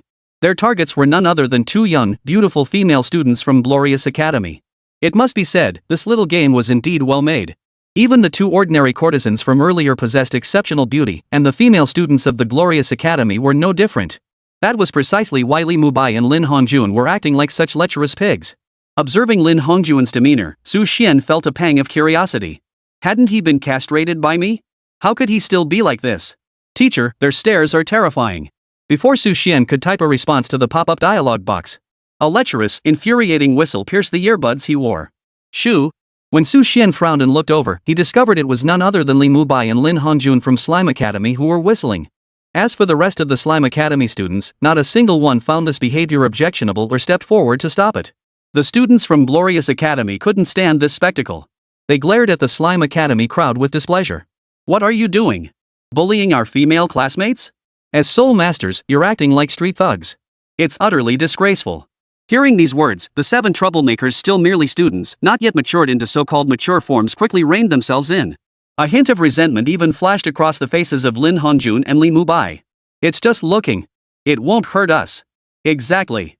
She dresses like that and looks so gorgeous, isn't that just for us to look at? My fists are clenched. Reading the two exchanges on the screen, Su Xian desperately wanted to curse the entire family of this little game designer. You know how to talk and stir up resentment, don't you dare do it again next time. Then something even more outrageous happened. Faced with his students' outrageous remarks and blatantly wrong actions, within Slime Academy, neither the principal nor the students found anything amiss. Instead, all eyes turned toward them, accompanied by meaningful smiles. Chapter 151, Cowards are Mediocre. I know that teacher from Glorious Academy. At best, he's a level 51 soul master. Are you really willing to swallow that pride? Stirring the pot. Definitely stirring the pot. Su Xian watched the screen as Slime Academy's principal spoke, instantly understanding what this old fox intended. Your own good-for-nothing student goes and harasses female students from other academies, and you, as the principal, not only fail to reprimand or stop him but instead fan the flames? Or even aid and abet the villain? How could such a rotten academy possibly produce any decent students? Now Su Xian understood why Slime Academy had such a terrible reputation across the Battle Soul continent. Nearly every player who'd tried this little game would say Slime Academy was up to no good because they truly were up to no good. Principal, what do you mean by that? Li Mubai's expression clearly showed hesitation, though his words carried a hint of reluctance. He clearly knew his actions were questionable, which explained his hesitation. At that moment, Striker and UMO Fan exchanged a glance, a sharp gleam flashing in their eyes. Today, your teachers will impart a lesson to you, one you must remember forever. The entire Slime Academy audience listened intently, eager to hear what wisdom their principal would impart. Facing the group of young students, Striker spoke slowly. What I'm teaching you is this: those who dare not stir up trouble are mediocre. Do you understand what I mean? You know what to do, right? After speaking, he cast his gaze toward the members of the Glorious Academy standing nearby, his eyes seeming to carry a hint of provocation. He practically wished his students would start a fight with the Glorious Academy students right then and there. Hearing this, Chen Haixio, Luer, and the others all lit up. What a profoundly wise statement. Wasn't the teacher essentially encouraging them to stir trouble, to keep provoking the Glorious Academy? If that was the case. Before the Slime Academy members could act, a cold snort echoed from the Glorious Academy's table nearby. Oomph. What a laughable statement. With just those words, the faces of Yuma Fan, Striker, and the other Slime Battle Soul Academy teachers all fell instantly. Trying to show off in front of their own students, only to be interrupted. How humiliating was that? What nonsense are you spouting? Among them, the first to lose his composure was UMO Fan, who prided himself on his moral superiority and role as a teacher. Manipulating his game character to stand up, Su Xian stared at the dialogue box before him and typed out his thoughts in one breath. So you're that Slime Battle Soul Academy? I hear you think you're some kind of elite institution? In reality, you're just hiding your own incompetence behind your students' natural talent, aren't you? The students you recruit are all exceptionally gifted. Even without your training, they'd still succeed. How laughable. UMO Fan and the others stared at the teacher from the Glorious Academy before them, their faces turning pale with shock. They never imagined the man could expose the very essence of their Slime Academy with a single sentence. At that moment, Striker turned to Su Xian and roared furiously. What nonsense are you spouting? Is this the caliber of teacher Glorious Academy employs nowadays, someone who shoots from the hip like you? Su Xian met his gaze, his tone laced with mockery. You must be Strick, the principal of Slime Academy. You recognized me just now. You know your students' actions are wrong, yet you hinted to them that my strength is inferior to yours. Then you call those who dare not cause trouble mediocrities? His petty schemes exposed, Striker naturally felt his pride wounded. So what if I did? Is it wrong to call those who avoid trouble mediocre? Ha! Not daring to cause trouble makes one mediocre? Su Xian repeated the phrase, his mocking gaze settling on the Slime 7, especially Zhou Qingqing. Because he had once spoken those very words in front of her. Sure enough, Zhou Qingqing's expression darkened noticeably, and the distance between her and the slime group widened once more. Cause trouble? If a person's actions are beyond reproach and their character is upright, why would they need to cause trouble?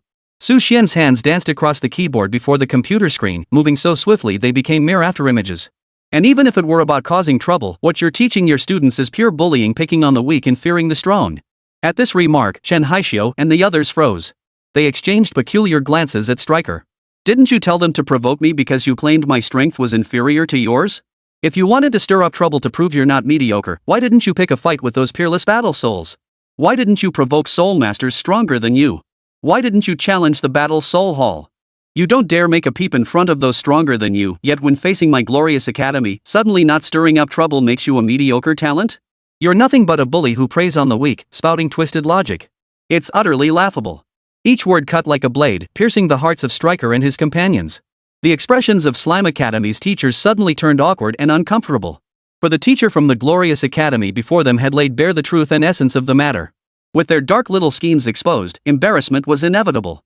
Strick grew frantic. He glared at Li Mubai and Lin Hongjun, barking out a command. What are you all standing around for? Does that bastard actually have a point? Those who avoid trouble are mediocre. Today, I'm going to provoke you. What can you do about it? Attack! Hearing Striker's words, the Slime 7 immediately sprang into action.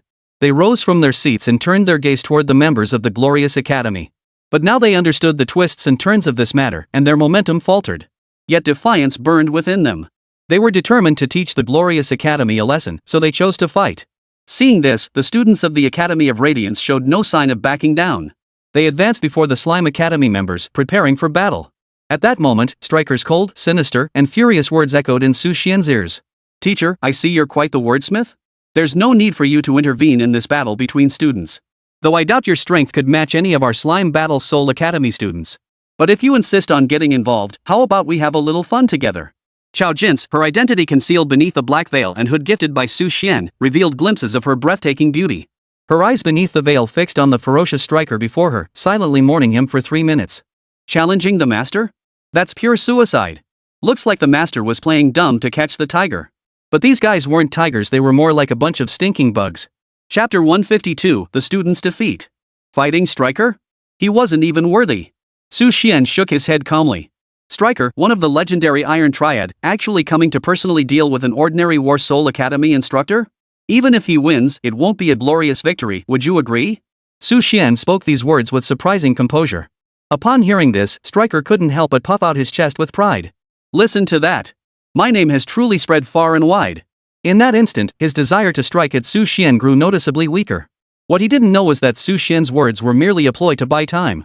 He needed to deal with the villain group first, then turn his attention to the Slime Academy members. Otherwise, when they witnessed their teachers whom they regarded as supremely powerful being defeated by Su Xian, how could they still charge forward with burning passion, foolishly seeking to fight Su Xian? Where would Su Xian's reward come from then? Glancing subtly toward the students of the Glorious Academy, Su Xian addressed them. Soul Masters grow and hone their skills through repeated battles. This is no less than a valuable opportunity. Why not give it a try yourselves? Yes, Master. With their teacher's approval, the students from Glorious Academy and others were naturally eager to get started. After all, the Slime Academy students had truly crossed the line. First, they'd been leering at their female classmates with sleazy stares, and now they had the audacity to play the victim utterly shameless. Swish! With both teachers' approval, the battle between the two sides was about to erupt. Just you lot? Chen Xiuhai and his group stared at the students from Glorious Academy before them, their faces brimming with arrogance and smug satisfaction. They were convinced their strength would crush these students without a second thought. In an instant, the yellow soul ring beneath Chen Xiuhai's feet flickered. A slender, resilient blade of emerald grass suddenly materialized in his hand. Blue-silver grass. Behind Chen Xiuhai, numerous Slime Academy students reacted in identical fashion. Li Mubai was the first to act. His right foot slammed heavily against the ground, causing the purple soul ring beneath his feet to burst into light. A shadowy form of a white tiger enveloped his body. Third soul skill, White Tiger Blazing Light Wave. Roar! A deafening roar echoed out, and a mocking expression spread across Li Mubai's face. It seemed he could already envision the scene before him, these opponents defeated, the two female students overwhelmed by his power, throwing themselves into his arms one after the other. First soul skill. Second soul skill. The others followed suit, faces composed as they unleashed their full soul power. The tension between the two sides reached its peak, as if a major battle was about to erupt at any moment. With Su Xian's nod of approval, the students of Glorious Academy were not to be outdone. In an instant, the students of the Glorious Academy revealed their battle souls and soul rings, clashing fiercely with the members of the Slime Academy. While they clashed, Su Xian stood to the side, observing intently. It must be said, the Slime 7 truly lived up to their reputation as villains. Their strength was undeniably superior to that of the Glorious Academy students, and their coordination was exceptionally impressive. Though the students of the Glorious Academy were quite skilled, they still couldn't match the Slime 7. Boom! With Li Mubai's heavy punch sending the last student flying, the battle finally came to an end. The complete defeat of the Radiant Academy students was precisely what Su Xian had anticipated. Yet, as he helped each student to their feet and assessed their injuries, even Su Xian, who was technically uninvolved, couldn't help but darken in expression. He lifted his gaze to meet the Slime Academy members before him. Gentlemen, such excessive force seems rather inappropriate, don't you think? Strike now wore an expression of vindication, as if he'd finally gotten his revenge, his face saying, "What are you going to do about it?" In battles between soul masters, bumps and bruises are inevitable. Strike believed this defense should be unassailable. But Su Xian merely glanced at him, a mocking expression crossing his face. In a formal duel, such things are indeed unavoidable. But your students first stared at the female students of Glorious Academy with those lecherous eyes, then provoked trouble themselves, and now they strike with such brutal force. Is this the conduct of your Slime Academy? Truly, a harsh land breeds harsh people. This simple statement instantly provoked a flicker of anger across the faces of the numerous Slime Academy students present. Li Mubai gritted his teeth, his gaze fixed on Su Xian before him. He was once a prince of the Sun Never Sets Empire. How dare this man insult him like this? Besides, what had he done wrong? He'd merely glanced at the female students twice. If he were still a prince, he would have had Su Xian's legs broken and those two girls delivered to his bed long ago. Strick, witnessing this scene, also looked somewhat uncomfortable. After all, as a normal person, he had his own principles and sense of right and wrong. He knew this wasn't exactly honorable. But now, he had no choice but to stand by. Could it be that you're just sore loser? Forcing out the words, he began to probe Su Xian's current strength. When he sensed Su Xian's soul power level was barely above 50, a plan began to form in his mind. If you're dissatisfied and wish to stand up for your student, then how about I give you a chance to face off against one of my Slime Academy students? If even you, their teacher, fall to my students, then perhaps your glorious academy could stop spouting nonsense day in and day out? Trying to show off in front of me? Wait till I make you look like a fool. As Stryker spoke these words, he failed to notice the expression on Xiao Jinse's face beside him growing increasingly icy. The coldness on her beautiful features seemed to solidify into something tangible. How dare this man insult our teacher? He's asking for death. Xiao Jinse now seemed to grasp that the teacher's true purpose was to teach this group a lesson. Su Xian couldn't help but smile upon hearing Stryker's words. It's truly a case of searching high and low in vain, only to find it effortlessly. He calmed the students behind him, then lifted his gaze to the Slime 7 before him, ultimately shaking his head. Well, that suits me just fine. I'll take it upon myself to properly discipline this bunch of unruly and shameless students in place of your incompetent teacher. Su Xian stepped forward, an inexplicable aura of authority slowly emanating from his body. Stryker, who had just assessed Su Xian's strength as below level 50, suddenly felt an inexplicable pang of dread. Chapter 153, Beat the students and now you want to beat the teacher? Dense ancient branches intertwined to form a canopy of deep green. Within the dense, sun-deprived great forest, scattered patches of light struggled to filter through, casting an eerie glow. The atmosphere within the forest was thick with tension. Huff! Huff! Standing before Su Xian, each member of the Slime 7 felt an immense pressure bearing down on them. This sensation was unlike anything they had ever experienced before. Even the formidable defensive-type Soul Master they had faced before enrollment had never instilled such overwhelming pressure. Could this teacher from Glorious Academy truly be below level 60? This doubt gnawed at each member of the Slime 7. Beside them, Stryker channeled his owl battle soul, unfurling its massive wings. Perched atop an ancient tree, his sharp hawk-like eyes scanned the scene like a searchlight. Beside him, Feather Ink Fan wore an equally grave expression, his brows furrowed. This battle seemed critically important to them. Before Su Xian, the Slime 7 led by Qin Shouhai were forming a simple battle formation. Li Mubai stood at the forefront. With the White Tiger battle soul possessing him, his bulging muscles made his physique look incredibly sturdy. Chen Shouhai's blue-silver grass silently spread, serving as sensory tentacles. Luor and Zhou Qingqing flanked each other as wings, while Lin Hongjuan's entire body radiated an intense, scorching heat. It was the heat radiating from his Phoenix battle soul, now processed by Su Xian. The two support-type soul masters brought up the rear, constantly providing assistance to the team. Upon witnessing this scene, Su Xian finally let a smile curve his lips. This legendary villainous group, he was eager to see just how formidable they truly were. Teacher, be careful. To be honest, the students of Glorious Academy were deeply concerned that Su Xian might fall to the Slime Academy students. After all, they had experienced the combat prowess of Slime Academy students firsthand during their own encounters. It could only be said, they were far too strong. Based on their understanding of their own teacher, perhaps even he wasn't a match for them. Yet, facing this situation, Su Xian merely turned his head slightly to glance at the worried expressions of his students, uttering a single, calm phrase. Don't worry. Suddenly, an indescribable, terrifying pressure surged forth from Su Xian's body like an invisible tsunami, sweeping over the area without warning. In an instant, the entire forest seemed to freeze solid. The chirping of insects and birds abruptly ceased. Even the soul beasts that had been running freely through the forest felt as if they had fallen into hell. The Slime 7 before Su Xian felt as though their hearts were being crushed by a giant palm. Breathing became agonizingly difficult, and their soul power froze within their bodies. This pressure was terrifying. Thud. At the rear of the group, Sun Ruru's legs gave way, sending her crashing to the ground. Pale-faced, she stared forward, her posture suggesting she might faint at any moment. Umo Fan's pupils suddenly contracted. He stared ahead, his voice thick with disbelief. Damn it! This guy is stronger than we anticipated. How could this happen? He turned to Stryker, clearly aware that the decision to proceed with this confrontation now rested solely on Stryker's shoulders. Stryker's brow was deeply furrowed. He hadn't anticipated Su Xian's strength reaching such a level.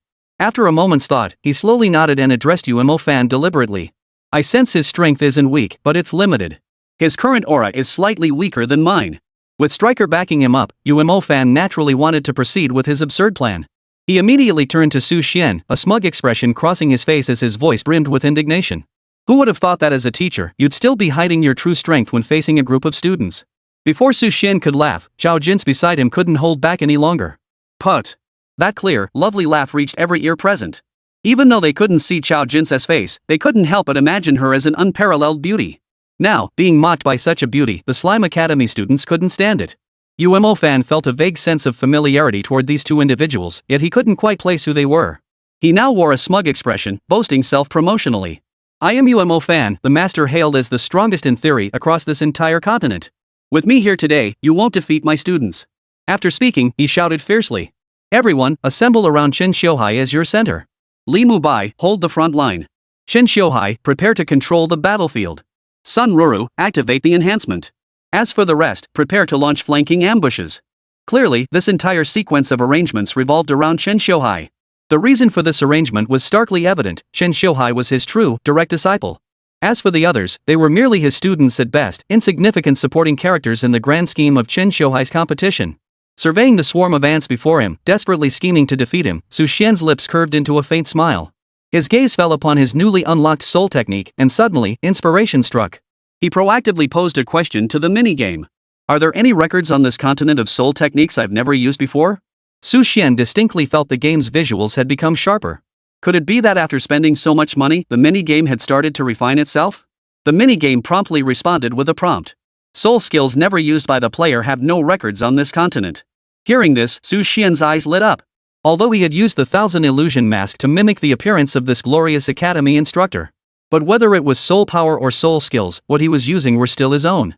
Had he employed any of his previous soul skills, UMO Fan would have undoubtedly recognized him. But now, he needn't dwell on such concerns. Su Xian now shifted his focus to the newly unlocked follow-up soul skills he had acquired back then, his gaze lingering between several of them. With each skill he scanned, his eyes grew brighter. Sitting before the computer screen, his hand froze mid-motion as he reached for his phone to scan the QR code for payment. He murmured to himself. Time. Space. Elements. Rules. Destiny. What kind of power is this? After marveling at his soul skills, Su Xian finally took out his phone and aimed it at the payment QR code on the screen. Ding! Your bank card ending in 1978 has successfully paid 19,999 yuan at 9:12 a.m. today. Such an expensive skill left Su Xian feeling a bit pained, but his curiosity about its effects was even stronger. If it turned out to be all show and no substance, Su Xian was determined to vent his frustration on the mini-game forum. Within the game, Su Xian finally moved as he faced the Slime 7. Chapter 154, Karma comes full circle. 6th soul skill, Karma must be repaid.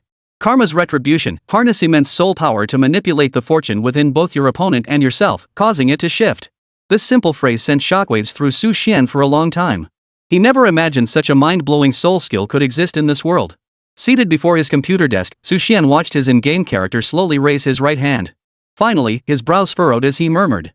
Why do I feel that the soul techniques of this character I control are completely different from those of all soul masters in this world? This was not Su Xian's illusion, it was an undeniable fact. Take the numerous soul masters within the slime team, for instance, whether it was the antagonist Chen Xiuhai or any of the others. Their soul skills seemed to focus on a single direction, continuously developing and expanding from there. But Su Xian's soul skills appeared to have no connection whatsoever, existing as completely independent abilities. More importantly, the power contained within these soul skills was simply too immense. After exhausting the game's database, Su Xian found no relevant information. He had no choice but to abandon his search and refocus his attention on the game. Karma must be repaid. The game screen froze instantly. The instant Su Xian pressed the number 6 key, the entire screen turned monochrome. Su Xian saw a massive ball of fiery red light burning within the bodies of the 7 Slime Academy members on the screen before him. He could now move this fiery glow using his mouse. Click. Click. As he manipulated the mouse, repeatedly drawing the fiery glow into his own body, Su Xian finally understood the name of this crimson light, luck. After transferring the light from the Slime Academy members until only a faint glow remained, Su Xian noticed that this 6th soul skill had entered its cooldown phase. The game screen began shifting from monochrome back to its normal color palette. While Su Xian had used his 6th soul skill, time had frozen for the outside world. During that period, Su Xian himself had also been unable to perform any actions. Hiss. Only after Su Xian finished using his soul skill did Stryker suddenly feel a chill run through his entire body. He couldn't pinpoint the source of this feeling, but it was distinctly unpleasant. The Slime Academy members, unaware of what had transpired, were solely focused on being the first to teach Su Xian a lesson. Take this punch. Li Mubai charged forward, planting his right fist firmly before him, intent on teaching Su Xian a lesson. Ugh. Ah. But for some inexplicable reason, the flow of soul power within him suddenly halted. Li Mubai, who had been charging forward at full speed, suddenly swayed slightly. His legs buckled, and he collapsed to his knees before Su Xian. Thud. The others watching this scene were all stunned. How utterly humiliating. Brotherly. They never imagined Li Mubai would suffer such a humiliating defeat at this critical moment. The remaining members of the Slime 7 exchanged glances, gritting their teeth with fury. They charged forward, intent on avenging Li Mubai. But what happened next was no different from what had befallen Li Mubai. Chen Xiuhai's blue-silver grass first wrapped around Luor. Luor's body, mid-air in her leap, hadn't even begun her attack before the blue-silver grass yanked her down hard onto the ground. Zhou Qingqing and Lin Hongju nearby also made repeated mistakes, the two of them in complete disarray. As for the support soul masters, Sun Ruru and Wang Yujia, neither managed to successfully enhance anything. Chao Jin's gazed at Su Xian's graceful figure, his every movement radiating composure and dominance. Her eyes brimmed with deep infatuation. Indeed, her master never ceased to surprise her. These unique soul techniques were unlike anything she had ever witnessed. Her horizons had expanded by leaps and bounds since following him. Su Xian stood motionless, doing nothing at all, yet the entire Slime 7 before him had been annihilated. Is this what they call karmic retribution? Is this the consequence of having one's fortune power drained? Others might not understand what was happening, but Su Xian knew all too well. This was likely how those whose fortune had been drained by karma's inevitable retribution manifested. Everything went wrong, mistakes piled up, even drinking water could choke them to death. This soul skill truly lived up to Su Xian's expectations, an incredibly formidable soul skill. Far away, Uemo Fan and Shirt Sueka both gaped in disbelief, staring this way. What on earth is going on? They never imagined that the Slime 7, who had just won a decisive victory moments ago, would now lose inexplicably? Without even grazing the hem of their opponent's robes? Uemo Fan stared at Su Xian, who stood before him with a faint smile on his lips. A flurry of thoughts raced through his mind. Finally, he felt as if a momentous realization had dawned within his mind. He looked at Su Xian, his voice thick with shock. Could it be, you're the one behind all this? Hearing this, Su Xian manipulated his character to turn and look at Uemo Fan in surprise. It seemed Uemo Fan was no pushover after all. He could even deduce this situation. Stryker now looked at Su Xian, his eyes wide with shock. What? It's his fault? He had assumed it was truly the misfortune of the Slime Academy members themselves. Little did he expect that the real culprit behind all this chaos was actually Su Xian. Enough! Everyone, stop right now! Stryker's aura erupted instantly, his intense soul power sweeping through the area. The Slime 7, who had been in utter chaos moments before, were all abruptly pulled back.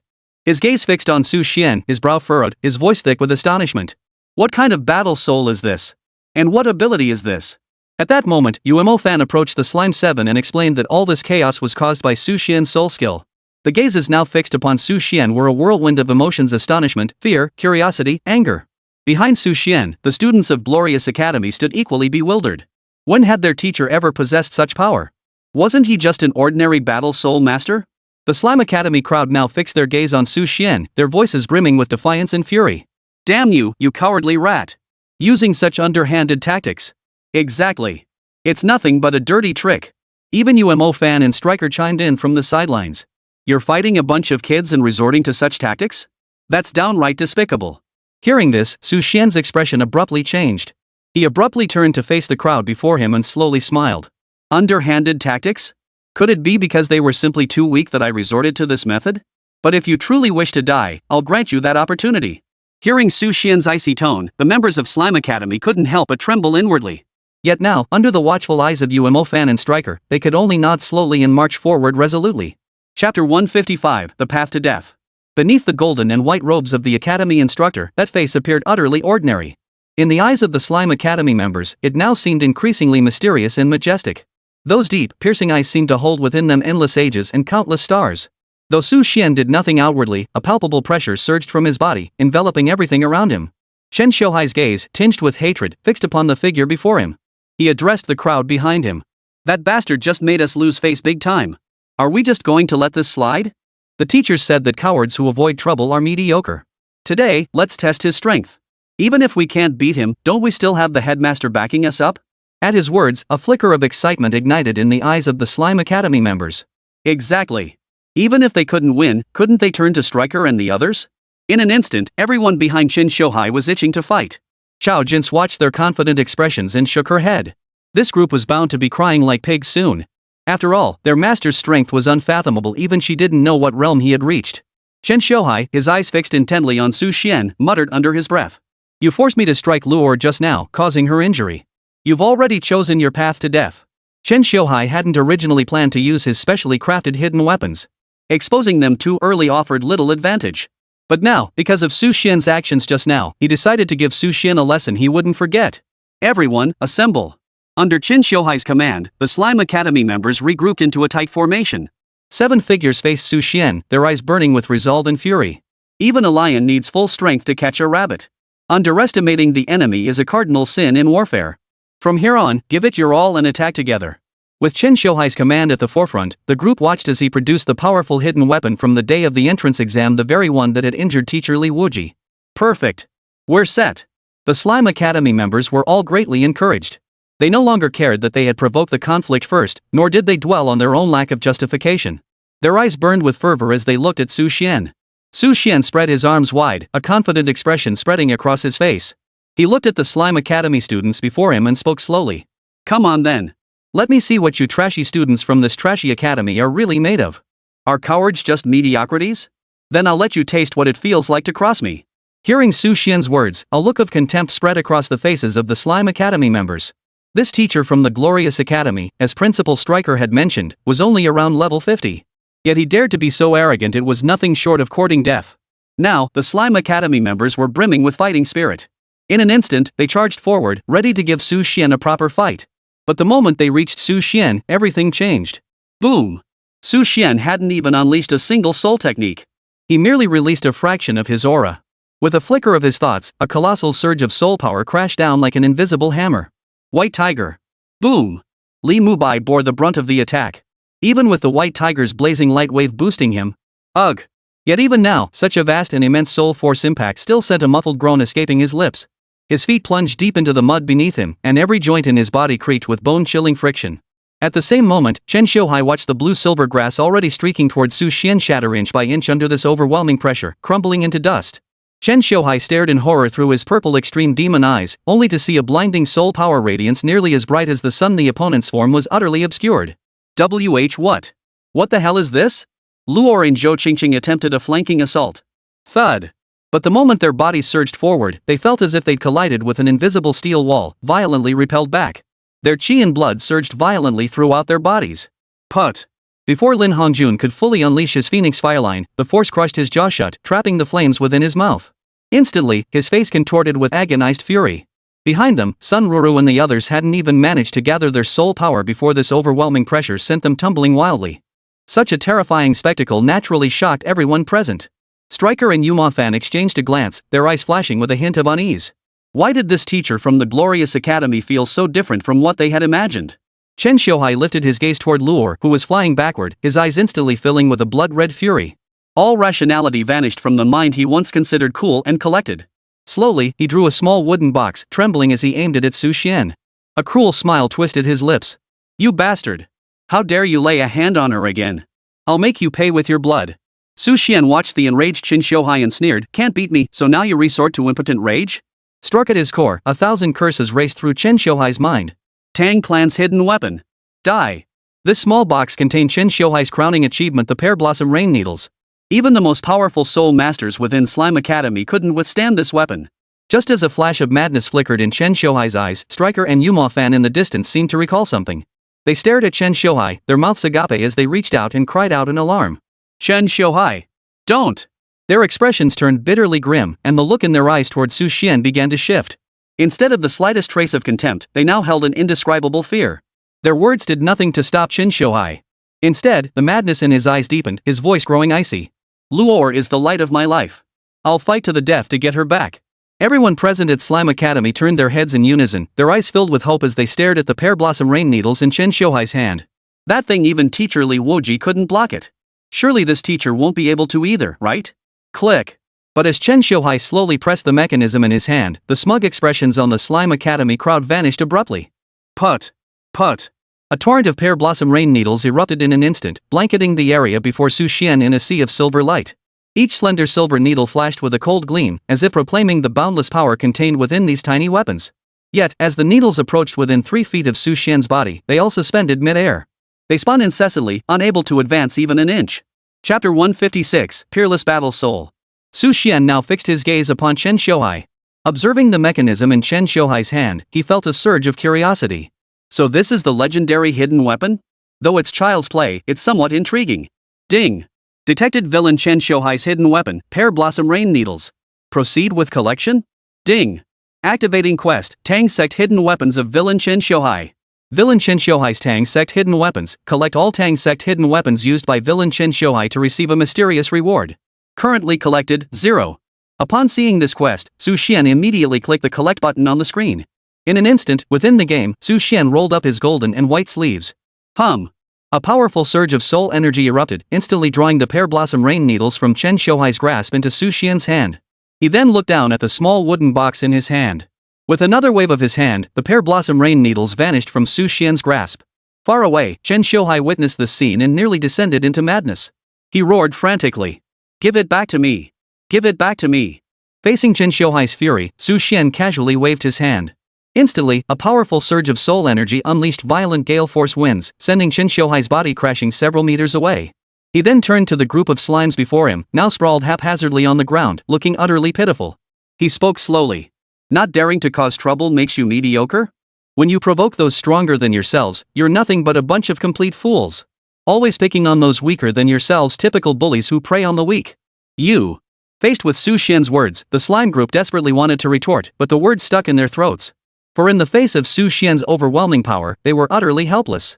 Chen Xiuhai and the others turned their gaze toward Strick and Umo Fan standing nearby, their eyes flashing with a glimmer of hope. "Principal! Teacher!" Seeing the hopeful gazes directed at them, Strick and Umo Fan felt their hearts sink to the depths. They fixed their solemn gazes upon Su Xian. Finally, Umo Fan spoke in a trembling voice. "You must be the legendary, peerless battle soul, right?" Umo Fan's voice carried a hint of fear. As a mere level 28 weakling, he knew all too well that the overwhelming pressure emanating from someone like Su Xian was far beyond what ordinary soul masters or soul saints could muster. Today, Slime Academy faced its greatest crisis since its founding. "Who exactly are you? Why have you chosen to oppose our Slime Academy?" Hearing Umo Fan's words, the surrounding crowd stared at Su Xian in utter shock. A peerless battle soul? To these students, the term peerless battle soul felt like a distant, unattainable concept. The members of Glory Academy, however, were left utterly dumbfounded. Could their teacher truly be the legendary peerless battle soul? Among all present, the most bewildered were the students of Radiance Academy. When had their teacher become an unparalleled battle soul? How could they have been completely unaware? The Slime Academy students lifted their eyes to look at Su Xian, their gazes filled with utter shock. "What? This man is an unparalleled battle soul?" Su Xian remained silent, merely casting a disdainful glance at the crowd before him. "I was merely passing by chance, but after overhearing your conversation, I suddenly find you all rather interesting. Now it seems you truly are a bunch of frauds and petty thieves." Hearing Su Xian's scornful words, the Slime Academy members seethed with rage, yet all lowered their heads in silence. Even Chen Xiuhai, who now seemed ready to take on anyone, looked at Su Xian with eyes filled with fear and a hidden, deep-seated hatred. This was the legendary peerless battle soul. He simply didn't have the guts to provoke him. But revenge is a dish best served cold. This grudge. Chen Xiuhai would remember it. "You are correct, sir. This incident indeed reflects our failure to properly educate our students at Slime Academy." Amidst the stunned gazes of the crowd, Umo Fan, who usually considered himself the most arrogant and haughty, was the first to bow his head, offering a sincere apology to Su Xian. Inside, he silently let out a bitter laugh. What good was his boastful theoretical supremacy in the face of the peerless battle soul's overwhelming pressure? After Umo Fan bowed his head in apology, Striker and the rest of the Slime Academy members, they all rose to their feet and bowed their heads in sincere apology to Su Xian, hoping for his forgiveness. Only after this series of actions concluded did Striker cautiously look toward Su Xian, all trace of his earlier arrogance vanished. "Esteemed peerless battle soul, may we of Slime Academy depart now?" He had thought the matter was settled, but to his surprise, Su Xian looked at him, his eyes filled with amusement. "I accept your apology. However, I must say you were not entirely wrong." For a moment, Striker was utterly bewildered. What did Su Xian mean by that? Su Xian's gaze lingered over the Slime Academy members as he spoke slowly. "I think what you said about cowards being mediocre is absolutely right. And since I consider myself a genius, I enjoy stirring up trouble." At these words, a bitter expression flashed across the faces of everyone from Slime Academy. Only now did they truly realize how utterly outrageous their recent actions and words had been. Only when the knife falls upon oneself does one truly understand the meaning of pain. But regret was too late. Striker stared at Su Xian, his eye twitching uncontrollably as he stammered. Sir, you have a wicked sense of humor." Under Su Xian's unwavering gaze, Striker's heart sank to the depths. It seemed this time, Su Xian was not joking. Boom! A powerful soul force pressure erupted beside Su Xian. Beneath Su Xian's feet, 9 soul rings spread out in sequence. What stunned everyone was that the very first soul ring beneath Su Xian's feet was a 1,000-year purple soul ring. The colors of the subsequent rings were equally breathtaking. By the end, they witnessed crimson and white soul rings they had never seen before, culminating in a golden soul ring. What kind of monster is this? Since Su Xian had never revealed his soul rings to outsiders when using his true identity, the crowd failed to recognize him based on his soul rings. Chapter 157, Golden Sacred Dragon? Nothing but ants. Now, under the overwhelming pressure of the peerless battle soul, the slime group seemed as insignificant and weak as candles flickering in the wind. Seeing this, Striker's heart sank to the depths. He now wished he could tear his own mouth apart. Damn it! Why did I have to stir up trouble? Teaching my own students to bully the weak. Why did I have to say that those who avoid trouble are mediocre? That simple phrase had brought them such immense trouble. No, we absolutely cannot sit idly by and wait for disaster. UMO Fan. We might have to. Striker turned to look at UMO Fan. His rise to the rank of Soul Saint hadn't been smooth sailing. Striker had endured countless hardships and dangers before climbing to the position of Soul Saint. Decades of combat experience and his battle instincts now told him there was no turning back. In this situation, the only course left was to strike first. Upon hearing this, UMO Fan's gaze lingered on Su Xian. Despite his extensive knowledge of the various texts within the Battle Soul Hall, he had never encountered a white soul ring, let alone the subsequent golden soul rings. He sensed that this peerless battle soul they had encountered was no ordinary foe. But now, they truly had no choice but to fight their way forward. His gaze immediately shifted to Striker. Understood. Without hesitation, UMO Fan stomped his foot on the ground, his figure plunging toward Striker like a meteor. In an instant, a blinding white light flared around UMO Fan's body. Behind him, a war soul resembling a boar flashed past. The golden boar now radiated a powerful aura. Striker now positioned himself precisely behind UMO Fan, as if they had rehearsed this move thousands of times. Within the original iron triangle, UMO Fan and Striker formed its core. Though the third member was absent now, Striker and UMO Fan could still forcefully channel their soul power to activate their combined soul technique. A colossal surge of soul power instantly coalesced around UMO Fan, beginning a frenzied resonance.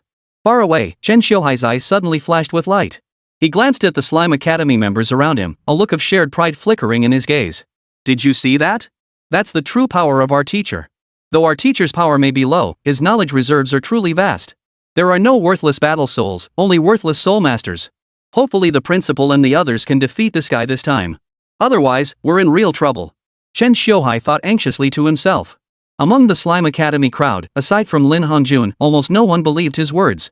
Whether it was Luor, Zhou Qingqing, Li Mubai, or the others, they had all witnessed the true might of an unparalleled battle soul in action. Even if UMO Fan and Striker's combined soul technique was powerful now, they absolutely had no chance of defeating in peerless battle soul. At this moment, the soul power within UMO Fan and Striker had been condensed to its absolute peak. They looked at Su Xian and shouted in unison. Trinity, Sun Moon Brilliance Revolving Cannon. A dazzling golden light shot skyward, instantly dispelling the gloom surrounding the sun never sets forest. Simultaneously, a colossal, majestic, and sacred golden dragon, its entire form composed of golden soul power, slowly materialized as a phantom. Roar! Accompanied by an earth-shaking roar, the dragon's phantom began to solidify above the two men's heads. Though this dragon's phantom was incomplete compared to when the Iron Triangle trio was whole, it now unleashed a formidable surge of soul power, briefly matching Su Xian's imposing aura. At that moment, UMO Fan wore a smug expression as he declared loudly. Golden Sacred Dragon. Revolving Cannon. The colossal golden sacred dragon opened its gaping maw, unleashing a golden beam over 2 meters in diameter. This pillar of light, brimming with terrifying destructive force, tore through the air and slammed directly toward Su Xian. This attack seemed intent on purging every trace of Su Xian's existence from this world. This was the sole attack of UMO Fan and his group's combined soul technique, and likewise their most powerful strike. Upon witnessing this assault, the onlookers' eyes lit up. Within that attack, an aura comparable to that of an unparalleled battle soul erupted. Perhaps, it truly held the potential to defeat the man before them. Su Xian's face remained as indifferent as ever.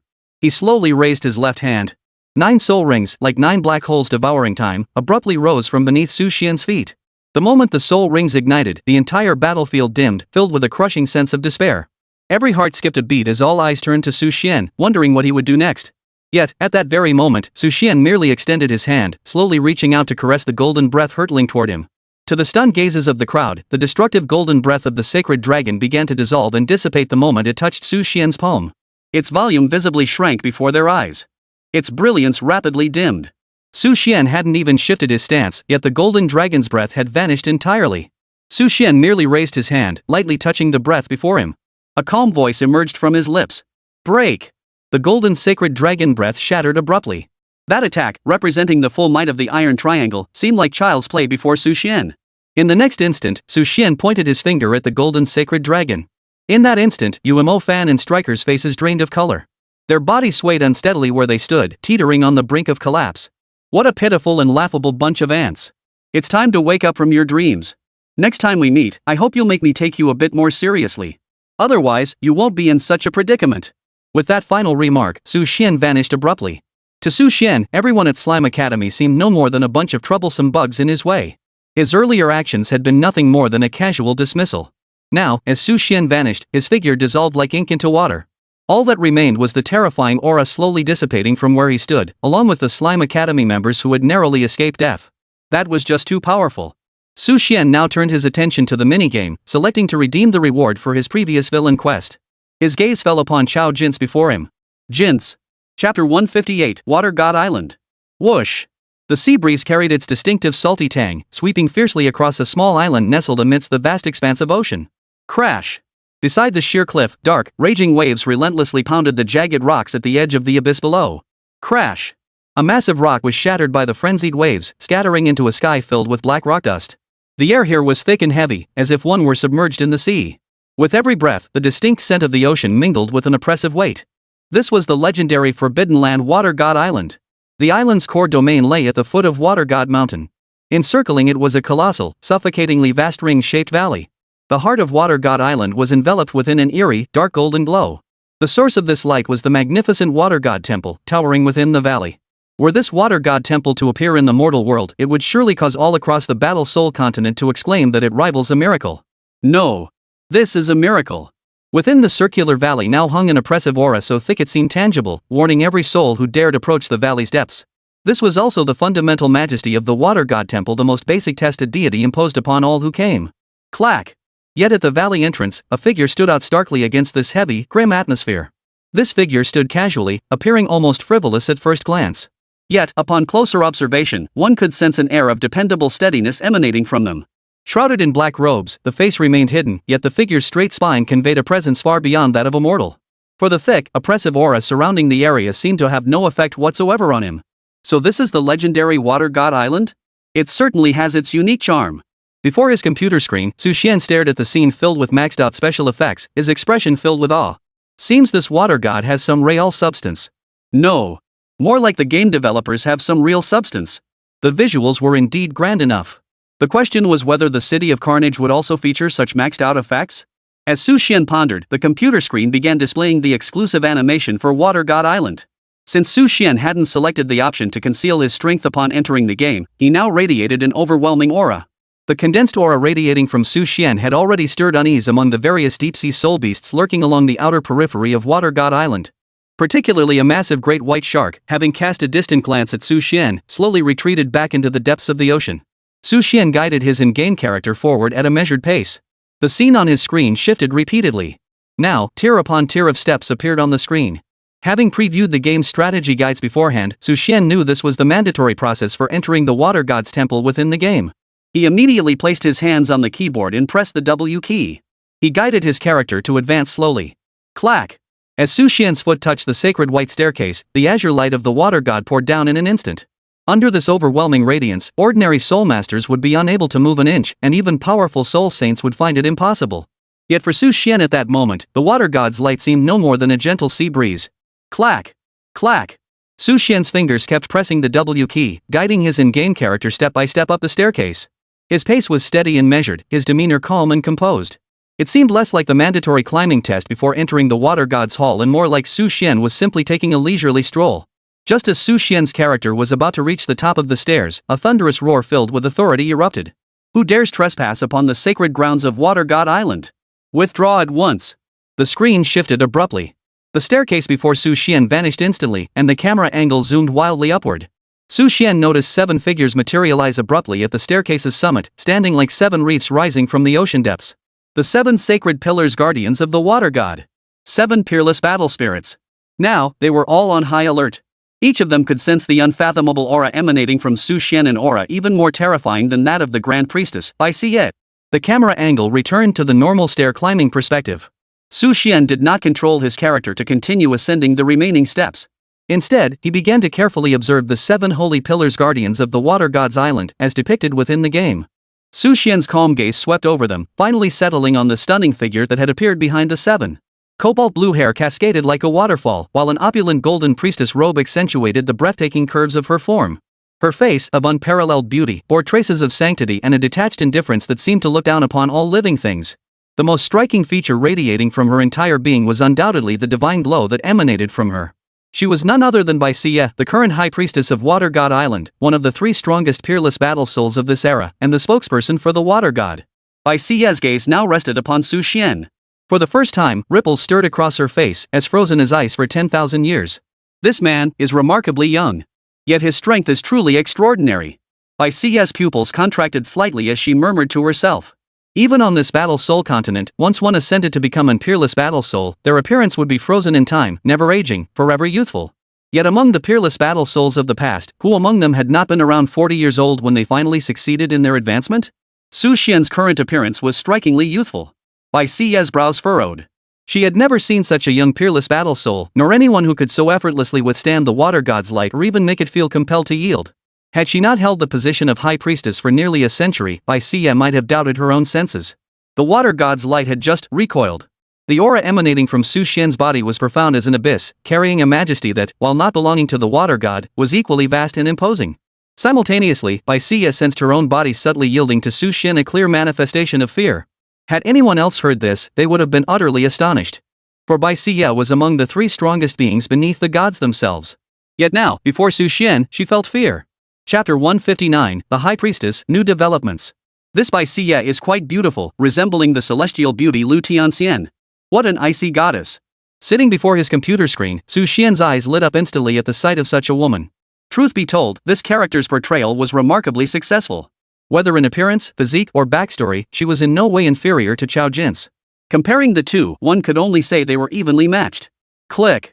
Just as Su Xian prepared to type the relevant text into the game's dialog box to initiate the conversation, he suddenly felt his body grow dizzy. When he regained his senses, Su Xian saw the crystal palace deep within his mind. Within the palace, where only one crystal had been glowing before, a second one now slowly appeared. What the hell is going on? Su Xian furrowed his brow, clearly taken aback by this unexpected development. Ever since Su Xian began cultivating the supreme forgetful art, this crystal palace had remained as still as a deep well. Why now? Yet, as he carefully sensed it once more, a sudden look of delight flashed across Su Xian's face. This means I can cultivate two threads simultaneously? Su Xian's voice brimmed with astonishment. As he had been carefully sensing the shift, an idea had crystallized in his mind. He could now cultivate two emotional bonds simultaneously while practicing the supreme forgetfulness technique. He could achieve twice the results with half the effort. A radiant smile instantly spread across Su Xian's face. This was truly a godsend. After all, if each minigame could only accommodate one character, progress would be painfully slow. Being able to handle two at once meant cultivation efficiency would effectively double. The only question was whether this change applied only to the current minigame or would be permanent. Though Su Xian's mind was filled with questions, the most important thing now was not to waste this opportunity. Without hesitation, Su Xian set his sights on Bai Xie before him. He didn't know why this change had occurred at this very moment.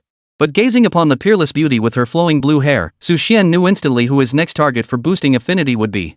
Returning his consciousness to his body, Su Xian slowly typed 3 words on the keyboard. In the game interface, Su Xian's character scrutinized the figures atop the steps for a long moment before finally speaking. Bai Xie. The voice was not loud, yet it cut through the sea breeze with remarkable clarity, reaching every ear present. In those words, everyone present sensed an air of equality, even a hint of admiration. On Water God Island, Su Xian's act of addressing Bai Xie by her surname alone was already the ultimate sign of disrespect. Bai Xie's delicate brows furrowed slightly as her cool voice echoed slowly. "Young sir, with such formidable strength at your age, what brings you to my Water God Island?" After speaking, she raised the scepter in her hand slightly and tapped it against the ground. Hum. Vibrations rippled outward like waves on water, powerful soul energy spreading in concentric circles. The water god's power of the entire island began to slowly converge upon Bai Xie, forming an invisible domain that attempted to suppress Su Xian. Is this a warning shot? A playful curve lifted at the corner of Su Xian's mouth as he commanded his character to step forward. Boom! This was not a powerful soul force explosion, merely a sheer pressure of aura. Bai Xie's carefully cultivated water god domain vanished instantly, like snow melting under the scorching sun. Poof! Before Bai Xie, the 7 sacred pillar guardians who had been channeling water god power to her all groaned in unison. They stumbled backward several steps, staring at Su Xian with horrified expressions. So powerful. Truly formidable. Seeing the inhabitants of Water God Island finally grasp the extent of his might, Xuan chose not to press his advantage further. There's no need to be nervous. Xuan slowly reined in the aura radiating from his body, his eyes burning as they fixed on Xie. While on the Battle Soul continent, I heard of the Water God's 9 trials' great renown. That is why I came to this Water God Island to participate in the Water God's 9 trials. The Water God's 9 trials. That requires the Water God himself to personally select the heir before one can participate. Among the 7 sacred pillars, a dolphin-like peerless battle soul couldn't help but speak up. Sitting before his computer, Xuan read the message, studying his character's absurdly overpowered stats panel. He typed slowly. Requires his selection? That rule ceases to exist from this moment onward. Xuan chuckled softly, his gaze drifting toward the Water God's temple towering into the clouds. If I say I want to take the exam, then I can take it. If the Water God truly has any objections, let him come speak to me personally. As the words fell, an overwhelming, world-dominating aura surged skyward. Boom! The clouds in the sky churned violently, while the sea erupted like a tsunami, unleashing towering waves. Xie's heart trembled violently. She sensed the sheer will and power emanating from Xuan. This was no empty bluff or hollow boast. Xuan truly possessed the audacity and power to challenge the very gods of legend. Does he truly dare to attempt this? These are legendary deities. Xie's eyes locked onto Xuan. How incredibly arrogant! The calm waters of her heart were now rippling violently, disturbed by the powerful pebbles Xuan had thrown into them. She studied the handsome man before her. To Xie, Xuan still seemed far too young. The vast age gap between them made Xie's heart flutter inexplicably. As the high priestess of the Water God, she should despise, even resent Xuan. Yet, such feelings refused to take root within her. She raised her scepter high, summoning pillars of azure light that pierced the heavens and earth, slowly enveloping Xuan. High priestess. Facing the astonished and worried gazes of the 7 holy pillars, Xie spoke words of comfort to them, though they seemed equally meant for herself. Forcing confrontation is unwise. Let the Water God test him personally. After uttering these words, Xie felt a slow release of tension within her heart. The sense of betrayal toward the Water God had also faded somewhat. Her beautiful eyes fixed intently on Xuan, as if awaiting the outcome. Staring at the blue light screens on the computer monitor, Xuan's brow furrowed in confusion. What is this? Chapter 160, The Test. Xuan had already noticed that the health bar and mana bar on his character's interface were steadily decreasing. Due to Xuan's exceptionally fast recovery rate and the sheer length of both bars, the changes appeared negligible. Within the game, Xie's eyes were fixed on Xuan's body. As the deep blue light column vanished, her eyes filled with astonishment and shock. Her thin lips parted slightly, her voice thick with disbelief. The light of the Water God illuminates your heart. Your qualifications are sufficient. Xie's voice carried a subtle, almost imperceptible change. The Water God had actually acknowledged him. And now, he'd even skipped the basic assessment, sending Xuan straight to the top tier 9 trials? This is simply unbelievable. What Xie didn't know was that the one rejoicing even more than her was the Water God within her heart, the supreme deity who brooked no profanity. At that moment in the divine realm, the Water God watched the scene unfolding on Water God Island, his eyes widening in astonishment. His tone brimmed with admiration, devoid of even a trace of divine majesty. That he would come to take my 9 trials of the Water God utterly unexpected. The Water God had already chosen his future heir Chen Xiuhai. The moment Chen Xiuhai awakened his twin battle souls, the Water God had marked this extraordinarily gifted youth. But if Xuan could now inherit his divine seat, what chance would Chen Xiuhai have? Even though Chen Xiuhai possessed outstanding talent, compared to Xuan, he was simply not in the same league. If he were to inherit my divine seat, wouldn't that give me greater standing before the other deities? How splendid! The Water God, seized by this thought, even considered descending directly to the mortal realm to have Xuan inherit the divine seat immediately, bypassing the time-consuming 9 trials of the Water God. But he quickly suppressed this impulsive thought, knowing that with Xuan's strength, passing his 9 trials of the Water God would be a breeze. Then, gaining an outstanding successor would be as easy as water flowing downhill. Had Xie known the Water God's thoughts, she would surely have been utterly astonished. The Water God's throne she had guarded so diligently seemed, in the Water God's eyes, merely an item waiting to be handed over for Xuan to take. Xie, may we commence the 9 trials? My time is precious. Xuan's words, dripping with arrogance and even a hint of condescension, fell upon Xie's ears. In that instant, a strange sensation stirred within her heart, frozen for a century. For the first time in her exalted existence, she heard words spoken with such equality, even confidence, that it sent a significant shockwave through her soul. Xie forced herself not to meet Xuan's gaze, regaining her haughty composure. Since the Water God has given his approval, you may begin whenever you wish to participate. Ding! Character Xie's favorability toward you has increased by 10 points. Current favorability, 10 points. Xuan, sitting before his computer screen, erupted in wild excitement upon seeing the notification. He never imagined Bai Xie could become one of his targets, and more importantly, her affection had risen significantly. Su Xian genuinely had the chance to complete 2 targets simultaneously, potentially doubling the cultivation speed of the supreme forgetful emotion technique. What a hypocritical woman. Before me, all your pretense is futile. He watched Bai Xie's stunningly beautiful face, still bearing that aloof expression, as if she regarded the entire world as beneath her feet. Su Xian couldn't help but wonder, when Bai Xie truly fell for him, would she still maintain this demeanor? Under the gazes of the crowd, Su Xian immediately began preparing for the first trial of the Water God's 9 trials, traversing the Water God's light. Before the computer screen, Su Xian pressed the W key, guiding his character to step onto the remaining staircase. Step. Step.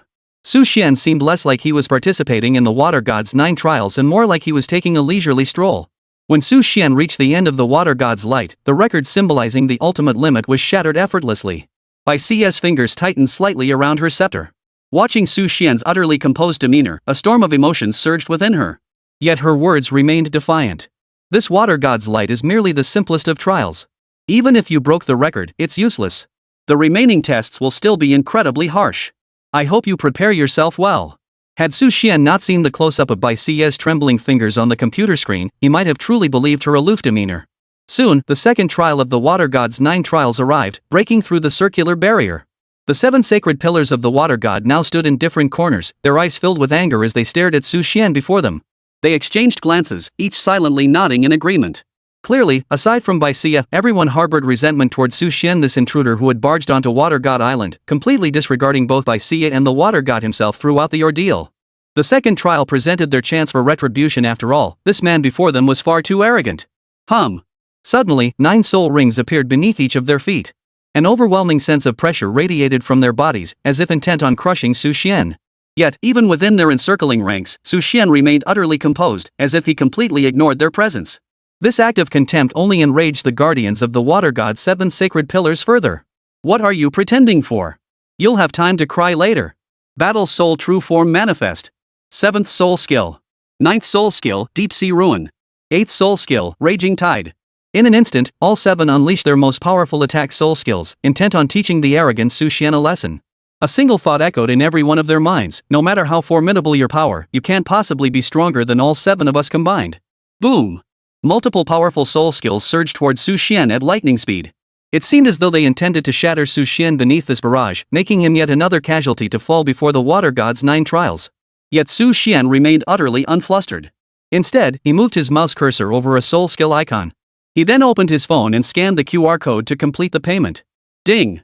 Your agricultural bank card ending in 1978 has successfully processed a payment of 9,999 yuan at 9:13 a.m. today. The complete description panel for this soul skill now appeared before Su Xian. 5th Soul Skill. Chapter 161, The Proud Priestess? 5th Soul Skill, Destiny. Fate, utilize vast amounts of soul power to alter the current timeline. Modify an upcoming event. Once modified, the rest of the timeline remains unchanged, but this specific event undergoes corresponding transformation. To be honest, upon seeing this series of soul skills possessed by the character he controlled, Su Xian felt that his character could probably take on even some weaker deities head-on. After all, according to the guides he'd researched in the minigame, the War Soul Hall Master he controlled had dominated the world for over a century. He had dealt with numerous deities on multiple occasions and held considerable standing among them. One could only imagine just how powerful this character truly was. Yet now, this absurd and bizarre combination of soul skills stirred an audacious thought within Su Xian's mind. What kind of divine seat could possibly be worthy of him inheriting? Click. Su Xian pressed the number 5 key on his keyboard. In an instant, the game screen froze once more. Within the game's visuals, several powerful attacks, each radiating overwhelming momentum and deafening force, had already closed in upon Su Xian. Each of these 7 formidable soul techniques represented the full might of peerless battle souls. For an ordinary person, this would be a fatal situation. Yet as Su Xian unleashed his 5th soul skill, he felt his nearly limitless soul power suddenly diminish by 1/5. Rustle. A tattered parchment suddenly appeared on the large screen, its surface blank. Clearly, this required Su Xian to input content to activate this so-called destiny. In an instant, Su Xian narrowed his eyes. Seated before the computer screen, he pondered what exactly he should input. After merely 2 seconds of contemplation, an idea crystallized in Su Xian's mind. Let me kill Chen Xiuhai directly. Let me instantly gain all of Chao Jinxi and Bai Xie's affection points. The moment Su Xian typed these requests into the parchment scroll, they vanished without a trace, as if they had never been there. Clearly, such actions were impossible within this minigame. Whether it was a designer restriction or simply beyond Su Xian's ability to activate remained unknown. Sitting before his computer screen, Su Xian slowly shook his head and let out a long sigh. Ah, it seems this mini-games bugs aren't as plentiful as I imagined. With that thought, he began to seriously utilize this fifth soul skill named Destiny. Modify my upcoming fate to pass the test of breaking through the ring blockade. After typing these words, they appeared on the parchment scroll. Snap! The instant Su Xian pressed the enter key, he noticed the parchment ignite from its lower right corner. In an instant, the parchment vanished from the computer screen, and the game's visuals resumed. From afar, Bai Xie watched as Su Xian was about to be engulfed by a barrage of attacks. Instead of a flicker of satisfaction in her beautiful eyes, a trace of concern appeared. He's still so young. If he were to fall here because of this. Bai Xie's fingers tightened around the staff. If something truly went wrong in the next moment, she sensed she would instinctively force the assessment to end. As Bai Xie's scepter lifted slightly, poised to touch the ground, she witnessed a flash of azure light suddenly erupt from Su Xian's body as he faced the 7 holy pillars' most devastating assault. In the next instant, the 7 terrifying, peerless battle souls' full force strike passed right through Su Xian's body, striking toward the space behind him. What on earth is this? Shock filled the eyes of Bai Xie and the 7 holy pillars alike. They never imagined Su Xian could break through the stalemate in such a manner. This attack from the 7 holy pillars was one that even the water god himself would have to take seriously. The next instant, something even more unexpected unfolded. Boom! Su Xian stepped forward, raising his hands effortlessly. In the next instant, he slowly pushed outwards toward his surroundings. Boom! A powerful surge of soul energy erupted from Su Xian's center, sending shockwaves rippling through the entire space. The 7 sacred pillars were momentarily immobilized. In an instant, the very attacks the 7 holy pillars had just unleashed were now hurled back at their masters, unchanged. Under the horrified gazes of the crowd, the 7 sacred pillars paralyzed by the spatial tremors were instantly defeated by each of their masters' signature techniques, their bodies sent flying backward. Cough! How is this possible? Damn it, what kind of soul skill is this? Why are my soul skills obeying him? Now lying prostrate on the ground, the 7 holy pillars lifted their eyes, their gazes fixed intently on Su Xian. Their gazes held no defiance, no anger, only a trace of fear. This man was utterly beyond their ability to oppose. He was simply too powerful. Far away, Bai Xie noticed this scene. A flicker of light passed through her beautiful eyes. What kind of power is this? Bai Xie was utterly shocked. As the earthly representative of the water god, she considered herself both powerful and well-traveled. Yet Su Xian's actions had completely surpassed her expectations. Now, observing Su Xian, a man utterly unlike anyone she had encountered in the past century, she felt an unfamiliar emotion stir within her heart. This man is extraordinary. Bai Xie found herself wanting to understand Su Xian, to uncover the true nature of this man. Ding! Character Bai Xie detected. Affinity towards you increased by 5 points. Current affinity, 15 points. The good news flashing across the computer screen instantly lit up Su Xian's eyes. He hadn't expected Bai Xie's affection to rise at a pace that rivaled Xiao Jinsu's. But when Su Xian turned his gaze toward her, he found Bai Xie's face still bearing an air of haughty disdain, as if she didn't even acknowledge his existence. Feeling Su Xian's gaze, Bai Xie even spoke up first. You got lucky this time. Let's see how you handle the next assessment. Instantly, Su Xian grew even more excited. What was this? This was unmistakably tsundere behavior. He never imagined that Bai Xie, the legendary high priestess of the water god temple, would turn out to be the epitome of tsundere. After all, neither in real life nor in any game had Su Xian ever encountered a woman like this before. This discovery only fueled Su Xian's desire to conquer her. He guided his character to slowly approach Bai Xie's side. Chapter 162, The Bet. Su Xian now stood less than a foot away from Bai Xie, their bodies nearly pressed together. Bai Xie stared at the handsome face before her, her heart skipping a beat. Yet she forced herself to remain composed. What do you think you're doing? A flicker of panic finally appeared on Bai Xie's coldly beautiful face. She felt the man's breath mere inches from her own, desperately wanting to step back and escape. But she knew she couldn't. Anyone else could retreat, but she couldn't. Because she was Bai Xie, the high priestess of the water god's temple, the water god's spokesperson walking this earth. So even if she faced the greatest difficulty today, she could not retreat. Nothing. I just think you look pretty damn good when you're angry. Su Xian's gaze locked onto Bai Xie's face as he slowly uttered these words. Upon hearing this, Bai Xie's cheeks flushed even redder, yet she maintained a feigned composure. Oomph. What a shameless lecher. Facing this proud and stubborn priestess, Su Xian watched the close-up of Bai Xie's expressions and movements on the screen, slowly typing on his keyboard. Since you think so little of me, how about we make a bet? Hearing this, Bai Xie felt a twinge of doubt in her heart. A bet? What kind of bet? His gaze swept over Bai Xie's curvaceous figure and exquisite face with an almost predatory intensity. Amidst Bai Xie's nearly explosive glare, Su Xian finally spoke slowly. How about we wager on whether I can pass the water god's 9 trials? If I fail, I'll be at your beck and call forever. If I pass, you'll be mine. Before Bai Xie could react, the 7 sacred pillars guarding her could no longer contain themselves. One of the equally stunning women stepped forward, her brows furrowed as she looked at Su Xian. What do you mean by this? Are you insulting our high priestess and the water god temple? Facing the woman's angry outburst, Su Xian turned his head leisurely, fixing his gaze upon her. How is this insulting the water god temple? If I truly pass the 9 trials of the water god, I might just become the new water god. Shouldn't you all be obeying the water god anyway? But, this. At these words, not only did the woman fall silent, but the other guardians of the 7 sacred pillars including Bai Xie all plunged into a profound silence. Su Xian's words were blunt yet undeniably logical. Even his wager was staked on himself. Even if other candidates failed the 9 trials of the water god, they wouldn't be compelled to obey the high priest of the water god temple. If they truly succeeded, they would indeed become the next water god, and their reassignment to the water god temple would be entirely justified. In an instant, all eyes turned to Bai Xie. They wanted to know how the high priest of the water god temple would respond to this wager. So confident and domineering? Not afraid of shooting his mouth off? Bai Xie stared at Su Xian before her gaze lingering in a daze. As a renowned beauty of unparalleled grace, her appearance could rightly be described as breathtakingly beautiful. Countless peerless battle souls had pursued her, drawn by her looks and power. 2 exceptionally powerful ones had even clashed fiercely over her affections, yet she felt nothing for either. Yet now, gazing at Su Xian, who was undoubtedly much younger than her, Bai Xie found herself experiencing an unusual sensation. As if compelled by some unseen force, Bai Xie did not reject Su Xian's wager. Instead, she slowly nodded. Her indifferent gaze settled upon Su Xian. In that case, she said, I shall witness how you pass the water god's 9 trials. Watching the haughty Bai Xie respond thus from behind her computer screen, Su Xian finally cracked a smile in his chair. Caught? Ha ha ha ha. The more arrogant someone was, the less she would stoop to lying or cheating. Su Xian had made this wager precisely because he knew he would never become the next water god. If Bai Xie refused to leave with him, boosting her goodwill later would become a troublesome and tedious affair. That was precisely why Su Xian had brought it up. Otherwise, why would he shackle himself with such a constraint? Watching Bai Xie, who remained oblivious to the trap she'd fallen into, Su Xian nodded slowly. In that case, High Priest, our wager begins. Amidst the stunned gazes of the crowd, Su Xian wasted not a single moment of rest. He immediately proceeded to the next trial of the water god's 9 trials, titled Body Tempering. Holy Maiden, this is the funding request from the War Soul Hall of the Sun Moon Empire. Holy Maiden, the National Soul Master Tournament is also about to commence. Holy Maiden.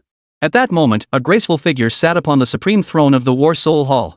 As she watched the Soul Masters of the War Soul Hall come forward one after another to report various administrative matters requiring her approval and handling, Chao Jins finally couldn't help but let out a long sigh. Ah, when will you return, Master? Jins misses you so much. Several months had passed since Su Xian had disciplined the Slime Academy. After that incident, Su Xian made thorough preparations and summoned Chao Jins directly, appointing her as the acting hall master of the Battle Soul Hall. Chao Jins never dreamed that a girl of such humble origins could become the supreme leader of the entire Battle Soul continent. Chao Jins understood all too well that everything she had achieved was because of her master. Though Chao Jins had fiercely resisted, Su Xian remained as domineering and unquestionable as ever, forcibly bestowing the position of hall master upon her. Clang! Chao Jins extended her slender, graceful fingers toward her full, surging chest. Touching the pendant, she murmured silently.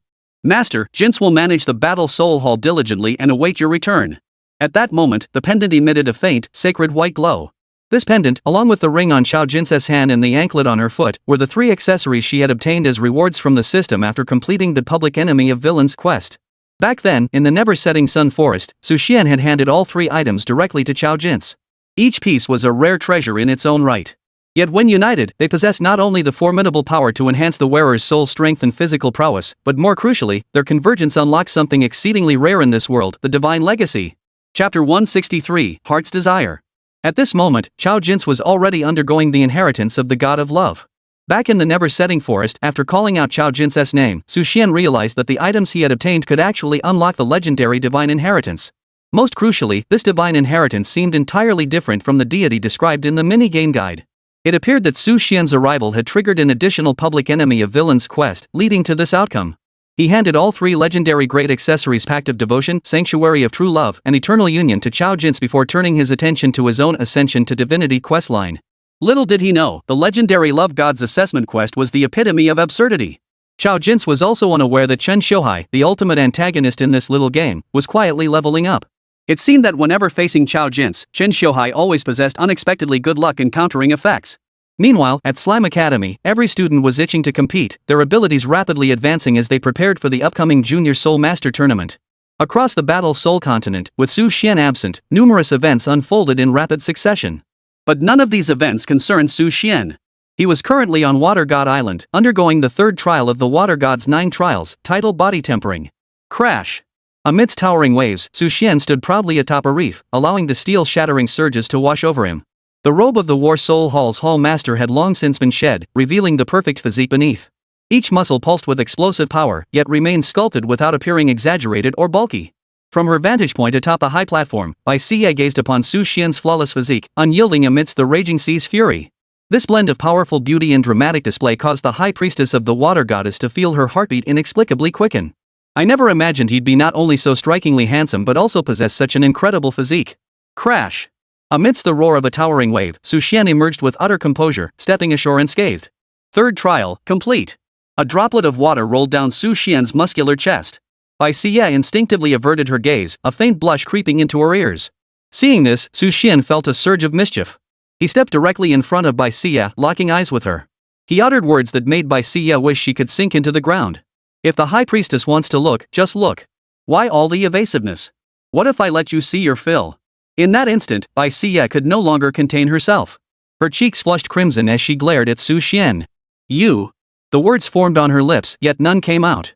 For she had indeed been stealing glances at Su Xian just moments ago. Only when Su Xian's muscular form turned and walked away did Bai Xie slowly come to her senses. Watching the direction he walked, she frowned before finally speaking. What are you planning to do? Su Xian turned his head toward Bai Xie and shrugged. Proceeding to the next stage of the assessment, of course. For a moment, the 7 holy pillars guarding Bai Xie, along with Bai Xie herself, were all plunged into utter astonishment. In the end, for reasons unknown, Bai Xie found herself saying, as if compelled by some unseen force. The next stage of the assessment?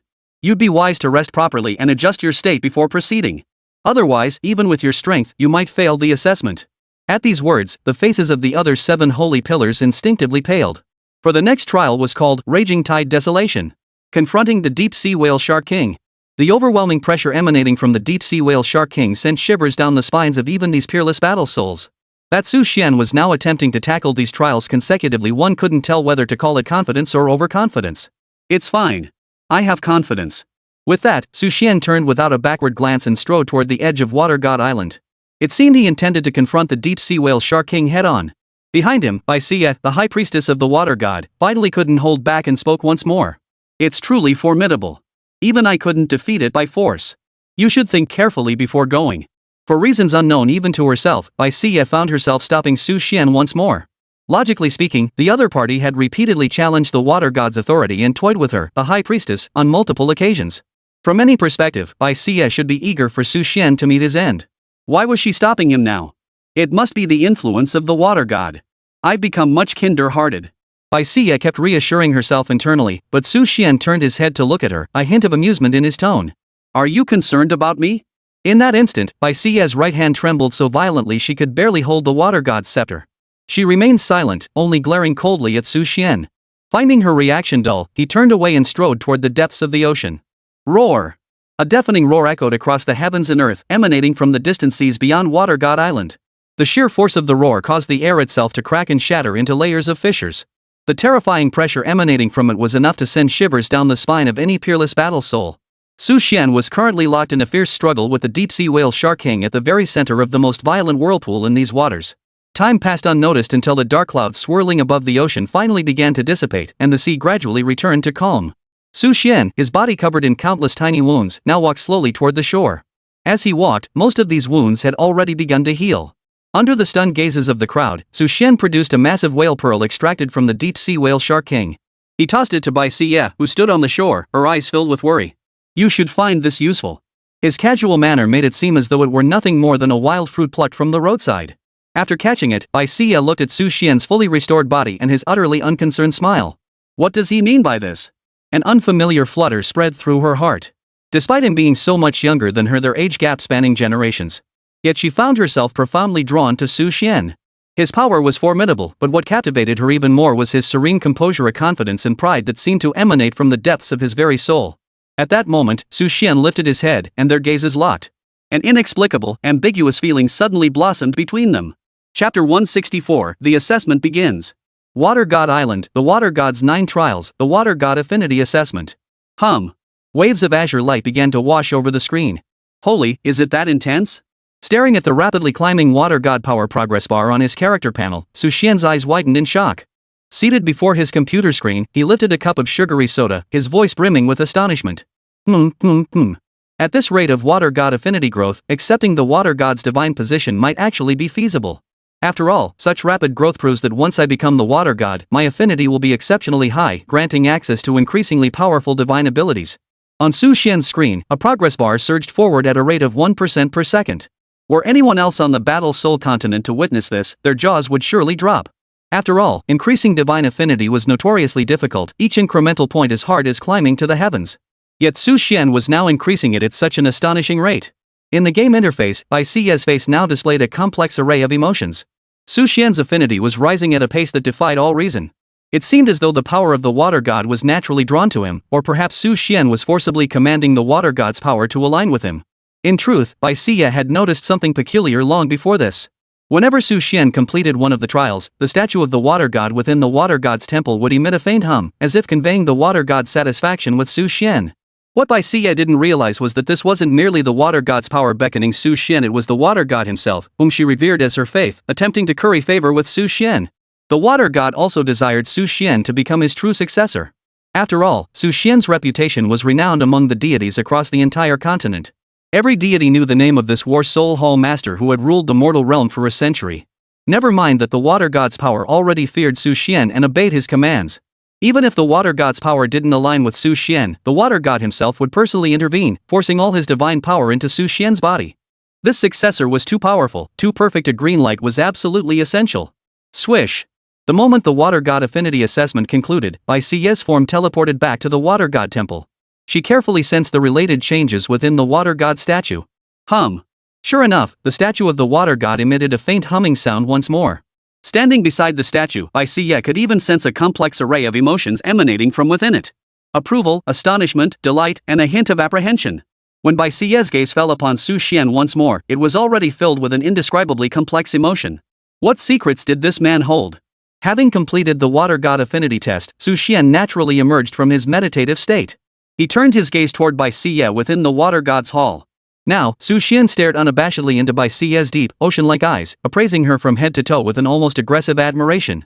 Though Bai Xiye was intensely curious about Su Xian, his blatantly rude behavior still made her feel somewhat annoyed.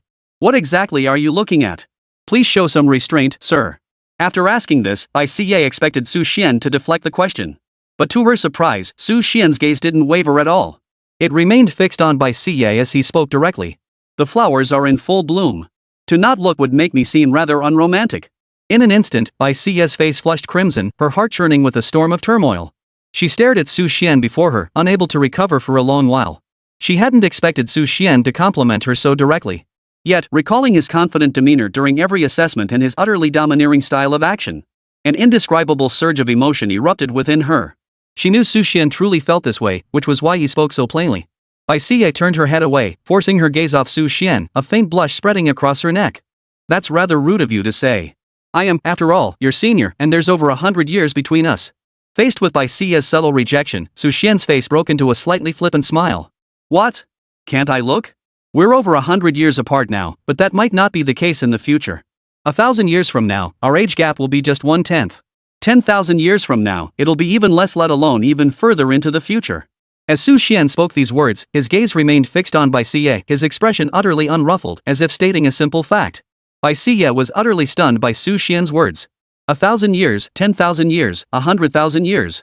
On this War Soul continent, peerless War Souls possessed extraordinary longevity, easily surpassing 1,000 years. But to extend it further, one must rely on the power of the gods. Even if one became a divine being's earthly representative such as Bai Xiye's existence, their lifespan would not exceed 10,000 years. Yet the implication in Su Xian's words was clear, he was destined to become a god. More importantly, Su Xian was contemplating matters with Bai Xiye 10,000 years hence. What on earth did this man mean? In that instant, Bai Xiye froze. Simultaneously, Su Xian's computer screen flashed a notification. Ding! Character Bai Xiye's affinity toward you has increased by 15 points. Current affection level, 40 points. Seeing this message, Su Xian chuckled. Whoa, whoa, whoa. Who knew? Turns out she's a masochist. Gotta keep pushing her. Su Xian found this rather amusing. Bai Xiye's affection boost this time was indeed substantial. If he could boost it further during the Water God's 9 trials, he might just be able to harvest 2 thick stalks of chives at once in the future. Su Xian was brimming with confidence now.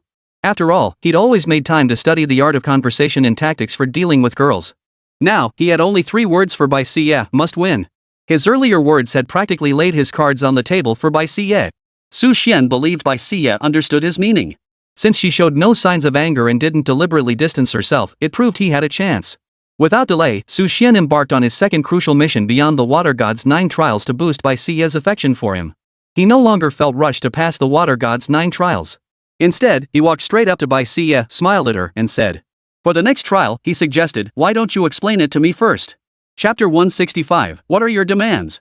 As someone possessing a walkthrough for the minigame, Su Xian knew the detailed procedures of the Water God's 9 trials inside out. However, it seemed that due to Su Xian's overwhelmingly powerful abilities, the sequence of trials he faced differed entirely from the one originally experienced by the antagonist Qin Xiuhai in the mini-game guide. The specific content of each trial, however, remained unchanged. Thus, the 9 trials of the Water God became a valuable tool for Su Xian to boost Bai Xiye's favorability toward him, each stage proving uniquely effective. Take the next stage, for instance. True to form, upon hearing Su Xian's question, Bai Xiye's eyes fluttered slightly. She stared at Su Xian before her, a fleeting hint of evasion flashing in her eyes, followed by an intense fighting spirit. Bai Xiye looked at Su Xian before her voice unconsciously trembling.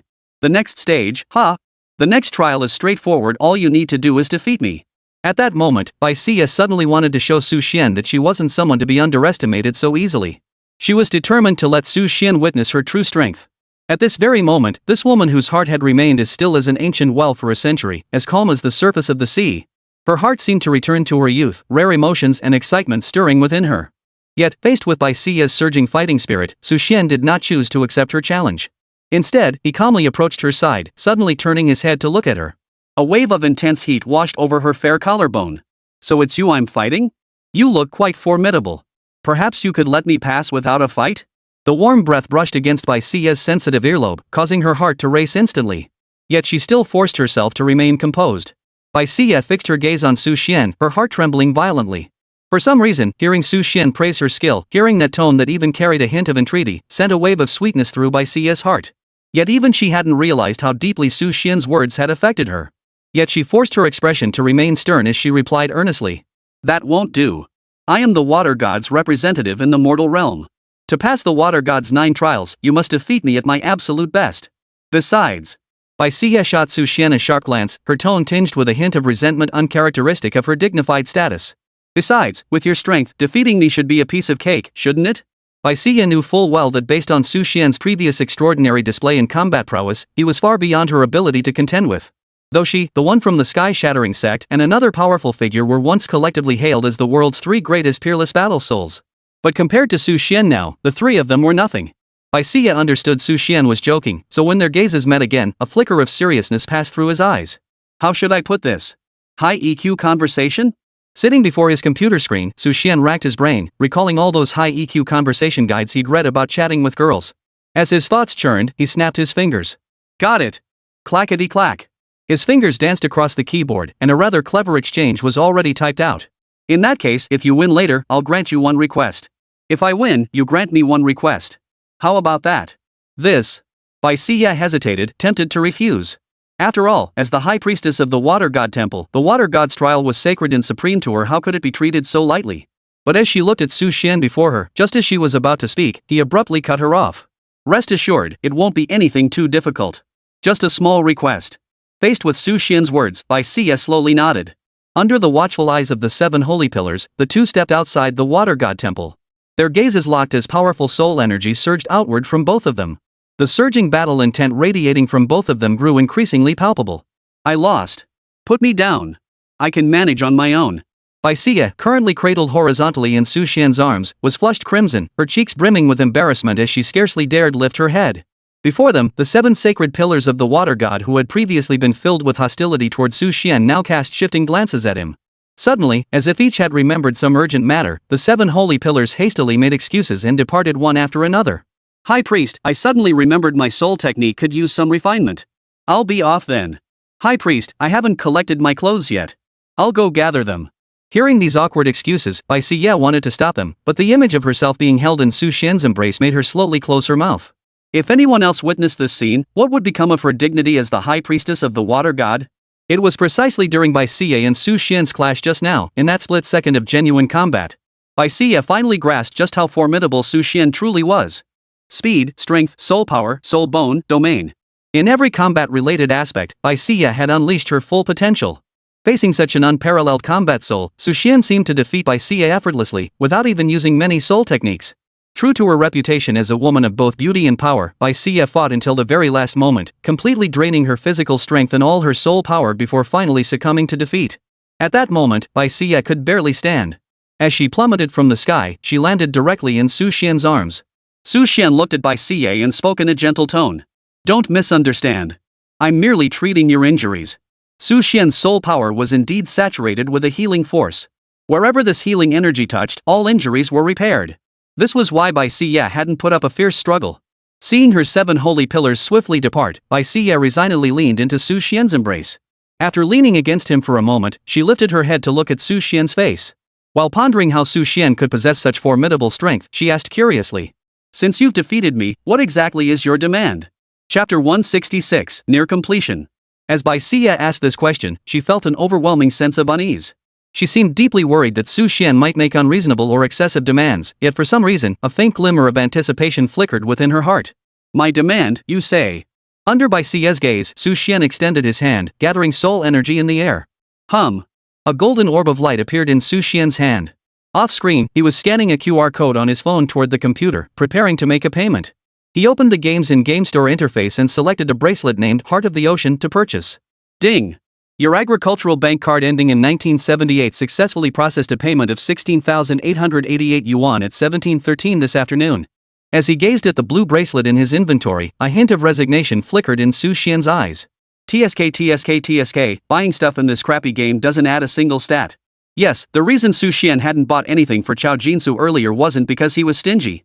Rather, he felt that these purchased items, lacking any attributes or special effects, were inferior to collecting gear within the minigames.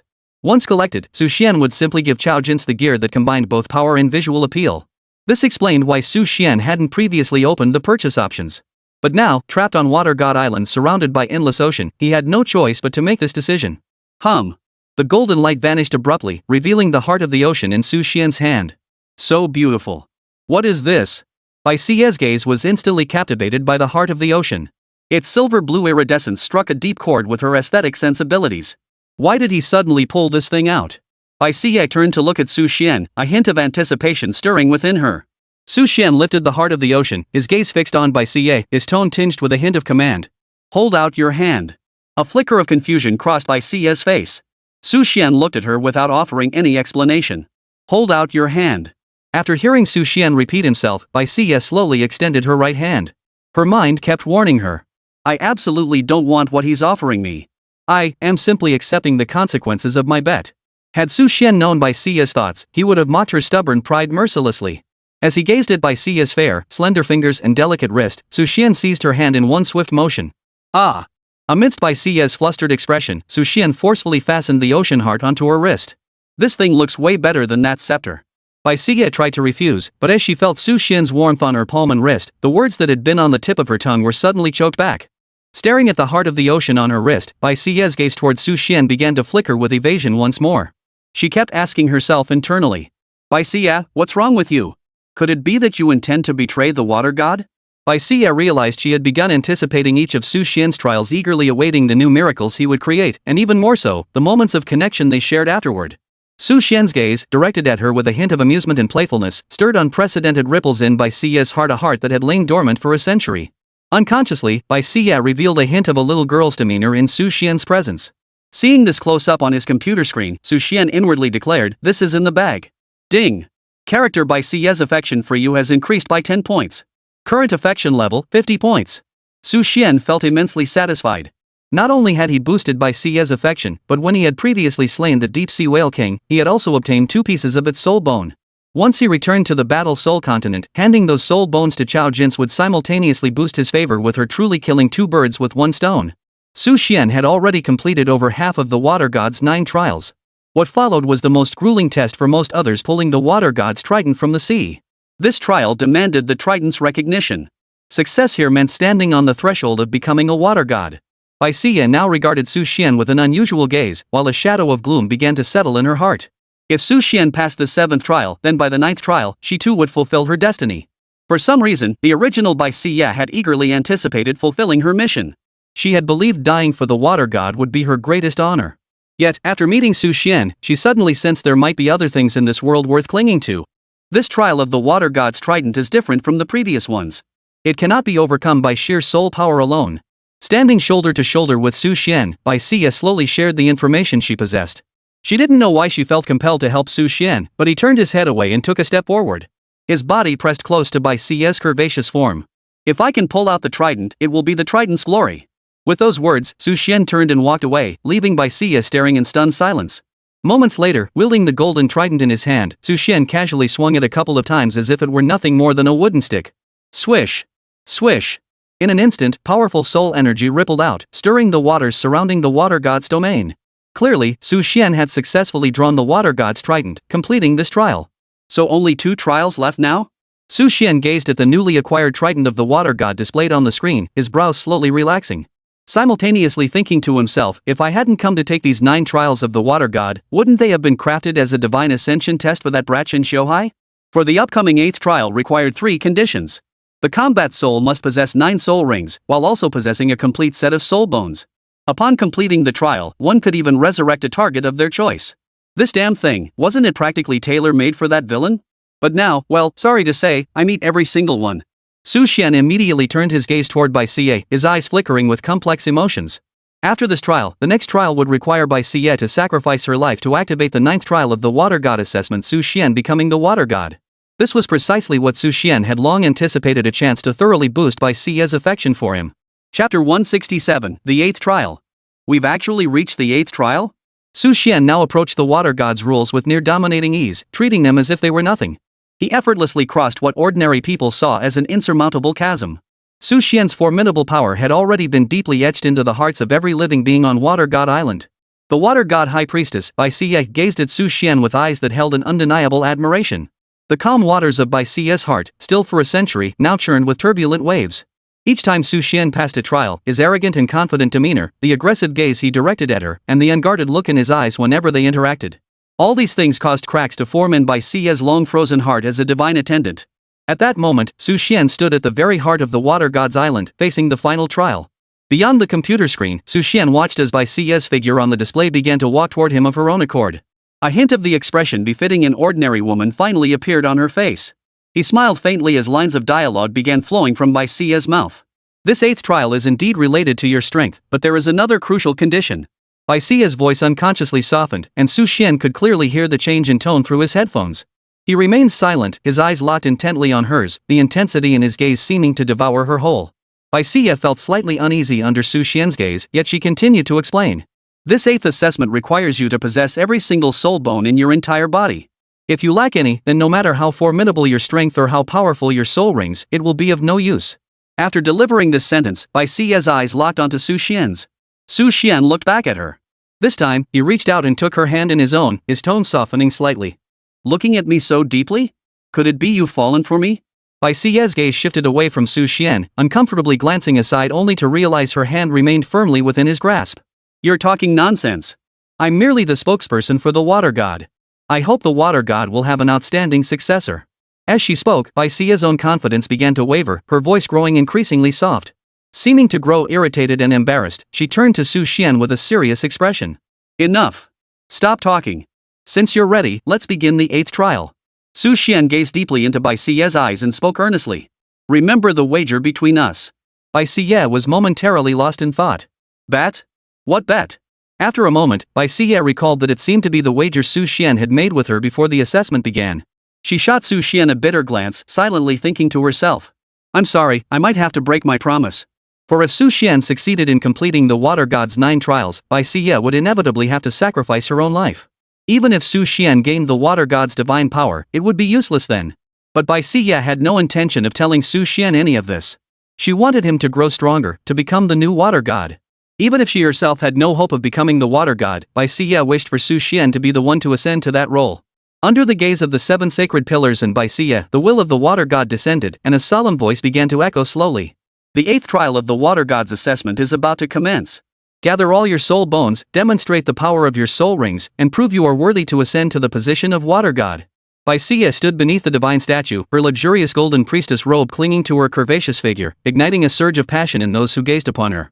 Yet her posture now radiated an extraordinary aura of sacred nobility. Her eyes, however, lingered subtly upon Su Xian, as if anticipating his upcoming performance. Facing the water god's will, Su Xian shed the gentleness and patience he'd shown towards ordinary people and Bai Xie on the battle soul continent. Instead, his tone brimmed with arrogance and self-assurance. Prove whether I'm qualified? I'd like to see if you even have the qualifications to test me. Beyond the computer screen, Su Xian stared at a notification displayed on the screen, lost in deep thought. Ding! Detection confirms all character soul power and soul techniques have been unlocked. Proceed to unlock soul rings and soul bones? Su Xian? After slowly typing out a question mark, Su Xian was utterly dumbfounded. He never imagined this little game would be so utterly ruthless. I've already unlocked all my abilities, why do I still need to unlock my soul rings and soul bones separately? This minigame is way too sneaky. But faced with this situation, Su Xian couldn't help but feel curious. He picked up his phone from beside the computer and obediently began scanning the QR code displayed in the game. Ding! Your agricultural bank card ending in 1978 has successfully processed a payment of 999 yuan at 20:34 this evening. The instant Su Xian completed the payment, he noticed the color of the soul ring in his character status bar at the bottom right of the screen suddenly change. As for the soul bone section, distinct patterns began to emerge. The instant Su Xian completed his top-up, a terrifying, world-shattering aura surged skyward from the game. The sky over Water God Island abruptly transformed from blue to dazzling gold. The 7 sacred pillars guarding Su Xian's perimeter staggered like flickering candles in the wind, each taking a step back and bending their waists. Their gazes toward Su Xian brimmed with boundless terror and reverence, while all the soul beasts surrounding Water God Island trembled in extraordinary fear. So powerful. Bai Xie's slender frame trembled slightly. The radiance on the water god's scepter in her hand flickered briefly, barely resisting the overwhelming pressure. Yet as her eyes locked onto Su Xian, her heart pounded violently. She could distinctly sense the tier and magnitude of this power. It faintly surpassed the water god's might she herself guarded. The gaze Bai Xie cast upon Su Xian was filled with unprecedented awe. At that very moment, a blinding radiance erupted from Su Xian's body. Chapter 168, Such Terror. Boom! 6 soul bones began to manifest one after another on Su Xian's body. Yet their forms were utterly unlike the soul bones everyone had anticipated. Regardless of which soul beasts the other's soul bones originated from, they all bore some characteristics of their respective soul beasts. Yet every single soul bone covering Su Xian's body, though complete in number, bore not a single trace of any soul beast's characteristics. The skull's eye sockets emitted a soul-piercing, ghostly glow. The torso bones were covered in overlapping, intricate patterns, emanating an indestructible aura that warped the surrounding space. The limb bones appeared no different from those of an ordinary person, yet golden soul energy flowed along their surfaces, nearly solidifying into tangible substance. The aura emanating from each soul bone far surpassed that of a 100,000-year-old soul beast. It carried an aura originating from the very source of life, a pressure that could be called law level. These are million-year soul bones. The realization struck like thunder, exploding within everyone's minds. Bai Xie's fingers clenched tightly around her scepter, trembling uncontrollably from the force. Her coldly beautiful face was etched with utter disbelief and shock. What kind of god-defying power is this? And what kind of fortune? Having guarded Water God Island for a century, Bai Xie had never imagined such a prodigy could truly exist on the Battle Soul continent. What on earth had transpired during her absence from the Battle Soul continent? As shock filled Bai Xie's pupils, a scene unfolded that caused the entire world to change color. 9 soul rings rose from beneath Su Xian's feet. Their colors were no longer the ordinary hues of the soul rings he had unlocked when first accessing 20% of his power. The hues beneath Su Xian's feet bore no resemblance to white, yellow, purple, or crimson. Instead, they were 9 dark gold rings that seemed to burn with chaotic flames. Moreover, these soul rings were beginning to subtly shift toward transparency. Each soul ring was immense, suspended in the air like 9 dark gold suns, engraved with intricate and complex inscriptions. The energy fluctuations emanating from these soul rings now caused the very Water God Island beneath everyone's feet to groan. Creak, creak. Fine cracks appeared on the walls of the water god's hall, while the air thickened to a near-liquid viscosity. The combined pressure of the million-year soul rings coalesced into a domain where soul power seemed to solidify into tangible substance. Su Xian possessed nothing but million-year soul rings, a spectacle that had long since shattered all common sense on the soul-binding continent. The 7 sacred pillars guarding the water god now lay prostrate on the ground, unable even to lift their heads, let alone glance at Su Xian. For these peerless battle souls, even a glance at Su Xian had become an impossible fantasy. Every fiber of their being trembled in terror. Bai Xie felt her heartbeat nearly cease. A tremor and dread originating from the depths of her soul left her breathless. The gaze Bai Xie now fixed upon Su Xian held not only utter shock, but also a hint of bewilderment she herself hadn't noticed, a touch of looking up in awe, and an unusual heat. Too powerful. Truly too powerful. Su Xian now radiated a power akin to a deity walking among mortals. His very presence seemed to rival that of the gods themselves. Watching his own exaggerated performance on the screen, Su Xian was secretly astonished. I used to think the soul rings on my character were too ordinary, not worthy of such a high-caliber persona, but now it seems I've underestimated my character's soul rings. Am I worthy now? Su Xian's voice was utterly flat, yet it struck each soul like a heavy hammer. The terrifying soul rings and soul bones slowly retracted, yet the shock reverberating within the crowd's hearts showed no sign of abating. The water god's will, in its current state, fell silent for several seconds before a voice emerged, a voice tinged with astonishment, bewilderment, and shock, yet ultimately one of acknowledgement. Qualification surpassed. 8th trial. Passed. Hearing these words, Bai Xie could no longer contain herself. Her gaze toward Su Xian was incredibly complex, filled with awe, reverence, curiosity, and that fleeting spark of affection she struggled to suppress. These emotions gathered together, nearly bursting through the walls of Bai Xie's heart. But at that moment, Bai Xie shifted her gaze toward the statue of the water god. She knew her chance was gone, since the 8th trial was complete. Then this 9th trial, as if fearing Su Xian might discover something, Bai Xie didn't even give him time to react. She took matters into her own hands and directly initiated the 9th trial of the water god's 9 trials, the final trial. Swish! The radiance of the 9th trial descended, enveloping the entire water god island with an aura that was sacred yet brutally cruel. The island fell into an eerie silence,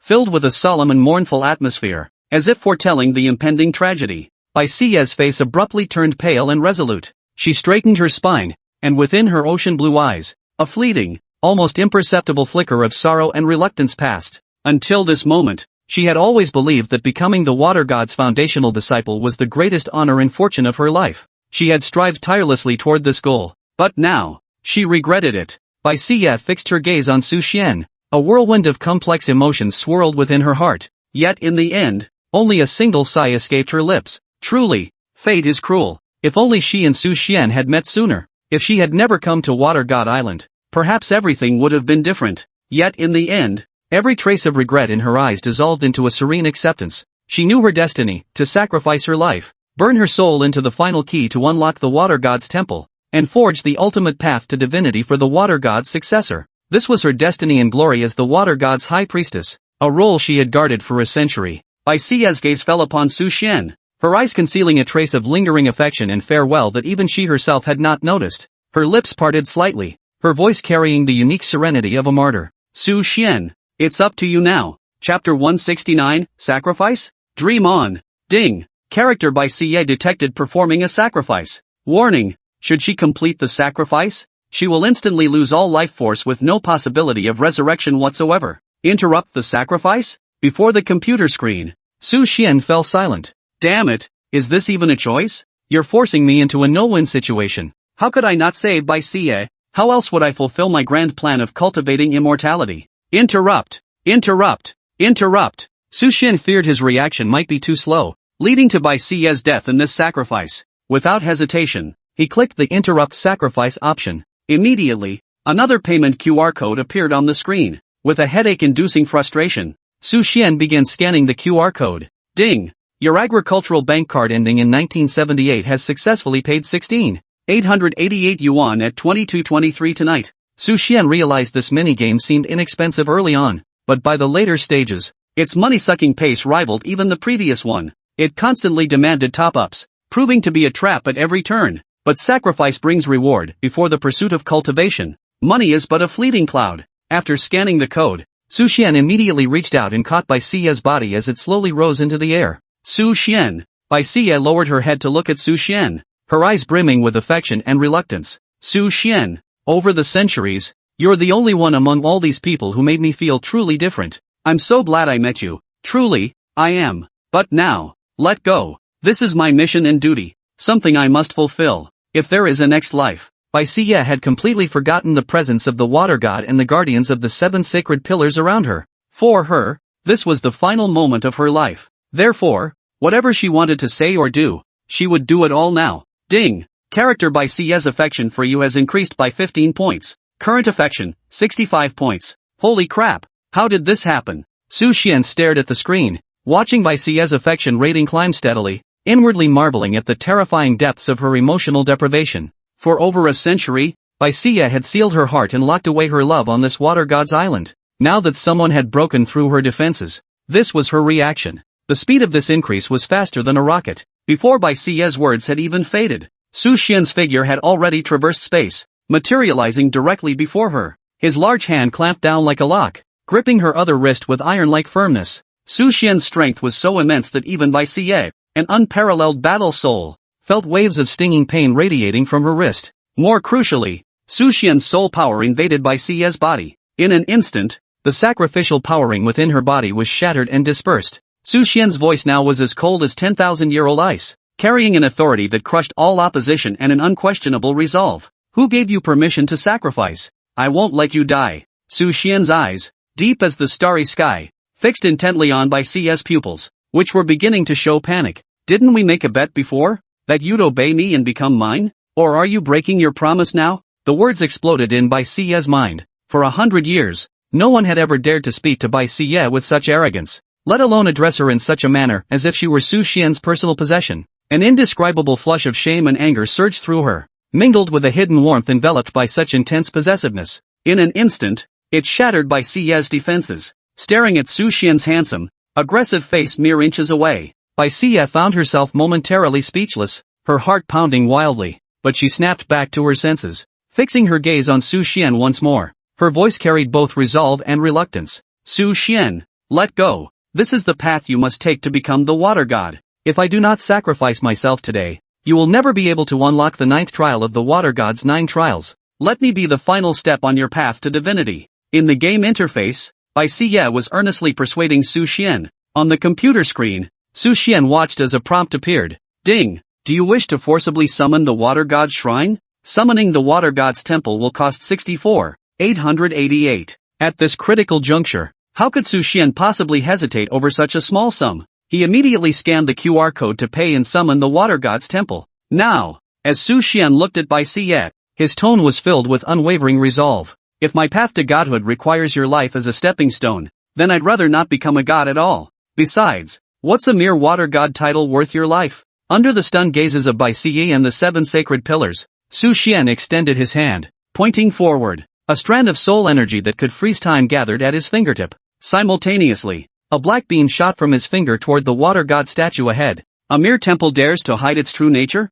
Reveal yourself. Dark golden light erupted once more around Su Xian's body. 9 million-year soul rings spun wildly, resembling 9 burning stars. An oceanic surge of soul power coalesced at Su Xian's fingertip, unleashing a devastating attack with the intent to shatter everything in its path. It slammed violently into the statue of the water god. Boom! The entire water god island trembled as if struck by a heavenly tribulation. Giant boulders along the island's edge began to shake violently, crashing into the deep sea. The water god statue erupted with a tangible golden light, attempting to resist Su Xian's assault and defend the final line of defense for the sea cucumber temple. Yet before Su Xian's unstoppable, absolute soul power, the statue's defenses shattered like fragile glass. Snap, crack, inch by inch, cracks began to appear across the statue's surface. Where Su Xian's attack struck, a massive golden portal appeared, a gateway connecting to the boundless void, radiating an ancient, vast divine essence, forcibly conjured by Su Xian's formidable soul power and soul techniques.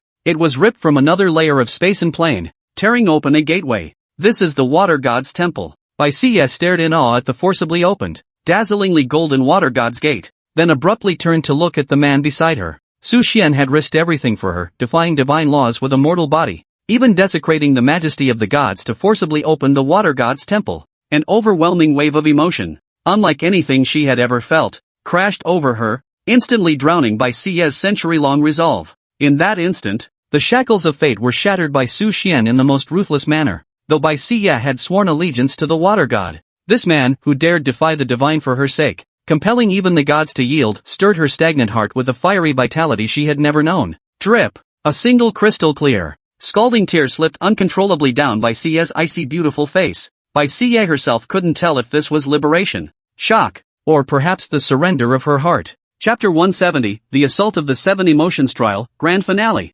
Interrupt the sacrifice. Force open the water god's temple. Is this truly a normal peerless battle soul? Amidst the stunned gazes of the crowd, Su Xian turned his head and fixed Bai Xie with a deep, lingering look. Clack, clack. He chose to say nothing, merely striding toward the water god's temple. Bai Xie gazed at Su Xian with tears welling in her eyes. Finally, she nodded firmly, though neither uttered a word. They understood each other's meaning. At that moment, a notification instantly popped up on Su Xian's computer screen within the minigame. Ding! Character Bai Xie's affection for you has increased by 15 points. Current affection, 75 points. Watching the screen, he saw the emotion in the beauty's eyes, the unmasked desire, and the staggering 75-point affection rating. Su Xian sat before his computer screen, struggling to suppress the wild grin spreading across his face. This water god is an absolute gold medal support. That he could gain favor so swiftly was undoubtedly aided by the water god's 9 trials, especially this final assessment. Everyone said, a life-saving favor is impossible to repay, and in ancient times, the primary way to repay it was through marriage. Having forcibly stopped Bai Xie's sacrifice and saved her life, Su Xian now found himself wondering how she would repay him. What Su Xian didn't know was that the water goddess was already cursing like a sailor in the divine realm. Moments earlier, through his divine will, the water god had witnessed Su Xian's outrageous display. Soul rings and soul bones worth millions of years appeared on Su Xian's body as if they were worthless. Upon those soul rings and soul bones, the water god even sensed an aura that should not belong to a mortal. That profoundly mysterious sensation was something even the water god couldn't fully comprehend or penetrate. The water god had always believed his successor was sufficiently outstanding and powerful, otherwise he wouldn't have become the War Soul Hall Master who had unified the world for a century. Yet just moments ago, he had been profoundly shaken by Su Xian's utterly astonishing display. What followed was Su Xian forcibly summoning the water god's temple. This outrageous spectacle instantly sent the water god's blood pressure soaring.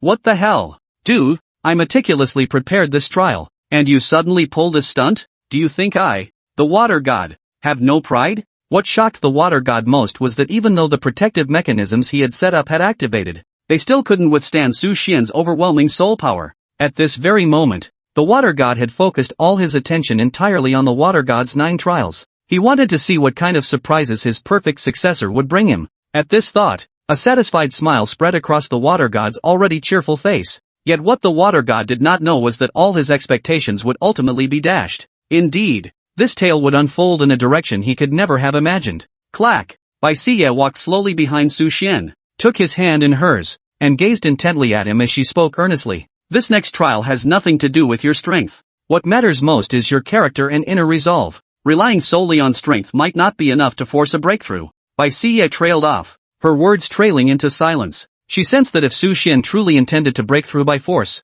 it might not be impossible. Su Xian nodded to Bai Xie. She stepped forward and embraced him tightly. Her curvaceous figure finally pressed against Su Xian's body, though the embrace was fleeting. Taking a step back, Bai Xie looked at Su Xian earnestly. I hope you pass the trial and become the new water god. I will keep my promise. Su Xian nodded in response, his tone softening with a hint of gentleness. Rest assured, I will pass this trial. As for you, you won't be able to escape either. Hearing the possessive undertone in Su Xian's latter words, Bai Xie felt a flicker of shyness. Su Xian, however, had no time for such thoughts. He controlled his character and stepped into the water god's temple. The moment Su Xian entered the temple, divine might descended like a prison. 7 pillars of light, each imbued with an extreme emotion, instantly enveloped Su Xian's body. The 7 emotions trial commenced immediately. Those gathered around the water god's temple could naturally witness the spectacle of this trial. The 7 sacred pillars, who had once harbored intense hostility toward Su Xian,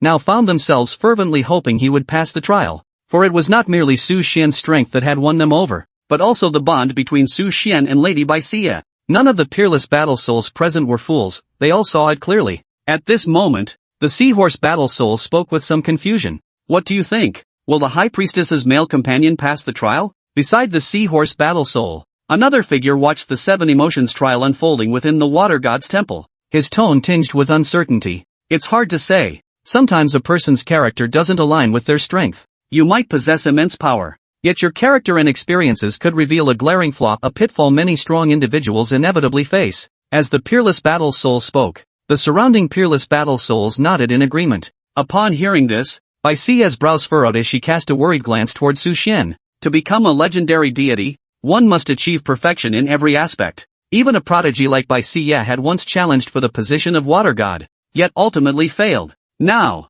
Bai Xiye felt uneasy for Su Xian. As for the implications of their relationship in the other's words, had become an unspoken understanding, one that not a single person present would deny. Swish! A vivid blue light screen materialized before the crowd, projecting the scene Su Xian now faced across the entire water god island. Su Xian's tall, sturdy, and imposing figure slowly materialized within the azure light screen. All eyes were instantly drawn to him. They wanted to know if Su Xian could pass this final trial and become the new deity. Little did they know that behind his computer screen, Su Xian was staring at the game-related prompt displayed on his monitor with yet another exasperated look. Ding! Detecting your character undergoing the 7 emotions trial within the water god's 9 trials. Do you wish to make any adjustments? Option 1, make no modifications. Rely solely on your character's inherent abilities to pass the 7 emotions trial of the water god's 9 trials. Pass rate, 100%. Cost, 0. Option 2, make certain modifications to facilitate the character's success in the 7 emotions trial.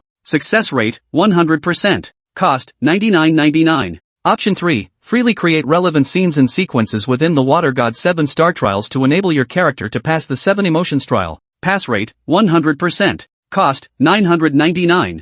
$999. 1 million. A full million. Even Su Xian was stunned by these 3 options. It was only because he had previously leveraged his foresight and stock market manipulation to amass enough wealth to live comfortably for the rest of his life. Otherwise, he felt even the wealthiest person would tremble at the sight of this million. Because this wasn't being spent on any tangible goods or services, it was for a small indie studio's mobile game. Su Xian silently cursed the game developer's greed in his mind, but obediently selected the payment option. Holy crap, they're really milking me dry here. Su Xian realized that facing the 9 trials of the water god within the minigame, his overpowered character could breeze through them effortlessly, almost without lifting a finger. But the sudden appearance of these 3 options? That definitely had the game designer's deep meaning behind it. Especially option 3, freely crafting related scenes within the 9 trials of the water god. Even with his toes, Su Xian could figure out the clever use behind these words. This was undoubtedly a golden opportunity to significantly boost Bai Xiye's affection rating. Precisely because of this,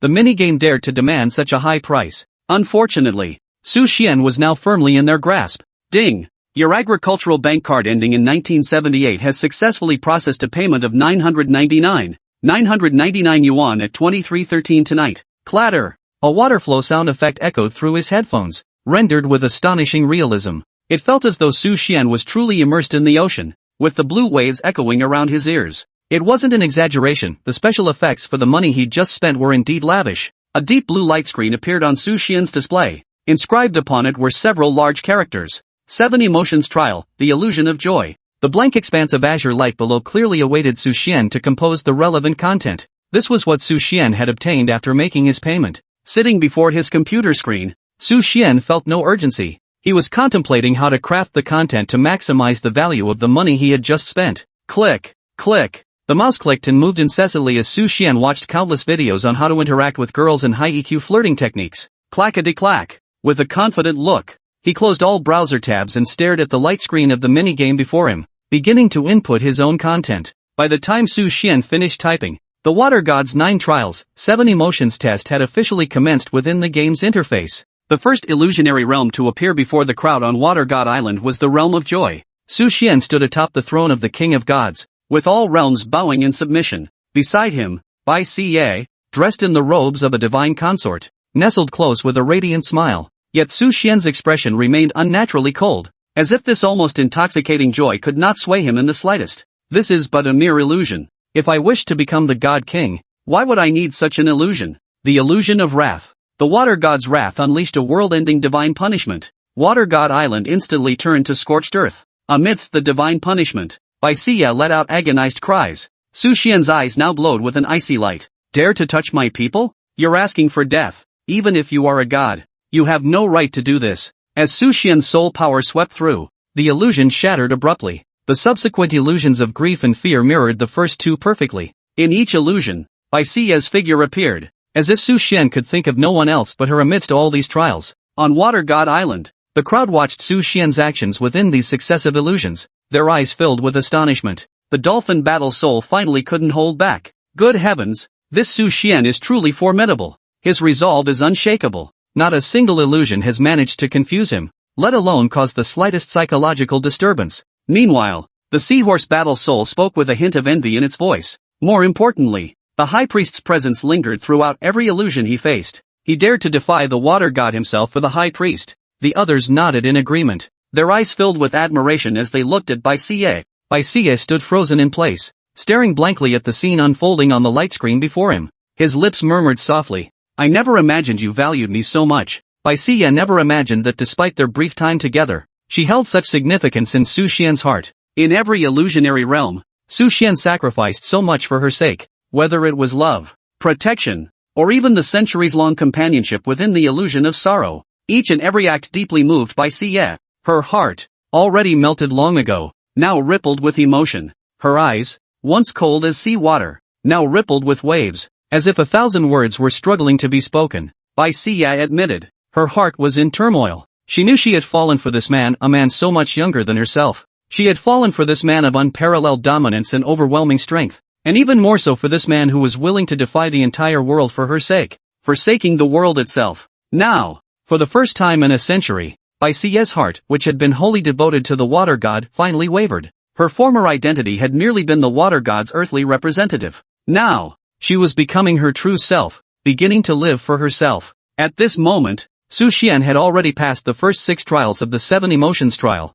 leaving only the final one remaining, the 7th emotion trial, the trial of love and desire. This was also the most difficult trial to pass. Ultimately, Su Xian passed this trial. Under the stunned gazes of the crowd, he rejected the water god's divine position and turned to leave, accompanied by a deeply moved Bai Xiye. Later, Su Xian participated in the trials of the other 2 deities. The outcome, of course, was obvious. He managed to offend all 3 deities at once. Originally, the antagonist Qin Xiuhai held only dual divine titles. Yet now, he had become a triple-titled deity. Su Xian remained utterly unfazed. He suddenly realized that once his divine ascension staircase was complete, that would be the true powerhouse, it just needed some loading time. Meanwhile, Chao Jin's was undergoing the trial of the god of love. One of the assessment tasks was shockingly to spend a night with the person you loved most. To pass her trial, Chao Jin chose to use a potent aphrodisiac from a 10,000-year-old soul beast to drug Su Xian. Su Xian sensed something was amiss, but he chose to play alone.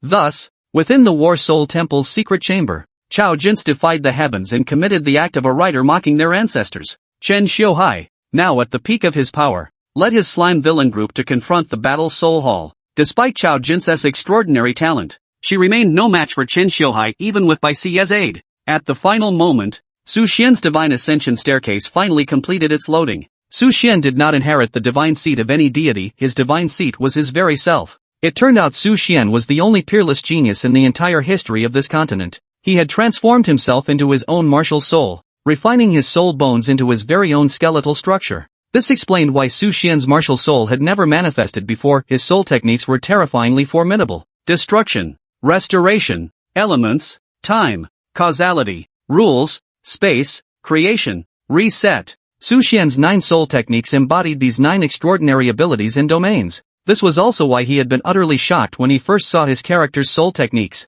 He chose not to inherit any divine seat, opting instead to ascend to godhood on his own. Likewise, his divine seat wasn't some singular deity's position, but that of a true god. These 9 god-defying soul skills inherently represented his potential and ambition. Su Xian had become a true deity, an omniscient and omnipotent deity. Before Su Xian, Chen Xiuhai's power from 3 divine seats seemed as fragile and laughable as that of a child. The moment Chen Xiuhai was defeated, the divine realm erupted. Ultimately, deities like the water god personally intervened to challenge Su Xian, only to be overwhelmingly suppressed by his might. The Battle Soul continent was thus pacified, and the Battle Soul Hall unified the world. Under the stunned gazes of Chao Jin and Bai Xiye, Su Xian personally eliminated them, transforming them into nourishment within his own body, yes, to further perfect the supreme forgetful affection technique. Following this, Su Xian continued such actions across various mini-games. In reality, Through serendipitous encounters, he also gained the favor of numerous beauties, with Long Ningxuan fully becoming his own. After dozens of mini-games, Su Xian believed himself invincible, but at that very moment, an anomaly occurred. Different worlds and dimensions began to merge. The women from the minigame Su Xian had previously played started appearing on Blue Star, all united by a single purpose, to find Su Xian. As Su Xian stared at the familiar faces before him, he froze in shock. Finally, an awkward and guilty smile crept onto his lips. You guys, let me explain.